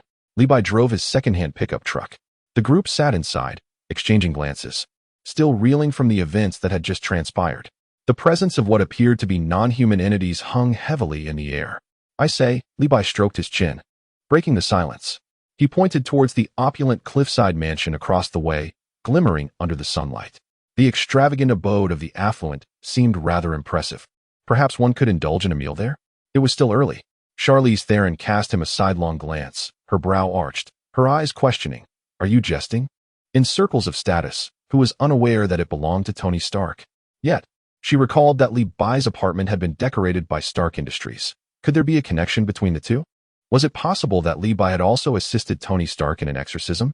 Charlize's thoughts spiraled. Levi had just informed her that she was fine and could leave at any moment. Initially, she had contemplated departing, but now, with Levi suggesting a visit to Tony Stark's residence, she resolved to take a look. Many would covet such an opportunity, even if they were A-list celebrities. As for Vanderbio, he was well aware of their collaboration. Hill, too, was cognizant, knowing that Natasha was undercover beside Tony Stark. As for Sky, she remained indifferent, merely following the crowd. Thus, Levi unhesitatingly turned the car towards Stark's mansion. Before long, they stood before the grand entrance of Stark's abode. In daylight, the house perched on the cliff exuded an even more ostentatious aura, with every pane of glass reflecting the gleam of wealth. "Mr. Levi, welcome. Mr. Stark is expecting you," a gentle electronic voice resonated. The door slid open silently. Upon entering the villa, Levi immediately sensed something amiss. Tony Stark was seated before the massive floor-to-ceiling window. The last time they met, he had been brimming with vigor, yet now he appeared drained of vitality. Levi sensed the air around him. There was no mistaking it. This man's health had deteriorated significantly since their last encounter. Ah, the mystic. Tony lifted his head, forcing a smile, though his voice was hoarse and tinged with evident fatigue. He endeavored to maintain his usual flippancy, yet the aura of weakness was unmistakable. Levi, unaccustomed to coddling, even in light of Stark's ill health, remarked, "Hey, Iron Man, you seem unwell. Have you seen a doctor?" "Tony, your complexion is alarming." Pepper Potts swiftly approached, standing beside Tony, her eyes brimming with concern. Hearing Levi's words and observing Tony's pallor, she too sensed something was amiss. Standing nearby, Natasha scrutinized Tony with her keen gaze, her brow subtly furrowing. She astutely detected his unusual frailty. "It's nothing, just an old ailment acting up," Tony waved dismissively. Evading Pepper's gaze, his tone nonchalant. "So what brings you all here?" Levi, very much at ease, settled onto an exquisitely luxurious sofa, crossing his legs. "I have no place to land. Just thought I'd drop by for a complimentary lunch and experience the culinary standards of a billionaire." Tony was momentarily taken aback by his unabashed declaration. His lips twitched slightly, but he ultimately managed a resigned smile. "All right then. It's not as if I'm short a few mouths to feed. Jarvis, prepare lunch." "Certainly, sir." Pepper and Natasha exchanged a glance, each perceiving the doubts and unease reflected in the other's eyes. Today, Tony was acting unusually. He had not offered a rebuttal. This Levi, whom Pepper had heard about from Natasha, seemed to be some sort of exorcist, having dealt with a case of a missing expert for the company. Could it be that what he said earlier was true? "Tony, what is wrong with you?" Unable to contain herself, Pepper spoke, her voice tinged with a barely perceptible tremor. "You have been isolating yourself in the lab lately, and suddenly you declare that you are handing the company over to me. Is something amiss?" A sense of foreboding loomed over her, intensifying with each passing moment. Natasha stepped closer, her gaze firmly fixed on Tony. "Mr. Stark, if you are in trouble, hiding it will not resolve the issue." Tony remained silent, staring out at the shimmering sea, his fingers unconsciously tapping on the table. The atmosphere in the living room grew heavy. After what felt like an eternity, he took a deep breath, as if steeling himself, and turned to face them. He pointed to the arc reactor in his chest, emanating an eerie blue glow. "Well, it seems I can no longer keep this hidden." His voice was deep, laced with a hint of bitterness and resignation. "I am suffering from palladium poisoning." "What?" Pepper gasped, her complexion draining of color, her body swaying slightly as if about to collapse. "Palladium poisoning?" Natasha's brow furrowed tightly. As a top-tier agent, she understood the dire consequences of such heavy metal toxicity. "The energy core that sustains my life is simultaneously killing me." A profound sense of helplessness permeated Tony's voice. "I've tried every imaginable element and method, but I cannot find a substitute, nor can I halt the spread of the toxin." He managed a self-deprecating smile. "That is why I asked you to prepare a birthday party. I thought this might be my last birthday." Unable to contain herself any longer, Pepper's tears flowed freely, like pearls slipping from a broken string. She rushed forward, enveloping Tony in a tight embrace, her arms trembling with effort as she choked out, "No, it cannot be. Tony, there must be a way. There has to be." She pinched her palm with her fingertips, leaving deep impressions in an attempt to suppress her inner terror through pain. Despair hung thickly in the air. At that moment, Levi, who had been an outsider observing the scene, suddenly spoke up. "Perhaps I can be of assistance." All eyes turned towards him, including those of tearful Pepper and the despondent Tony, filled with skepticism and confusion. Only Natasha and Hill seemed to grasp the potential of his words. "You?" Tony scoffed, his hoarse voice dripping with disbelief. "What could you possibly do? Invent a new element? Or perform a magic trick to extract the toxin?" He thought the young man was merely jesting, despite still being perplexed by the universal adhesive. "That substance does not seem to belong to this world." "I have something quite extraordinary," Levi declared. "It is called a senza bean." Levi's expression remained impassive, as if he were discussing a trivial matter, something that could temporarily alleviate the symptoms of palladium poisoning. "Fairy beans?" Tony furrowed his brow even tighter, his face betraying a look of utter bewilderment. The name sounded like some unreliable street remedy. At that moment, Hill stepped forward, her tone calm and objective as she addressed Mr. Stark. I have personally witnessed Mr. Van Dyne consume fairy beans. She paused for effect before adding, at that time Mr. Van Dyne was on the brink of death, yet within seconds of consuming the beans, he made a complete recovery, even better than before his injury. Indeed, indeed. Van Dyne eagerly nodded in agreement, animatedly gesturing. That stuff is simply miraculous. I felt like I was on the verge of death, but after swallowing a bean, hey, no more back pain, no more leg aches. I felt strong enough to take on 10 at once. Full of energy. Tony observed Hill's serious demeanor and then glanced at Van Dyne's exaggerated yet sincere expression, causing his skepticism to waver. However, alleviate? He seized on the keyword, his brow still furrowed. But what good is alleviation? What I need is a cure. To eradicate this damned poison. Tony's voice rose a notch, laced with a desperation bordering on obstinacy. A cure? I do not possess such a thing, Levi shrugged, spreading his hands. The effect of the fairy beans is instantaneous revival, but they cannot alter the nature of that affliction you bear, as long as you wear it. You will inevitably succumb to poisoning again. He paused, looking at Tony. To put it simply, it addresses the symptoms, not the root cause, merely buying you some time. Levi spoke with a casualness that suggested he was merely discussing dinner plans. Tony fell silent, his lips pressed tightly together, his jaw tense. Levi's blunt demeanor was somewhat infuriating, yet he understood the reasoning. Temporary relief and time.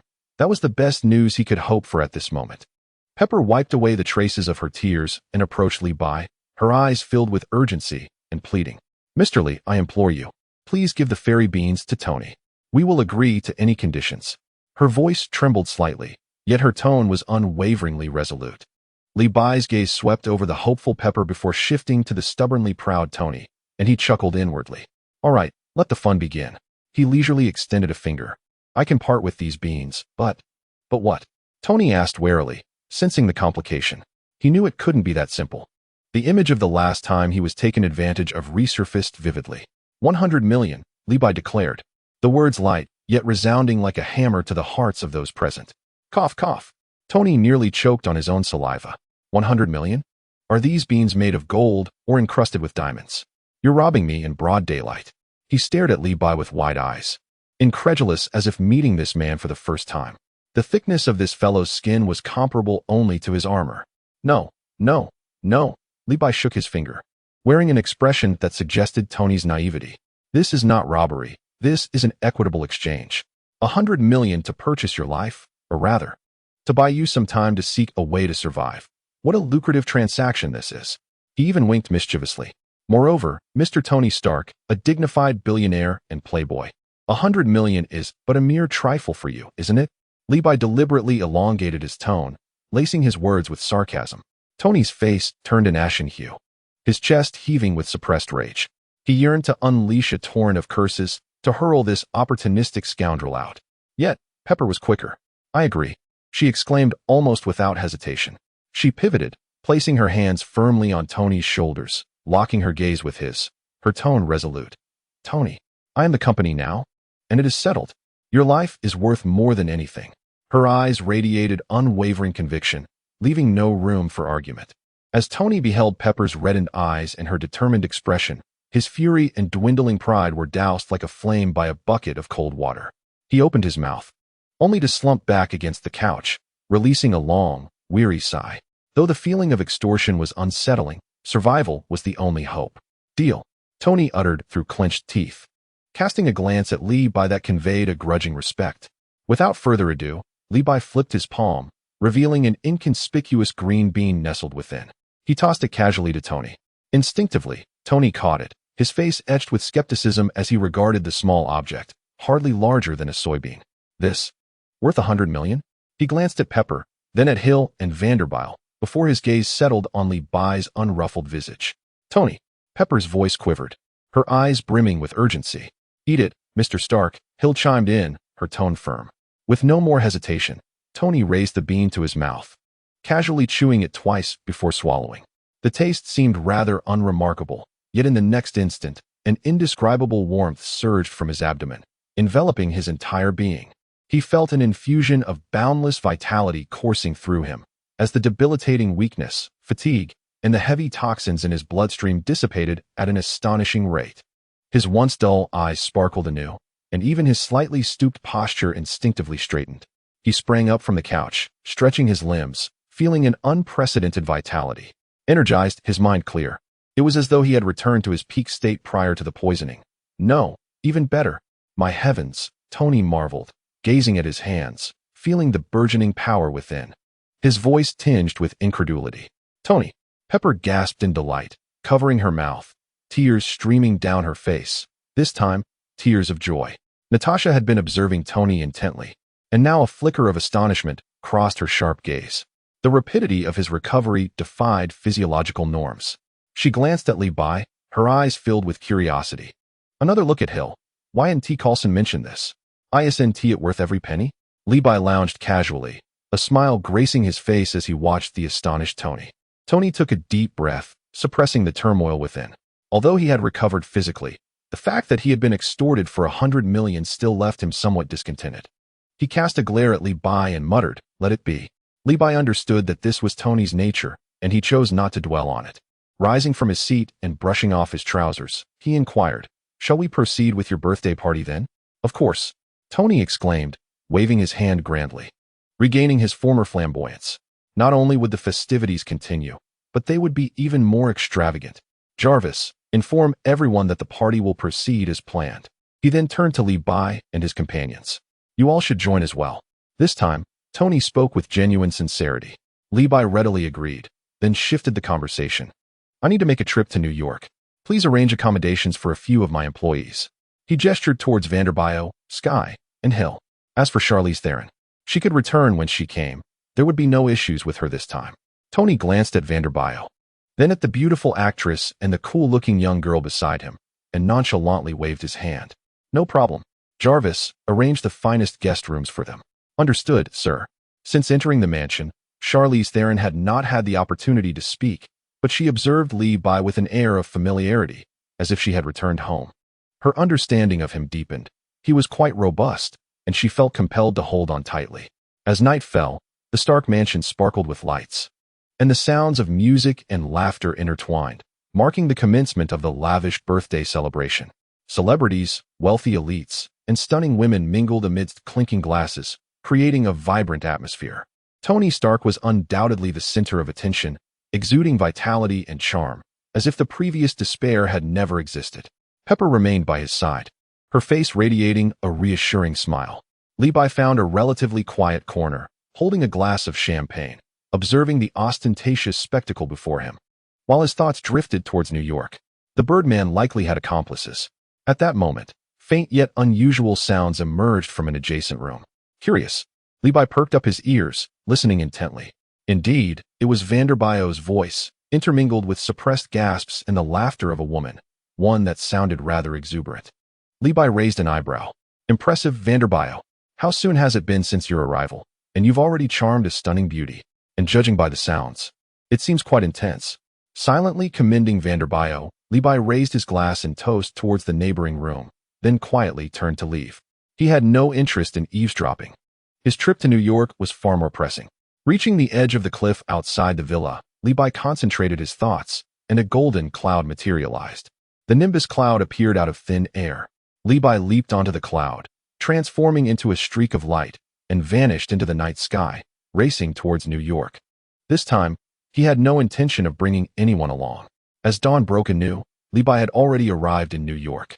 He descended from the nimbus onto an empty street. Just as he stepped off the street, the sound of shattering glass echoed around him. The siren blared piercingly. As numerous individuals rushed out of the store, clutching an array of goods, their faces alight with exhilaration. "Ah, zero-cost shopping," Li Bai observed with astonishment, finding this to be quite the spectacle. A throng of onlookers had gathered, eager to witness the commotion. Just as he was engrossed in the scene, a sudden whoosh resonated overhead. A figure, adorned in red and blue, gracefully swung through the air, navigating between the towering edifices with remarkable agility, and landed precisely amidst the frenzied crowd. "Hey everyone, the party's over," a youthful and vibrant voice proclaimed. "Spider-Man?" Li Bai's eyes gleamed with intrigue. What a fortuitous timing. Gratitude is extended to the user Shuiyu, who delights in sweetened lotus seeds, alongside Rookie Zero Speed, Passerby Dong, and others for their unexpected support. Acknowledgements also go to Cthulhu, The King in Yellow, Commander Cobra, Chung Tian, following the Emperor, Bookworm, Reptilian Red River Spicy Strips, Changshan Zhao Zitong, and user 1109782 for their generous gifts. To those not mentioned by name, I will rectify this tomorrow, as I am utilizing a scheduled post. I seldom peruse comments, so I apologize to any friends I may have overlooked. I humbly request continued support. Your encouragement is my driving force. Chapter 83, Abandoned Spaces, An Encounter with Robbery. Spider-Man navigated the panicking crowd with the agility of a monkey, weaving effortlessly among the screams. With a flick of his wrist, a white web shot forth, ensnaring a man clutching a large television, who let out a yelp as he was hoisted onto a lamppost, resembling dried meat. Following this, a stylish backflip allowed him to evade a thug's swinging metal rod. In a swift motion, he released another strand of webbing, effectively binding 2 or 3 raucous individuals together, rendering them immobile. The entire sequence unfolded with a seamless grace akin to a meticulously choreographed action film, both swift and precise. Within just a minute or two, the chaotic street, previously resembling a bustling market, was transformed into a scene of order. Dozens of would-be zero-cost shoppers found themselves either cocooned in webs or stuck against walls and the ground, left to grumble and curse in frustration. Levi stood at the periphery of the crowd, arms crossed, observing with keen interest. He sensed an energetic aura emanating from Spider-Man, far surpassing that of the ordinary people nearby. This energy was significantly more potent than that of the average individual. Levi stroked his chin, contemplating. A smirk played on his lips as he murmured, "I am confident I could best him." His thoughts whirled. Perhaps Spider-Man was the protagonist of this world? It felt peculiar, as if this realm were intertwined with the narrative of the Spider-Man films he had seen. Who, he wondered, was that enigmatic ancient one? And what of the elusive Mephisto? Capable of summoning demons? He found himself perplexed, uncertain whether this world was indeed that of the Spider-Man movie he had watched. His curiosity piqued even further. Before long, it appeared that the web-slinger had received some news, as he exchanged a few brief words with the tardy police officers before effortlessly shooting out a web, swinging gracefully away, disappearing between the skyscrapers at a speed surpassing that of a rabbit. The sound of police sirens echoed through the air as officers commenced their efforts to clear the scene, evacuating the onlookers who thrived on chaos, and methodically dragging away those individuals who had been ensnared in Spider-Man's web of mischief. Having witnessed enough commotion, Levi found little interest in lingering any longer. His primary objective in New York remained the enigmatic Future Life Technology Company. After much twisting and turning, he finally unearthed the headquarters location in Manhattan. However, upon arriving at the imposing office building and reaching the designated floor, he was taken aback by the sight that greeted him. Indeed, the sign of the Future Life Technology Company adorned the entrance, yet the premises appeared utterly vacant. The office stood desolate, suggesting a hasty evacuation, as if they had foreseen someone coming to seek them out. The hurriedness of their departure was evident, with remnants of their presence left behind in disarray. What on earth was happening? Levi furrowed his brow in contemplation, searching the empty office for any signs of suspicious activity, the echo of his footsteps reverberating unsettlingly in the hollow space. The office resembled an ordinary workspace, and it was apparent that those large containers, the future capsules, had never been stored there. Was this truly the extent of the headquarters? The company's clandestine demeanor hinted at some sinister undertakings behind the scenes. Levi increasingly felt that this so-called technology firm was far from legitimate. It seemed the trail had gone cold. Frustrated, he prepared to leave when his peripheral vision caught sight of a colorful flyer on the ground. Bending down to retrieve it, he discovered it was a pamphlet issued by a local church featuring its name, address, and a schedule of events. As he perused the text, an idea struck him. Since he had time to spare, why not wander over and see what interesting occurrences might unfold? Upon exiting the office building, Levi quickly found himself at a loss. As a newcomer to the towering forest of steel that was New York, he soon grasped the meaning of the phrase, "The road ahead is long and has no ending. Yet I will search high and low without finding my way." The streets of New York twisted like a labyrinth, and after several turns, he realized he had entirely strayed from the path to the church and instead stumbled upon a somewhat desolate side street. Just as he was about to consult his phone for directions, a cacophony of shouting and cursing erupted from a nearby alley. It sounded like a robbery was underway. A group of young thugs, clad in torn jeans and exuding an air of menace, had cornered a middle-aged woman, who appeared to be of respectable standing. At the alley's mouth, occasionally, passers-by would approach the alley, only to avert their gazes, lowering their heads and quickening their pace as if the commotion was merely a figment of the atmosphere. Given the ease with which they conducted themselves and the indifference of the pedestrians, it was evident that this was a routine occurrence for the local gang, perhaps collecting protection money or engaging in some random act of intimidation, something the community had long since grown accustomed to. Levi felt no inclination to intervene. Such incidents had become too commonplace to elicit any sense of novelty. Besides, there was no reward to be gained. He shook his head and resumed his stride, only to suddenly halt as though something had ensnared him. The brow furrowed instantly, a mixture of surprise and confusion etched upon the face. Slowly turning around, the gaze sharpened, fixating intently on the depths of the alley, as a low murmur escaped the lips. Is there truly something? The entrance of the alley was permeated with a pungent stench, a foul amalgamation of urine and decaying refuse.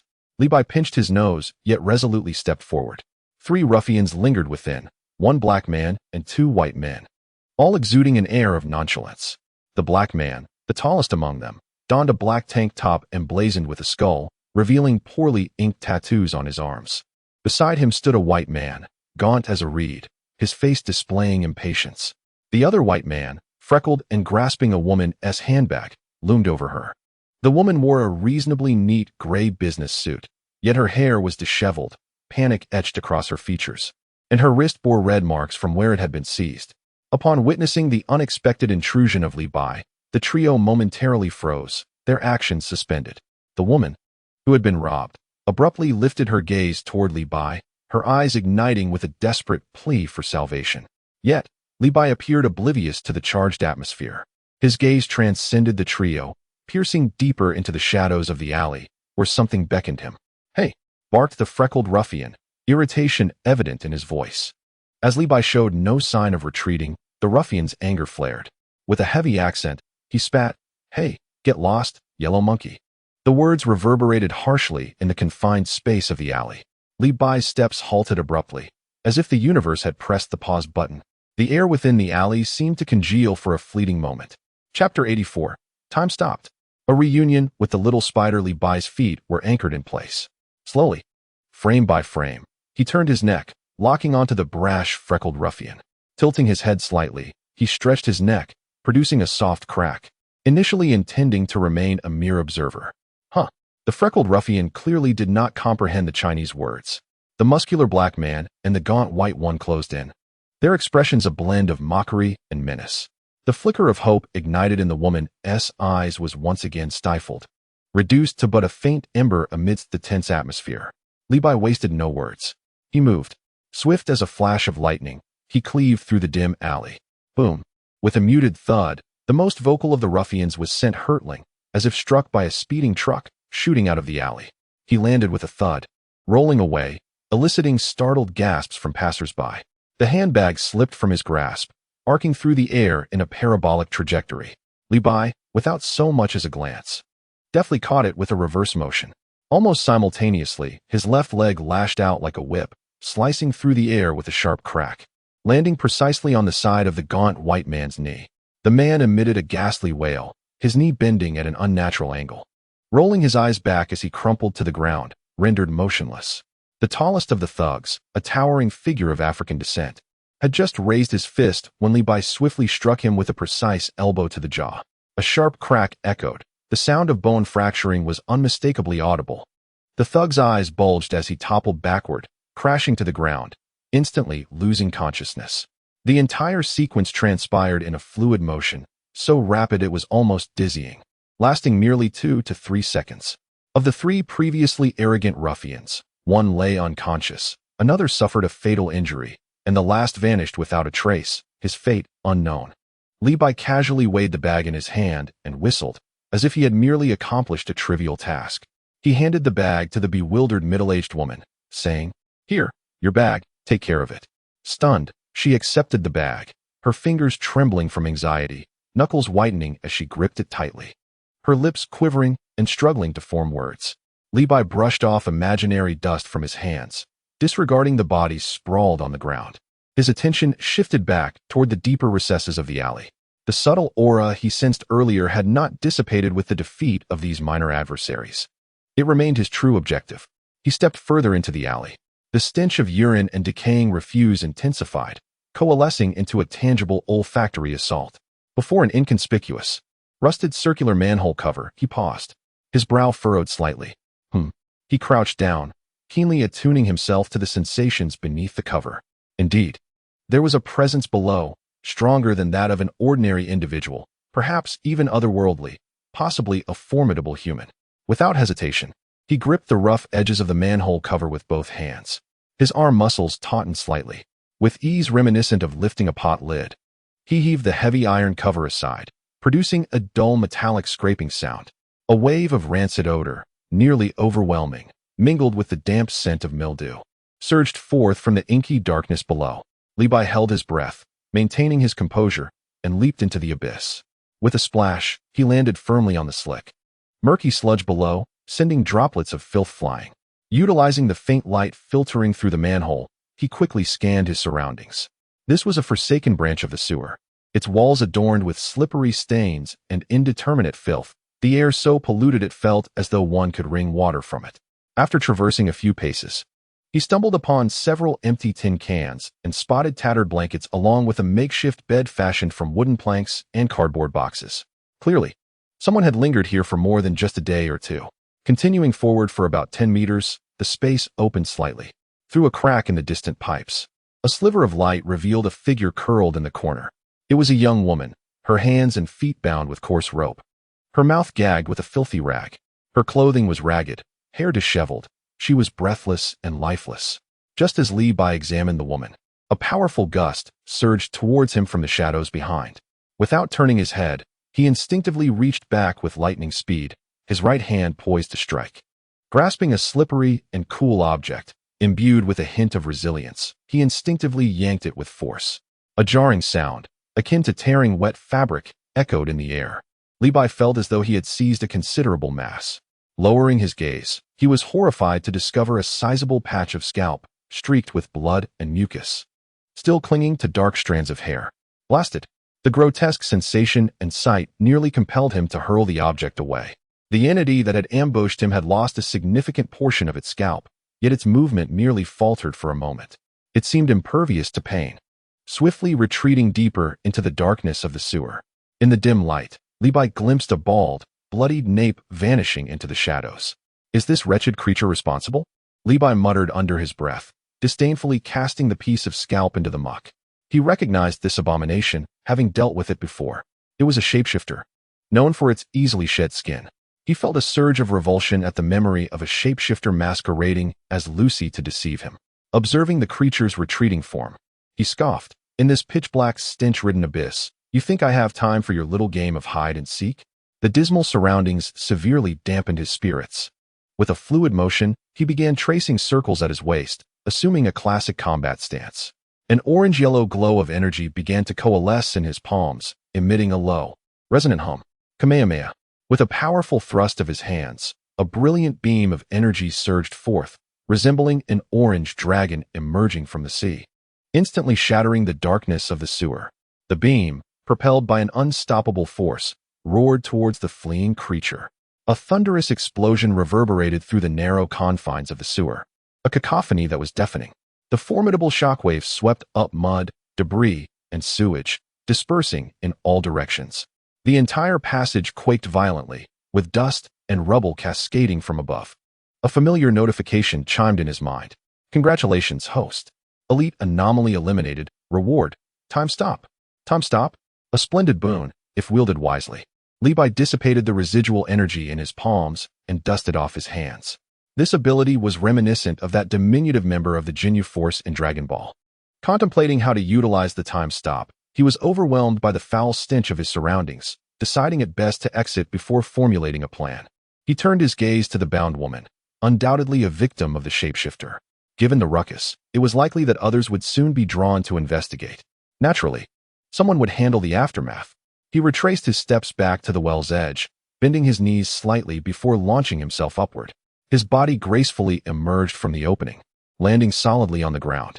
The ruffians at the alley's entrance had vanished without a trace. Levi retrieved the phone he had nonchalantly pocketed earlier, unlocking the screen to continue searching for the half-remembered address of the church.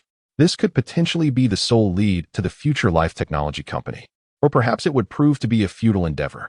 Emerging from an alley permeated with the acrid scent of decay and the metallic tang of blood, he returned to the relatively cleaner street.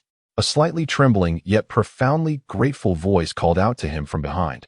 "Sir, please wait a moment." Levi turned in confusion. It was the middle-aged woman who had just been robbed by 3 ruffians. Her eyes sparkled with an astonishing brightness, brimming with gratitude. "Thank you, sir. Truly, I cannot express my gratitude enough," she exclaimed, hastening towards him, her tone filled with fervor. "Without you, I shudder to think of what might have happened." Levi raised his hand, signaling her to cease her expressions of thanks. No need for such formality. He was primarily interested in ascertaining the route to the church, having no desire to bask in gratitude. The woman's gaze inadvertently fell upon the still open image of the church's promotional flyer on Levi's phone, her eyes widening in surprise. "Oh, sir, are you planning to visit this church? Do you practice the faith?" "No," Levi replied, but then a thought struck him, and he raised his gaze to meet hers. "Do you know this place?" She nodded vigorously, her voice tinged with excitement. "I live nearby. That church is right next to our community. It's just a few minutes' walk away." Levi's lips curled into a faint smile. "Could you kindly tell me the exact way?" Her eyes sparkled with enthusiasm, as if 2 tiny flames danced within them, reflecting the glow of the streetlights. "It's conveniently on my route. Let us walk together." Observing the woman's face, which radiated sincerity, determination, and gratitude, Levi reflected on his own disorientation in the labyrinthine streets of New York. Accompanying a local would certainly prove more advantageous than floundering about like a headless chicken. As they walked side by side, the woman eagerly opened up the conversation. "What do you go by, sir? Were you employing the legendary martial arts of the Dragon Kingdom earlier? My goodness, that was incredible. It was just like something out of a movie. By the way, I'm May Park. Everyone calls me Aunt May, or simply May." Levi maintained a half-step behind her, engaging with her enthusiastic inquiries while casting casual glances at the streets flanking them. He noted that the impact of his earlier Kamehameha technique had evidently extended beyond the confines of the sewer. Several manhole covers along their path had been violently dislodged, lying askew on the pavement, some even having struck nearby trees. Bystanders, oblivious to the true nature of the incident, gathered around, murmuring and gesturing in intrigue. Aunt May also noticed the bizarre scene, exclaiming, "Goodness, what happened here? Could it be a gas explosion from the sewer? I felt the ground tremble a moment ago. It terrified me." Levi non-committally responded with a vague acknowledgement. He had restrained his power during that Kamehameha, employing perhaps only 20% of his strength. Otherwise, it would have been more than mere manhole covers that were dislodged. Likely the entire street would have quaked in response. "Do you see that red brick apartment over there? That is my home." May pointed, her arm drawing a small arc through the air, her smile radiating warmth, as if she were illuminated by a soft focus filter. The air was infused with the scent of onions wafting from a nearby hot dog stand, mingling with the earthy aroma of dust rising from the aged brick walls under the sun. "The church lies a few blocks ahead." Aunt May, with an eager glint in her eyes that seemed almost ablaze, shifted her tone. "However, sir, you have saved my life. You must allow me to treat you to lunch." Her sincerity was palpable, almost compelling her to perform a full 360-degree bow right then and there. Levi had initially intended to walk away, but the warmth radiating from May's enthusiastic face made the words of refusal linger on his tongue, unuttered. "A free lunch? A chance to inquire about the address?" He gently nodded, acquiescing to her request. May's smile stretched from ear to ear. "Splendid. Come with me." She moved with alacrity, almost half-dragging him towards the apartment building. The old wooden staircase creaked underfoot, while a faint scent of lemon-scented cleaner wafted through the air. Upon entering, May swiftly transformed from a tearful victim into a battle-ready housewife, tying on an apron with a flourish and darting into the adjacent small kitchen. "Please, make yourself comfortable on the sofa." "Yes, the sofa. I'll have a fried egg ready in no time." The kitchen erupted with the sizzle of bacon hitting a hot pan just as the sound of keys turning in the lock echoed from the entrance, followed by the doors swinging open. A young man of slight stature, carrying a bulging backpack and sporting black-framed glasses, stepped inside, exuding a distinctly academic air. "Aunt May, I'm back," he announced, his voice relaxed, reminiscent of a student just out of class. Upon seeing the young man, Levi was momentarily taken aback. Wasn't he the Spider-Man? Chapter 85, Just a Container. Instant transportation? The young man wasn't he clad in the iconic red and blue suit. Yet his black-framed glasses and the overstuffed backpack suggested he had just emerged from a classroom, embodying a quintessential student look with a somewhat frail frame. Levi sensed an aura about him, unmistakably familiar, a presence that surpassed mere mortals. This seemingly harmless, bookish student was undoubtedly the very same friendly neighborhood Spider-Man, swinging between the skyscrapers of New York. What a coincidence! Was this truly Spider-Man's home? Yet he bore little resemblance to the character from the films he had watched back in the early 2000s when he was still a student himself. Just then, May poked her head out from the kitchen, her face aglow with joy as if illuminated by a soft filter. "Peter, your timing is impeccable. Come here. I'd like to introduce you to Mr. Lee. He.S. the great hero who saved me from those villains." Peter Parker set down his heavy backpack, his gaze landing on Levi with a hint of surprise. He quickly donned a shy yet curious smile as he approached and extended his hand. "Hello, Mr. Lee. Thank you so much for rescuing Aunt May. I'm Peter Parker." "Levi," he replied, shaking Peter's hand and noting the slightness of his grip. Soon, Aunt May emerged, bearing a steaming platter. The enticing aroma of fried eggs, the rich scent of bacon, and the toasty fragrance of freshly baked bread mingled in the cozy dining area. The three gathered around a modestly sized table. Peter was evidently brimming with an insatiable curiosity about Levi, especially after Aunt May vividly recounted the lightning-fast brawl in the alley, his eyes sparkling with excitement, akin to the brilliance of high beams. "Mr. Lee, how did you manage that? Is it the legendary martial arts of the Dragon Country, just like in the movies? One punch sending someone flying that far. It's simply incredible." As Peter endeavored to cram golden toast into his mouth, he bombarded Levi with questions in rapid succession, his eyes behind his glasses gleaming with astonishment. "Peter," Aunt May chuckled, gently patting his arm, interrupting his barrage of inquiries. "Don't be such a curious little child with endless questions. Let Mr. Lee enjoy his meal." Levi merely smiled, responding with vague affirmations. Internally, he mused, "How amusing. It seems Aunt May is unaware that her nephew has a side job combating crime. This little spider has done a commendable job of keeping secrets." Lunch concluded happily amidst Peter's relentless and imaginative questioning, punctuated by Aunt May's occasional motherly reminders. Levi felt quite satisfied, having enjoyed a complimentary meal while also clarifying his route to the church. He wiped his mouth with a napkin and rose to take his leave. "Allow me to escort you to the church, Mr. Lee. It's conveniently on my way to work." Aunt May's enthusiasm remained unabated, as she insisted on personally guiding him, anxious that her benefactor might lose his way. This time, Levi did not decline, following Aunt May through several vibrant neighborhoods, leaving Peter Parker with his inquisitive gaze. After traversing a few blocks, Levi and Aunt May arrived at a stone church that appeared to have stood the test of time.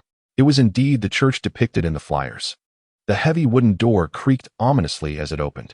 Inside, the light was considerably dimmer than outside, and a few scattered individuals occupied the long wooden benches, mostly middle-aged and elderly, their faces adorned with solemn expressions, some engaged in soft prayers. The air was imbued with a faint scent of incense and the distinctive mustiness of aged wood. Levi discreetly expanded his perception, sensing the atmosphere within the church as an invisible stream flowing gently.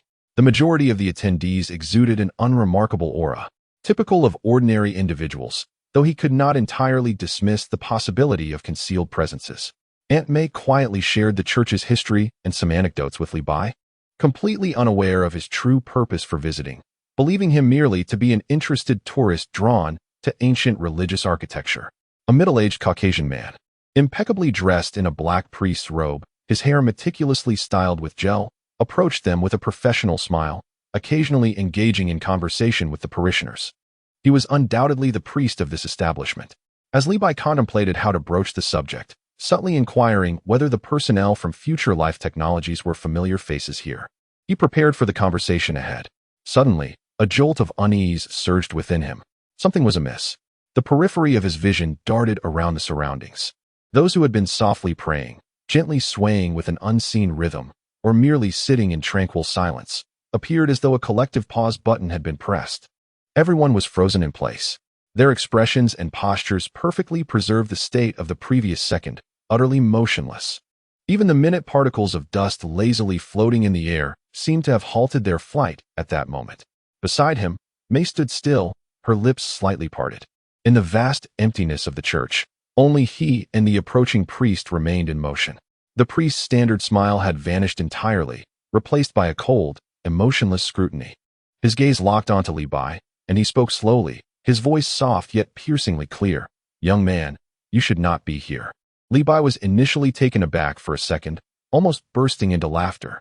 The weight of this statement was considerable. The priest seemed to be aware of his visit to the villa of a future biotechnology company. Oh, he had been contemplating how to set a trap for an entrapment operation, only for the fish to leap onto the shore unbidden? And with a semblance of a time-stopping ability, why was he still able to move? And could he be added to a whitelist? Nonetheless, this was quite fortuitous. He had emerged from concealment, sparing himself the pretense of gathering information. He cast a glance at the priest, who, though his eyes were unfriendly, did not seem eager to act immediately, as if assessing something. Li Bai felt considerably more at ease. In that case, this simplifies matters. The remnants of the priest's clerical gentility had entirely shed, leaving only an almost inorganic coldness, like a pre-programmed automaton. "I have told you, you should not have come. Since you are here, do not think of leaving." "Madman," Li Bai silently scoffed, yet his face bore a semblance of a vague smile, an expression of silent curiosity. "I am simply intrigued. What is the purpose of your elaborate efforts with those corpses?" He had expected the priest to respond like a traditional antagonist, cloaked in secrecy or uttering platitudes of "you do not need to know." To his surprise, the priest replied with remarkable clarity, "They are merely vessels." "Vessels?" Li Bai raised an eyebrow, intrigued by this term. The priest, seemingly patient, continued in a flat, matter-of-fact tone. The current believers scarcely possessed the fervent devotion of the past.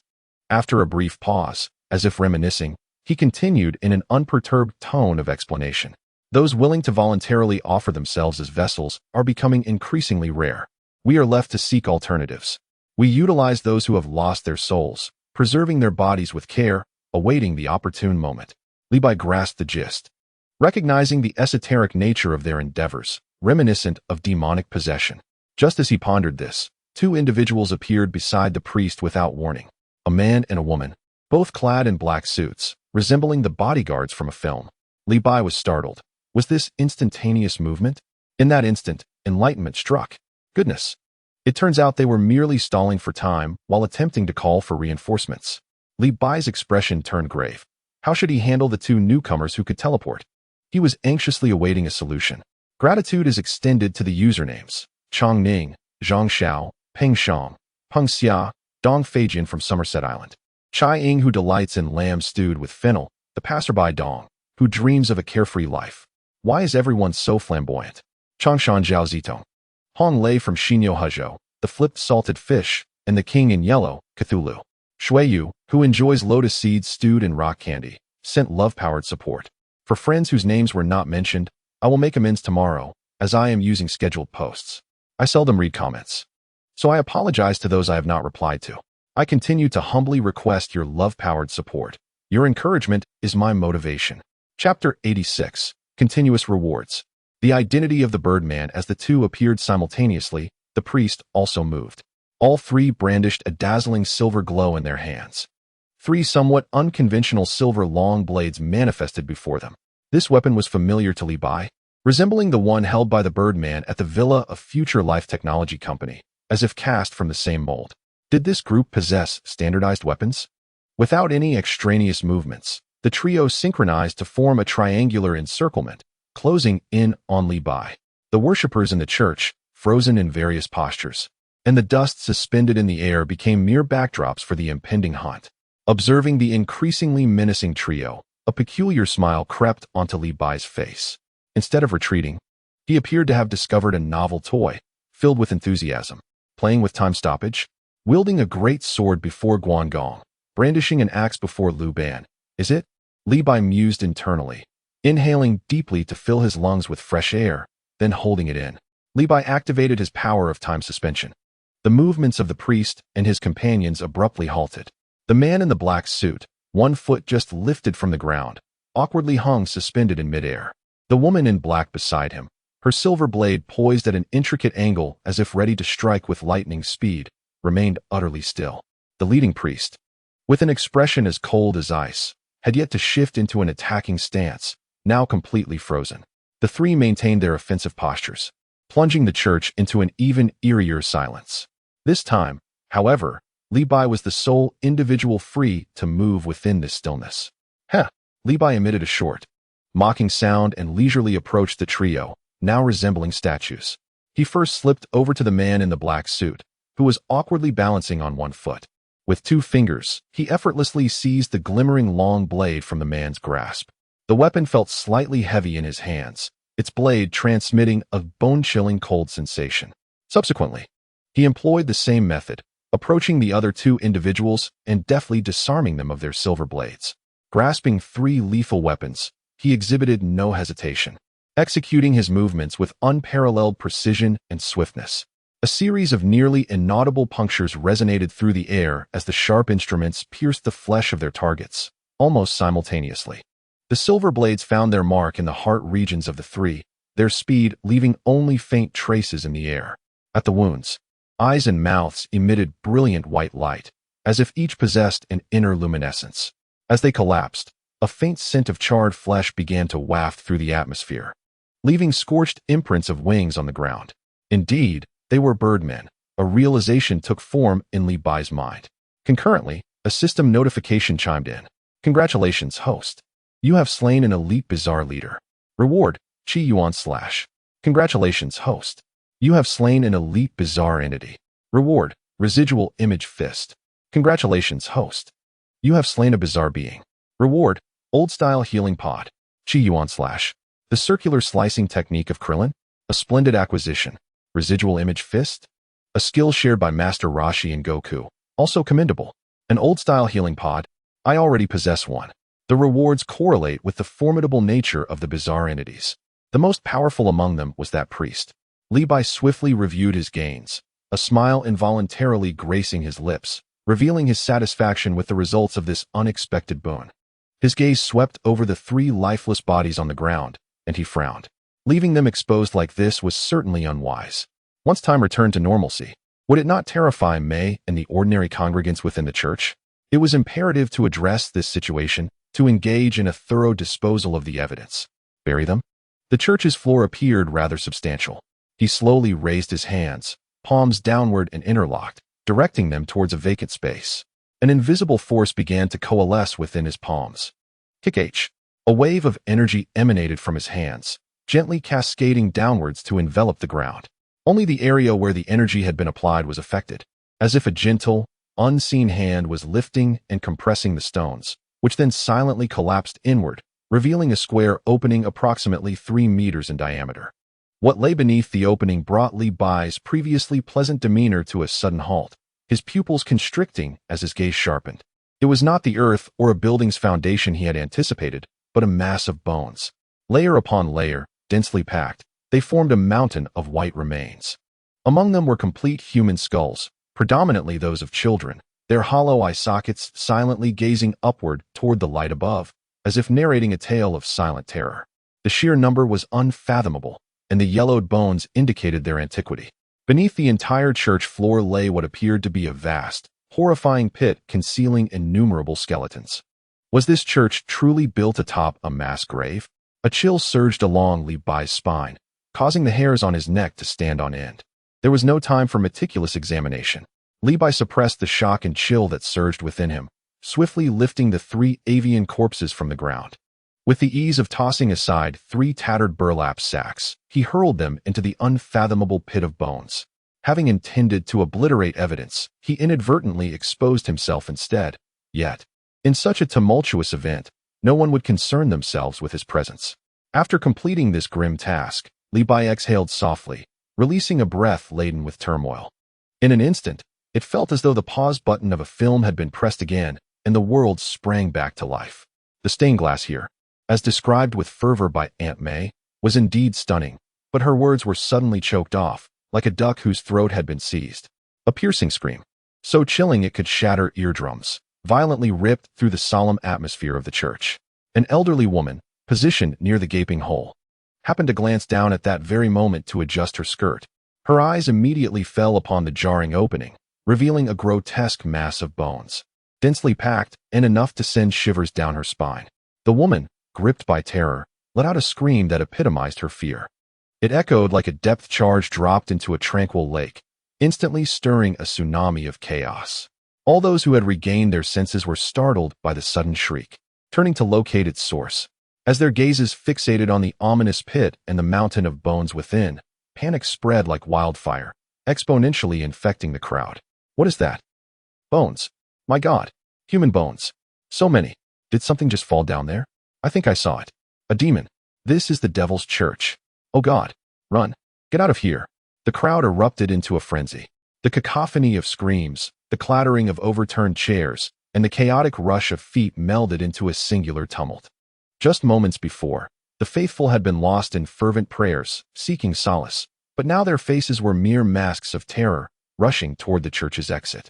May, too, was taken aback by the sudden upheaval and the grotesque sight before her face pale and her body trembling uncontrollably. She gazed vacantly at the disordered throng and the ominous pit, her mind devoid. Stop looking. We must leave. Levi decisively grasped May's arm, steadying her as she remained dazed. He shielded her from the frenzied crowd, maneuvering toward the church's grand entrance. Together, they supported one another amidst the chaos. Bursting through the heavy wooden doors, the bright sunlight outside enveloped them, offering a fleeting warmth that dispelled some of the chill and fear that lingered from within the church. Yet, the haunting image of the bone-laden pit remained etched in May's mind, a searing brand. Oh, Lee, that was terrifying.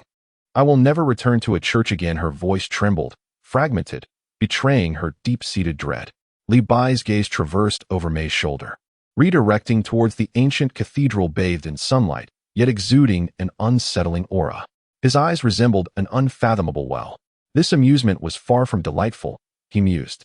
The three individuals he had cast aside left behind charred imprints of wings and standardized silver blades, reminiscent of the avian beings he had previously encountered.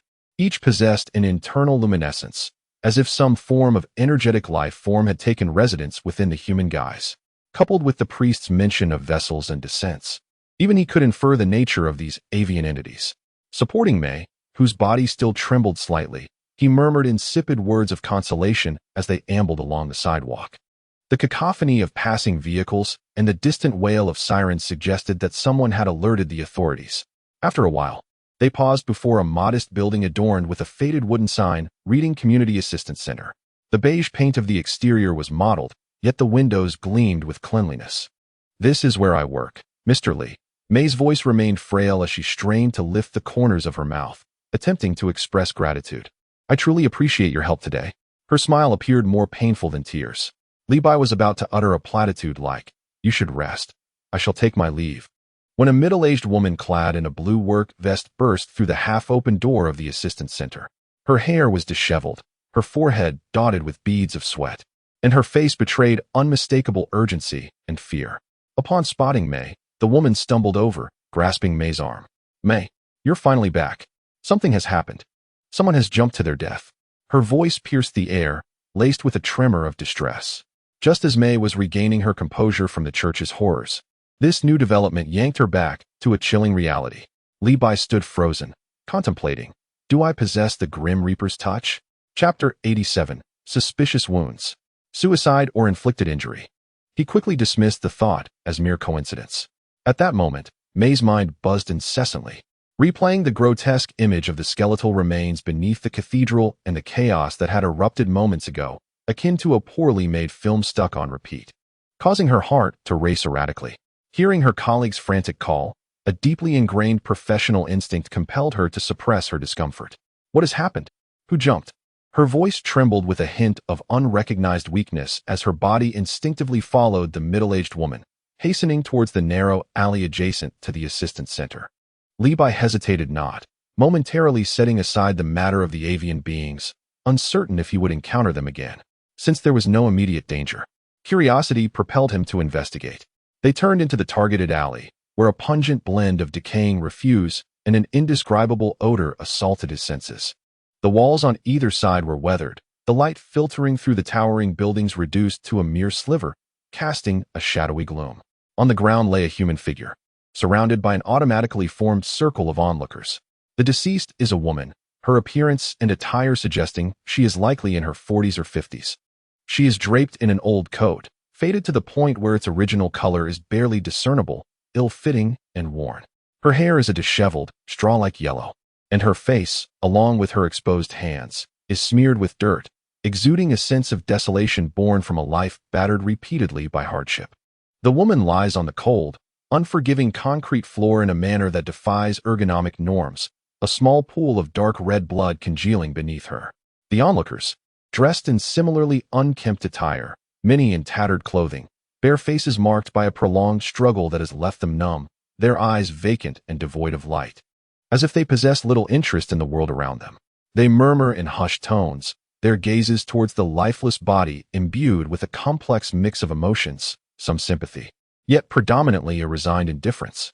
Levi quickly surveyed the surrounding environment, taking note of the state of the bystanders, and formed an assessment in his mind. This place is adjacent to a community assistance center. It is highly likely that the majority of the onlookers are homeless individuals who regularly seek aid. Clear the way. Step back. Do not linger here. May seems to command considerable respect among the crowd, inhaling deeply to dispel her own anxiety and discomfort. She begins to orchestrate the dispersal of the gathering. Her voice, though not loud, carries a compelling authority that commands instinctive compliance. Levi admires May. She immerses herself in her work as if transformed into another person. At this moment, a middle-aged female colleague hastens to assist, also urging the crowd, please, take a step back. Despite their apparent emotional numbness, the homeless men seem to retain a modicum of respect for May, murmuring softly as they reluctantly shuffle back, creating a small clearing in the center. It is evident that May has genuinely invested in her work within this community. Once the crowd has somewhat dispersed, May and her colleague approach the body. A complex expression of compassion and sorrow washes over their faces as they gaze upon the cold remains. That is Sarah. The middle-aged colleague murmurs, a low sigh escaping her lips, her eyes quickly welling with tears. How tragic. The bank just foreclosed on her house last year. She searched for work, but met with failure at every turn, and her mental state deteriorated. Who could have imagined she would take this path? May's complexion has turned even paler than it was at the church entrance. Her lips move silently, as if attempting to articulate something, but ultimately, it manifests only as a heavy sigh. Just yesterday, she visited the center, and I spoke with her briefly, urging her not to give up. Who could foresee that poverty, job loss, and homelessness, when isolated, carry such weight, yet together, they can utterly crush the spirit of an ordinary individual? In this context, suicide appears to become a tragically inevitable conclusion. Levi stands at the fringes of the crowd, hands tucked into his pockets, refraining from rushing forward to express any sympathy. After encountering numerous bizarre events, his threshold for life and death has significantly shifted. Nonetheless, his keen observational skills, comparable to a microscope, allow him to catch a detail that might easily be overlooked. The woman, referred to as Sarah, a homeless drifter, bore an inconspicuous small red dot on the skin near the nape of her neck, resembling a puncture from some minute object. Surrounding this red mark was a faint trace of blood, so scant that it bore no resemblance to injuries typically sustained from a fall from such heights. Levi glanced upwards toward the rooftop of the Community Assistance Center, a mere 5 stories high. The likelihood of someone falling from this height and landing precisely on the nape, resulting in a wound the size of a pinky finger, with blood so minimal it was nearly imperceptible, was statistically more improbable than finding money on the street. In suicides from great heights, fatal injuries are generally either massive internal bleeding or severe cranial trauma. Since acquiring various skills, Levi had noticed a significant enhancement in his perceptive abilities. He could easily make a living as a detective. Shaking off that thought, he focused on the woman on the ground. The unfolding narrative intrigued him. He stepped forward and gently patted May's shoulder, who was still mourning the deceased. Startled by this sudden contact, May flinched and turned to see Levi, allowing herself to relax slightly, her face still bearing traces of shock and confusion. "Mr. Lee, why are you still here?"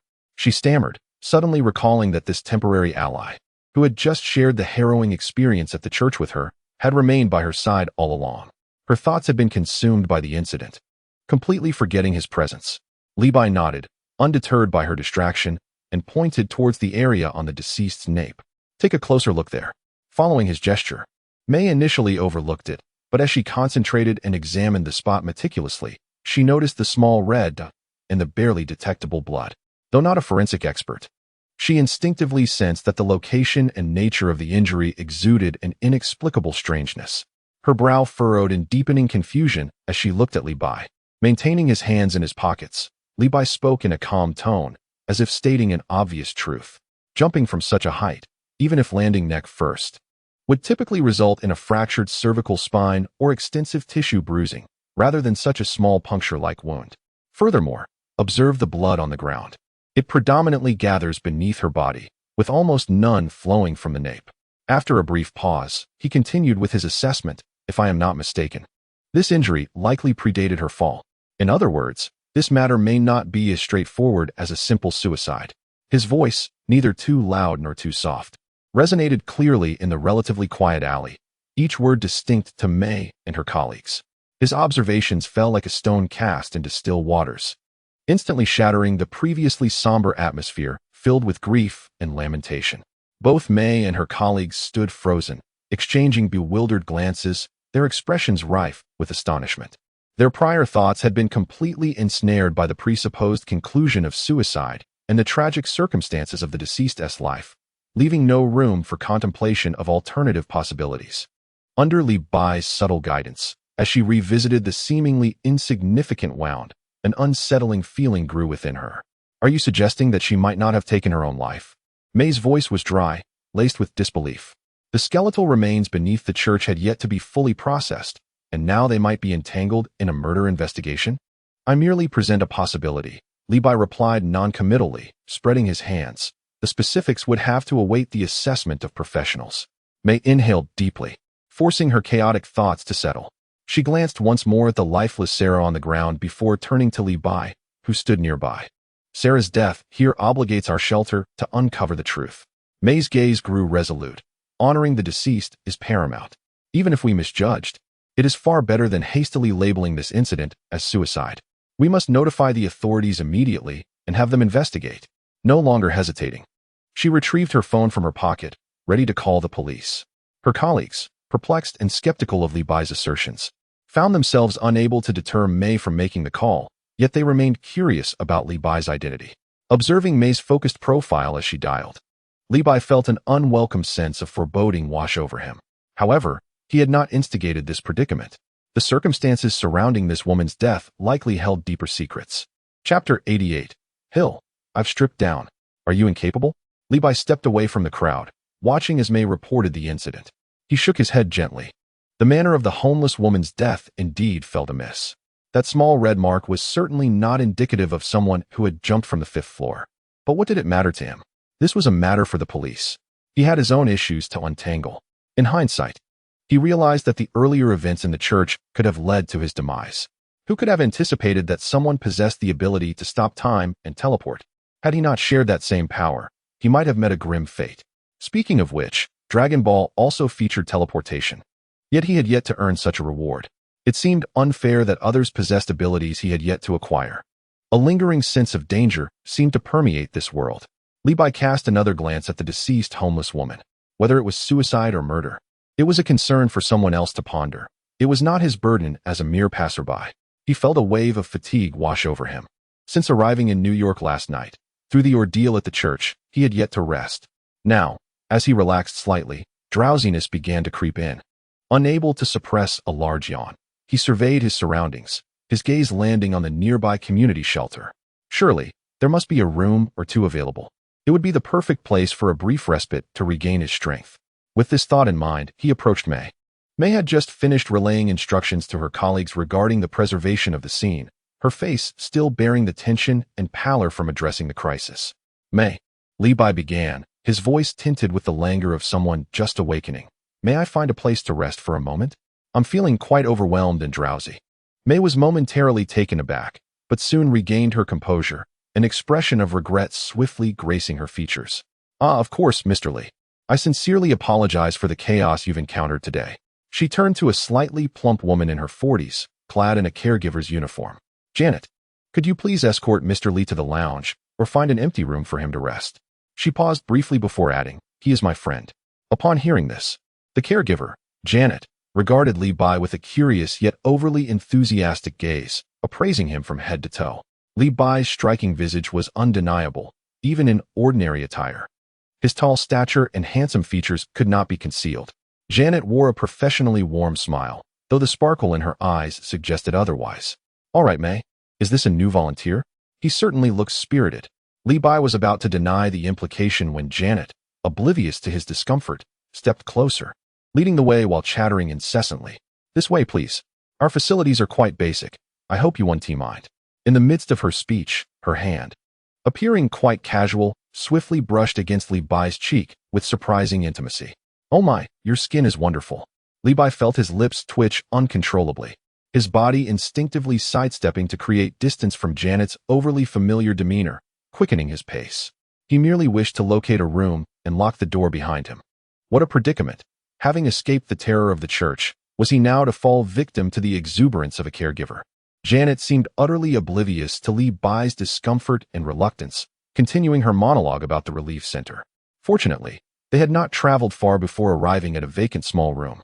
The space was modestly furnished, featuring merely a single bed and a small nightstand, yet it appeared relatively clean. Li Bai quickly expressed his gratitude, and before Janet could extend her hospitality further, he nimbly entered the room, shutting the door with a resounding thud, effectively sealing himself off from her fervent gaze and chatter. He felt a shiver run down his spine. Being exceptionally handsome could, at times, lead to unforeseen complications. Although the room was quite humble, it felt like paradise to Li Bai, who merely sought a place to lie down and sleep. Approaching the window, he drew the somewhat worn curtains closed, plunging the room into darkness. He practically collapsed onto the bed, and scarcely had his head touched the pillow when his consciousness, like a severed kite, swiftly descended into oblivion. His slumber was profoundly deep. It was not until distant voices and the scent of disinfectant wafted through that hunger roused him from his dreams. Groggily, he fumbled for his phone to check the time. It was nearly 6 in the evening, around dinner time. His stomach emitted a loud grumble, as if protesting its neglect. Li Bai pushed open the door and stepped outside, intending to leverage his audacious spirit in hopes of securing a complimentary dinner at the shelter. As he approached the corner of the corridor, preparing to descend the stairs, he unexpectedly encountered an individual he had never anticipated to see here, Maria Hill. Draped in a sharply tailored black coat, Hill emanated an aura that commanded distance, her demeanor exuding an icy chill. At that moment, she stood with her arms crossed, leaning casually against the wall, yet her keen gaze suggested she was awaiting someone. Upon noticing Li Bai emerge from the room, her impeccably groomed eyebrows arched ever so slightly. "Awake, are we?" Hill's voice was devoid of warmth. "I presumed you intended to sleep until morning. What brings you here?" Li Bai was more intrigued by this question, as he had no recollection of disclosing his whereabouts. "A matter requiring my attention," Hill replied succinctly, revealing no details. "I thought I'd check in to see if you've gotten into any new trouble." Her eyes quickly scanned Li Bai, seemingly assessing whether he was in a secure state. At that moment, May hurriedly ascended the stairs. Upon seeing Li Bai, a look of relief washed over her face. "Mr. Li, you're awake. The police have already been here and taken statements. They will notify us once they're done." May hesitated before extending an invitation. "It's getting late. I should head home. By the way, Mr. Li, would you like to join me for a meal?" Li Bai promptly waved his hand, declining her kind offer. "No need to trouble yourself. I can find something to eat on my own." He was about to turn to May and introduce her to Hill, but when he glanced back, Hill had vanished without a trace. The spot where she had stood was now empty. "This woman," he mused, "leaves without a word. Is she on a mission?" May followed his gaze but saw nothing amiss and opted not to inquire further. After expressing her gratitude once more, she departed the shelter. Appearing somewhat weary, Li Bai rubbed his protesting stomach, resolving to seek sustenance immediately. He meandered down the staircase to the shelter's modest dining area, where a considerable number of homeless individuals had gathered, queuing for dinner. The air was thick with the aromas of bread, soup, and a certain indefinable medley of scents. The evening meal consisted of simple fare, large platters of bread slices, a substantial pot of seemingly bland vegetable soup, alongside individually packaged biscuits and energy bars. Li Bai paid little mind to the simplicity of the offerings, naturally joining the queue to receive his portion. Finding a quiet corner, he settled down, devouring the bread and sipping the lukewarm soup. The taste could only be described as barely satisfactory, lacking flavor as if diluted with excessive water. Nevertheless, it was warm, and he had successfully saved on meal expenses, bringing him a sense of contentment. As he ate, Li Bai noticed a rather obnoxious figure on the television mounted on the wall. Tony Stark was being interviewed, announcing the reopening of the Stark Expo in New York the following night. There are those who dismiss the Hammer Expo as inconsequential. Observing his audacious demeanor, he appears utterly transformed from his previously despondent state. It suddenly dawns on Li Bai that he now possesses a staggering fortune of 100 million, supplemented by several 100,000 gifted by Charlize Theron. Is he now a billionaire? Such a notion would have been unfathomable before his time travel. As he regains his composure, a news segment interrupts the television program, featuring the church he visited earlier that day. The footage shows a female reporter interviewing a scholarly figure, asserting that the skeletal remains belong to Native Americans. Li Bai pays little heed to the subsequent details, instead pondering the curious absence of the 3 corpses. Logically, the police should have cordoned off the scene. Why only mention the bones as if the bodies were never found? Moreover, a priest is missing. Doesn't that seem odd? Confused and feeling slightly dizzy, he decides to abandon these thoughts. After hastily finishing dinner, the wave of fatigue that had been temporarily subdued returns with a vengeance. Not only that, but he also feels a heaviness in his head, his nose beginning to feel congested, making breathing increasingly laborious. Could it be? Has he caught a cold from merely taking a nap in this environment? Shaking his slightly dizzy head, he resolves to return to his room for a rest. Upon entering the makeshift resting area, he is greeted by the sight of Hill, who has returned. Just as Li Bai opens his mouth to inquire if she has forgotten something, Hill sidesteps him and strides into the room, casually uttering a single word, "Together." Li Bai, perplexed, follows her in, his mind swirling with questions. "Have you finished your tasks?" He ventures cautiously. "Yes, I'm done," Hill replies succinctly with a nod. "Oh, when are you heading back?" he asks, stifling a yawn as his eyelids grow heavier and his nasal congestion worsens, a clear sign of impending slumber. "I want to see you off," he declares, preparing to collapse onto the single bed. However, midway through his motion, he freezes. In the center of the room, Hill begins to unbutton her black coat. 1 button, 2 buttons. She casually sheds the coat, leaving it draped over the bedside table. Her fingers then move to the buttons of her white blouse. Li Bai's eyes widen in disbelief, his mind momentarily short-circuiting. "What are you doing?" His voice trembles, tinged with shock. Hill's movements remain unperturbed. Her tone is calm, as if discussing the weather. "It's quite late. Let us make do for the night." "What is the problem? We've shared a room before." Li Bai's composure shatters, his pitch rising in indignation. "Wait, miss. Your wording is misleading. We've slept in the same room, not together." Ignoring his protests, Hill continues her disrobing. The coat falls to the floor, the blouse follows suit, revealing a black lace bra that clings to her figure, accentuating her curves. She glances at Li Bai as if he were an exotic specimen, her hands moving fluidly to unfasten her trousers, unveiling matching black lace panties. Li Bai felt as though he was burning up, the fan whirred furiously. Yet there was only a single bed in this cramped space. Sierra, oblivious to his plight, let her trousers slip down, revealing her long, slender legs that swayed before him, causing Li Bai to feel faint. She casually tossed her clothing onto the bedside table, then, with a determined stride, made her way toward the solitary bed. With a thud, Sierra lay down, claiming the lion's share of the bed for herself. She turned on her side, propping her chin on one hand, her gaze a blend of languor and provocation, fixed intently on the petrified Li Bai. "I've shed my clothes, and you stand there awkwardly? Are you waiting for compliments on your impeccable posture?" Li Bai inhaled sharply. Had this woman been riled up by something? This bed was meant for him alone. He resolved to escape to a neighboring room for a brief respite. "Stop right there." Siena's voice chilled the air, akin to a polar wind. "Are you incapable of handling this?" The atmosphere seemed to freeze for a fleeting moment. Li Bai's mind raced, overwhelmed with thoughts that threatened to combust. Unable to endure any longer, he felt an instinctive surge of energy. Like a famished tiger pouncing on its prey, Li Bai rolled and scrambled toward the creaking single bed. Thud! The dull impact reverberated as the bed groaned under the weight. Li Bai's heated breath brushed against Siena's neck, mixed with the congestion of his cold and an inexplicable fervor. The night passed in silence, presumably. As dawn broke, a few rays of sunlight filtered through the dust-laden curtains, casting mottled patches of light. Li Bai, amidst a throbbing headache, opened his eyes. His head felt as though it had been thrust into a spinning washing machine, buzzing incessantly. His nose was blocked, forcing him to breathe through his mouth, while his throat felt parched and scratchy. The memories of the previous night were fragmented and hazy. He could only recall Sierra's taunt before he seemed to lose consciousness. Instinctively, he reached out beside him. The sheets were cold, and his hand grasped only emptiness. Sierra had vanished without a trace, leaving no evidence of her presence, as if the events of the night had been nothing but a fevered dream conjured by his illness. Was this woman so heartless? To use him and discard him like a mere object? Levi struggled to sit up, every bone in his body aching with fatigue.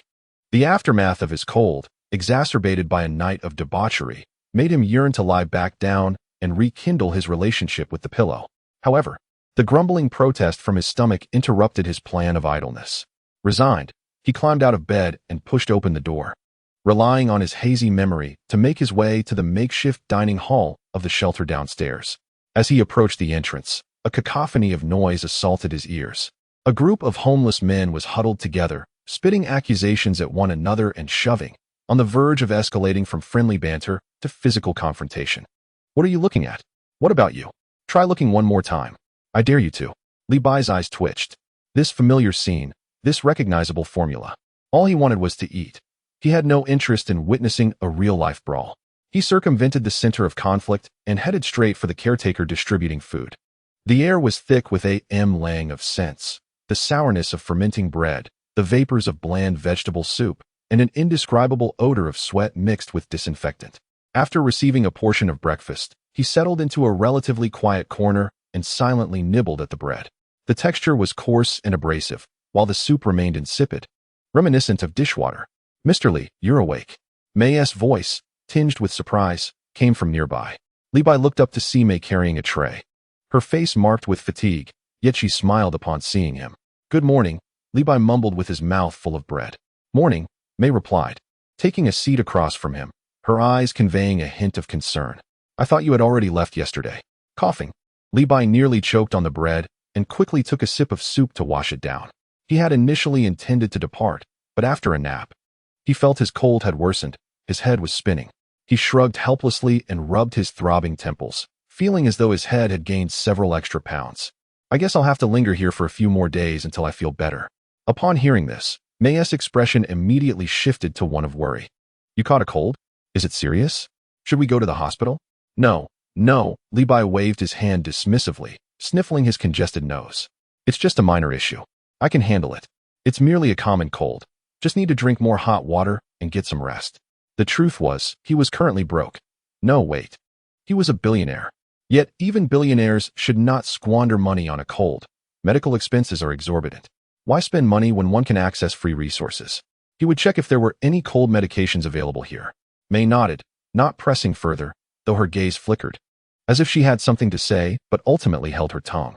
By the way, May, about yesterday's case, Levi recalled the incident and casually inquired. Did the police reach a conclusion regarding that female homeless person? May sighed, her voice dropping to a somber tone. Preliminary judgment indicates suicide. They said she jumped from the 5th floor. Suicide? Levi raised an eyebrow. The small red, it that should not exist flashed in his mind. Something seemed amiss. But since the police had said so, he, merely a passing chef, could hardly march into the precinct and insist that he sensed a problem. Could he? Never mind. It was better to avoid unnecessary complications. Perhaps he was overthinking. That red could simply be a mark she accidentally made before her demise. Alas, how tragic. May sighed softly, her tone imbued with a sense of regret. What could be troubling him so? Levi did not respond. Instead, he lifted his bowl and drained the warm broth. The discomfort from his cold intensified, leaving him dizzy, congested, and utterly fatigued. It seemed this viral affliction was particularly fierce, and he needed to return to bed post-haste. After a modest breakfast, Levi bid farewell to May and prepared to retreat to his room to continue his restorative slumber. As he traversed the corridor on the 2nd floor, a sudden, piercing scream erupted from a nearby locked room. A ghost. There's a ghost. Don't grab me. Let me go. A ghost is going to kill me. The voice was hoarse, laden with despair and terror. Both Levi and May halted, their curiosity piqued by the commotion emanating from within. The door was secured from the outside, yet the small observation window afforded a glimpse of the scene inside. Several robust women clad in white caregiver uniforms were struggling to subdue a man thrashing wildly on a makeshift iron bed. The man was emaciated, his eyes sunken and vacant, his face a mask of sheer horror as he incessantly shouted incoherently. "Let me go? It's coming. It's right outside the door. What is happening?" May furrowed her brow, anxiously inquiring of a caregiver who had just exited the room. This caregiver, a black woman, was glistening with sweat. She shook her head in resignation and gasped for breath. "What can I say? The old issues have resurfaced. It's been like this for days, shouting about seeing ghosts, refusing to sleep or eat. If this continues, we'll have no choice but to forcibly admit him to a mental institution." May sighed, her face etched with sympathy. Wasn't he quite normal before? Although a bit taciturn, he wasn't this agitated. Who knows? The caregiver shrugged, her tone reflecting a familiarity with such occurrences. He used to be a small business owner, but after losing his wife and child in an accident and being swindled out of his home by a partner, he fell into bankruptcy and became a drifter. I suppose his mind finally broke under the strain. Recently, something must have triggered him again, and now he's utterly unhinged. Li Bai, listening nearby, felt little emotional resonance. Such human tragedies unfolded daily in the bizarre expanse of New York City. He sensed the air around him was temperate, devoid of any chill or discomforting aura, suggesting no malevolent presence was afoot. Most likely, this unfortunate drifter was simply overwhelmed by psychological stress, leading to severe hallucinations. "Mr. Li, you appear to have a cold. Would you like some medicine?" May turned to him with genuine concern. "Yes, that would be acceptable." Li Bai nodded, feeling his head grow heavier. He had been intending to procure some cold medicine, so he added, "Could you kindly help me find some? I plan to lie down in my room and likely sleep the entire day. Of course, I'll head to the nurse's station for you." May readily agreed. The hours swiftly slipped away as Li Bai succumbed to a deep slumber. He felt as though he were ensnared in a viscous mire, with his consciousness clouded, his body aflame, and his nasal passages completely obstructed.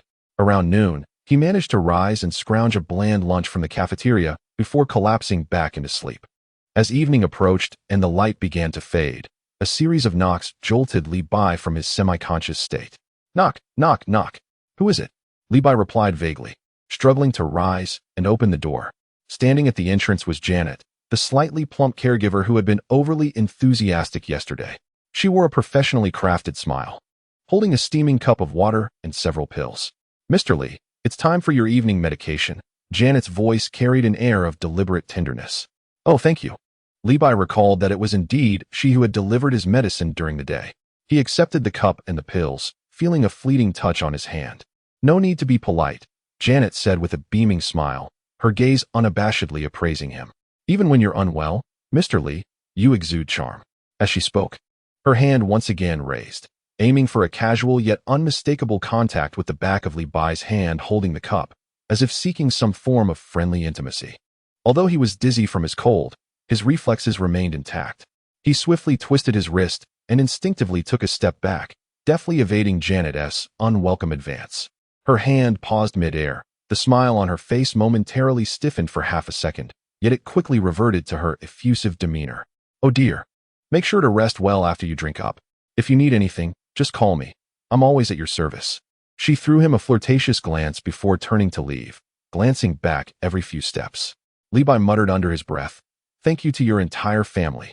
He closed the door and leaned against it, feeling an overwhelming fatigue. He swallowed the colorful cold medicine with warm water, the bitter taste sliding down his throat. Shaking his still dizzy head, he approached the bed and flopped back down. Closing his eyes, he endeavored to ignore the suffocating sensation from his stuffed nose, attempting to drift back into slumber. Just as his consciousness was about to sink into darkness, on the verge of a successful rendezvous with Morpheus, a deafening roar suddenly erupted from above. The entire room, no, the whole building, shook violently. Dust cascaded from the ceiling like a miniature sandstorm, causing Li Bai to cough. The window panes creaked under the strain. Li Bai shot upright in bed, sleepiness instantly obliterated. In its stead surged an irritable awakening, exacerbated by his cold. "Who on earth is conducting demolition upstairs?" Li Bai bellowed, feeling the pulse in his temples throb. Like an enraged bull, he leapt from his bed, barefoot and without his shoes, charging towards the door. With a dramatic flourish, he flung the door open. The sight before him rendered him momentarily paralyzed.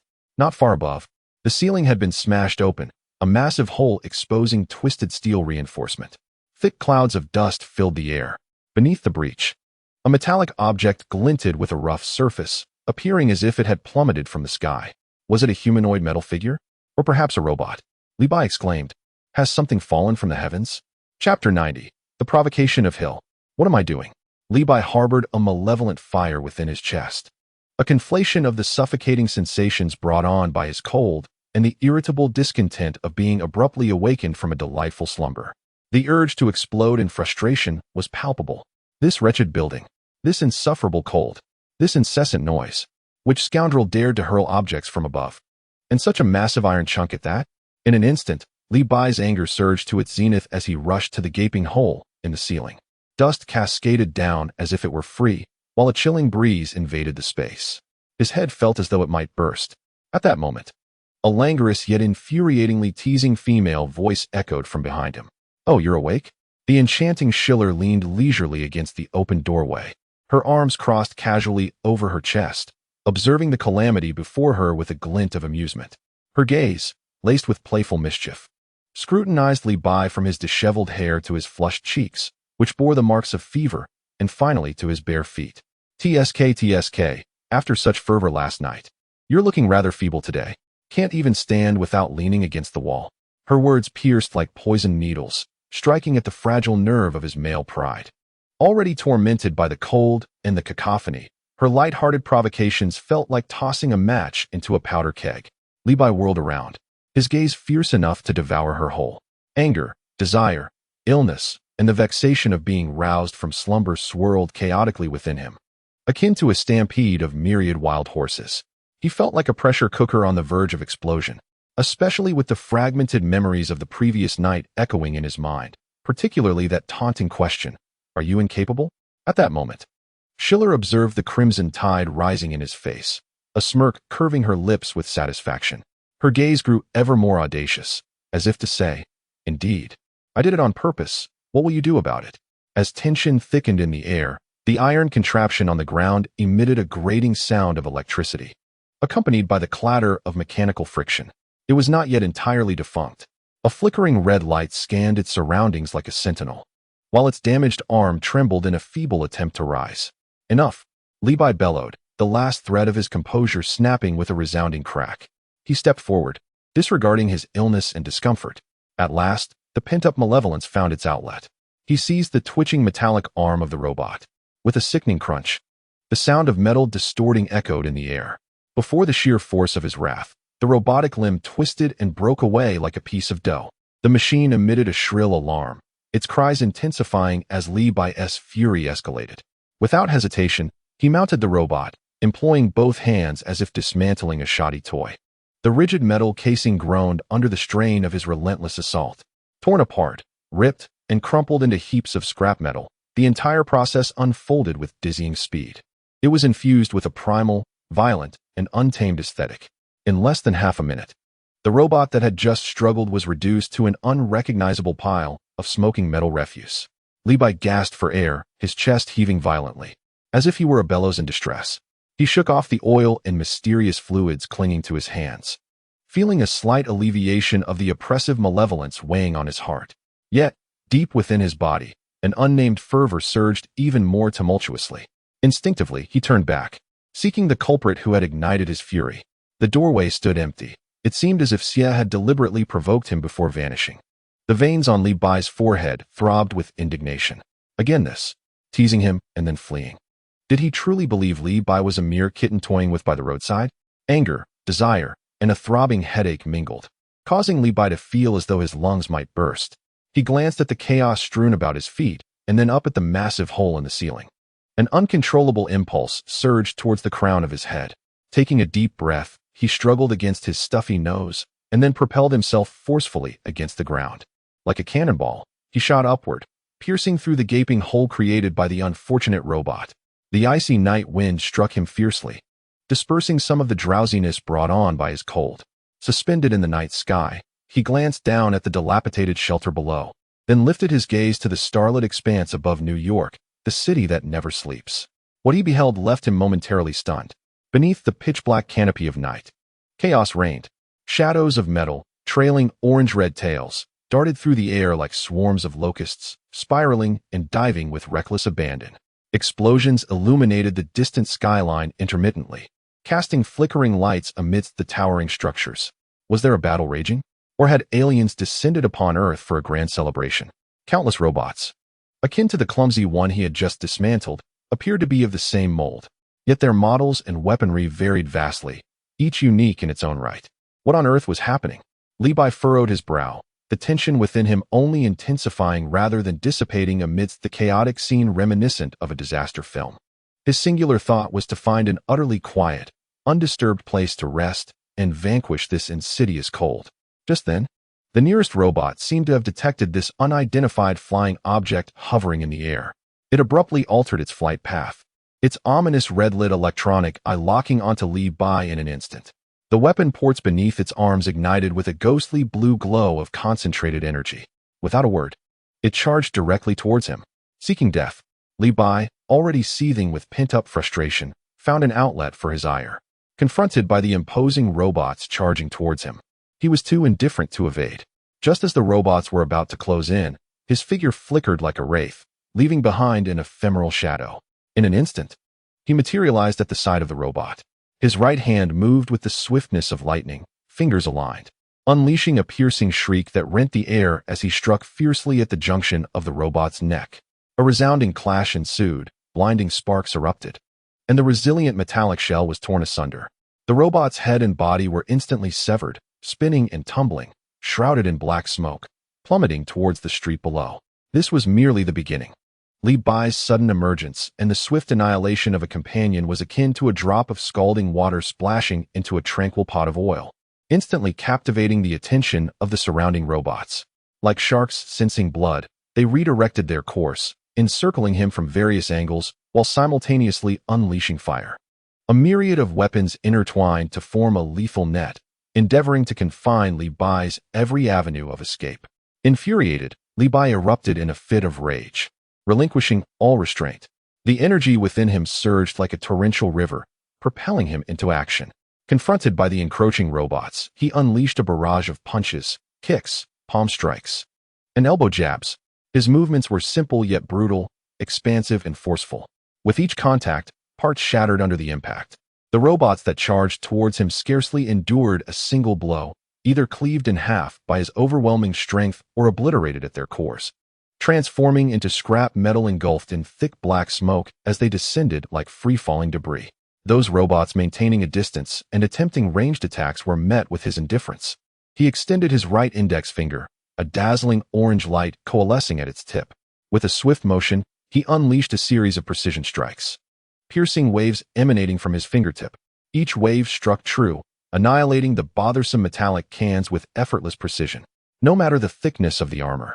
The robots struck by these piercing waves were unceremoniously breached and exploded upon contact, erupting into brilliant displays of fireworks against the inky night sky. In a mere span of seconds, the multitude of robots besieging him were dispatched, as though they were mere vegetables, left utterly decimated. Levi hovered in the air, exhaling a heavy breath. The vigorous exertion seemed to miraculously alleviate the nasal congestion brought on by his cold. He surveyed the chaos below in the city and the seemingly endless swarm of robots continuing to emerge from the skies. Frustrated, he raked his fingers through his tousled hair. What on earth was happening? Was this never-ending? His gaze swept downward, penetrating the thin veil of smoke. Not far off, a vast expanse of deep green caught his eye. Resembling a park, several robots were descending, their movements imbued with clear intent. On the ground of that area, more than 15 robots had congregated. Gazing upon the cold, unyielding metallic constructs, Levi felt a throbbing at his temples. The fleeting sense of clarity in his nasal passages began to dissipate, replaced by an overwhelming sensation of congestion. The irritability stemming from his interrupted slumber, the bodily aches induced by his cold, and the unsettling unease ignited by Hill's taunt. "Are you incapable?" Combined with the relentless buzzing of the robots before him, coalesced into a tumultuous knot of emotions that churned violently in his chest, nearly suffocating him. All he desired was to find a secluded spot, down a large jug of hot water, and plunge into a deep, dreamless sleep. "Damn it all," he exclaimed, inhaling a breath of icy air laced with the acrid scent of smoke, which pierced his lungs like a dagger. He gathered his hands at his waist, palms facing each other, and summoned a radiance that expanded at a visibly rapid pace. The brilliance intensified, illuminating the night sky as if it were day. Ching, Pai, Chi, Gong. With a roar that rent the night, a torrent of energy, approximately 1 meter in diameter, erupted from his palms, hurtling toward the area of the park densely populated by robots, as if intent on obliterating all beneath it. Meanwhile, in the park, Tony Stark donned his battle-worn armor. Engaged in a fierce struggle against Ivan Vanko, who wielded 2 blue energy whips while clad in a heavy gray suit of armor. Each lash of the energy whips seared molten marks upon Stark's ironclad suit, while Tony's repulsor rays fired relentlessly, striving to create distance. Surrounding them were Stark Industries steel soldiers and Vanko's drone mechs, locked in a fierce exchange of fire. Suddenly, both Tony and Ivan froze in their tracks, their helmeted heads instinctively raising to gaze at a point in the sky. A colossal orange beam of light, akin to the strike of a space-based weapon, descended vertically from the inky darkness. The beam accurately struck the nearby assembly of ground, naval, air, and Marine Corps drones, all remotely controlled by Ivan Vanko. A thunderous cacophony ensued, shaking the very earth, as the shockwave sent dust and atmospheric pressure surging outward. Tony and Ivan could feel the ground quaking beneath their feet and the searing gusts of heat approaching them. Dozens of advanced drones, along with the grassy terrain they occupied, nearby trees, and the very ground itself, were instantaneously consumed, disassembled, and vaporized by that terrifying energy column. In their place remained a vast crater, several meters in diameter. Its edges charred black, still emitting wisps of acrid smoke, a testament to the devastation wrought. Tony Stark murmured. Jarvis didn't even have time to analyze the energy source. Ivan Vanko's lips twitched beneath his helmet, his fingers gripping the energy whips, turning pale from the pressure. The two individuals gazed at the slowly dissipating beam of light, as well as the drones that had completely evaporated in place, falling into a lengthy silence that stretched for several seconds. What on earth has intruded upon this scene? The figures suspended in the sky were equally bewildered. Levi pondered, what am I doing? Chapter 91. Another vagabond. Preying on the vulnerable. Levi stared blankly at his own hands. In that fleeting moment, he felt as if he had been forcibly injected with some perplexing program. What am I even doing? He murmured to himself, his voice tinged with a sense of confusion and, more prominently, doubt. He rubbed his temples, feeling a buzzing in his head. Aside from its peculiarity, he had never been fond of fighting due to the absence of system rewards. Yet just moments ago, he had unleashed a full-force strike against a horde of metallic robots. All because he had been interrupted from his slumber, overwhelmed by an inexplicable surge of anger. This was not right. Levi shook his increasingly heavy head, striving to regain his composure.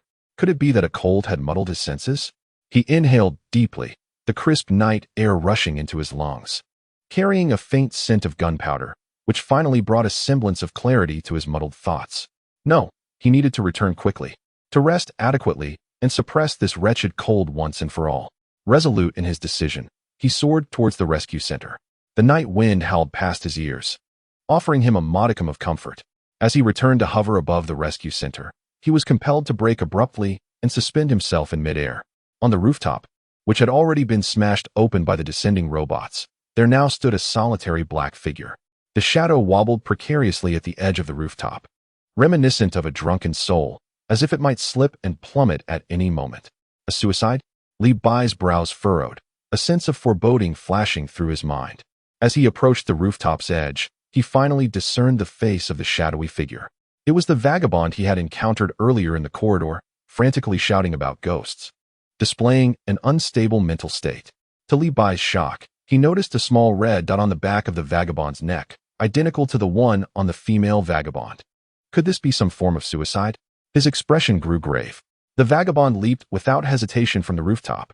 In the instant his body began to descend, he vanished from sight, silently appearing midair, where a swift strike to the neck rendered him unconscious. Levi furrowed his brow, meticulously examining the peculiar small red dot on the vagabond's neck. The dot was minuscule, a vivid crimson, easily overlooked if one did not scrutinize closely. This situation exuded an inexplicable sense of eeriness. This was undoubtedly not a typical suicide case, Levi affirmed to himself. However, all these chaotic events were of no concern to him. He merely wished to find a comfortable place, cover himself with a blanket, and enjoy a restful sleep. He bent down to hoist the unconscious vagrant, dragging him like a hefty sack, without a hint of compassion, to the stairway. At that moment, he collided with a young caregiver, who was hurrying up from downstairs. The caregiver was taken aback upon seeing him dragging a person, her shock evident. "Mr. Lee? What?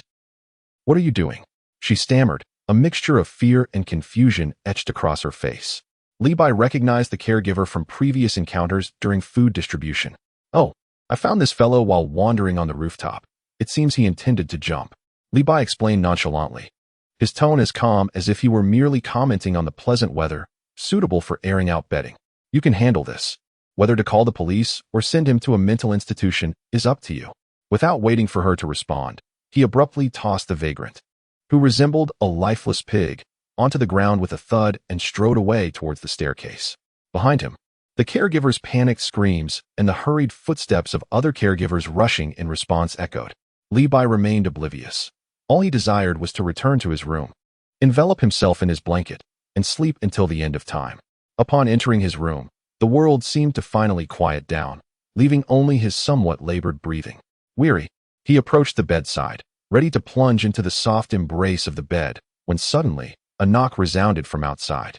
The knocking and the sound of the door opening occurred almost simultaneously, as if an automatic sensor had been installed at his door. Janet's lively, slightly plump face unexpectedly appeared once more at the threshold, holding a tray with a steaming glass of orange juice and some rather unappetizing cheap snacks.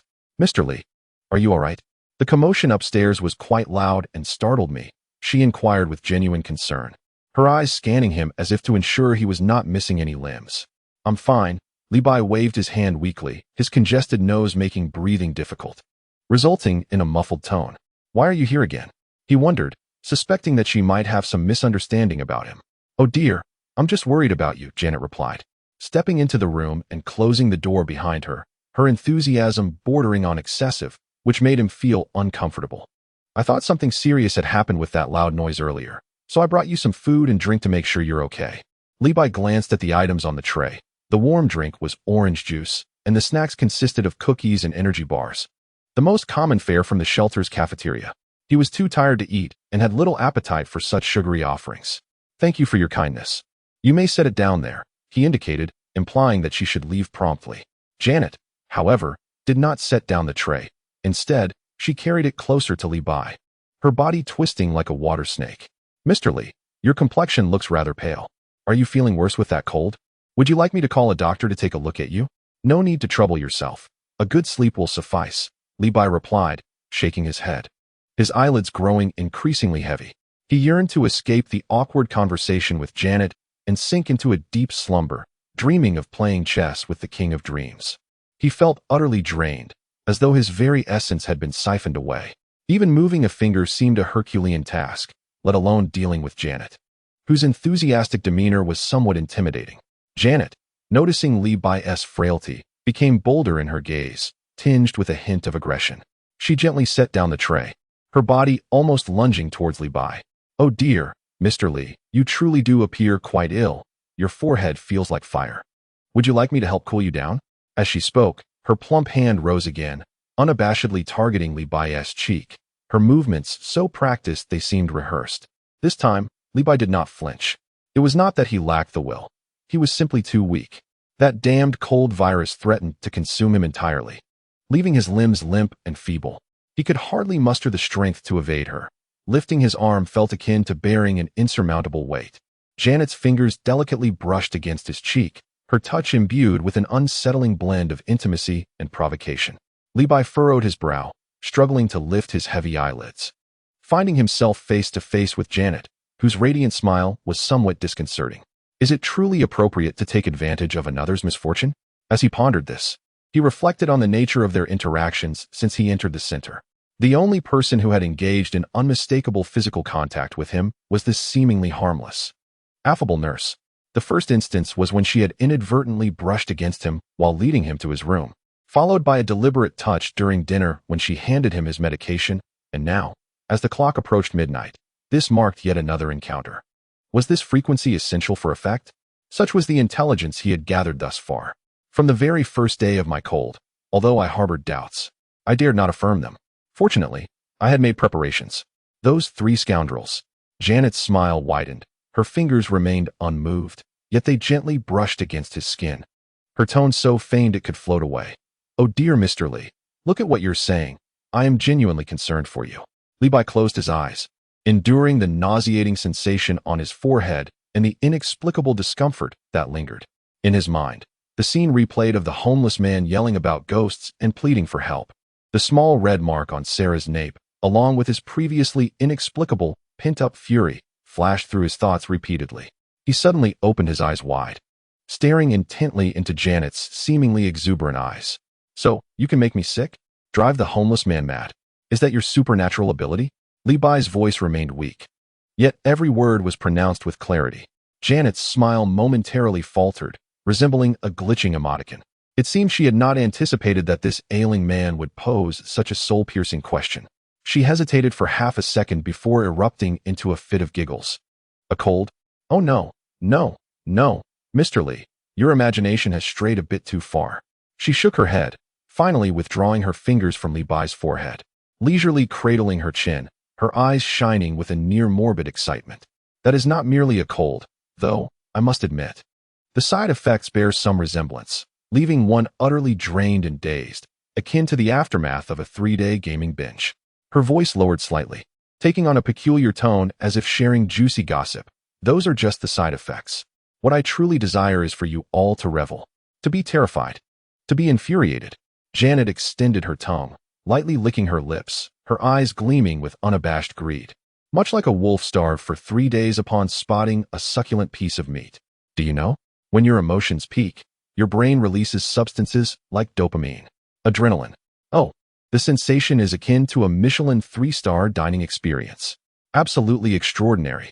She paused for a moment, her gaze refocusing on Levi, imbued with a knowing glimmer, as if she had unearthed a treasure.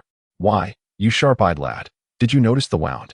Originally, Sarah's incident could have been perfectly framed as a narrative of someone overwhelmed by stress, a flawless conclusion. Janet added, her tone dripping with self-indulgence, as if savoring a delightful memory. Oh, and let's not forget the hallucinations. They can be quite exhilarating, customized to reveal either your deepest desires or your greatest fears. As if struck by inspiration, she paused momentarily before continuing. Just like that poor homeless fellow, wailing every day about seeing his deceased wife and children return as water ghosts to claim him. Isn't that amusing? Ha ha ha, utterly delightful. Levi's heart felt as though it had been abruptly squeezed, plummeting to the depths. The homeless man in the corner, shouting with a heart-wrenching intensity, and the inexplicable rage he had exhibited in his room, lashing out at the robot. The fury that seemed ready to burst through the very top of his head. Even the arrival and departure of Hill were overly vivid, imbued with an indescribable sense of unreality, sending a chill racing up his spine straight to the back of his head. Observing the rapid transformation of Levi's expression from confusion to the realization that he might be encountering a perverse individual, Janet's smile grew ever more radiant, tinged with a sickly fervor reminiscent of zealous fans at a concert. Do you know? This place is akin to my own buffet, my joyous sanctuary. She abruptly spread her arms wide, her face alight with extreme excitement, her eyes bulging wide open, resembling a euphoric addict. Each day, a plethora of freshly baked despair. Shattered souls arrive at my doorstep. Homeless individuals, lunatics, the mentally ill, who would truly care if a few overindulged and perished or completely succumbed to madness. The police? Huh. They are far too occupied to concern themselves with the lives of society's discarded. Her voice trembled slightly from overwhelming excitement, carrying an unsettling sharpness. Their fear, their anger, their despair. Ah, such exquisite emotional delicacies. Each taste transports me to a state of euphoric bliss. Levi forced himself to cling to the last vestiges of clarity.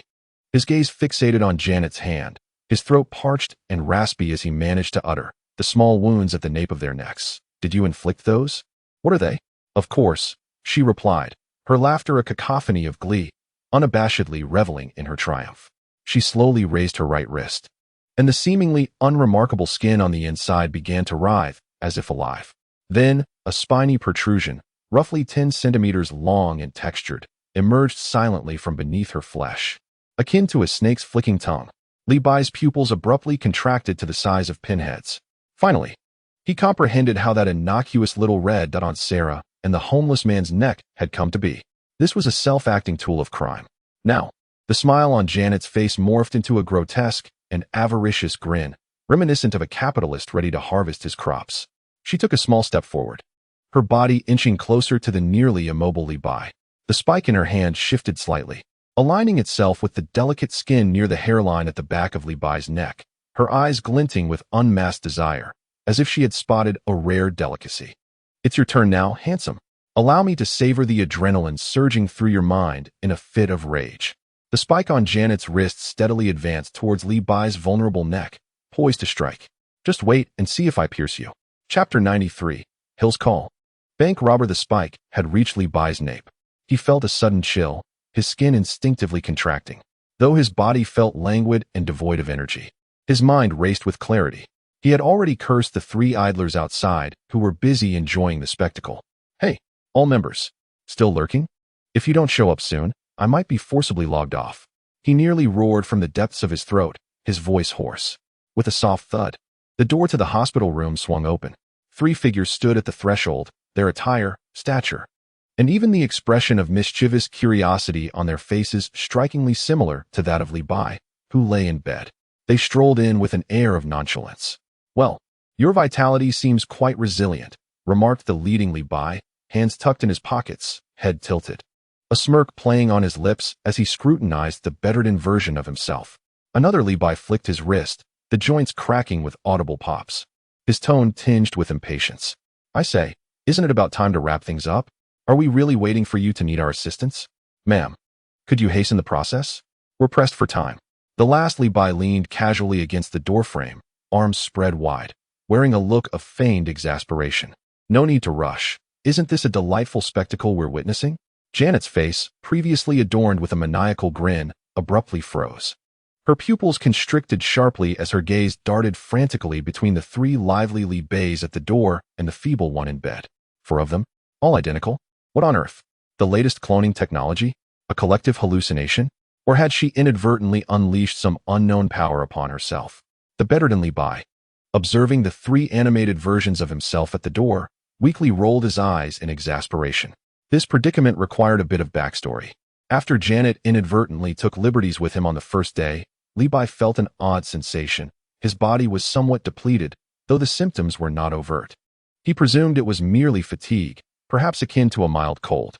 Coupled with the 3 missing corpses from the church, he grew uneasy, fearing the sudden appearance of any bizarre entities nearby. Thus, he had prepared a contingency, employing the 4-body fist technique. As a result, only this Levi, who had been in constant, albeit unintentional, contact with Janet, found his condition worsening day by day, his body weakened and emotions spiraling uncontrollably.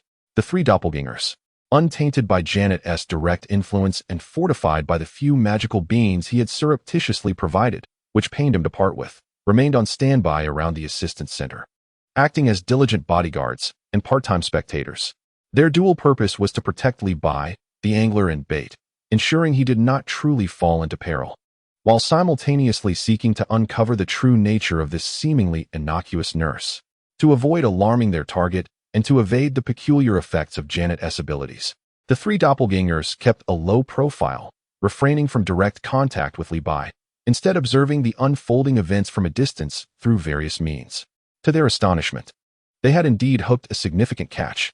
Now, Janet felt a chill creeping up her spine from her tailbone, freezing her very soul in terror. She gazed at the 3 Levi figures standing at the doorway, their steady breaths and scrutinizing glances conveying an unmistakable challenge. Her attention then shifted to the one on the bed, who, though weakened, wore an expression that clearly mocked her. Reacting with remarkable swiftness, she executed a reflexive motion, her wrist flicking sharply as she thrust the pointed weapon towards the unsuspecting Levi's neck with an even greater velocity than before. Strike first. If she could subdue the one who appeared the weakest yet, one of the Levi figures was faster than her, even with merely a quarter of his strength. He left behind a fleeting shadow, and in the blink of an eye, he materialized beside Janet like a specter. Crack! The excruciating sound of bones fracturing resonated sharply in the stillness of the hospital room, piercing the silence. Janet's piercing wrist was seized by the sudden apparition of Levi, who then, without hesitation, wrenched it backward with brutal force. A gut-wrenching scream erupted from Jeanette's throat, the agony blurring her vision and causing her body to tremble uncontrollably. The sharp weapon was shattered. The Levi figure showed no sign of acknowledging her pleas for mercy. Rather, he blatantly disregarded them. With a deft motion, he reversed his grip and drove the very tool she had just pulled from her own body forcefully into the center of her forehead. Thud! The sharp point pierced her skin and penetrated her skull with a dull thump. Most of the implement vanished within, leaving only a short segment protruding, resembling an eerie horn. Jeanette's screams abruptly ceased, as if her voice had been snuffed out. Her body stiffened suddenly, collapsing lifelessly to the ground, devoid of any further sound. Congratulations, host. Elite anomaly eliminated. Reward, Dumpling's superpower. The chilling system notification resonated. Levi, reclining on the bed, exhaled deeply, feeling every taut muscle and anxious nerve in his body finally relax at that moment. He glanced briefly at the information regarding Dumpling's superpower in the system. It appeared to be an ability to move objects without physical contact, possessing a degree of mental interference as well. It sounded rather practical. Well, Dumpling's superpower is indeed a valuable asset, but let me catch some sleep. Don't wake me even if the sky falls. With that thought, his head tilted, eyelids heavy, and he swiftly succumbed to slumber, emitting faint snores. The remaining 3 Levi figures exchanged glances, silently communicating. 2 of them adeptly sprang into action. One began to dispose of Jeanette's corpse while the other sought cleaning supplies to sanitize the scene, moving with efficiency. The last figure exited the room, remaining vigilant for any potential disturbances. The following day, as the sun ascended high in the sky, approaching noon, sunlight filtered through the curtains, casting a brilliant beam into the room, illuminating Levi's face. The warmth and brightness roused him from a dreamless sleep. Gradually opening his eyes to adjust to the light, he felt an unprecedented clarity in his mind, although his body still bore the lingering sensations of post-exertion fatigue. The overwhelming symptoms of a severe cold, dizziness, weakness, and irritability had vanished completely, as if they had never existed. It seemed that the emotional siphon, that peculiar woman, had lifted the oppressive state she had inflicted upon him, yielding immediate results. Yet, he remained perplexed about her identity. Was she a brain-eating monster or an emotional predator? A persistent buzzing sound emanated from the bedside table, shattering the tranquility of the room. Levi reached out, fumbling for his vibrating phone. The screen illuminated, revealing a name that surprised him, Maria Hill. He recalled the surreal moment when he had swiped across the screen in a trance and pressed the answer button. Hello? His voice, still rough from sleep, conveyed a sense of disorientation. It was you, wasn't it? The voice on the other end, unmistakably Hill-S, was devoid of emotional fluctuation, calm and even slightly detached, as if conducting a business transaction. Was the violent explosion last night near 5th Avenue and the park connected to you? Levi's heart skipped a beat, nearly leaping from his throat. Last night's explosion? The park? Memories flickered through his mind, rationality evaporating as he recalled the instinctive blast of energy he had unleashed towards what appeared to be the park. How could he have forgotten that? Explosion? 5th Avenue. The park? He quickly transitioned into his acting mode, infusing his tone with innocence and confusion. It wasn't me. I don't know anything. I didn't do anything. His denials were fervent and sincere, as if he were swearing an oath. He hastily added, hoping to terminate the conversation before Hill could press further. I had a severe cold and slept all day yesterday. I just woke up. Oh dear. The signal seems poor here. I'll hang up now? Before Hill could respond, he decisively pressed the end call button. Goodness, I almost forgot about that. His mind involuntarily conjured the image of Hill from that hallucination. Her audacious actions were almost too bold to fathom. He shook his head vigorously, attempting to dispel the vivid and unsettling visuals. Now that he could move, he was ready to leave. He hastily gathered his sparse belongings and pushed open the hospital door, only to nearly collide with May, who was approaching with a cup of water. With a warm smile and eyes brimming with concern, May inquired, Mr. Lee, you're awake. Do you feel better? Fully revived, Levi returned her smile, expressing his gratitude. Thank you for your care. I'm about to leave. He bid her farewell and practically jogged away from the antiseptic-scented temporary shelter. May, holding the cup of water, tilted her head as she watched him depart. Standing on the sunlit street, Levi patted his empty pockets. Having dispelled the heavy burden, He felt a sense of liberation as he passed by the bank. Oh, I nearly forgot. We are now wealthy beyond measure, worth over 100 million. Let me step inside and glimpse what 100 million looks like in numerical form. I have never encountered such a sum in my previous life, and perhaps I shall withdraw a small portion. As I approached the entrance, before I could even push the door open, I noticed two impeccably dressed young men in crisp white shirts, their hairstyles meticulously arranged, exuding a radiance bright enough to charge the sun. They were gently assisting a frail, elderly lady with silver hair, who was unsteadily crossing the street. When her shopping basket tumbled from her grasp, one of the young men patiently bent down to retrieve it for her, also picking up a fallen lollipop from the ground and returning it to a nearby crying child. Bystanders turned to observe, their expressions filled with admiration and the true spirit of New York. Levi casually glanced in their direction before pushing open the heavy glass door and stepping inside. A chill, mingled with the scent of money and a hint of perfume, enveloped him. The bank lobby was sparsely populated, with only two of the service windows open. He approached a seemingly vacant window and cleared his throat, preparing to speak. However, the impeccably made-up female teller, her gaze distant, appeared entirely oblivious to his presence. She turned her head to smile a professional grin at a man who had just walked by in the adjacent aisle.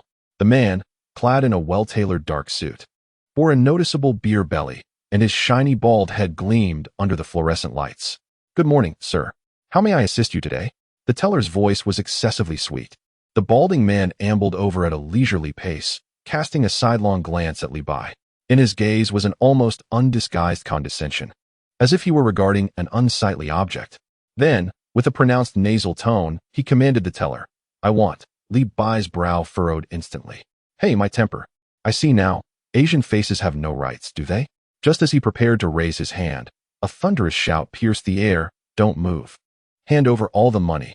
The two harsh, grating shouts erupted like thunder in the serene lobby, accompanied by the sharp sounds of gun bolts being pulled back.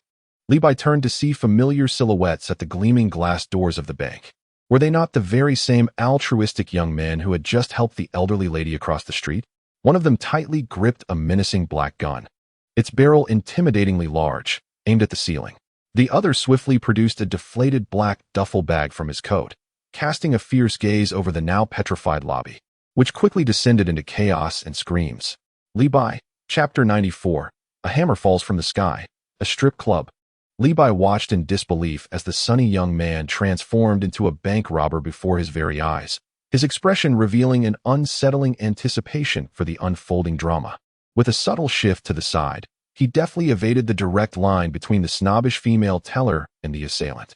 He deliberately gestured towards the two robbers with his eyes, signaling them to proceed without hesitation. The haughty expressions on the teller and the balding man with a Mediterranean complexion shattered instantly, replaced by a pallid mask of terror, particularly the female teller, whose gaze was fixed in horror upon the dark muzzle of the gun, her legs trembling with fear. "Don't move. Get down. Hands on your head." The armed robber growled with a primal roar, the weapon swaying ominously above the panicked crowd. Another robber, agile as a monkey, vaulted over the high counter, pressing his gun against the teller to compel her compliance in dispensing cash. In a corner of the hall, a bank security guard in a wrinkled uniform trembled as if caught in a convulsion, stealthily drawing a poorly maintained handgun from his waist. He wobbled as he aimed at the back of the robber, who was furiously stuffing bills into a bag. Time dragged on, yet no gunfire erupted. The guard's face turned a shade of deep purple, his index finger frozen in place. Nearby, Levi, who stood idly observing the chaos, felt a slight, almost imperceptible smirk tug at the corners of his mouth. The extraordinary abilities he had just acquired were still warm and ready to be tested. He had no intention of aiding the robbers. Rather, he perceived the guard's intervention as an unwarranted disruption. Watching the formerly condescending teller, now pale with fear, provided him a peculiar sense of relief. The two robbers, immersed in their task, remained oblivious to this minor hiccup, their movements precise and their objectives clear. In less than 2 minutes, the sagging black bag was filled to the brim. The armed robber vigilantly shielded his partner as they swiftly retreated outside the counter. "Withdraw." A terse command was issued, and they turned towards the bank's gleaming entrance.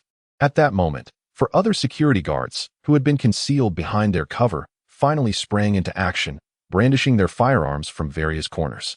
The air erupted with a series of rapid gunshots, the searing bullets slicing through the atmosphere, whistling toward the fleeing robbers. Levi instinctively considered intervening, using his telekinetic abilities to shield them, primarily to prevent the bank from reclaiming its funds too swiftly. But just then, an unexpected turn of events unfolded. The robber trailing behind suddenly flung his left arm back. In the instant before the bullet could reach him, the skin on his forearm grotesquely swelled and transformed.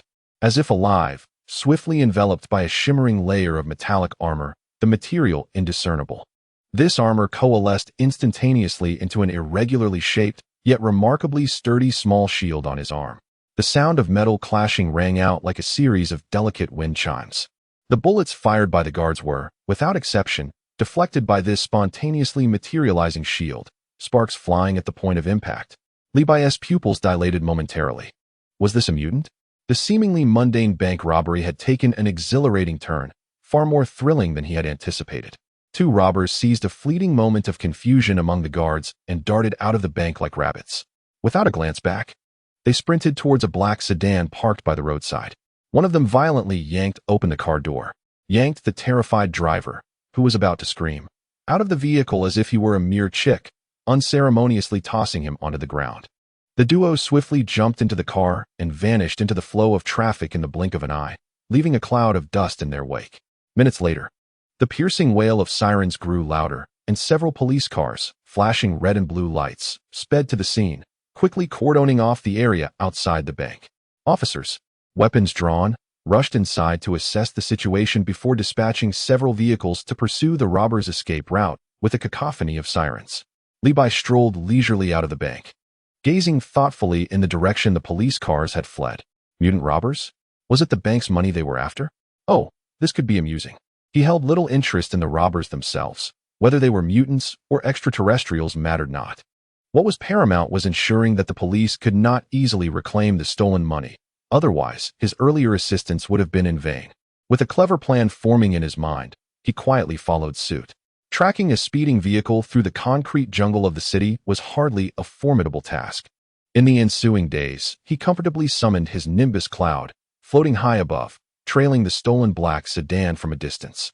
Whenever the police seemed poised to catch up or set up roadblocks to ensnare the robbers, Levi would lend a subtle hand. Sometimes, the leading police car would flip over. Other times, there would be minor collisions among the squad cars, resulting in a series of ludicrous mishaps that left the pursuing officers flustered and their blood pressure soaring. This allowed the two desperate robbers to escape time and again, as if aided by divine intervention.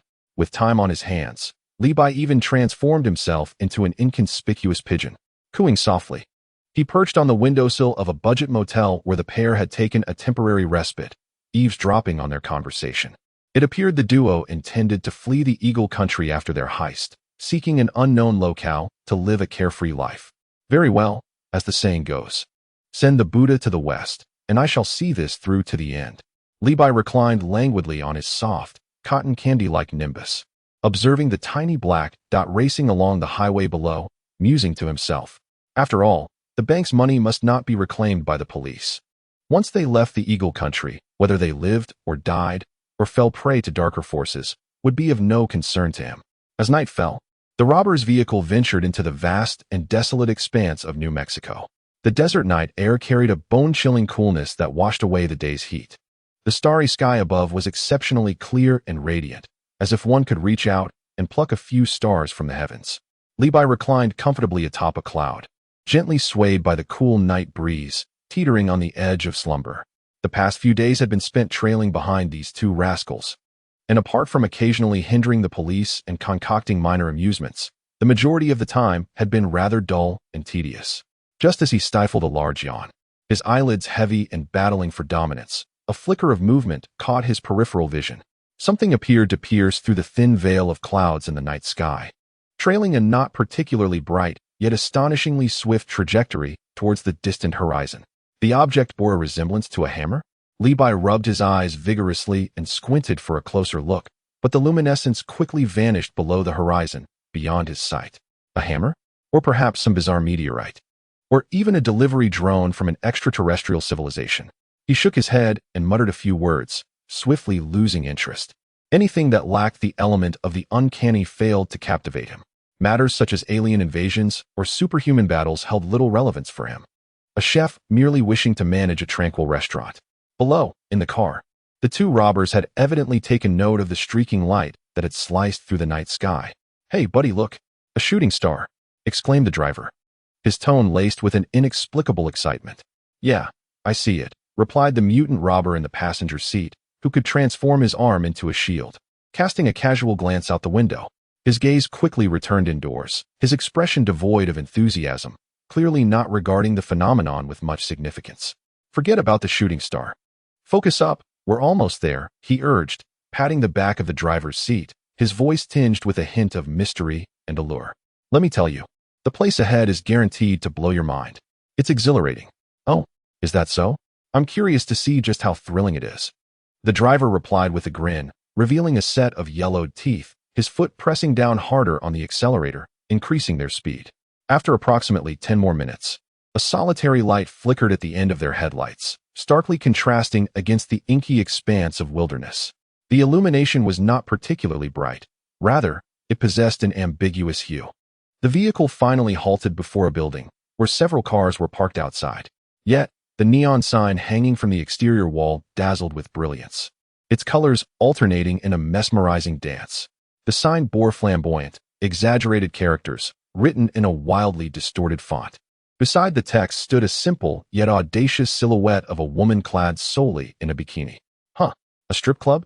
Levi hovered in midair, observing the establishment that had risen from the desolation, his expression somewhat nuanced. The two robbers exited the vehicle, the one capable of transforming his arm into a shield, adjusting his scant hair in the rearview mirror. Then, the pair, appearing well acquainted with the surroundings, strode directly toward the flamboyant entrance of the club. Levi stroked his chin, pondering the scene before him. Having arrived, and with nothing better to do than to lounge idly, why not venture inside for a bit of amusement? Whether before or after the crossing, he had never been to such a place. Today would be an eye-opening experience. With this thought, he concentrated, and the cloud beneath him quietly dissipated. His figure descended like a phantom, landing soundlessly upon the gravel-strewn ground. Adjusting his breath slightly, he endeavored to blend in as an ordinary passerby. He pushed open the overly garish door, and at that moment, a wave of murky heat, infused with cheap perfume, alcohol, and sweat, rushed to greet him, accompanied by flickering, disorienting lights. In the center of the venue, as well as around it, were 8 smaller circular stages, each adorned with a gleaming metallic pole, reflecting the lights in a shiny sheen. There was also a larger main stage, more prominently positioned.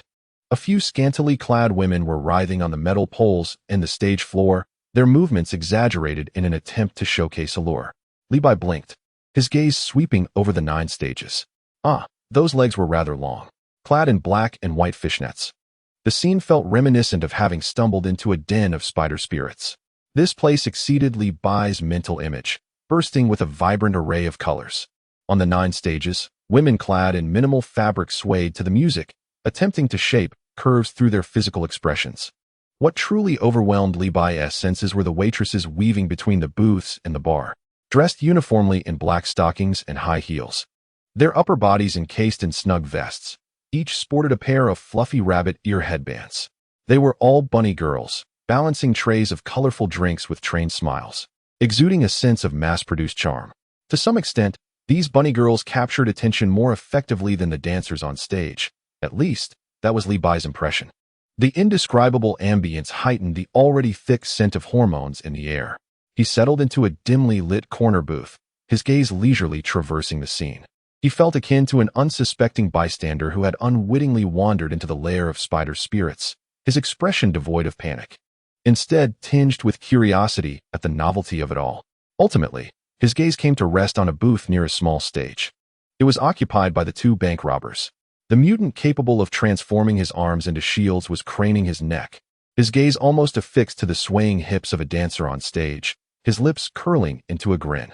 Meanwhile, another robber appeared restless, his eyes darting about, his hands rubbing against each other incessantly, as if he were seated on a bed of nails, ill at ease in such a raucous environment. TSK. Levi smacked his lips, pondering how these 2 fellows had quite the knack for choosing their locales. Ahem. Someone beside him coughed, interrupting his reverie. In a booth a few seats away sat a middle-aged man with yellow hair, looking as though he might expire at any moment. Wrapped in a crumpled beige trench coat, he showed no inclination to remove it despite the stifling heat of the club. His complexion was as pale as paper, with deep hollows beneath his eyes, and he emitted a series of oppressive coughs that sounded as if he were about to expel his very innards. Remarkably, while he coughed thunderously, he also clutched a cigarette. Aimlessly scanning his surroundings, Levi cast a glance and quickly averted his eyes, harboring no interest in such a performance artist.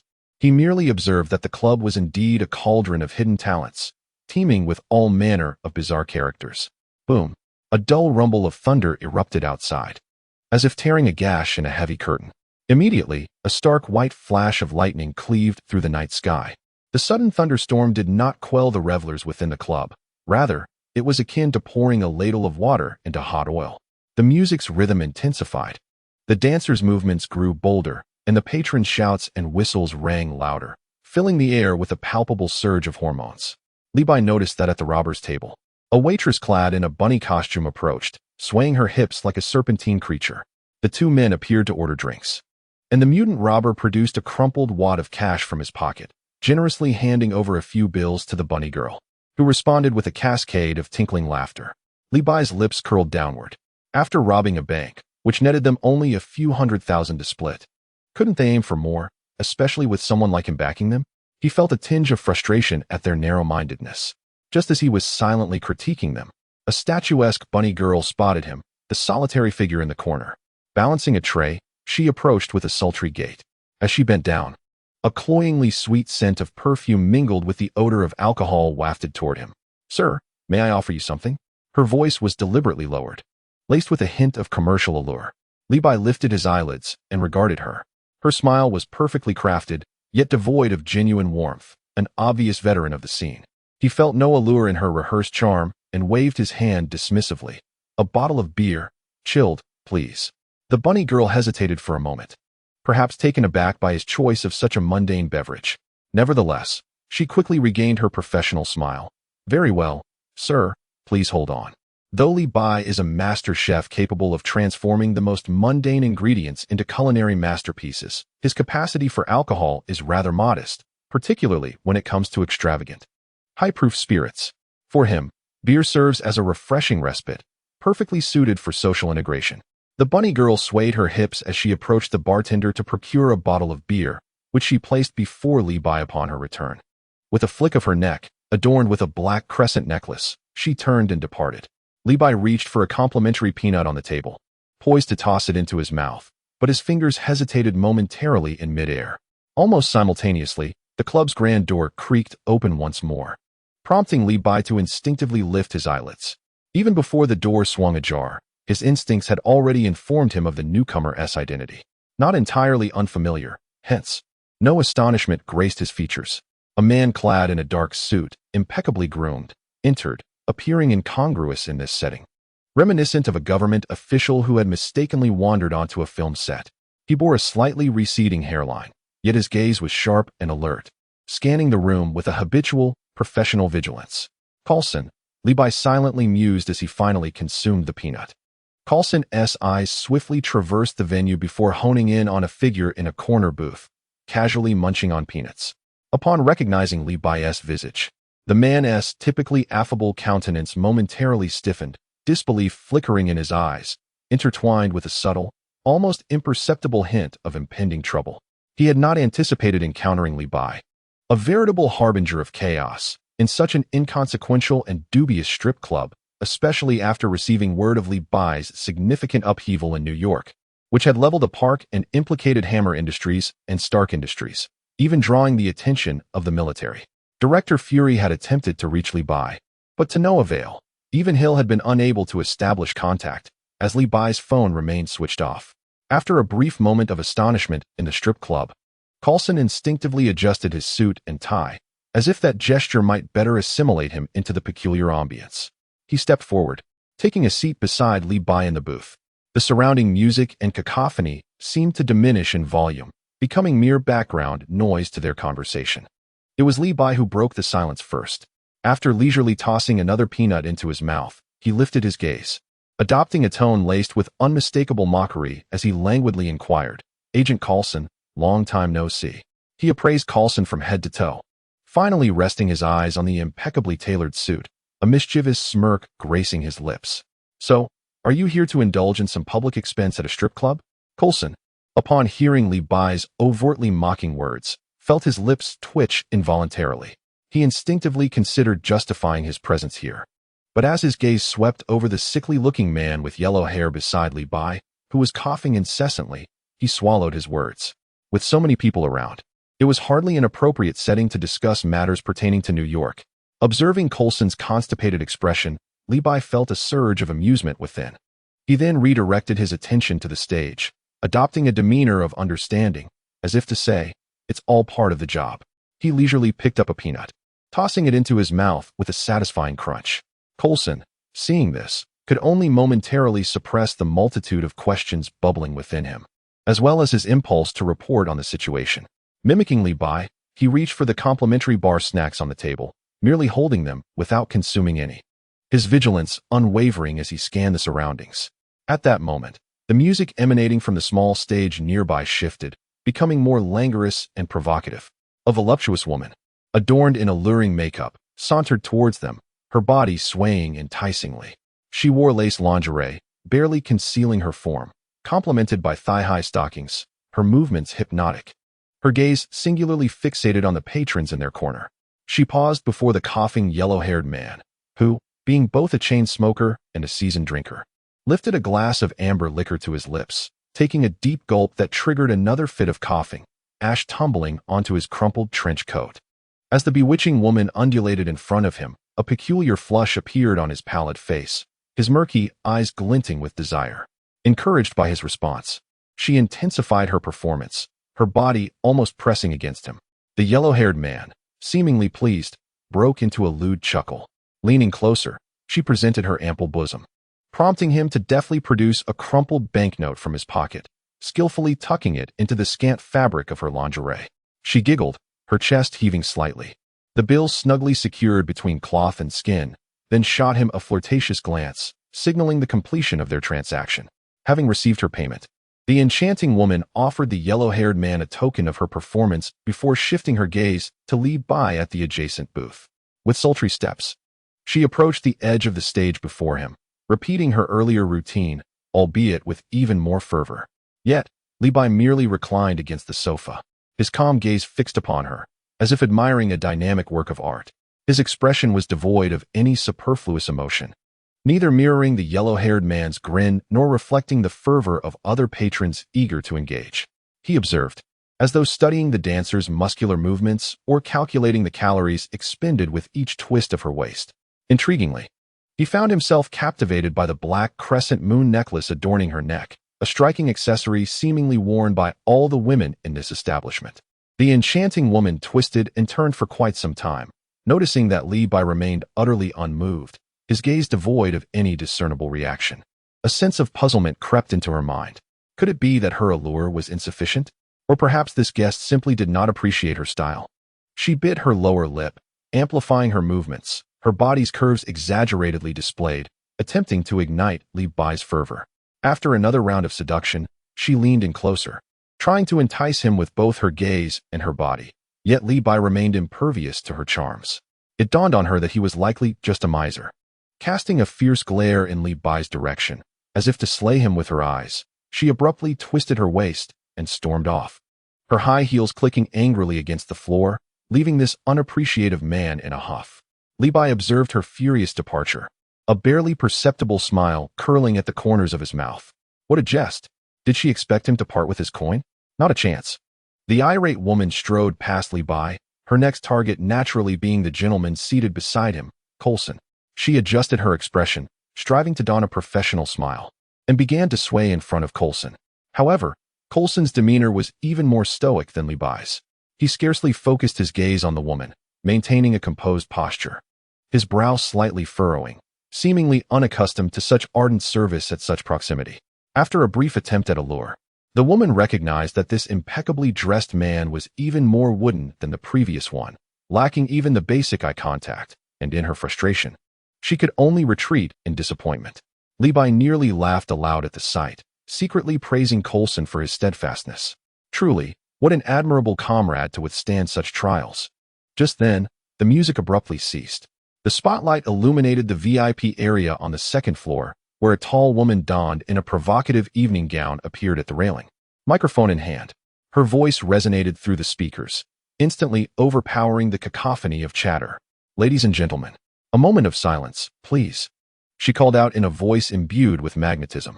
"Tonight, our most captivating jewel, the most radiant rose, Stella, will grace us with a performance unlike any other."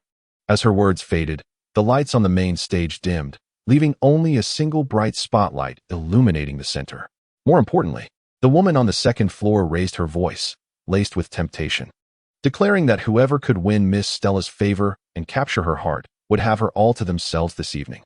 The moment these words were spoken, the club erupted in excitement. Whistles, screams, and applause merged into a cacophony, all eyes of the men fixated on the main stage, breaths becoming heavy with anticipation. Amid the throng of eager spectators, a figure slowly emerged under the spotlight. Her owner, a woman possessing cascading black hair and an exquisitely proportioned figure. She wore scant fabric, adorned with shimmering diamond chains that accentuated her breathtaking curves. A haughty expression graced her face as her eyes surveyed the audience below, akin to a queen surveying her realm. Levi gazed at the woman, Stella. With a murmured sigh, her interest waned. As the music swelled once more, Stella began to dance. Her movements were not the overt displays of other performers. Instead, they exuded a blend of strength and artistic beauty. Each turn, each twist of her waist seemed to carry an electric current, striking the hearts of every spectator with precision. She first graced the main stage with a captivating performance. Then, like a nimble cat, she gracefully descended to traverse the 8 smaller stages in succession. Upon her arrival at each small stage, the other dancers would instinctively retreat, either stepping aside or moving in sync with her rhythm. Yet, without exception, they were rendered dim by Stella's brilliance, akin to the moon surrounded by lesser stars. The guests fell into a frenzy, countless individuals waving wads of cash, endeavoring to capture her attention. However, Stella regarded the colorful bills with indifference. Her face adorned with a nonchalant smile, occasionally brushing aside outstretched arms with a delicate flick of her fingers, her gaze tinged with disdain. Gradually, she approached the corner stage where Li Bai and his companions gathered. The blonde beside him immediately became animated, pulling out a thicker stack of bills than before, trembling as he attempted to present them. Stella merely cast a fleeting glance in his direction, her eyes lingering not at all, completely disregarding his outstretched hand. As she passed by Li Bai, she paused at the edge of the stage. The spotlight followed her, illuminating Li Bai and the nearby Coulson. Stella's deep, inquisitive eyes settled on Li Bai, a hint of amusement glinting within. She did not immediately commence her dance. Instead, she stood there quietly, her lips curving slightly upward.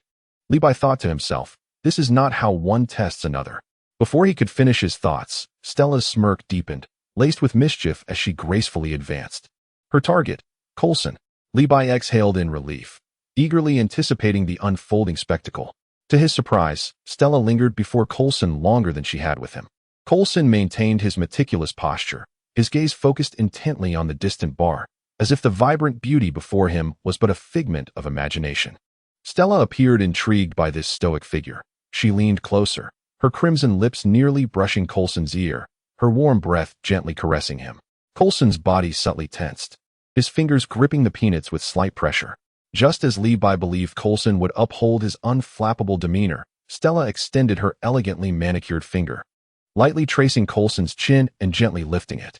She compelled him to meet her teasing gaze. Li Bai watched in rapt attention as Stella's fiery red lips approached Coulson's. Without hesitation, he retrieved his phone to document the moment. Coulson's body seemed to freeze, his eyes the only part of him still moving, attempting to evade her gaze, yet held captive by her delicate touch. Stella's lips pressed against Coulson's, a brief yet undeniably vivid connection. Stella appeared quite pleased with the outcome, a mischievous curve gracing her lips. She slightly retreated, bringing an abrupt end to the unexpected kiss. At the very moment they parted, Li Bai distinctly observed a line. Coulson's Adam's apple bobbed vigorously. Wow! Li Bai nearly succumbed to the urge to whistle, his mind racing. Incredible! It's all tangled up. Is this considered an occupational hazard? Chapter 97. Coulson's Exhaustion. No man. Li Bai gazed at Stella's graceful silhouette, his lips twitching. This woman left a mark on Coulson's lips and simply walked away. Stella's gaze lingered on Coulson's face for a brief moment, as if confirming something, before executing an exquisitely enticing twist of her waist, the black crescent moon necklace around her neck casting a dim arc of light. Without a backward glance, she proceeded towards the back of the stage, swiftly disappearing into the darkness. Her movements were decisive and efficient, akin to completing a task and clocking out for the day. Levi found himself in a state of bewilderment. Was that it? The earlier display of passion and tension culminated in this. What happened to the promise of capturing hearts belonging to someone? He turned to look at Coulson, the esteemed agent, who at last seemed able to breathe deeply. Coulson's cheeks still bore an unnatural flush, his lips pressed tightly together, his eyes reflecting a profound confusion of identity. Who am I? Where am I? What just transpired?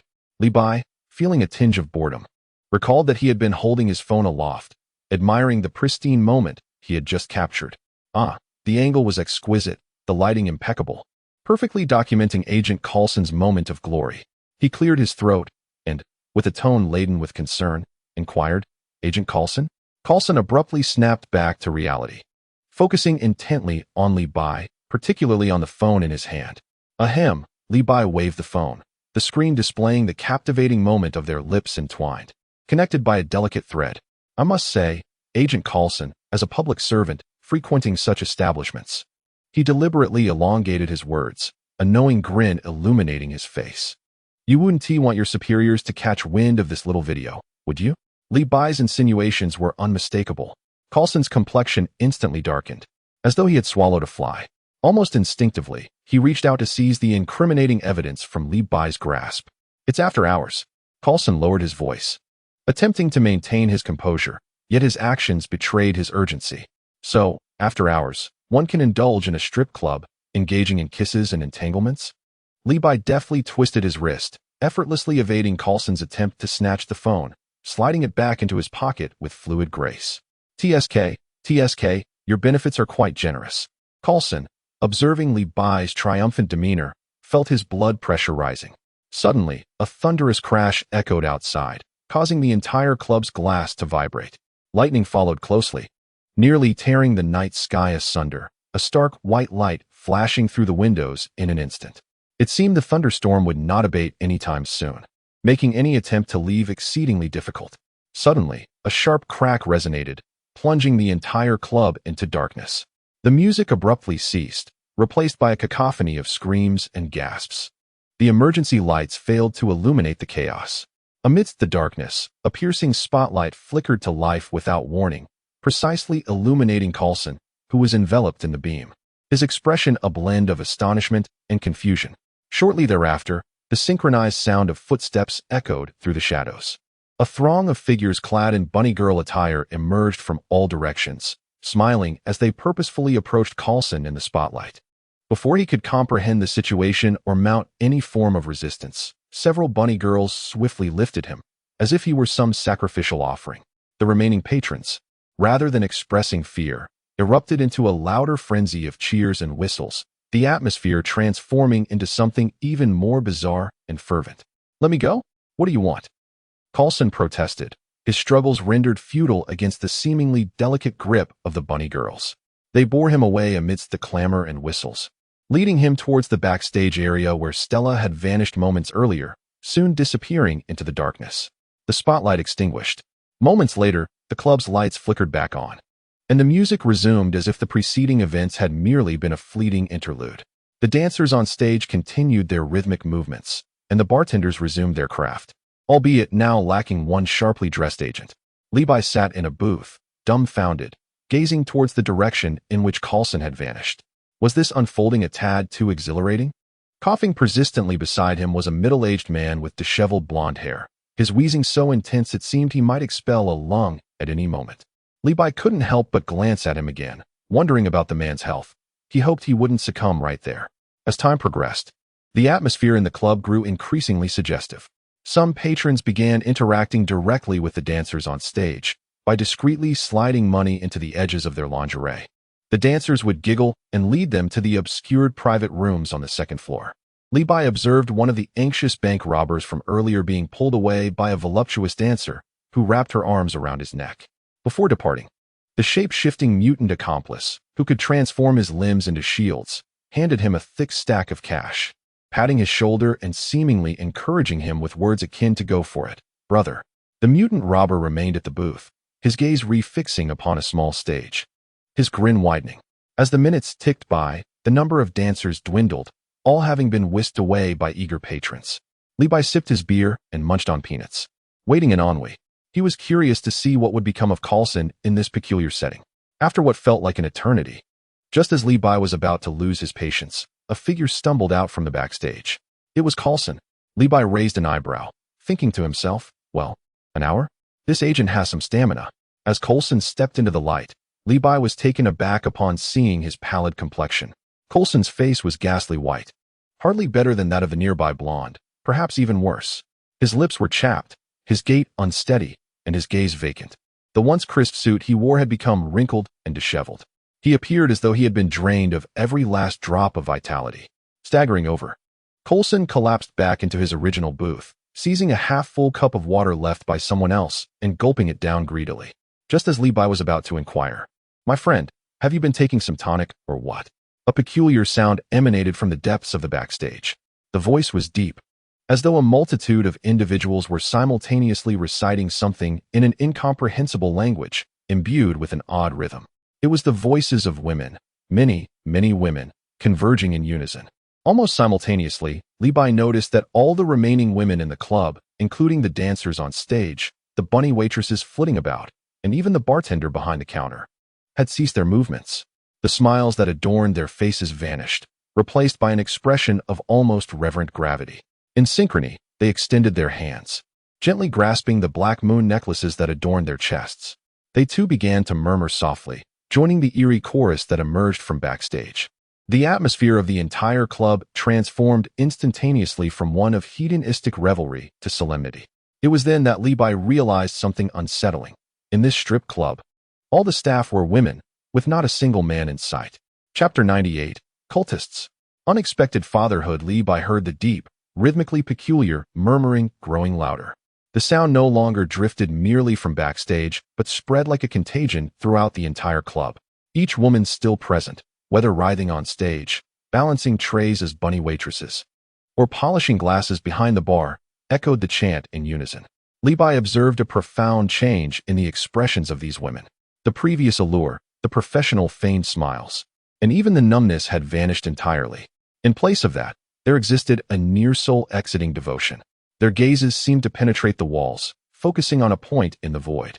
More precisely, they were fixated on the black moon necklace tightly clutched in their hands, resting against their chests. The heavy velvet curtain of the main stage slowly parted to either side. The blinding spotlight illuminated once more, its beam rending the darkness. This time, the light did not pursue any dancing figures. Rather, it shot straight to the depths of the stage. As the curtain fully unveiled, the scene before Levi caused the hand holding his beer to momentarily pause midair. The center of the stage was no longer the glittering, empty performance area from before. It had been reconfigured, resembling a crude yet sinister altar. A lavishly styled grand bed was pushed to the forefront of the stage. Upon it lay a figure, the same Stella who had ignited the crowd's hormones upon her entrance, now transformed. In this moment, Stella appeared entirely different from the enchanting siren who had captivated all. Curled upon the grand bed, her body slightly arched, her face displayed a blend of intense pain and a sort of almost frenzied exhilaration. The most unsettling sight was her abdomen, prominently swollen beneath a sheer silk nightgown. It was evident that she was on the brink of giving birth. A group of women, clad in uniforms akin to those of club bunnies, yet bearing solemn expressions, gathered around the bed. Some held peculiar brass or ceramic vessels, seemingly filled with an unknown liquid. Others wielded short blades, glinting coldly in the light, their lips continuing to recite the eerie incantations. Surrounding the grand bed, several men knelt on the floor, their hands and feet tightly bound with coarse ropes, rendered immobile. Their mouths were gagged with thick strips of cloth, allowing only desperate whimpers to escape, their eyes bulging with terror. Levi's gaze swept across the scene. Recognizing one of the captives, the bank robber who had previously fidgeted in the booth, later taken away by a voluptuous dancer, it appeared his bold venture had not concluded favorably. The other men, The fortunate patrons who had succumbed to the allure of the dancers and ascended to the second-floor suite were left with nothing but fear plastered on their faces, their bodies trembling uncontrollably. Upon seeing Stella on the verge of childbirth, the first thought that flashed through Li Bai's mind was, goodness, an Amazon warrior? Yet that notion lasted but a fraction of a second before he extinguished it himself. An Amazon warrior, even in the throes of labor, would require at least a day or two. This was far too soon. Something was amiss. Upon entering, he had cautiously sensed the atmosphere of the place. Aside from the middle-aged man with golden hair, who coughed as if on the brink of collapse, and the steadfast presence of Agent Coulson, along with one mutant, the rest, including the dancers, servers, and even Stella on stage, appeared to be merely ordinary individuals. As Li Bai swiftly processed the information in his mind, the tall woman in a seductive black evening gown, who had previously announced Stella's entrance from the second-floor balcony, reappeared on stage. She gracefully approached the bedside, casting a cold, scrutinizing gaze upon the bound men below, her eyes as frigid as a scalpel, devoid of any warmth inherent to humanity. With her gloved hand, adorned in delicate black lace, she made a subtle downward gesture. Her voice, transmitted through some amplification device, resonated clearly throughout the club, devoid of any emotional inflection, akin to the recitation of a shopping list. The offerings are in place, dedicated to our Lord. Proceed. Upon receiving the command, the women surrounding the bed sprang into action. Almost simultaneously, they drew short blades concealed at their waists or hidden beneath the folds of their skirts, advancing unhesitatingly toward the bound men. The men's struggles reached a fever pitch, their throats emitting desperate gasps, terror threatening to spill from their wide eyes. Yet, nothing could halt the impending events. With muffled thuds, sharp blades pierced flesh, creating a cacophony that echoed in unison. Vivid crimson liquid stained the pristine stage floor, splattering onto the once immaculate white sheets beneath Stella. The living men convulsed violently a few times before collapsing like marionettes stripped of their strings. The entire ordeal was executed with chilling precision. This gruesome spectacle served as a frigid dousing of reality for the male patrons still ensnared in the haze of alcohol, music, and lingering hormones. They finally comprehended that this was no mere restricted performance. What in the world is happening? Is this a new show? How thrilling. A nearby patron, seemingly inebriated, widened his eyes in disbelief. Are they killing someone? Panic erupted like a contagion among the crowd. Some began to scream, attempting to leap from their seats toward the exits, only to despairingly discover that the club's primary exits were securely locked. Beside Li Bai, a middle-aged man with unkempt yellow hair, who had been coughing incessantly as if a broken bellows resided in his chest, suddenly sat upright. He fixated on the scene unfolding on stage, particularly on Stella's incongruous, swollen belly and the lifeless body sprawled in a pool of blood. His voice was hoarse, raspy from violent coughing, yet he spoke rapidly, a low growl escaping his lips. This is bad. This isn't a performance. It's a sacrifice. They're cultists. They're engaged in demonic worship. He coughed violently before continuing. They are using that woman's belly as a vessel, offering these men's lives and souls as sacrifices to welcome some malevolent entity. His gaze remained locked on the center of the stage, filled with a blend of anger and fear, akin to a professional witnessing a colleague's catastrophic failure. Li Bai, intrigued by the man's insight, turned his head to scrutinize him further. Ah, impressive, my friend. You seem well informed. What do you do? A fortune teller by the roadside? A part-time ghost hunter? Or perhaps you possess some real knowledge. However, the term cultist resonated with Li Bai. It was not surprising that fervent devotees would commit acts that transgressed the very boundaries of humanity in devotion to their deity or ideology. This also elucidated the reason why those women, who appeared to be mere ordinary service personnel, could so uniformly and impassively engage in murder. As for the so-called child of the demon descending, Li Bai merely scoffed, inwardly ridiculing the notion. It was likely just a gathering of deranged individuals conducting a cultic team-building exercise, using some vague pretext to deceive their followers and solidify their organization. The question of whether an actual demon had emerged remained questionable. Compared to Wayne's previous sacrificial incident at school, this was child's play. His gaze returned to the stage, lingering momentarily on Stella's face, which was contorted in agony and ecstasy, before shifting back to Coulson beside him. Coulson's complexion had grown even more pallid than before. His eyes were filled with an unfocused terror, a complex amalgamation of emotions, an incredulous fear, as if his worldview had been completely shattered and reconstructed.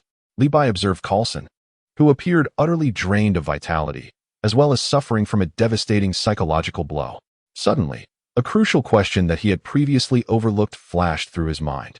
The victims on stage had been the men lured upstairs by the dancers. They were the sacrifices. Coulson had also been carried inside and had remained there for a full hour.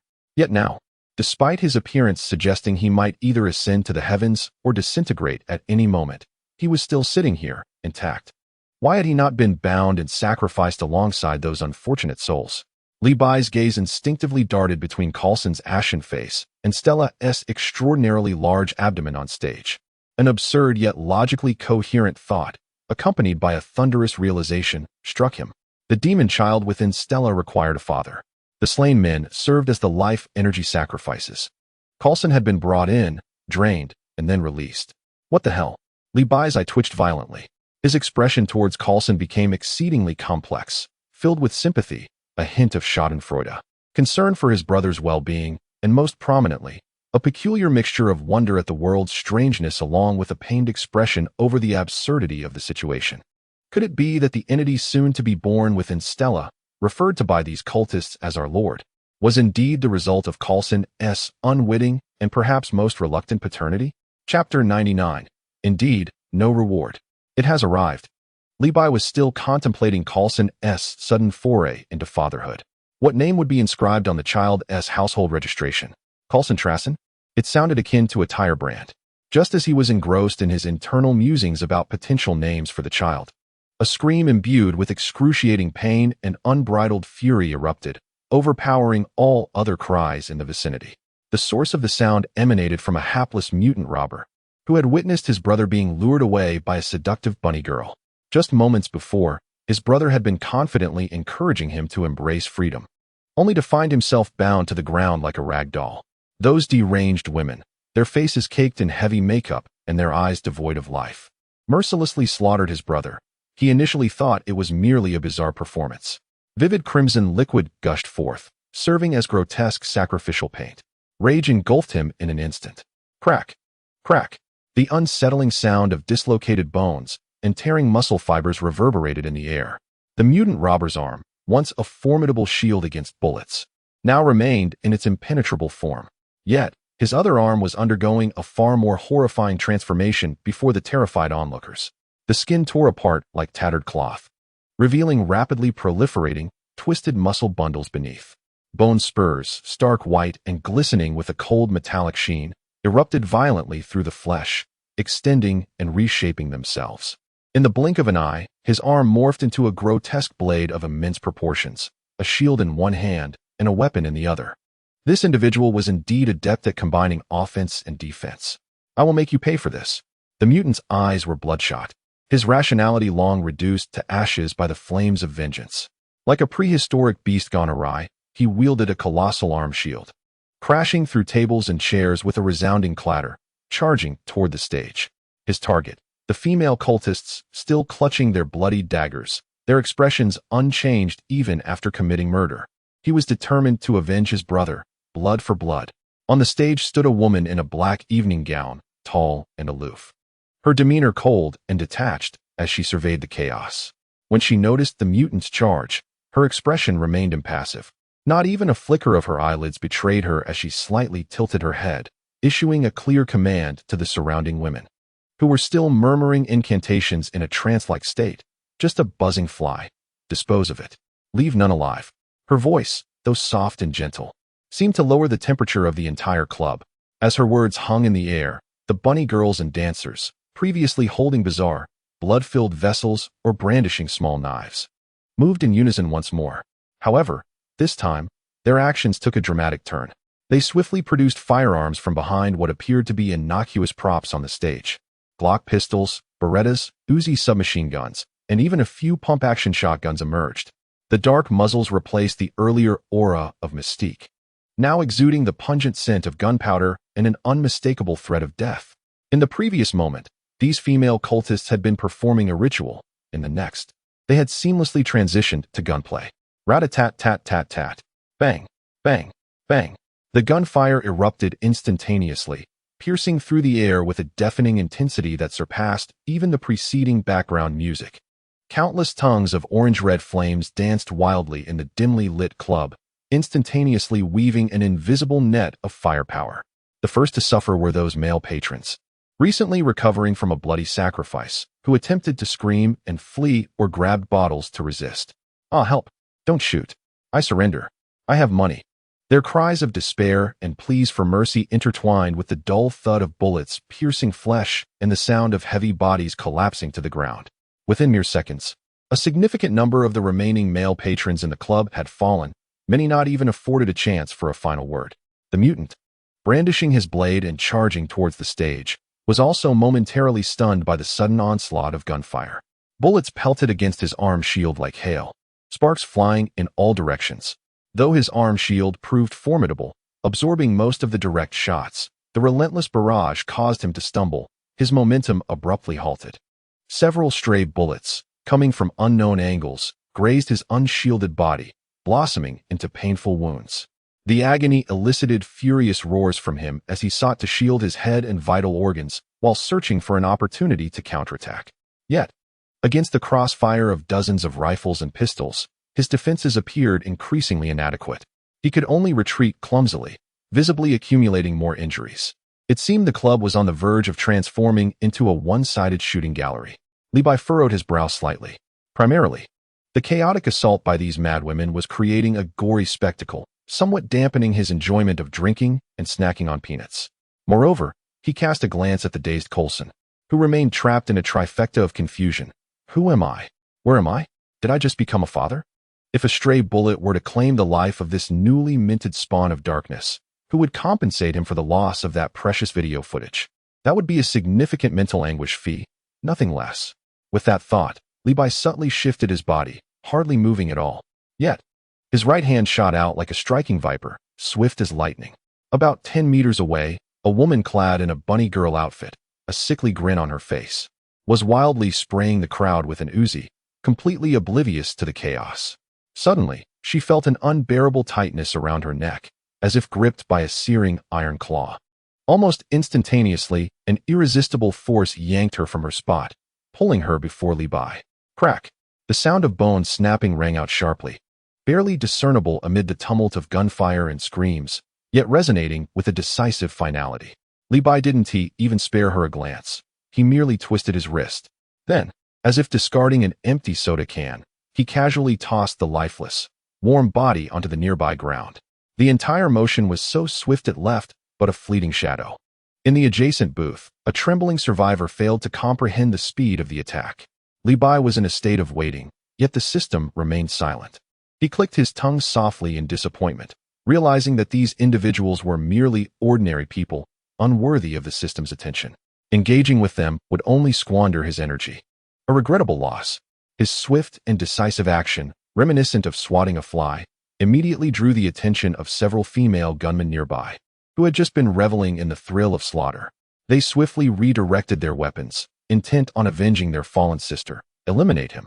Numerous dark gun barrels zeroed in on Levi. The sound of gunfire erupted, yet Levi remained unfazed. He harbored no fear of firearms. Such trivial attacks were akin to the bothersome bites of summer mosquitoes, merely an annoyance at worst. Just as bullets were about to engulf his vicinity, a robust figure lunged towards him. It was the mutant robber, who, while retreating, had caught sight of Levi's perilous situation out of the corner of his eye. For reasons unknown, he braved the incoming bullets, bellowing fiercely as he used his formidable arm shield to create a moving wall, shielding Levi completely. The hail of bullets collided with the shield, igniting a dazzling display of sparks. The mutant heaved heavily, his muscular arms trembling from the immense impact, straining against the shield. He turned to glance at the calm and collected Levi behind him. His eyes were filled with confusion and a hint of recognition. Are you also a mutant? Have we met before? He felt an inexplicable familiarity with Levi's visage, as if they had brushed past each other in the past, yet he could not place it. It mattered not. Levi waved dismissively, gesturing with his chin towards the chaos ahead.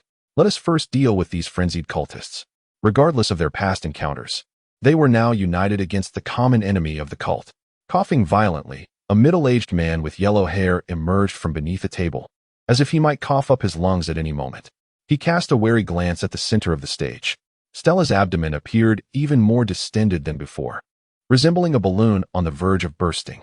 Her agonizing shrieks were filled with a primal intensity.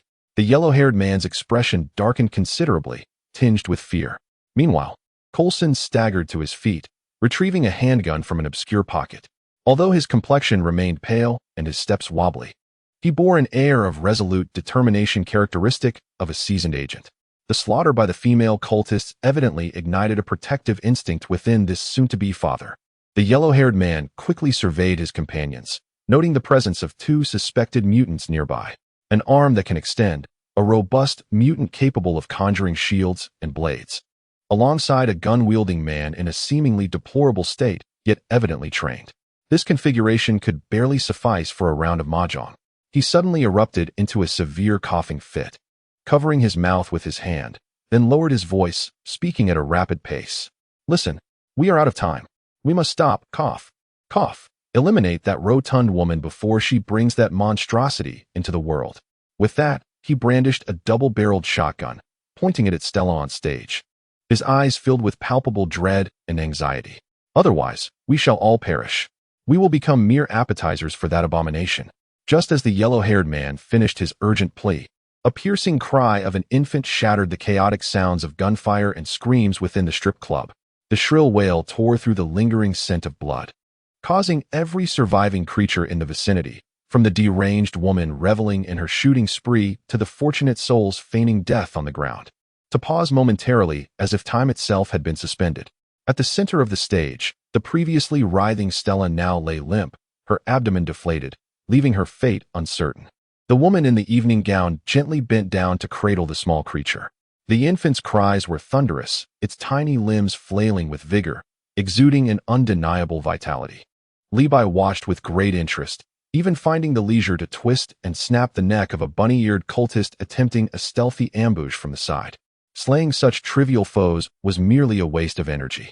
His gaze slowly shifted toward the yellow-haired middle-aged man, who had just moments ago appeared fervent and resolute in his intent to vanquish the cultists.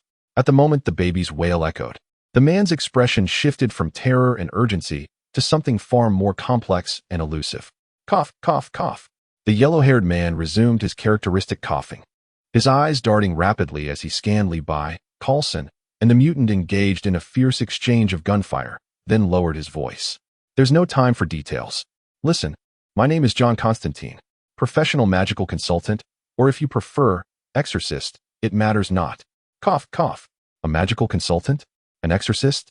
The mutant robber appeared utterly befuddled, his defensive rhythm faltering as he clearly failed to comprehend the yellow-haired man's ramblings. His mind was singularly fixated on avenging his fallen comrades, and he mumbled incoherently, "Damn those filthy women." Coulson was no better off, equally bewildered.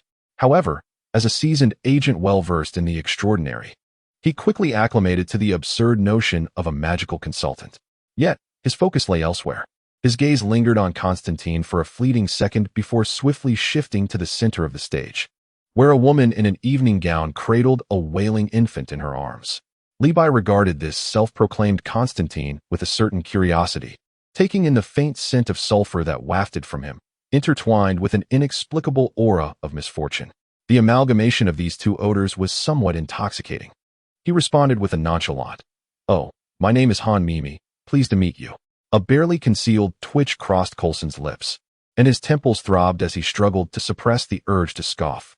With the urgency of the situation at hand, how could this fellow still engage in such frivolities? Han Mimi? Why not simply claim to be Lu Tsuehua? But he recalled Natasha mentioning that Han Mimi was another name for Levi. Clearly, Constantine was not inclined to squander words on trivial matters. He pointed toward the stage, where the infant was being cautiously held by the woman, his expression turning gravely serious. That was no ordinary baby. It was the spawn of a demon, a projection that had forcefully descended into the world, utilizing the woman as a conduit. Should it gain its footing, all present would be doomed. He inhaled deeply, puffing out his chest, adopting a heroic stance as if to sacrifice himself for the greater good of humanity. It was imperative to eliminate it now. The newly born demon was at its most vulnerable. "Cover me with firepower," he exclaimed, seizing an aged double-barreled shotgun and preparing to charge toward the stage. Li Bai's mind raced, calculating rapidly. There was no need for this blonde to speak. A child that had just moments ago been a tadpole had inexplicably transformed into an infant. It was undoubtedly peculiar, a reward in disguise. Would he allow this blonde to claim the prize? Absolutely not. Observing Constantine's demeanor, shouting about slaying the demon child while his eyes darted towards the backstage and his steps faltered, it was evident there was no true heroism in his demeanor. He likely intended to deceive his companions into becoming cannon fodder, drawing fire while he slipped away to safety, employing the oldest trick in the book. No way. Without a moment's hesitation, Li Bai interrupted Constantine's bravado with an unwavering tone. That infant is mine. His voice, though not loud, resonated powerfully, reaching the ears of every individual present. Constantine's leg, poised to step forward, seemed ensnared by an invisible force, halting abruptly and nearly causing him to stumble. He stiffly turned his head, his eyes widening in disbelief, mouth agape in a look of utter incredulity. What nonsense was this? Why not claim that Stella was your long-lost sister? After all his efforts to orchestrate this charade, he merely sought a few unsuspecting souls to draw attention away, allowing him to slip away unnoticed. How could he possibly continue this ruse now? Constantine felt as though he were operating beyond capacity, his mind momentarily crashing, causing him to forget even the act of coughing. The mutant robbers, with their simplistic and brutish thought processes, had yet to fully comprehend the situation. However, a vague sense told them that the individual before them, who claimed to be Han Mimi, appeared marginally more reliable than the blonde who merely coughed. Perhaps it was the nature of mutants that made them trust a bit more. What are you staring at? Li Bai dismissed the misunderstanding, preparing for an all-out assault. Convinced it was imperative for him to personally lead the charge. The reward, he mused, was rightfully his, and no one would dare seize it from him. Just as Li Bai was about to spring into action, a hand suddenly reached out from the side and gripped his arm. It was Coulson. Li Bai turned, slightly surprised, and regarded Coulson. He had expected the agent to be overwhelmed by paternal instincts, perhaps wishing to play the role of an unexpected father. Be careful, Coulson interrupted him. His complexion still as pale as paper, yet his gaze bore an unusual gravity, and his tone was urgent and serious. He was not attempting to prevent Li Bai from harming the infant. As a seasoned agent with a keen intuition honed through countless battles, Coulson felt a primal fear rising within him, every hair on his body standing on end. The infant cradled by the woman in evening attire, along with the woman herself, exuded an aura that instilled a deep-seated dread, far surpassing that of the gun-wielding, rabble-rousing cultists. However, considering Li Bai's formidable strength, he refrained from voicing his concerns any further. Li Bai raised an eyebrow, somewhat taken aback by Coulson's demeanor, realizing he was quite perceptive. Yet, a thought crossed Li Bai's mind. Had Stella chosen him in that moment? Could he have embraced the role of an unexpected father? He swiftly quashed this absurd notion. The mutant robber, lacking the complexity of thought and too apathetic to ponder such matters, roared in fury as he prepared to strike.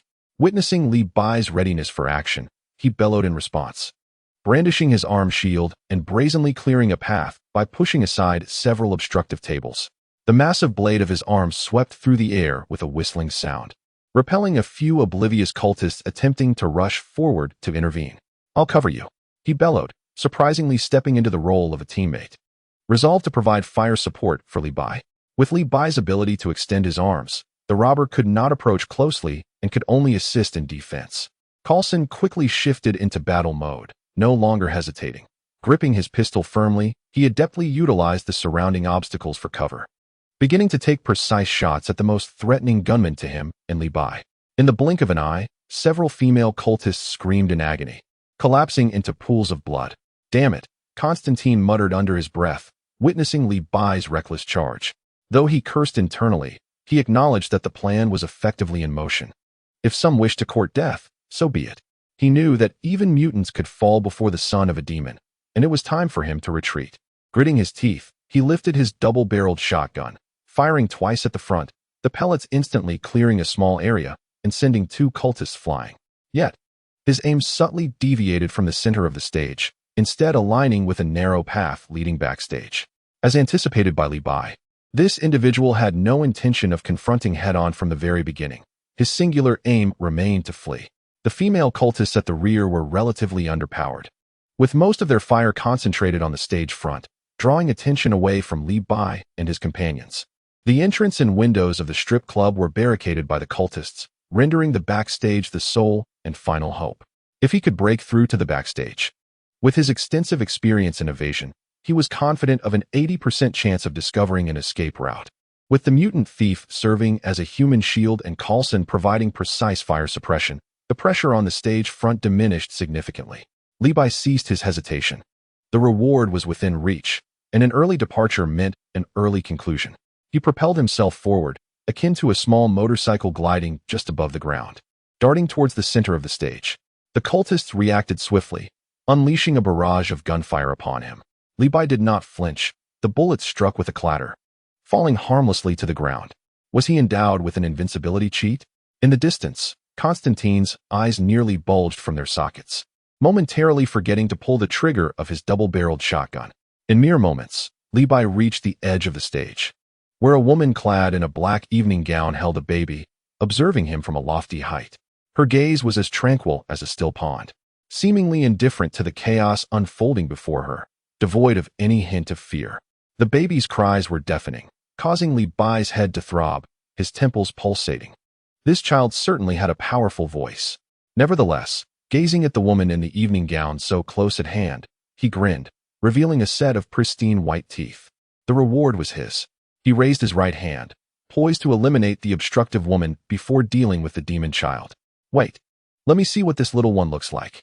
Just as his hand was about to make contact with the woman holding the baby, Li Bai suddenly felt as if he had been paralyzed, his entire body stiffening, immovable. He maintained his forward posture, one hand suspended in the air. Mere centimeters from the woman, time seemed to freeze at that moment. Li Bai assumed it was the demon child at work, only to realize that it was not the baby's cries that hindered his advance, but rather, it was Stella. Stella, who had been lying on the bed, abruptly sat up as if resurrected, her body seemingly under the influence of some invisible force. One hand extended toward him, palm facing his direction. He found it a struggle even to move a finger. Telekinesis? Li Bai raised an eyebrow. This ability was intriguing. At that moment, Stella's eyes underwent a transformation. Her formerly brown irises now shrouded in a thick, black mist. The demon had possessed her. Li Bai realized with sudden clarity why she had changed. However, what did being possessed matter? He too wielded superpowers. As Li Bai contemplated how to employ his abilities, his peripheral vision caught sight of Constantine, the scruffy blonde, stealthily making his way towards the back exit of the club. A playful smile danced upon Li Bai's lips, as he found himself in need of an accomplice to liven up the atmosphere. "Return to me," he silently commanded, activating his extraordinary dumpling powers. Constantine, initially reveling in his imminent success, suddenly felt as if his body had been immobilized by an unseen force, rendering him utterly still. To his horror, an irresistible power surged from behind, lifting him off the ground and propelling him towards the stage. With wide, terrified eyes, Constantine emitted a series of incoherent gasps, feeling akin to a puppet manipulated by an invisible hand, stripped of any control over his own body. "Did you not just declare your intent to ascend? A man of honor must adhere to his word. One cannot indulge in deceit," Li Bai silently scoffed. With a resounding thud, Constantine shot straight towards Stella on the stage, their heads colliding with an audible crack. The sound alone was enough to induce discomfort, the audible crunch of bones unmistakably clear. In that instant, Li Bai felt the constraints that bound him dissipate, granting him the freedom to move once more. He shook his head and surveyed the scene of the two figures, Stella and Constantine, their heads twisted at an unnatural angle, eyes wide and vacant, devoid of life. The force of the impact had been devastating, extinguishing both their lives with a single blow. "Fragile," Li Bai remarked with a smirk. On stage, the woman clad in a black evening gown, who had maintained a serene demeanor, was now visibly flustered. It appeared that her confidence had relied solely on the possessed Stella. Suddenly, a plume of black smoke erupted from Stella's ears, twisting and writhing as if animated, swiftly escaping through the cracks of the ceiling towards the second floor. Attempting to flee, Li Bai, no stranger to demons, had been vigilant. He seized an unfinished beer bottle from the booth. With a forceful thrust, he propelled himself through the floor, scattering debris and dust as he ascended to the second level. Upon reaching the second floor, Li Bai spotted the black smoke attempting to escape through the ventilation ducts. He promptly set down the beer bottle, extending his palms outward. Magic ceiling wave. he exclaimed, unleashing a vibrant green whirlwind that erupted around him, engulfing the fleeing smoke in a colossal vortex. The black smoke emitted a high-pitched shriek, thrashing about within the verdant tempest. Yet it could not break free from its confines. It could only watch helplessly as it was gradually compressed, ultimately being drawn into the beer bottle below. With no cap in sight, Levi simply extended his finger to seal the opening.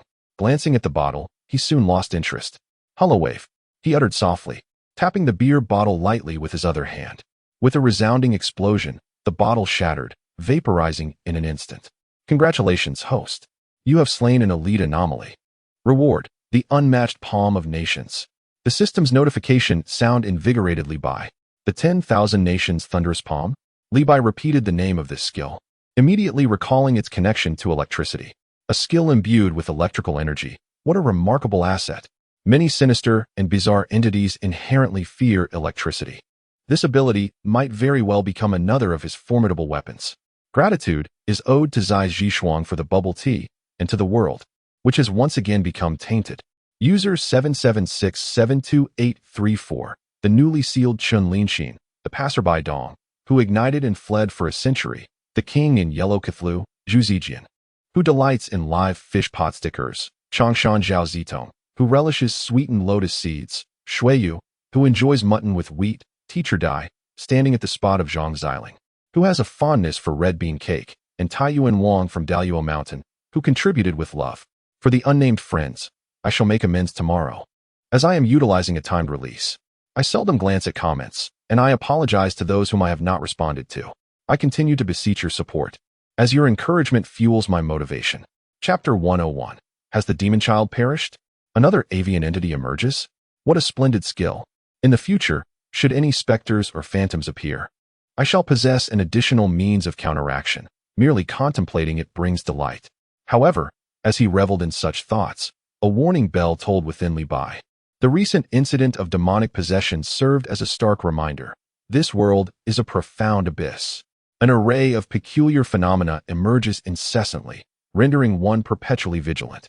Just as with that Stella, before she exhibited any semblance of superhuman abilities, one could hardly discern her true nature. And let us not forget the brain-eating nurse he encountered at the rescue center. Her demeanor was deceptively benign, yet her intentions were twisted. Seeking to toy with him while inducing states of hallucination and terror, ultimately consuming the very essence of his mind as a delicacy. Had he not been more adept at the time, laying a trap in advance, he might have truly found himself in a precarious situation. From henceforth, one must not merely rely on superficial prowess. Regardless of strength, one remains susceptible to treachery and deceit. Should he encounter a more cunning adversary, there would be no refuge for lamentation, only the bitter taste of unacknowledged defeat. With these thoughts swirling in his mind, Levi glided back to the stage of the strip club, light as a swallow. The gunfire within the club had dwindled to a mere whisper, nearing extinction. A glance around revealed devastation, bodies strewn about, save for the dancers and cultist bunnies, who remained eternally unblinking. The pungent stench of blood mingled with the acrid scent of gunpowder, fermenting in the air, nauseating to the senses. It appeared that following the demon's swift demise at his hands, the rabble had witnessed their faith shatter, their morale obliterated.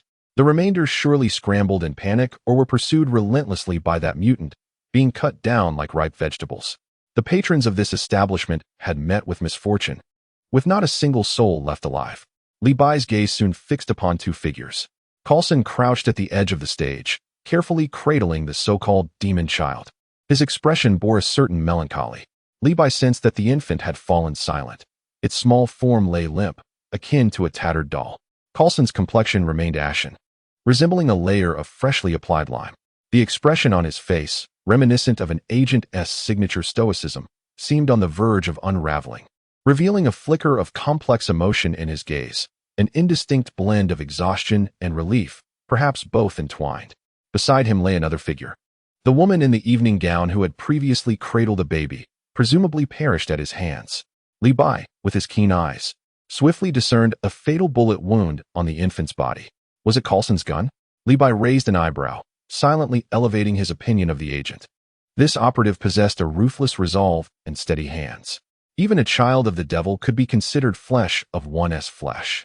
To take a life with one's own hands, such audacity commanded Li Bai's respect. He contemplated, stroking his chin, pondering whether, had Stella chosen him, he could have carried out such a deed if it had resulted in a spawn of darkness. He shook his head, dismissing the thought. The scenario was far-fetched, a mere figment of imagination. It was indeed a pity that the reward had vanished, yet the presence of the world-shaking palm rendered this encounter not entirely futile. It was all the demon's fault for darting upstairs, causing him to waste precious time and return late, leaving his experience points to wither. He approached Coulson, gently patting his shoulder, and earnestly offered, "My condolences." Well done." Coulson glanced up at him, a twitch at the corner of his mouth serving as a response. He delicately laid the infant's body on the ground before rising, transforming back into the decisive agent he was known to be. Yet, the profound fatigue in his eyes was unmistakable, as if he had endured sleepless nights. Dark circles threatening to descend to his chin. Li Bai's gaze shifted to another scene. The mutant robber had transformed into a human meat grinder, a bull driven mad, wielding enormous blades as he relentlessly pursued the last few fleeing female cultists. Where the blades passed, flesh and blood scattered, accompanied by the cacophony of anguish screams that sent chills down one's spine. This man had truly lost his sanity, disregarding the life of his adversaries. Intent solely on reducing the female cultists, those responsible for his brother's demise, to mere pulp. Li Bai felt no inclination to intervene. If they were to die, so be it. Cultists were hardly virtuous beings. One escapee could spawn many more, and their eradication would be for the best. His attention finally settled on the stage's center, where the two individuals who had collided heads lay lifeless, irrevocably deceased. Stella lost interest after a mere glance, yet the figure named Constantine piqued Li Bai's curiosity. This man lay utterly lifeless, his head twisted grotesquely, his neck resembling a sugarcane that had been ruthlessly snapped. Previously, Li Bai had sensed something amiss about him. An unsettling sulphurous aroma mingled with an unmistakable air of misfortune, as if calamity followed him relentlessly. Now that he was deceased, that aura intensified, akin to the remnants of a long-standing association with unclean forces tainted by a malevolent essence. Furthermore, the energy he exuded before his demise was alarmingly feeble, akin to a candle flickering in the wind, ready to be extinguished with a mere breath. Who exactly was this individual? A magical consultant? An exorcist? Such titles bore the hallmarks of charlatanry. Forget it. The dead have departed, dust to dust, and it matters little what they accomplished in life. Li Bai has never held much interest in the deceased, unless they can yield equipment or provide experience points. The rain outside has ceased without notice, leaving the night sky clear, profound, and tranquil. The pervasive scent of blood within the club induces a sense of suffocation and discomfort. Li Bai contemplates his departure. He casts a glance at the mutant still wreaking havoc, his tone laced with impatience as he calls out, "Muscle-bound fool. Hurry up. Are you planning to flee? If you don't leave now, when the police arrive, you won't be able to escape even if you wish to. I haven't the time to act as your free bodyguard." The mutant robber pauses, his crimson eyes turning toward Li Bai, a flicker of hesitation and confusion crossing his murderous visage. How did he know of his intention to escape? The thrill of slaughter clashes violently with the instinct for survival in his mind, pulling him in two opposing directions, leaving him in a dilemma. Li Bai prepares to urge him again to vacate, wishing to return home early to cleanse himself and rest, while also pondering the newly acquired universal earth-shattering palm. Just then, an unexpected turn of events occurs. Without any forewarning, the air in the center of the club suddenly distorts. A figure materializes, ghost-like, before the astonished crowd. Li Bai's hair stands on end, goosebumps erupting across his skin. This entrance is all too familiar. Instant teleportation. He fixates on the uninvited guest who has suddenly appeared. Clad in a tight black combat suit, the Birdman has arrived. A chill of foreboding washes over Li Bai, akin to swallowing a fly, a sensation of profound disgust.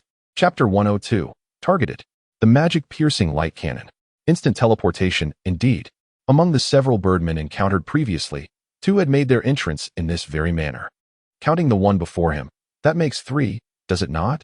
Has instant teleportation become commonplace? Yet, he himself remains unskilled in such an art. No time to ponder this. The first four had met their demise at his hands, valiantly sacrificing themselves, transforming into his skills. Is the Birdman faction finally seeking retribution against Li Bai? How delightful. More rewards are on the way. Coulson's response, however, is remarkably swift, a testament to his professional background as an agent.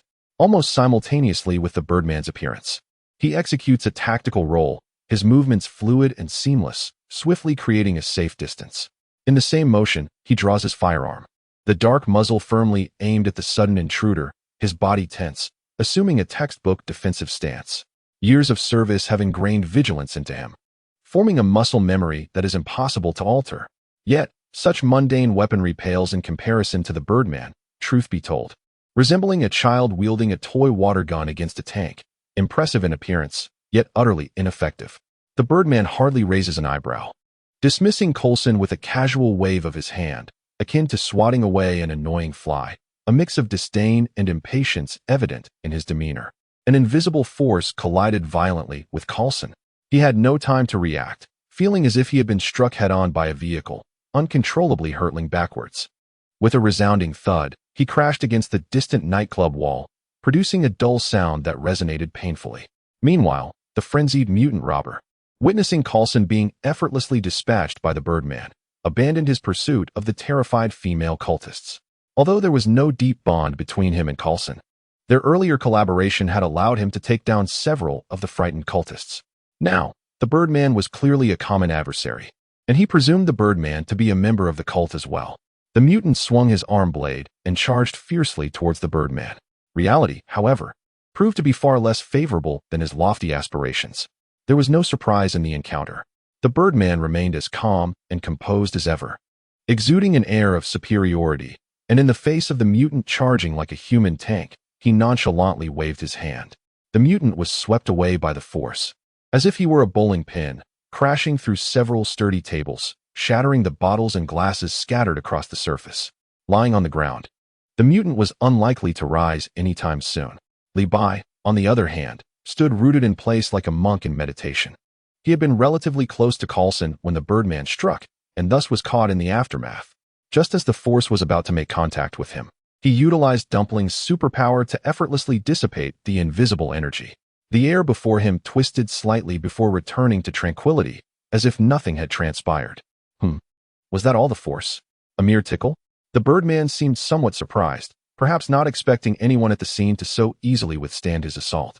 His gaze shifted to Li Bai, but only for a fleeting moment before he lost interest, as if Li Bai were merely a pebble by the roadside, unworthy of further consideration. He strode directly toward the center of the stage, his objective clear, the lifeless figure of the blonde, Constantine, whose head had collided with something hard, resulting in his irreversible demise. Not coming for me. Li Bai was momentarily taken aback, a flurry of thoughts surfacing in his mind, feeling perplexed. The Birdman had exerted such effort, teleporting and displaying his prowess, yet he was not seeking vengeance against Li Bai. Instead, his target was the dead Constantine? This unexpected turn of events was rather astonishing. What was Constantine's true background? Did he have some past grievance with the Birdman? Or was this seemingly frail young man actually a hidden powerhouse who had once dealt with the Birdman's family? Countless questions flooded his mind, each more bewildering than the last, creating a chaotic tangle of thoughts. Just as Li Bai's imagination spiraled into a whirlwind of speculation, the Birdman had already reached Constantine's corpse. He halted his steps, gazing down from his elevated position at the lifeless body below, then extended his hand, gently waving it toward Constantine. What followed was an uncanny spectacle. A faint yet remarkably pure light suddenly illuminated the cold corpse of Constantine. The light, as if imbued with life, gradually detached itself from the body, breaking free from its corporeal confines, and hovered before the Birdman's palm, condensing and compressing incessantly. Ultimately, it coalesced into a sphere of light, the size of a fist, emanating a soft and warm aura, akin to fireflies in the night, delicate yet captivating. Was this a soul, or some other peculiar phenomenon? Li Bai's expression instantly turned grave, his demeanor considerably more serious. Regardless of its nature, judging by the Birdman's earnest demeanor, it was undoubtedly no ordinary entity. He could not idly watch as the Birdman effortlessly claimed this luminous orb. Whatever the Birdman desired, he must thwart. Moreover, in Li Bai's eyes, this Birdman was nothing short of a living repository of skills. With this thought in mind, Li Bai hesitated no longer. He extended his right index finger, aiming it at the Birdman's back, his internal energy converging furiously at his fingertip. The dodo wave, a meticulously refined orange energy ray, accompanied by a sharp whoosh, precisely struck the Birdman's back. To his astonishment, the dodo wave collided squarely with the Birdman's back, merely stirring a barely perceptible ripple of energy. Not even a splash of water was produced, as it vanished silently into the void. The Birdman's body did not even flinch, nor did the hem of his clothing stir, remaining as steadfast as a rock. Incredible! This Birdman could withstand the dodo wave. A rare gravitas appeared on Li Bai's face. The Birdman slowly turned his head, once again regarding Li Bai with eyes as tranquil as a placid lake, and spoke in a measured tone, as if stating an established fact rather than engaging in conversation. Someone will come looking for you, but it will not be me. Indeed, he had been targeted. A chill ran through Li Bai as his prior suspicions were confirmed. He knew the Birdmen were aware of his existence. From the tone of this individual, it seemed there was a clear hierarchy among them. It appeared he was to become a thorn in the side of the Birdman faction. However, this was certainly not the moment to dwell on such chaotic thoughts. The ineffectiveness of the dodo wave did not render him helpless. The reward baby still wished to flee. Not a chance. Strong of body was he? That mattered little. He possessed one more trick, a skill he had yet to utilize since acquiring it, and now was the time to employ it. Observing the Birdman, who had turned his back and seemed unconcerned with him, Li Bai felt a surge of exhilaration. This was the perfect moment for his inaugural attempt. Free from the trepidation of uncertainty, as the Birdman prepared to reach for the hovering sphere of light, Li Bai abruptly raised both hands above his head, his energy surging forth like a burst dam, rapidly condensing and coalescing. An energy disk, spinning at high velocity with edges shimmering in dazzling white light, swiftly took shape in his palms. The disk spun at an astonishing speed, emitting a resonant hum, as the surrounding air seemed to be sliced and distorted, producing a hissing sound. Qi Yuan slash. Without a moment's hesitation, Li Bai bellowed, his arm thrusting forward with great force, launching the energy disk with tremendous vigor. The Qi Yuan slash, accompanied by a chilling whistle, sliced through the air like the scythe of death, leaving a faint white trail as it hurtled towards the avian creature's waist.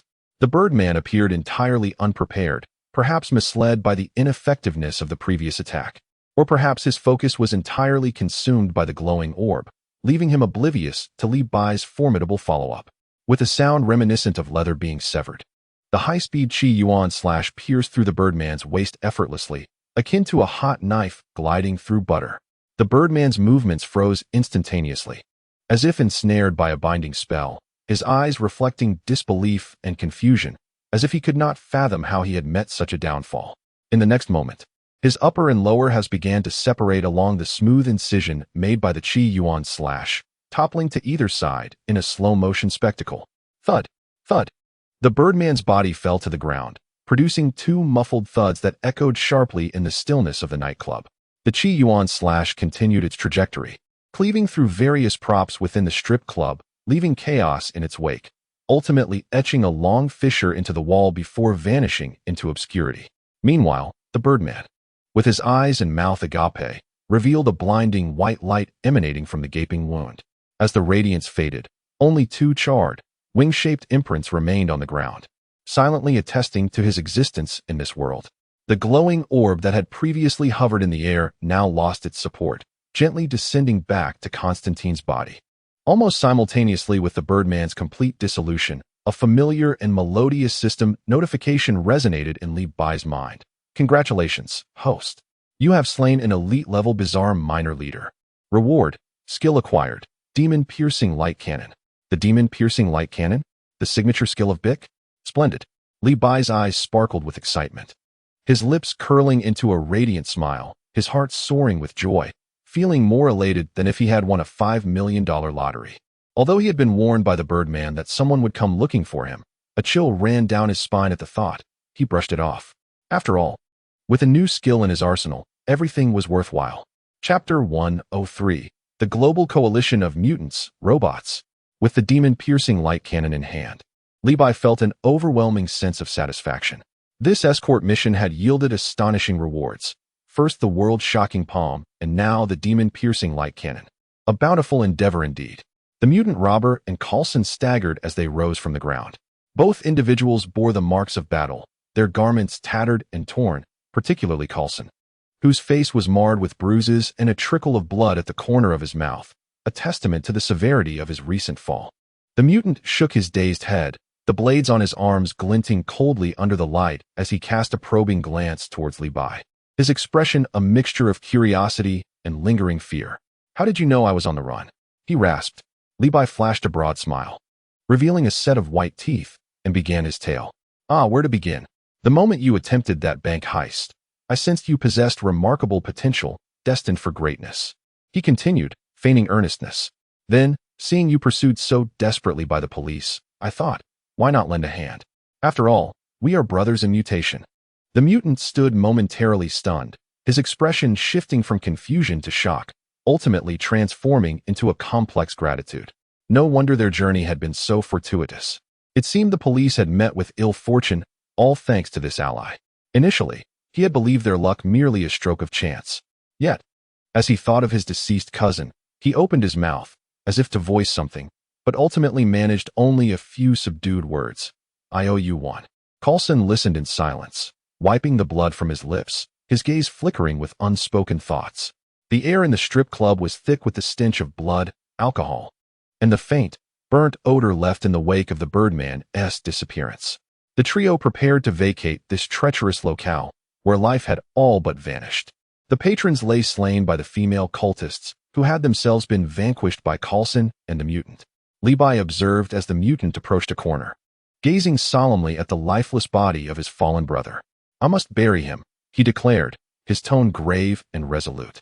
Coulson glanced at the small corpse on the ground, sighed deeply, and nodded in agreement. Moments later, they exited the strip club and sought refuge in a sheltered spot.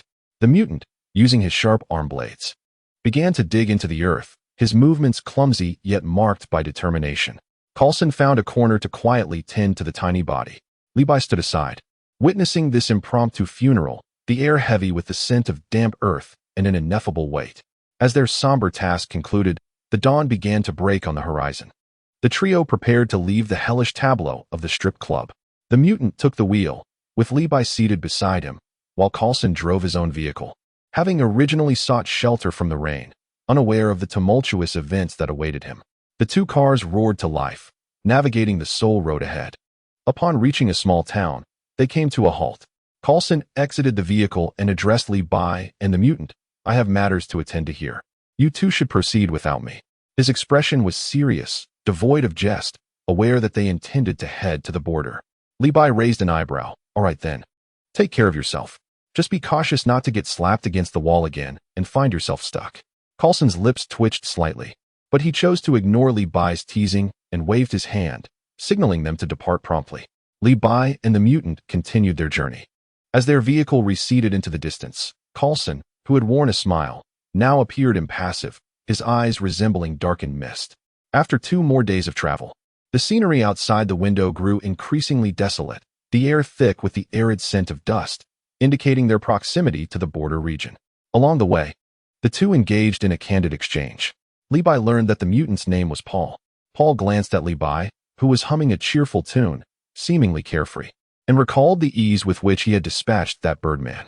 This only deepened his sense of the man's inscrutable nature. After a moment's hesitation, Paul spoke up.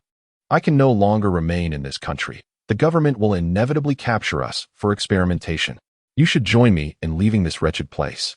The money I have taken is sufficient for our lifetimes."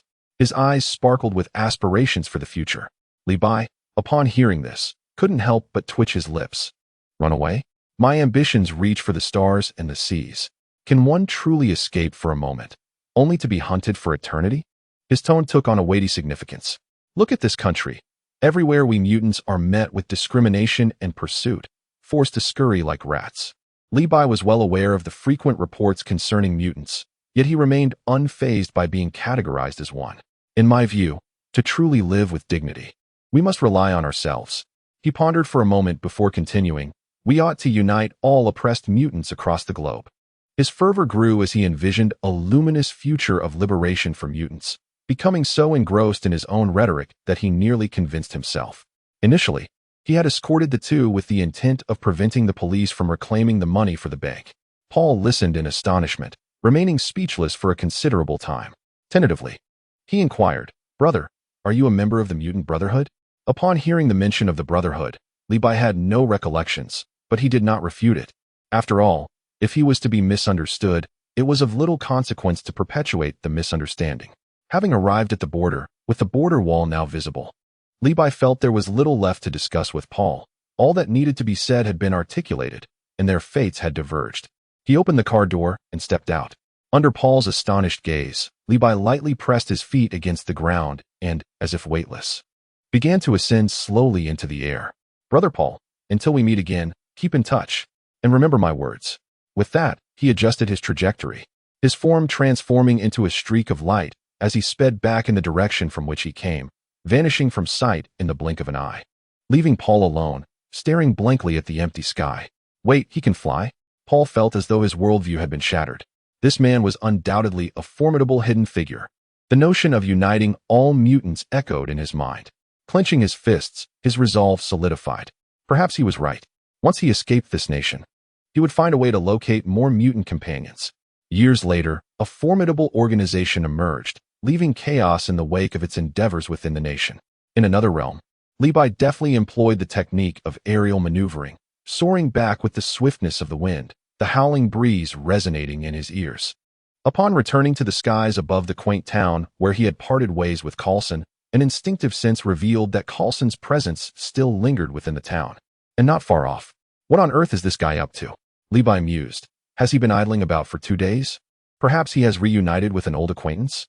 Just then, a blinding crimson beam shot up from the ground, abruptly shattering the tranquility of the town. Following this, a tremendous roar echoed, and a plume of fire and smoke erupted from a certain direction. The sound of explosions continued to resonate.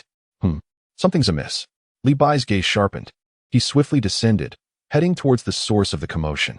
As he surveyed the scene below, he beheld several figures engaged in a fierce struggle against a colossal metallic automaton. The robot, with its distinctly archaic design reminiscent of ancient armor, shimmered with a cold metallic luster. Among the combatants, Levi discerned Coulson, the very presence he had sensed earlier.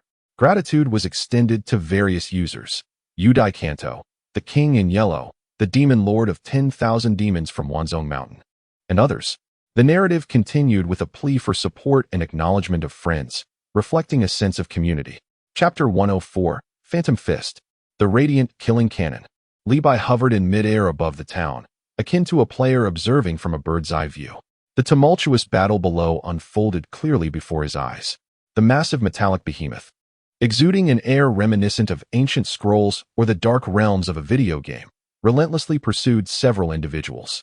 Among them one, clad in a suit and despite the dirt on his face, wore the unmistakable silhouette of Coulson. Accompanying Coulson were several eccentrically dressed individuals. A tall, black-haired female warrior wielded a spear and a round shield, exuding an aura of valor and executing her moves with precision. Alongside her were 3 men of varying styles, a stout figure wielding a hefty axe, a lanky one brandishing a slender sword, and an Asian man employing a meteor hammer. This eclectic ensemble appeared rather vintage, reminiscent of a bygone era. Yet, their vigor surpassed that of ordinary folk. Could they be soldiers? Levi noted 3 others, ordinary individuals, whom he overlooked in his assessment. Just as he was engrossed in the spectacle, the black-haired warrior seized a moment of opportunity.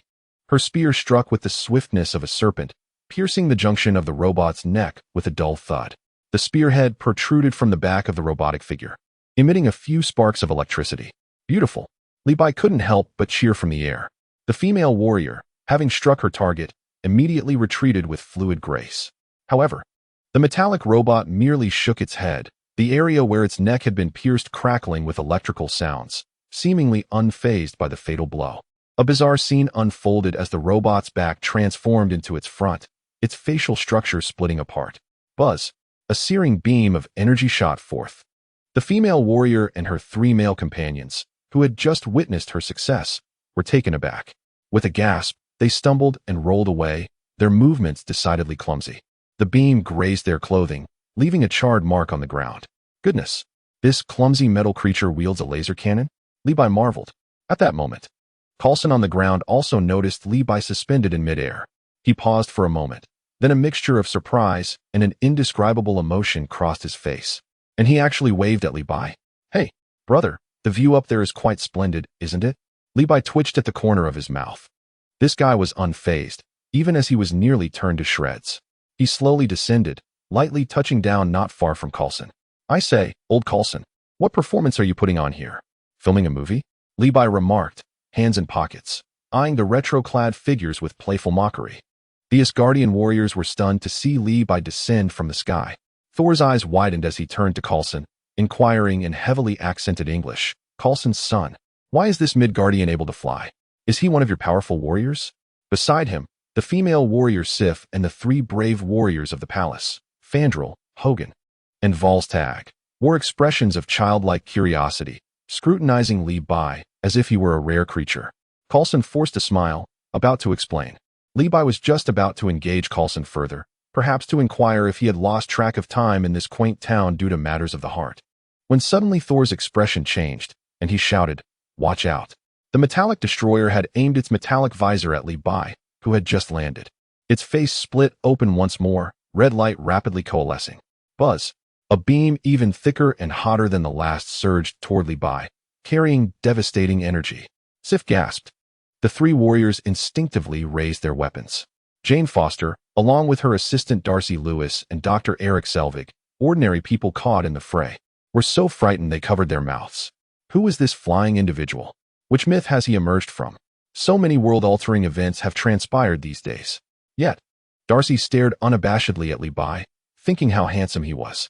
Coulson's pupils narrowed, his smile evaporating, replaced by a cold indifference, as if he had foreseen this moment. Boom. The beam struck precisely at Li Bai's location, unleashing a violent wave of air and dust. It's over. This was the immediate reaction of Thor and the others. At such a close range, being struck head-on would challenge even the warriors of Asgard. Darcy, witnessing the swirling dust, couldn't help but murmur, "Is the handsome guy gone just like that? What a pity." However, the dust had yet to settle. A languid voice emerged from behind the destroyer. "Hey, Tin Can, you missed, didn't you? Did you forget to install a scope?"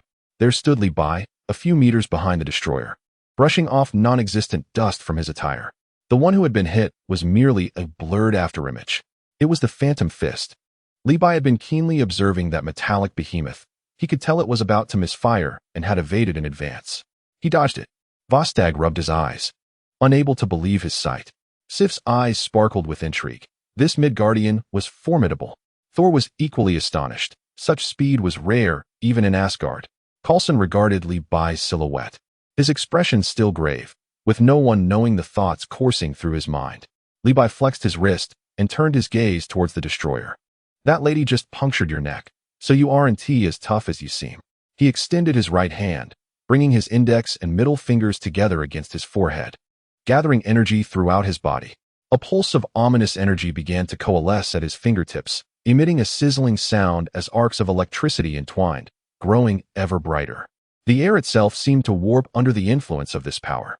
"Let us see how you handle this." Magic piercing light cannon. With a swift motion, a meticulously concentrated spiral beam shot forth, akin to a drill tearing through space, accompanied by a sharp sound of displacement. The destroyer, sensing imminent danger, attempted to turn, but it was too late. The beam struck true, hitting its face.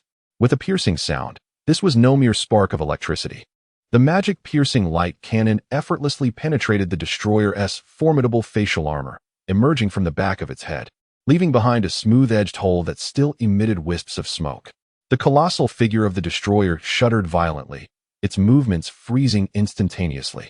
Within the gaping wound on its head, red light flickered like a dying candle in the wind, before extinguishing completely.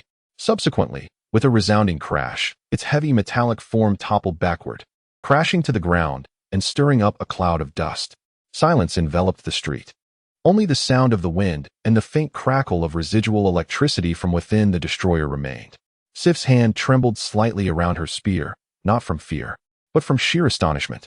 Just moments ago, she had exerted all her strength to pierce the joint of its neck, while this individual had effortlessly pierced through the most resilient part of its armor with a mere gesture. The three warriors of the Celestial Palace gaped in disbelief, their jaws nearly dropping to the ground. Jane Foster and Dr. Eric also wore expressions of shock. Darcy Lewis gazed at Li Bai, her eyes sparkling with admiration, Wow, that is so cool. You're amazing. Thor regarded Li Bai with a complex expression, a mixture of surprise, scrutiny, and perhaps a hint of combativeness. Coulson's grave demeanor remained unchanged, deepening as he observed the fallen destroyer, then glanced at Li Bai, the corners of his mouth curving into a fleeting, almost imperceptible smile. Li Bai withdrew his finger and exhaled, as if he had merely accomplished a trivial task. The signature skill of Bick was the strong Ha. The first use yielded such impressive results. He had originally approached to greet Coulson, intending to enjoy a bit of entertainment, but upon landing, he was unexpectedly ambushed by this metallic creature. Now that the trouble had been resolved, it was time to make his exit. All right, old Coulson. Since you seem to be in one piece, I shall take my leave. We shall reconnect when the opportunity arises. Li Bai waved at Coulson and turned to prepare for takeoff.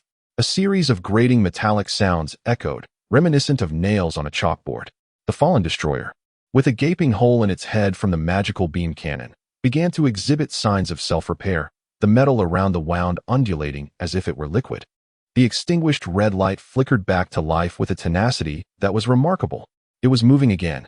Li Bai, having lifted his foot to depart, hesitated and glanced back at the self-repairing metal monstrosity, his brow furrowing. Hey, I must say, you're quite resilient, aren't you? Like a cockroach? Chapter 105, Returning. A sense of breakthrough. Li Bai observed the mass of metal writhing anew, his forehead nodding in disbelief. What in the world?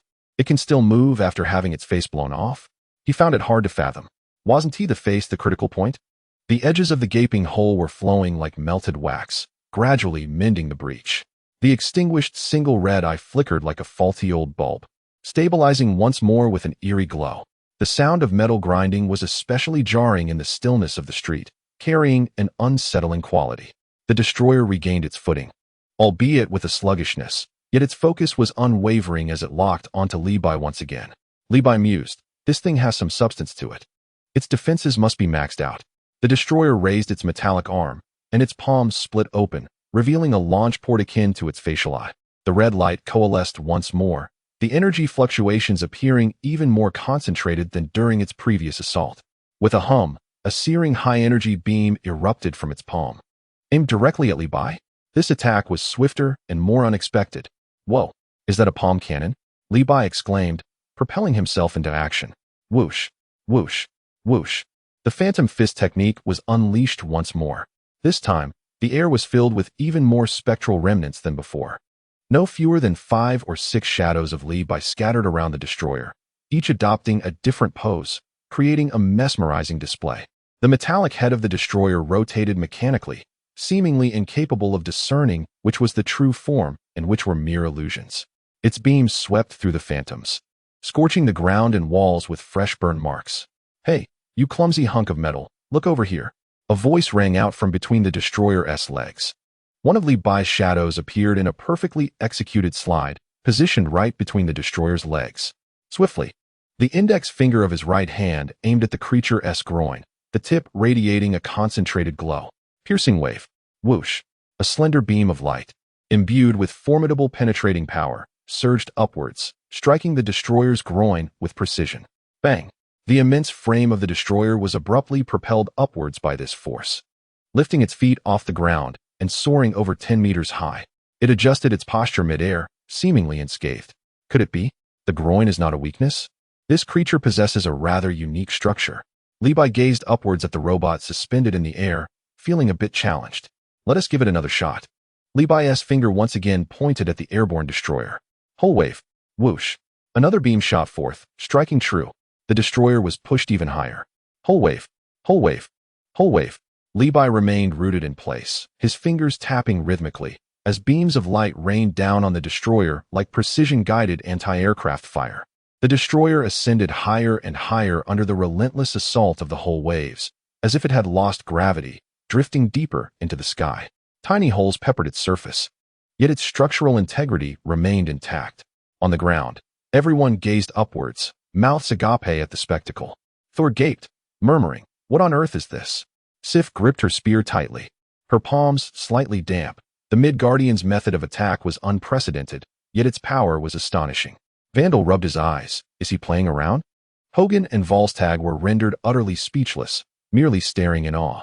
Darcy Lewis excitedly gripped Jane Foster's arm. Jane, look, he setting off fireworks. No, wait, it's robots. So cool. Jane Foster and Dr. Eric exchanged a glance, each reflecting the profound shock mirrored in the other's eyes.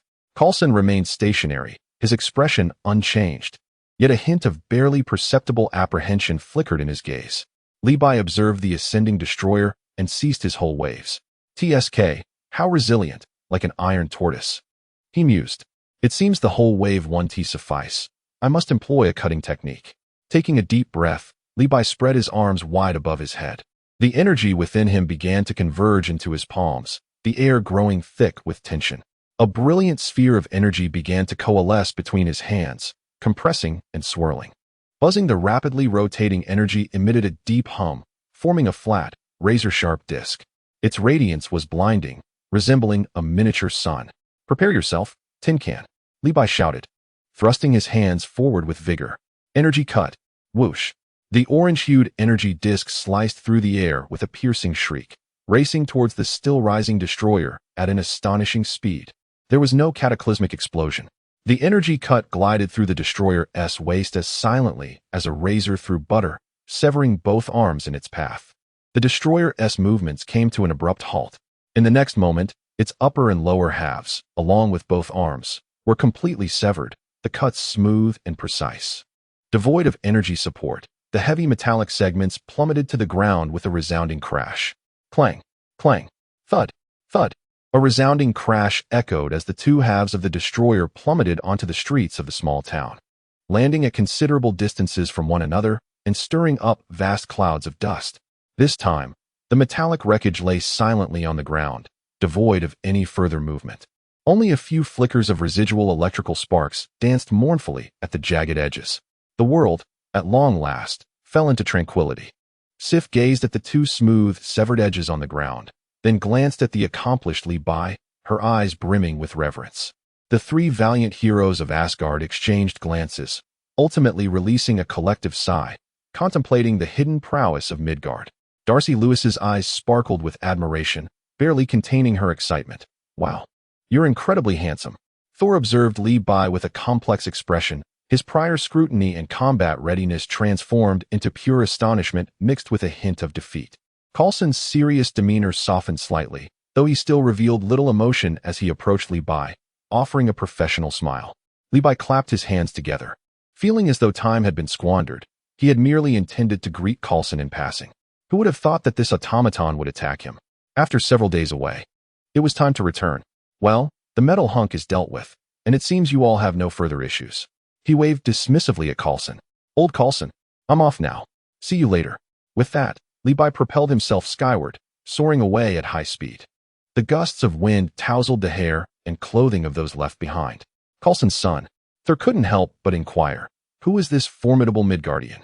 Coulson, watching Levi ascend higher, responded with a hint of mystery in his tone. Perhaps he is the legendary immortal from the Dragon Kingdom. Immortal? Thor Sif. And the three heroes were momentarily taken aback. Upon hearing the term immortal, Darcy's eyes sparkled even brighter, nudging Jane Foster beside her. Hey Jane, if you can find a boyfriend from Norse mythology, can I not seek one from Dragon Kingdom mythology? Jane Foster replied with a knowing smile. Levi, utilizing his aerial technique, soared westward towards Malibu. He felt reassured thinking of his three employees, Sky, Fitz, and Hill. Previously, Tony Stark had arranged for their accommodations, placing them in a luxurious 5-star hotel with all expenses covered. Thankfully, he would not have to foot the bill. Tony was generous. The trio also seemed quite content, claiming they were willingly volunteering their services without the need for wages, which delighted Levi. Long-distance flights could be exhausting, and upon finally reaching Malibu, his foremost desire was to sleep. A few mornings later, Levi decided to visit the gym to stretch his limbs. The hotel gym was well equipped, but even at the treadmill's maximum speed, he felt as if he were merely running in place. It was rather sluggish. As he contemplated whether to venture outside for a jog, he spotted Fitz entering, clad in a brand-new workout ensemble. Hey Fitz, getting your practice in? Levi paused the treadmill, teasingly remarking. Fitz grinned broadly, revealing a set of gleaming white teeth, and proceeded to the equipment area to warm up. Levi recalled the gossip Sky had shared earlier, suggesting that Fitz had seemingly struck up a romance with a supermodel. recalling that night before departure, when Van de Biao was engaged in martial arts practice with a tall, striking figure in their room. Li Bai stroked his chin, pondering the old fellow's vigor. It was commendable, but he wondered how long such enthusiasm could endure. Nevertheless, it is true that when a man finds a consistent workout partner, he becomes more conscious of his appearance, even taking fitness seriously. The former slacker, Van de Biao, who used to indulge in casual snacks, now appeared to be mindful of his physique. Sometimes, a change in lifestyle habits merely requires a catalyst. Li Bai chose to disregard Van de Biao and resumed his own workout routine. Rather than utilizing the treadmill, he opted for foundational strength and flexibility training. As his body stretched and his strength consolidated, he sensed a subtle stirring within him, as if an invisible membrane was on the verge of being pierced. This sensation was delicate, yet undeniably present. Was he on the brink of a breakthrough? With a surge of motivation, Li Bai dedicated himself even more fervently to his training. Chapter 106. Traveling with Employees. A fog has descended. Time flew by, and in the blink of an eye, 3 months slipped away within the opulent confines of the hotel suite and gym. The majority of his hours were consumed by exercise, and Li Bai felt as though he was growing stale. For a full 3 months, he had neither cooked nor prepared meals properly, his culinary skills seemingly destined to be returned to New Oriental. Meanwhile, Tony Stark's efficiency was commendable. The renovation crew he dispatched transformed his 5-story apartment and the ground-floor Chinese restaurant in just 3 months. However, the freshly renovated space was still permeated with the noxious odor of formaldehyde, which would take at least half a year to dissipate. This meant they would have to continue enjoying their stay at the hotel for quite some time. Li Bai stroked his chin, glancing at his bank account balance. Fortunately, Tony was generous, covering the accommodation expenses. Living in such comfort was a bittersweet experience. During these months, Li Bai had remained diligent, exercising daily and enhancing his physical prowess. His foundation grew increasingly solid, and his energy became more refined. Yet, the self-created techniques he longed for remained elusive. The sensation of an impending breakthrough had taken a rather unexpected turn, not towards a catastrophic offensive skill, but rather towards healing. Scratching his head, Li Bai mused that the knowledge belonging to the Namekians, residing in his mind, felt akin to winning the lottery. One could never tell when a new ability might suddenly unlock. One day, after finishing his workout, he observed his palm and attempted to channel the energy within him, a gentle force flowing steadily. To test this newfound ability, Li Bai stealthily entered the hotel kitchen and sought out a lively grouper. "Apologies, dear fish, but I must borrow you for an experiment." He made a shallow incision on the fish's body, exposing its vibrant red muscle tissue. Drawing from the sudden influx of knowledge in his mind, Li Bai placed his palm over the wound, concentrating intently to guide the gentle energy. A warm sensation emanated from his palm, as if countless tiny currents of warmth were infiltrating the fish's being. Minutes later, he withdrew his hand. The wound on the fish had vanished, leaving only a faint white mark, its scales restored to their pristine condition. The grouper in the pool flicked its tail, seemingly unaffected. Astonishing. Li Bai's eyes widened in disbelief. Is this truly remarkable? If one could recover from injuries in battle, as long as one wasn't left without limbs or met an untimely demise, could it not be said that one could experience a full revival on the spot? While the magical beans are undoubtedly useful, their quantity is limited. This healing ability is akin to an innate skill, although it seems the skill tree may have been misallocated, transforming from a berserker into a healer. During this time, Tony Stark had approached him several times. The flamboyant playboy seemed to have heard about the incident in New York through some channel, adamantly insisting that he was the one who dismantled all the robots and inadvertently destroyed a park that night. "Oh, Tony, one can indulge in culinary delights, but one mustn't speak carelessly." Li Bai adeptly deflected the conversation with discussions of gourmet food. "As a mere chef, how could I possibly have committed such an act? By the way, have you tasted my newly devised Buddha jumps over the wall?" Thus far, aside from Natasha, Hill, and a few others, including the Birdman Demon and organizations like the Sacrifice Committee, he had not revealed himself to the public eye. He had no desire to become a superhero. Regardless, he managed to evade Tony's inquiries. Over time, Tony became increasingly bewildered, and eventually, the matter fizzled out. Moreover, Nick Fury from S.H.I.E.L.D., that shiny-headed, one-eyed figure, had also passed several messages through Coulson, persistently trying to recruit him into the Avengers. Li Bai had no interest in joining their middle-aged male ensemble. Why would I lower the average age with my looks? Instead, I would overshadow them, disrupting the team's harmony, he mused. Besides, saving the world? I would rather invest that time in perfecting my culinary skills. On that sunlit morning, Levi parked his newly restored pickup truck in front of the hotel. This trusty vehicle, which had been battered by Hydra agents on the highway, had been rejuvenated by Tony's repair team, returning it to its former glory. It now appeared as good as new, with gleaming paint and refurbished interior. Leaning against the car door, he grew somewhat impatient. They had agreed to embark on a trip today to celebrate the completion of renovations in his apartment and restaurant. Yet these individuals were dawdling. Celebrating the renovations? It was evident they were merely seeking a funded vacation. Levi was well aware. Nonetheless, he had consented. After all, driving aimlessly and stopping to admire the scenery sounded delightful. The key was that Tony had hinted he could generously cover the fuel, tolls, and potential accommodation expenses for this team-building outing. The condition was that he could borrow the multifunctional capsule for further research. These guys expected Levi to foot the bill? No way. Finally, Vanderbio, Sky, and Hill strolled leisurely through the hotel's revolving door. Vanderbio maintained his earnest demeanor, now clad in trendy athletic wear, appearing more spirited, though a lingering shadow seemed to cloud his expression.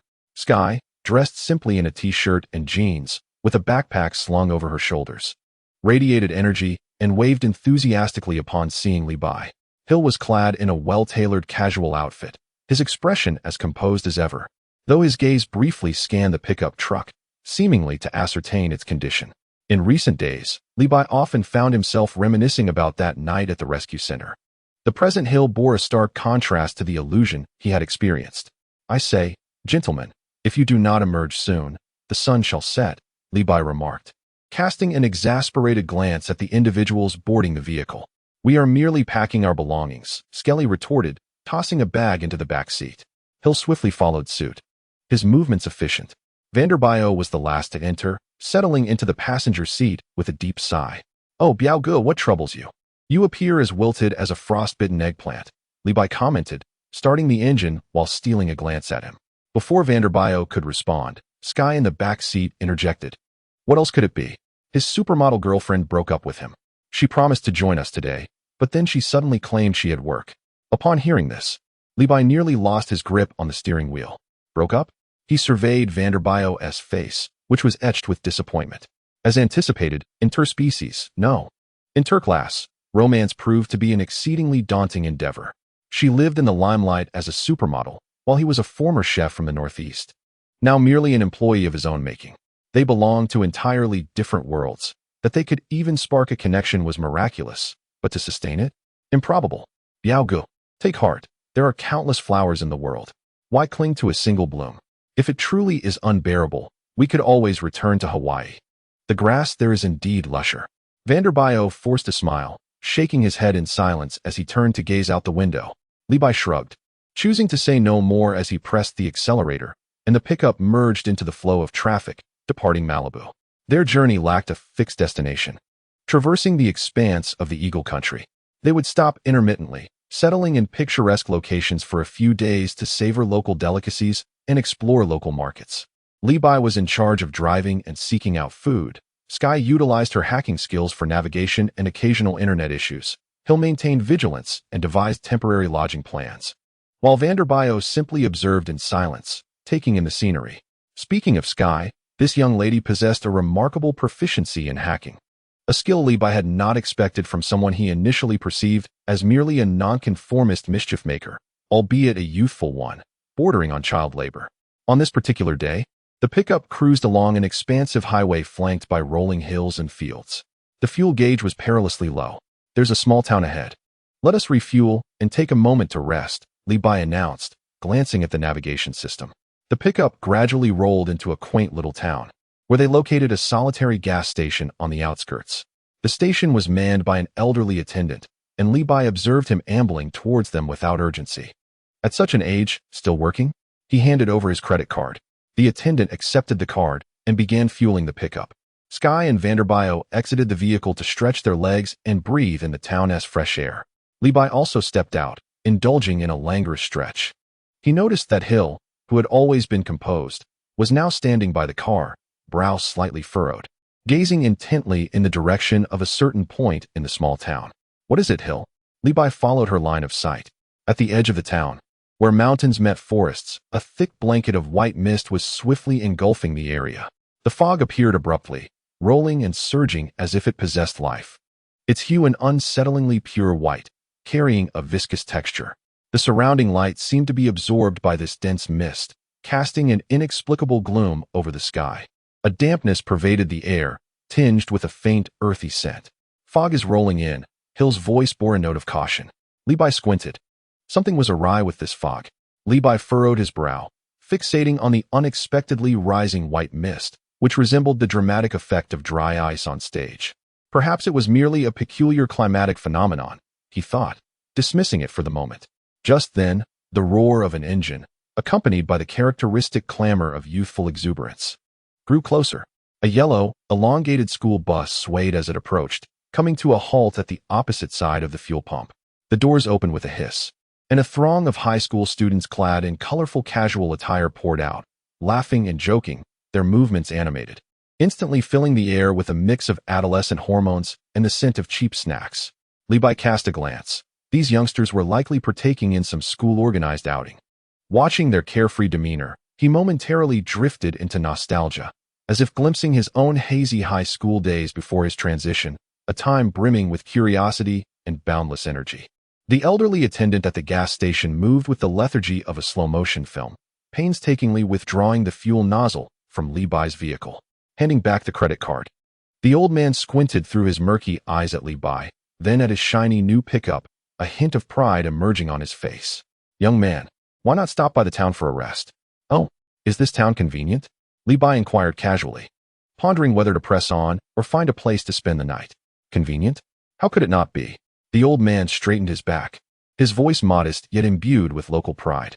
Though we are surrounded by farmland, giving an impression of desolation, the town center is quite lively. Supermarkets, inns, restaurants, everything you could need. It is not the peak travel season now. The crowds are manageable. However, when the time comes, the roads will be congested. Is that so? Well, that's reassuring. Li Bai felt a sense of certainty within. Since there is a place to rest, after a day of travel, it is indeed time to recuperate. Especially considering Fan Debiao's condition, which necessitates a change of environment. Li Bai prepared to drive, and before setting off, he inquired, Elder, does fog frequently envelop this area? He gestured towards the mist swirling in the distance among the mountains and forests. The elder squinted, observing the scene before shaking his head, occasionally. But I've never seen fog like this. There is a large lake over there. Perhaps the sudden drop in temperature today is the cause. He tugged at his collar as he spoke. Li Bai mused that he had indeed been overthinking. Hey, old man, can you hurry up? We are pressed for time. A boisterous voice emerged from the school bus, belonging to the driver, a middle-aged man of plump stature, who was impatiently rapping on the window. The elder seemed accustomed to such urgings, merely shaking his head in silence. Li Bai chose not to intervene. Such minor conflicts unfolded daily. The pickup truck roared back to life, departing the gas station and heading toward the heart of the town. As they entered the town, the farmlands appeared relatively normal, exhibiting a touch of greenery with remnants of harvest. Yet, not far from the gas station, the vista outside the window caused Li Bai to raise an eyebrow. The fields flanking the road showcased a bountiful harvest. The golden rice ears drooped heavily, almost bowing the stalks under their weight, ready to burst forth. The wheat heads stood robust, their husks taut and gleaming, reflecting an exuberant vitality. The extent of the harvest seemed almost surreal, a stark contrast to the fields near the gas station, akin to two disparate worlds. Wow, the rice fields here are absolutely magnificent, exclaimed Sky from the back seat, pulling out her phone to capture the beauty of the golden expanse. What is so captivating? It's merely farmland, Li Bai retorted, perceiving her as a city dweller lacking rural experience. Nonetheless, he slowed the vehicle, seeking a relatively spacious spot to park. Go ahead, indulge your urban curiosity, he remarked. Sky cheered, flinging open the car door and rushing out to snap photos of the resplendent rice fields. Fan Debiao silently exited the vehicle, standing at the edge of the field, gazing into the distance, lost in thought. Hill also stepped out, and Sky requested Li Bai to photograph the two of them. Li Bai noticed a barely perceptible smile at the corner of Hill's mouth as he faced the camera, a rare sight indeed. Oh, it's not often I see you smile, Hill. After taking the pictures, Levi handed the camera back to Sky, leaning against the car door with arms crossed. Hill cast a fleeting glance at him, remaining silent, his gaze returning to the distant mist and the town, a lingering wariness in his eyes. A yellow school bus approached from behind, overtaking their pickup truck with a cacophony, as youthful arms waved exuberantly from the windows. "All right, enough pictures. Shall we move on?" Levi called out, urging them to hurry. They were nearing the town center, and finding a place to satiate their hunger was paramount. In this desolate area, there was hardly a resting spot to be found. Sky returned to the car, still captivated, scrolling through the photos on her phone. At that moment, the previously silent Vanderbiau suddenly spoke, his voice somewhat dry. "What do you see over there?" He pointed toward something deep within the rice fields. The group followed his gaze. Amidst the golden waves of rice, there stood a scarecrow. However, this particular scarecrow was rather unique. It was taller than the usual ones, crafted from coarse burlap and tattered clothing, topped with a crooked, worn straw hat that obscured much of its face. Rather than a face, it resembled a blurred patch of fabric, upon which distorted facial features had been haphazardly painted in black, reminiscent of a child's malicious doodling. Its arms were propped open by two sturdy wooden sticks, and one hand appeared to bear traces of dark material, resembling dried mud or something equally unidentifiable, bathed in the twilight glow of the setting sun and the eerie white mist in the distance. This scarecrow standing in the bountiful fields exuded an indescribable sense of eeriness and absurdity. "How ugly and somewhat frightening," Sky murmured, instinctively retracting her neck. Her earlier excitement about taking photos significantly dampened. Levi also squinted, scrutinizing the scarecrow. Indeed, its design was excessively unrestrained, particularly that face, which was nothing short of a visual offense. Quite distinctive, he mused, stroking his chin. If one were to drive by at night and catch sight of that, they might very well lose control of the steering wheel. He pondered who might have created such a scarecrow, capable of scaring off even the bravest of souls, let alone the birds. The longer he stared, the more unsettling it seemed. "Let's move on. There's nothing to gawk at with a mere scarecrow." He tapped the car door, eager to head into town to seek food and lodging, immersing himself in the local culture. The group climbed back into the car, and the pickup truck roared to life once more, heading toward the town center, leaving behind the overly fertile fields and that frightening scarecrow. Chapter 108. Scarecrows Abound.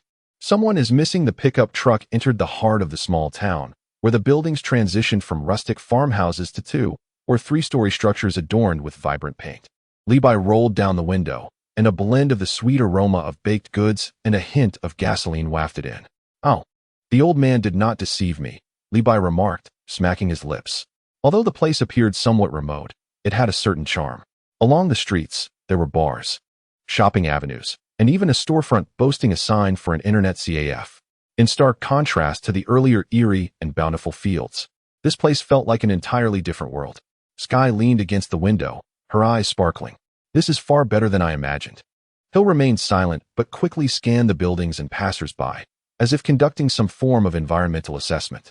Levi found a marked parking space on the roadside, maneuvering the pickup truck into it with some effort before turning off the engine. "All right, esteemed guests, we have arrived." He unbuckled his seatbelt. As soon as the door opened, Sky almost propelled herself out, grabbing Vanderbiau's arm. "Let us go. Let us explore. I want to see if there are any fun souvenirs." Vanderbiau cast a glance at Levi and began to speak, but upon noticing Levi's dismissive wave, he allowed Sky to lead him towards a shop that appeared to specialize in handcrafted goods. His tall figure forged a path ahead, casually accepting the empty backpack that Sky handed him, resembling a steadfast bodyguard doubling as a portable shelf. Leaning against the car door, Levi observed their retreating silhouettes and raised an eyebrow at Hill, remarking, "What a remarkable duo." Hill, however, paid no heed to his jest, her attention captivated by a store across the street. Following her gaze, Levi beheld a hardware store, its sign reading Scarecrow Hardware, accompanied by a simplistic illustration of a grinning scarecrow. The artwork bore a somewhat juvenile charm, yet the smile appeared oddly rigid. Not limited to the hardware store, Levi's survey revealed that this motif was omnipresent. Several shop awnings were adorned with small scarecrow patterns, while a grocery store displayed a life-sized scarecrow figure at its entrance, clad in a checkered shirt and straw hat, with buttons for eyes, unblinkingly gazing at passers-by. Even the street corner's trash bin was plastered with a sticker urging people to feed the scarecrow, featuring a mouth-agape scarecrow head illustration. What peculiar affection does this town harbor for scarecrows? Levi mused. It's as though they serve as mascots, omnipresent. Surely they don't come to life at night for a party? At that moment, a series of urgent sirens approached rapidly. As a police car with flashing lights sped by, heading towards the main thoroughfare of the town. The vehicle sped past, stirring up a few fallen leaves. Faintly, one could discern the intermittent crackle of a radio transmission emanating from within the police car. Fog too thick, temporary roadblock. Levi perked up. Did they mention fog? A road closure? He pulled out his phone to check the signal, which was adequate, and glanced at the sky, where the sun had begun its descent, tinting the horizon with a warm orange hue. The direction they had observed at the gas station seemed to be shrouded in even denser fog, the boundaries obscured. Skye and Vanderbio soon returned from their exploration of the first shop, Skye clutching a woven basket containing several oddly shaped trinkets, all resembling scarecrows. What is going on? Skye inquired, noticing the expressions on Levi and Hill's faces. It seems the road out of town has been closed due to fog. Levi indicated towards the direction the police car had departed, implying that forward progress was impossible. What should we do? Skye appeared somewhat bewildered. We have two options. Levi replied, spreading his hands. We could turn back, retracing our steps, but nightfall is approaching. He surveyed the well-equipped little town, suggesting they find a place to stay until the fog lifted. Let us stay here. Stay here. Skye immediately raised her hand in agreement. I find this place rather intriguing. Those scarecrows may be a bit odd, but they are quite unique. We could explore further. Hill looked at Levi, her gaze silently seeking his approval. Vanderbio, not keen on leaving, chuckled in support of Skye's suggestion. Master Boss, let us just stay here. Very well, Levi shrugged, the majority rules. Thus, they decided to spend the night in this quaint scarecrow town. The night had fully descended, and the streetlights illuminated the town with a warm, golden glow, casting an ethereal aura over the ubiquitous scarecrow figures and dolls, rendering them even more elusive. A few individuals found a seemingly clean restaurant for dinner, where Levi, as was his custom, offered his critiques on the dishes. After their meal, they began to seek a place to rest. They discovered a hotel that appeared to be the largest and best-equipped establishment in the town. Coincidentally, upon entering the hotel lobby, they spotted the group of high school students they had encountered earlier at the gas station. They too were staying here. The lobby was bustling with noise, with several boys engaged in playful antics while the girls chattered animatedly about something. A slightly plump school bus driver sat wearily in a corner, engrossed in his phone. A middle-aged woman, presumably the proprietress, was busy organizing the ledger. 2 double rooms, please, Skye said. 2 rooms should suffice, right, boss? He glanced at Levi with a smirk. We haven't stayed in a single room this entire journey. Hey, Levi exclaimed dramatically, clutching his chest. I'm considering everyone as safety. When traveling, we must look out for one another. The proprietress smiled as she handed over 2 room keys. All right, 2nd floor. 201 and 203, right next to each other. Levi was unfazed by Skye's earlier jest, accepting the keys and tossing the one for room 203 to Skye. Here you go, young lady. Take good care of your room key. The group ascended to the 2nd floor with their luggage. The corridor was adorned with a somewhat antiquated dark red carpet, soft underfoot and muffling most sounds. Rooms 201 and 203 were indeed adjacent. Well, let us get some rest. We'll see how things unfold tomorrow, Levi yawned, swiping the key to open room 201. After you, Biao go. Fan de Biao stepped in first with his bag. Good night, boss. Good night, brother Fan. Skye waved at them before pulling Hill into room 203. Good night. Be sure to lock the door. Levi casually reminded before entering his own room. The room was modest yet reasonably clean, furnished with 2 single beds, an old television, and a view of the town's nighttime streets, where the shadows of scarecrow decorations occasionally flickered under the streetlights. Weary from their journey, coupled with an inexplicable oddness permeating the town, the two soon ceased their conversation and, after freshening up, lay down on their respective beds. Levi drifted into slumber shortly after resting his head on the pillow, only to be beset by a chaotic dream filled with scarecrows brandishing sickles, pursuing him relentlessly. As he ran, the scene morphed into a clash between Dong Dongbo and Kai Wanson. Suddenly, a series of rapid, forceful knocks on the door jolted Levi awake from his surreal reverie. He blinked groggily, the light outside just beginning to reveal a grayish dawn. The knocking persisted, insistent and loud, entirely unlike that of room service. Such a disturbance to my early morning dreams, Levi muttered, turning over in an attempt to return to sleep. On the adjacent bed, Fan de Biao sat up, swiftly getting out of bed and approaching the door. "Who is it?" he called out impatiently, his voice resonating through the door. "I didn't order special services. It's me. Hurry and open the door." The voice of Hill echoed from outside, tinged with a barely perceptible urgency and gravity. Vanderbio promptly opened the door.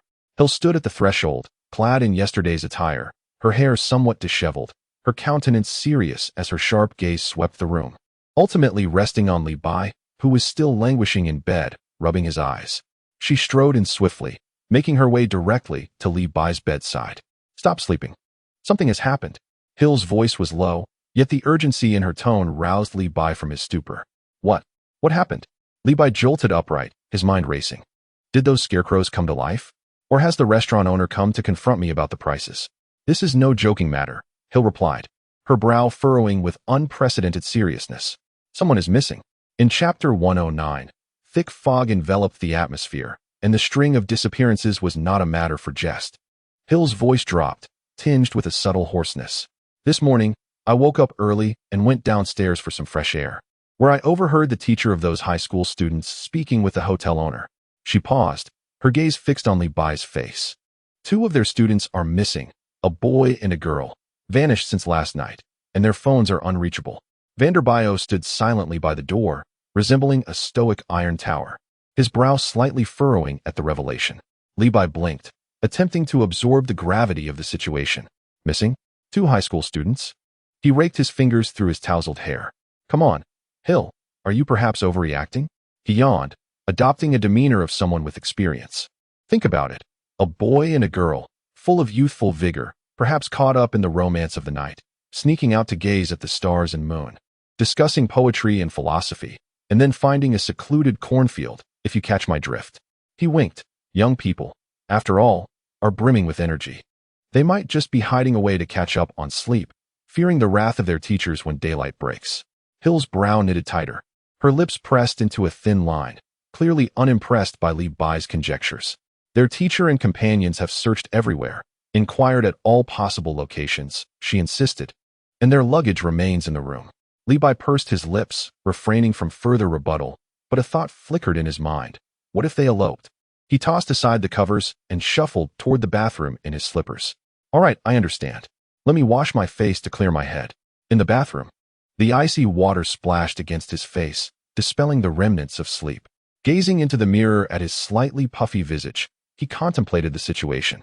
Despite his earlier flippancy, he sensed that this matter was more complex than it seemed. His mind involuntarily replayed the images from the previous day, the omnipresent scarecrow motifs, the stiff smile of the simplistic drawing at the hardware store, the button-eyed doll at the grocery store entrance, and the scarecrow in the bountiful rice fields as he entered the town. He had inspected them closely. They appeared to be mere straw and wood, albeit with a rather frightening appearance. Could it be that these figures were indeed problematic? Were they specifically targeting outsiders, kidnapping young men and women for sacrificial purposes, or perhaps as fertilizer? The trajectory of this script seems somewhat glitch. Li Bai shook his head, dismissing such unreliable thoughts. He squeezed out some toothpaste and mumbled to himself that it was merely a remote town with poor public safety. After brushing his teeth and washing his face, Li Bai felt considerably more alert. Exiting the bathroom, he noticed Sierra still standing there, her expression still grave. All right, don't worry too much," Li Bai said, patting her shoulder, which she subtly evaded. "By the time we finish breakfast, those 2 lovebirds might just return on their own." He turned to Vanderbiao and exclaimed, "Biao, go, let us call Sky and grab a meal. In this vast world, nothing is more important than eating." The group approached room 203 and knocked on the door. After a considerable wait, the door opened a crack. Sky, with tousled hair resembling a bird's nest from sleep, squinted out. "Who is there? It's still dark outside," she said, her face bearing distinct imprints from her pillow. "The sun's already risen, young lady," Li Bai replied with a grin. "Hurry up, tidy yourself, and let us go enjoy some delicious food." Sky's eyes instantly sparkled, her drowsiness fading. "Give me 5 minutes." The door slammed shut. 5 minutes later, a refreshed Sky appeared at the door, her small backpack slung over her shoulder, brimming with energy. The 4 descended the stairs. and the hotel lobby was considerably quieter than the previous night. The group of high school students was indeed absent, leaving only a slightly plump school bus driver in the corner, anxiously speaking on the phone in hushed tones. The proprietress, wiping glasses behind the bar, offered them a strained smile. The morning in the town was cloaked in a thick, hazy fog. It was not the clear, delineated mist of the previous evening, but rather a denser, chillier fog that seemed to have emerged overnight from the earth, enveloping the entire town with an oppressive embrace. Visibility was low, 10 meters away. Only indistinct shapes remained. The streetlights still glowed, their yellow light diffusing in the fog, providing no warmth but instead adding an eerie quality to the atmosphere. Few pedestrians traversed the streets. Occasionally, a local resident hurried by, bundled tightly in their clothing, heads bowed, footsteps swift. The scarecrow decorations flickered in and out of visibility in the thick fog, as if they might step forth at any moment. "This fog is even thicker than yesterday," Sky remarked, rubbing her arms against the chill. They found a breakfast place that seemed to be open for business. The establishment was modest, with several tables occupied by locals engaged in quiet conversations, the atmosphere somewhat oppressive. The air was infused with the sense of coffee, fried bacon, and a faint, earthy aroma reminiscent of damp soil. They ordered milk tea, bread, and fried eggs. Just as Levi picked up his fork, he overheard a conversation at the adjacent table. "The fog hasn't lifted. The sheriff says the roads are still closed." Indeed, not just the road out, but the one we took to get here was also shut last night due to the thick fog. "What? The road we came in on is closed too?" Another voice exclaimed in surprise. "Absolutely. They say the fog is even denser over there, and once you drive in, you vanish." Levi and his companions exchanged glances, each reflecting a shared gravity. Sky's bread fell back onto her plate. "No way? Are we not trapped here?" Hill raised his milk tea cup, his fingers unconsciously caressing the rim, his gaze piercingly scanning the other patrons in the CAF. Vanderbio was obliviously devouring a fried egg, indifferent to the unfolding tension. Levi felt a sudden jolt in his heart. Goodness, could it be that we have truly become fish in a barrel? At that moment, the CAF door swung open, and a man clad in mud-stained overalls, his complexion pale, stumbled inside. He navigated the familiar surroundings deftly, making his way directly to the owner, his voice quivering. "Have you heard about Tom?" The man gasped for air, as if discussing mundane matters, clearly a regular customer. "What happened to Tom?" The owner set aside his task, frowning at the inquiry. Other diners paused in their activities, turning their attention to the unfolding drama. "Tom is missing," the man declared, his tone laden with mystery. "This morning, a neighbor went to his farm, but his wife said he went out to check the fields last night and hasn't returned." Just as he finished speaking, a crackling announcement shattered the tranquil morning of the town. "Attention all residents, please be advised," a slightly distorted male voice echoed through the town's loudspeakers. "Currently, thick fog envelopes the area, severely reducing visibility. We urge everyone to remain indoors and secure your doors and windows. For necessary errands or supplies, please proceed to the town center shopping plaza for organized arrangements. Again, refrain from entering fog-laden areas to avoid accidents." The monotonous, emotionless voice of the broadcast pierced the breakfast CAF like a cold needle, each word resonating painfully in the ears of everyone present.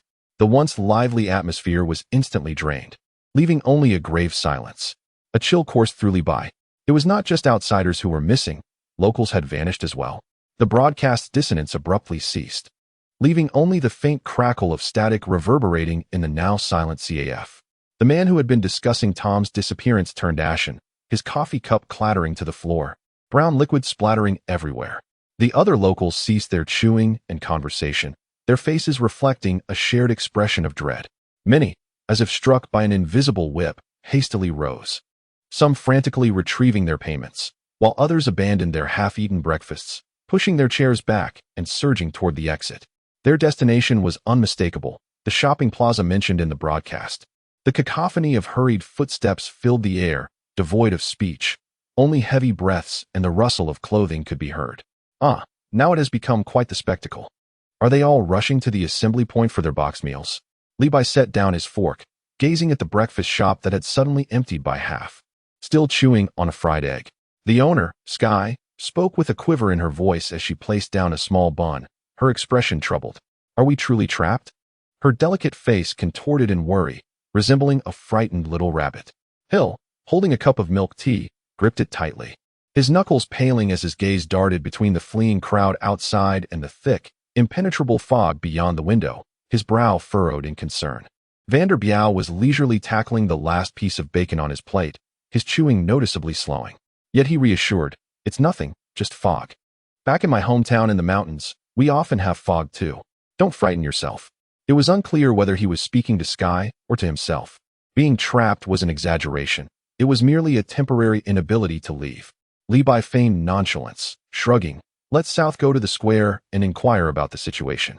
We can't just linger here. My restaurant is awaiting its grand opening." After traveling for nearly 6 months, his apartment and Chinese restaurant had been idle for too long, and he intended to resume business once this journey concluded. He stood up, patting his belly. The four of them exited the breakfast shop, and the sight outside made Levi squint. The fog had thickened. Previously, visibility had been at least 10 meters. Now, it seemed to dwindle to a mere 5. The white mist enveloped the entire town like heavy cotton, exuding an inexplicable eeriness. The streets were nearly devoid of pedestrians, with only a few shadows darting past. Vanishing into the depths of the fog, the group made their way toward the town center shopping plaza. Not long into their journey, a cacophony of voices reached them. A dense crowd had gathered at the plaza entrance, numbering at least in the hundreds. Local residents, accompanied by their families, wore expressions filled with anxiety and unease. The group of high school students whom they had encountered at the gas station was also present, huddled together while their overwhelmed teacher attempted to provide comfort. Among them were also clearly bewildered tourists, like Levi and his companions, their faces marked by confusion and fear. Various scents permeated the air: sweat, cheap perfume, remnants of food, and an oppressive, panicked aroma. "Goodness, so many people? Is there a concert?" Levi tiptoed, attempting to peer inside, but was thoroughly blocked by the crowd ahead. The fog had grown even denser than before. Standing nearby, one could feel a chilling, damp air enveloping them. "This fog is definitely suspicious," Hill remarked in a low voice, his tone leaving no room for doubt. Levi remained silent, his gaze fixed on the fog. At that moment, a stir erupted at the plaza entrance. Several soldiers clad in camouflage, armed and alert, parted the crowd to maintain order.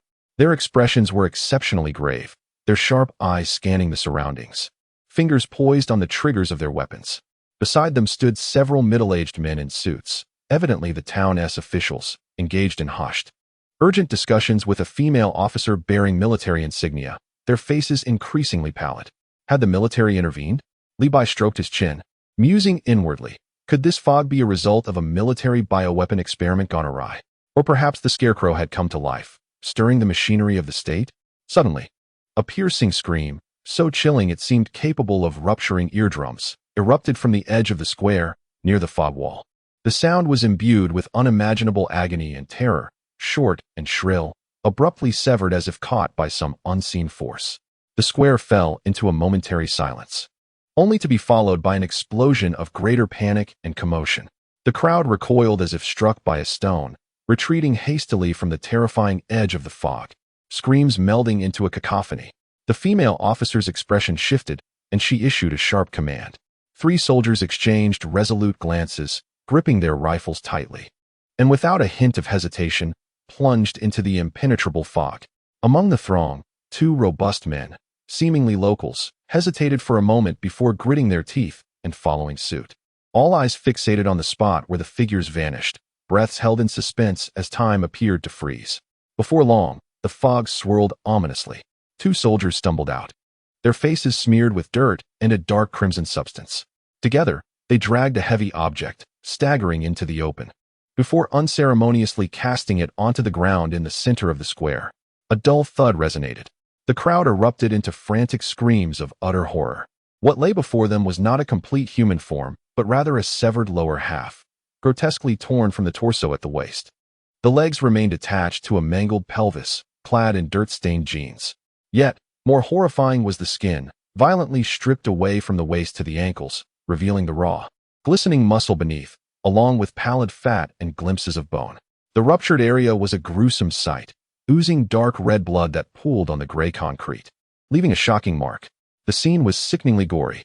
A potent, fresh scent of blood, mingled with the earthy odor of soil, overwhelmed all others in the air. assaulting the olfactory senses of everyone present. Oskai could no longer contain himself, clamping a hand over his mouth and retching aside. Vanderbiot's face turned a ghastly green as he too succumbed to nausea. Hill inhaled sharply, fists clenched, his gaze piercing into the fog. Levi remained relatively unfazed. Having witnessed many grand spectacles before, he stared at the flayed lower half and then at the seemingly sentient fog wall, his mind a whirlpool of confusion. The sight conjured a singular term in his mind: skinwalker. This was no mere genre film. This was a genuine horror scene unfolding before them. The crowd erupted into chaos, screams and cries blending into a tumultuous uproar as everyone sought to distance themselves from the horrific dismemberment and the life-devouring fog, plunging the square into utter disarray. Chapter 111. Cataclysmic Magic Wave. Who is calling me? The throng in the square reacted as if plunged into boiling water, instantly igniting into turmoil. The piercing screams shattered the dense fog, and the cries intermingled with panicked discussions, creating a cacophony in the air. The scene teetered on the brink of chaos. A few soldiers clad in camouflage raised their voices in admonition, attempting to quell the crowd's unrest with authoritative commands, but their efforts proved largely ineffective. People surged forward like headless flies, desperate to distance themselves from the glaring bloodstains and the mangled body. Levi's gaze was sharp. He noticed the bespectacled middle-aged man in charge among the management team. Upon witnessing the skinned lower half of a body, the man's pupils dilated, and an expression of incredulous horror flickered across his face. Yet, beneath it all, there seemed to linger a hint of understanding and dread, as if he comprehended the grim reality of the situation. Quickly regaining his composure, he seized a megaphone and, with a forced calmness and a quivering voice, bellowed, "Everyone, immediately, enter the shopping center. Hurry." The soldiers and several local leaders began to assertively orchestrate the evacuation, nearly shoving the terrified crowd toward the wide-open doors of the shopping center. Hill, Sky, and Vanderbilt turned their eyes toward Levi, questioning glances exchanged among them. Sky's face was ashen, her hand clamped over her mouth, clearly shaken by the earlier scene. Vanderbilt wore a grim expression, his lips pressed tightly together. Hill, appearing the most composed, bore a seriousness in his gaze that seemed almost palpable. Levi gestured to Hill, lowering his voice. "You all go in first. Protect yourselves in them." He paused, casting a glance at the enveloping whiteness. "I'll be back shortly." Hill studied his eyes for 2 seconds, recognizing Levi's capabilities, and refrained from further words. Simply nodding, "Be careful." Vanderbilt opened his mouth, seemingly wishing to say something, his eyes filled with concern. Sky also attempted to speak, but was pulled by Hill, and the three of them followed the crowd toward the shopping center. Levi did not linger. He took a deep breath and swiftly stepped into the impenetrable white fog, vanishing from sight. Within the fog, visibility was alarmingly low. Extending his hand, he could barely discern his fingers. The surrounding sounds appeared to be swallowed by the heavy mist, becoming indistinct and remote. Levi expanded his senses, preparing for any unforeseen occurrences. The ground beneath his feet was somewhat muddy, likely near the green belt bordering the square. Suddenly, the fog ahead billowed, and a tall, rigid silhouette gradually materialized. Levi halted, squinting his eyes. It was the scarecrow he had seen in the fields yesterday. Its coarse burlap head, crooked straw hat, and distorted features painted with graffiti, supported by wooden poles, bore ominous dark stains. It stood silently in the fog, like a prop abandoned in a corner of a stage. Levi approached cautiously, scrutinizing it carefully. The materials, straw, wood, and tattered cloth, were utterly ordinary. He reached out to touch the rough burlap and tapped on the supporting wooden pole. The texture was cold and damp, devoid of any anomalies. "This is just an ordinary scarecrow," Levi mused. "It cannot be the skinned wanderer." He found the situation somewhat absurd and was prepared to turn away in search of clues elsewhere. Just as he pivoted, the scarecrow behind him inexplicably sprang to life. Its burlap face, smeared with grotesque features, abruptly turned towards Levi, the hollow black paint seemingly acquiring focus in an instant. The right arm, constructed from wooden sticks and dry straw, sliced through the air with a sharp, tearing sound as it lunged for Levi's neck. The speed was utterly unbefitting of a mere assemblage of straw and wood. Levi's gaze sharpened, and instinctively he sidestepped. The hand, stained with dark smudges, barely grazed his hair. With no time for further contemplation, Levi exerted force from his waist to stabilize his stance, swiftly bringing his palms together before his chest. as the cultivated energy within him rapidly gathered in his hands. "Energy cannon," he exclaimed, thrusting his palms forward with fervor. A highly compressed, visible white energy sphere shot forth like a cannonball, striking the scarecrow directly. Boom! A dull explosion reverberated through the thick fog. The scarecrow burst as if struck head-on, exploding into a cloud of shattered straw, torn fabric, and splintered wood, which subsequently compressed into ashes. In that instant of the scarecrow's complete destruction, Levi distinctly felt a chilling, distorted presence brimming with malice. This sensation triggered a memory of his encounter with the ancient deity, the spirit of the birch tree. In the birch forest, the essence emanating from this unfathomable being was eerily similar. Dusting off the remnants of straw from his body, Levi's eyes sharpened. These scarecrows were not the true forms, but vessels. They had been possessed by powers akin to those of ancient deities. Just as he confirmed this revelation, a long-forgotten notification from the Dragon Ball system resonated in his mind, nearly overwhelming him. "Congratulations, host. You have slain the elite-level boss, the Scarecrow. Reward, skill acquired, super explosive wave." Levi paused, bewildered. What was this? Super explosive wave? He struggled to recall, the name resonating with a sense of juvenile absurdity, reminiscent of skills found in low-quality games. Wait, isn't that Piccolo's signature move? Levi suddenly awakened. He remembered Piccolo's ascent after emerging from the egg, participating in the World Martial Arts Tournament, in a city on an island. During that very tournament, Piccolo had used this technique to level the entire city along with the island. This technique's power was comparable to that of a hydrogen bomb. Levi gasped. With this skill, had he become a humanoid nuclear weapon? Who would dare provoke him now, when he could simply bombard them with the super explosive wave? Excitedly rubbing his hands together, Levi marveled at how fruitful this journey had been. Not only had he feasted for free, but he had also acquired a formidable weapon of a skill, an absolute gain. Setting aside those thoughts, he resolved to gather a few companions. It was time to depart. With the Scarecrow and the ancient deity dealt with, the fog should begin to dissipate, allowing for a return home. "Where are you?" While Levi was contemplating, he suddenly heard a voice. "Where are you?" Levi pondered. Could it be that someone in the town was searching for someone? As the broadcast resonated, many townsfolk did not venture to the shopping plaza. A portion remained at home. Perhaps some family member intended to go to the plaza but got lost in the fog and was now searching for others. Levi considered this possibility. "Levi, where are you?" Just as he was about to turn away, Levi froze. Was that voice calling for him? It carried a hint of urgency. Upon closer inspection, he found the voice somewhat familiar. Could it be Fan de Biao, concerned about his prolonged absence, had come looking for him? "Levi, where are you?" The voice drifted through the thick fog, imbued with an odd echo and a trace of palpable anxiety. Levi halted, furrowing his brow as he endeavored to recall the owner of that voice. First and foremost, it was certainly not Fan de Biao, though the man appeared simple-minded. His voice was robust and resonant, not at all ethereal. It could not possibly belong to Sky either, whose voice was clear and unmistakable. Hill. Levi swiftly dismissed this notion. With Hill's meticulous nature, she would never allow Fan de Biao to search for him alone, let alone herself. But who could it be? In such a place, no one knew his name. "Levi, come out quickly." The voice grew closer, seemingly just ahead. Ah, this was intriguing. Could it be a ghost? Levi stroked his chin, a mischievous grin spreading across his face as he relished the unfolding drama.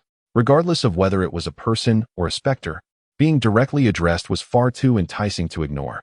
He steadied his breath and, following the sound, cautiously parted the dense fog, advancing step by step. The mist felt damp and cold against his skin, carrying a scent reminiscent of earth. The ground beneath him grew increasingly muddy, yielding softly underfoot and occasionally emitting a faint squelching sound. After traversing a dozen or so steps, the fog ahead swirled, and a vague silhouette gradually emerged, its outline becoming clearer. The moment he discerned the figure, Levi's pupils constricted, his expression morphing into something peculiar. It was an elderly man clad in a white chef's uniform, short in stature and slightly hunched, with a face etched with deep lines. Yet his eyes sparkled with an unusual brightness, even bearing a familiar critical gaze. Most notably, he wielded a gleaming kitchen knife, its blade reflecting a faint light amidst the mist. "What the devil is this?" Levi could not help but exclaim, internally lamenting. "Master? Are you also indulging in time travel? Or does this fog possess a peculiar ability to summon my psychological fears?" This old man was none other than his culinary mentor from before his transmigration, the one who often scrutinized him for cutting potatoes too thick or failing to clean the floor properly. At that moment, the master's stern face contorted into a rigid smile, tinged with a hint of malice, reminiscent of the expressions he wore during each of Li Bai's knife skill assessments. "Li Bai, have you made any progress, you rascal?" The voice of the master was imbued with a sternness reminiscent of the past, yet it also carried an inexplicable sense of illusion. Suddenly, he raised the kitchen knife in his hand and swung it towards Li Bai with great force. "How many times must I reiterate? The potato shreds. They must be uniform. They must be translucent. Look at what you have cut. Is this fit for feeding pigs?" The blade whistled through the air, exuding an intimidating presence. Li Bai's lips twitched. He couldn't even muster the energy to dodge, merely shifting his body slightly. The seemingly glinting knife grazed his clothing, passing by without generating the slightest hint of a real force, let alone any murderous intent. "Enough already. Perhaps it's time for you to rest." Li Bai waved his hand dismissively, feeling as though he were swatting away a pesky fly. "Is this even real? And yet, you still cling to your potato shreds? Such an obsession is rather excessive, isn't it?" With a casual flick of his wrist, he unleashed a barely perceptible force. The master's figure twisted as if cast into the water with stones, the knife flickering like a faulty television signal before dissipating into a wisp of blue smoke, vanishing within the dense fog. "TSK, indeed an illusion." Li Bai pursed his lips, expressing discontent, lacking any creativity. "Could one not conjure something fresher? This fog seems to serve not only as a physical attack, but also carries a taint of mental pollution." Just as he dispersed the master's spirit, a rustling dragging sound emerged from the depths of the fog nearby. The sound was heavy, akin to a weight scraping against the mud. Li Bai's expression tightened, instantly quelling his playful demeanor, holding his breath as he crept toward the source of the sound. Navigating through layers of thick mist, he arrived at a greenbelt near the edge of the plaza. The scene before him caused his brow to furrow deeply. There lay a man clad in mud-stained blue overalls, resembling a local farmer, likely the missing Tom or perhaps someone else entirely. He lay face down on the ground, devoid of life. At the man's ankles, a vague shadow, appearing as if the fog had taken form, coiled around him like hands. The man was being dragged, swiftly sliding into the deeper fog, soon disappearing without a sound or trace. The entire process was eerily silent, save for the grating sound that set one's teeth on edge. What the hell? This cannot be an illusion. Something is indeed dragging a corpse. That entity is composed of fog, not a ghost. It can drag a body, Li Bai observed keenly. This was undeniably real. The body, the act of dragging, was strikingly authentic. He instinctively scanned his surroundings. The fog remained impenetrably thick, even more oppressive than before. Something is amiss. Li Bai furrowed his brow, a sense of doubt creeping in. The scarecrow ancient god was not just vanquished by my energy cannon, was it? Logically, if the mastermind is defeated, the fog should show signs of dissipating. Could it be that the seemingly fearsome scarecrow is not dead? No, the system awarded me. It cannot be false. That scarecrow ancient god must be deceased.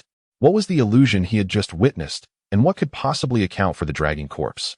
Li Bai, shrouded in mist, reflected on the harrowing scenes that had unfolded earlier.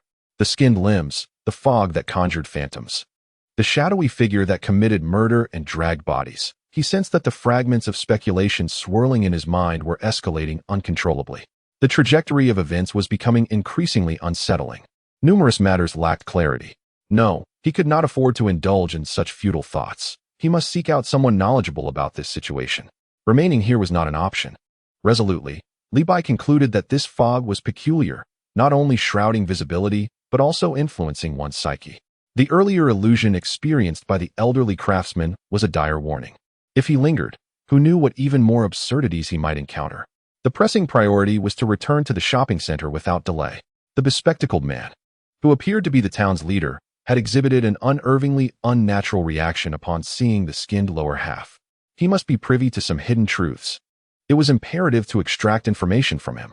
Li Bai, devoid of hesitation, oriented himself and swiftly darted toward the shopping center, his figure soon vanishing into the thickening white mist. Chapter 113. Return to the shopping center, confrontation. Li Bai moved with remarkable swiftness, his silhouette resembling a blurred shadow as he traversed the gradually thinning, yet still viscous fog. At last, The imposing outline of the shopping center's glass doors emerged ahead. The doors were shut tight, but light streamed through, faintly illuminating the silhouettes of numerous individuals within, akin to a herd of startled sheep trapped within a pen. Approaching the entrance, Levi raised his hand and rapped decisively on the heavy glass. The figures near the door visibly jolted at the unexpected sound, turning in unison with expressions of disbelief etched across their faces. Upon recognizing that the visitor was a young Asian man, they collectively exhaled in relief. Some among them recognized him, the Asian youth who had plunged headlong into the perilous fog without a moment's hesitation. Their eyes brimmed with incredulity, as if to say, "Are you serious? You actually emerged alive from that cursed mist?" Among them was the bespectacled middle-aged man, dressed in an ill-fitting suit, who seemed to be the local authority. Upon spotting Levi, his eyes widened in shock, and he promptly gestured to a nearby soldier, who was clutching a rifle and bore a tense expression. The soldier scrutinized Levi with suspicion, and only after receiving a confirming nod from the bespectacled man did he cautiously open the door just wide enough for one person to slip through. With agility, Levi sidestepped and entered the premises. "Master, boss, are you all right?" Vanderbio, Sky, and Hill immediately surrounded him. Sky's pale face showed little color, her lips trembling slightly. Upon seeing Levi safe and sound, her eyes reddened. Vanderbio's large hand clapped heavily on Levi's shoulder, the force considerable, radiating a sense of relief mingled with trepidation. "You scared me to death," he seemed to imply, without words. Hill swiftly scanned Levi's body, confirming he bore no visible injuries, his taut lips relaxing only slightly, though his gaze remained as sharp as a blade. It was just a minor incident. Levi gestured to the three, signaling he was unharmed, a habitual, slightly infuriating smile gracing his face. He likened the experience to a free trial of a Silent Hill version, immersive indeed, deserving of 5 stars, though somewhat taxing, especially on the straw. His gaze drifted past the trio, landing precisely on a bespectacled leader conversing in hushed tones with a stern-looking female officer, a military insignia resting on her shoulder. Levi vividly recalled the leader's shock mingled with disbelief upon witnessing the skinned lower half. This individual undoubtedly possessed some insider knowledge. A plot was afoot. Levi mused inwardly, disregarding the cacophony around him and the myriad of gazes directed his way as he vanished from his spot. None present could discern how he moved. One moment he was conversing with Hill and the others. The next, he materialized like a specter before the bespectacled leader and the female officer. Before anyone, including the highly anxious soldiers, could react, Levi's hand shot out with lightning speed, seizing the leader by the collar of his shirt and lifting him effortlessly. The force was immense, yanking the leader, who weighed approximately 160 to 70 pounds, off balance, nearly pressing his face against Levi's. The leader, taken aback by this sudden turn of events, was left utterly bewildered, his glasses askew. "I am in the fog," Levi's voice, though not loud, penetrated the ears of every attentive listener, carrying an undeniable chill, akin to encountering a living scarecrow that would retaliate. He paused, fixating on the leader's instantly pallid face, and queried, each word deliberate, "What on earth is that thing? What have you concealed? This cursed fog, the missing individuals, and that skinned person in the square. Provide me with a clear answer, or I shall be compelled to make things very transparent." The leader's complexion shifted from ashen to a deathly gray, beads of sweat trickling from his brow, his lips quivering, eyes reflecting an extreme shock at the prospect of being eliminated, along with a deeper, almost drowning terror. This reaction was akin to an official endorsement of Levi's suspicions. "What do you intend to do? Release him. Don't move."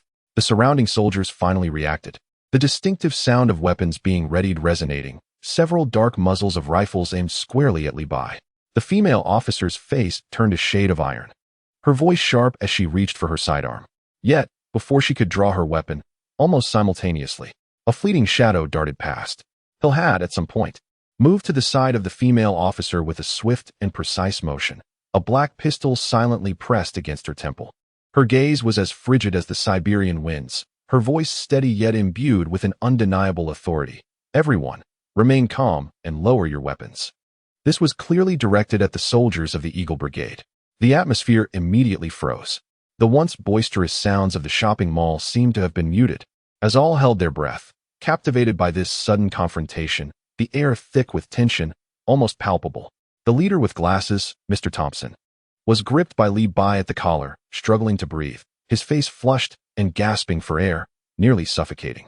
He looked in terror at the gun aimed at Li Bai, then at the one pressed against the female officer's head, and finally at the townsfolk around them, who were beginning to murmur in fear and agitation, realizing that if the situation escalated further, chaos would ensue. "Let go," he managed to croak out, his voice tinged with desperation. You need to know, coming here. It could incite mass panic. I beg you."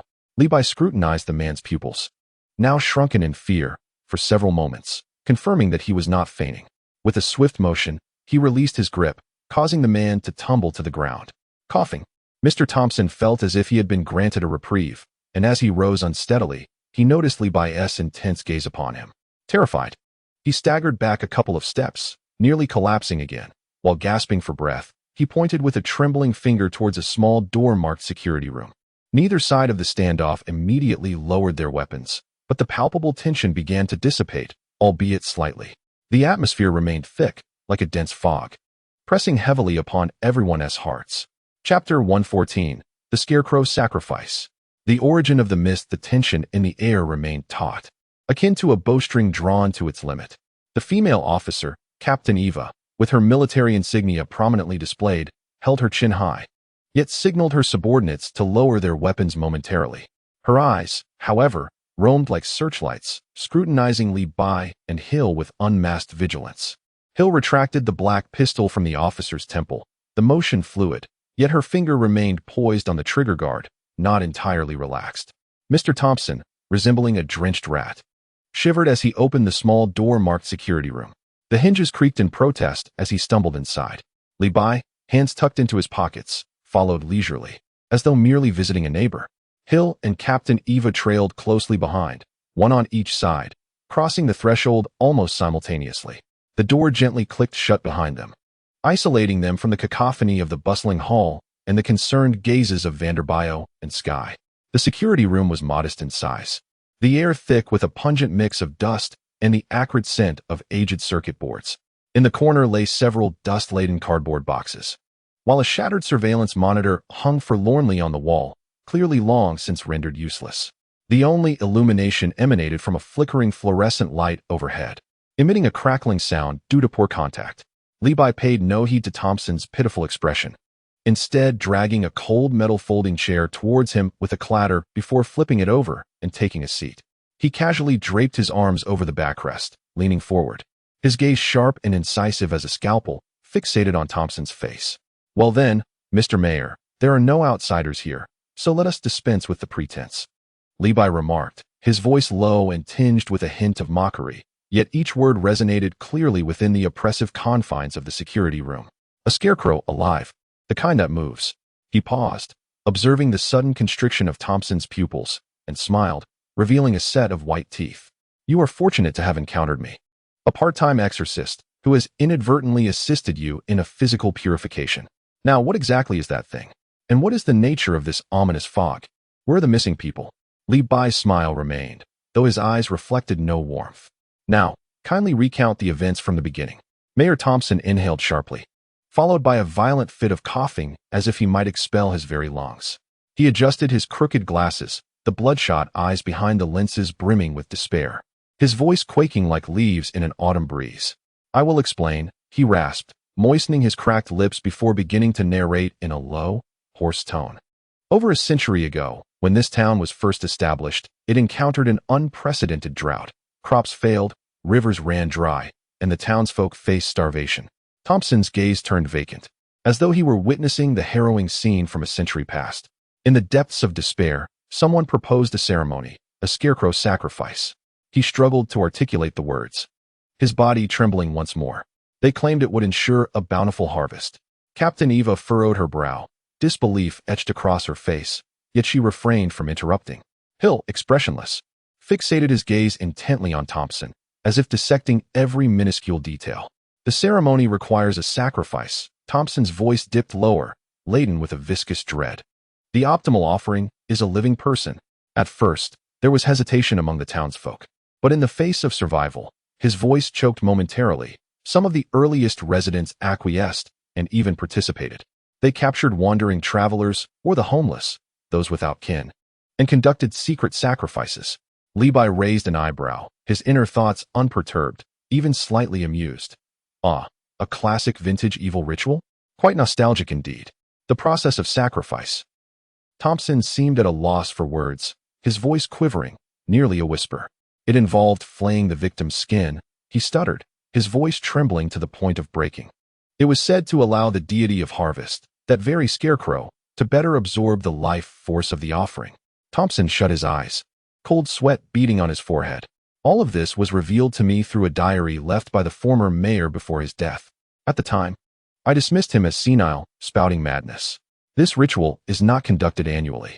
Thompson continued, his countenance as pallid as the cobwebs in the corner. Speaking of a cycle that recurs every decade. He suddenly opened his eyes wide, gazing at Li Bai with an expression of utter, disintegrating terror. According to the entries in the diary, this year marks yet another 10-year cycle. I had always been skeptical until today, when I beheld that corpse in the square. The skinning technique identical to what was described in the diary. Thompson's voice quivered with sorrow as he buried his face in his hands. It became clear to me that these were not the ramblings of a madman. That horrific tradition had never ceased. And what of the fog? Li Bai inquired, unconsciously tapping his fingers against the chair's backrest, producing a faint clicking sound. Was there no mention of its origin in the diary? Thompson looked up in confusion and shook his head. No, the diary only noted that during the sacrificial rites, the weather would turn unusual. But never before has there been such a thick fog as today, obscuring everything from view. Li Bai stroked his chin, a myriad of fragmented narratives swirling in his mind. Skinning sacrifices, a 10-year cycle, and this mysterious fog. He recalled the circumstances he encountered in Birch Tree Town, and a hypothesis rapidly crystallized in his thoughts. These old codgers. Is mere sacrifice not sufficient? Do they not provide aftercare? He murmured, then turned his piercing gaze towards Thompson. This fog, I fear, is not merely conjured by that scarecrow. For a century, so many have perished, subjected to such cruel methods. Pausing, he articulated with deliberation, those unfortunate souls, skinned and sacrificed. Their grievances must surely be more palpable than this fog. A sacrifice every decade, and coincidentally, this year is also a time for offerings. The emergence of this fog is no mere coincidence. This fog is likely the collective lamentation of the deceased, a curse. Thompson and Captain Eva were rendered speechless by Li Bai's leap of logic, which seemed to strike at the heart of the matter.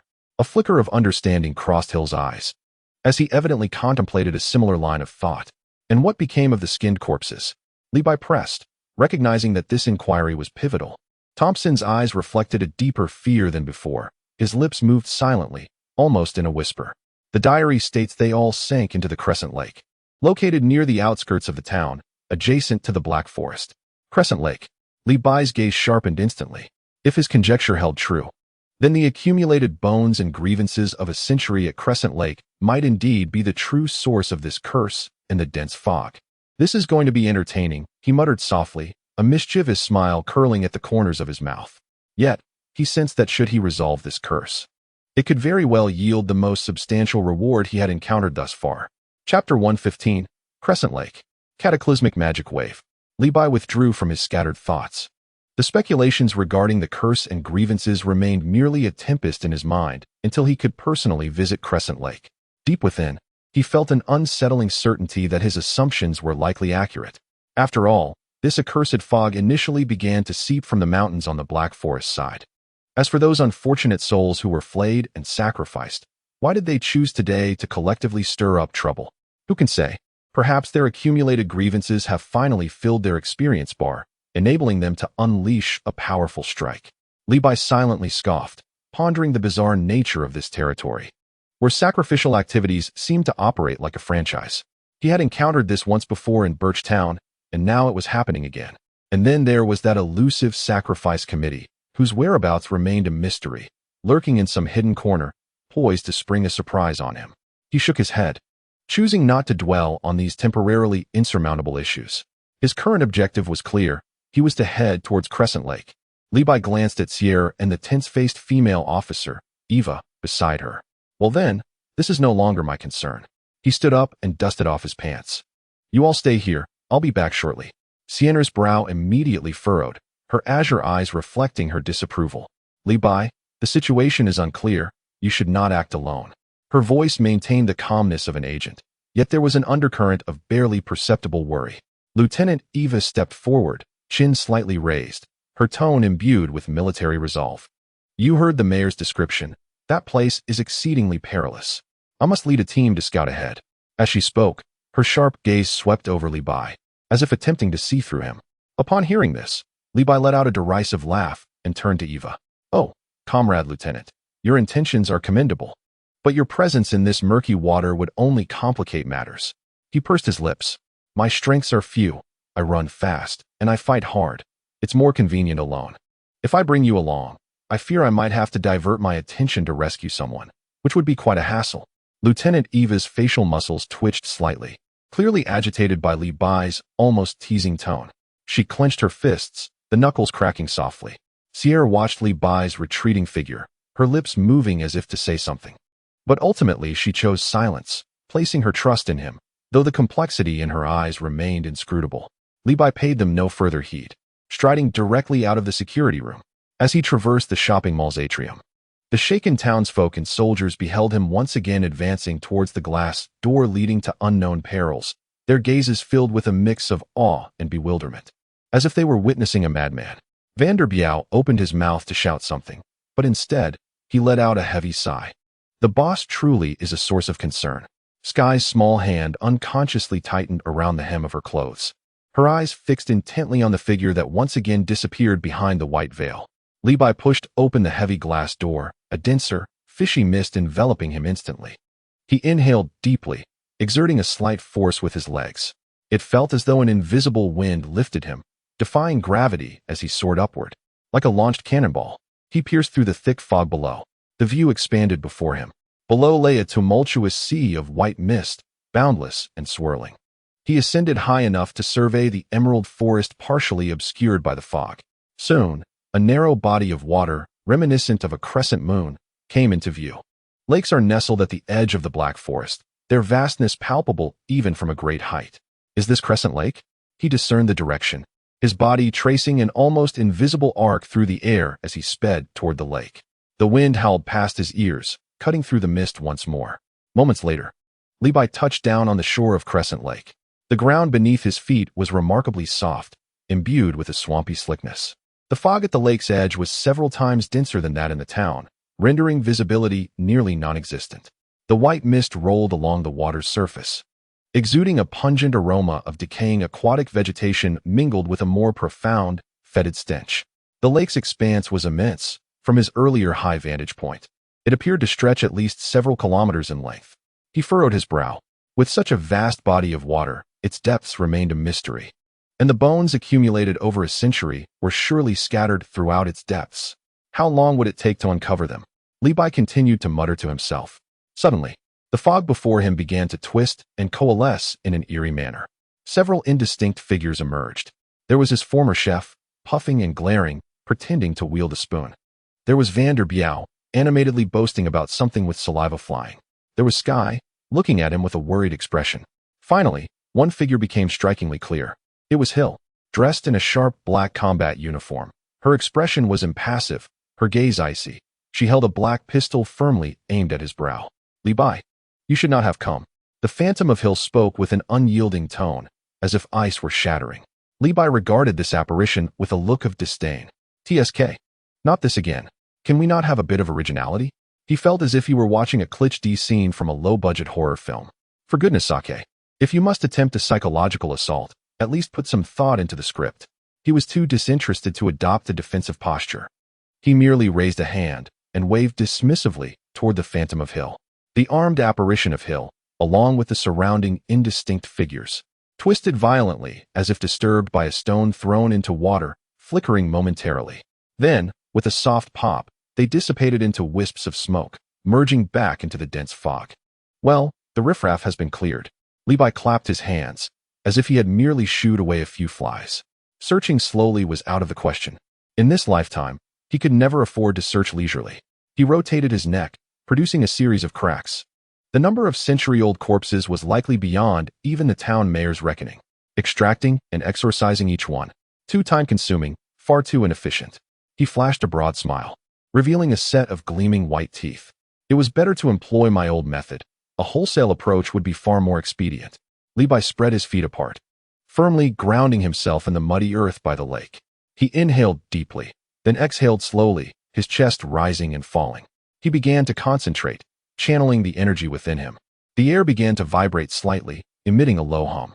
A soft golden glow began to emanate from the surface of his body. The light intensified, as though a miniature sun were awakening within him. The surrounding mist was dispersed by the powerful wave of energy, creating a small area devoid of fog. The scattered stones and withered leaves on the ground began to tremble uneasily, and a few small pebbles even floated into the air.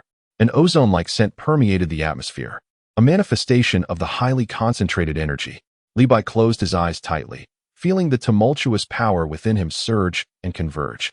When this force reached a critical point, he suddenly opened his eyes. Golden radiance spread from his being, every muscle taut, beads of sweat forming on his forehead. Li Bai opened his mouth and, with all his strength, let out a deafening roar, super explosive magic wave. A silent roar erupted within Li Bai's consciousness, transforming into a destructive torrent of energy that burst forth from within him.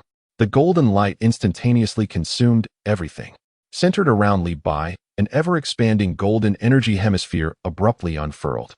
With overwhelming force, the light evaporated the dense fog, akin to the melting of freshly fallen snow under the sun. The earth by the lakeside was scorched by the intense heat, crackling and turning charred and dry. The lake water near the shore boiled violently, releasing a multitude of bubbles and white vapor.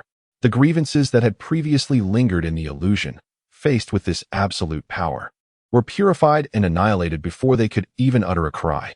The terrifying energy fluctuations generated shockwaves that swept outward in all directions. The shockwaves crashed into distant trees, producing a relentless cracking sound. Many trees were snapped in half or uprooted. They ignited, shattering into dust and vanishing.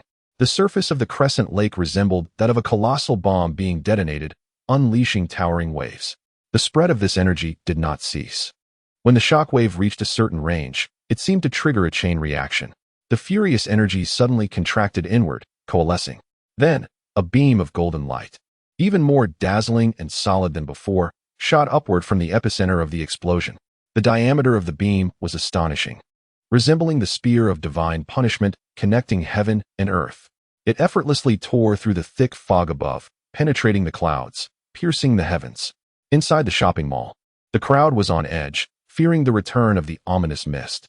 Sky, with a pale face, clutched her clothing tightly, resembling a frightened little rabbit, constantly rising on her toes to peer over the crowd, attempting to glimpse the situation within the depths of the mist. Would the boss be all right? Seeing the situation, Vanderbio gently caressed her small head, feigning a relaxed demeanor as he attempted to console her. Do not worry, my dear. The boss is a fortunate man favored by destiny. He is accustomed to grand spectacles. This minor tempest is but a drizzle. Moreover, with his skills, who would dare to provoke him? Though Hill shared concerns for Li Bai, she maintained an outward composure. Do not fret. He is formidable and will manage just fine. Suddenly, the ground began to tremble. An earthquake? Someone exclaimed. Products clattered down from the shelves, and decorations dangled precariously from the ceiling, causing the entire shopping center to sway violently like a small vessel amidst a storm. Screams erupted as people scrambled in panic, seeking refuge. Sky's face paled further in fright as she clutched Vanderbio's arm tightly. Vanderbio, though somewhat rattled, feigned calmness. Fear not. Brother Biao is here. Hill adeptly dodged the falling debris, her brow furrowed in concentration as she sensed the unsettling vibrations beneath her feet. Something was amiss. This tremor felt unlike a typical earthquake. She recalled the moment in the clouds when she witnessed Li Bai unleash a devastating energy attack. A force so cataclysmic it haunted her still. Could it be Li Bai? Hill's eyes narrowed with realization. Meanwhile, in the distant expanse of space, a military satellite of the Eagle Nation silently monitored Earth. Suddenly, the satellite sensors detected an extraordinarily intense heat wave emanating from a specific region within the Eagle Nation's borders, erupting into a brilliant column of light that shot skyward. What is happening? An engineer at the satellite control center gasped, hastily transmitting the data back to the Department of Defense. In the office of the defense minister, the official was already beset with anxiety over the burgeoning military might of the Dragon Nation, whose recent escalations in the South China Sea had left him restless. "Minister, we have an emergency." A subordinate burst into the office, visibly agitated. "What is it?" The defense minister inquired, his brow furrowed. "Our satellite has captured images suggesting a potential nuclear explosion within our territory." The subordinate trembled as he handed over the photographs. Initially bewildered, the minister misinterpreted the situation. But as he scrutinized the details in the images, his expression shifted dramatically. There, a colossal beam of light pierced the heavens, tearing apart the surrounding clouds. And the terrifying energy was palpable even from space. "How is this possible?" the minister exclaimed in disbelief, his eyes widening. "What is the extent of the explosion?" Preliminary estimates indicate that the blast radius exceeds several dozen kilometers and continues to expand. The subordinate responded. "Damn it." The minister slammed his hand on the desk, roaring. "Find out what is happening immediately. Who is responsible? The Dragon Nation? The Bear Nation?" The subordinate nodded quickly and dashed out of the office. The minister, staring at the photographs in his hand, felt a tempest of emotions swirl within him. Taking a deep breath, he picked up the phone and dialed the White House number. In the Oval Office of the White House, President Taiyang was equally troubled by the affairs of the Dragon Kingdom. Harboring a persistent suspicion that they were clandestinely orchestrating some nefarious plot to usurp the global dominance of Eagle Sauce. Suddenly, the phone rang. With a sense of irritation, President Taiyang answered, inquiring about the matter at hand. "I am contemplating how to make the Dragon Kingdom pay for their transgressions." The anxious voice of the defense minister broke through the line. "Mr. President, the situation is dire. Our satellites have captured images suggesting a nuclear explosion within our territory." "What?" President Taiyang stood frozen, his pen clattering to the floor. "What did you say? A nuclear explosion? Within our borders?" he asked, his voice trembling. "Yes, Mr. President. The investigation is ongoing, but preliminary assessments indicate a massive explosion with a wide-reaching impact," the defense minister replied, with his mind blank. President Taiyang abruptly hung up the phone and turned to his assistant, shouting, "Immediately! Right now? Activate the underground bunker. Inform everyone that today's meeting will be held in the bunker." Without a moment's hesitation, he dashed out of the Oval Office, heading straight for the underground facility. At the headquarters of Unkillable, in the director's office, Nick Fury sat at his desk, reviewing the final report from Hill regarding Li Bai. The document meticulously detailed Li Bai's travels throughout the roads of Eagle Sauce with his staff. "Humph, these individuals certainly seem more carefree than I," Nick Fury muttered under his breath, particularly irritated by Tony Stark's apparent disregard for the safety of the planet. "And what of this Hill? Why does she report only trivial matters? Does this require reporting? I tasked you with enticing Li Bai to join Unkillable, not to play the role of his caretaker."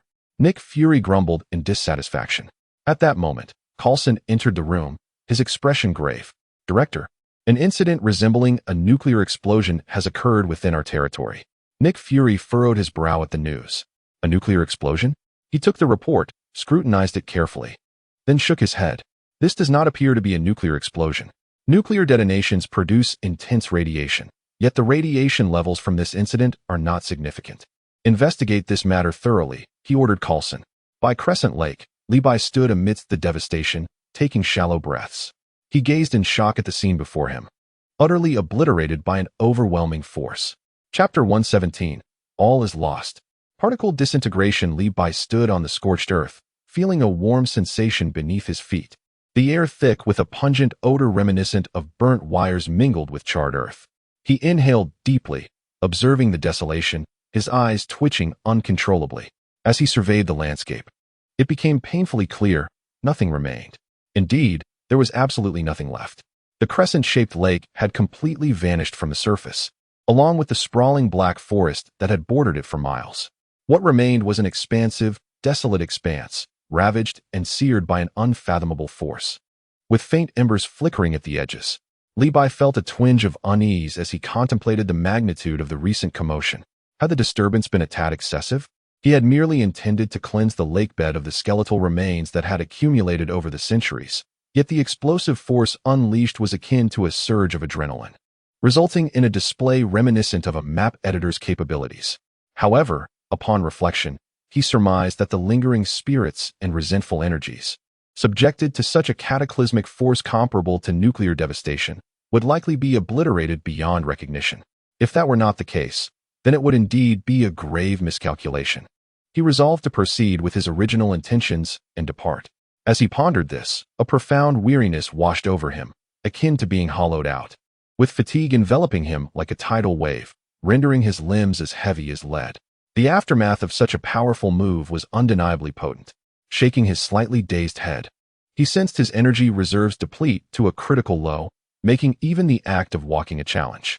Without hesitation, he retrieved a vibrant green bean from his pocket, akin to a confection, and popped it into his mouth. Chewing the celestial bean a few times, he swallowed it whole. An invigorating warmth instantly coursed through his body, banishing the life-draining fatigue in an instant. His stamina, vitality, and internal energy visibly surged back to their zenith. Fully revitalized, he felt an urge to leap into action. Levi bounced in place a couple of times, reveling in his newfound vigor. At that moment, a familiar, emotionless system notification echoed in his mind. Congratulations, host.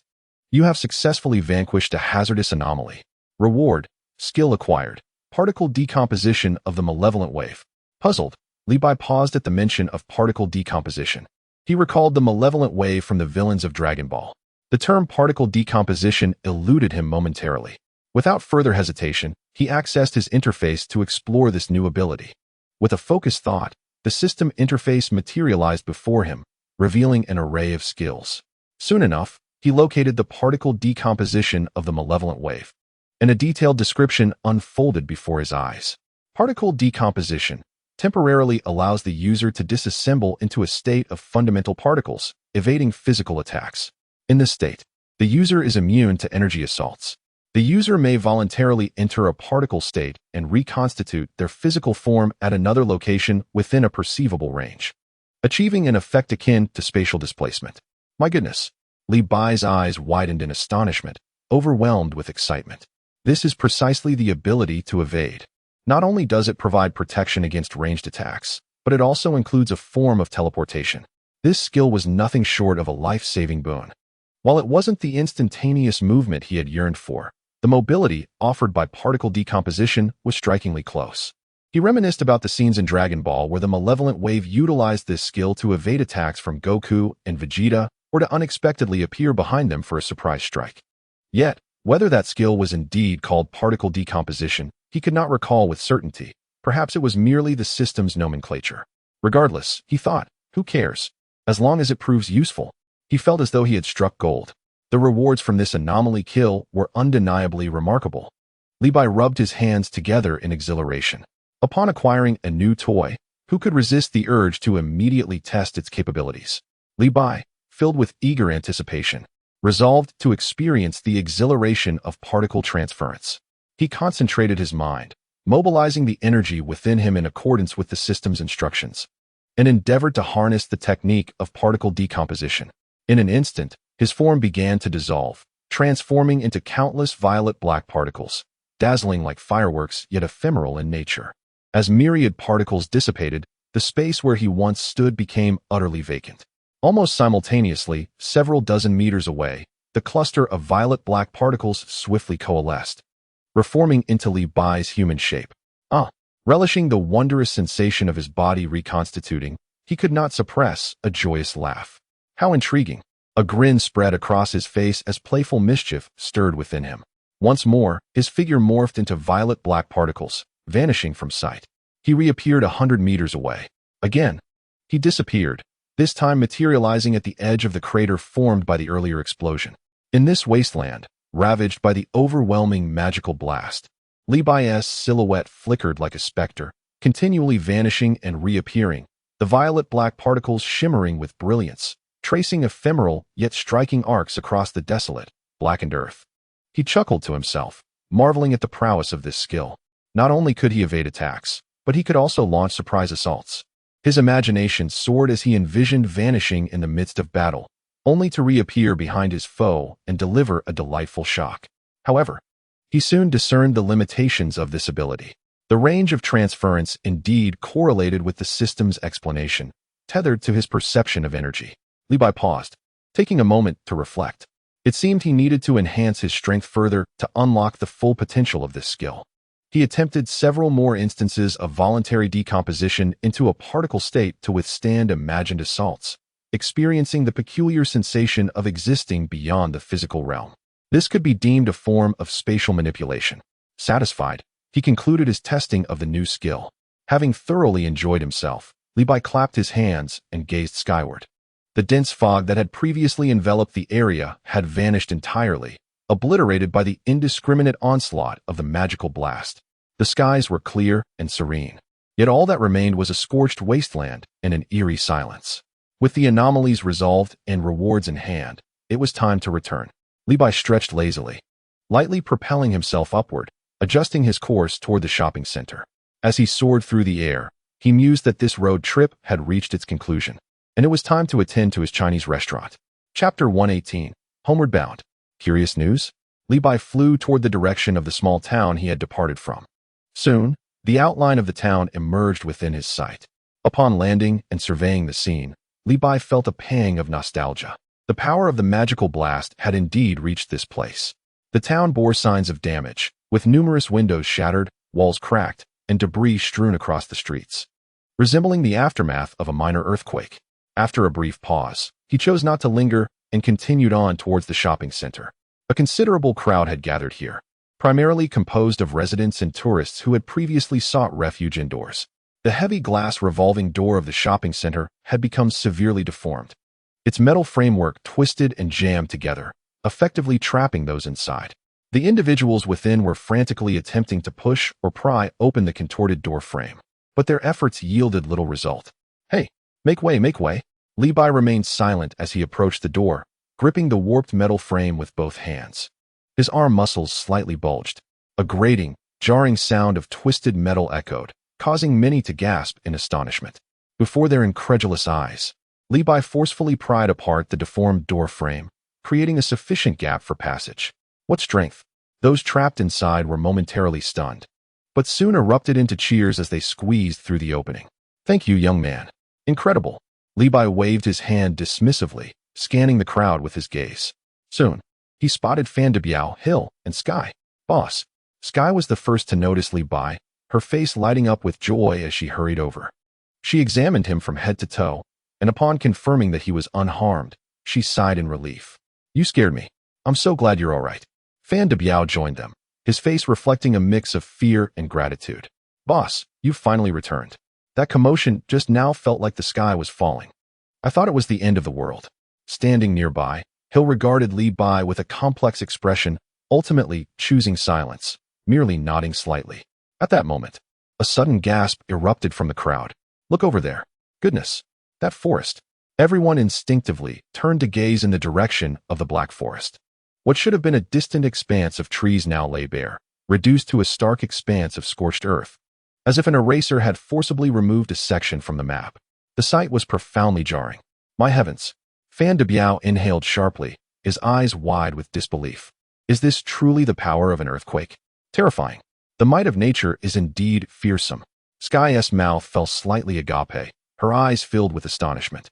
"This is outrageous." Only Hill remained silent, observing Li with a gaze that seemed to convey, "Indeed, this was your doing." Noticing Hill's look, Li felt no embarrassment. Instead, he flashed her a thumbs up, his smile radiant. At that moment, he caught sight of the female officer from earlier, who made her way through the crowd and approached Hill directly, whispering something to her. Li watched curiously as the two conversed. He vaguely recalled the officer being held at gunpoint by Hill. Now, it appeared their relationship was rather amicable.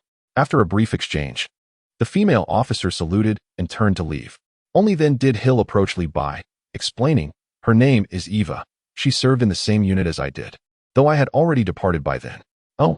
Li raised an eyebrow. "You were in the military?" He recalled that Hill had mentioned it before, though not in such detail. However, considering her deft skills and composed demeanor, it seemed reasonable. Hill replied nonchalantly, "Yes, that was many years ago." Li nodded, choosing not to pry further. "All right then, since everything is fine, we should head back." Li clapped his hands, acknowledging that this road trip, while exhilarating, had reached its conclusion.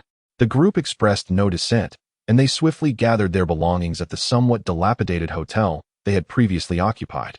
Fortunately, Li Bai's pickup truck, parked some distance away, had only accumulated a thick layer of dust, showing no signs of damage. Fan de Biao brushed off the dust from the hood, started the engine, and willingly assumed the role of the driver. Thus, the group departed from the small town, recently ravaged by a natural disaster, embarking on their journey home. A few days later, at Li Bai's Chinese restaurant, the morning rush had subsided, leaving only a scattering of patrons in the dining area. Li Bai sat leisurely by the window, savoring a cup of steaming tea, freshly brewed by Sierra, which exuded a delicate fragrance. Sierra was busily clearing the tableware with a deftness that reflected a military-like efficiency. Fan de Biao had taken the pickup truck to restock supplies, while Sky occupied a vacant corner table, typing away on her laptop, occasionally frowning and uttering sounds of contemplation. Li Bai cast a glance at her, feeling quite content with the way life was unfolding.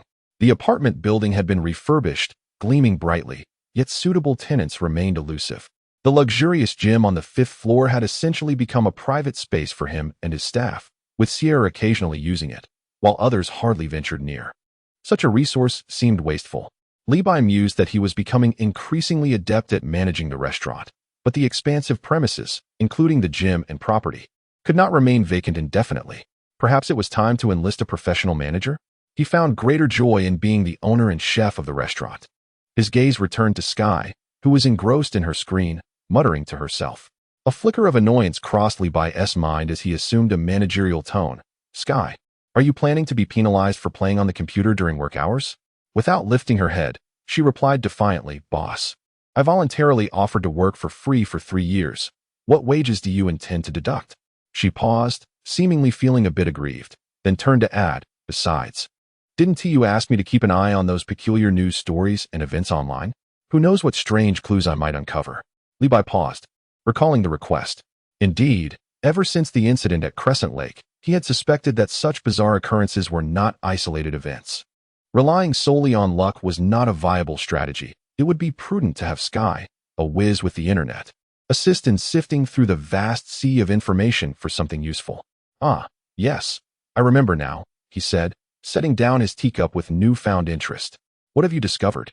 I noticed you were mumbling just now. Sky's eyes lit up as she pivoted her laptop towards Li Bai. Boss, you won't believe it, but I think I've stumbled upon something strange. Intrigued, Li Bai leaned closer, his gaze fixed on the screen. Gratitude to the contributors who have gifted flowers, including 776728834, and I shall acknowledge the unnamed friends tomorrow, as I am scheduling this post. I seldom peruse comments, so I apologize if I have not responded to anyone. I continue to humbly request your support, as your encouragement fuels my passion. Chapter 119, A Miracle? Li Bai leaned closer to the screen, his fingers gliding over the touchpad as he scrutinized the news page that Sky had pulled up. The web page was flamboyantly designed, yet the content was rather sensational. The headline, emblazoned in striking red, proclaimed, Shock. A miracle occurs in a small town. The pastor performs miracles. Terminally ill patients cured on the spot. Below, several indistinct images accompanied the text, seemingly captured at some assembly. Brickton? Li Bai mumbled the name, furrowing his brow as he scoured his memory, finding no recollection. Perhaps it was a remote and obscure locale? He scoffed, deeming the news dubious. Contemporary social media outlets would fabricate anything for views. Sky, undeterred, turned her chair to face Li Bai. Boss, look at the comments below. Many claim to have witnessed it firsthand. There's even a video, albeit a bit blurry. She clicked on a short video, which was shaky but faintly revealed the robed pastor placing his hands upon the head of a visibly ailing individual, who thereafter erupted into fervent joy, leaping about. Li Bai clicked his tongue, suspecting it was all an act. They probably hired a few shills. It's a piece of cake. He gestured at the screen displaying the pastor in his white robe. Curing terminal illnesses? A miracle? Surely this is just fanciful boasting. Inwardly, Li Bai mused that while healing severe injuries was one thing, he had never heard of anyone curing cancer or terminal ailments. If such powers were real, wouldn't Kalen, the immortal, be the chief of a cosmic medical center? The more he pondered, the more absurd it seemed. Even miraculous beings would not dare to make such claims. What sort of charlatan was this pastor? Oh, come on, boss. Why are you so skeptical? Sky, noting the expression of a subway elder engrossed in his phone on Li Bai's face, leaned forward, eager to persuade him. Just take a look. It won't hurt. Her eyes sparkled with mischief. What if there really is some supernatural force? Even if not, exposing a scam could be quite entertaining. Consider it a team-building exercise. Levi regarded her with a sidelong glance, a smirk tugging at the corners of his mouth. This little lass could hardly sit still after just a few days in the shop, concocting schemes to coax him into an adventure. Team building? How naive. Yet, as he stroked his chin, the part of him that relished spectacle stirred within. Perhaps a visit wouldn't be amiss. After all, he had little else to occupy his time. If it turned out to be a ruse, he could at least stretch his legs. All right then, Levi relented. Let us embark on this excursion and discover what prowess this master truly possesses. Yay! Sky nearly leaped with excitement. Beside them, Hill had been listening intently. At that moment, she set down the cloth in her hand and approached, her tone measured as she inquired, "Do you need me to join you?" Levi immediately waved his hand in refusal. No, someone must stay at the shop, right? Biao will return shortly with a truckload of vegetables. Please keep an eye on things for a bit. We'll be back quickly. Hill glanced at Levi, then at Sky, who was evidently already preoccupied with her phone. Checking directions. She chose not to press further, merely nodding gently, "Be safe," as she watched Levi and Sky stroll out of the restaurant. Arms linked, with Sky excitedly clinging to Levi's arm, Hill's gaze became somewhat contemplative. She moved to the window, observing the two as they turned the corner. The phone in her pocket seemed to still radiate warmth, and Nick Fury's voice, laced with suppressed anger, echoed in her ears. Ultimately, she opted to conceal the truth about the Black Forest incident. The current issues plaguing SHIELD were far too numerous. The so-called Avengers Initiative, in her view, was rife with uncertainty. More importantly, she found herself harboring an inexplicable doubt towards Fury, the very superior she had once trusted implicitly. On the rooftop of the apartment building, the wind howled. Levi had initially intended to drive, but Biao had taken the pickup truck. Wasn't there still a sports car available? Just then, Sky tugged at him, pointing to the sky, her face alight with anticipation. Boss, driving is so slow. Let us take that. Levi followed her finger to the vast azure sky, dotted with a few wispy clouds. In an instant, realization dawned upon him. Goodness. So, this was what she had been eagerly awaiting. Levi mused inwardly, pondering why she was so enthusiastic, and realized it was because she was thinking of his Nimbus cloud. Seeing the sparkle in Sky's eyes, brimming with desire to ride, Levi sighed and acquiesced to her small wish. Clearing his throat and taking a deep breath, he shouted towards the heavens, "Nimbus cloud." His voice carried far and wide. Moments later, a plump, round white cloud, resembling a playful cotton candy puppy, swiftly emerged from the high altitudes, gracefully descending before them, gently hovering. Wow! Sky gasped, cautiously poking the edge of the Nimbus cloud, surprised by its unexpectedly bouncy texture. "Come aboard, navigator." Levi leaped onto the cloud first, finding his footing securely. Sky cheered and followed suit, her excitement evident as she looked around in wonder. "Hold on tight," Levi reminded her, focusing his thoughts to set a general direction. The Nimbus cloud shot forth like an arrow released from a bow, swiftly leaving the city behind. Sky clutched Levi's shirt tightly, exhilaration coursing through her as the wind roared past her ears and the scenery blurred beneath them, causing her to squeal with delight. She pulled out her phone, opening the map application to guide Levi, "Fly southwest." Yes, that direction. About 300 kilometers. Several hours later, the Nimbus cloud began to descend. Below them appeared a small county, and they found an unoccupied alleyway to land. After wandering around the county, they were unable to locate the pastor and his miraculous gatherings that the internet had mentioned. Levi approached a passerby to inquire. The man squinted at them for a moment. "Oh, you mean that priest? He is not in town. I hear he is often in the outskirts, frequently changing locations." Levi raised an eyebrow. This modus operandi sounded more akin to a makeshift troupe on a touring performance. "Thank you," he said with a nod of gratitude. He exchanged a glance with Sky, indicating they would need to venture out to the countryside once more. The two found a secluded spot and summoned the Nimbus cloud to ascend. The cloud surged forward with renewed speed. Before long, Sky pointed excitedly at a clearing below and exclaimed, "Boss, look, there are so many people down there." Levi looked down and beheld a throng of individuals gathered on a stretch of barren land near the road, with a massive gray canvas tent standing at the center, reminiscent of a temporary circus. Surrounding it were a plethora of vehicles, ranging from dilapidated cars to brand-new RVs, densely parked in a sprawling array. This must be the place. Li Bai maneuvered the nimbus cloud to a vantage point obscured from view, gently cradling the still enthusiastic Sky, and silently descended behind a cluster of large trucks. The entire process was as swift as lightning, drawing no attention whatsoever. Once on solid ground, Sky felt slightly disoriented and muttered, "Boss, it's a shame you're not a superhero. You would surely amass countless fans. Much cooler than that tin can that just flies around." Li Bai disregarded her flattery. If Tony Stark were to hear that, he might feel quite disheartened. He peered out to observe the scene. Indeed, there were throngs of people, at least several hundred, most bearing expressions of anxiety or hope as they surged toward the tent. At the entrance, there were individuals maintaining order. To Li Bai's surprise, he noticed several police cars stationed at the periphery, with uniformed officers leisurely patrolling the area. What a spectacle, Li Bai mused, watching the officers meandering at the edge of the venue. The police cars were present, their lights unflashing, yet they certainly commanded attention. Such commotion required security? He squinted for a closer look. The badges and uniforms appeared authentic, not merely enthusiasts. In fact, a couple of officers wore expressions bordering on reverence, diligently overseeing the situation while occasionally casting glances toward the large tent, their eyes glimmering with anticipation.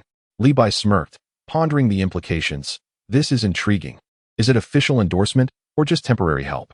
This priest has quite the following. Sky tugged at his sleeve, whispering, "Boss, look, even the police are here. Maybe there is something genuine going on." Something genuine? More likely a trap, Li Bai scoffed, yet his feet carried him forward, mingling with the crowd heading toward the enormous gray canvas tent. As they drew nearer, the mingled sense of dust and sweat became increasingly pronounced. Upon lifting the heavy canvas flap, a wave of even more oppressive heat enveloped them. Inside the tent, the illumination was dim, provided by several rows of incandescent bulbs, emitting a persistent hum of electrical current. The area was already teeming with people, plastic folding chairs arranged in rows, leaving almost no vacant seats.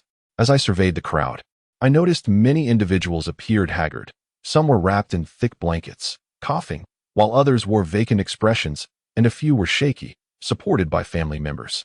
The air was thick with a stifling yet fervently expectant atmosphere, a blend of quiet sobs, suppressed coughs, and hushed whispers. It resembled a dramatic performance, so strikingly real that it was almost unsettling. Up to this moment, Li Bai remained skeptical of any miraculous occurrences. "There are indeed so many people," Sky murmured softly, wide-eyed as if she were a country bumpkin visiting the city for the first time. "Look at that person's leg. It seems quite troublesome." Li Bai dismissed her astonishment, guiding her to a relatively empty area in the back, where several seats were available. They chose two unoccupied chairs to sit down, though the hard plastic seats were uncomfortable. Not only were there patients present, but also police officers. Li Bai noticed a camera mounted on a nearby pillar, likely installed to deter any disturbances. The camera was focused on the podium, which was presumably where the pastor would deliver his sermon. As soon as Sky sat down, her curiosity got the better of her. She leaned forward, speaking in a hushed tone. "Boss, perhaps this time we might really strike it lucky. With so many believers, it surely can't be mere coincidence." Li Bai leaned back in his chair, arms crossed, wearing an expression of mild amusement as he replied quietly, "Do you truly believe in such miracles?" Sky pouted and shook her head. "I still adhere to scientific theories. However, since following you through those bizarre events and the inexplicable battles, my worldview has begun to waver. Boss." She paused before adding, "Thus, I maintain, an open-minded attitude toward such matters." Li Bai chuckled lightly, choosing not to pursue the topic further. Miracles? The system he possessed and the Dragon Ball artifacts he wielded were far more impressive than any so-called miracle. However, just because fortune had inexplicably favored him did not imply that such luck would fall upon others. He sensed the energy of the people around him, akin to invisible ripples sweeping through the crowd. Indeed, most individuals exuded a feeble, insubstantial aura, indicative of prolonged illness or poor health. Even without relying on his energy perception, it was evident from their visibly pallid faces and dull eyes that many were in a state of considerable distress. It was not deceit. The vast majority of those present were genuinely seeking medical help, perhaps even clinging to a last hope. At that moment, two newcomers entered through the tent entrance, capturing Li Bai's attention. The first was a young woman, likely in her mid-20s, with long, casually cascading blonde hair, fair skin, and rather delicate features. Yet, there was a subtle trace of sorrow and fatigue etched upon her brow. Dressed simply in jeans and a white shirt, complemented by a plaid shirt over it, she resembled an ordinary girl next door. She carefully assisted an elderly woman behind her, who, though somewhat worn and deeply wrinkled, still radiated a spirited presence. Two individuals approached Li Bai and took a seat beside him. Instinctively, he swept the air with his chi. A soft exclamation escaped his mind. The mother and daughter duo, whether it was the young woman with golden hair or the elderly matron, exuded a remarkably stable and robust aura, akin to that of an ordinary healthy person. In fact, they seemed even more vigorous than some of the seemingly well individuals nearby. They did not bear the appearance of the ailing. Could they be relatives of a patient, accompanying someone? As he pondered this, he overheard the elderly woman grasping the young woman's hand, her voice trembling yet filled with hope. "Layla, this time it will surely work. Our devotion and daily prayers will reach the Lord. He will hear our voices and bestow his blessings upon you." She paused, her tone growing more earnest. "He will surely cure your illness." The young woman, referred to as Layla, forced a smile and gently patted her mother's hand, her voice slightly hoarse. "Yes, Mom, I know." With her mother's encouragement, Layla appeared considerably brighter, as if any challenge could be surmounted. Li Bai now understood. All along, it was not the elderly woman who was ill, but this seemingly healthy golden-haired lady.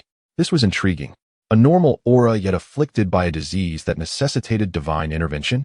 Was it some ailment that modern medicine found difficult to diagnose or treat? A terminal illness that even mythical beings could not heal? Did miracles truly exist? Li Bai's curiosity was piqued, and he couldn't help but steal a few more glances at the young woman named Layla. She appeared to be of similar age to Sierre. His gaze was intense, imbued with an inquisitive spirit.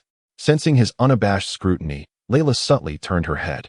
Their eyes met unexpectedly within the bustling tent, merely a few centimeters apart. Chapter 121, The Blind Priest? Is this a performance? Layla noticed a young man of Asian descent staring intently at her, his gaze unabashedly assessing. She paused for a moment before breaking into a slightly weary yet friendly smile, gently nodding in acknowledgement without uttering a word. However, a hint of bitterness stirred within her. If it weren't for this cursed illness, she wouldn't have reached such a breaking point with the man she once loved deeply.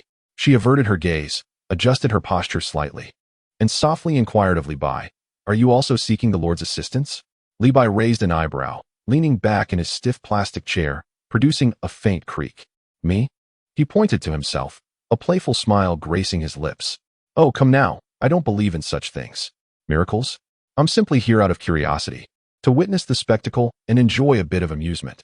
Layla's smile waned slightly, yet her eyes reflected a deeper understanding of someone who had walked a similar path. "Many begin as you do," she spoke softly, her voice tinged with hoarseness. "I once did too. But you will soon come to believe." Li Bai chuckled softly, choosing not to engage further. This was standard rhetoric, a typical procedure, was it not? First denying, then empathizing, and finally painting a grand vision. He shifted the topic, his gaze resting once again on Layla, with a hint of inquiry. "May I ask, you appear to be in good spirits, unlike someone burdened by troubles. What brings you here?" For a fleeting moment, Layla's eyes dimmed before she regained her composure, as if narrating an incident belonging to another. "I have a growth in my head, malignant." She gestured towards her temple. "The doctor indicated I have about a year left." Li Bai's heart skipped a beat. A brain tumor? No wonder the aura was undetectable. On the surface, she seemed just fine. This ailment lurked within her, akin to a ticking time bomb, poised to detonate at any moment. He recalled the magical beings from Kalinta, renowned for their ability to heal battle wounds and restore vitality almost instantaneously. Even if one were clinging to life, they could be saved. However, when it came to addressing ailments that burgeoned from within, such as cancer or tumors, there was no remedy. If the miraculous beings could not conquer such terminal afflictions, what could the pastor possibly achieve? Li Bai's curiosity to observe the unfolding drama intensified. He conversed with Layla in a casual manner, exchanging trivial pleasantries. This Layla, who studied business management, could have managed his apartment and gym, though it seemed a waste of her potential given her precarious condition. He sensed that this woman, named Layla, genuinely placed her hopes on this so-called miracle, her eyes brimming with fervent devotion. Li Bai quietly shook his head. The greater the hope, the more profound the disappointment likely to follow. At that moment, The heavy curtain of the tent was lifted, causing a stir. Two individuals entered. The first was a well-dressed, middle-aged woman with a serene demeanor, followed closely by a man of similar age, of average build, clad in a white shirt and donning dark sunglasses. The arrival of these two instantly elevated the previously subdued hum of the tent to a crescendo. Many stood excitedly, craning their necks, murmuring fervently, their gazes fervently fixed at the entrance. They had arrived. The pastor was here. Praise the Lord. Surely, God would bless us. Observing this spectacle, Levi furrowed his brow even deeper. Goodness, what a scene, what an atmosphere. One might mistakenly believe a superstar had descended upon them. Beside him, Sky gently nudged him with her elbow, her voice lowered, laced with teasing. Boss, are you here to witness the bizarre, or are you merely enamored by the beauty? Your eyes are practically glued to her. Levi shot her a glare, unwilling to entertain the girlesque jest. His focus remained solely on the pastor, who, guided by the woman, approached the makeshift podium with deliberate calmness. He came to a halt, slightly turning to face the sea of dark-clad individuals below. Almost instantaneously, the raucous noise within the tent miraculously subsided. All eyes were fixated upon the pastor. Clearing his throat, his voice resonated through the rudimentary sound system, imbued with a peculiar magnetism that captivated the entire assembly. My dear siblings, today the sun shines brightly, unlike the weather depicted in yesterday's jest, where a miser prayed to God only to begin with a corny joke to lighten the mood. Levi noticed a peculiar detail. The pastor had worn sunglasses since his arrival, and his movements, whether grasping objects or ascending the stairs, were fluid and natural, requiring no assistance from the woman beside him. Could he possibly be blind? Levi mused, yet his actions seemed too effortless. Was it merely the result of practice? At that moment, the pastor paused and spoke with an air of suspense. So today, who will the Lord choose as the fortunate one? As soon as he finished, the crowd below erupted in a flurry of excitement.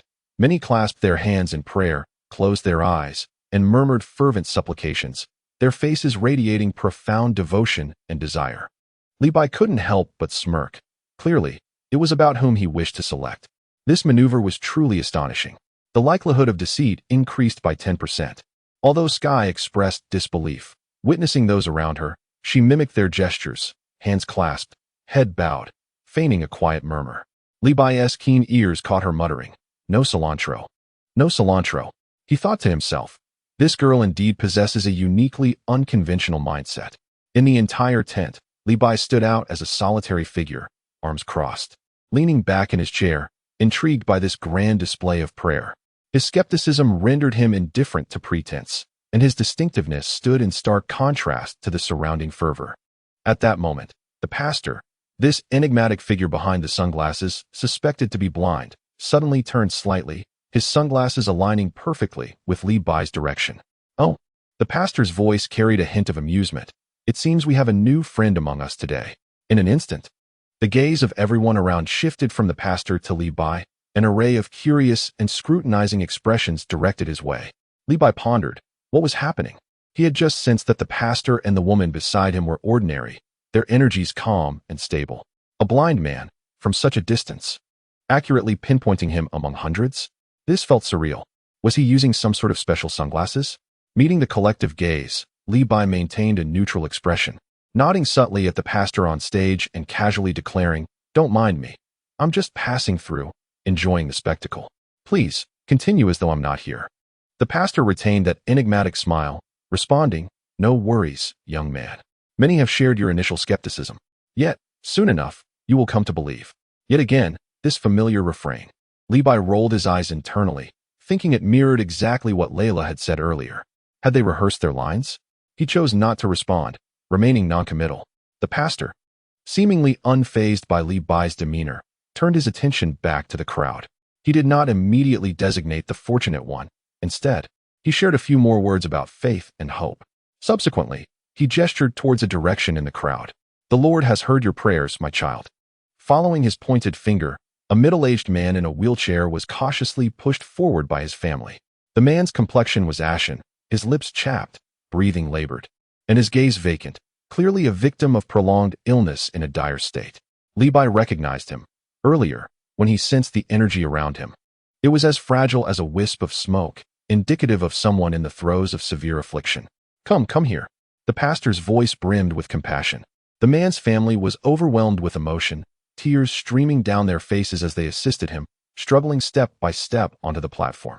The Lord has chosen you. The pastor approached the wheelchair, bending down.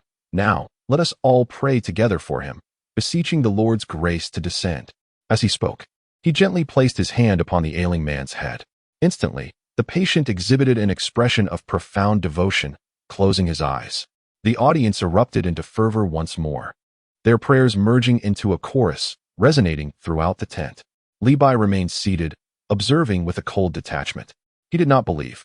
This routine was too familiar, finding a stooge, staging a scene, and reaping a harvest of gullibility, a classic script. Yet, this stooge was indeed a genuine patient. Is this the extent of investment in deception nowadays? Time ticked by relentlessly. The atmosphere in the tent grew increasingly fervent, the prayers growing louder. Suddenly, Levi felt an inexplicable discomfort, as if the surrounding air had thickened, or an invisible pressure loomed overhead. He furrowed his brow, focusing intently on the stage. An astonishing transformation occurred. The man, who had been slumped in his wheelchair, struggling to breathe, began to flush visibly. His previously labored breathing gradually steadied, and his vacant gaze sharpened. Moments later, to the astonishment of all, the man trembled and stood up from the wheelchair. Though his movements were somewhat stiff, he was indeed upright. A wave of astonishment rippled through the crowd, swiftly followed by thunderous cheers and weeping. A miracle. Levi's pupils constricted suddenly, and he instinctively straightened his posture. He distinctly sensed that the man's once feeble energy, nearly extinguished, was rapidly revitalizing and strengthening. This isn't an act. This isn't a performance. He suddenly focused his mind, attempting to recapture the elusive, unsettling aura that had previously enveloped him. Yet, there was nothing. It was as if a stone had been cast into the ocean, leaving not even a ripple in its wake. The patient, who had earlier appeared frail and unwell, now bore a rosy complexion and expressed heartfelt gratitude to the pastor, his voice resonating like that of a tenor. The effect was more astonishing than the legendary beans of Corinta. At least those beans constituted a form of physical healing. What was this? The blind pastor on stage maintained his serene smile, uttering a few platitudes about glory to the Lord and his grace being omnipresent to the enthusiastic crowd. Then, with a slight bow, he announced that today's sharing would conclude, bidding farewell to his brothers and sisters with the promise of meeting again tomorrow. Following this, he strode towards the tent's exit with a vigor that seemed at odds with his blindness, accompanied by a middle-aged woman, moving with a grace that belied his condition. The entire process flowed seamlessly, devoid of any hesitation, as though he feared someone might call for an encore. Levi observed as the pastor departed. It appeared that his dark glasses subtly shifted in his direction, and the smile at the corners of his mouth seemed to deepen. "So what do you think?" came Layla's voice, tinged with a sense of relief and unmistakable pride. "Do you now believe in the miracles of the Lord?" Her gaze at Levi was reminiscent of one beholding a finally enlightened, obstinate soul. Levi turned to glance at her. His expression caught between that of an elderly commuter engrossed in a phone and someone incredulous at her folly. Believe your fanciful notions? This entire affair reeked of the uncanny. Yet if one were to insist it was a miracle, he would sooner entrust his faith to me, Qin Shi Huang, and demand payment. He disregarded Layla, pondering the true nature of this blind pastor. Noticing Levi's impenetrable demeanor, Layla's smile faded slightly, and a fleeting glimmer of pity crossed her eyes, as if to say, "Poor child, still oblivious to what he has missed." With a soft sigh, she supported her mother and gradually made her way with the dispersing crowd. Boss! Skylar seized Levi's arm, her eyes wide with astonishment. The earlier reverent posture replaced by sheer shock and excitement. Goodness! What was that? A patient healed? If I were to convert right here, would I receive a discount? Her peculiar fixation never ceased to amaze Levi. He shrugged off her hand with disdain, retorting, "Convert? You seem more inclined to join a pyramid scheme, complete with your own discounts. I once revived Biao Gu with just a single bean." Skylar then recalled how Levi had indeed brought the near-dead Vander Biao back to life, full of vitality and exuberance, a moment she had witnessed herself. In comparison, healing a patient paled in significance. The earlier thrill she felt diminished considerably. Levi stroked his chin, casting a glance toward the tent's exit, where the pastor's figure had vanished. However, this matter is indeed rather intriguing. A smile crept upon his lips as he realized his oversight. He had doubted this phenomenon from the very beginning. One wonders, if I were to chase after him now, ensnare him in a sack, and calmly inquire about the origin of this miraculous skill, would his followers promptly end my existence? Sky, never mind. Li Bai shook his head. The monk may escape, but the temple remains. We shall pursue this matter further tomorrow. He resolved to uncover the truth behind it all. The two of them squeezed out of the stifling tent, blending into the throng of people, and by now, night had fully descended. The evening breeze brushed against their faces, dispersing some of the stale air that lingered inside the tent. Many had departed in their vehicles. Li Bai, along with Sky, found themselves once again in the same county. They sought out a fast food establishment with a promising sign, where they settled for dinner. The typical American-style burgers and fries wafted an overwhelming scent of grease mingled with the sweetness of ketchup. As Sky ravenously stuffed fries into her mouth, she animatedly dissected every detail of the earlier miracle, attempting to rationalize the supernatural event through her hacker logic. Li Bai listened absently, occasionally responding with a non-committal or ah, his mind replaying the moment when the patient stood up and the peculiar calmness of the blind priest. After their meal, the duo began their search for lodging. Eventually, they discovered a motel with a vacancy sign, albeit in a somewhat secluded location, adjacent to a bar pulsating with neon lights and the distant echo of heavy metal music, a bit noisy. The front desk was manned by a plump, middle-aged woman with drooping eyelids, who was listlessly watching an old television set. Li Bai approached her and succinctly stated, "A single room, please." "One room." Sky immediately chimed in from behind, her voice just loud enough for the receptionist to hear. "Boss, are you really that stingy? Just one room? A single bed, no less." TSK. Aren't you concerned that I might unleash my wild side and make dubious advances on you in the middle of the night? She deliberately winked at the woman behind the counter. The receptionist indeed lifted her heavy eyelids, her bleary gaze sweeping between Li Bai and Sky twice, before revealing a complex expression laced with understanding, fatigue, and a hint of disdain. Her lips curled slightly, as if to convey, the youth of today really know how to have fun. "You're overthinking it," Li Bai replied impassively, accepting the key card from the receptionist and handing it directly to Sky. "This bed is yours for the night." Sky was momentarily taken aback. "And what about you?" Li Bai gestured to himself. "I'll take a stroll this evening." His gaze inadvertently strayed towards the bar next door, alive with lights and revelry. Sky immediately grew wary, following his line of sight, and queried suspiciously, "Boss, you aren't planning to go for a night of debauchery, are you? Don't be ridiculous." Li Bai shot her an irritated glare. "Stop indulging in such nonsense. You stay put in the room, lock the door, and refrain from wandering about. Do you understand?" He paused, then added, "If you dare cause trouble, upon my return, you will find yourself scrubbing dishes in the kitchen until the end of days." Sky pouted, choosing not to respond further. After Li Bai finished his instructions, he turned and exited the tavern. As he passed by the adjacent establishment named Rusty Nail, the spinning, colorful lights at the entrance distorted and elongated his shadow on the ground. The deafening music mingled with the scent of alcohol wafted out. Glancing at the entrance, he caught sight of several scantily clad women, playfully teasing the men beside them. Li Bai paused momentarily before stepping inside. Chapter 123, The Murky Bar. The story of Sky as Li Bai approached the entrance of the bar. A fleeting frown crossed his brow. However, he quickly smoothed his expression and pushed the door open. The interior of the Rusty Nail was dimly lit to perfection, with the rotating colored lights casting a kaleidoscope of patterns on the floor. The thunderous heavy metal music assaulted his eardrums. The place was packed. The dance floor was filled with bodies swaying to the rhythm. In the booths and at the bar, numerous scantily clad women and exhilarated men were closely intertwined, their gestures bordering on excessive intimacy. Li Bai even caught sight of a few couples in the shadowy corners, their postures transcending mere flirtation, resembling some primal ritual of biting. The patrons here exuded an unusual fervor, as if filled with some inexplicable substance. He approached the bar, where a tattooed bartender with a cold demeanor glanced at him before losing interest. A bottle of beer, the cheapest one, Li Bai tapped his fingers on the bar. The bartender, without lifting his gaze, retrieved a bottle that appeared remarkably inexpensive, popped the cap with a sharp sound, and slid it in front of him. Li Bai lifted the chilled bottle to his lips, taking a small sip, the foam carrying a taste reminiscent of industrial sweeteners. A figure stealthily slipped into the vacant seat beside him. "Hey there, boss. You're out drinking alone and didn't T invite me. Sky cheerfully plopped down, expertly signaling the bartender for another beer. Levi shot her a sidelong glance, the corner of his mouth twitching.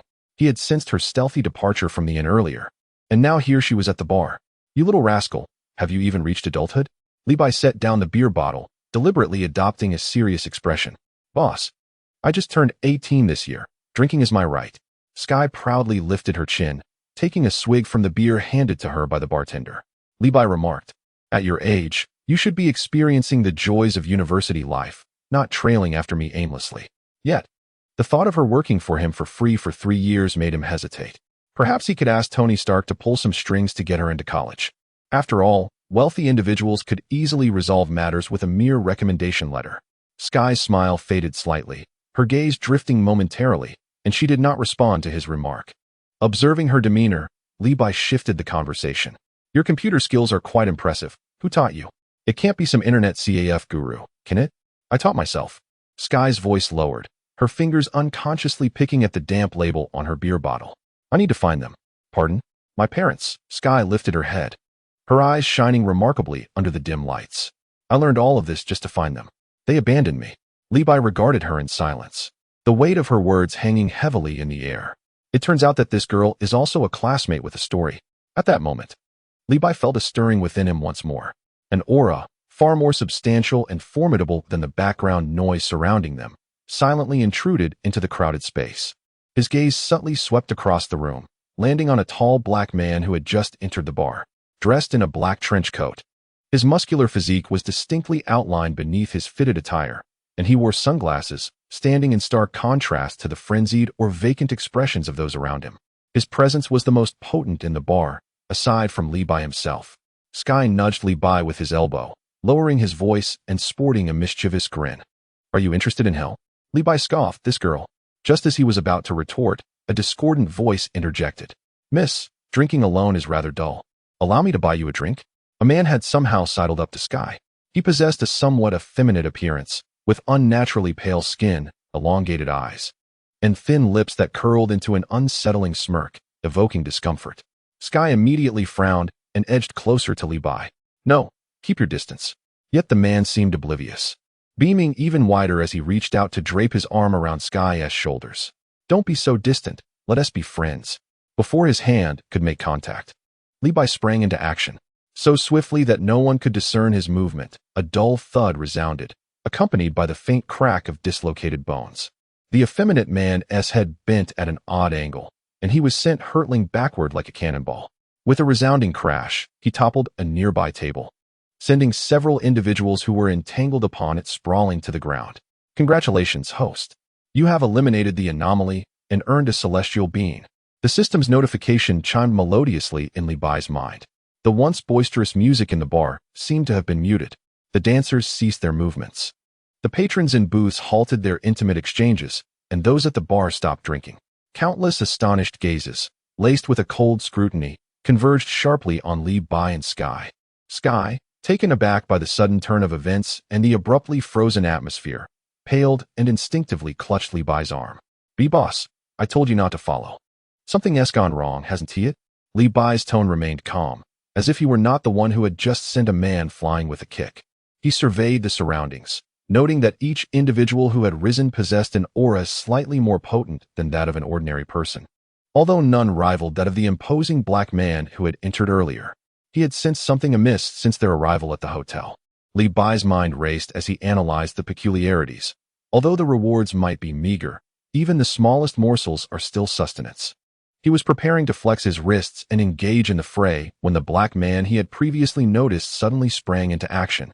The nearest man, glaring menacingly at Levi, swiftly gripped the man's head with a powerful hand, his arm muscles taut, and with a sharp crack. The sound of bones breaking echoed through the air. The man's head was forcefully twisted 180 degrees, his neck limp and hanging, resulting in instant death. The expressionless African-American casually pushed the corpse aside, his gaze already fixed on the next target. What do you mean, brother? Are you trying to claim a life? Levi, no longer willing to wait, observed that the African-American was about to make a move. With a thought, he activated his dumpling superpower. An invisible force locked onto the African-American. Just as he was about to pounce on his next victim, His body suddenly stiffened, as if ensnared by unseen ropes. His face betraying a look of shock and struggle for the first time. Li Bai's gaze swept towards the bar. A sharp metal ice pick, used by the bartender to carve ice, flew up from the ice bucket with a whoosh. With a piercing shriek, it accurately targeted the man who was attempting to retrieve something. With a dull thud, the ice pick penetrated effortlessly through the man's eye socket, piercing his brain, causing him to stagger and fall straight down. Congratulations, host. You have slain an elite anomaly. Reward: 1 universal adhesive. The system's notification echoed once more. The adhesive was quite useful. It could store valuable items. Li Bai nodded in satisfaction. Although he had accumulated quite a bit of it, it remained a prized possession, one that even Tony Stark had yet to fully comprehend. As the ice pick claimed its victim, the remaining patrons in the bar stood in stunned silence. First, one individual was violently kicked away, then another had his neck snapped in an instant, followed by one whose head was exploded by the suddenly airborne ice pick, while another grim figure was rendered immobile. What in the world was happening? Superpowers? Was this a film shoot? After a brief moment of stunned silence, panic spread like wildfire. Those closest to the entrance screamed and turned to flee. Li Bai merely smiled, making no move. With a loud crash, all the tables, chairs, bar stools, and even the unfortunate effeminate man's body seemed to be seized by an invisible hand, hurtling towards the doorway. Various items piled up in an instant, completely blocking the only exit. The exit was sealed. All the patrons in the bar trembled in fear, gazing at Li Bai, who stood leisurely at the bar with a half-empty bottle of cheap beer, swaying it slowly in his hand. Their eyes were filled with terror. Chapter 124, A Bloody Rampage. The types of vampires. Li Bai observed the trembling individuals huddled together like lambs to the slaughter, pondering how his entrance resembled that of a villain ready to reap the harvest. He glanced down at the remaining half-bottle of cheap beer. The foam had long dissipated, leaving only a lackluster liquid. Even the props were subpar. The key issue was that he still could not fathom what these beings were, aside from the unfortunate soul whose neck was twisted by a kick and certified as an anomaly by the system. What exactly were they? Were they some sort of urban legend monsters? Surely, they couldn't all be high on drugs here, could they? Beside him, Sky was flushed with excitement, her grip on Li Bai's arm tightening. She knew the boss was formidable. Li Bai was certainly no ordinary restaurant chef. The calm, yet commanding presence exuded in this moment, coupled with an unflappable demeanor in the face of danger, was simply astonishing. The usual lazy and occasionally stingy facade was, as expected, merely a guise, an embodiment of the adage playing the fool to catch the wise. Sky even began to fantasize whether her boss was perhaps a master from an elusive sect, descending from the mountains to experience life through the guise of a restaurant owner.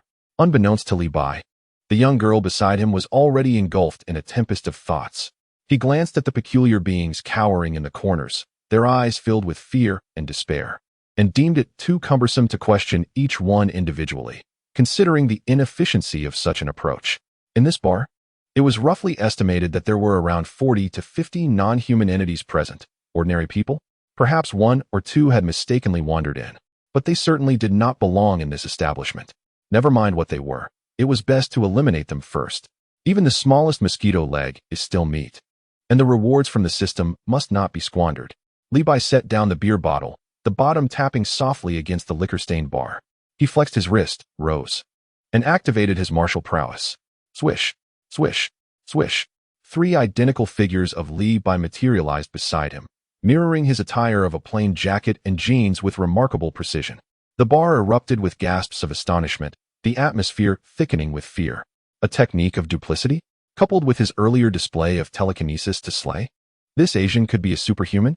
They fell into despair. Against an ordinary person, they were but mere appetizers. Yet, facing a superhuman, Sky's mouth fell agape, her eyes wide with disbelief as she oscillated between the original Li Bai and his duplicates, struggling to discern which was the authentic one. For bosses? This was even more absurd than the ice spikes that had earlier rained down. Even the stoic African man, bound by an invisible force yet maintaining an impassive expression, subtly furrowed his brow behind his sunglasses, clearly taken aback by this display.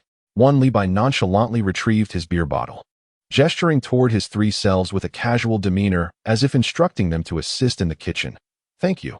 Gentlemen, let's make this quick. I have questions waiting. Ugh, always bossing us around, huffed the Li Bai on the left. Working without a drink? Is that reasonable? Complained the one in the middle. Next time, we want more pay. Grunted the Li-Bai on the right. Though their words were filled with grumbling, their actions were swift and decisive. Their forms a blur as they darted towards different sections of the bar. What followed was an inevitable slaughter. The sounds of screams, cracking bones, and heavy objects crashing echoed, only to quickly descend into silence. Those so-called peculiar beings, even before 3 duplicates, each possessing a quarter of Li-Bai's combat skills and strength, were utterly powerless. Some revealed their sharp fangs only to have their skulls crushed with a single punch. Others attempted to flee, relying on their speed, yet were swiftly caught and had their necks snapped. Still more tried to resist, but before they could draw their weapons, they were sent flying with a kick, crashing against the wall and collapsing into a puddle of ruin. Congratulations, host. Killing the elite anomaly yields a reward of 1 celestial being. Congratulations, host. The elimination of the elite anomaly grants a universal capsule. Congratulations, host. The system notifications echoed incessantly in his mind.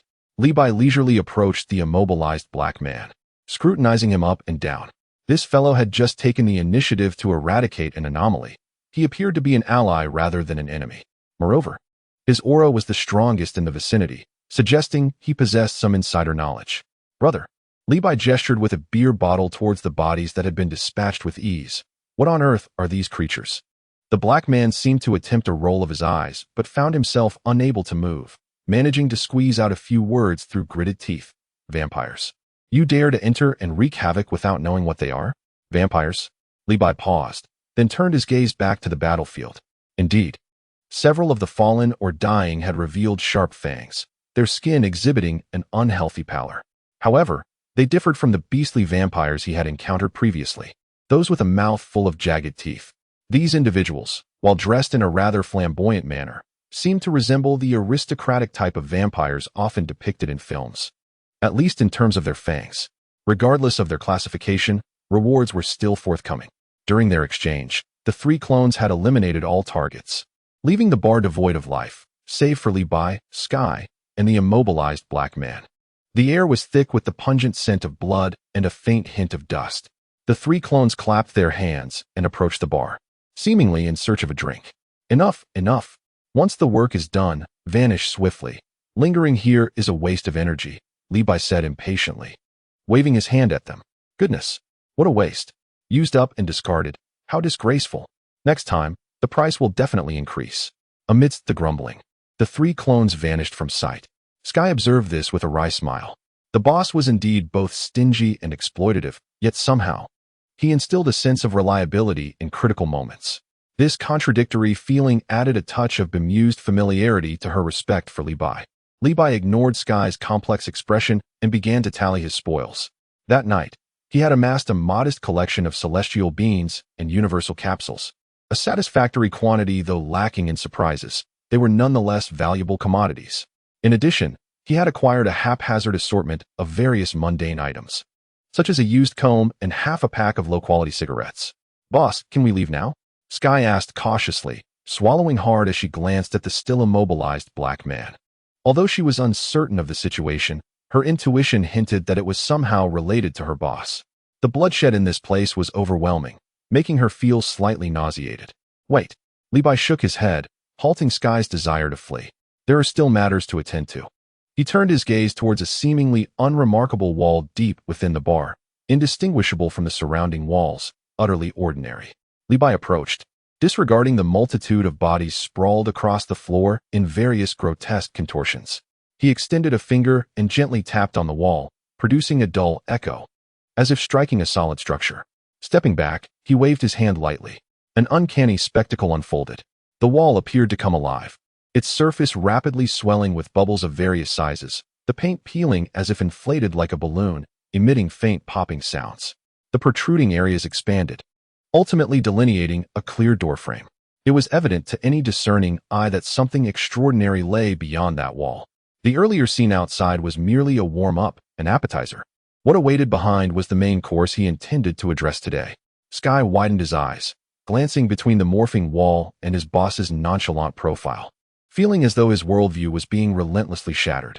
The expression of the man in sunglasses darkened, clearly realizing the gravity of the situation. Li Bai uttered no more words, reaching towards the concealed door with an empty grasp. With a thunderous roar, the entire distorted wall seemed caught in an invisible giant's grasp, violently tearing inward, collapsing. Bricks shattered. Plaster fell away, mingling with dust that exploded inward.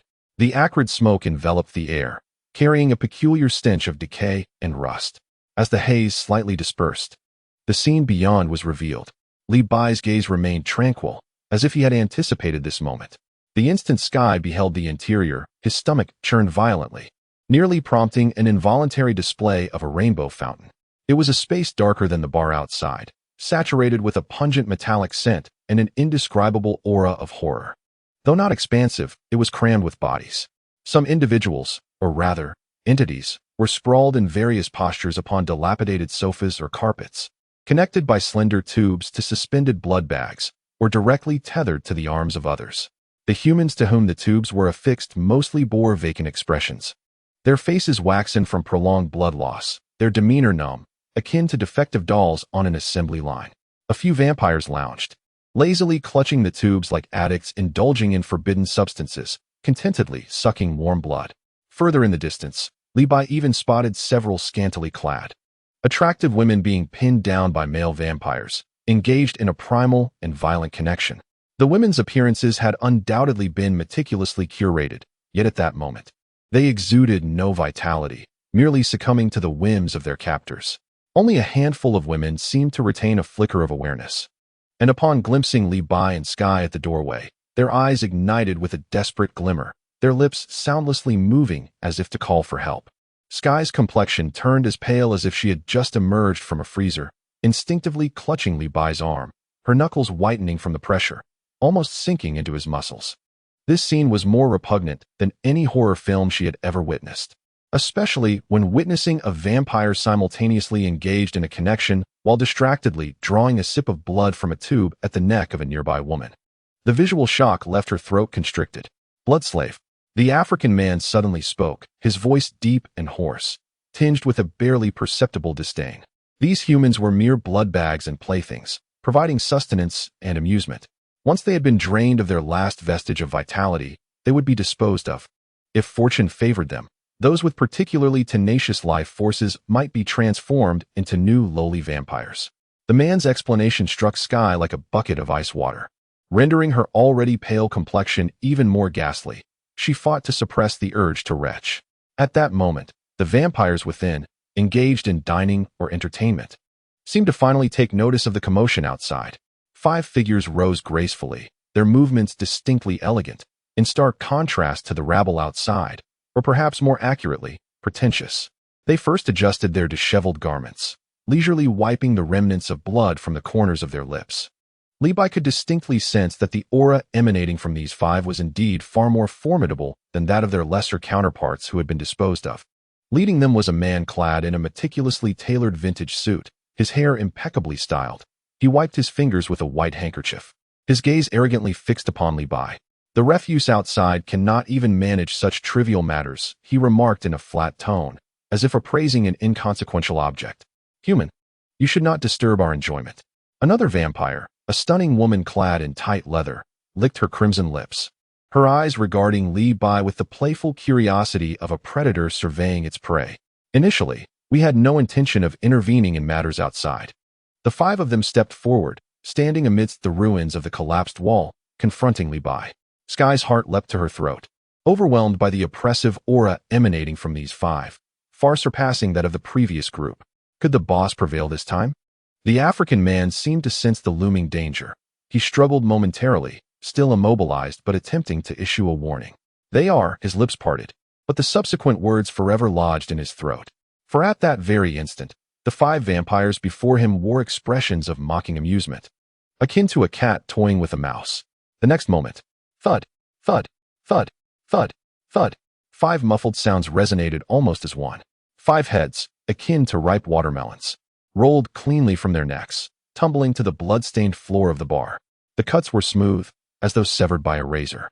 The headless corpses maintained their standing posture for a brief moment before toppling forward in succession. Blood gushed forth from the severed necks, instantly staining the ground crimson. The African man, his mouth agape, he forgot to close it, Sky. Her grip on Li Bai's arm instinctively loosened, then tightened fiercely once more. Li Bai stood motionless, his posture unchanged, as if the thunderous, instantaneous execution of the five had no bearing on him whatsoever. Chapter 126. Snuggled together to sleep, the Dean brothers. Silence. A deathly stillness enveloped the chaotic interior of the bar. The air was thick with an overwhelming, nauseating scent of blood, mingled with dust and an indescribable odor of decay.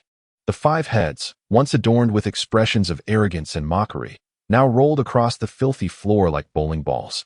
The headless corpses stood rigid for a moment, akin to marionettes severed from their strings, before they finally collapsed forward, blood gushing from their severed necks like an uncontrollable fountain. The mouth of the black man remained agape. Forgotten. Sky clutched Li Bai's arm, initially loosening his grip instinctively, only to clutch tighter as if grasping a lifeline. Li Bai remained at his post, hands in pockets, his breathing unchanged, as though the swift execution of five foes was merely a flick of dust from his clothing. Moments prior, he had utilized time stop, drawn out his Yamucha blade, and with a swift stroke, dispatched five adversaries. To an onlooker, it appeared as though the heads of the five vampires had inexplicably relocated. A series of system notifications echoed in Li Bai's mind, ringing 5 times consecutively. Congratulations, host. You've slain an elite anomaly. Reward, Wolf Fong Wind Fist. Congratulations, host. You've slain an elite anomaly. Reward, 1 combat suit. Congratulations, host. You've slain an elite anomaly. Reward, Dumpling Skill Self-Detonation. Congratulations, host. You've slain an elite anomaly. Reward, Pool Transformation Technique. Congratulations, host. You've slain an elite anomaly. Reward, 1 Vintage Healing Pod. Li Bai raised an eyebrow, a flicker of intrigue crossing his gaze. A combat suit? He already possessed one. A vintage healing pod? He had 2 gathering dust. Perhaps he should consider starting a futuristic life science company to corner the market? That would be quite the novelty, ensuring he would never lack for wealth. As for the dumpling self-detonation, unless he ever wished to perish alongside someone, it held little value.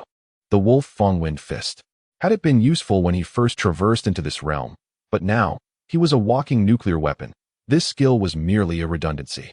The only reward that truly piqued his interest was the Pool Transformation Technique, though the previously acquired Oolong Transformation could also morph him. Its 5-minute limitation and frequent incomplete transformations often led to calamity at critical moments. The Pool Technique, however, promised infinite transformation without side effects, a divine skill for everyday life. Travel and leisure. He could become whatever he desired for as long as he wished, perfection incarnate. This was the reward that brought Li Bai the most satisfaction this evening. As he contemplated his spoils, the remaining minor vampire lackeys, still petrified within the walls, finally snapped from their stupor. Gazing at the rolling heads and the fallen headless bodies, fear gripped their hearts instantaneously. Run! Someone shouted, and several figures scrambled towards the deeper recesses of the bar or any potential exit, wishing fervently for 2 more legs to flee. The formidable figures fell in an instant, leaving behind those inconsequential remnants. They scarcely managed to flee a few steps. Li Bai did not even lift his eyelids, casually raising his right index finger. Whoosh, whoosh, whoosh. Several piercing beams instantly penetrated the skulls of those fleeing vampires. Congratulations, host. You have slain the anomaly, earning Chi-Chi's frying pan as a reward. Congratulations, host. You have slain. Li Bai pursed his lips, unimpressed. Just household items. Truly a bunch of trifling nuisances. Their drop rates are quite disheartening. It seems that my greatest acquisition tonight is the transformation technique of Pool. So the journey was not entirely in vain. At that moment, the African man finally regained his voice, his throat constricting slightly, but upon witnessing the scene before him, the words he intended to utter were swallowed back. What could he say?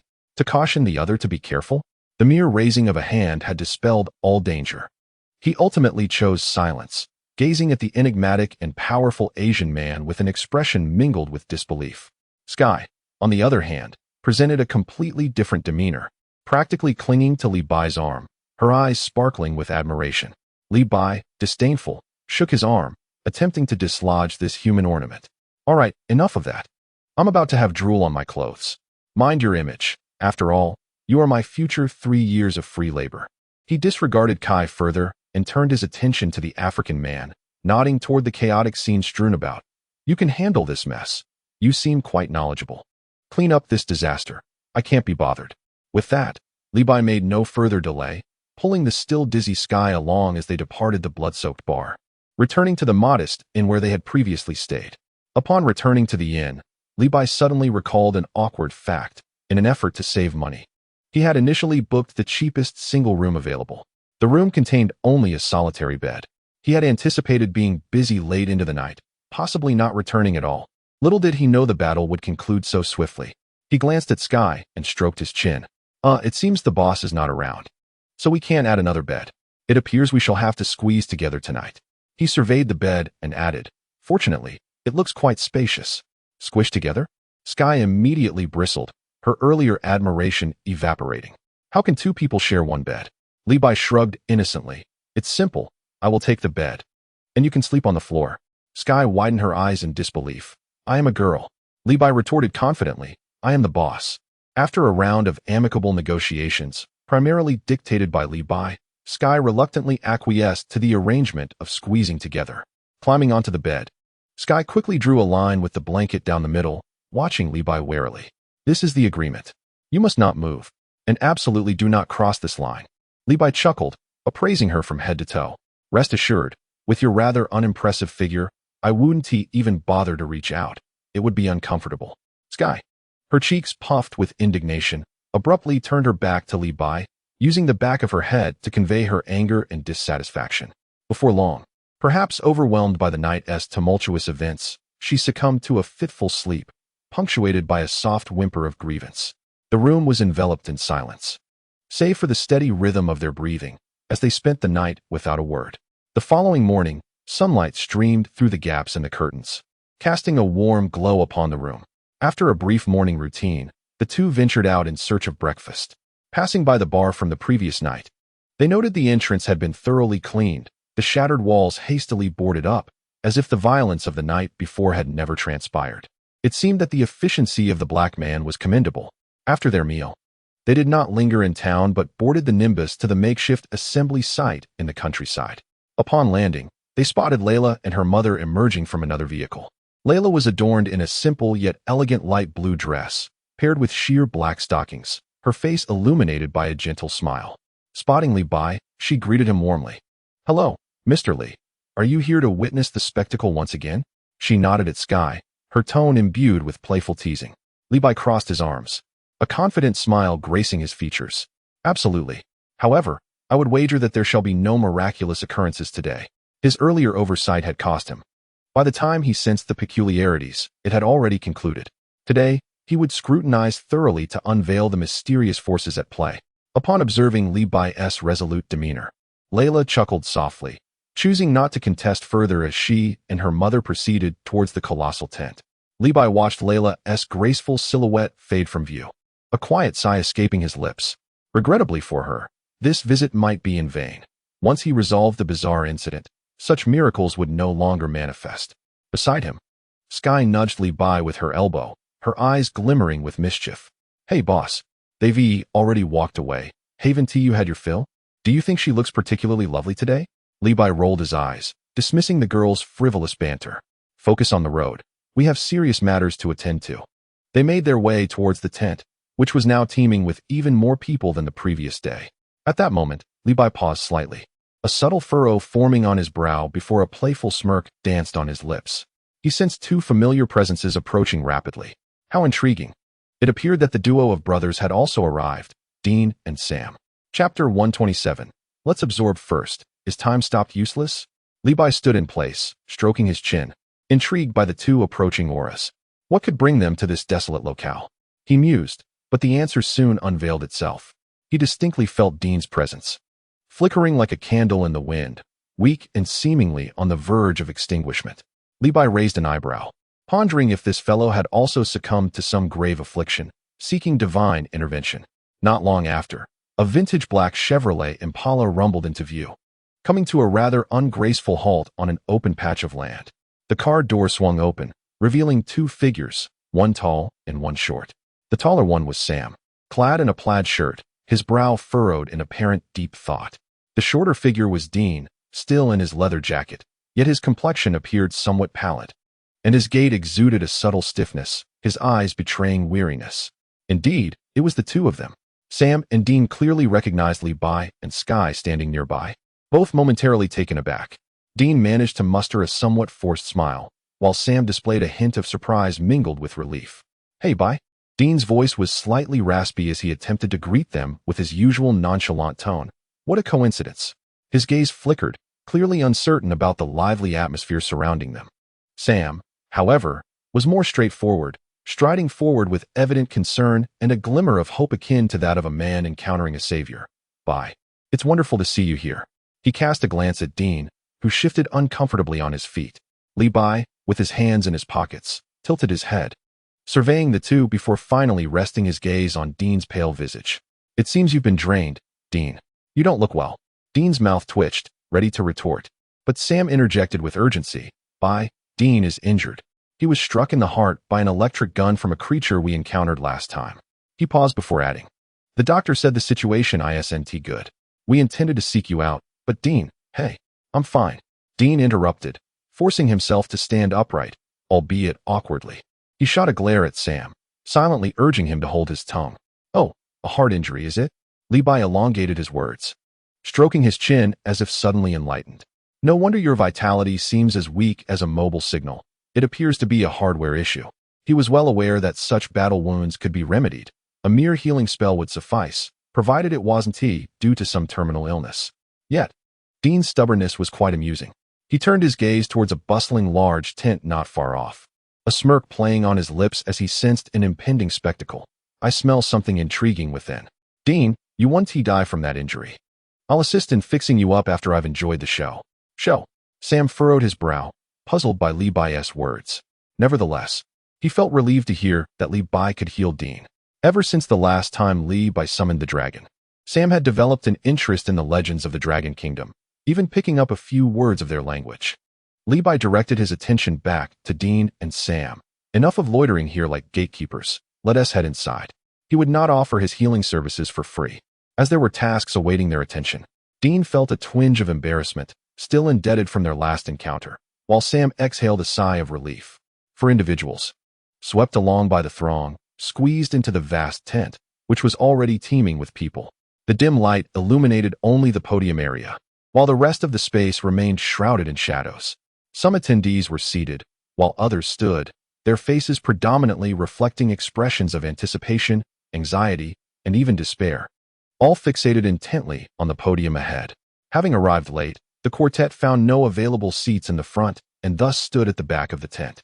At the forefront stood the same middle-aged man, impeccably groomed and donned in sunglasses, who had served as the pastor the day before, accompanied by a well-dressed, smiling middle-aged woman. The pastor cleared his throat, addressing the microphone with a warm and amiable smile, engaging the audience with light-hearted quips that elicited a restrained laughter from the crowd. Gradually, the atmosphere shifted to one of solemnity as the pastor began to lead the congregation in prayer.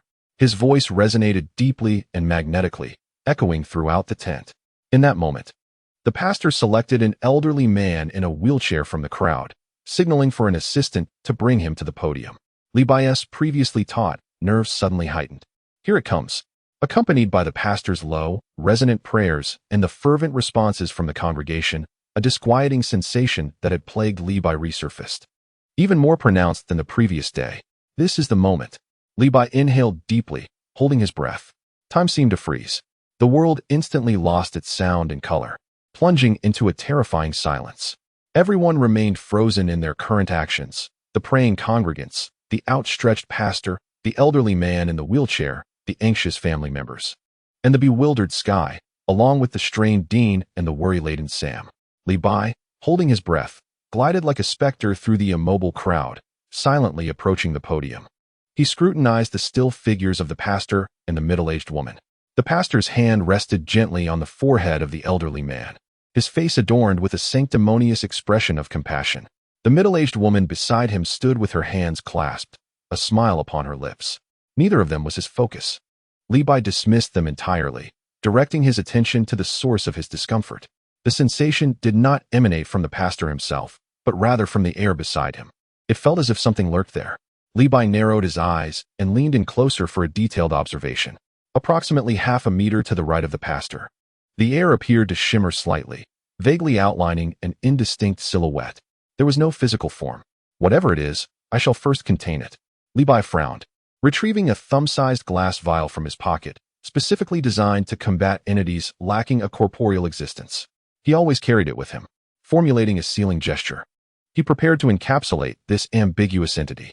Regardless of its nature, his intent was to draw it in and, once contained, it would be but a step away from transformation into reward. Just as he was about to seal it, the once indistinct shadow, the outline that should have remained completely still in this suspended time, suddenly stirred.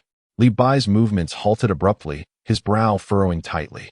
The cessation of time had no effect on this entity.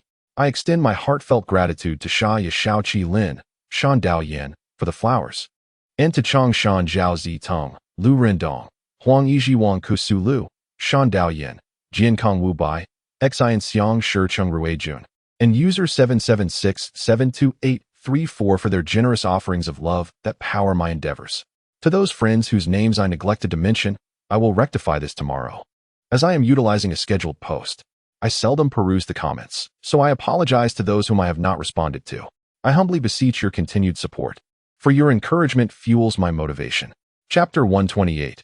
Come forth, O shattered cross. Li Bai's movements abruptly froze, his brow furrowing deeply. Is time stopping ineffective against this creature? Since acquiring this ability, this is the first time he has encountered such a situation. The indistinct silhouette before him gradually solidified, revealing its true form. To his astonishment, it was an old man. No, the focus was not merely on the age, but rather on the fact that this old man was exceedingly repugnant. His face, a maze of creases and folds, resembled a walnut magnified several hundred times, an unsettling sight that would certainly induce a state of distress in anyone afflicted by trypophobia. Li Bai mused internally, contemplating the depth of those wrinkles, which could easily ensnare a swarm of oblivious mosquitoes. Though taken aback, Li Bai was more concerned with another matter. How was this wretched figure capable of moving within the confines of a time-stopped realm?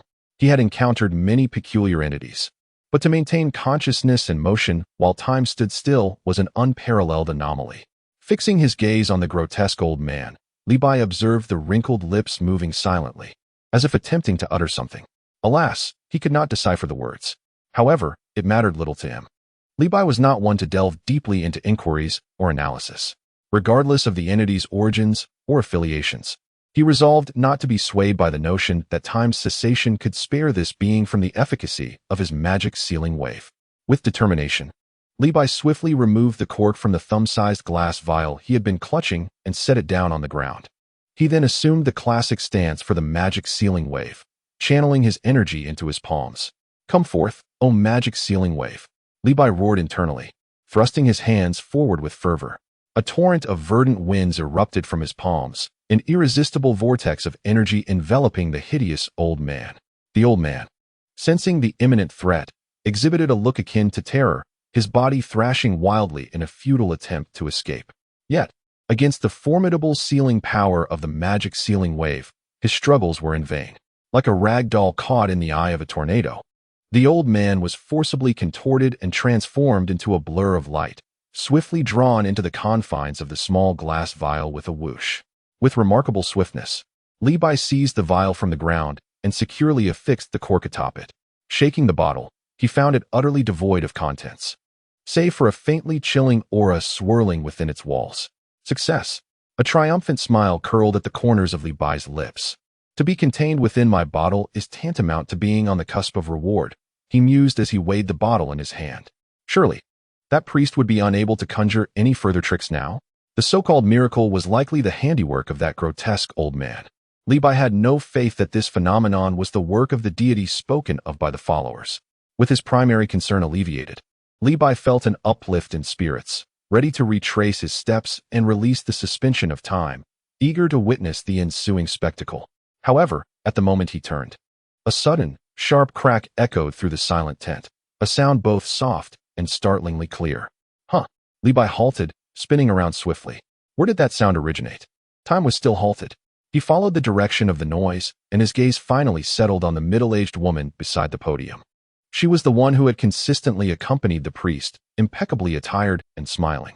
At this moment, she remained frozen in a gesture of prayer, her hands clasped, a smile adorning her face. Yet, something hanging from her neck had undergone a transformation. Li Bai squinted, scrutinizing intently. It was a cross, of an unusual design. Not the typical form, but rather embellished with a circular ring at its center, exuding an aura of antiquity. Li Bai was not well versed in Western religious symbols and could not identify the specific sect it represented. However, that was of little consequence. What mattered was that this once intact cross had now fractured in the middle. The upper half still dangled from its chain, while the lower half had silently fallen, suspended mere centimeters above her chest. The break was rough and brand new. Astonishing. Li Bai clicked his tongue in wonder. This day had taken a decidedly uncanny turn.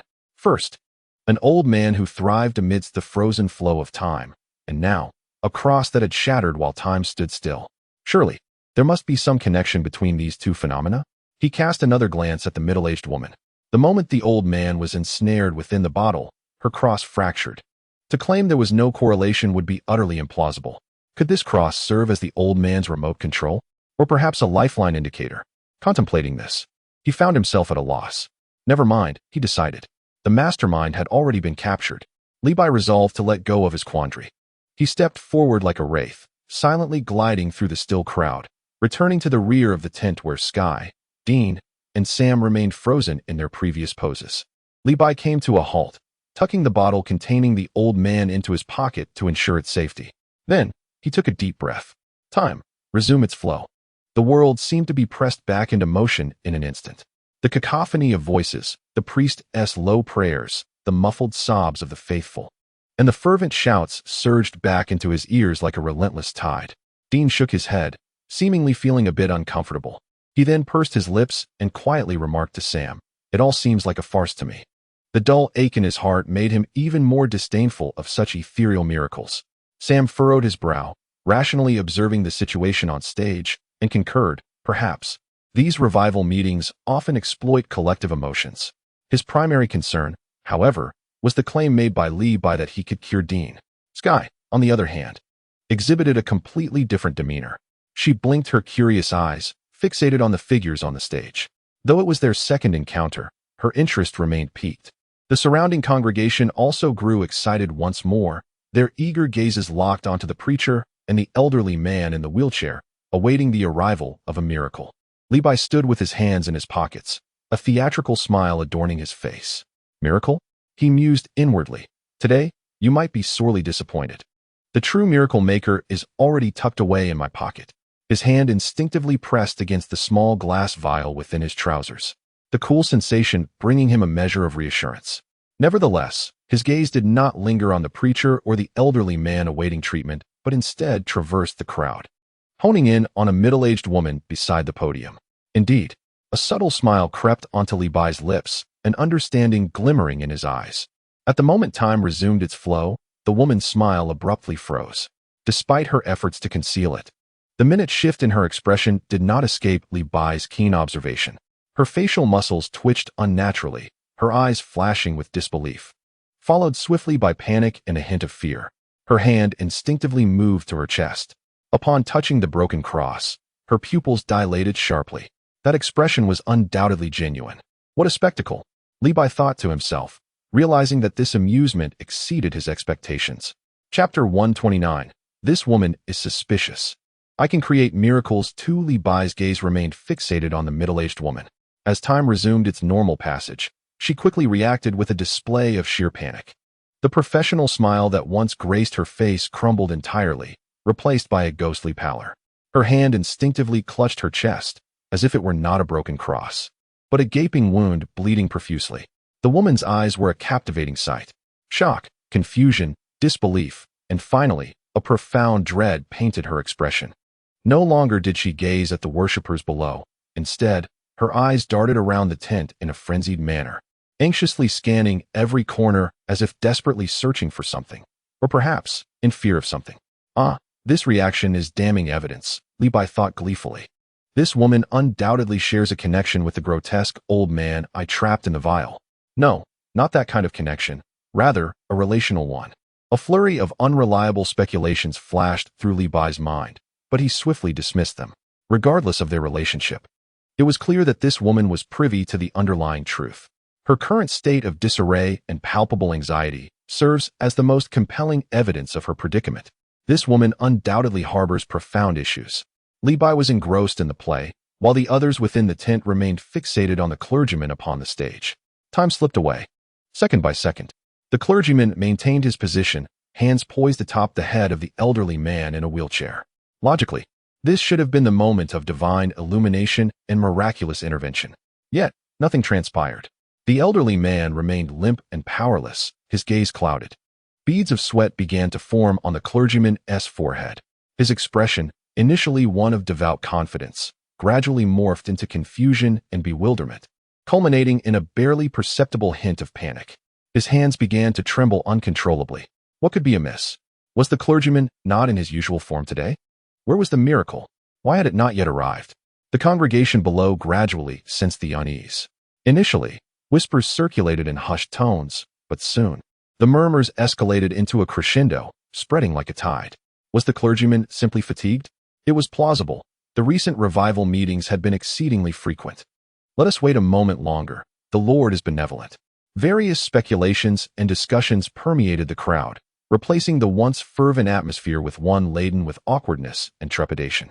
Even the few officers tasked with maintaining order exchanged bewildered glances, uncertain of the unfolding events. The clergyman's perspiration increased, his prayers growing softer and increasingly lacking in conviction. He furtively raised his gaze, casting a pleading look towards the middle-aged woman beside him.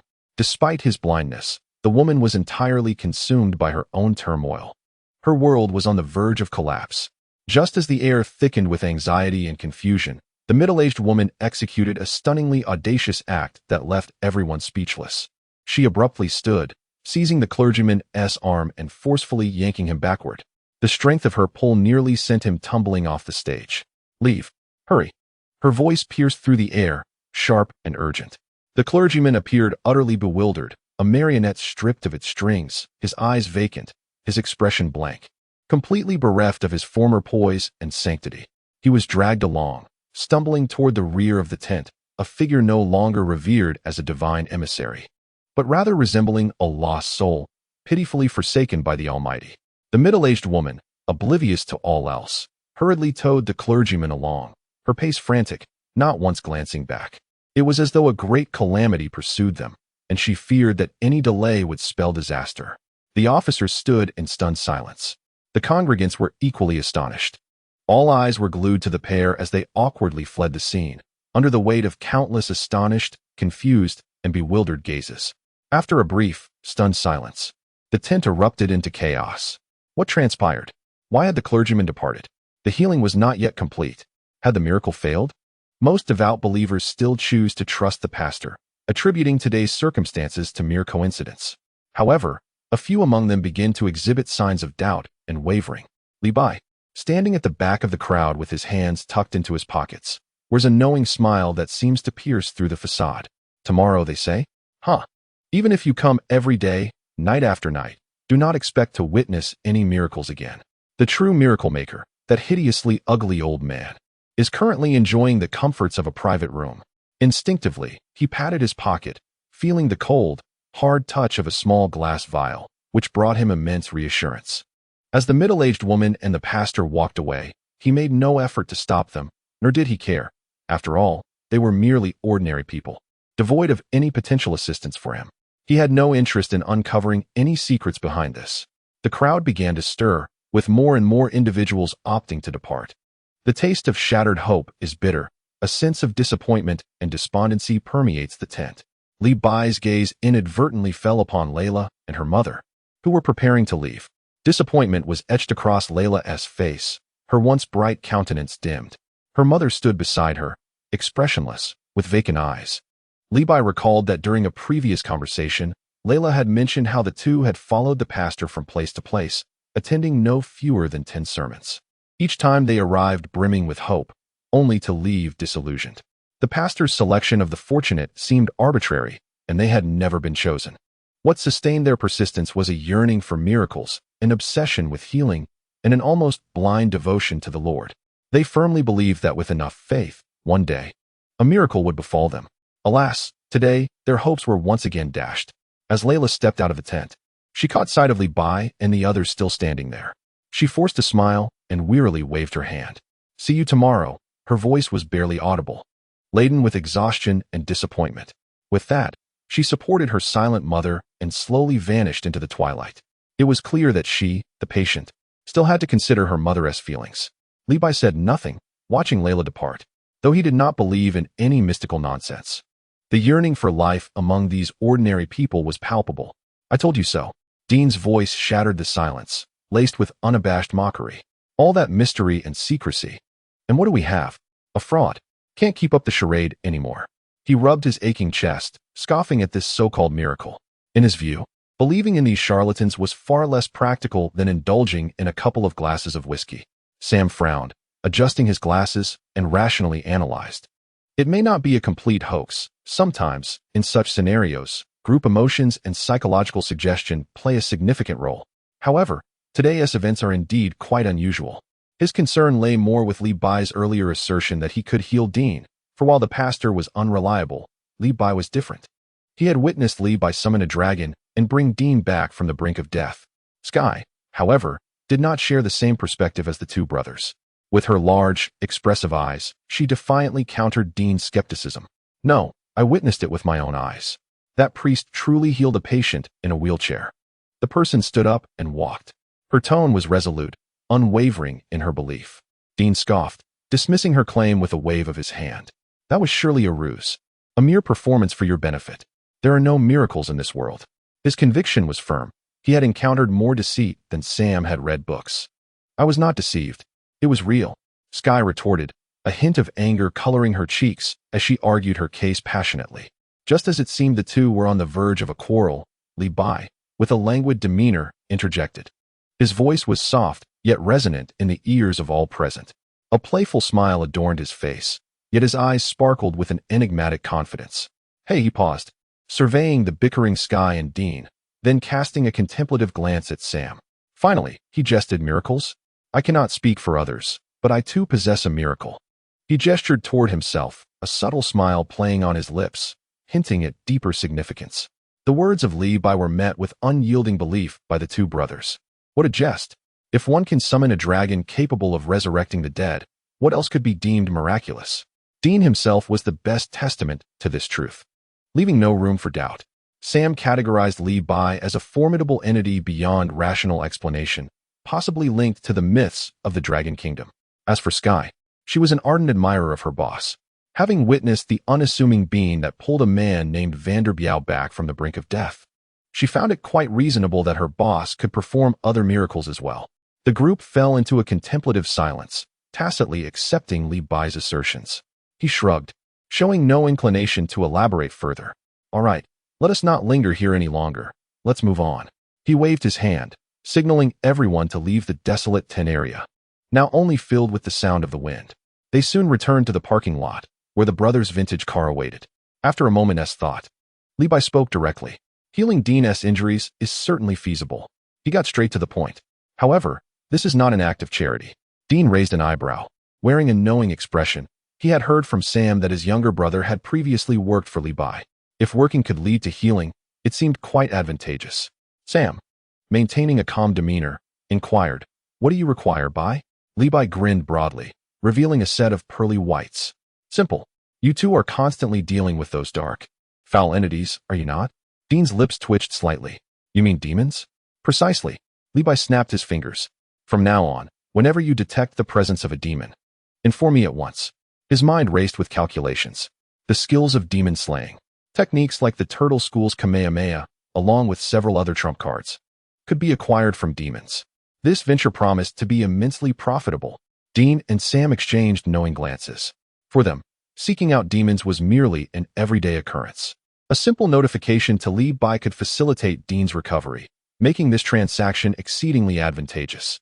Moreover, given their family's long-standing enmity with demons and the formidable support of Li Bai, they harbored no fears when confronting such entities. The deal was struck. Dean was resolute. "Good." Sam nodded in agreement. "Shall we commence now?" Li Bai rubbed his hands together, preparing to administer a treatment to Dean. After all, the parking lot was deserted. The disappointed followers had all departed. Suddenly, Levi sensed something amiss. He instinctively glanced around. Where was Sky? The young girl who had been chattering incessantly just moments ago had vanished in the blink of an eye. Dean and Sam exchanged puzzled looks, surveying their surroundings. Levi furrowed his brow and immediately extended his senses. A familiar presence lingered at the opposite end of the parking lot. Found it. He detected Sky's essence entwined with two others, one of which was faint, akin to a flickering candle in the wind. In an instant, Levi vanished from his spot. Sky was his shop's free labor, and he could not allow her to come to harm. The brothers stood agape at Levi's sudden disappearance. Had they not known him better, they might have mistaken him for a demon.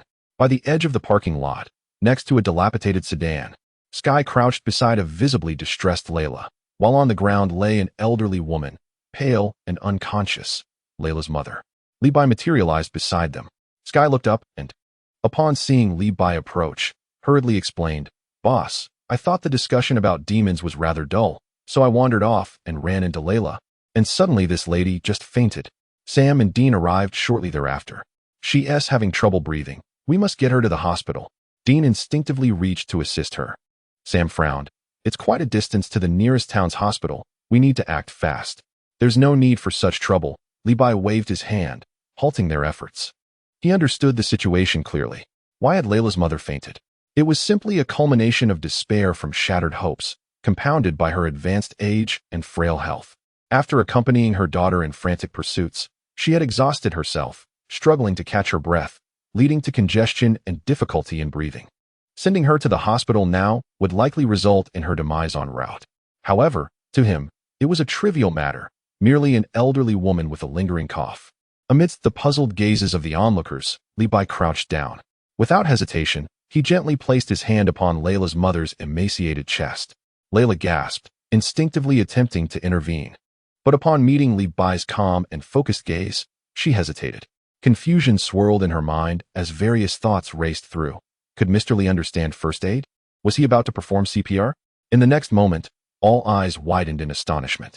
Levi's hand, where it made contact with the elderly woman, suddenly radiated a warm, soft yellow glow.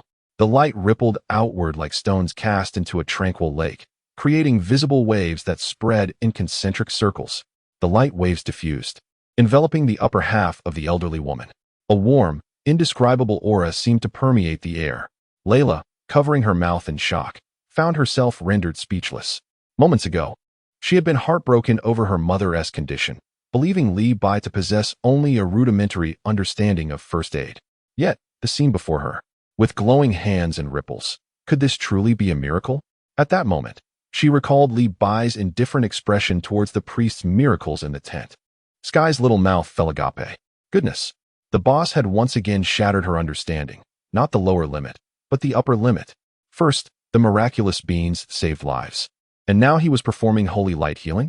How many more surprises did the boss hold that she was unaware of? Sky felt her little heart struggling to withstand the successive shocks. Dean and Sam, the two brothers, wore expressions of disbelief. Dean furrowed his brow, his eyes brimming with curiosity. Summoning a dragon was already absurd enough, but now he was curing ailments with bare hands and light. Was Levi truly a celestial being from the Dragon Kingdom? The healing process was brief, lasting merely a dozen seconds. The warm golden light and ripples gradually dissipated. Levi withdrew his hand, stood up, and dusted off his trousers. All eyes focused intently on the elderly woman lying on the ground. Silence enveloped the scene, broken only by the whispering wind. Just as Layla felt her heart racing, threatening to leap from her throat, a soft cough broke the stillness. The woman on the ground fluttered her eyelids a few times before slowly opening her eyes. Initially, her gaze was somewhat bewildered, as if she did not comprehend her surroundings. But soon, she spotted her daughter encircling her, along with Levi and the others she had seen earlier. "Layla, what has happened to me?" The elderly woman's voice was still faint. Yet in stark contrast to her previous lifeless state, she seemed like a different person entirely. Although her complexion remained a bit pallid, there was a hint of color, and her breathing had become significantly steadier.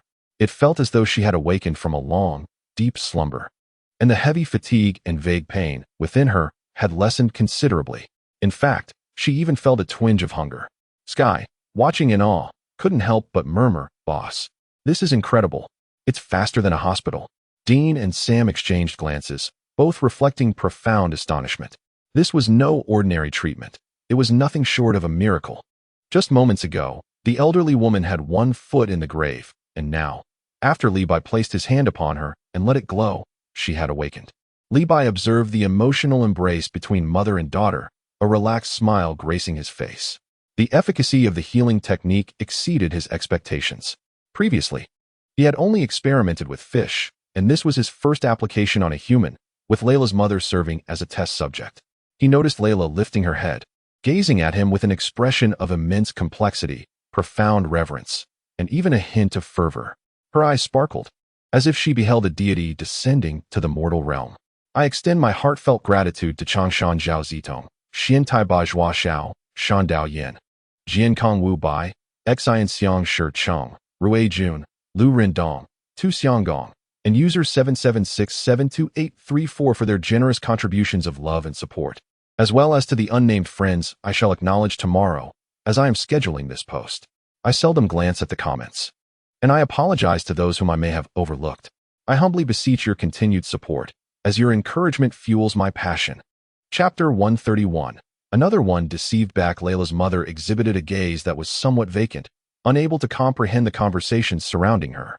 Layla leaned in close to her mother's ear and, with a tremulous tone, swiftly recounted how Li Bai had just saved her life with a radiant display of holy light. The elderly woman's murky eyes widened in an instant, rapidly filling with tears. She struggled to sit up, extending her poorly maintained hand in an attempt to grasp Li Bai. Li Bai furrowed his brow, instinctively taking a small step back to evade the outstretched hand. He muttered to himself, pondering the possibility that the old woman might still have something unsavory lingering on her hands. While saving lives is noble, one must still maintain personal hygiene. His mind raced with calculations. The reaction of Layla's mother indicated that she was thoroughly convinced, thus securing the matter concerning her daughter, just at the right moment. He found himself in need of someone adept in management to assist with his burgeoning enterprise. So far, he had accumulated 3 antiquated treatment pods, which could not simply be left to rust away. Establishing an upscale wellness center? That certainly sounds promising. Perhaps he could take a page from the future life science technology company. Unbeknownst to him, Li Bai had misinterpreted the situation. Layla's mother was not grasping at a lifeline, but rather her sole glimmer of hope. She was not expressing gratitude for her own salvation, but instead, her voice, hoarse and laced with anguish, implored, "Mr. Li, I beg you, save my daughter Layla. She is still so young and so talented. She cannot simply be lost to us." It appears the crux of the matter lies here.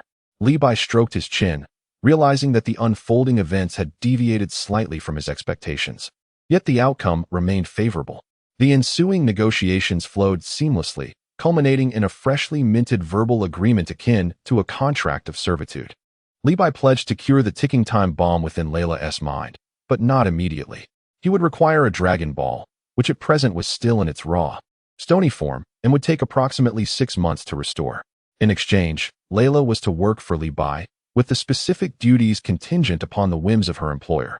Sky, observing from the sidelines, rolled her eyes and muttered under her breath, "Boss, your skill in pulling off a con is truly wasted in this realm."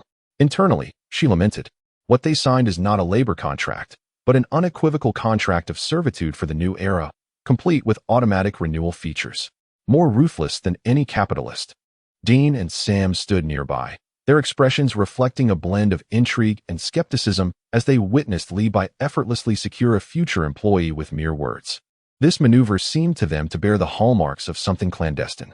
Yet, contemplating Li Bai's miraculous luminous healing, they found it somewhat understandable.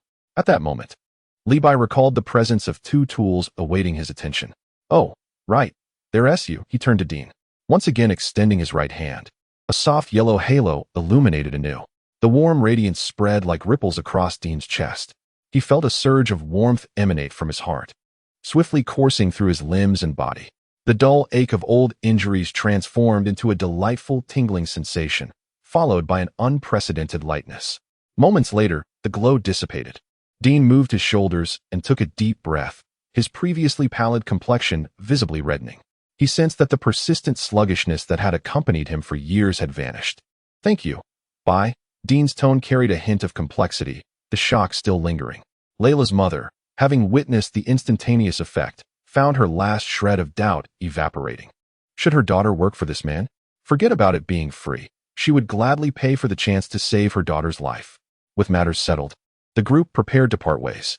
Before leaving, Levi patted Dean's shoulder, earnestly advising, "Remember, if you encounter a demon, notify me immediately. You are not equipped to handle it." He flashed a warm smile, radiating kindness. Dean's lips twitched in response. I understand, the demon hotline, right?" Sam nodded in agreement, though he did not grasp Levi's fixation on demons. Still, having additional powerful allies was undoubtedly beneficial. The brothers climbed into their weathered old car, sputtering as they drove off. Today had not been in vain. Dean's old injury had healed, and the cost was merely exchanging information about demons. A remarkable gain. Layla and her mother also needed to return home to address matters, primarily to soothe the startled heart of her elderly mother and prepare their belongings to seek refuge with Levi. Having just acquired his address, Levi had no concerns about them fleeing. After all, who else in this world, besides him, possessed the means to cure the affliction plaguing her mind? It was an exclusive monopoly, and he was confident in it. "Let us go, Sky." Homeward bound, Levi snapped his fingers. A plump, fluffy cloud materialized, obediently resting at his feet. With Sky in tow, Levi elegantly leapt onto the cloud.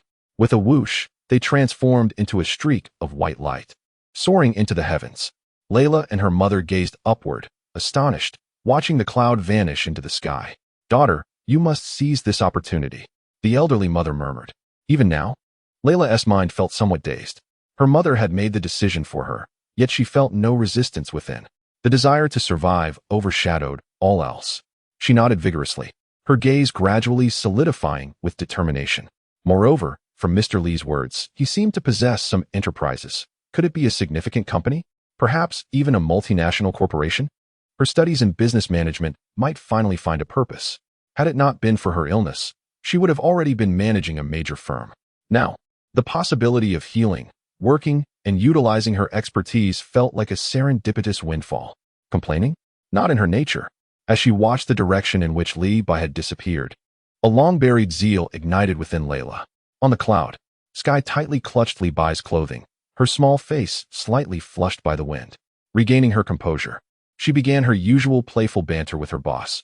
"Boss, you are quite the catch. You step out for a moment and return with a stunning beauty. And a top student at that. Come clean. Have you had your eye on her for a while?" Levi maintained his focus on driving the Nimbus, dismissing her teasing with a smirk. What does this little girl know? He thought. I am merely recruiting high-caliber talent, with a vision for the long term. It is certainly not about her looks, absolutely not. It's primarily about the rarity of such talent. Suddenly, as they soared through the sky, Levi exclaimed, slapping his thigh in realization. He nearly forgot an important matter. He rummaged through his pocket and retrieved an unremarkable glass vial, which contained the mysterious old man he had apprehended earlier. Who knows what this old fellow is all about, he mused, weighing the vial in his hand. But it doesn't matter, as long as there is a reward. Carelessly, he tossed the vial into the air, extending his index finger. He concentrated a flicker of orange light at its tip. Ding-ding-be. With a swift motion, a slender beam of energy struck the glass vial mid-air. Crack! The vial shattered into vapor. Almost simultaneously, a familiar notification echoed in Levi's mind. Congratulations, host. You have slain a boss-level anomaly. Reward, Depura's saliva. Upon hearing the name, Levi's first thought was of a potent mouthwash brand, one that could instantly freshen breath. But then he recalled, wait, Depura? Isn't that the Demon Realm King from Dragon Ball who made a brief appearance before being transformed into chocolate by Majin? Ah, hold on. His spitting ability that petrifies people seems rather intriguing, he pondered, the image vividly etched in his mind. This skill appeared to be quite useful. A sudden loogie to the face, followed by instant petrification. Levi quickly composed himself and accessed the system panel for further details. Skill, Depura's saliva. Effect, any living or non-living entity that comes into direct or indirect contact with the saliva will instantly transform into an equivalent volume of stone statue. Release conditions, 1. The user of the skill dies. 2. The user voluntarily adds the target to an exemption whitelist. Just as he remembered, this petrification ability was indeed similar to what he recalled. Yet, the system's version intriguingly included a whitelist function, much like his Nimbus, allowing him to designate who would be unaffected. Li Bai remembered that in the original story, Krillin and the others only returned to normal after Depura was defeated by Bu. The system's version was undoubtedly optimized, enabling the active of petrification. How delightful! Li Bai felt elated to have acquired yet another divine skill. In the future, should anyone irk him, a single loogie to the face would be quite satisfying. Contentedly, he closed the panel and, accompanied by Sky, piloted the Nimbus towards home. A few days later, during the afternoon at Li Bai's Chinese restaurant, the lunch rush had passed, and only staff remained. The air was still infused with the lingering aroma of an array of dishes, predominantly the scents of cumin and soy sauce. Today, the restaurant's main dish is cumin lamb. And Fan Debiao, the current sous chef, is animatedly discussing the evening menu with Li Bai. Boss, we must add a few signature dishes tonight to make a statement. Fan gestures emphatically, insisting on the inclusion of guobao roe. The breakfast and lunch services have already stabilized, thanks to their delicious offerings at reasonable prices, leading to a steady increase in customer flow. However, the dinner slot has remained vacant, which Li Bai perceives as a significant waste of free labor. With a slight increase in staff, primarily due to another clever recruitment, now seems the opportune moment to initiate dinner service. Li Bai contemplates, stroking his chin. Guobao roe? All right, but let's steer clear of any pig-killing dishes. We are near Los Angeles, not Teeling. After a vigorous debate, Fan finally secures a spot for guobao roe. The dinner setup will resemble that of lunch, focusing on a communal-style buffet that is both convenient and expedient, with small stir-fries temporarily off the table. At this moment, Layla walks in, dressed in a well-tailored professional suit. Though her complexion remains somewhat pale, her gaze is noticeably brighter than before. Having been here for 2 days, she initially envisioned Li Bai's enterprise as a well-structured company, only to find herself disheartened upon seeing the modest Chinese restaurant. The reality starkly contrasts with her mental image of a multinational corporation with high-end management. Nevertheless, she quickly readjusts her mindset. Perhaps this is my new starting point? First, I shall focus on healing, then on aspirations. There will be bread, and the brain tumor shall be vanquished. She approaches Li Bai and Fan, holding a tablet. Boss, I have drafted a preliminary plan regarding the gym and apartment rentals and operations. Would you like to review it? Her voice is soft, tinged with a hint of trepidation. Li Bai waves his hand dismissively, adopting a nonchalant demeanor. No need to show me. I trust your expertise. Just get it done. I am only concerned with the outcomes. He reflects that professional matters should be entrusted to professionals, while he will provide the projects and occasionally engage in some unconventional ventures. By the way, Li Bai adds, I have a crystal ball that can offer divinations. We could turn that into a business as well, so you can manage that. Previously, he had attempted to use the crystal ball for peculiar inquiries, but the screen yielded no results. Perhaps the search criteria were too vague. Specific targets, such as particular individuals or items, are likely necessary. When Layla hears about the treatment pods, she can still regard them as high-tech therapy. However, the mention of the crystal ball for divination makes her lips twitch involuntarily. Upon her arrival, Sky had introduced her to the crystal ball, primarily to uplift her spirits after she appeared disheartened, painting a picture of their impressive boss. Sky thought, I cannot be the only one working voluntarily. You should join in as well. In such circumstances, Layla witnessed Li Bai unveiling a crystal ball for divination, revealing a vision of the divine dragon healing itself. From that moment forth, she harbored an unwavering hope that she must cling to. However, upon hearing Li Bai's business plan, a thought crossed her mind. Was the scope of this enterprise not a bit too extravagant? Transitioning directly from property management to the mystical realm? Yet, she swiftly acclimated to this concept. The proprietor himself radiated healing light and soared through the clouds, making the entire crystal ball divination venture appear less absurd. In Eagle Sauce country, tarot cards and mediums held their own market. Perhaps it was indeed a fresh avenue for wealth. She nodded, her eyes glimmering with a newfound determination. Very well, boss. I shall integrate these new projects into the proposal and reimagine the plan. With that, she turned and ascended back to the apartment above, preparing to overhaul her business plan with audacity, feeling that her expertise was encountering unprecedented challenges and expansions. Meanwhile, Sky nestled in a corner, clutching a bag of potato chips, crunching away while his gaze fixated on the television mounted on the wall. The screen displayed a local news broadcast. The female anchor articulated clearly, alerting citizens to the unusually dry weather in Los Angeles and the frequent lightning activity. which had resulted in multiple incidents of lightning strikes injuring individuals. She urged the public to exercise caution outdoors, avoid open areas, and remain vigilant against fire hazards. The visuals accompanied the report included images of charred trees and smoldering ground. Levi cast a glance, but paid little heed. After all, it was Los Angeles. Wildfires and peculiar weather were commonplace. Hillary silently tidied the tables and wiped the surfaces. She maintained a subtle distance from the newcomer, Layla. Unlike her occasional exchanges with Sky, she had hardly conversed with Layla, merely offering polite nods from time to time. An atmosphere of the new employee's integration discomfort permeated the air. Levi noticed, but chose not to intervene. As long as conflicts did not arise, he would allow the chemistry among the staff to evolve organically. All right, Biao, the evening menu is set. Please prepare the supplies. We've been consuming quite a bit these past few days, and the kitchen is running low, Levi concluded decisively. Fanda Biao acknowledged with a nod, wiped his hands, and readied himself to head out for procurement. Just as he reached the door, it was abruptly thrust open with such force that he stumbled, nearly colliding with a nearby dining table. The noise was considerable, drawing the attention of Levi, Sky, and Hillary, who all turned to the entrance. Entering were several young Asian men, appearing to be in their 20s. Their attire was unremarkable, hoodies and jeans of the sort that would blend into any crowd. Yet, their casual demeanor, laced with a hint of bravado, and the slightly raised chins as they surveyed the room exuded an air of insolence. Among them, one individual with bleached hair, whose appearance was somewhat disheveled, grinned broadly, revealing a set of teeth stained yellow from smoke. He was the first to speak. Hey there, boss. Congratulations on your success. We've been a bit tardy to the reopening. Hope you don't mind us dropping by. He strolled in, his gaze sweeping across the establishment before finally settling on Levi. Isn't it time to settle this month's management fee? Levi narrowed his eyes slightly, recollecting that before his time travel, the original owner of this body had indeed been extorted by this group for protection money.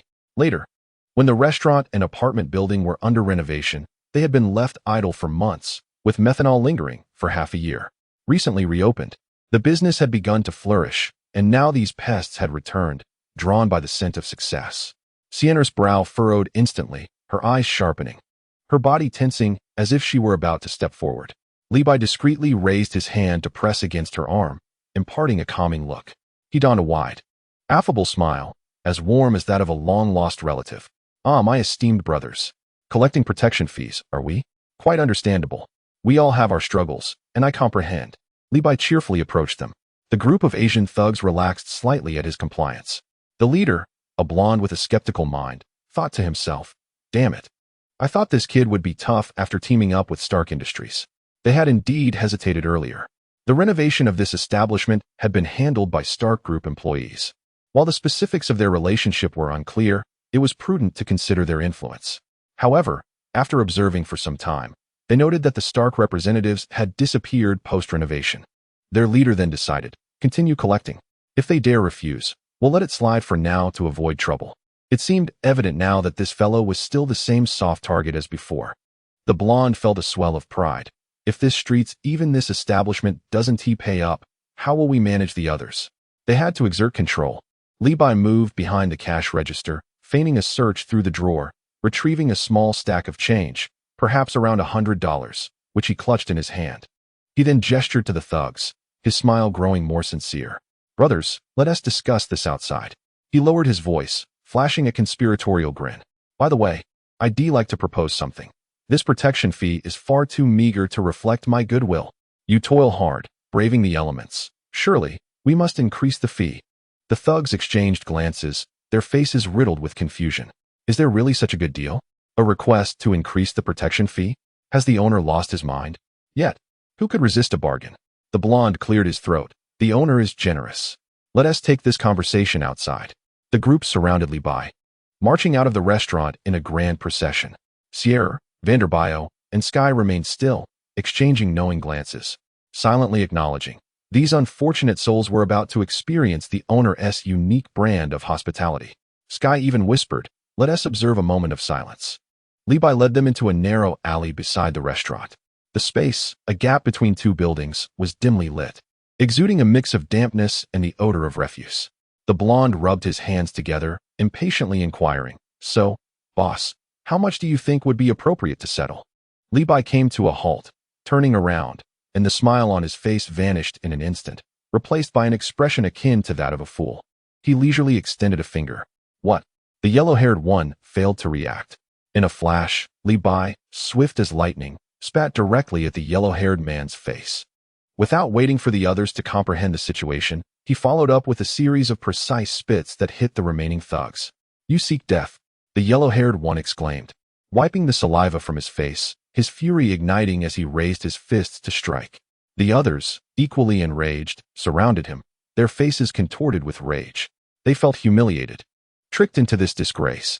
However, their movements froze midway as the yellow-haired one suddenly realized his head felt unusually heavy. What is happening to your face? One of his companions shrieked in terror. Their skin rapidly drained of color, turning a ghastly gray and stiffening like stone. The others soon discovered their own bodies undergoing a similar transformation. The petrification began at the points where they had been spat upon, swiftly spreading throughout their forms. Their faces were frozen in expressions of anger, shock, and fear, helplessly witnessing their metamorphosis into lifelike stone statues. Within moments, the alley was adorned with several modern art sculptures, each striking a unique pose. Li Bai clapped his hands, as if merely brushing off dust from his clothes. He circled the statues a couple of times, clicking his tongue in admiration. The capture of these expressions is quite remarkable, full of tension. He had no intention of dismantling these sculptures. Instead, he allowed them to remain. Perhaps one day, a scrap collector might mistake them for mere stones, or a drunken passerby might inadvertently break off an arm or a leg. After all, as long as he remained silent, who would know they were once living beings? When the time came for them to lose limbs, it would be of no concern to him. Whistling, Li Bai strolled back to the Chinese restaurant. Fan Debiao, Hill, and Sky were all engrossed in their own affairs, indifferent to the fate of the thugs. The outcome was obvious. Seeing Li Bai return unscathed, Fan Debiao resumed his business. Not long after Li Bai sat down, his phone buzzed. He took it out to find a familiar yet slightly unexpected name flashing on the screen, Megan Fox. Thanks to Wan Zongshan S. Wan Mo Tianzuan for the flowers. Thanks to Shan Dao Yin, the rabbit gentleman, the yellow King Cthulhu, Chang Shan Zhao Zitong, the drinking quotes, and the passerby Dong. I will mention the friends whose names I didn't include tomorrow, as I used a scheduled post. I rarely check comments, so I apologize to those I haven't replied to. I continue to seek support, as your encouragement is my motivation. Chapter 133, Struck by Lightning. The Wanderer heads to Los Angeles. The name Megan Fox danced on the phone screen, as if throwing flirtatious glances at Li Bai. He raised an eyebrow. Wasn't she the one who had rented his apartment, moving out after filming that movie? What was it called? Jennifer's Body? It is said that the film received a decent response, indicating that her efforts were not in vain. Ever since the apartment underwent renovations and the lingering odors dissipated, she has refrained from renewing her lease, having settled all rental and deposit matters long ago. Now, why is she calling? Could it be regret? Does she wish to return and renew the lease, perhaps requesting some special services in the process? Li Bai's mind briefly conjured several unspeakable images before he shook his head. Dismissing such trivial thoughts, he cleared his throat, pressed the answer button, and instinctively donned a standard smile that radiated warmth and prosperity, his tone laced with playful sarcasm. Hello? Who is this? Is it the illustrious Megan? What brings you to seek out a humble chef like me today? The background noise on the other end was somewhat chaotic, reminiscent of a street or a crowded locale. Megan's voice came through the receiver, tinged with an imperceptible urgency, yet predominantly marked by a sense of probing uncertainty. Li Bai? It's me, Megan. Her voice lowered slightly. Do you remember you once mentioned that if I encountered something particularly unusual, I could reach out to you? Li Bai's heart skipped a beat. Something unusual? He recalled that during Megan's previous stay, he had boasted about being available should she encounter any strange, inexplicable phenomena within the entertainment industry. It had been mere bravado, yet she seemingly took it to heart. Maintaining a facade of nonchalance, he continued in a teasing tone. Oh? Something unusual? Just how unusual are we talking about? Is there a haunting on set, or is another director eager to discuss a luminous script with you? Megan's voice drew closer, as if she had found a slightly quieter spot. Stop joking, Li. This is serious. Something feels off. Do you recall I mentioned my volunteer work at the shelter? Li Bai acknowledged with a sound, his mind racing. A shelter? What connection could that possibly have to the bazaar? There have been some incidents recently. Megan paused, seemingly gathering her thoughts. Several homeless individuals have died. Died. Li Bai's tone turned calm.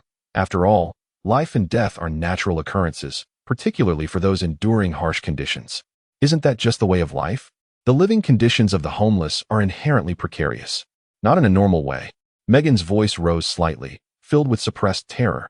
They were struck by lightning. Struck by lightning? Li Bai was taken aback, his gaze instinctively drifting to the television on the wall. The program had changed.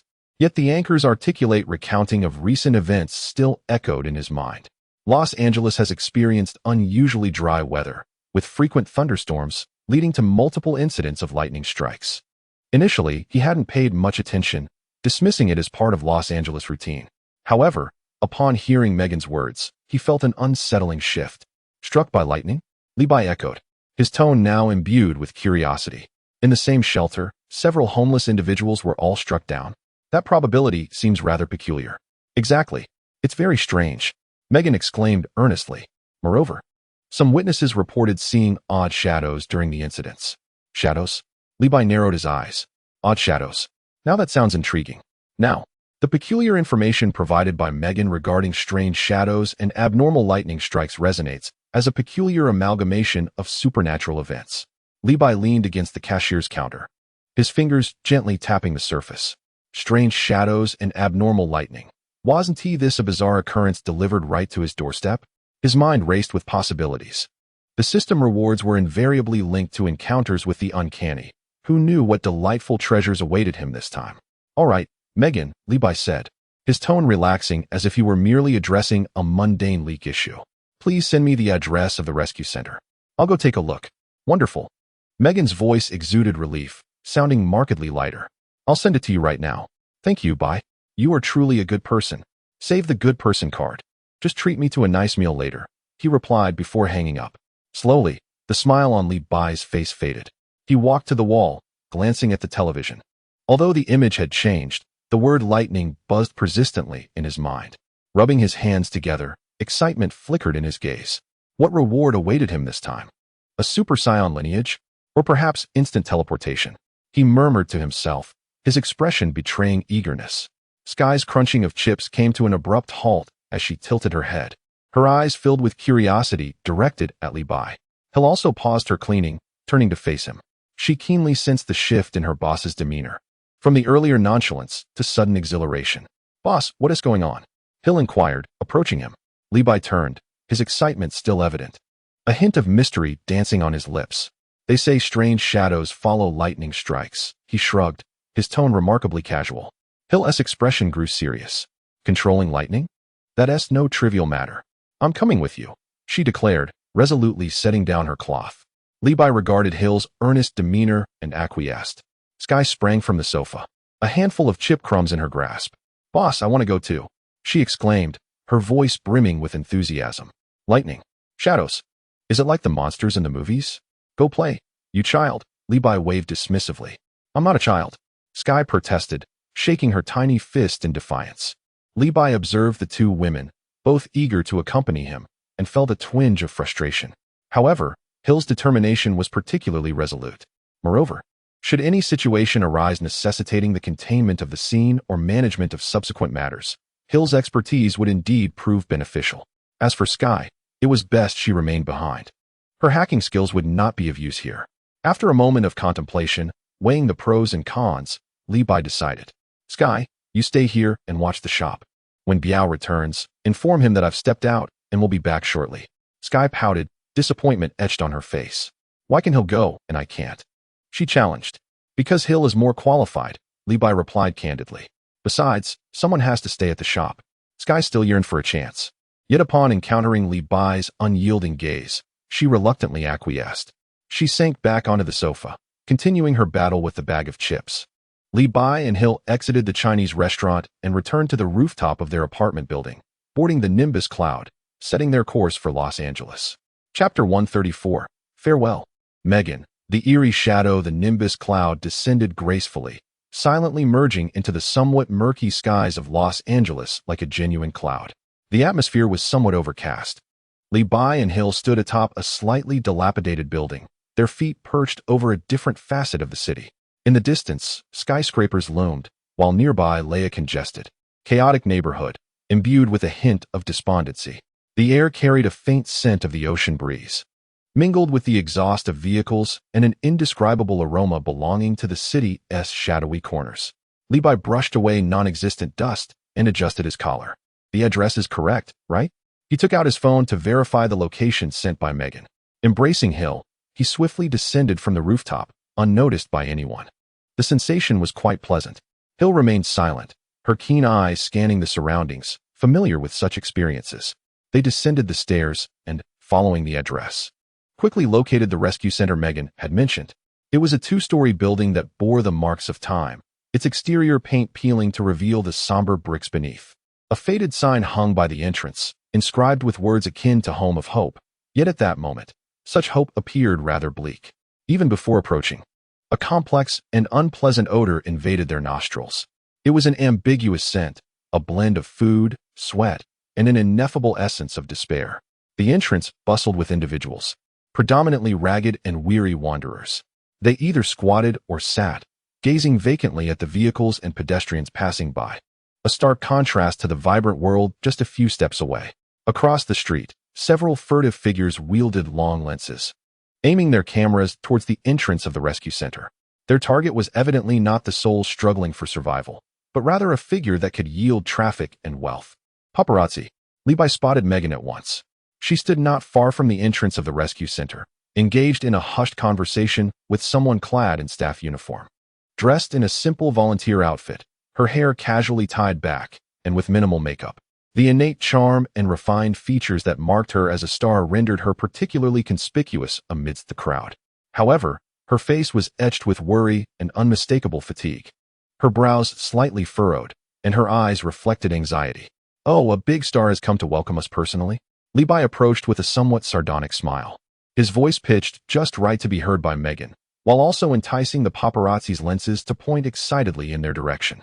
Megan abruptly turned her head, and upon seeing Levi, her expression shifted as if she had found her anchor, her anxiety easing slightly, only to be replaced by a renewed vigilance. She instinctively shifted to the side, attempting to evade the prying cameras. "You've arrived," she murmured, her voice low and slightly hoarse. "Is Miss Hill also here?" She recognized the poised and sharp-eyed Ms. Hill, who trailed behind Levi, leaving a profound impression on her.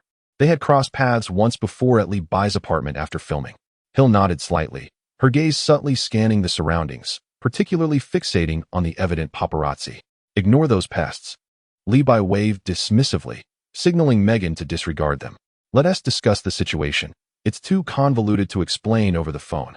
What exactly is this lightning incident? Does it involve tracking as well?" Megan inhaled deeply, seemingly striving to regain her composure. She gestured toward the inside of the shelter. "Let us talk inside. It's too crowded and conspicuous here."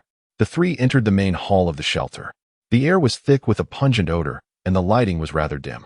Simple tables and chairs were scattered about, with several homeless individuals either seated or lying down. Some whispered quietly, while others stared vacantly into space. The atmosphere was stifling, making it hard to breathe. Megan located a relatively secluded corner with an empty table. They settled down. Megan pointed out a nearby vacant lot visible from the window, now deserted, though the ground bore signs of charred marks. The first victim died last week, right there in that lot. At the time, the weather forecast warned of thunderstorms, but no one paid much attention, assuming it was merely an ordinary lightning strike. She paused, lowering her voice further.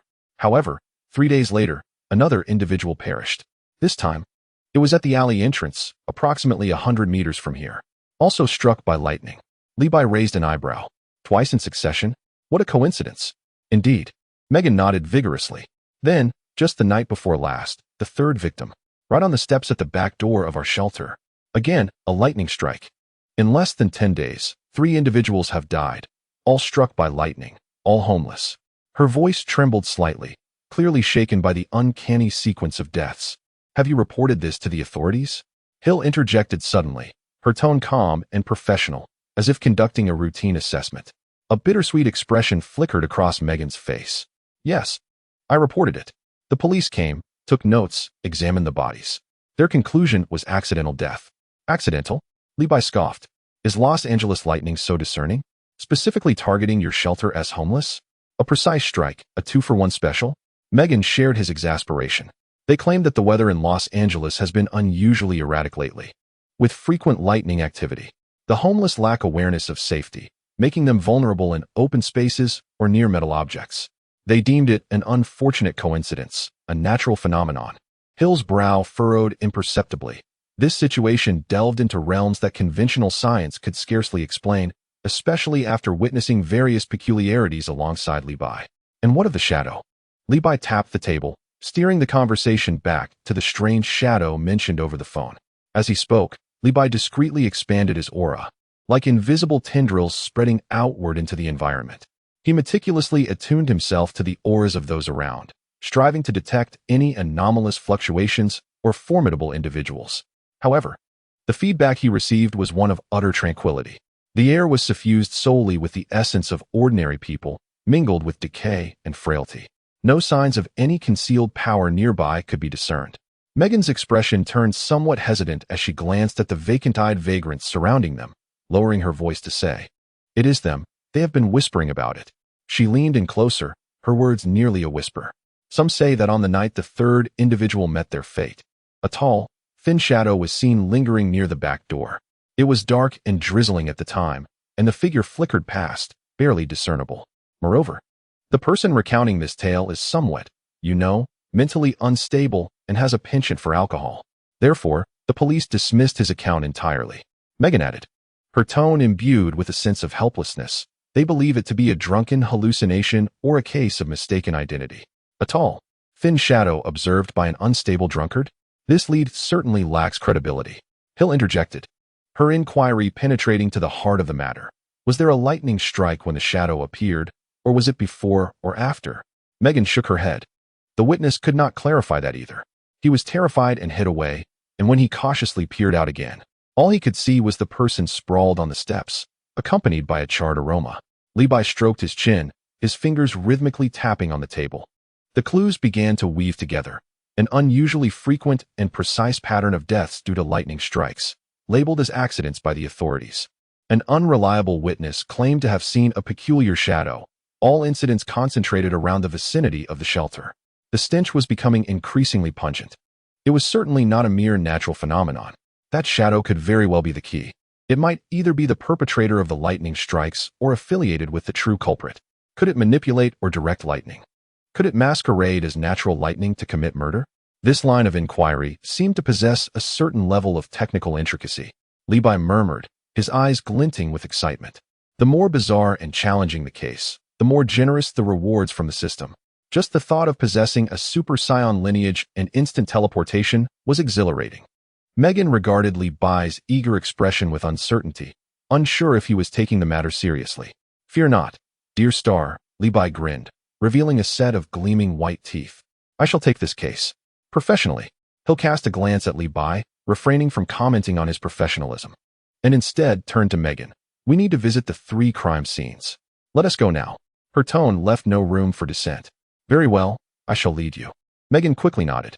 The 3 rose, preparing to depart from the oppressive hall. Levi took the lead, contemplating the situation. It seemed unlikely they would uncover anything during the day, as the shadow had chosen to operate at night, suggesting it was either a nocturnal entity or subject to some limitation. It appeared they would have to lie in wait for the elusive figure tonight. Chapter 135, Thunderstorm. Investigating the scene, the group exited the shelter. The paparazzi had their lenses aimed at Levi and his companions. It suddenly occurred to Megan that being under the scrutiny of these individuals made it impossible for her to proceed. As a volunteer, she worried that if she led Levi and the others to the site where the homeless man had perished, the rumors that might arise would be unfathomable. Levi discerned Megan's predicament. "All right," he conceded, refraining from further questioning. Given that the celebrity was not inclined to be in the limelight, fearing headlines that would insinuate she was visiting a crime scene with a mysterious Asian man, he suggested, "Just provide us with the addresses, and we shall explore on our own." His words were laced with a hint of jest, offering Megan a graceful exit from her dilemma. The paparazzi were indeed a nuisance. Megan visibly exhaled in relief, casting a grateful glance at Levi. She swiftly retrieved the specific addresses of the 3 locations on her phone and shared them with him. The first was in the small park across the street. The second at the end of the alley to the west, and the third was the back entrance of the shelter. She gestured in their direction. Please be cautious. Megan's voice conveyed an enduring concern. Rest assured, Levi signaled with a gesture of assurance. We are a professional team, trustworthy. You return to your duties. I will contact you should anything arise. He glanced at the sky, which was overcast with the occasional rumble of thunder, suggesting impending rain. Without lingering, he and Hill departed from the shelter, leaving Megan standing at the entrance, her expression a tapestry of emotions as she watched their retreating figures.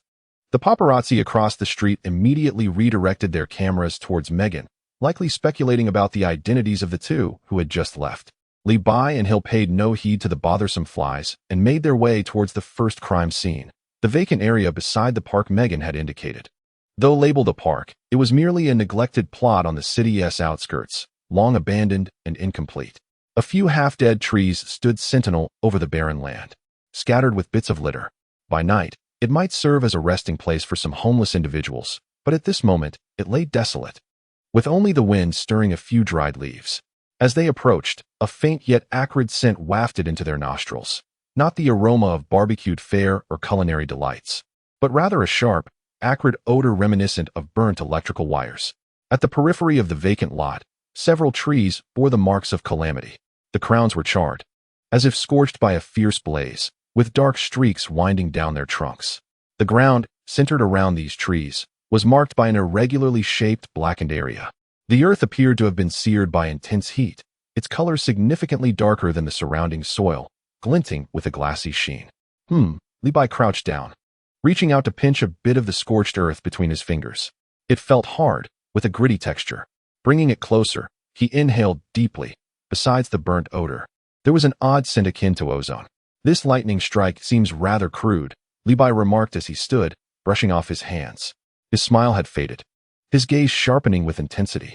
Hill remained silent, carefully circling the blackened trees, her movements both professional and meticulous, her eyes scanning every inch for clues. Observe the trunk of this tree, she began. Hill pointed to a charred mark, a typical sign of a lightning strike, where energy travels along the path of least resistance. Usually the moist cambium beneath the bark, instantaneously conducting downwards, often causing the bark to crack and even splitting the trunk. She paused, her tone tinged with gravity. However, the marks here appeared as if they had been scorched by some form of high-temperature energy beam. The surface was severely carbonized, yet there were no evident signs of explosion. Moreover, the distribution of these marks was exceedingly uniform, unlike the natural paths formed by lightning. Levi leaned in for a closer look, nodding in feigned understanding. He once again extended his senses, meticulously attuning to the surroundings. Aside from the lingering scent of char and a faint ozone aroma, along with the myriad of urban odors, there were no powerful or unusual presences to be felt. Could it truly be something sinister? Yet it need not be so. This world does harbor superhumans capable of manipulating electricity, which is hardly surprising. That shadow was either absent from this locale or exceedingly well concealed. Hill straightened up and walked to the center of the clearing, surveying the area. The view was unobstructed, yet around them lay dilapidated residential buildings and abandoned warehouses, offering countless nooks for concealment and observation. I will verify some information, Hill murmured, moving to a slightly more distant spot where she produced a compact communication device and spoke softly into it. Levi continued to meander through the scene, seeking additional clues. He even lifted a section of the charred ground, hoping to uncover more beneath the surface. Aside from deeper scorch marks, there were no remarkable findings. A few minutes later, Hill returned, her expression graver than before. I have checked, she whispered, ensuring only Levi could hear.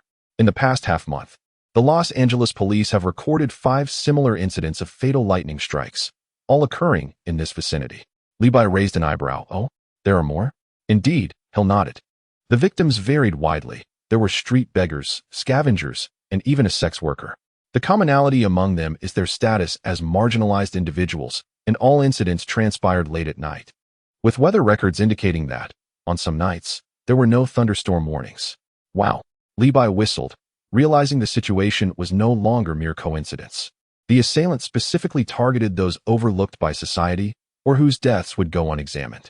Furthermore, the choice to strike at night, masquerading as a lightning strike, indicated a meticulous mind at work. The clues were becoming increasingly lucid. The target was clear, marginalized individuals. The time of attack, late at night. The method, feigning lightning strikes. The location, concentrated around shelters or nearby areas. It seemed unnecessary to venture to the other two locations. Levi brushed the dirt from his hands. This area was the epicenter of the incidents, and it was highly probable that the shadow would return. He glanced at the overcast sky, occasionally illuminated by distant thunder.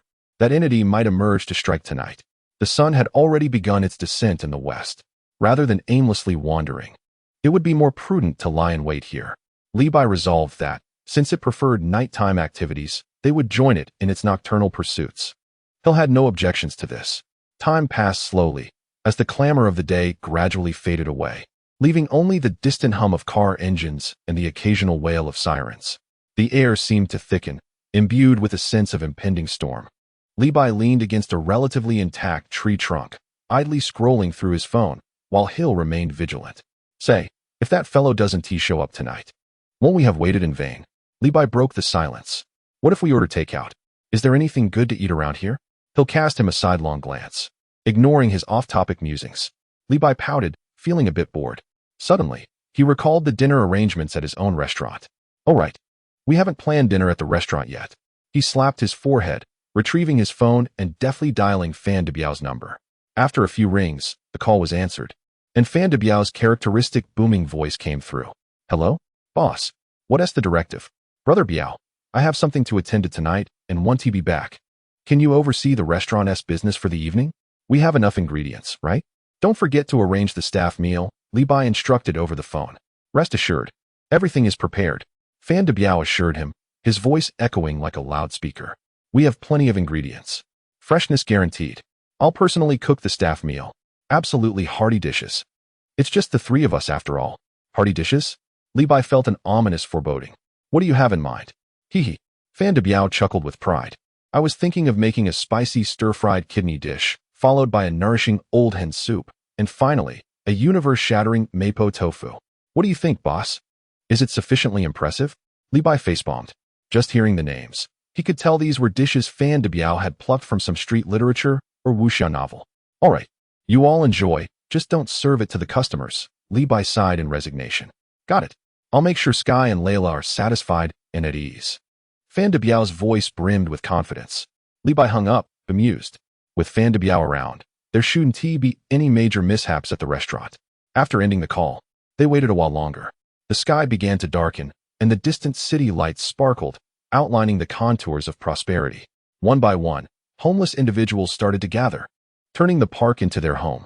Yet, in this dilapidated neighborhood, only a few dim streetlights struggled to survive, casting the ground into patches of light and shadow.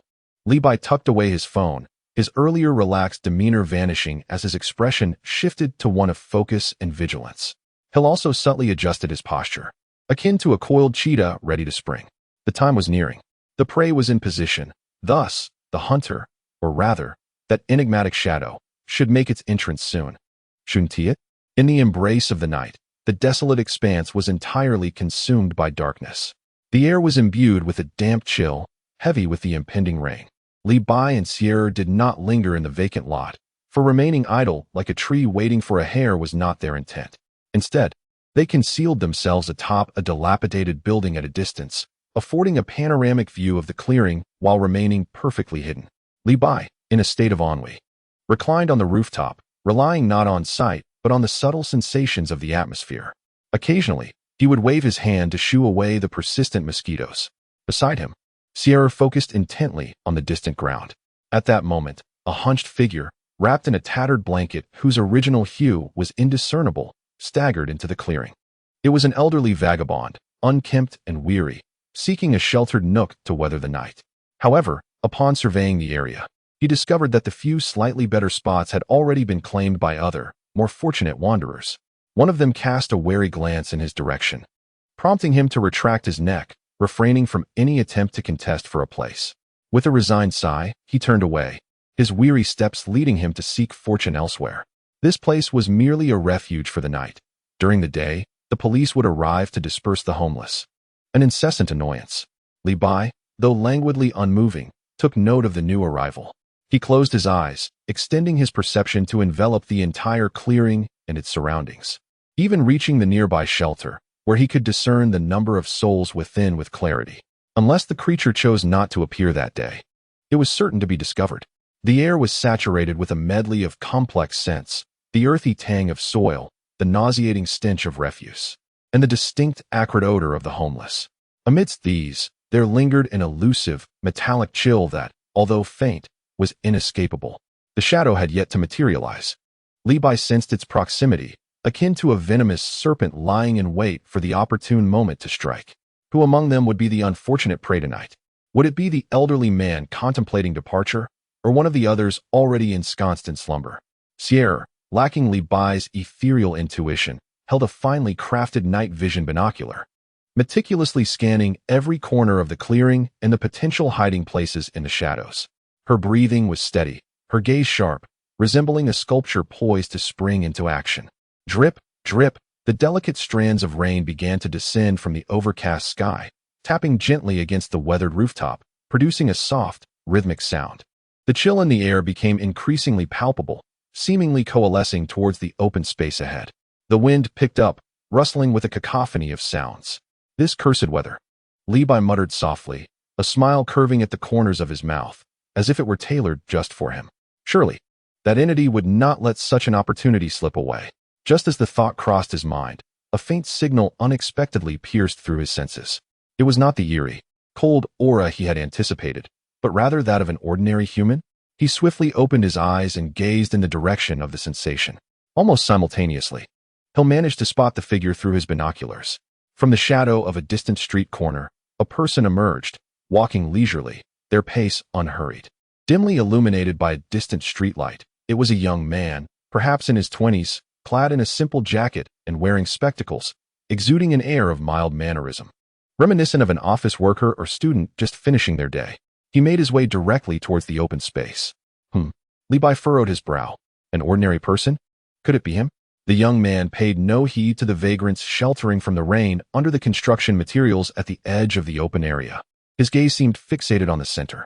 There, a homeless man leaned against a half-dead tree, cradling an old radio, seemingly lost in his own world, oblivious to the shifting surroundings. The young man halted, standing not far from the radio-listening vagrant. A small grove of trees conveniently obscured the view from others. His eyes, magnified through the lenses, fell upon the homeless man with an indescribable coldness, as if observing an inanimate object. Slowly, he raised his right hand. Suddenly, the faint metallic scent in the air intensified. A crackling sound echoed as tiny arcs of electricity began to dance at his fingertips. The surrounding light seemed drawn to him, forming a hazy halo around his palm. Damn it, Levi realized in an instant. This was not something sinister. It was merely a manipulator of electricity. He felt a surge of excitement. Initially thinking he might encounter something bizarre that could yield rewards, he found himself faced with a mutant or some sort of superhuman instead. How unfortunate.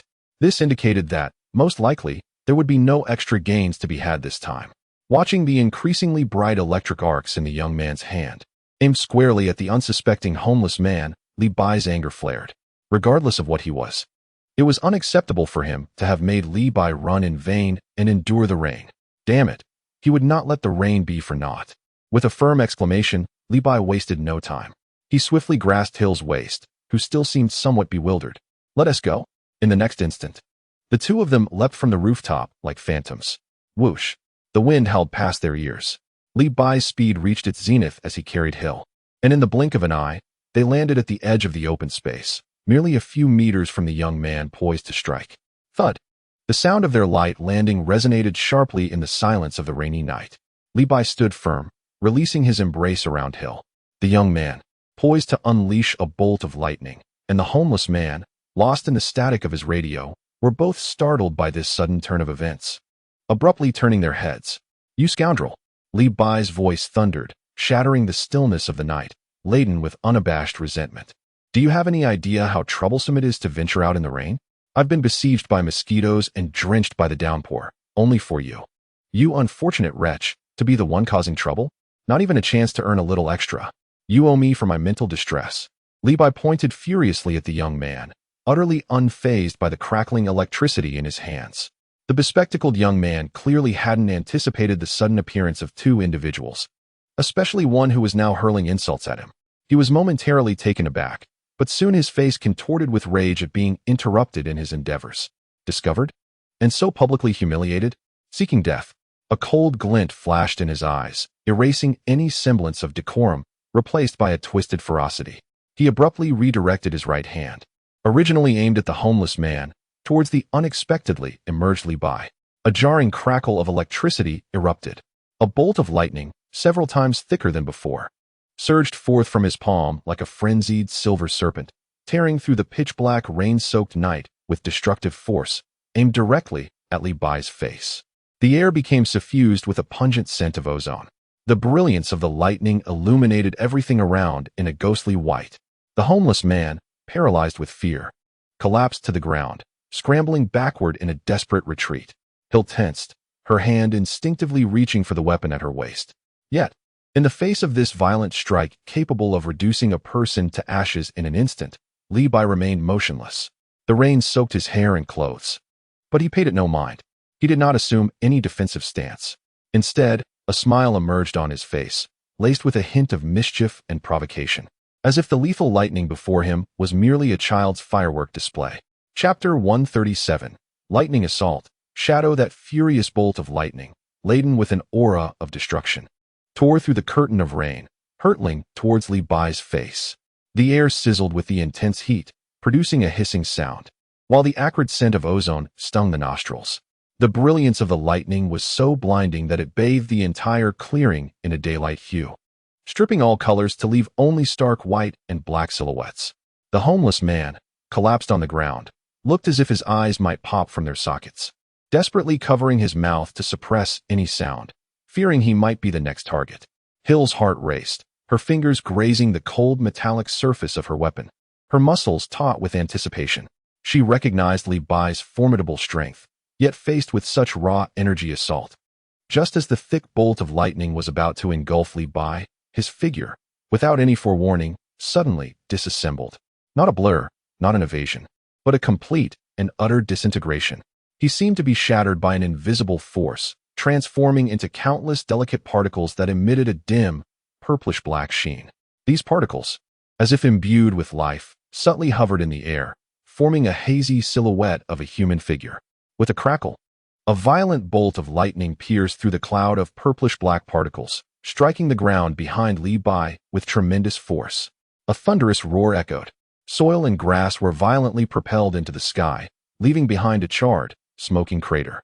Rainwater fell upon the scalding edges of the pit, sizzling and rising in a cloud of mist. The attack had missed.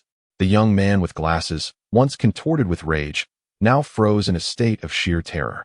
His eyes widened in disbelief as they fixated on the charred pit before swiftly darting towards the dissipating particles. What? His lips trembled, nearly unable to comprehend the scene before him. Where is he? How is this possible? What kind of ability is this? Meanwhile, the almost ready to strike Hill was utterly stunned. She maintained her stance with her hand poised on her weapon, her gaze filled with incredulous shock. What had just transpired? Disintegration? Particleization? This was a power she had never witnessed or even heard of before. Strong. This word was insufficient to encapsulate Li Bai. How many more unfathomable trump cards did he conceal? Hill felt her understanding of Li Bai being completely upended once again. In that brief moment of shock shared by the superhuman and Hill, the purplish-black particles suddenly coalesced to the side. They rapidly condensed and reformed. In the blink of an eye, Li Bai appeared, unscathed, several meters away, a smile still gracing his face, albeit now tinged with an icy undertone. "Hey," I said. Li Bai said, clearing his ears, seemingly discomfort by the earlier thunder. "Is that your aim? What exactly are you?" The young man with glasses finally snapped back to reality, his voice laced with palpable fear and a hint of bravado. He realized he had kicked a steel plate. This seemingly ordinary young man was not someone he could easily manipulate. Tonight, he had not only been discovered but had also been toyed with in such a manner. He could not accept it. Ever since he had gained his powers, he had never been treated this way. No matter what you are, die. The young man had completely lost his composure, arms flung wide as he let out a furious roar towards the heavens. Boom. The once merely overcast clouds above now roiled like an enraged beast. Denser electric serpents weaved through the clouds, colliding with one another. Blinding arcs of electricity flickered incessantly. casting the sky in a haunting interplay of light and shadow. The thunder was no longer a mere rumble. It had merged into a cacophony, resembling the drums of an apocalyptic battle, sending tremors through the hearts of all who heard. Crackle, crackle. The young man raised his hand skyward, as if he had become a conduit for the thunder. Countless arcs of lightning were forcibly drawn down from the storm clouds, transforming from a singular assault into a tempestuous storm of fury. The robust bolts of lightning descended vehemently, akin to the lashes of a celestial deity, striking down in a chaotic frenzy. Boom, boom, boom. The ground was instantaneously engulfed as if under a barrage of cannon fire. The earth erupted, creating charred craters, with soil flying and fragments scattering. Several already struggling, blackened trees were directly struck by the lightning, exploding into clouds of charred remnants. The air was thick with an increasingly pungent scent of ozone, mingled with the smell of burning, inducing nausea. This was a merciless thunderstorm assault. The young man endeavored to obliterate Li Bai in such a manner, compelling him to reveal himself or confine his bizarre movements. Yet Li Bai's figure flitted through the deadly gaps like a butterfly amid blossoms. Each time a bolt of lightning was about to descend, his form would transform into purple-black particles, allowing the frenzied energy to pass through him. Subsequently, he would reconstitute himself in another seemingly impossible location. He even found the leisure to critique the young man who was summoning the lightning. I must say, your area attack lacks precision, does it not? Such crude energy control. Hasn't anyone taught you? TSK, TSK, TSK. What a waste. All this electricity could sustain my restaurant for several months. Li Bai's voice, though soft, resonated clearly in the young man's ears, akin to the most venomous mockery. He was not taking the encounter lightly. This was a practical test of combat. Particle disintegration had yet to be field-tested, and this was the perfect opportunity. Simultaneously, he sought to convey to his adversary that his abilities were utterly ineffectual. This was far more devastating to the opponent's spirit than any direct counterattack. The young man's face contorted grotesquely, teeth grinding audibly, his eyes bloodshot. He frantically urged his powers, summoning an increasing torrent of lightning, nearly reducing the entire area to rubble. Hill had retreated to the shadows of a distant building, closely observing the battlefield. The way Li Bai evaded and disregarded the lightning assaults left her both astounded and slightly relieved. At least he appeared to be handling the situation with ease. Just as Hill believed Li Bai could effortlessly cope, an unexpected twist unfolded. Perhaps the wielder of the powers had completely lost control. Or perhaps lightning was inherently wild and untamable. Amidst the dense bombardment of lightning, an exceptionally thick bolt veered sharply from the primary attack zone, like a runaway stallion, howling piercingly as it surged towards Hill's concealed position. The speed was astonishing. Moreover, the angle was exceedingly treacherous. Hill's pupils constricted. She instinctively reacted, darting to the side in a desperate attempt to evade. Yet the range of the lightning was vast. She could feel the scorching sting against her skin. There was not enough time to fully escape. In that critical moment, a flurry of thoughts raced through Hill's mind. As a top-tier agent, her first instinct should have been to preserve her own safety to the utmost. However, upon witnessing the bolt of lightning, she instinctively cast a glance at the figure of Li Bai, who was still toying with his adversary amidst the thunderstorm. Though he appeared nonchalant, could there be limitations to such a peculiar ability? Will a flaw manifest at some point? A thought, absurd even to herself, suddenly occupied her mind. If she were to sustain an injury, perhaps she could draw some of the lightning's energy, thereby mitigating the potential threat to Li Bai. This notion flickered briefly. Yet her instincts had already made a choice. Instead of retreating, she subtly shifted her stance, seemingly intent on braving the impact of the lightning with her own body. In the blink of an eye, just as Xier was on the verge of being engulfed by the cataclysmic lightning, a figure appeared before her, as if teleporting. Without any forewarning. It was Li Bai? The smile that once adorned his face had vanished, replaced by a chilling resolve. He didn't even cast a glance at the descending bolt. His gaze was firmly fixed on Xier's face, which was marked by a blend of astonishment and confusion. Without a hint of hesitation, buzz, the violet-black particles erupted once more. This time, it was no longer merely a disintegration of himself. The dark stream of particles surged forth like a living tide, instantly enveloping Xier, who stood perilously close. Crack! The furious lightning struck where the two had just stood. The earth was once again torn asunder, leaving behind a more terrifying charred pit. Yet, In that place, there was no one. Moments later, in a shadowy corner of a relatively safe, abandoned structure, away from the epicenter of the battle, the violet-black particles materialized out of thin air and swiftly coalesced. As light and shadow danced, the figures of Li Bai and Shi-Er re-emerged.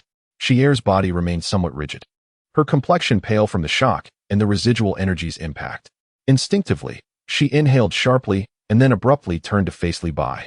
Her gaze was profoundly complex. There was lingering fear from the near calamity, gratitude for Li Bai's timely rescue, but more so an indescribable curiosity and a hint of an unfamiliar emotion she hadn't yet recognized within herself. She had distinctly sensed a peculiar connection with Li Bai amidst the violet-black particles, brief yet remarkably vivid. A shadow flitted past her without capturing her attention. Li Bai observed Shi-Er, close enough to detect the unique scent of rain mingled with a subtle fragrance emanating from her. He noted her slightly pale cheeks and the myriad emotions reflected in her eyes. In that fleeting moment when he enveloped her within the particles, Li Bai experienced an overwhelming impulse. He furrowed his brow. How dare they target his unwitting ally? His eyes turned icy, resolved not to waste further time with this electrical adversary. In the distance, the bespectacled young man, witnessing Li Bai and the woman bizarrely vanish into the lightning once more, felt his manic expression give way to profound terror. He hadn't even attacked the woman. How had the lightning veered off course? But pondering this now was futile. He ceased his attempts to summon lightning, staring blankly at the empty battlefield. He remained oblivious to the whereabouts of the two individuals. Yet he was beset by an overwhelming intuition that he had entangled himself with an entity that should never be provoked. At that moment, in the shadowy corner, Li Bai gazed at Hill, suddenly breaking into a smile, albeit one devoid of warmth. Stand back and observe closely. As soon as he uttered those words, Li Bai's figure transformed into a swirling mass of violet-black particles, akin to ink dispersed by the wind, vanishing instantaneously from sight. This time, he lingered not for a moment. The particles surged with a velocity imperceptible to the naked eye, tearing through the curtain of rain and hurtling toward the heart of the battlefield. The bespectacled young man felt his heart racing, an unprecedented sense of impending doom enveloping him. He barely had time to react. Just behind him, the air twisted. The violet-black particles coalesced violently. In the blink of an eye, Li Bai's figure reformed with chilling clarity, manifesting behind him with an aura of frostbitten menace. The young man's body bristled with terror as he instinctively sought to turn, yearning to summon lightning once more. It was too late. Li Bai could hardly be bothered to utter another word. Playing? Indeed, it was merely a game before. Now, the time for play has ended. He raised both hands. Fingers splayed, as a faint golden-white electric shimmer began to coalesce and dance within his palms. With a crackling sound, a piercing electric arc erupted, more refined and ferocious than the lightning previously conjured by the young man. Playing with electricity? Apologies, but I possess some skill in that regard as well. Universal thunderous palm, Li Bai exclaimed, his hand imbued with terrifying energy, executing a direct strike upon the young man's back. With a sickening thud, the young man's body convulsed violently, his expression frozen in sheer horror and disbelief. He felt a cataclysmic force surging through him, wild energy rampaging within, obliterating every vestige of vitality. He wished to scream, yet no sound escaped his lips. His body began to convulse uncontrollably, arcs of electricity leaping from his skin, scorching his soaked garments with charred marks. His eyes widened in terror, pupils dilating in a swift haze. In the last flicker of consciousness, all he could perceive was the silhouette of the man before him. Then, with a thud, he collapsed like a heap of mud, crashing to the ground and splashing mud everywhere. His body twitched sporadically, but soon fell silent. With his demise, the tumultuous clouds above gradually began to dissipate. Only the gentle patter of rain remained, accompanied by the pungent scent of ozone, singed matter, and a faint trace of blood. The battle concluded with astonishing swiftness. Li Bai withdrew his hand, the electric glow in his palm having long since faded. Since acquiring the universal thunderous palm, he had only employed it a few times in private. This was hardly a true battle, merely a diversion. He glanced down at the lifeless form sprawled on the ground, his expression devoid of any victorious elation, instead furrowing his brow. Is this all? He scoffed silently, unable to suppress his disdain. After all this effort, this is the level of competence? Not even worthy of my earnest attention? The individual would bully the homeless, retreating only when faced with a formidable opponent. As for why this person specifically targeted the homeless and marginalized groups, Li Bai harbored little interest in delving into the matter. Perhaps it was to test his abilities, or perhaps it stemmed from pure psychological deviance. It was of no concern to him. What occupied his mind was a silent call to the system. Silence ensued. Indeed, no notification sounded. Damn it. Li Bai couldn't help but mutter a curse. His efforts had been in vain. He knew it all too well. Frustrated, he contemplated turning to find Sierra and then head home, resigning to the fact that he had played the role of a free scavenger today. Just as he was about to lift his foot, a flicker of movement caught his eye. Huh. He paused, abruptly turning back, his gaze sharpening as it fell upon the spot where the ability user had collapsed, and not far from there, where the earlier homeless man had been paralyzed with fear. The shadows in that area seemed awry. The rainy night was already shrouded in darkness, and the abandoned construction site was even more dimly lit. Yet, those two patches of darkness appeared deeper and more viscous than their surroundings. This was no ordinary play of light and shadow. The darkness appeared to writhe as if it were a living entity, moving with excruciating slowness. Li Bai's pupils dilated in shock. What on earth was that? Immediately, the two writhing masses of darkness seemed to be drawn together by some unseen force, accelerating toward the center. They merged, growing in size while their forms began to shift. The darkness elongated and twisted, gradually outlining a vague, standing humanoid silhouette. It bore no features, no tangible body, entirely composed of shadows darker than night. Its edges constantly dissipating and undulating, exuding an unsettling and pure malevolence.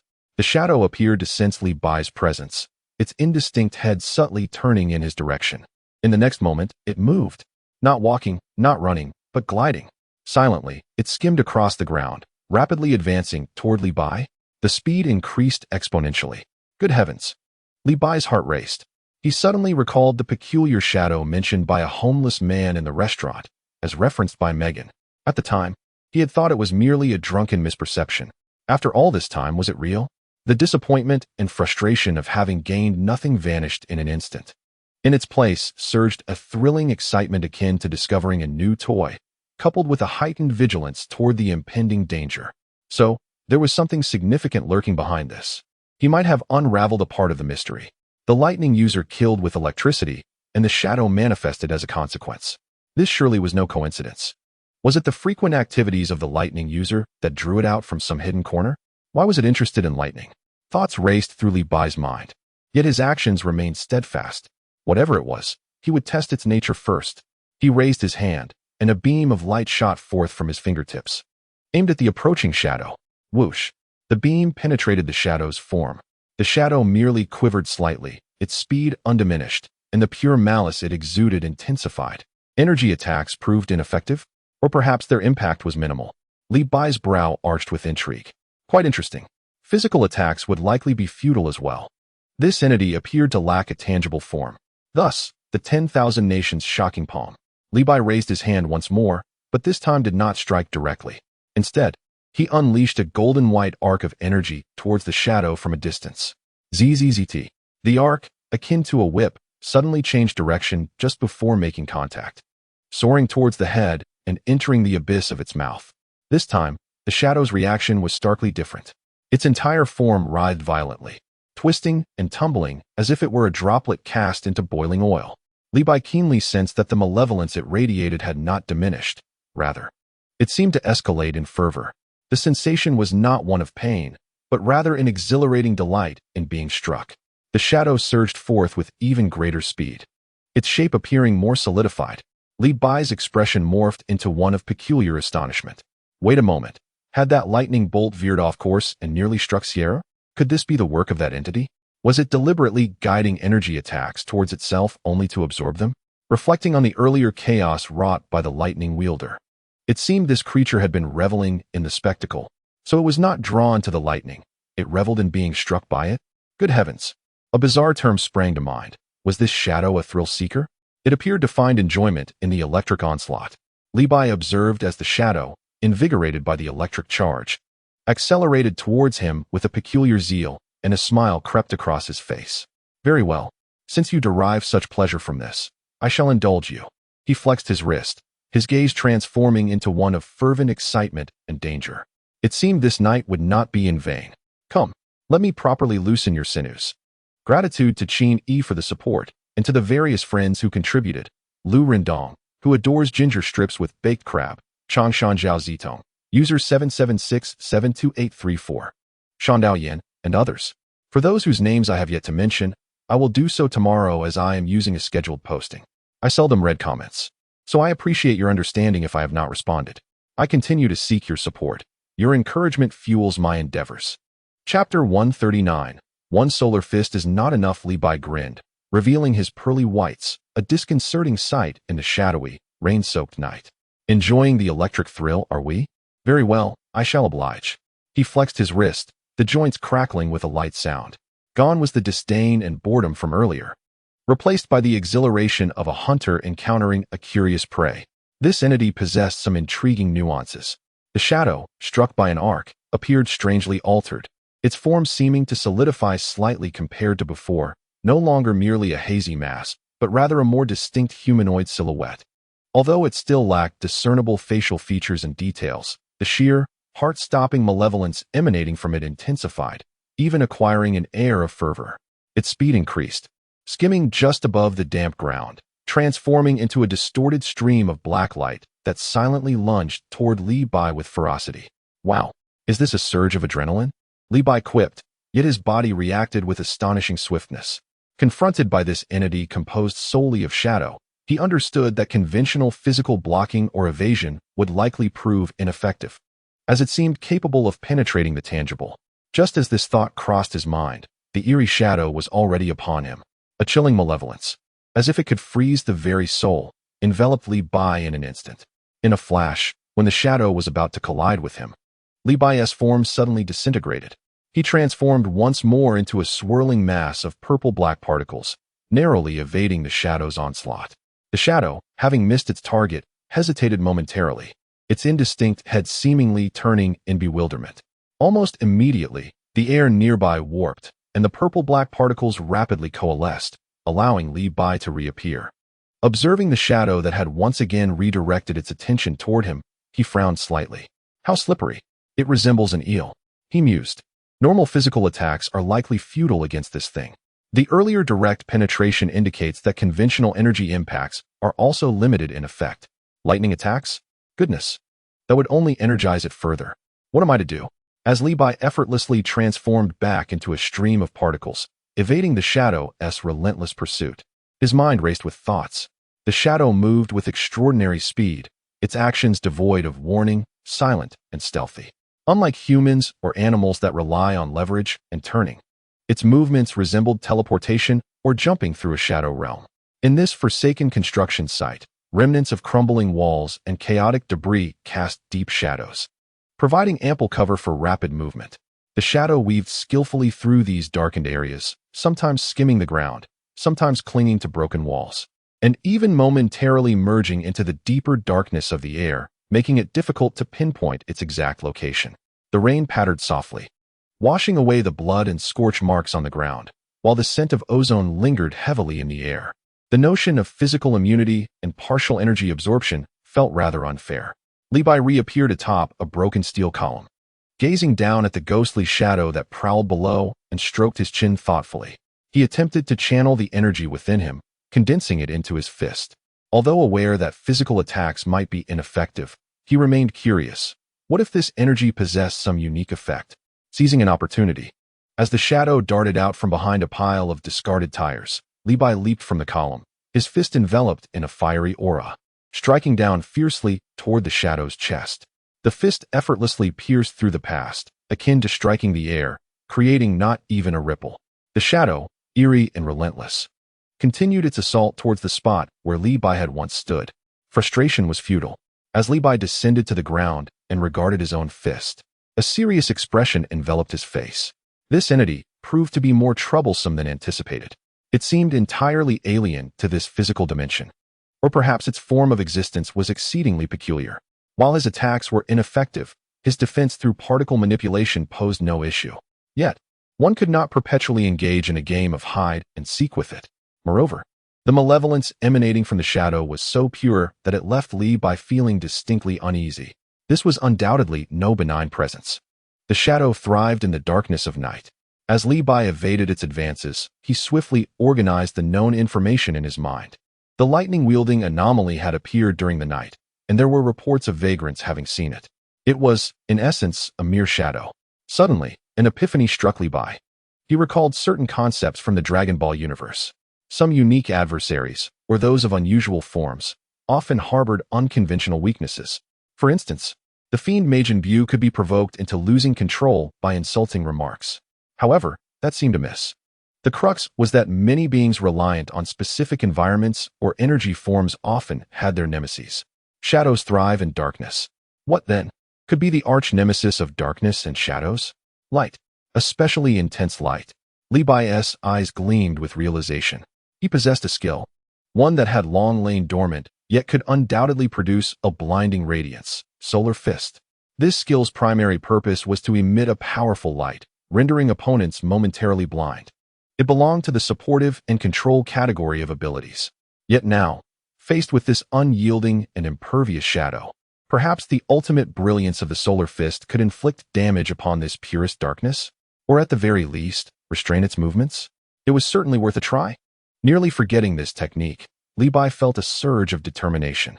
Regardless of its efficacy, he would give it a shot. With a sudden flicker of particles, he materialized onto a relatively open patch of muddy ground, firmly planting his feet. No more evasion. Taking a deep breath to steady himself, he adjusted his stance. Placing his hands upon his forehead with fingers splayed, he began to channel his entire chi, fervently gathering it into his palms. The shadow, which had relentlessly surged forward, seemed to sense an immense threat. Its form began to oscillate violently, becoming even more unstable than when struck by the electric arc. Its speed of movement accelerated dramatically, as if it aimed to completely engulf Li Bai before he could complete his technique. In the distance, concealed within the shadows of a derelict building, Sierra also noted the unfolding anomaly. She had been observing the battle from afar, her heart brimming with astonishment and concern. The strange shadow surpassed her comprehension. Although Li Bai appeared to be handling the situation with relative ease, it was evident he lacked effective measures against that shadow. Previously, witnessing Li Bai in combat was akin to watching him slice through vegetables effortlessly, yet today, he was evidently struggling. As Li Bai positioned his hands upon his forehead, she was reminded of something. This initial gesture was one she had witnessed at the villa of a future biotechnology company. It possessed the power to momentarily blind one's vision. Instinctively, Hill squinted her eyes. This technique was designed to induce blindness. Could it be that the shadow, devoid of eyes, harbored a fear of intense light? Her mind brimmed with questions and a flicker of anticipation. Just as the shadow ominously approached Li Bai, now less than 3 meters away, its palpable malevolence seemed to coalesce into a chilling presence. Solar Fist, Li Bai bellowed, his voice resonating through the stormy night. An indescribable brilliance erupted forth from his hands, radiating with an intensity that eclipsed any ordinary flare or flashbulb. It burst forth like a miniature sun detonating upon the ground, casting an unparalleled splendor. The blinding white light surged outward with relentless force, illuminating the entire abandoned construction site and even distant neighborhoods as if it were high noon. In that instant, every shadow was utterly dispelled and consumed. The raindrops cascading from the sky shimmered like countless dazzling diamonds in this brilliance, and the very air seemed to warp within its glow. Even from afar, Hill, despite having preemptively closed her eyes, was overwhelmed by the penetrating light, which rendered her vision a blinding white, tears cascading uncontrollably. The shadow, confronting the epicenter of this luminescence, emitted a heart-wrenching, silent shriek. Its form twisted violently under the illumination, as if doused in potent acid, the darkness constituting its being evaporating in the radiance. That pure malice now bore an indescribable anguish and terror. Its shape rapidly diminished, the edges dispersing tendrils of black mist, vanishing in the overpowering light. Effective, truly effective. The brilliance was indeed the bane of this elusive shadow. A surge of joy welled within Li Bai, quickly followed by a stern realization. Though the light of the Solar Fist was fierce, its duration was fleeting. The intensity began to wane, yet it remained blinding. Li Bai maintained his unwavering gaze ahead. The shadow lingered, although its size had decreased by nearly half. Its form now appeared more tenuous and unstable. The malevolence it radiated significantly diminished. It had not ceased to exist entirely. It writhed in agony within the light, seemingly struggling against the searing blaze. Li Bai astutely observed that as the brilliance diminished, the shadow's rate of dissolution also slowed. This creature could withstand it. The smile vanished from Li Bai's face, replaced by surprise and determination. One strike was insufficient, two would suffice. Chapter 140, Banana Fan. 84,000 miles without a moment's hesitation, Li Bai's energy surged once more, even more fervently and cohesively than before. He could feel his cells gently heating from the intense energy expenditure. Yet, there was no time to dwell on such sensations. This elusive entity was slippery, capable of absorbing lightning to grow stronger. Having finally managed to weaken it, he could not allow it to escape. Who knows if it will become more troublesome after it flees? Or perhaps it might find a more powerful energy source. Li Bai certainly does not wish to confront a super shadow that has absorbed the energy of a nuclear power plant next time. His gaze sharpened. The shadow, sinister and eerie, evidently sensed the imminent peril. Its tenuous form flickered like a candle in the wind, desperately attempting to retreat into the darkness. In the corners of crumbling walls, beneath abandoned vehicles, and in the overgrown hollows, darkness was its realm, its sanctuary. As long as it could escape back into the depths of shadow, it would have a chance to catch its breath, even to recover. In the distance, Hill, whose eyes had just begun to adjust, still felt the sting and tears from the blinding light, not fully receding. Witnessed Li Bai assume that posture once more. Again, this time she had learned her lesson, immediately shutting her eyes tightly, and even raising a hand to shield her eyelids. Solar Fist. Another resounding shout. This time, the brilliance seemed even more concentrated, more intense. The searing white torrent of energy surged forth. The speed of light was beyond the shadow's capacity to match. Even though the sinister shadow exerted every ounce of its strength, its form began to flicker unsteadily, trying to leap through the shadows. Yet, in the face of absolute luminosity, all struggles appeared futile. The range was too vast. The speed was too rapid. The blinding light swiftly caught up with the shadow, enveloping it entirely. A chilling, silent scream of despair erupted in Li Bai's perception. Struck head-on by the beam of light, the shadow could not even muster a struggle. Its already tenuous body began to disintegrate and collapse, akin to ice and snow thrown into a furnace. Like a piece of ignited black paper, its edges curled rapidly, charred, until it transformed into ashes. Countless minuscule, pure black dots began to disperse from its disintegrating form, only to be consumed by the stronger radiance, leaving not a trace behind. The process was astonishingly swift. In merely 2 or 3 seconds, as the light of the second solar fist began to gradually fade, the area locked in illumination was utterly vacant. The shadow had vanished completely, as if it had never existed. The rain continued to patter down, washing the ground, the mingled scent of ozone and the peculiar singed aroma lingering in the air. The earlier chill had dissipated entirely. The entire abandoned site once again succumbed to the darkness and silence of the rainy night. Only the spot where Li Bai stood retained the lingering afterimage of the strong light. With a sigh, Li Bai slowly lowered his hand, exhaling a breath of relief. At last, it was resolved. He surveyed his surroundings, confirming that the sinister shadow had entirely disappeared before finally allowing himself to relax. Suddenly, a crisp and melodious notification echoed in his mind. Congratulations, host. You have slain a hazardous level anomaly. Reward, Banana Fan. A flurry of information streamed before Li Bai's eyes like a barrage. What did the term remnant following hazardous level anomaly imply? Li Bai furrowed his brow. Remnant? Incomplete? Was that entity, which had taken him so long to subdue with electric and light therapies, not its complete form? Is it merely a defective item or a fragment? Li Bai's heart skipped a beat. If a mere shard is so troublesome, how outrageous must the complete version be? Moreover, the rating of this object is hazardous? It certainly does not seem to belong to the lowest tier of trivialities.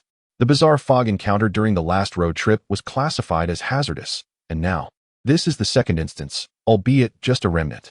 However, the most perplexing aspect remains the banana fan. Li Bai's lips twitched, his expression difficult to articulate. After all that effort, with physical immunity and energy absorption, he barely managed to vanquish it with a solar fist, only to be rewarded with this trinket? In the early chapters of Dragon Ball, The banana fan was used to extinguish the flames of the fire mountain, wasn't it? Ultimately, it was Master Roshi who used the Kamehameha wave to put out the fire. It seems there is no mention of the banana fan in the comics, though the animated series features a storyline involving Goku and Chi-Chi before their marriage. The power of this banana fan appears rather limited. It can extinguish a fire, but what uses it in combat? Surely, one cannot simply fan away their adversary, hoping to blow them away. Li Bai's recollection was somewhat hazy.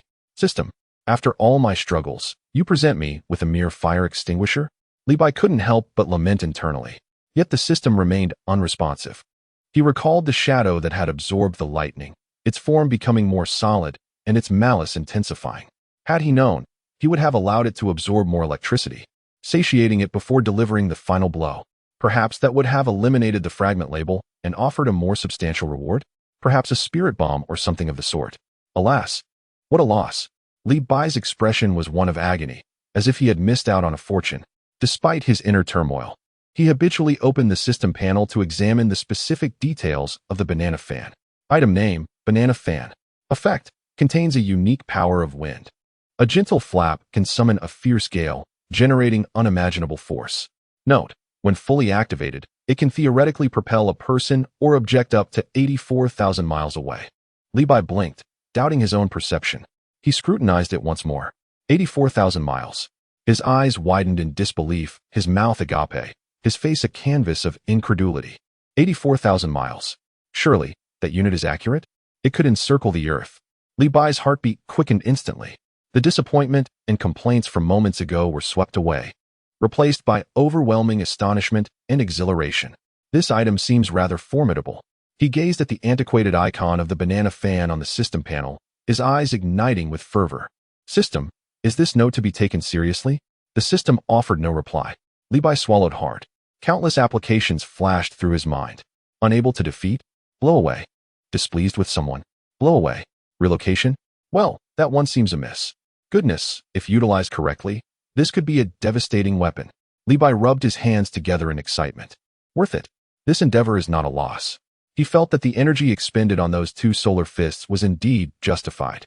This banana fan is undeniably a divine artifact. Chapter 141.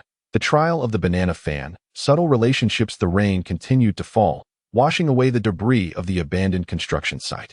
84,000 miles. Li Bai pondered this figure, a smile of delight unmistakably gracing his features.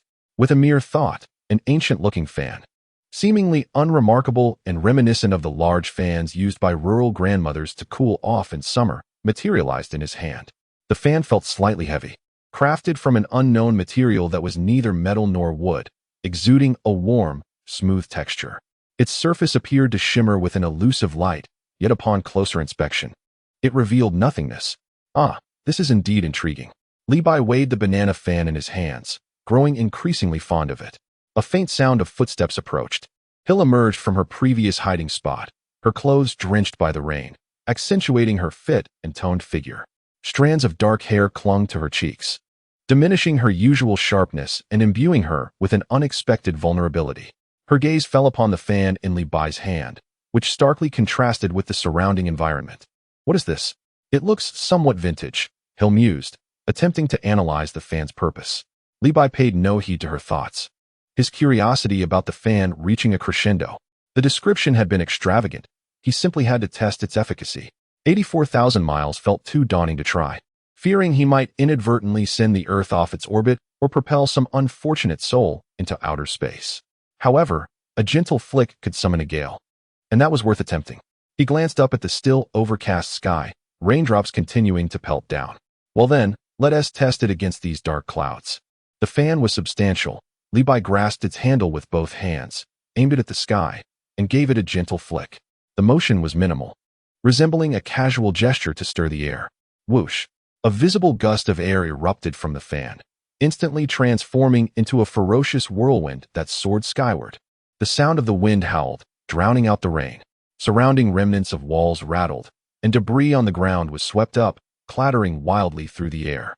Hill stumbled as the sudden tempest caught her off guard, instinctively squinting and shielding her face with her hand. She stared at Li Bai in shock, then turned her gaze upward in astonishment. The once dense and heavy clouds were violently torn apart, as if an invisible giant hand had ripped a gaping hole in the sky. Where the fierce wind passed, the clouds swirled away at an astonishing speed. The previously drizzling rain ceased instantly in that area. Moments later, as the wind began to subside, a colossal circular void appeared in the sky above Li Bai, revealing the distant night sky still shrouded in clouds. A faint glimmer of starlight peeked through the gaps in the clouds. Hill lowered her arm, her mouth agape as she beheld this miraculous scene, then glanced at Li Bai's expression of satisfaction and the seemingly harmless fan in his hand. She opened her mouth to speak, yet found herself at a loss for words.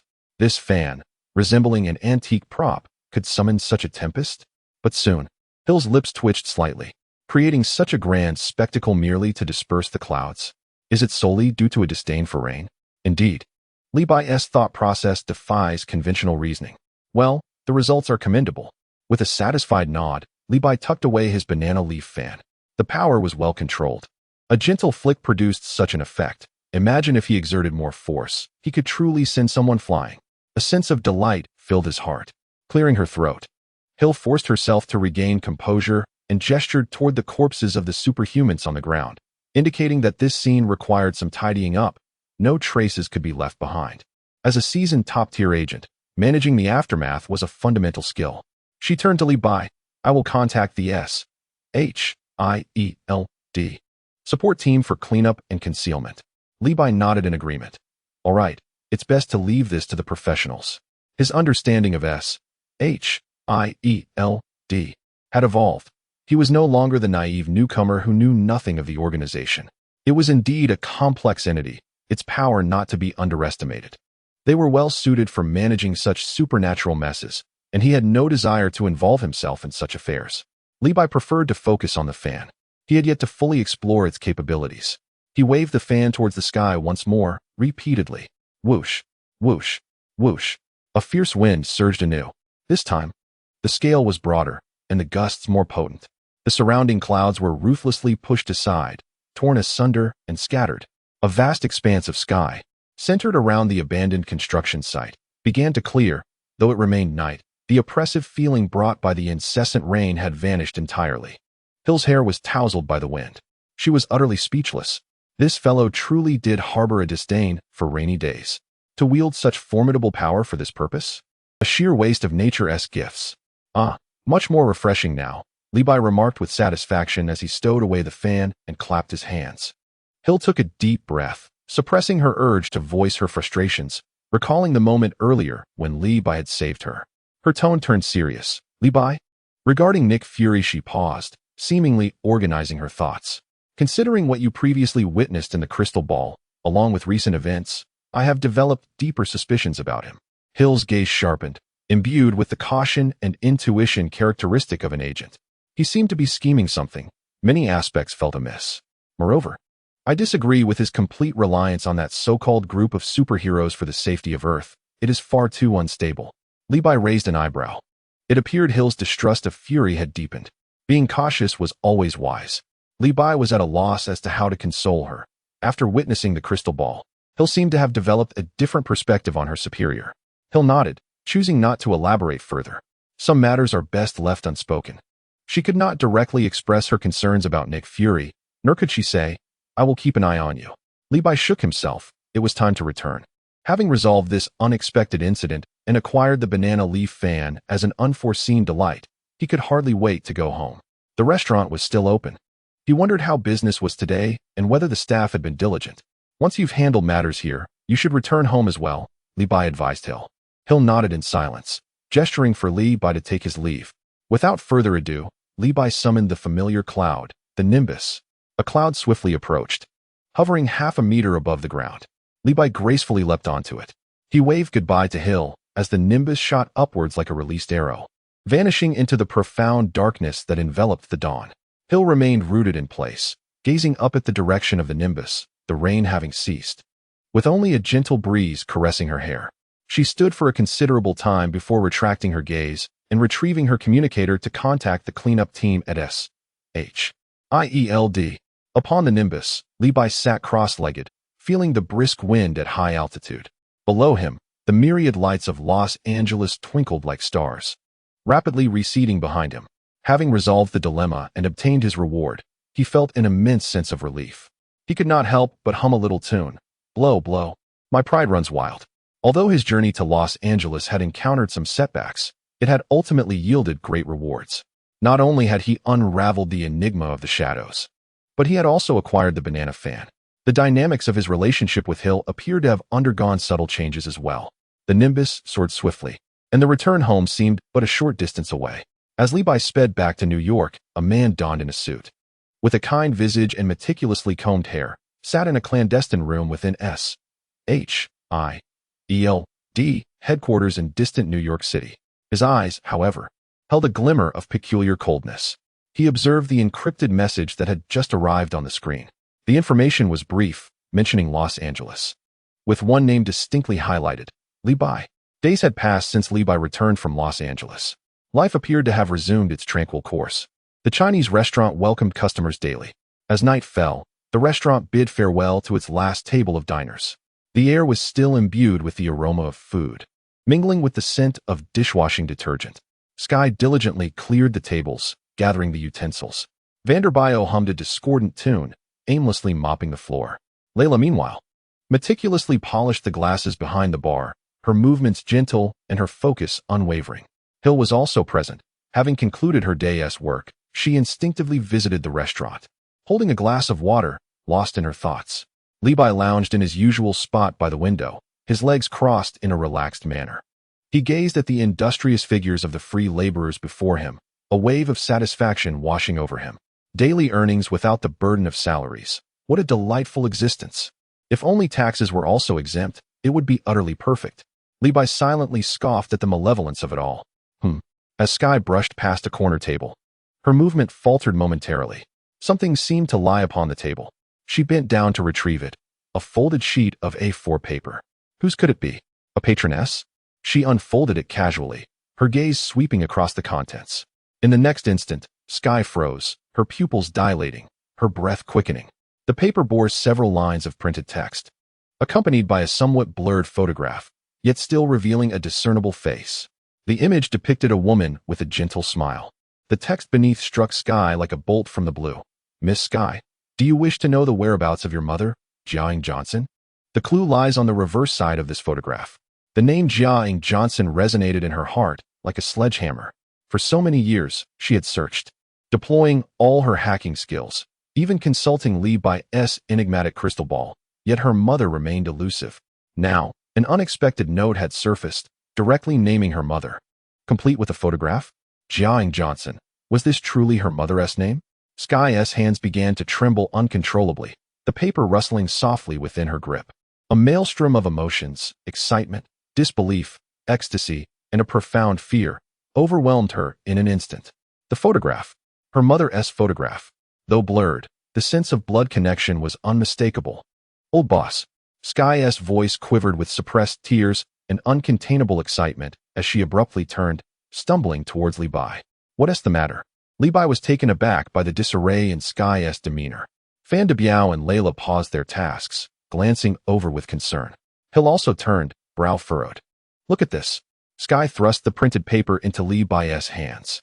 He accepted it, his gaze falling upon the contents. Upon seeing the name Taiyang Johnson alongside the photograph, his brow immediately arched. Sky's mother's name?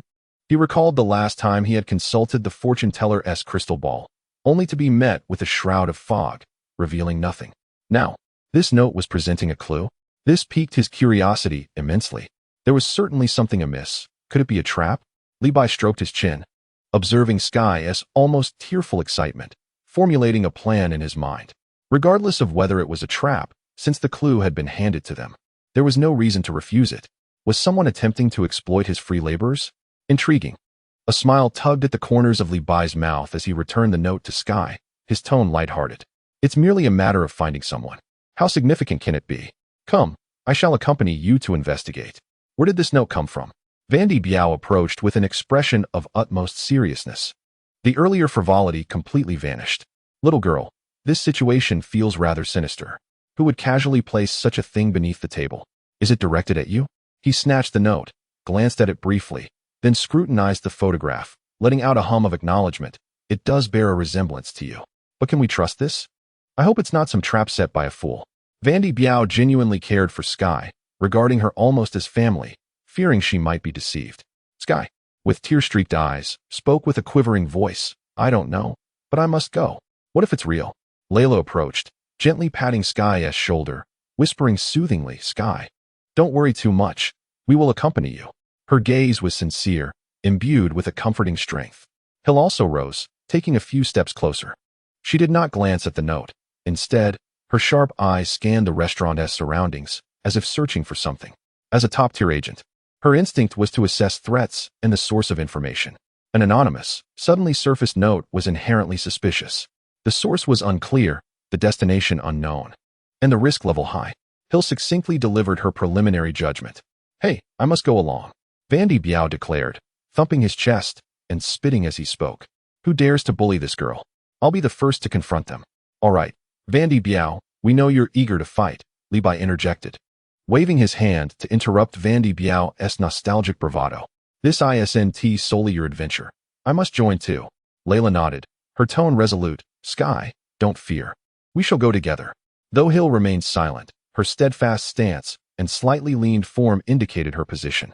Observing this camaraderie, Li Bai couldn't help but feel amused. Initially intending to scout alone to avoid involving others, he found himself surrounded by loyal companions.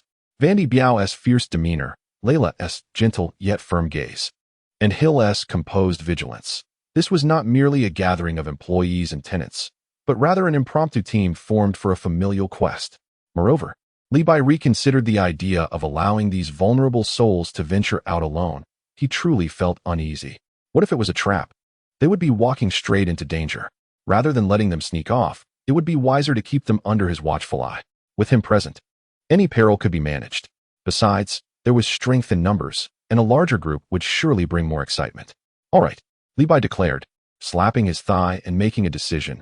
Since everyone wishes to join, let us go together. Upon hearing Li Bai's words, Sky felt a wave of emotion. Her nose tinged with warmth as tears streamed down her face. Choking on her words, she expressed her gratitude. Boss, thank you. Li Bai smiled and shook his head. What is there to thank? We are all family, under the same roof. However, since we are embarking on an important mission, the restaurant will need to close for a few days. He stood, stretching lazily. Vandy Biao, post a notice tomorrow morning stating that the establishment will be closed for a short while, allowing everyone a break. Sky, keep the note safe. We shall prepare tonight and depart tomorrow. Where are we headed? Vandy Biao inquired. Sky glanced at the back of the note, where a simple map was drawn in pencil along with an address, a location in Virginia. She read the address aloud. All right, get some rest early tonight. Li Bai waved his hand decisively. We'll set off tomorrow. The closing duties at the Chinese restaurant were swiftly completed. Upon returning to his apartment, Li Bai sank into his sofa, but his mind was consumed by that note. Who would leave such information for Sky in this manner? Friend or foe? Ever since the last sacrificial committee incident, where he had to confront those close to him, he had been on high alert, frequently monitoring his employees. If it were an adversary, why leave clues? Wouldn't it be more effective to apprehend or threaten directly? Conversely, if it were a friend, why not make direct contact instead of resorting to such a mysterious approach? Moreover, Li Bai had personally consulted the crystal ball of the fortune-telling woman regarding Sky's parents, only to find nothing. How could someone provide clues and an address so easily for someone who is untraceable? The depths of this situation could be far more profound than he imagined. Yet, Li Bai felt no fear. Instead, a spark of excitement ignited within him. Chapter 143. All gather to depart. The pickup truck hits the road the next morning, just as dawn began to break. Several individuals in Li Bai's apartment building had already prepared themselves. The atmosphere was peculiar, tinged with a blend of tension and exhilaration, worry mingled with anticipation. Particularly noticeable was Vanderbio, who was visibly brimming with excitement. As Li Bai yawned and approached the dining area, he retrieved a prepared sheet of A4 paper and some tape from inside. The paper bore flamboyant characters proclaiming, "The boss is away for a few days due to matters. Business is temporarily suspended. Return date undetermined." Hey boss, your handwriting is a bit abstract. Vanderbio leaned in for a closer look, grinning. But this is quite straightforward. A holiday. Paid, right? Li Bai shot him a sidelong glance. What a lovely thought. You think free labor should get a paid holiday? Hurry up and help me put it up. With a chuckle, Vanderbio took the notice and quickly affixed it to the restaurant's glass door, smoothing down the corners with a sense of solemnity. All done. Vanderbio clapped his hands. Boss, does this count as a business trip? More like a business adventure, Levi retorted with a hint of annoyance. Given that several employees were unpaid, they would have to cover their own airfare, food, and lodging expenses. He pondered who would reimburse these costs. Sky stood silently to one side, tightly clutching the printed paper that had altered everything. Her eyes were slightly swollen, the result of a restless night. She oscillated between the fear that the note was a cruel prank and an irresistible yearning that surged within her. Layla approached Sky, gently squeezing her hand. Without uttering a word, the warmth and support in her gaze provided tremendous comfort to Sky. Meanwhile, Hill stood nearby with a simple backpack, calmly observing the interaction between Levi and Vanderbio. She seemed entirely unfazed by Levi's decision. This man possesses an enigmatic quality that is difficult to decipher. He appears rather disjointed, yet invariably makes unexpected choices that somehow seem entirely reasonable at critical moments. All right, are we all set? Levi clapped his hands, garnering everyone's attention. Great. Vanderbio was the first to respond, puffing out his chest in a manner suggestive of readiness for battle. Sky and Layla nodded in agreement. Hill maintained a neutral expression, merely inclining his head slightly. Let us set off. With a wave of his hand, Levi signaled to start. The five of them squeezed into the pickup parked by the roadside. Levi took the wheel, while Hill occupied the passenger seat. The back seat was relatively spacious. Yet once Layla and Sky settled in, coupled with Vanderbio's substantial physique, it quickly felt quite cramped. The atmosphere was somewhat delicate. A blend of the tension of an uncertain journey ahead mingled with a hint of the ease of a road trip. Except for Sky. The others harbored a sense of adventure akin to accompanying an expedition. Hey, come sit in the middle, lean against Brother Biao, Vanderbio urged, shifting aside to offer Sky more space, his tone laced with unmistakable concern. It's bumpy back here. Are you prone to motion sickness? Brother Biao has some preserved plums, sweet and sour, to ease it. As he spoke, he rummaged through his bulging pocket and handed a small bag of preserved plums to Sky. His demeanor resembled that of a worried father sending his daughter off on a journey. Sky found herself both amused and touched by Vanderbio's sudden show of care, which alleviated much of her anxiety. She accepted the plums and replied softly, "Thank you, Brother Biao. I don't get motion sickness. As long as you're fine. That's what matters." Vanderbio chuckled heartily. Noticing Sky's downcast mood, he made an effort to cheer her up, regaling them with tales of his so-called illustrious past, whether real or fabricated. He spoke of bravely battling Siberian bears, albeit from behind a zoo cage, and outsmarting rattlesnakes in the Sahara Desert, perhaps inspired by something he saw on the Discovery Channel. Weaving his stories with such vivid detail that even Layla couldn't help but stifle a laugh. As Sky listened, a faint smile began to form at the corners of her mouth. Though Vanderbio's antics were somewhat overblown, his heart was genuinely warm. Hill, seated in the passenger seat, glanced at the interactions in the back through the rearview mirror while subtly observing Levi, who drove with a steady hand and focused demeanor, seemingly engaged in a routine drive. Yet, Hill sensed something peculiar. Levi had indeed been attentive regarding Sky's search for her mother. After the last unsuccessful attempt with the crystal ball, he had shown concern. However, this time, faced with a mysterious note fraught with uncertainties, he exhibited little hesitation in deciding to lead the expedition himself. This concern for an employee seemed to transcend the ordinary. Hill keenly perceived that Levi's fixation on this matter surpassed rational boundaries. He appeared to possess an extraordinary curiosity about the name of Sky's mother, Jiang Johnson, or perhaps about the secrets lurking behind the entire situation. Hill refrained from asking. She understood that even if she did, Levi would likely deflect her inquiries with playful banter. She silently noted her questions, deciding to observe the unfolding events. The pickup truck departed from the familiar neighborhood, merging into the flow of traffic heading towards the airport. Throughout the journey, Vanderbio's monologue never ceased, and the atmosphere within the vehicle gradually lightened. Upon nearing the airport, Levi did not drive directly in, but instead took a convoluted route, seeking a secluded corner of an empty parking lot. Exiting the vehicle, Levi turned off the engine. "What are we doing?" "Boss, this place is desolate. Can a plane land here?" Vanderbio craned his neck in curiosity. Ignoring him, Levi stepped out, instructing everyone to keep their distance. Then, under the watchful eyes of the group, he produced a familiar little gadget, a universal capsule. With a gentle toss towards the pickup truck and a press of a button, a loud bang ensued. A cloud of white smoke enveloped the area, and the once imposing pickup truck vanished in an instant, leaving only a small capsule resting quietly in Levi's palm. Vanderbio, having encountered such a wondrous device before, understood that this was a tool meant for transporting the pickup to New York State. Initially, he had thought they would fly over and rent a car. The boss remained as frugal as ever. "Wow," Layla exclaimed, having been there for a few days and witnessing the universal glue for the first time. Instantly, new ideas flooded her mind. This device could indeed revolutionize the world. Neither Hill nor Sky displayed excitement. Both had seen this marvel before. "Let us go? We need to catch our flight," Levi remarked, pocketing the capsule as if nothing unusual had occurred and beckoning everyone to follow. They traveled light, smoothly passing through security and boarding their flight to New York. Sky leaned against the window, watching the city below shrink into insignificance, her emotions a complex tapestry. The closer they approached that address, the more her heartbeat quickened. After over 5 hours of flying and a transfer to a regional jet, the group landed at a small airport in Virginia in the afternoon. Exiting the terminal, a brisk gust of air greeted them, starkly contrasting with Los Angeles's warmth. The area outside the airport was sparsely populated. Levi adeptly sought out another secluded spot. With a bang, the white smoke dissipated and the sturdy pickup reappeared before them. "Get in." The truck roared to life once more, its robust tires crunching over the asphalt with a steady sound. Sky retrieved the note, comparing it to the navigation on her phone, carefully deciphering the hand-drawn map and the address on the back.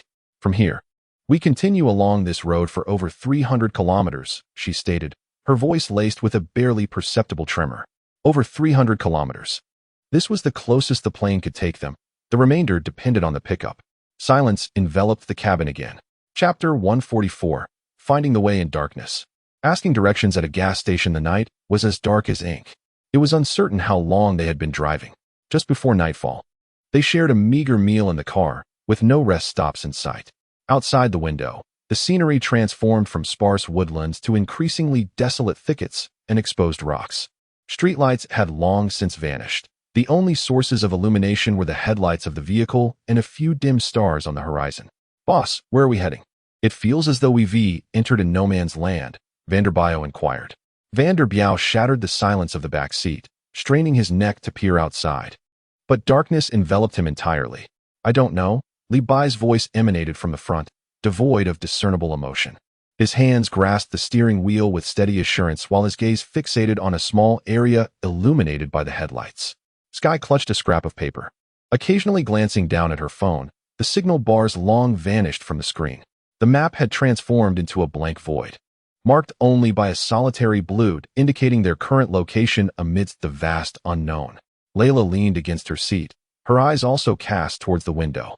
Although she did not bear the weight of Sky's concerns, the increasingly desolate surroundings stirred a sense of unease within her. Only Hill maintained her tranquil demeanor, seemingly either resting her eyes or silently calculating something profound. Noticing the lack of engagement from others, Vanderbiau smirked and initiated small talk. "Hey, Sky, is that map reliable? This place is so remote that even a rat would leave in tears." Sky did not turn around, her voice muffled. "The address is correct. The map should be too."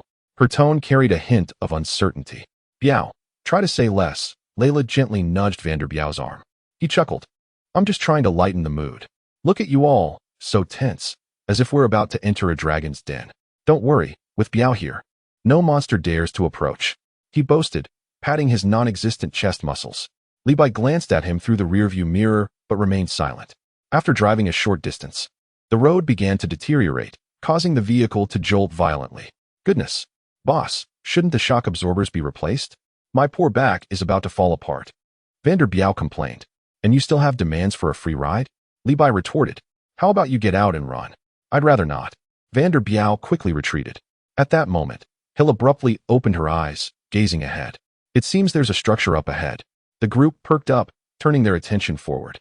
Indeed, at the edge of the headlight's reach, the faint outline of a low building emerged. As they approached, its form became increasingly discernible. It was a gas station. Or rather, what had once been a gas station.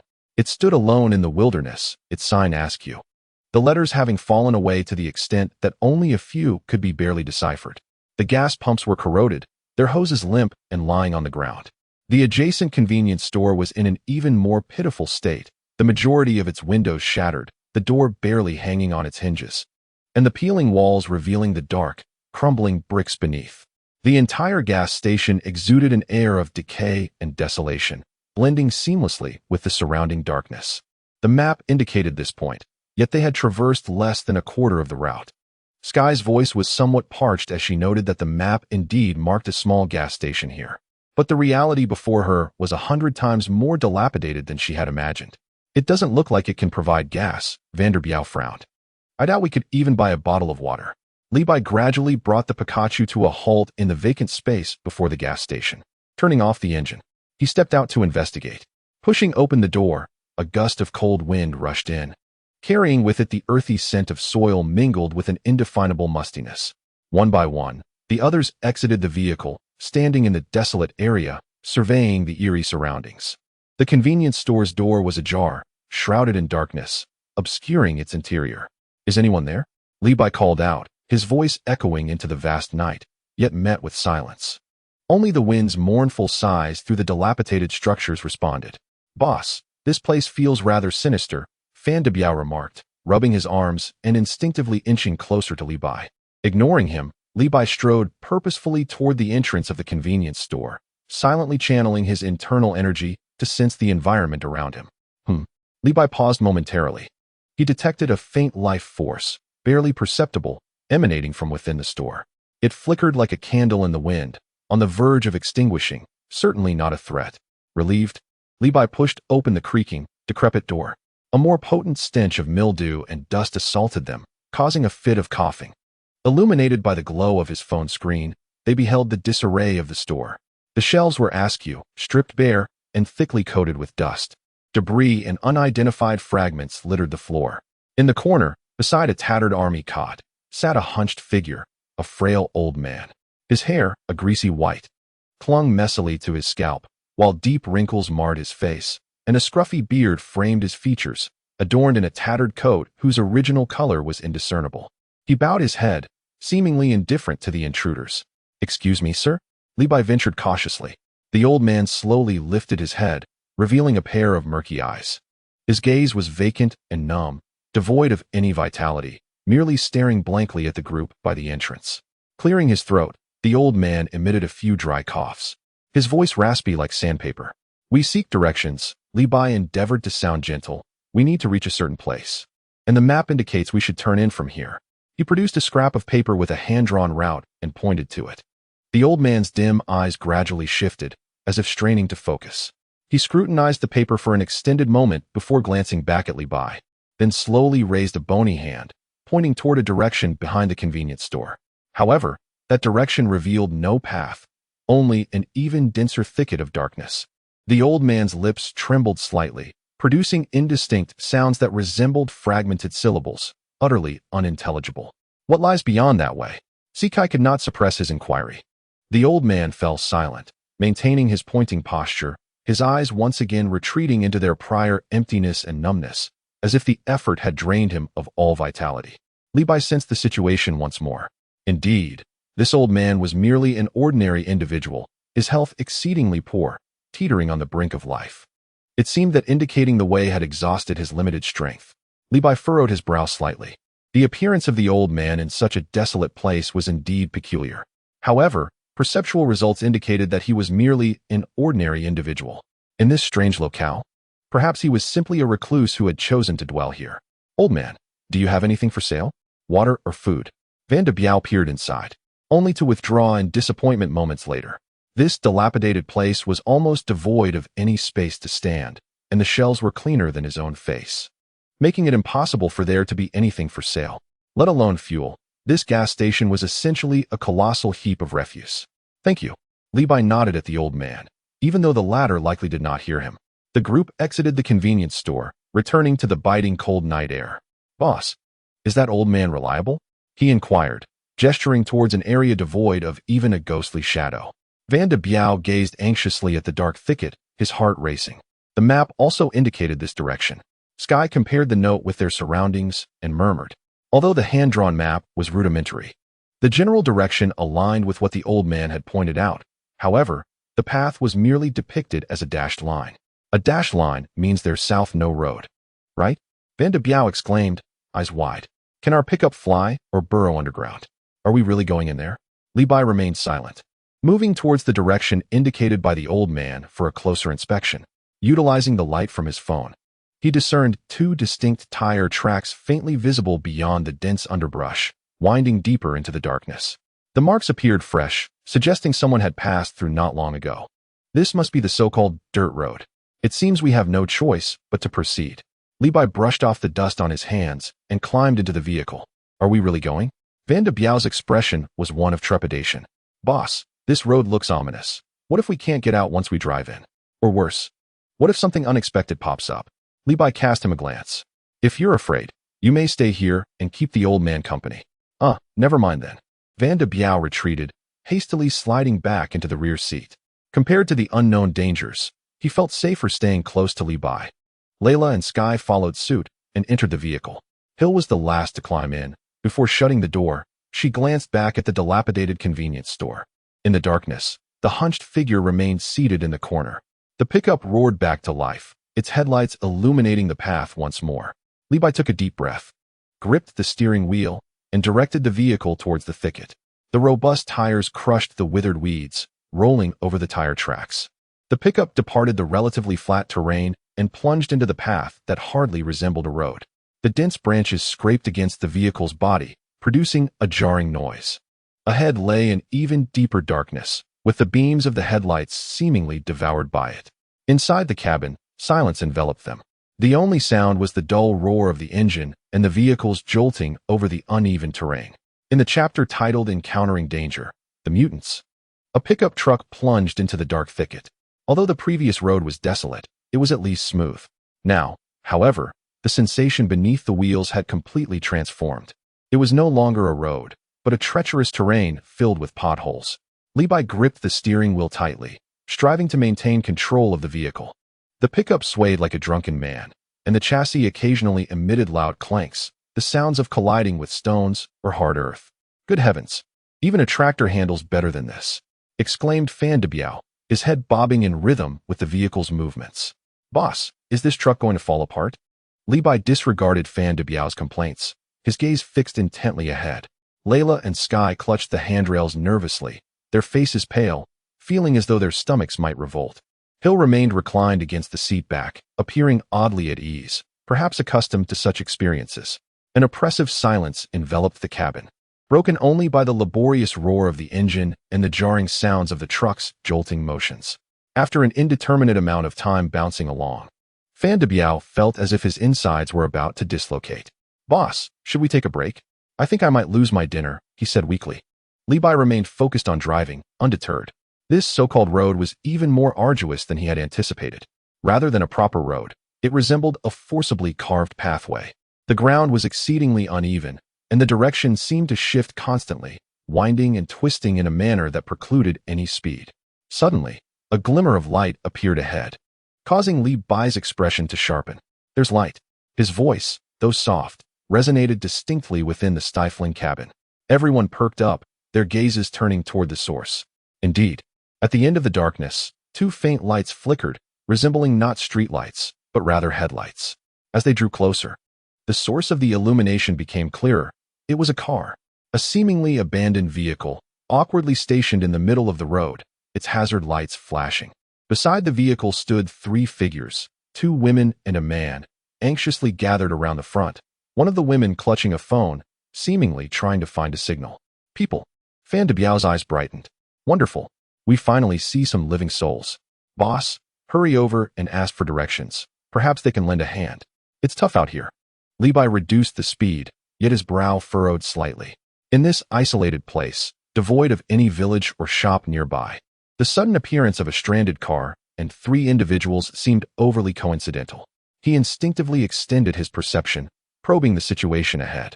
The three individuals exhibited normal breathing. They were indeed ordinary people, not disguised beings. Perhaps they were merely unfortunate souls. He slowly maneuvered the truck closer, preparing to stop and inquire about their predicament. But then, an unexpected turn of events occurred. Suddenly, A series of guttural roars, entirely uncharacteristic of human vocalization, akin to the cries of wild beasts, erupted from the underbrush. Almost immediately, several dark figures surged forth with astonishing speed from the shadows on either side. The target was set directly on the three individuals beside the vehicle. A piercing, terror-laden scream abruptly cleaved through the night sky. Illuminated by the car's headlights, the scene became all too clear. The shadow that emerged was not human. Or rather, it once was human, but now it had become utterly distorted and grotesque. Their facial features were contorted, mouths gaping unnaturally, saliva dripping as they gasped with a wheezing breath. Clutching weapons, knives and bows, they exuded a primal, frenzied thirst for blood. What on earth is this? Vander Biao cried out in alarm, nearly leaping from his seat. Sky and Layla turned pale with terror, covering their mouths, their eyes filled with dread. The three individuals were evidently stunned by this sudden assault. The man instinctively attempted to shield the two women behind him, but the grotesque creatures moved with alarming speed. A gaunt monster had already pounced on one of the girls in a dress, its foul maw opening wide to sink its teeth into her neck. Another, slightly older woman let out a desperate scream, flailing her arms in a futile attempt to fend off a lumbering abomination that lunged at her. The man found himself ensnared by a creature wielding a knife, desperately dodging its relentless attacks. The scene transformed into a chaotic and bloody tableau. Li Bai abruptly slammed the brakes to the floor. The immense inertia propelled everyone in the vehicle forward momentarily. Stay inside the car, do not exit. Li Bai's voice was chillingly calm, imbued with an undeniable command. He turned to the co-pilot. Hill, keep an eye on them. Without a moment's hesitation, Hill nodded. Understood. She unbuckled her seatbelt, subtly adjusting her posture, her gaze locked onto the frenzied monsters outside, emanating an aura of danger. Li Bai spoke no further, forcefully flinging open the car door. Bang! As the door swung wide, a heavy stench of blood and the foul odor exuded by the monsters surged into the vehicle. The roars of the creatures, the anguished cries of humans, and the clashing of weapons resonated more vividly in their ears. Be careful out there, Vander Biao shouted urgently, aware that he must not hinder Li Bai. Without a backward glance, Li Bai slammed the car door shut. He stood upon the uneven dirt road, surveying the chaos before him. The three ordinary individuals were perilously close to demise. The girl in the dress had been knocked to the ground by a monster. Though she struggled, her neck appeared to have been bitten, blood staining her collar. The other woman was cornered against the side of the vehicle, paralyzed by fear, only able to scream. The man, slightly more robust, was still holding his ground, but he too bore wounds. Forced to retreat under the relentless assault of a creature wielding an iron knife, perilously close to disaster. 5 deformed monsters in total, their strength and speed surpassing that of ordinary humans. Li Bai's arrival immediately drew the attention of 2 of the creatures. 1, the closest to him, a relatively smaller yet grotesque entity, abandoned its original target and turned, its bloodshot eyes fixated intently on Li Bai. It gaped its mouth, revealing a mouthful of decayed teeth in shades of yellow and black, emitting a threatening hiss from its throat. Then, on all fours, it lunged at Li Bai like a beast. A foul stench assaulted the senses. Rather than retreating, Li Bai surged forward, channeling his strength into his legs as he charged toward the creature. Inside the car, Fan De Biao, Sky, and Layla anxiously peered through the window. Fan De Biao swallowed hard. Sky's heart raced wildly, his palms slick with cold sweat. Layla tightly shut her eyes, unable to bear the sight. Only Hill remained composed, observing the unfolding battle, prepared to confront any threats that might rush toward the pickup. Li Bai's figure, illuminated by the headlights, intertwined with that of the first grotesque creature that lunged at him. No one could discern how he achieved this. Then came a sharp crack. The diminutive creature's head snapped back at an unnatural angle, its momentum abruptly halted, collapsing to the ground like a puddle of mud, twitching a few times before falling still. A swift kill. Li Bai did not pause, like a wraith. He instantly appeared behind the creature wielding an iron knife that had attacked a man. The creature seemed to sense danger and clumsily attempted to turn. It was too late. With his right hand shaped like a blade, Li Bai struck precisely at the creature's nape. Thud! With a muffled sound, the creature's head flew off, rolling into the dust. Congratulations, host, for slaying the aberration. Reward, Yukong's overalls. Congratulations, host, for slaying the aberration. Reward, Master Rashi's hat. Huh. Li Bai gazed in confusion at the two slain aberrations. They were actually classified as aberrations? The rewards were rather unremarkable, indicating that these aberrations were of the lowest tier. The remaining three creatures, seemingly lacking in intelligence, exhibited a primal instinct for slaughter. Instead of feeling fear upon witnessing their companion's demise, they became even more frenzied. Abandoning the two stunned women, they roared and charged at Li Bai together. One corpulent creature swung its robust arms in a sweeping motion. A gaunt creature brandished a sharp spike, lunging toward Li Bai's chest. Another creature, missing an arm, opened its wide mouth, attempting to bite Li Bai's shoulder. A three-pronged assault. Li Bai's gaze was peculiar. What exactly were these entities? Mutants? Chapter 146. College Student. The note has issues. The mutants' roars drew near, reeking of an overwhelming stench. The odor was overpowering. Li Bai sprang into action, not even glancing at the three creatures. He executed a low bow, leaving behind a fleeting afterimage. With a slight sidestep, he adeptly evaded the mutant's sweeping attack. Three small stones appeared in his hand. With a flick of his fingers, he struck them in rapid succession. Whoosh, whoosh, whoosh. Three barely perceptible sounds of air being sliced through emerged. Thud, thud, thud. Almost simultaneously, three dull thuds resonated. The foremost unarmed mutant had a blood hole appear directly in the center of its forehead, its bone spurs suspended in midair, its body suddenly stiffening before collapsing straight down. The mutant wielding a machete similarly developed a penetrating hole in its temple, its massive frame crashing to the ground, stirring up a cloud of dust.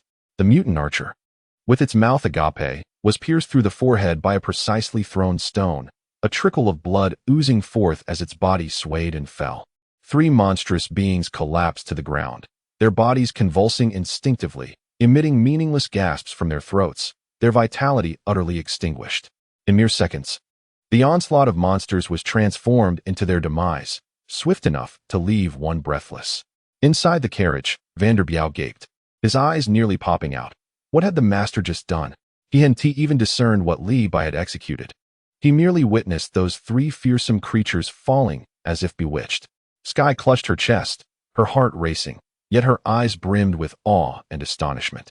Layla slowly opened her eyes to find the outside world restored to tranquility, with Li Bai standing amidst the corpses, exhaling a long sigh of relief. Hill, once taut with tension, relaxed, a barely perceptible smile gracing her lips. Indeed, this man always surpassed her expectations. Li Bai stood still, observing the twitching carcasses below. His brow furrowed slightly. Congratulations, host, for vanquishing the anomaly. Reward, Bulma's laundry detergent formula. Congratulations, host, for vanquishing the anomaly. Reward, a toothbrush previously used by Yamucha. Congratulations, host, for vanquishing the anomaly. Reward, Tianjin Fan's eye drops. The system's notifications echoed in his mind. Li Bai's lips twitched. Laundry detergent? A toothbrush? Eye drops. What nonsense. These so-called anomalies yielded not a single worthwhile reward. It was a complete waste of expression. He even felt that using stones to dispatch them was somewhat of an elevation for such entities. The three stunned survivors finally regained their senses. A girl in a dress, with her neck bitten, struggled to rise but collapsed again, groaning in pain.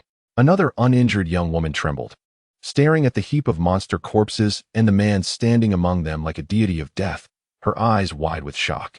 The man, who had been barely holding on moments before, now sat on the ground, panting heavily, his gaze toward Li Bai mingled with awe and reverence. They had not comprehended what had transpired. All those terrifying monsters pursuing them had simply fallen. The man struggled to stand, wishing to express his gratitude to Li Bai, but his legs felt weak, and despite several attempts, he failed. Instead, he could only cry out in a trembling voice, "Thank you. Thank you for saving us." The uninjured woman, too, realized what had happened, covering her mouth as tears streamed down her face. "Thank you, sob. Thank you, benefactor." Li Bai paid no heed to their expressions of gratitude, his gaze sweeping over the bodies, then glancing at the crooked vehicle. He stepped toward the three individuals. His pace was unhurried, but in the stillness of the night, the sound of his footsteps on the uneven dirt road resonated vividly. Each step seemed to echo the heartbeat of the three survivors. As the man saw Li Bai approaching, his anxiety intensified, and he struggled to rise in a gesture of respect. "Do not move." Li Bai's voice, though not raised, resonated with an irresistible power. The men were understandably hesitant to move. Approaching the trio, Li Bai first cast a glance at the gravely injured girl, the young woman in the dress. Likely in her early 20s, possessed a delicate beauty. However, her pallor was alarming, and the wound on her neck continued to ooze blood, appearing quite unsettling. Fortunately, it seemed that her artery had not been compromised, thus her life was not in immediate peril. She gazed at Li Bai, her eyes filled with terror, her body trembling involuntarily. "Who are you? University students?" Li Bai inquired, his tone remarkably calm. He surveyed the attire of the three individuals and the relatively new vehicle nearby. "Yes," the man quickly nodded, his voice quivering slightly. "We are students from Mesa Community College, out here camping." "Camping?" Li Bai raised an eyebrow, glancing around at the desolate surroundings. "Camping in a place like this? In this forsaken area, devoid of any scenic beauty, there wasn't even a proper road. And at night, one could hardly see a hand in front of their face. There were no apparitions to be found. Who would be foolish enough to come here for a camping trip?" The man's face twisted in bitterness. "We intended to head to Antelope Canyon, but we got lost. The navigation failed, and our phones have no signal. We were trying to find a way out when the vehicle's tires were damaged by a roadblock." He pointed to a short distance away, where the front axle was indeed ensnared by several sharp blades, and the tires were deflated. "Then we encountered these creatures." The uninjured woman interjected, her voice laced with lingering fear. "They suddenly sprang from the bushes." Li Bai fell silent. He recalled that Antelope Canyon was marked on the map of Sky. It seemed they were on the right path. He began to meticulously observe the surroundings. The car's headlights illuminated only a limited area. Beyond that lay an expanse of darkness. The air was thick with the scents of blood, decay, and the earthy aroma of soil and vegetation. He approached the corpses of the mutated beings, crouching down for a closer inspection. Indeed, these entities retained a human form. Yet their bodies had undergone severe deformation. The most evident characteristic was the grotesque distortion of their features. Their clothing was tattered and appeared to have not been changed in quite some time. Rising to his feet, he moved closer to the vehicle. The windows were tightly sealed. Yet he could discern scattered camping supplies within, sleeping bags, food, water bottles, and the like. It seemed the tale spun by these three university students held some merit. Mere misfortune, a wrong turn, a broken vehicle, and then an assault by monsters. Yet, where had these creatures emerged from? He extended his senses, meticulously probing the atmosphere around him. In the darkness, aside from the sound of the wind and the distant chirping of insects, nothing seemed amiss. It appeared that these monsters numbered merely 5. Retrieving his senses, he approached the injured girl. "You are safe now, come out." He glanced at the girl inside the vehicle, and she immediately understood, opening the door and stepping out. Upon seeing the injured individual, she swiftly retrieved a professional first aid kit from the back of the pickup truck and hurried over. Her movements were efficient and quick, clearly indicative of someone trained in emergency response. "Thank you." The uninjured woman expressed her gratitude upon seeing the assistance. Hill remained silent as he opened the first aid kit, extracting antiseptic, gauze, and bandages, skillfully tending to the girl's neck wound. The girl grimaced in pain, yet bore it in silence. Li Bai exhibited no interest in these mutants. The oddities of the Eagle Nation held no fascination for him, and the rewards were of little consequence. Moreover, the individual who left the note for Kai had failed to indicate that danger lurked here. Chapter 147. Antelope Valley, University student gathering. Li Bai observed the others bustling about, while he found himself rather idle. Hill's movements were swift and professional as he applied the antiseptic. The injured girl gasped in pain, yet gritted her teeth, refraining from any cries. The uninjured woman, Jessica, repeatedly expressed her gratitude, exclaiming, "Thank you so much, truly." Hill merely nodded slightly, maintaining focus on his task, swiftly wrapping the wound with gauze and bandages. Standing aside, Li Bai watched Hill's diligent efforts, his thoughts drifting to the note Sky had received, which merely outlined a route without any mention of the lurking, biting monsters. Had he not accompanied them, this would indeed be intriguing.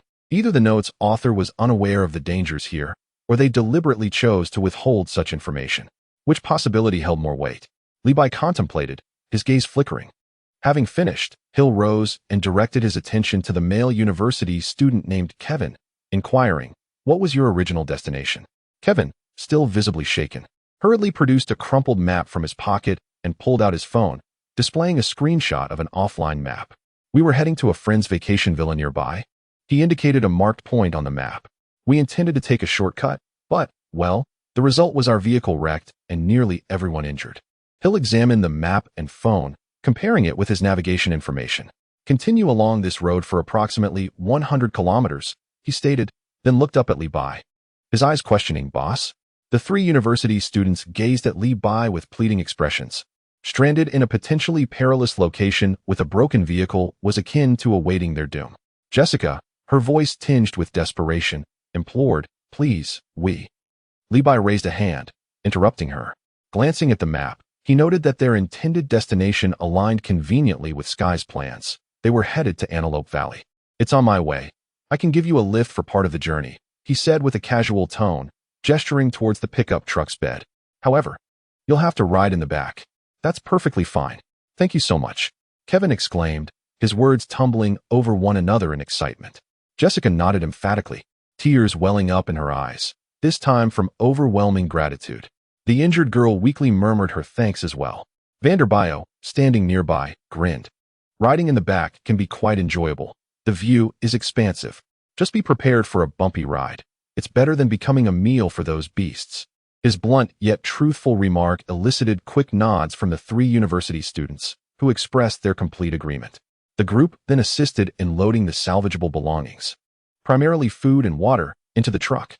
As for the abandoned vehicle and the corpses of the monsters, they must remain in situ, left to be consumed by the encroaching darkness. Li Bai settled back into the passenger seat as Hill ignited the engine, and the pickup truck once again jolted onto the road. The vehicle struggled along the uneven dirt path, its headlights piercing the gloom ahead, yet illuminating only a limited expanse. Inside the cabin, apart from the roar of the engine and the occasional jolt, there was an enveloping silence. Sky leaned against the window, watching the swiftly passing shadows of trees outside, lost in thought. Layla appeared somewhat fatigued, her eyes closed in shallow slumber.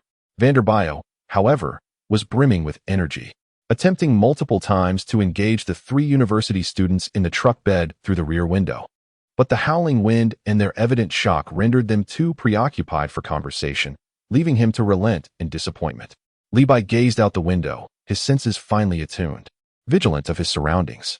Though the previous mutants had been feeble, one could never know what other horrors this wretched place might unleash. Time trickled by. The three university students huddled together for warmth, occasionally whispering to each other, their voices laced with fear. After an indeterminate passage of time, the horizon began to brighten with the first light of dawn. The darkness receded like a tide, revealing the surrounding landscape with increasing clarity. The condition of the road had slightly improved.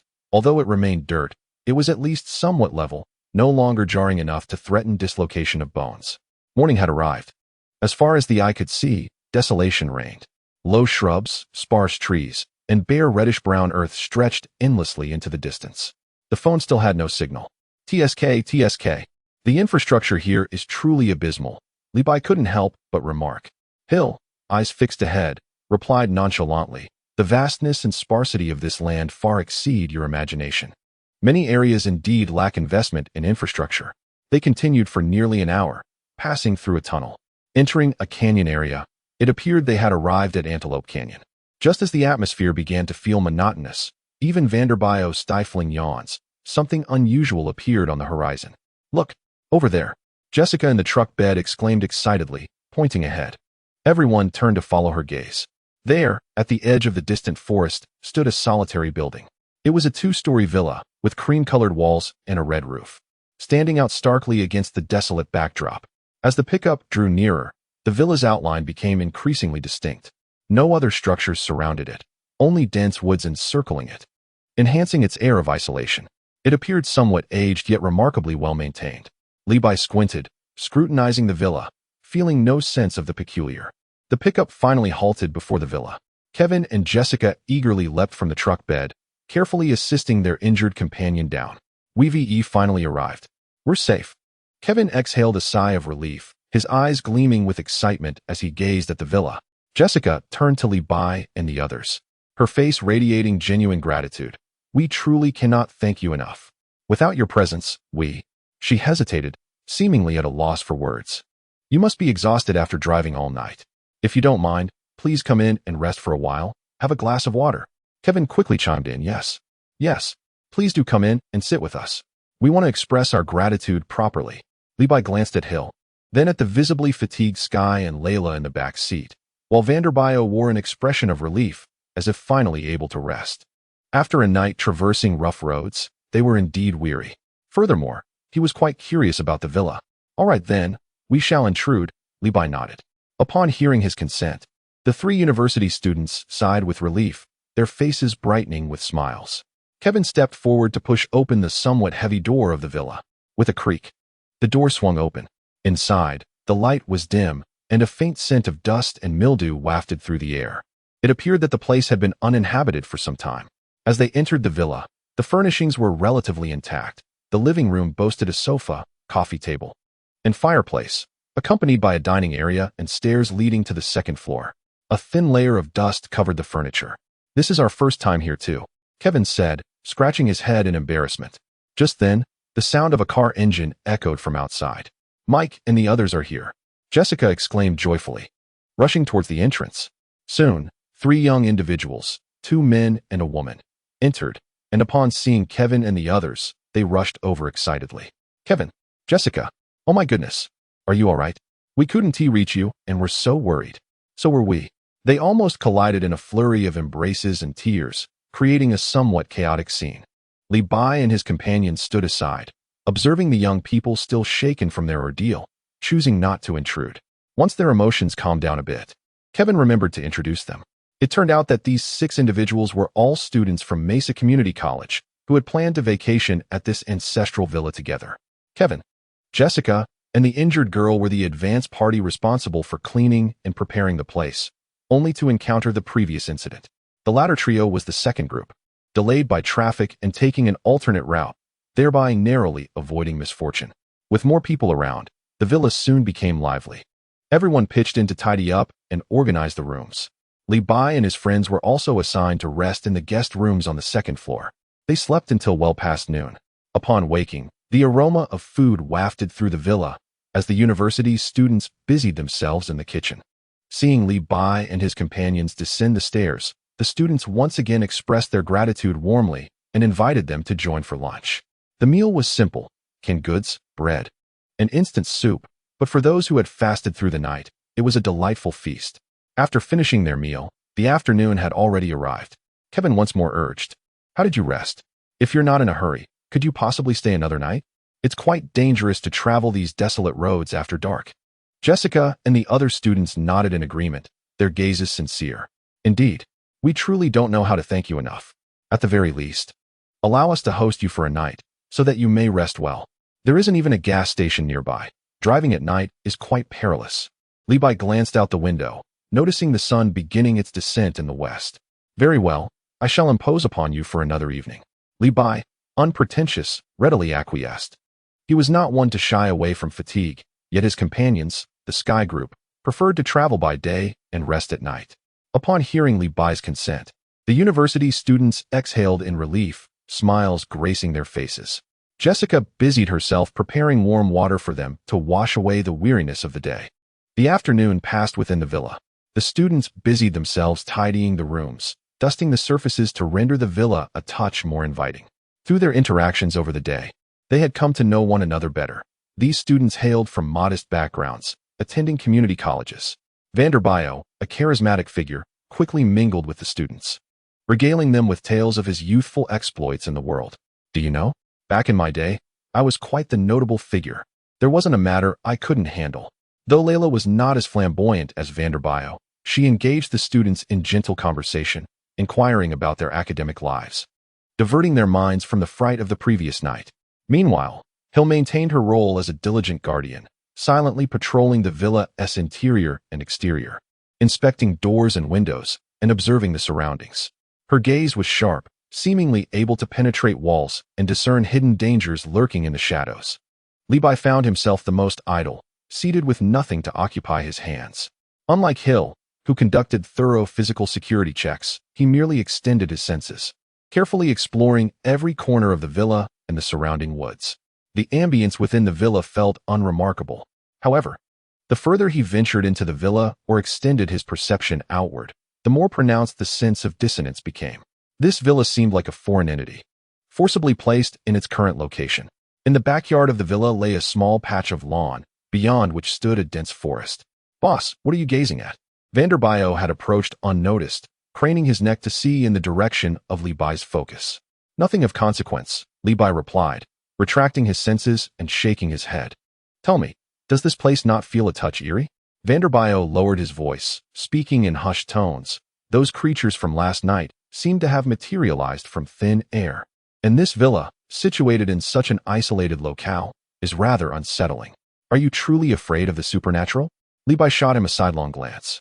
"Of course, I fear not the heavens nor the earth, but I dread that which is unseen and intangible." Vanderbio recoiled slightly, yet quickly straightened his posture. "However, with you as my mentor, I fear nothing." Li Bai chose not to engage further, instead lifting his gaze to the sky. The sun had vanished completely, the last vestige of twilight fading beyond the horizon. Darkness enveloped the scene once more. The lights within the villa flickered to life, casting a warm glow through the windows, dispelling some of the shadows. The university students prepared a simple dinner. As they gathered to eat, the atmosphere lightened somewhat. The students shared amusing anecdotes from their school days, with Sky and Layla occasionally chiming in. Vanderbio was particularly animated, vividly recounting how Li Bai had effortlessly dispatched the creature the previous night. Although he had not clearly seen the encounter, this did not prevent the university students from being captivated, their gazes towards Li Bai filled with admiration. Only Hill, during dinner, occasionally glanced around attentively.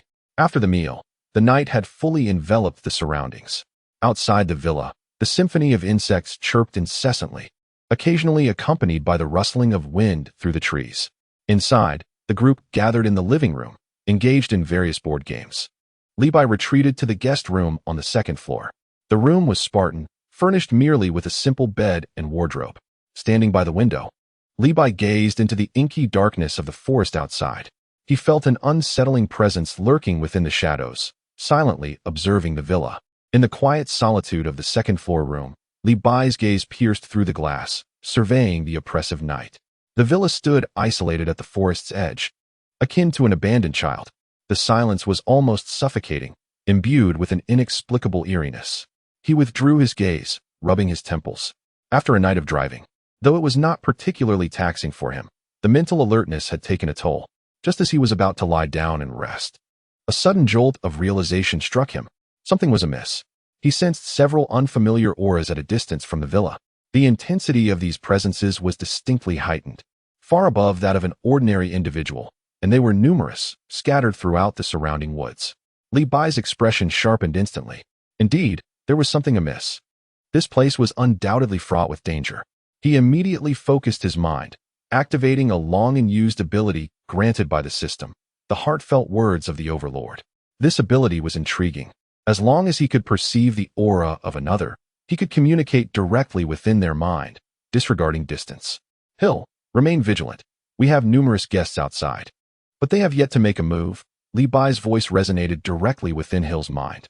In the corner of the living room, as Hill was wiping something down, her movements momentarily stilled before she resumed nonchalantly, her gaze now more alert, discreetly observing the doors and windows. Li Bai's ability was well known to her, often used to convey simple tasks such as pouring water, clearing the table, or collecting payments. "Vanderbio, enough boasting. Sharpen your focus. Something is approaching. Stay safe." Li Bai's voice, laced with a hint of jest, echoed in Vanderbio's mind. In the midst of animatedly narrating his illustrious exploits to the university students, Vanderbio suddenly froze, his smile faltering. Instinctively retracting his neck, his gaze darting suspiciously towards the window, his bravado dissipating in an instant. "Boss, I seem to be in urgent need," he murmured softly. "Sky, Layla. No matter what happens, stay close to Hill." Li Bai's voice softened as he conveyed his instructions to Sky and Layla. Sky, who had been idly observing the college students frolicking, immediately straightened his posture upon hearing Li Bai's voice, his gaze sharpening and fists instinctively clenching. Layla paused for a moment, realizing she was unaware of Li Bai's capabilities, but considering his array of peculiar talents, it was not entirely surprising. In the spacious living room on the first floor of the villa, the atmosphere was relaxed and lively. Kevin unearthed a dusty chessboard game, while Jessica and another girl rummaged through snacks and drinks. The girl who had previously injured her neck, named Emily, had improved significantly after Hill's treatment and a day's rest. She was now reclining on the sofa, engaging in the group's conversation. "Hey, Kevin, how about we play some music? What do you say to a little party?" suggested a boy named Mike, one of the trio who had arrived by car, known for his outgoing personality. Yes, let's celebrate our survival," another girl chimed in, attempting to elevate the festive atmosphere. The exuberance of youth seemed to overshadow the fears from the previous night, as they sought to express their repressed emotions in a youthful manner. Kevin hesitated, glancing at Emily's injuries. However, Emily waved dismissively. "I'm fine. Some music would be great. It's too quiet here." Just as Mike prepared to fiddle with the antiquated sound system, a series of urgent, forceful knocks echoed unexpectedly at the door. The sound was jarring, resounding through the stillness of the night, akin to a fist or some hard object pounding heavily. The lively chatter in the living room abruptly ceased. All movements froze, and the previously buoyant atmosphere plummeted to an icy stillness. The relaxed smiles on the college students' faces vanished. "Who is it?" Kevin asked, his voice laced with evident confusion. He was closest to the door, but instinctively took a step back. In the desolate wilderness at this late hour, anyone would feel apprehensive. Jessica jumped at the sound of the knocking, while Emily's complexion turned ashen once more. Vanderbio jolted, nearly springing up, nervously glancing at Hill. Hill had already risen, subtly positioning himself in front of Sky and Layla, his gaze fixed intently on the door. Levi remained seated on the second floor, his expression neutral, but his senses firmly anchored to the presence outside. Beyond the door, there was only the essence of a single individual. Yet, this essence was feeble, laden with terror and anguish. Bang, bang, bang. "Open the door. Help. Please, open up." A hoarse, panicked male voice called from outside, accompanied by even more vigorous knocking. "Help. Is anyone there?" The voice sounded extraordinarily frail, yet imbued with desperate urgency. The college students exchanged glances, none daring to step forward. "What should we do?" Jessica whispered to Kevin, her voice trembling. Kevin swallowed hard, his face a mask of turmoil. Levi stood up and exited the room, descending the stairs toward the door, with Hill promptly following.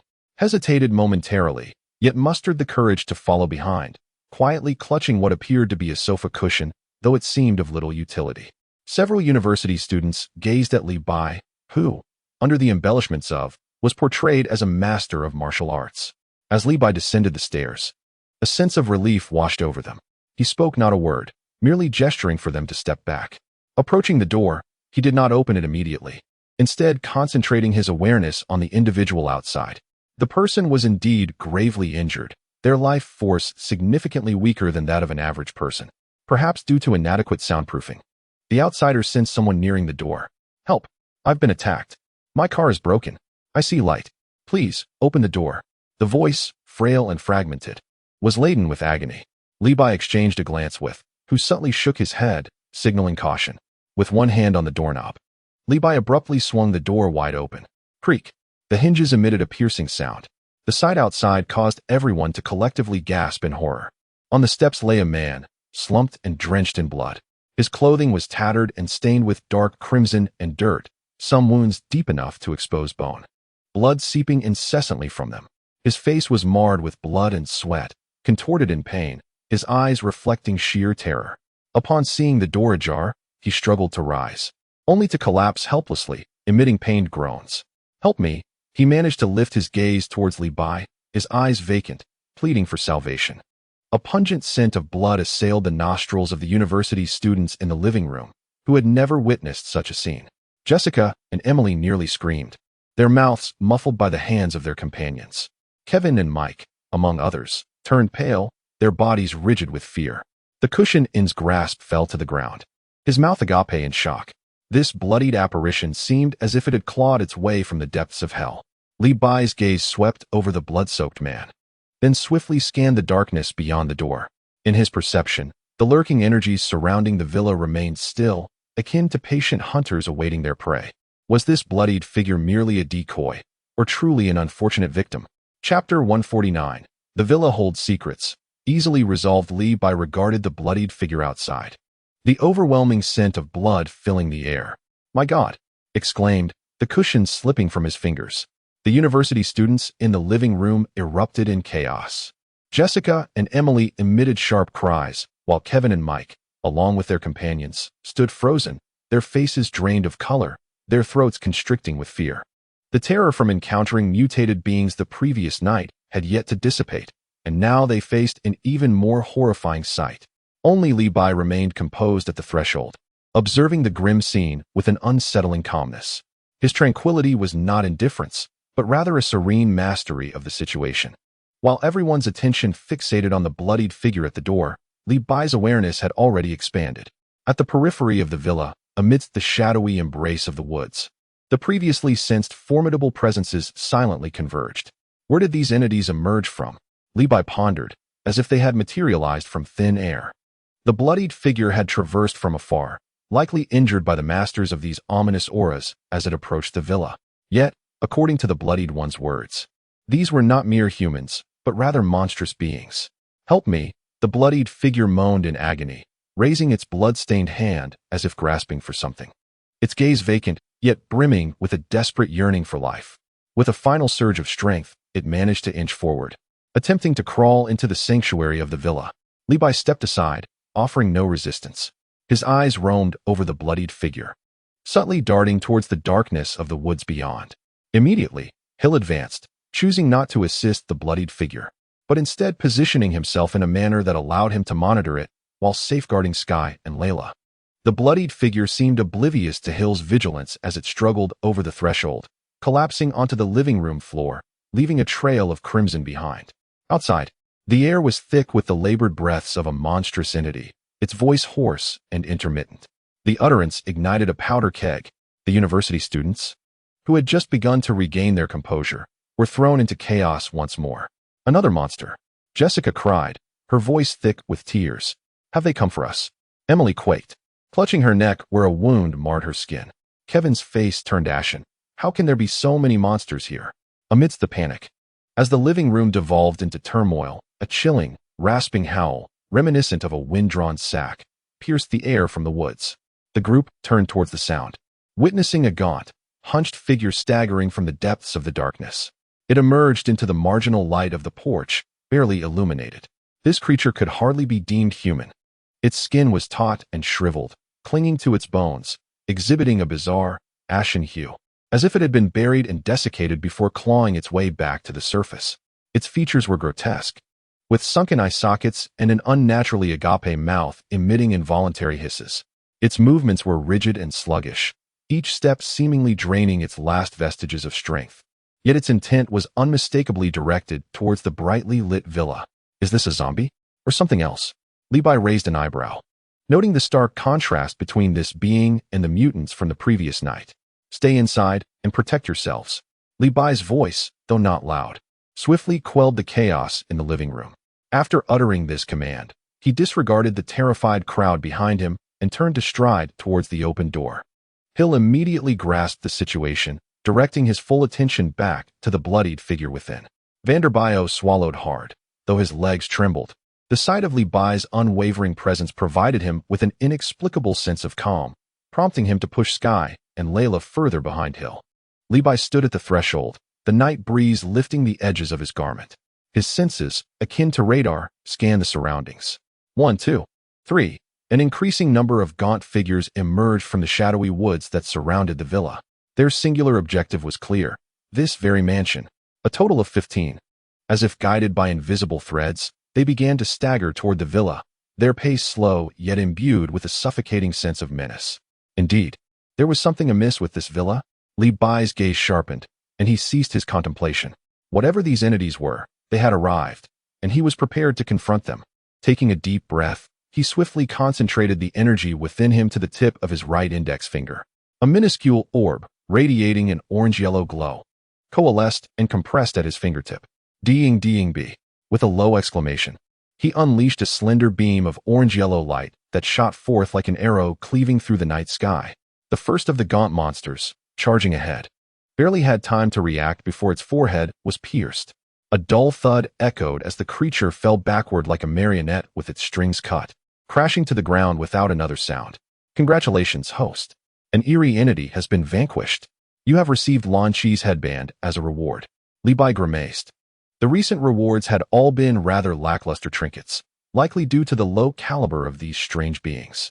Dismissing such thoughts, Li Bai's fingers danced once more. Whoosh, whoosh, whoosh.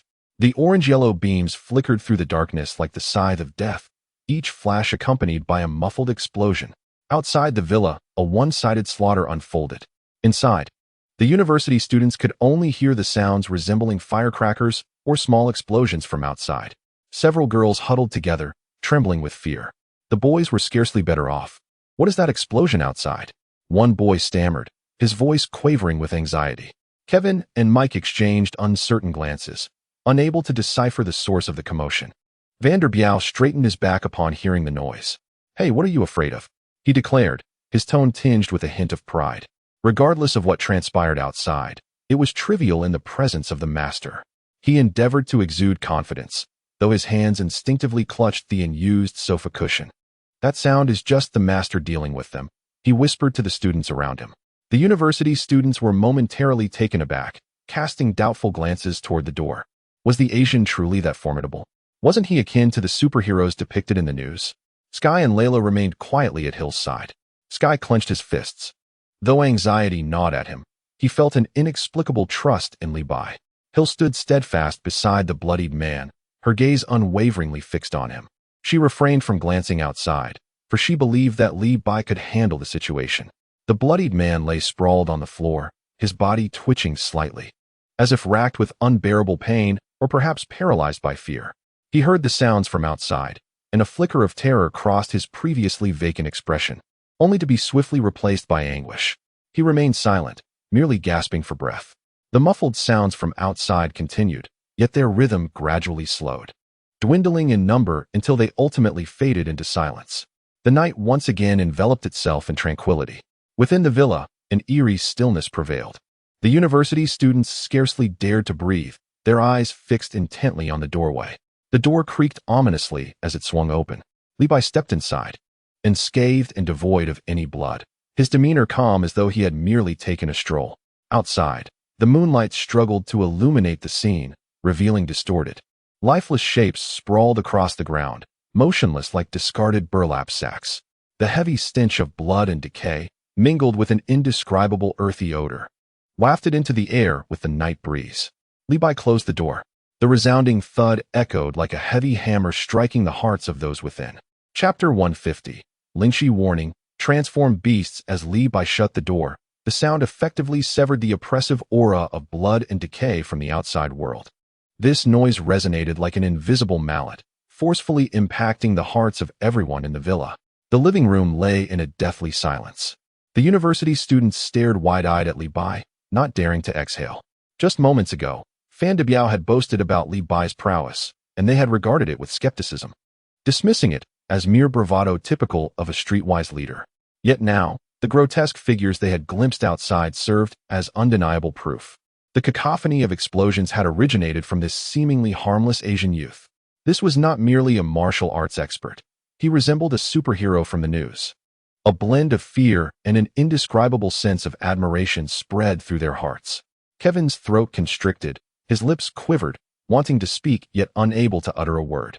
Jessica and Emily clung tightly to one another, their bodies trembling uncontrollably. Fan Debiao, however, stood with a straighter posture, stealing a glance at the doorway before observing Li Bai's nonchalant demeanor. He cleared his throat and quietly muttered to Mike beside him, "Did you see that? What did I tell you?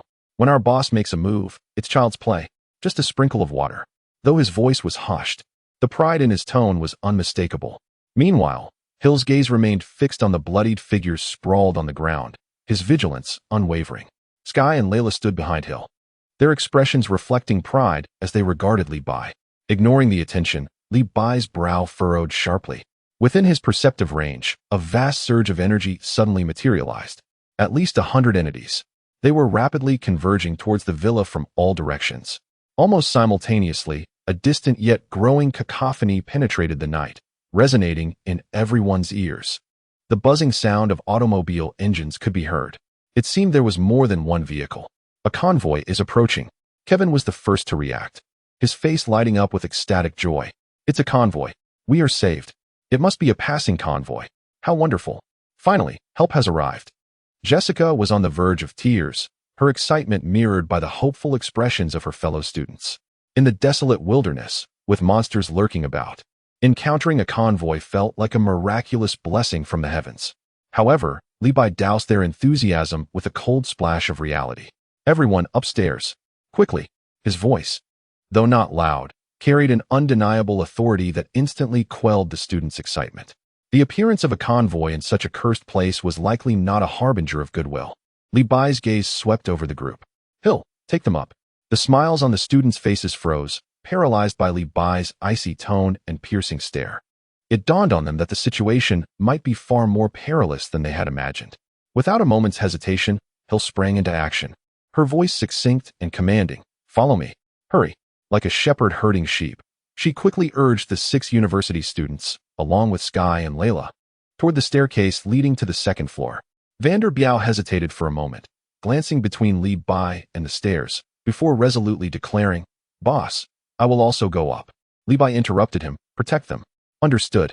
Vander Biao immediately complied, scampering up the stairs. Soon, the sound of hurried footsteps echoed from the staircase, followed by the unmistakable sound of a door being shut and locked. In an instant, the entire first-floor hall was left with only Li Bai and the bloodied figure sprawled on the ground. Outside, the ominous roar of engines grew ever closer, and the air felt as if it had solidified. Li Bai did not turn to the door, nor did he listen to the commotion outside. He slowly approached the bloodied man, towering over him. The man seemed to regain a flicker of consciousness. Or perhaps it was the invisible pressure emanating from Li Bai that jolted him awake. He lifted his head, his blood-stained face reflecting sheer terror as he gazed at Li Bai. He seemed to want to say something, but Li Bai offered no chance. With a flick of his wrist, he conjured an ancient, gleaming long knife. It was the very blade rewarded to him by the system, previously wielded by Yamucha. The elongated blade caught the dim light of the living room, radiating an ominous aura of impending doom. The bloodied man's pupils dilated in shock. He watched in horror as the knife materialized before him, nearly losing his mind with fear. "I must tell you," Li Bai's voice remained calm, even conversational, as he weighed the long knife in his hand. In ancient Long Kingdom, there existed a particularly notorious form of punishment known as lingqi. "Do you understand what lingqi is?" Li Bai crouched down, gently tapping the knife's tip against the man's cheek, the frigid touch sending a shiver through the bloodied figure. "It involves using a small knife to slice off pieces of flesh from your body, one cut at a time, ensuring you remain alive to fully experience it." "Oh, what a spectacle it is." The bloodied man shook his head frantically, his teeth chattering and producing a rattling sound. Unfortunately, Li Bai sighed with feigned regret. "I used to be a cook, skilled in filleting fish and meat, but I lack a knife that small." He waved the long knife before the man's eyes. "However, it's all right. While this knife may be a bit larger, it should suffice, and the effect should be quite similar. I'll talk. Please, don't." The bloodied man completely broke down. He no longer paid attention to the excruciating pain coursing through his body, and he screamed at the top of his lungs, his voice sharp and piercing with terror. Li Bai secretly chuckled to himself. He found it hard to believe that, in the dead of night, in such a desolate area, a stranger would appear here. Even if he were not, it mattered little. With so many people outside, there would surely be someone who could speak. Fortunately, this fellow seemed to falter quickly. If it came to a confrontation, he would find it difficult to go through with it. Dissecting fish requires skill, but dissecting a person is simply grotesque. Just as Li Bai prepared to sheath his knife and commence his interrogation, an unexpected scene unfolded before him. The bloodied figure, who had just been trembling in fear, suddenly began to convulse violently. His skin twisted and flowed like melting wax. Beneath the tattered clothing, muscles and bones emitted a nauseating cracking sound. The previously indistinct facial features began to morph rapidly. Ultimately, he transformed into an ordinary-looking Caucasian man. Though his eyes brimmed with malice and terror, the blood and wounds on his body vanished at a visibly rapid pace, revealing relatively intact skin and ordinary clothing. Yet, his breath remained feeble. Li Bai's mind was flooded with a torrent of expletives, akin to a pack of wild dogs running amok within him. A shapeshifter, the very creature he detested the most. This abomination was as repulsive as a cockroach. Li Bai swiftly suppressed his revulsion. Without a moment's hesitation, he raised his hand and pressed the blade against the shapeshifter's neck. A faint sound of skin being pierced echoed. The shapeshifter emitted a muffled grunt. His face contorted in agony. Li Bai's voice was devoid of emotion, as frigid as the ice of the harshest winter. Who are those people outside? He demanded, unyielding. Regardless of who they were, he felt no fear. He simply yearned to know. Li Bai applied more pressure. The shapeshifter let out a wretched scream. Outside, the roar of engines grew deafeningly close, and the blinding beams of headlights pierced through the windows, casting the living room into a flickering dance of light and shadow. The pain of the blade cutting into his skin sent a shiver through the shapeshifter. The instinct to survive utterly shattered his last psychological defenses. His words spilled forth in a rapid, hoarse, trembling rush, as if he could no longer contain the information. This is a trap. Li Bai raised an eyebrow, the knife still firmly held against the shapeshifter's neck, urging him to continue. The shapeshifter swallowed hard, gasping for breath. It's S.H.I.E.L.D. and the Sacrificial Management Bureau. They have joined forces. That girl named Sky is merely a decoy. The aim is to lure you out of New York. Even if you do not come personally, they will target those around you. Here lies the villa, the ultimate ambush point. The map is a ruse, deliberately marking a distant location to lull you into complacency. The actual site of action is here. The shapeshifter's voice trembles with fear. He is merely a pawn, dispatched for reconnaissance, never anticipating that he would be denied any opportunity. Li Bai's countenance remains inscrutable as he listens intently. S.H.I.E.L.D.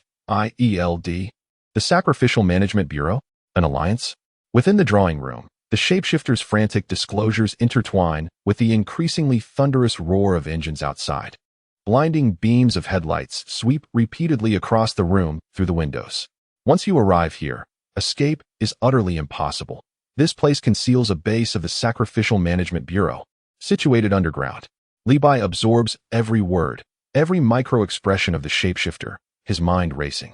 Just as the shapeshifter mentions the Sacrificial Management Bureau and the subterranean base, a shrill screech of brakes pierces the air outside the villa. This is promptly followed by the loud slams of car doors and the chaotic, heavy footsteps rapidly encircling the entire villa. With a crash, the already flimsy door of the villa is violently kicked open from the outside. Wood splinters fly. A burly man clad in a black tactical uniform strides in with purpose. His gaze is fierce, his face betraying no hint of restraint. Following him is a squad of equally armed individuals, wielding an array of advanced weaponry, swiftly securing every corner of the drawing room. Dark gun barrels aimed squarely at Li Bai. The scene is more exaggerated than a film set. The burly man first surveys the shapeshifter on the ground, his eyes filled with undisguised disdain and loathing. Useless, he snorts coldly, then turns his attention to Li Bai, chin slightly raised, regarding him with an air of condescension. Li Bai, we are S.H.I.E.L.D. Your abilities pose a potential threat to national security, and now, you are required to accompany us for custody. His tone is imbued with an undeniable arrogance. Having spoken, he dismisses the shapeshifter with a mere glance, tilting his head slightly towards the agents behind him, signaling with his eyes. Take this unreliable collaborator as well. Those fools at the Sacrificial Management Bureau only come up with such rotten ideas, and we must clean up their mess. Rumble cursed inwardly. To him, the concept of the shapeshifter infiltrating or employing psychological tactics is superfluous. A direct show of force to seize the target is the most efficient approach. Two agents step forward immediately, preparing to seize the shapeshifter on the ground. A flicker of hope flashes in the shapeshifter's eyes. Only through departure can he preserve his life. Yet he fears that Li Bai might suddenly conjure some weapon. The knife still raised in his hand. In this tense standoff, the sharp sound of high heels clicking against the floor suddenly echoes from the staircase above, shattering the stillness in the drawing room. Hill descends swiftly from the stairs. She has changed from her casual attire into a sharp black business suit, her expression devoid of any emotion. Upon witnessing the scene unfolding in the living room, particularly the menacing demeanor of Rumlow and his subordinates, Lu Mei's brows knitted tightly in apprehension. Rumlow. Hill's voice was frigid and authoritative, exuding a formidable presence. What brings you here? Who granted you the authority to lead a team to apprehend anyone? She swiftly positioned herself a half step in front of Li Bai, discreetly shielding him from view. Let me be unequivocally clear. Director Fury would never issue an order to capture Li Bai. Hill's tone was resolute. Deep within, however, Hill harbored doubts about Nick Fury, sparked by the cryptic visions she had seen through the enigmatic fortune-telling crystal ball during her prior encounter with Li Bai. Yet, In light of Rumlow's brazen intrusion and his intent to forcibly seize Li Bai, she knew she had to intervene at all costs. This was her choice. She stood resolutely by Li Bai's side. Li Bai observed the poised and capable figure of Hill standing protectively before him. Well, Miss Hill is quite commendable, he mused, appreciating her loyalty. In response to Hill's fierce interrogation, Rumlow's arrogance remained unshaken, tinged with a hint of mockery. As for your precious Director Fury, he scoffed, his gaze imbued with an inscrutable significance. He may well be too preoccupied with his own troubles to be concerned about this. Hill's heart raced at Rumlow's words. What did he mean? Had something happened to Fury? Rumlow evidently had no intention of wasting time elaborating. He dismissed Hill's stance, viewing her merely as a devoted follower of Nick Fury. This operation was unbeknownst to Fury, and perhaps even he had already been marked for elimination by certain individuals. Enough chatter. Rumlow's eyes narrowed dangerously. Move out. Target Li Bai. Eliminate any resistance without hesitation. His chilling command detonated the tense atmosphere like a lit fuse on a powder keg. The sound of weapons being drawn echoed sharply as agents around them unhesitatingly raised their arms, disengaging the safeties of their firearms. Their cold muzzles firmly aimed at Li Bai and the steadfast Hill. The glint of steel mirrored the taut expressions on their faces, signaling an imminent conflict. Li Bai remained composed, gazing at the ominous barrels before him, then at Hill, who stood valiantly in his defense. What was the point of dialogue? The SHIELD and the so-called Sacrificial Management Bureau were evidently united in orchestrating this trap, intending to prevent his escape. Therefore, since he had arrived, it would be remiss to allow them to leave empty-handed, would it not? Chapter 152. Evacuation. All personnel evacuate. Rumlow's frigid command ignited the air like a fuse on an explosive.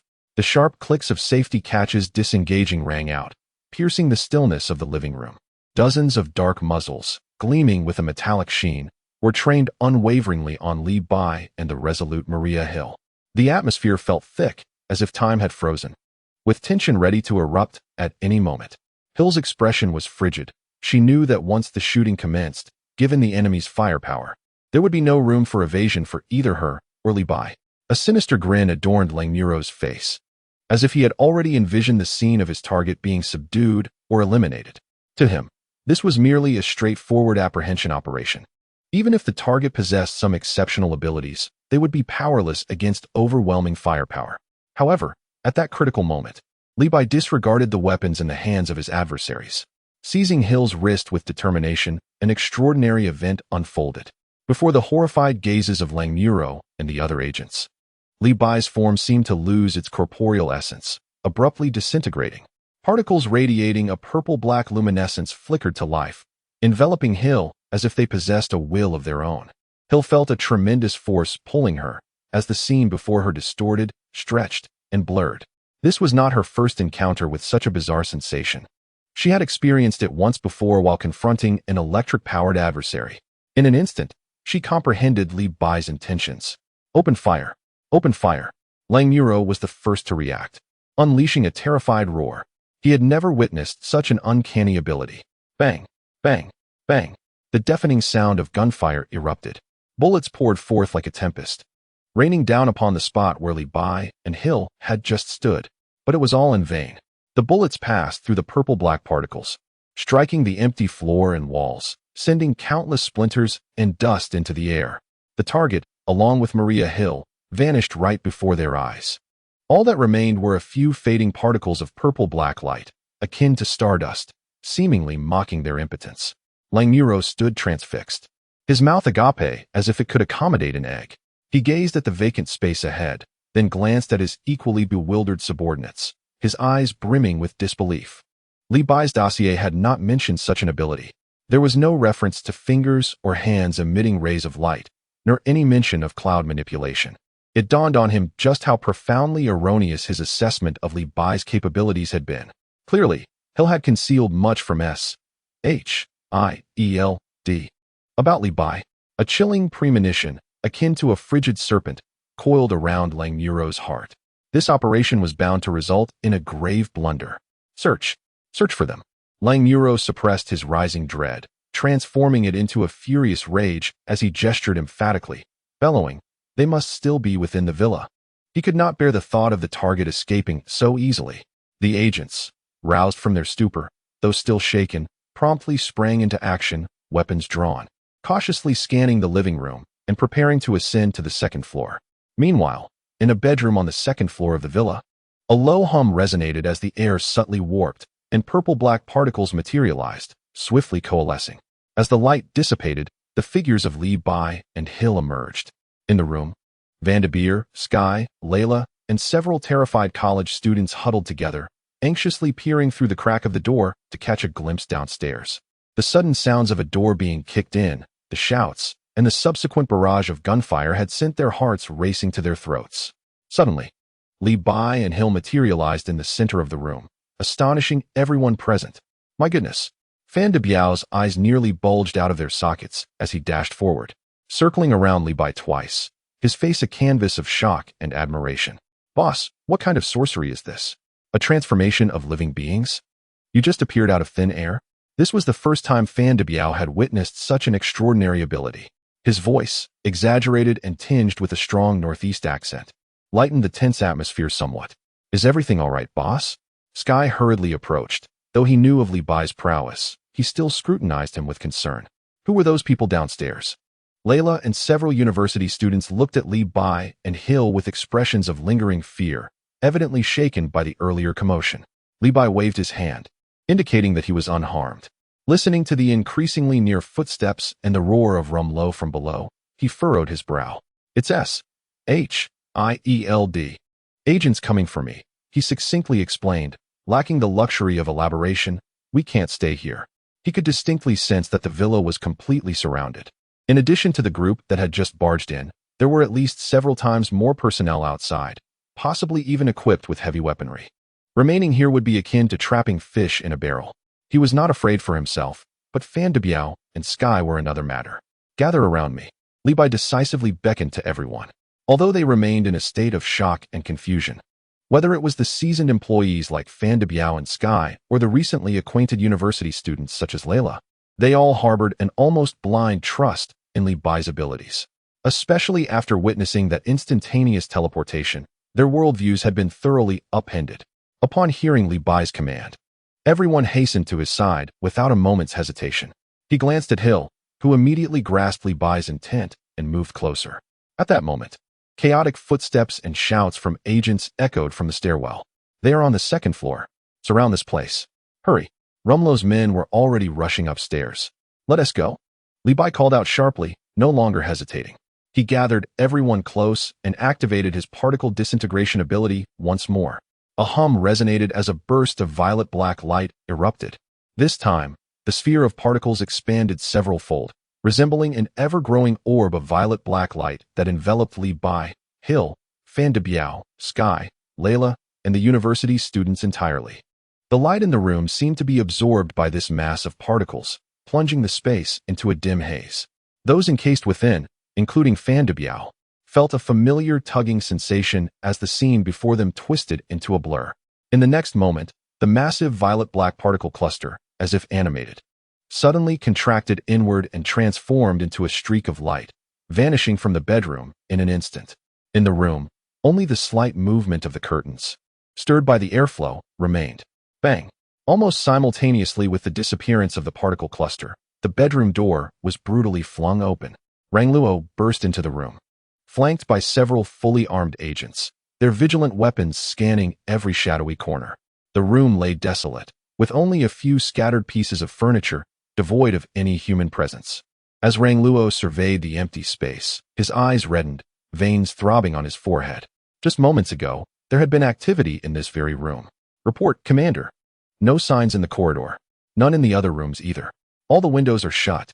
The barrage of reports from his subordinates struck Rangluo's heart like a series of heavy blows. The target, along with the large group surrounding him, had vanished under their meticulous encirclement. What kind of ability could accomplish this? Rangluo felt his sanity eroding piece by piece. His meticulously planned capture operation, even utilizing the territory of the Sacrificial Management Bureau, had become a colossal farce in the face of Li Bai's bizarre powers.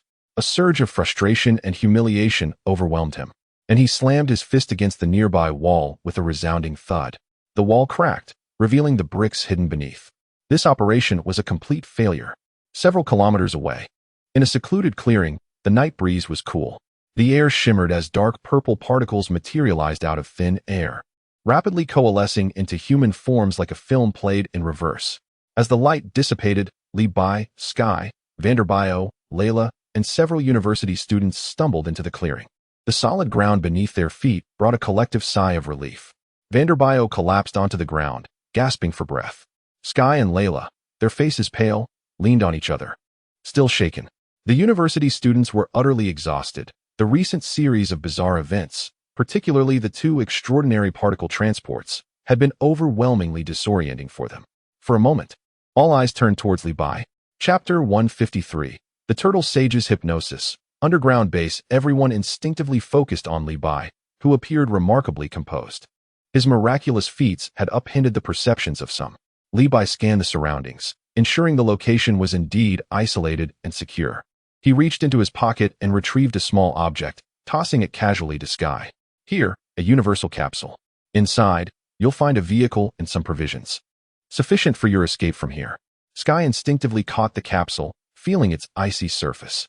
She gazed at the small object in her hand, and then looked back at Li Bai, her expression complex.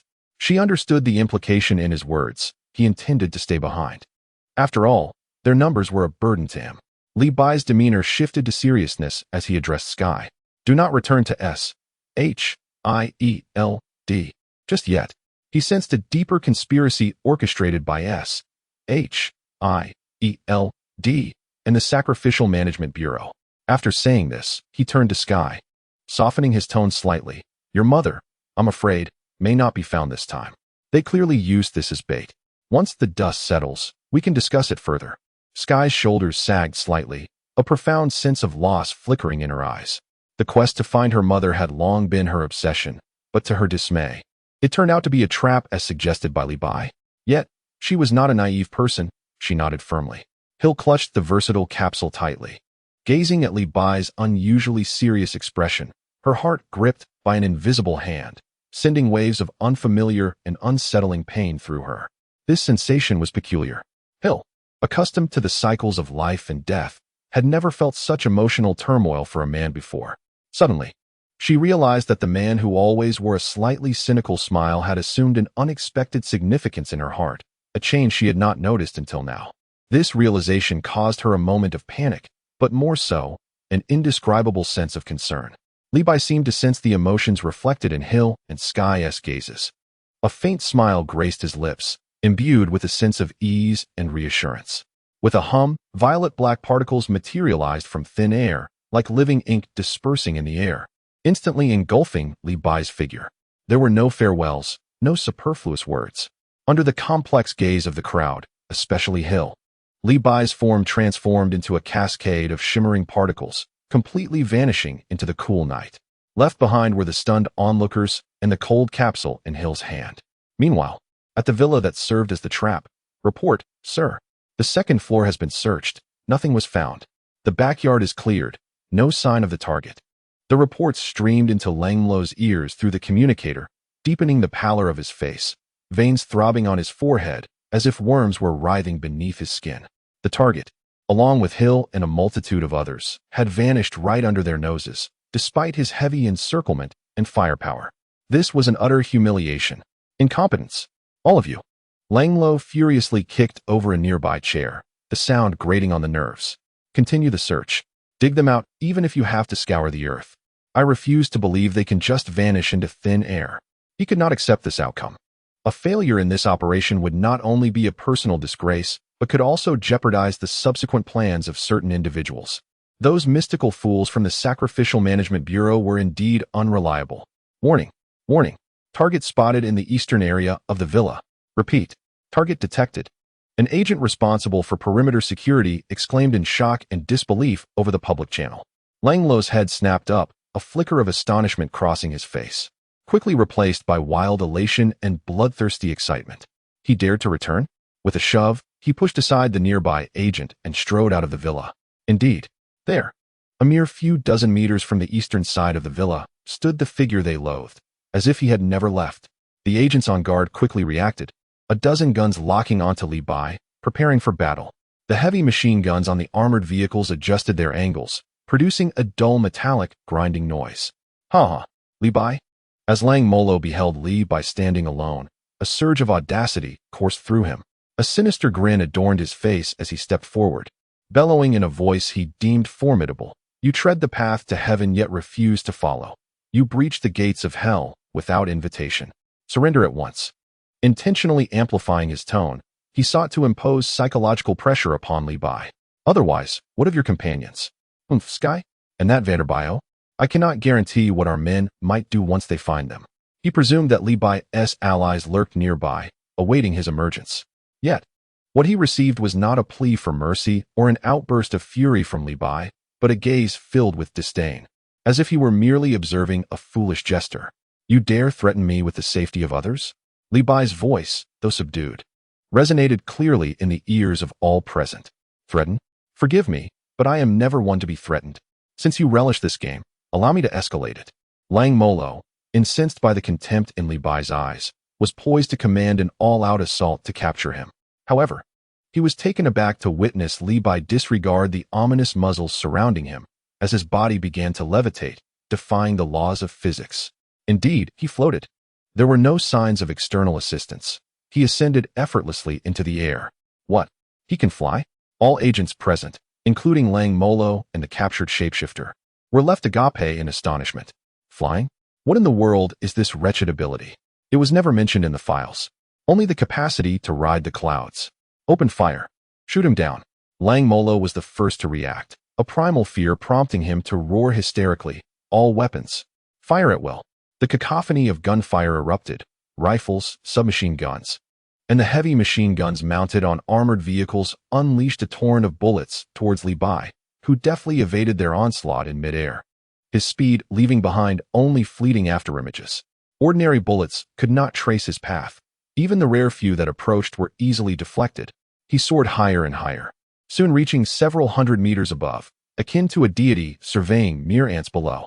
In the lofty heights, Li Bai halted his ascent, casting a cold gaze upon the illuminated expanse below, teeming with armed personnel and vehicles.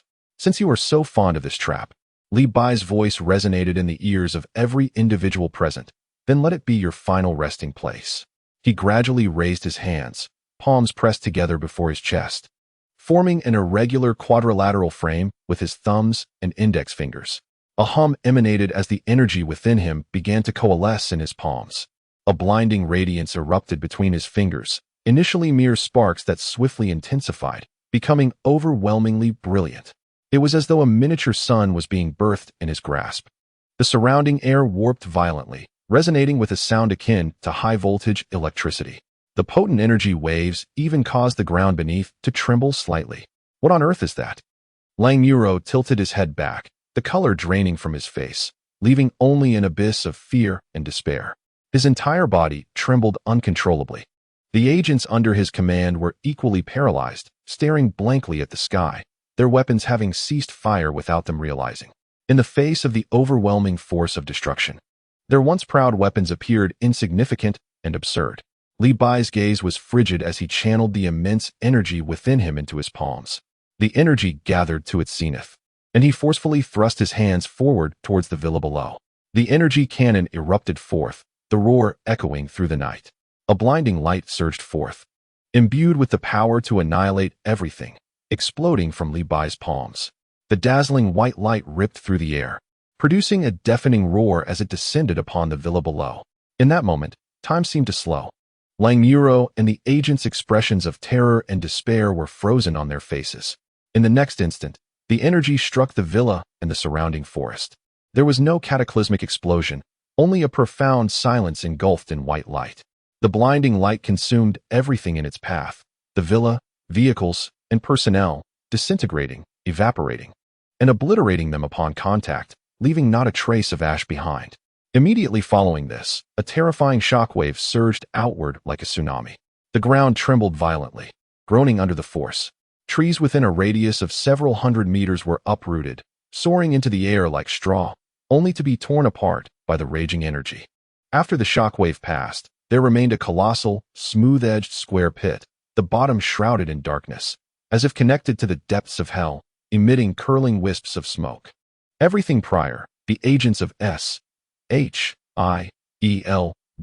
the Sacrificial Management Bureau's arrangements, the villa set as a trap, all vehicles and weapons, had been utterly erased from existence. In the sky, Levi slowly lowered his hands, his chest gently rising and falling. Congratulations, host. You have slain the bizarre little leader. Reward, the turtle sage's sleep technique. The system's notification echoed in his mind. The energy cannon had eradicated the shape-shifting monster. As for the system's awarded skill, he chose not to investigate further. Reflecting on the shapeshifter's earlier words regarding the Sacrificial Management Bureau's underground base, he glanced indifferently at the vast square pit below, his eyes devoid of emotion. As he squinted slightly, expanding his perceptive abilities to their fullest, a realization dawned upon him. There had been an unsettling feeling surrounding the villa earlier, something lurking beneath the surface, but it had been unclear. Now, with the energy cannon having obliterated the ground, that sensation had become strikingly vivid. At the bottom of a vast, square pit, no, even deeper, a tumultuous, chaotic aura, imbued with a chilling, sinister, and frenzied essence, began to seep forth from the unfathomable darkness, reminiscent of a slumbering giant awakening. Alongside this, there was also the presence of many ordinary souls. It is no wonder that the villa had exuded an air of malevolence. The true source of this ominous energy lay beneath the ground. Previously, he had been oblivious to the depths below, his attention fully captivated by the forest. Intriguing. Without a moment's hesitation, Levi adjusted his stance and plummeted directly into the immense square pit. The howling winds rushed past his ears. The walls of the pit were smooth and descended vertically. The power of the Qigong cannon was terrifying. As he continued to descend, the surrounding moonlight dimmed progressively. In the distance, he could vaguely hear indistinct roars, wails, and frenzied whispers, as if countless vengeful spirits were howling in the abyss. Rather than feeling fear, Levi sensed a surge of exhilaration coursing through his veins. Before long, his feet sank slightly, landing firmly at the bottom of the pit. The sensation beneath him was not earth, but rather artificial construction. This was not a naturally occurring underground cavity. It appeared to be the periphery of a Sacrificial Management Bureau's base. The entire bottom of the pit had been blasted open by the recent Qigong cannon fire, creating a substantial breach. The edges of the breach were twisted metal, revealing the profound darkness below, along with flickering wires and pipes emitting sparks. The Qigong cannon had not only flattened everything on the surface, but had also penetrated the hidden, substantial metallic layer beneath. Such significant construction. Buried so deep, Levi marveled and stepped toward the gaping hole. Without hesitation, he entered the unknown darkness below. An indescribably putrid odor assailed his senses. Emergency lights flickered defiantly, casting dim, wavering patches of light that segmented the entire space into eerie zones of illumination and shadow. Levi soon realized that this was an unimaginably vast underground facility. The walls, floors, and ceilings were laden with thick pipes and wires, forming a complex structure akin to a steel labyrinth. The residual shockwave from the Qigong cannon had evidently impacted this area as well, with numerous walls and ceilings exhibiting cracks and collapses, strewn with debris and metallic fragments. Following the winding passage, he soon arrived at a relatively intact section. It appeared to be a metallic corridor. His gaze ultimately fixated on a section of the metal floor, seemingly indistinguishable from the rest. Levi halted his steps. Beneath the metal flooring, a series of distinct sounds echoed. Hiss, crackle, crackle. These were the heavy breaths of some creature, intertwined with the jarring noise of claws frantically scraping against metal. A smile crept across Levi's lips. He had finally encountered a living being. He raised his right hand, extending his index finger. Before the tip, the air shimmered slightly, and a faint orange-yellow glowing energy sphere rapidly coalesced. The piercing wave, an orange beam, akin to a burning needle, pierced through the thick metal floor beneath him without any obstruction. With a thunderous roar, the ground was pierced by the hole created by the wave of holes. A violent gust of rancid wind erupted from the aperture. A shadow, swift as lightning, broke through the weakened metallic layer, lunging directly at Levi. It was a humanoid creature, clad in tattered garments resembling a uniform. Yet the most striking feature was the enormous pumpkin head atop its neck, grinning with an eerie smile. Had the pumpkin lantern come to life? Levi remained unmoved. even too lazy to evade. In a flash, a blade of ancient design, slender and elongated, materialized in his grasp. The blade of Yamucha. It carved a haunting arc of light in the dimly lit space. With a dull thud, the sharp weapon met flesh. The grinning pumpkin head was sent soaring, tracing a parabolic arc before rolling into a nearby corner. I wonder if this thing could be made into pumpkin pie? Levi mused, shaking off the mysterious goo from the blade as he regarded the pumpkin head in the corner, stroking his chin thoughtfully. Yet, the headless body did not collapse. It continued its assault on Levi. The pumpkin head, now on the ground, opened and closed its mouth, emitting howls, still attempting to control its body. Quite resilient. With a flick of his wrist, Levi transformed Yamucha's blade into a dazzling web of slashes, enveloping the headless body. The sounds of chopping echoed, akin to slicing through vegetables. Dark green viscous fluid splattered everywhere. The headless form was swiftly dismembered under Levi's relentless barrage, limbs and torso reduced to a stinking pile of fragments in the blink of an eye. Yet, this was not the end. Levi approached the corner and delivered a fierce blow to the still writhing pumpkin head. Crack, crack, until the head was reduced to a pulpy mass. Unable to make another sound, Levi finally ceased his assault. He gazed towards the opening created by the wave of holes. It resembled an elevator. Congratulations, host. You have slain the bizarre boss. Energy orb awarded. The system's notification resonated at an opportune moment. An energy orb? Yamucha's skill? It seemed quite useful, allowing control over direction. Levi nodded, casually stowing Yamucha's blade back into the system's space. He stepped into the elevator. The interior was lined with metallic walls. And as he contemplated his next move, it suddenly trembled slightly. Gradually, it began to descend. Was someone controlling it from below, or was it automatic? Levi's gaze flickered, yet he remained calm, intrigued as he stood still, experiencing the descent of the elevator. He was eager to see where this elevator would take him. The descent was brief, lasting perhaps only a few dozen seconds. Ding! A crisp notification sounded. The elevator doors slowly slid apart. Outside lay another underground space. It was brightly lit, with illumination present. Numerous identical elevator spaces surrounded him. Surely not every one of them housed something bizarre?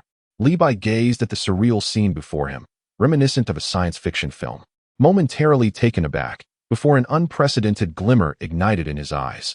Instinctively, he licked his parched lips, recalling the earlier warnings of traps from the shape-shifting creature. Traps? A base? No, this was no mere trap. It was undoubtedly an enigmatic treasure trove. Chuckling softly at the sight of these elevator blind boxes, Levi was filled with an invigorating zeal. Chapter 155. The turmoil in the monitoring room. Unboxing. Stepping out of the elevator, Levi prepared to unveil a blind box. Meanwhile, deep within the underground base, a brightly lit monitoring hall exuded an atmosphere as oppressive as solidified concrete. Dozens of screens displayed real-time footage from various corners of the base, with the largest screen revealing the very elevator from which Levi had just emerged. A multitude of individuals, dressed in diverse attire, huddled around the control panel, their expressions growing increasingly grim. The target has entered just like that? A middle-aged man, wearing gold-rimmed glasses and appearing to be the leader, spoke in a dry tone, his fingers turning pale from the pressure as he gripped the edge of the console.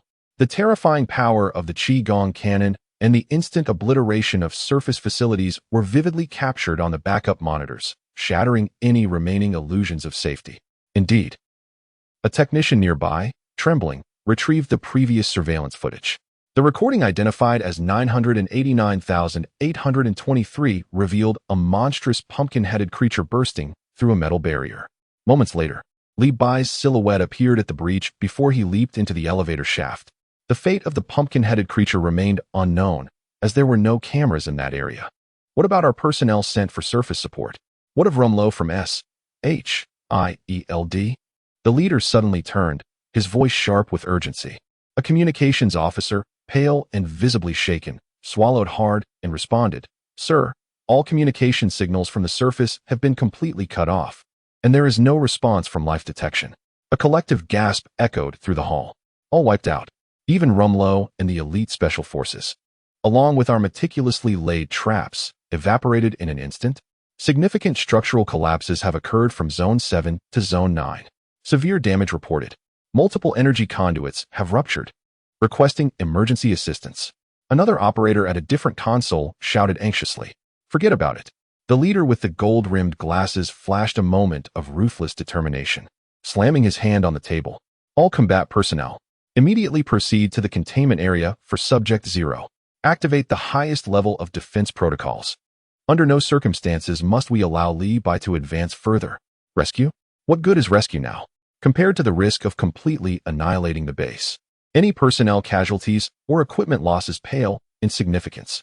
This Li Bai is nothing short of a monster. We must do everything in our power to stop him. Unbeknownst to Li Bai, he had been designated as the #1 enemy of the base. His current state resembled that of a patron in a lavish seafood buffet, contemplating which delicacy to indulge in first. It was you. He casually selected the nearest elevator door. Lacking a button, the metallic surface appeared seamless. Li Bai, disinterested in searching for a switch, raised his hand, and the formidable Yamuti blade reappeared in his grasp. Whoosh! The blade gleamed, effortlessly slicing open a gaping hole in the heavy metal door as if it were mere paper. A pungent wave of blood and decay assaulted his senses. Inside the elevator were 3 or 4 figures, barely resembling humans. Their skin bore an unnatural ashen hue, their eyes bulging and clouded, drool escaping the corners of their mouths. Clad in tattered garments that hinted at some form of work attire, their movements were rigid, emitting involuntary rasping sounds from their throats as they lunged toward Li Bai with a frenzied roar. TSK zombies? Li Bai furrowed his brow.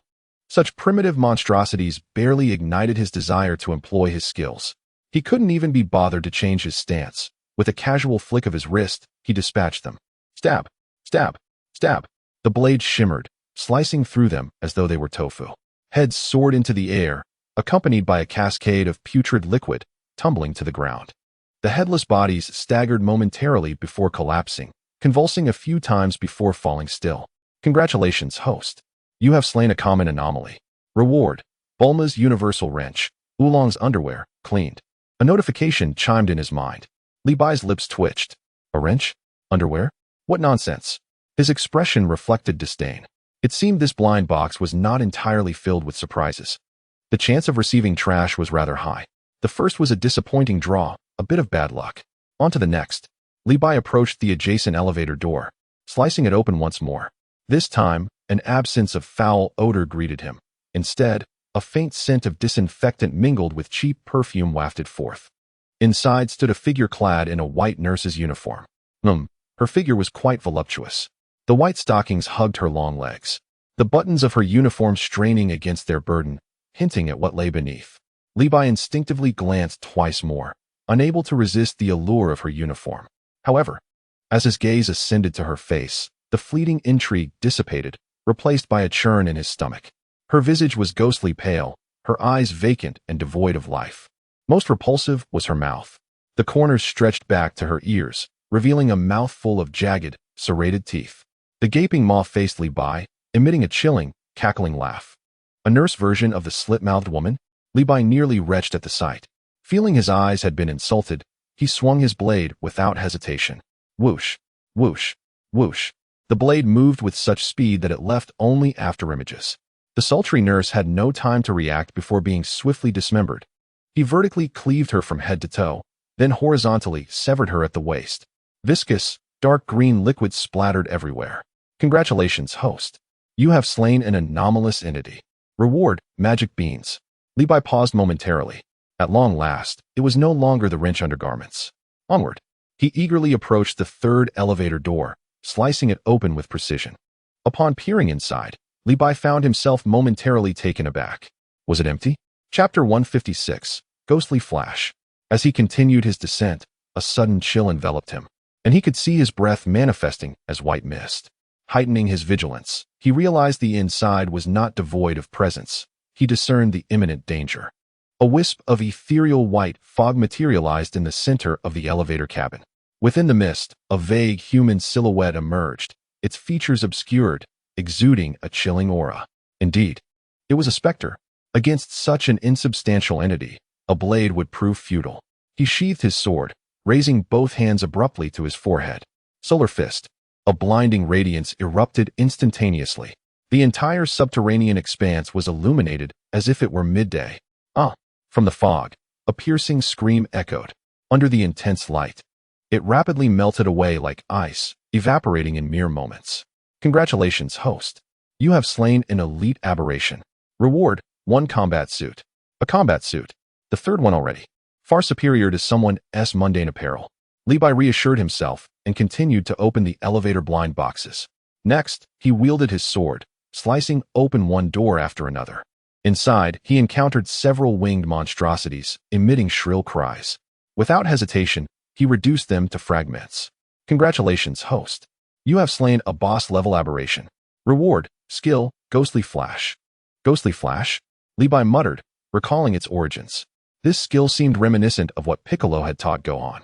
It had substantial power in the early stages, overwhelming Frieza during his second transformation, until Gohan later adopted the Kamehameha technique and used it less frequently.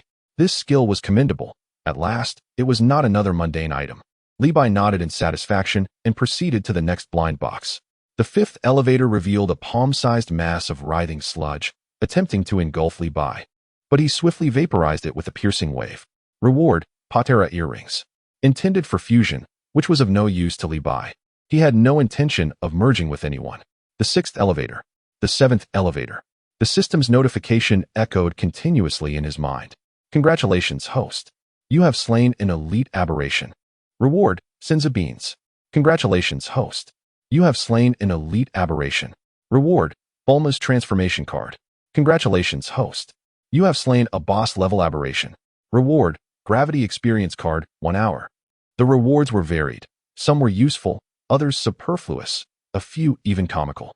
Although most rewards were rather ordinary, the occasional skill emergence kept Levi thoroughly entertained. He focused on the description of the experience card. Gravity experience card generates a gravitational field within a 20-meter radius, with a minimum of 4 times normal gravity and a maximum of 100 times. Whitelisting is possible. This item was quite promising and could be utilized for training. Just as Levi reveled in the joy of opening blind boxes, he sensed a subtle movement in his ears and halted in his tracks. Sounds emerged from outside. A rapid and chaotic sound of footsteps surged from the far end of the corridor, drawing near with considerable numbers. At last, they have arrived. A smile played on Levi's lips. He had sensed it long ago. Within this space, beyond the peculiar captives, there were numerous living presences. He turned and exited the blind box area, stepping into the main corridor. The sound of footsteps intensified, echoing, clack, clack, clack. Soon, a throng of individuals burst around the corner. Dressed uniformly in black combat gear, adorned with tactical helmets, and wielding an array of automatic weapons, they moved with swiftness and precision. Upon spotting Levi standing in the center of the passage, they momentarily froze, but quickly regained their composure, raising their weapons without hesitation. Open fire. Target acquired. Bang, bang, bang. The air erupted with a cacophony of gunfire as bullets rained down upon Levi like a tempest. Yet, in the face of this lethal barrage capable of shredding flesh, Levi's figure seemed to dissipate, leaving but a faint afterimage in his wake. What? Where did he go? That appeared to be merely an illusion. Panic gripped the soldiers. Suddenly, a glimmer of cold steel flashed. The mighty blade of Yamcha reappeared in Levi's hand, as if summoned from thin air. Swift as lightning, Levi wove through the crowd. Each arc of the blade was accompanied by a head soaring into the air. Splatter, splatter, splatter. Blood erupted like a fountain, and the anguished cries failed to escape their lips. In mere moments, the corridor was left with only Levi standing amidst the chaos. Surrounding him lay over 20 headless corpses, their helmets and weapons strewn across the ground. A pungent scent of blood permeated the air. Levi flicked the blood from his blade. These ordinary soldiers were no different than chopping vegetables before him. Please, don't kill me. Don't kill me. A quivering voice emerged from the corner of the elevator. A man, clad in civilian attire and resembling either a researcher or administrative staff, cowered in the corner. Clutching his head, trembling in terror, with his trousers soaked. Evidently, he had attempted to hide amidst the chaos, only to witness a scene of slaughter akin to hell. As Levi's gaze fell upon him, the man's fear escalated, and he babbled in desperation. I am just a nobody. I know nothing. Spare me. I beg you. Spare me. Levi merely cast a fleeting glance in his direction. He raised his right hand, directing his index finger at another closed elevator door nearby. An orange-golden energy began to coalesce at his fingertip. The piercing wave. With a swift motion, a slender beam of orange-golden light shot forth, effortlessly piercing through the heavy metal door. Almost instantaneously, a ferocious, beastly roar erupted from within as the door was breached. A humanoid monstrosity, covered in black fur, bearing its fangs and glowing red eyes, charged forth through the opening with a furious howl. A werewolf. The staff member hidden in the corner watched in horror, his pupils dilating. Li Bai, unfazed, did not even glance at the man or the emerging werewolf, his brow furrowing slightly. The quality of the blind boxes within these elevators is exceedingly inconsistent. From zombies and the liquor to ghosts, and now to werewolves, the excitement seems to be waning. Initially, I believed I had stumbled upon a treasure, yet it now appears that most items are mere duds, lacking any substantial value. Oh woo. The werewolf behind me clearly disregarded the petrified staff member, immediately locking onto the more potent presence of Li Bai, roaring as it lunged forward. The staff's scream abruptly ceased, his neck easily snapped by the werewolf. Without a backward glance, Li Bai retaliated with a swift stroke. Whoosh. His movements were as fluid as water. The ferocious werewolf failed to even graze the hem of Li Bai's garment, its massive head severed and sent flying. Congratulations, host. Elite anomaly eliminated. Reward, universal capsule. Yet another universal capsule, Li Bai scoffed. He was nearing a mountain of these items in his system space, enough to consider selling them in small batches. He paused, closed his eyes, and heightened his sensory perception to the maximum. This newfound awareness caused him to raise an eyebrow. The base was far larger than he had anticipated, its complex structure layered and descending, seemingly extending beyond a single level. The elevator blind box area he occupied was merely a minuscule fraction of it. Beyond the peculiar entities imprisoned here, he also sensed a multitude of human auras deeper within the base.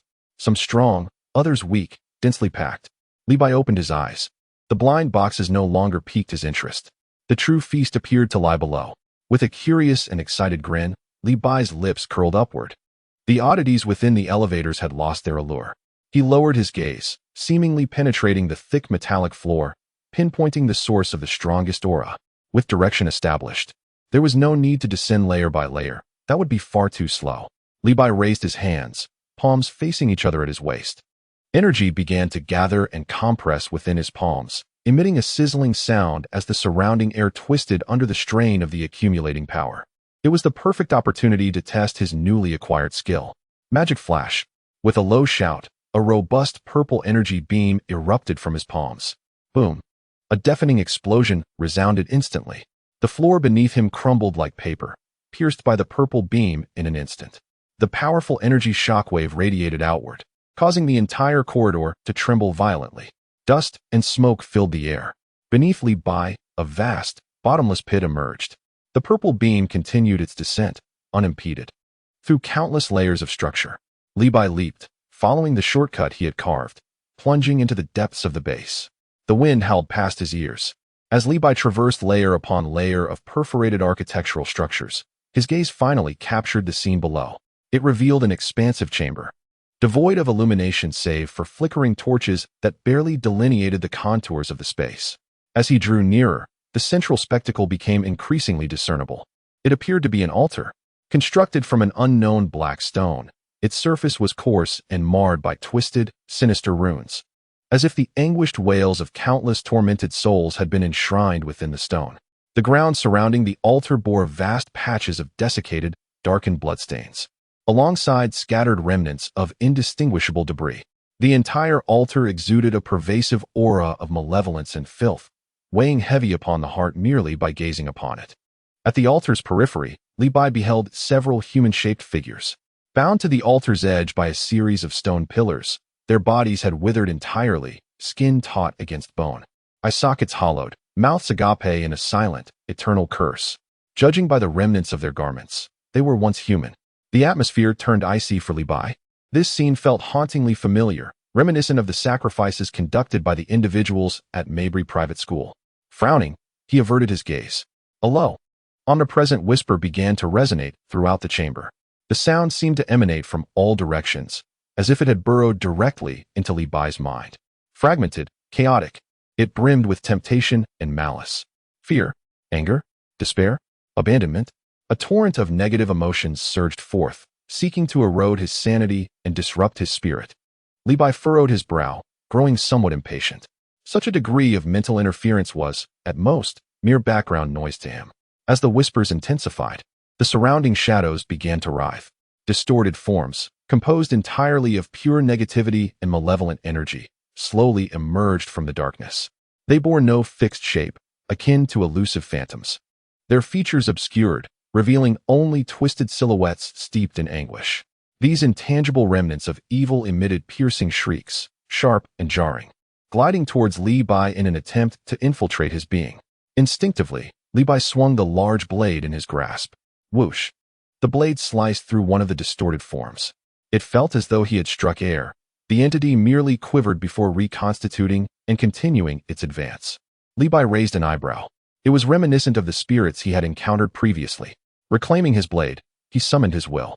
A surge of transparent energy erupted from within him, enveloping him in an egg-shaped protective shield. The encroaching malevolent spirits collided with this ethereal barrier, akin to snow meeting flames, producing a hissing sound and anguished wails, before being instantaneously vaporized. Li Bai smirked, realizing that while he was still unable to create new skills, he could manifest energy outwardly to form a protective barrier. He raised both hands, palms directed towards the relentless tide of evil remnants surging from the shadows. Magic flash. With a swift whoosh, energy orbs erupted from his palm like a rapid-fire machine gun, slicing through the darkness and striking the grotesque forms with precision. Each hit was accompanied by a brief, piercing scream and the shattering of energy. Pure energy was indeed the nemesis of these malevolent conglomerates. The clash of energies was devoid of any embellishments.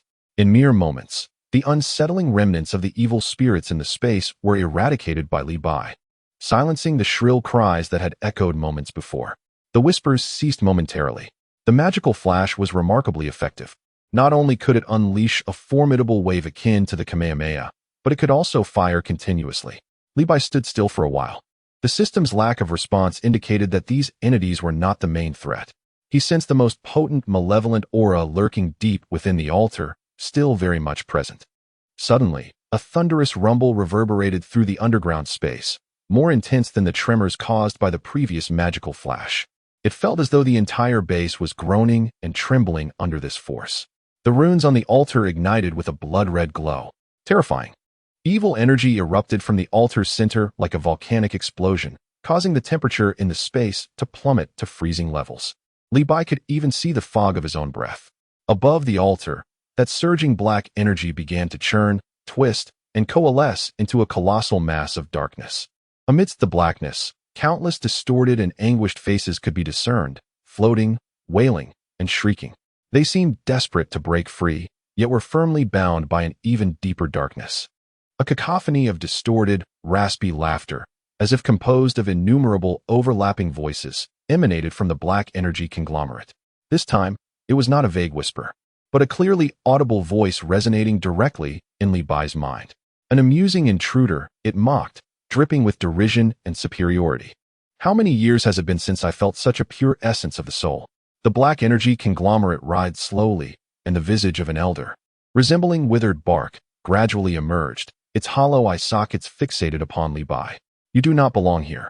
You are not part of this filthy world brimming with lies and betrayal. The voice carried a peculiar allure, attempting to unearth the secrets hidden within Li Bai's heart.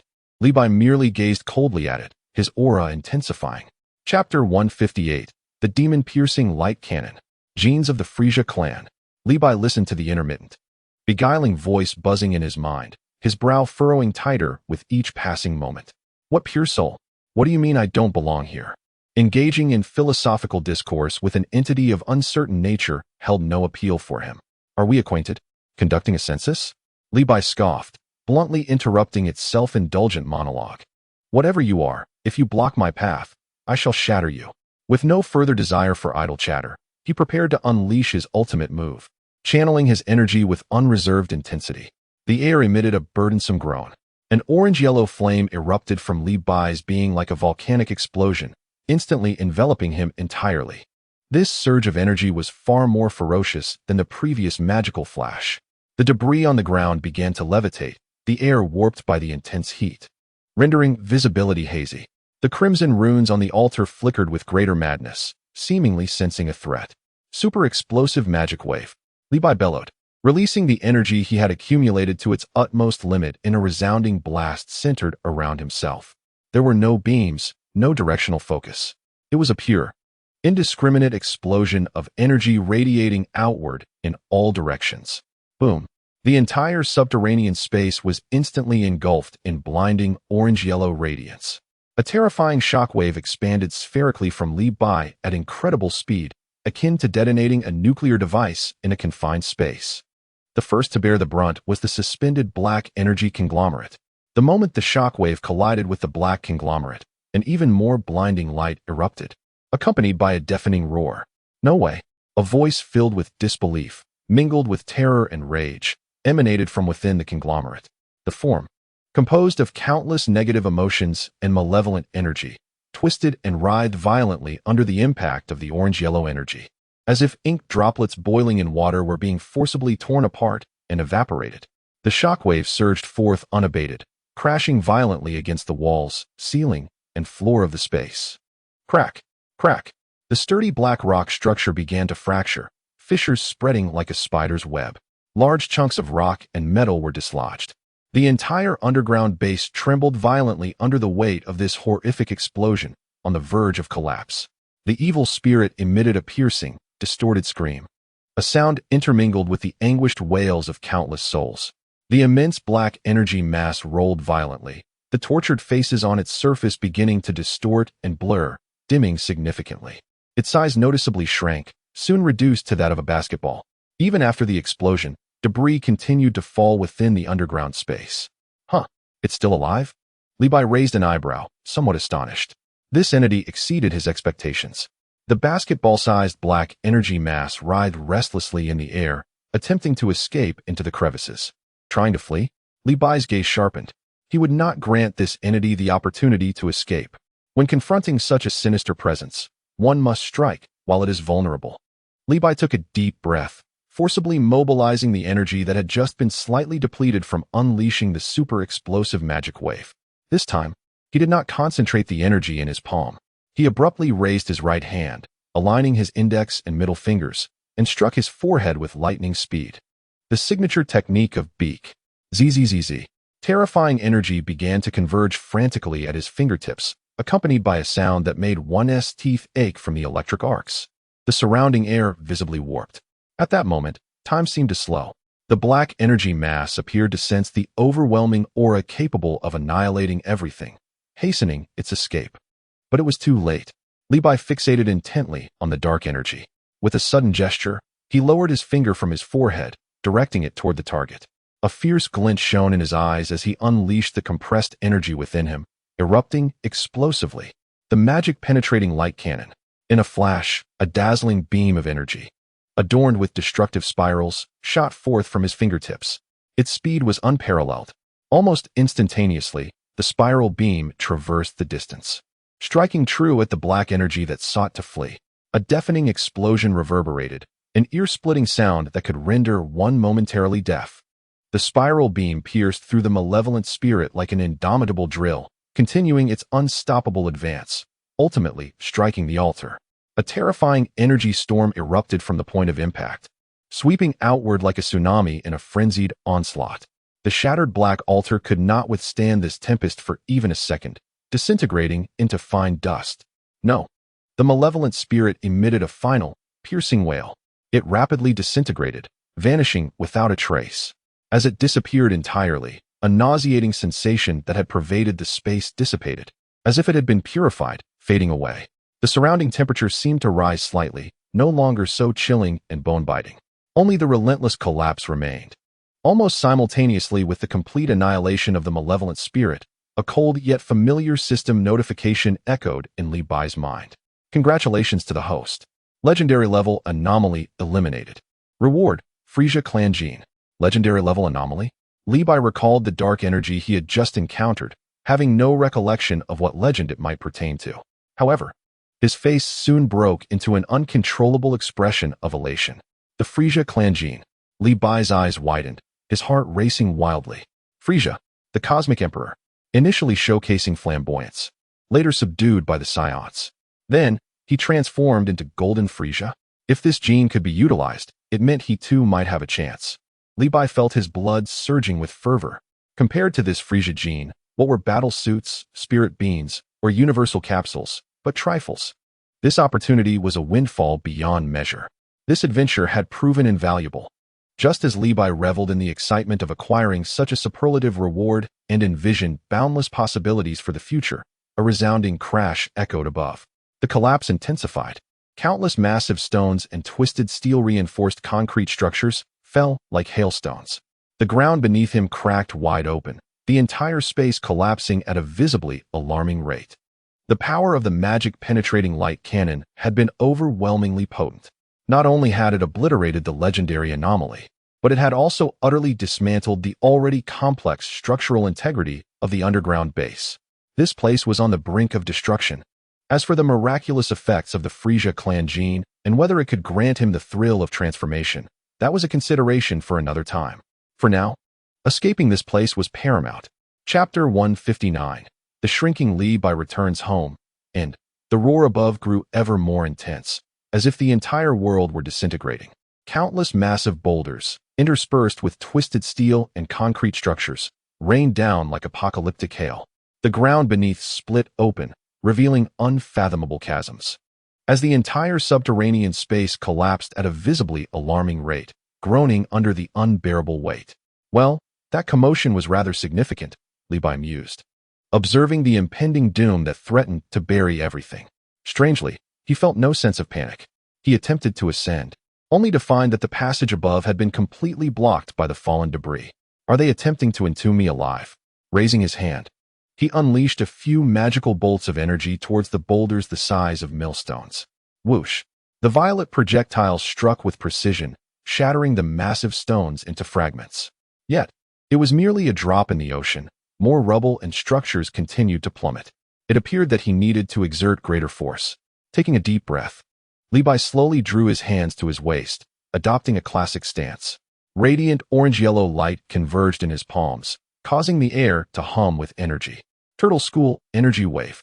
A robust column of orange energy surged upward with ferocity, effortlessly vanquishing all obstacles in its path, carving a passage through the earth, soil, rock, and metal disintegrated before the might of the beam, which created an opening hundreds of meters high, revealing glimpses of the night sky. Time was of the essence. Levi propelled himself through the newly forged pathway, transforming into a streak of light that soared skyward. Occasionally, he deftly avoided smaller debris, while larger stones met their end at the hands of his magical bolts. He ascended relentlessly. The exit was within reach. With a powerful thrust, Levi burst forth from the ground, inhaling the earthy fragrance of the night air, feeling an immense sense of relief wash over him. Floating high above, he gazed down to see that the once even terrain had completely collapsed, forming a bottomless pit. The edges continued to crumble, thick smoke and dust billowing forth, punctuated by the distant rumble of explosions. The Sacrifice Management Bureau? Ah, the physical exorcism is complete. No need for thanks, Levi smirked, a glimmer of amusement dancing in his eyes. This underground base, along with all its sordid contents, had been thoroughly erased from the map. It was then that he began to savor the recent system reward. The genes of the Frisia clan ignited a spark in Levi's eyes, his heart racing uncontrollably. These genes signified transformation, the ability to thrive even in the vacuum of space. The thought took his breath away, as the possibilities for the future suddenly expanded before him. In comparison, battle suits, Senza beans, and universal capsules seemed rather mundane next to the Frisia genes. What a lucrative venture this has turned out to be, he reflected. Suddenly, he recalled that he also possessed the genes of the Namekians within him. System. There won't be any adverse effects from combining the Namekian genes with those of the Frisia clan, will there? For instance, if I regenerate an arm, will I end up with a tail? Levi silently lamented. The system remained aloof, failing to directly address the conflict at hand. Merely hinting about transformation. The inheritance information has been loaded. Please explore it yourself. Ah, the same old routine, self-exploration, is it? Levi smirked, reminiscent of the traits of those Mekians, akin to unboxing a mystery box. He closed his eyes, meticulously attuning to his inner self. It seemed as though a new power lay dormant within him, exuding a chilling yet potent sensation. Was it possible to transform right now? Indeed, akin to the Mikian genes. He could sense the legacy. Let us give it a try. Li Bai's curiosity utterly eclipsed his caution. He levitated in midair, took a deep breath, and began to channel the newfound energy. Buzz! A faint purple flame erupted violently from within him, enveloping his entire being. A peculiar sensation of contraction coursed through his body, his bones emitting faint cracking sounds. As the violet light dissipated, Li Bai glanced at his hands and then touched his face. My goodness! He exclaimed in astonishment. He had shrunk. His entire form had proportionately diminished, resembling a 5- or 6-year-old child, his clothing now appearing somewhat oversized and draping loosely. Yet simultaneously, an overwhelming sense of strength surged through his limbs. He touched his face once more, relieved that he hadn't transformed into a bizarre appearance. I have become smaller, yet stronger. Li Bai clenched his tiny fists, feeling as though he could easily shatter his former self with a single punch. As for this attire, Li Bai retrieved a combat suit he had previously acquired as a battle reward. After donning the sleeveless combat outfit, it finally fits snugly, no longer hanging loosely. He glanced at the collapsed area, now a vast indentation, but quickly lost interest. I must hurry to find Hill and the others. The aerial maneuvering technique after his transformation increased his speed. Li Bai extended his senses, now perceiving a considerable distance, soon identifying several presences. He transformed into a streak of light, darting swiftly through the night sky. After a while, he spotted a pickup truck with its headlights illuminating the road, traveling at considerable speed, and he pursued it. As he drew closer, he noticed the truck bed and the cab crammed with people, tightly packed like sardines in a can. This was not the pickup from his shop. That truck had perished along with the villa of the sacrificial committee and those from S.H.I.E.L.D. Li Bai adjusted his position, executing a sudden movement to appear just a few meters in midair before the pickup, blocking its path. Squeal! The jarring sound of brakes pierced the air as the pickup came to a sudden halt. The occupants instantly heightened their alertness, with Hill aiming her weapon at the floating figure. Don't shoot. It's me. Li Bai waved his tiny arms and shouted, It's your boss. The occupants stared at one another, bewildered. Hill leaned out from the passenger seat, her eyes filled with shock and disbelief upon seeing the diminutive figure suspended in the air.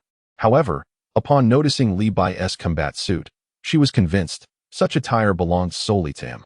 Though diminished in size, Li Bai's likeness remained discernible. His hair, now a silvery hue, caught the attention of Sky, who peered from the rear of the truck bed. Upon recognizing Li Bai's form, her eyes sparkled with wonder. Wow, boss, you've become so small. How adorable. Why has your hair turned white? Vanderbio also leaned in to take a look, scratching his head in confusion. Boss, have you reverted to your youth? Something like that. It's a technical adjustment. Li Bai landed beside the pickup truck, tugging at his hair, noticing indeed that it had transformed to a glistening silver. He had not previously realized why this change had occurred, pondering if it was perhaps due to the character white in his name. As long as I don't grow horns, I suppose it is acceptable. It was then that the others grasped the situation, hurriedly creating a bit of space for him amidst the crowded truck bed. Li Bai hopped onto the vehicle, his smaller stature affording him more room. Sky immediately leaned in closer, eager to squeeze his cheek. Boss, how does it feel? Is it soft and squishy? Enough of that. Show some decorum. Li Bai swatted her hand away, though a smile betrayed his amusement. Hill observed the diminutive figure of her boss with a complex gaze, intermingled with concern, curiosity, and, most prominently, a sense of relief now that she confirmed his safety. She drew Li Bai into her embrace, finding a comfortable position for him to rest against her.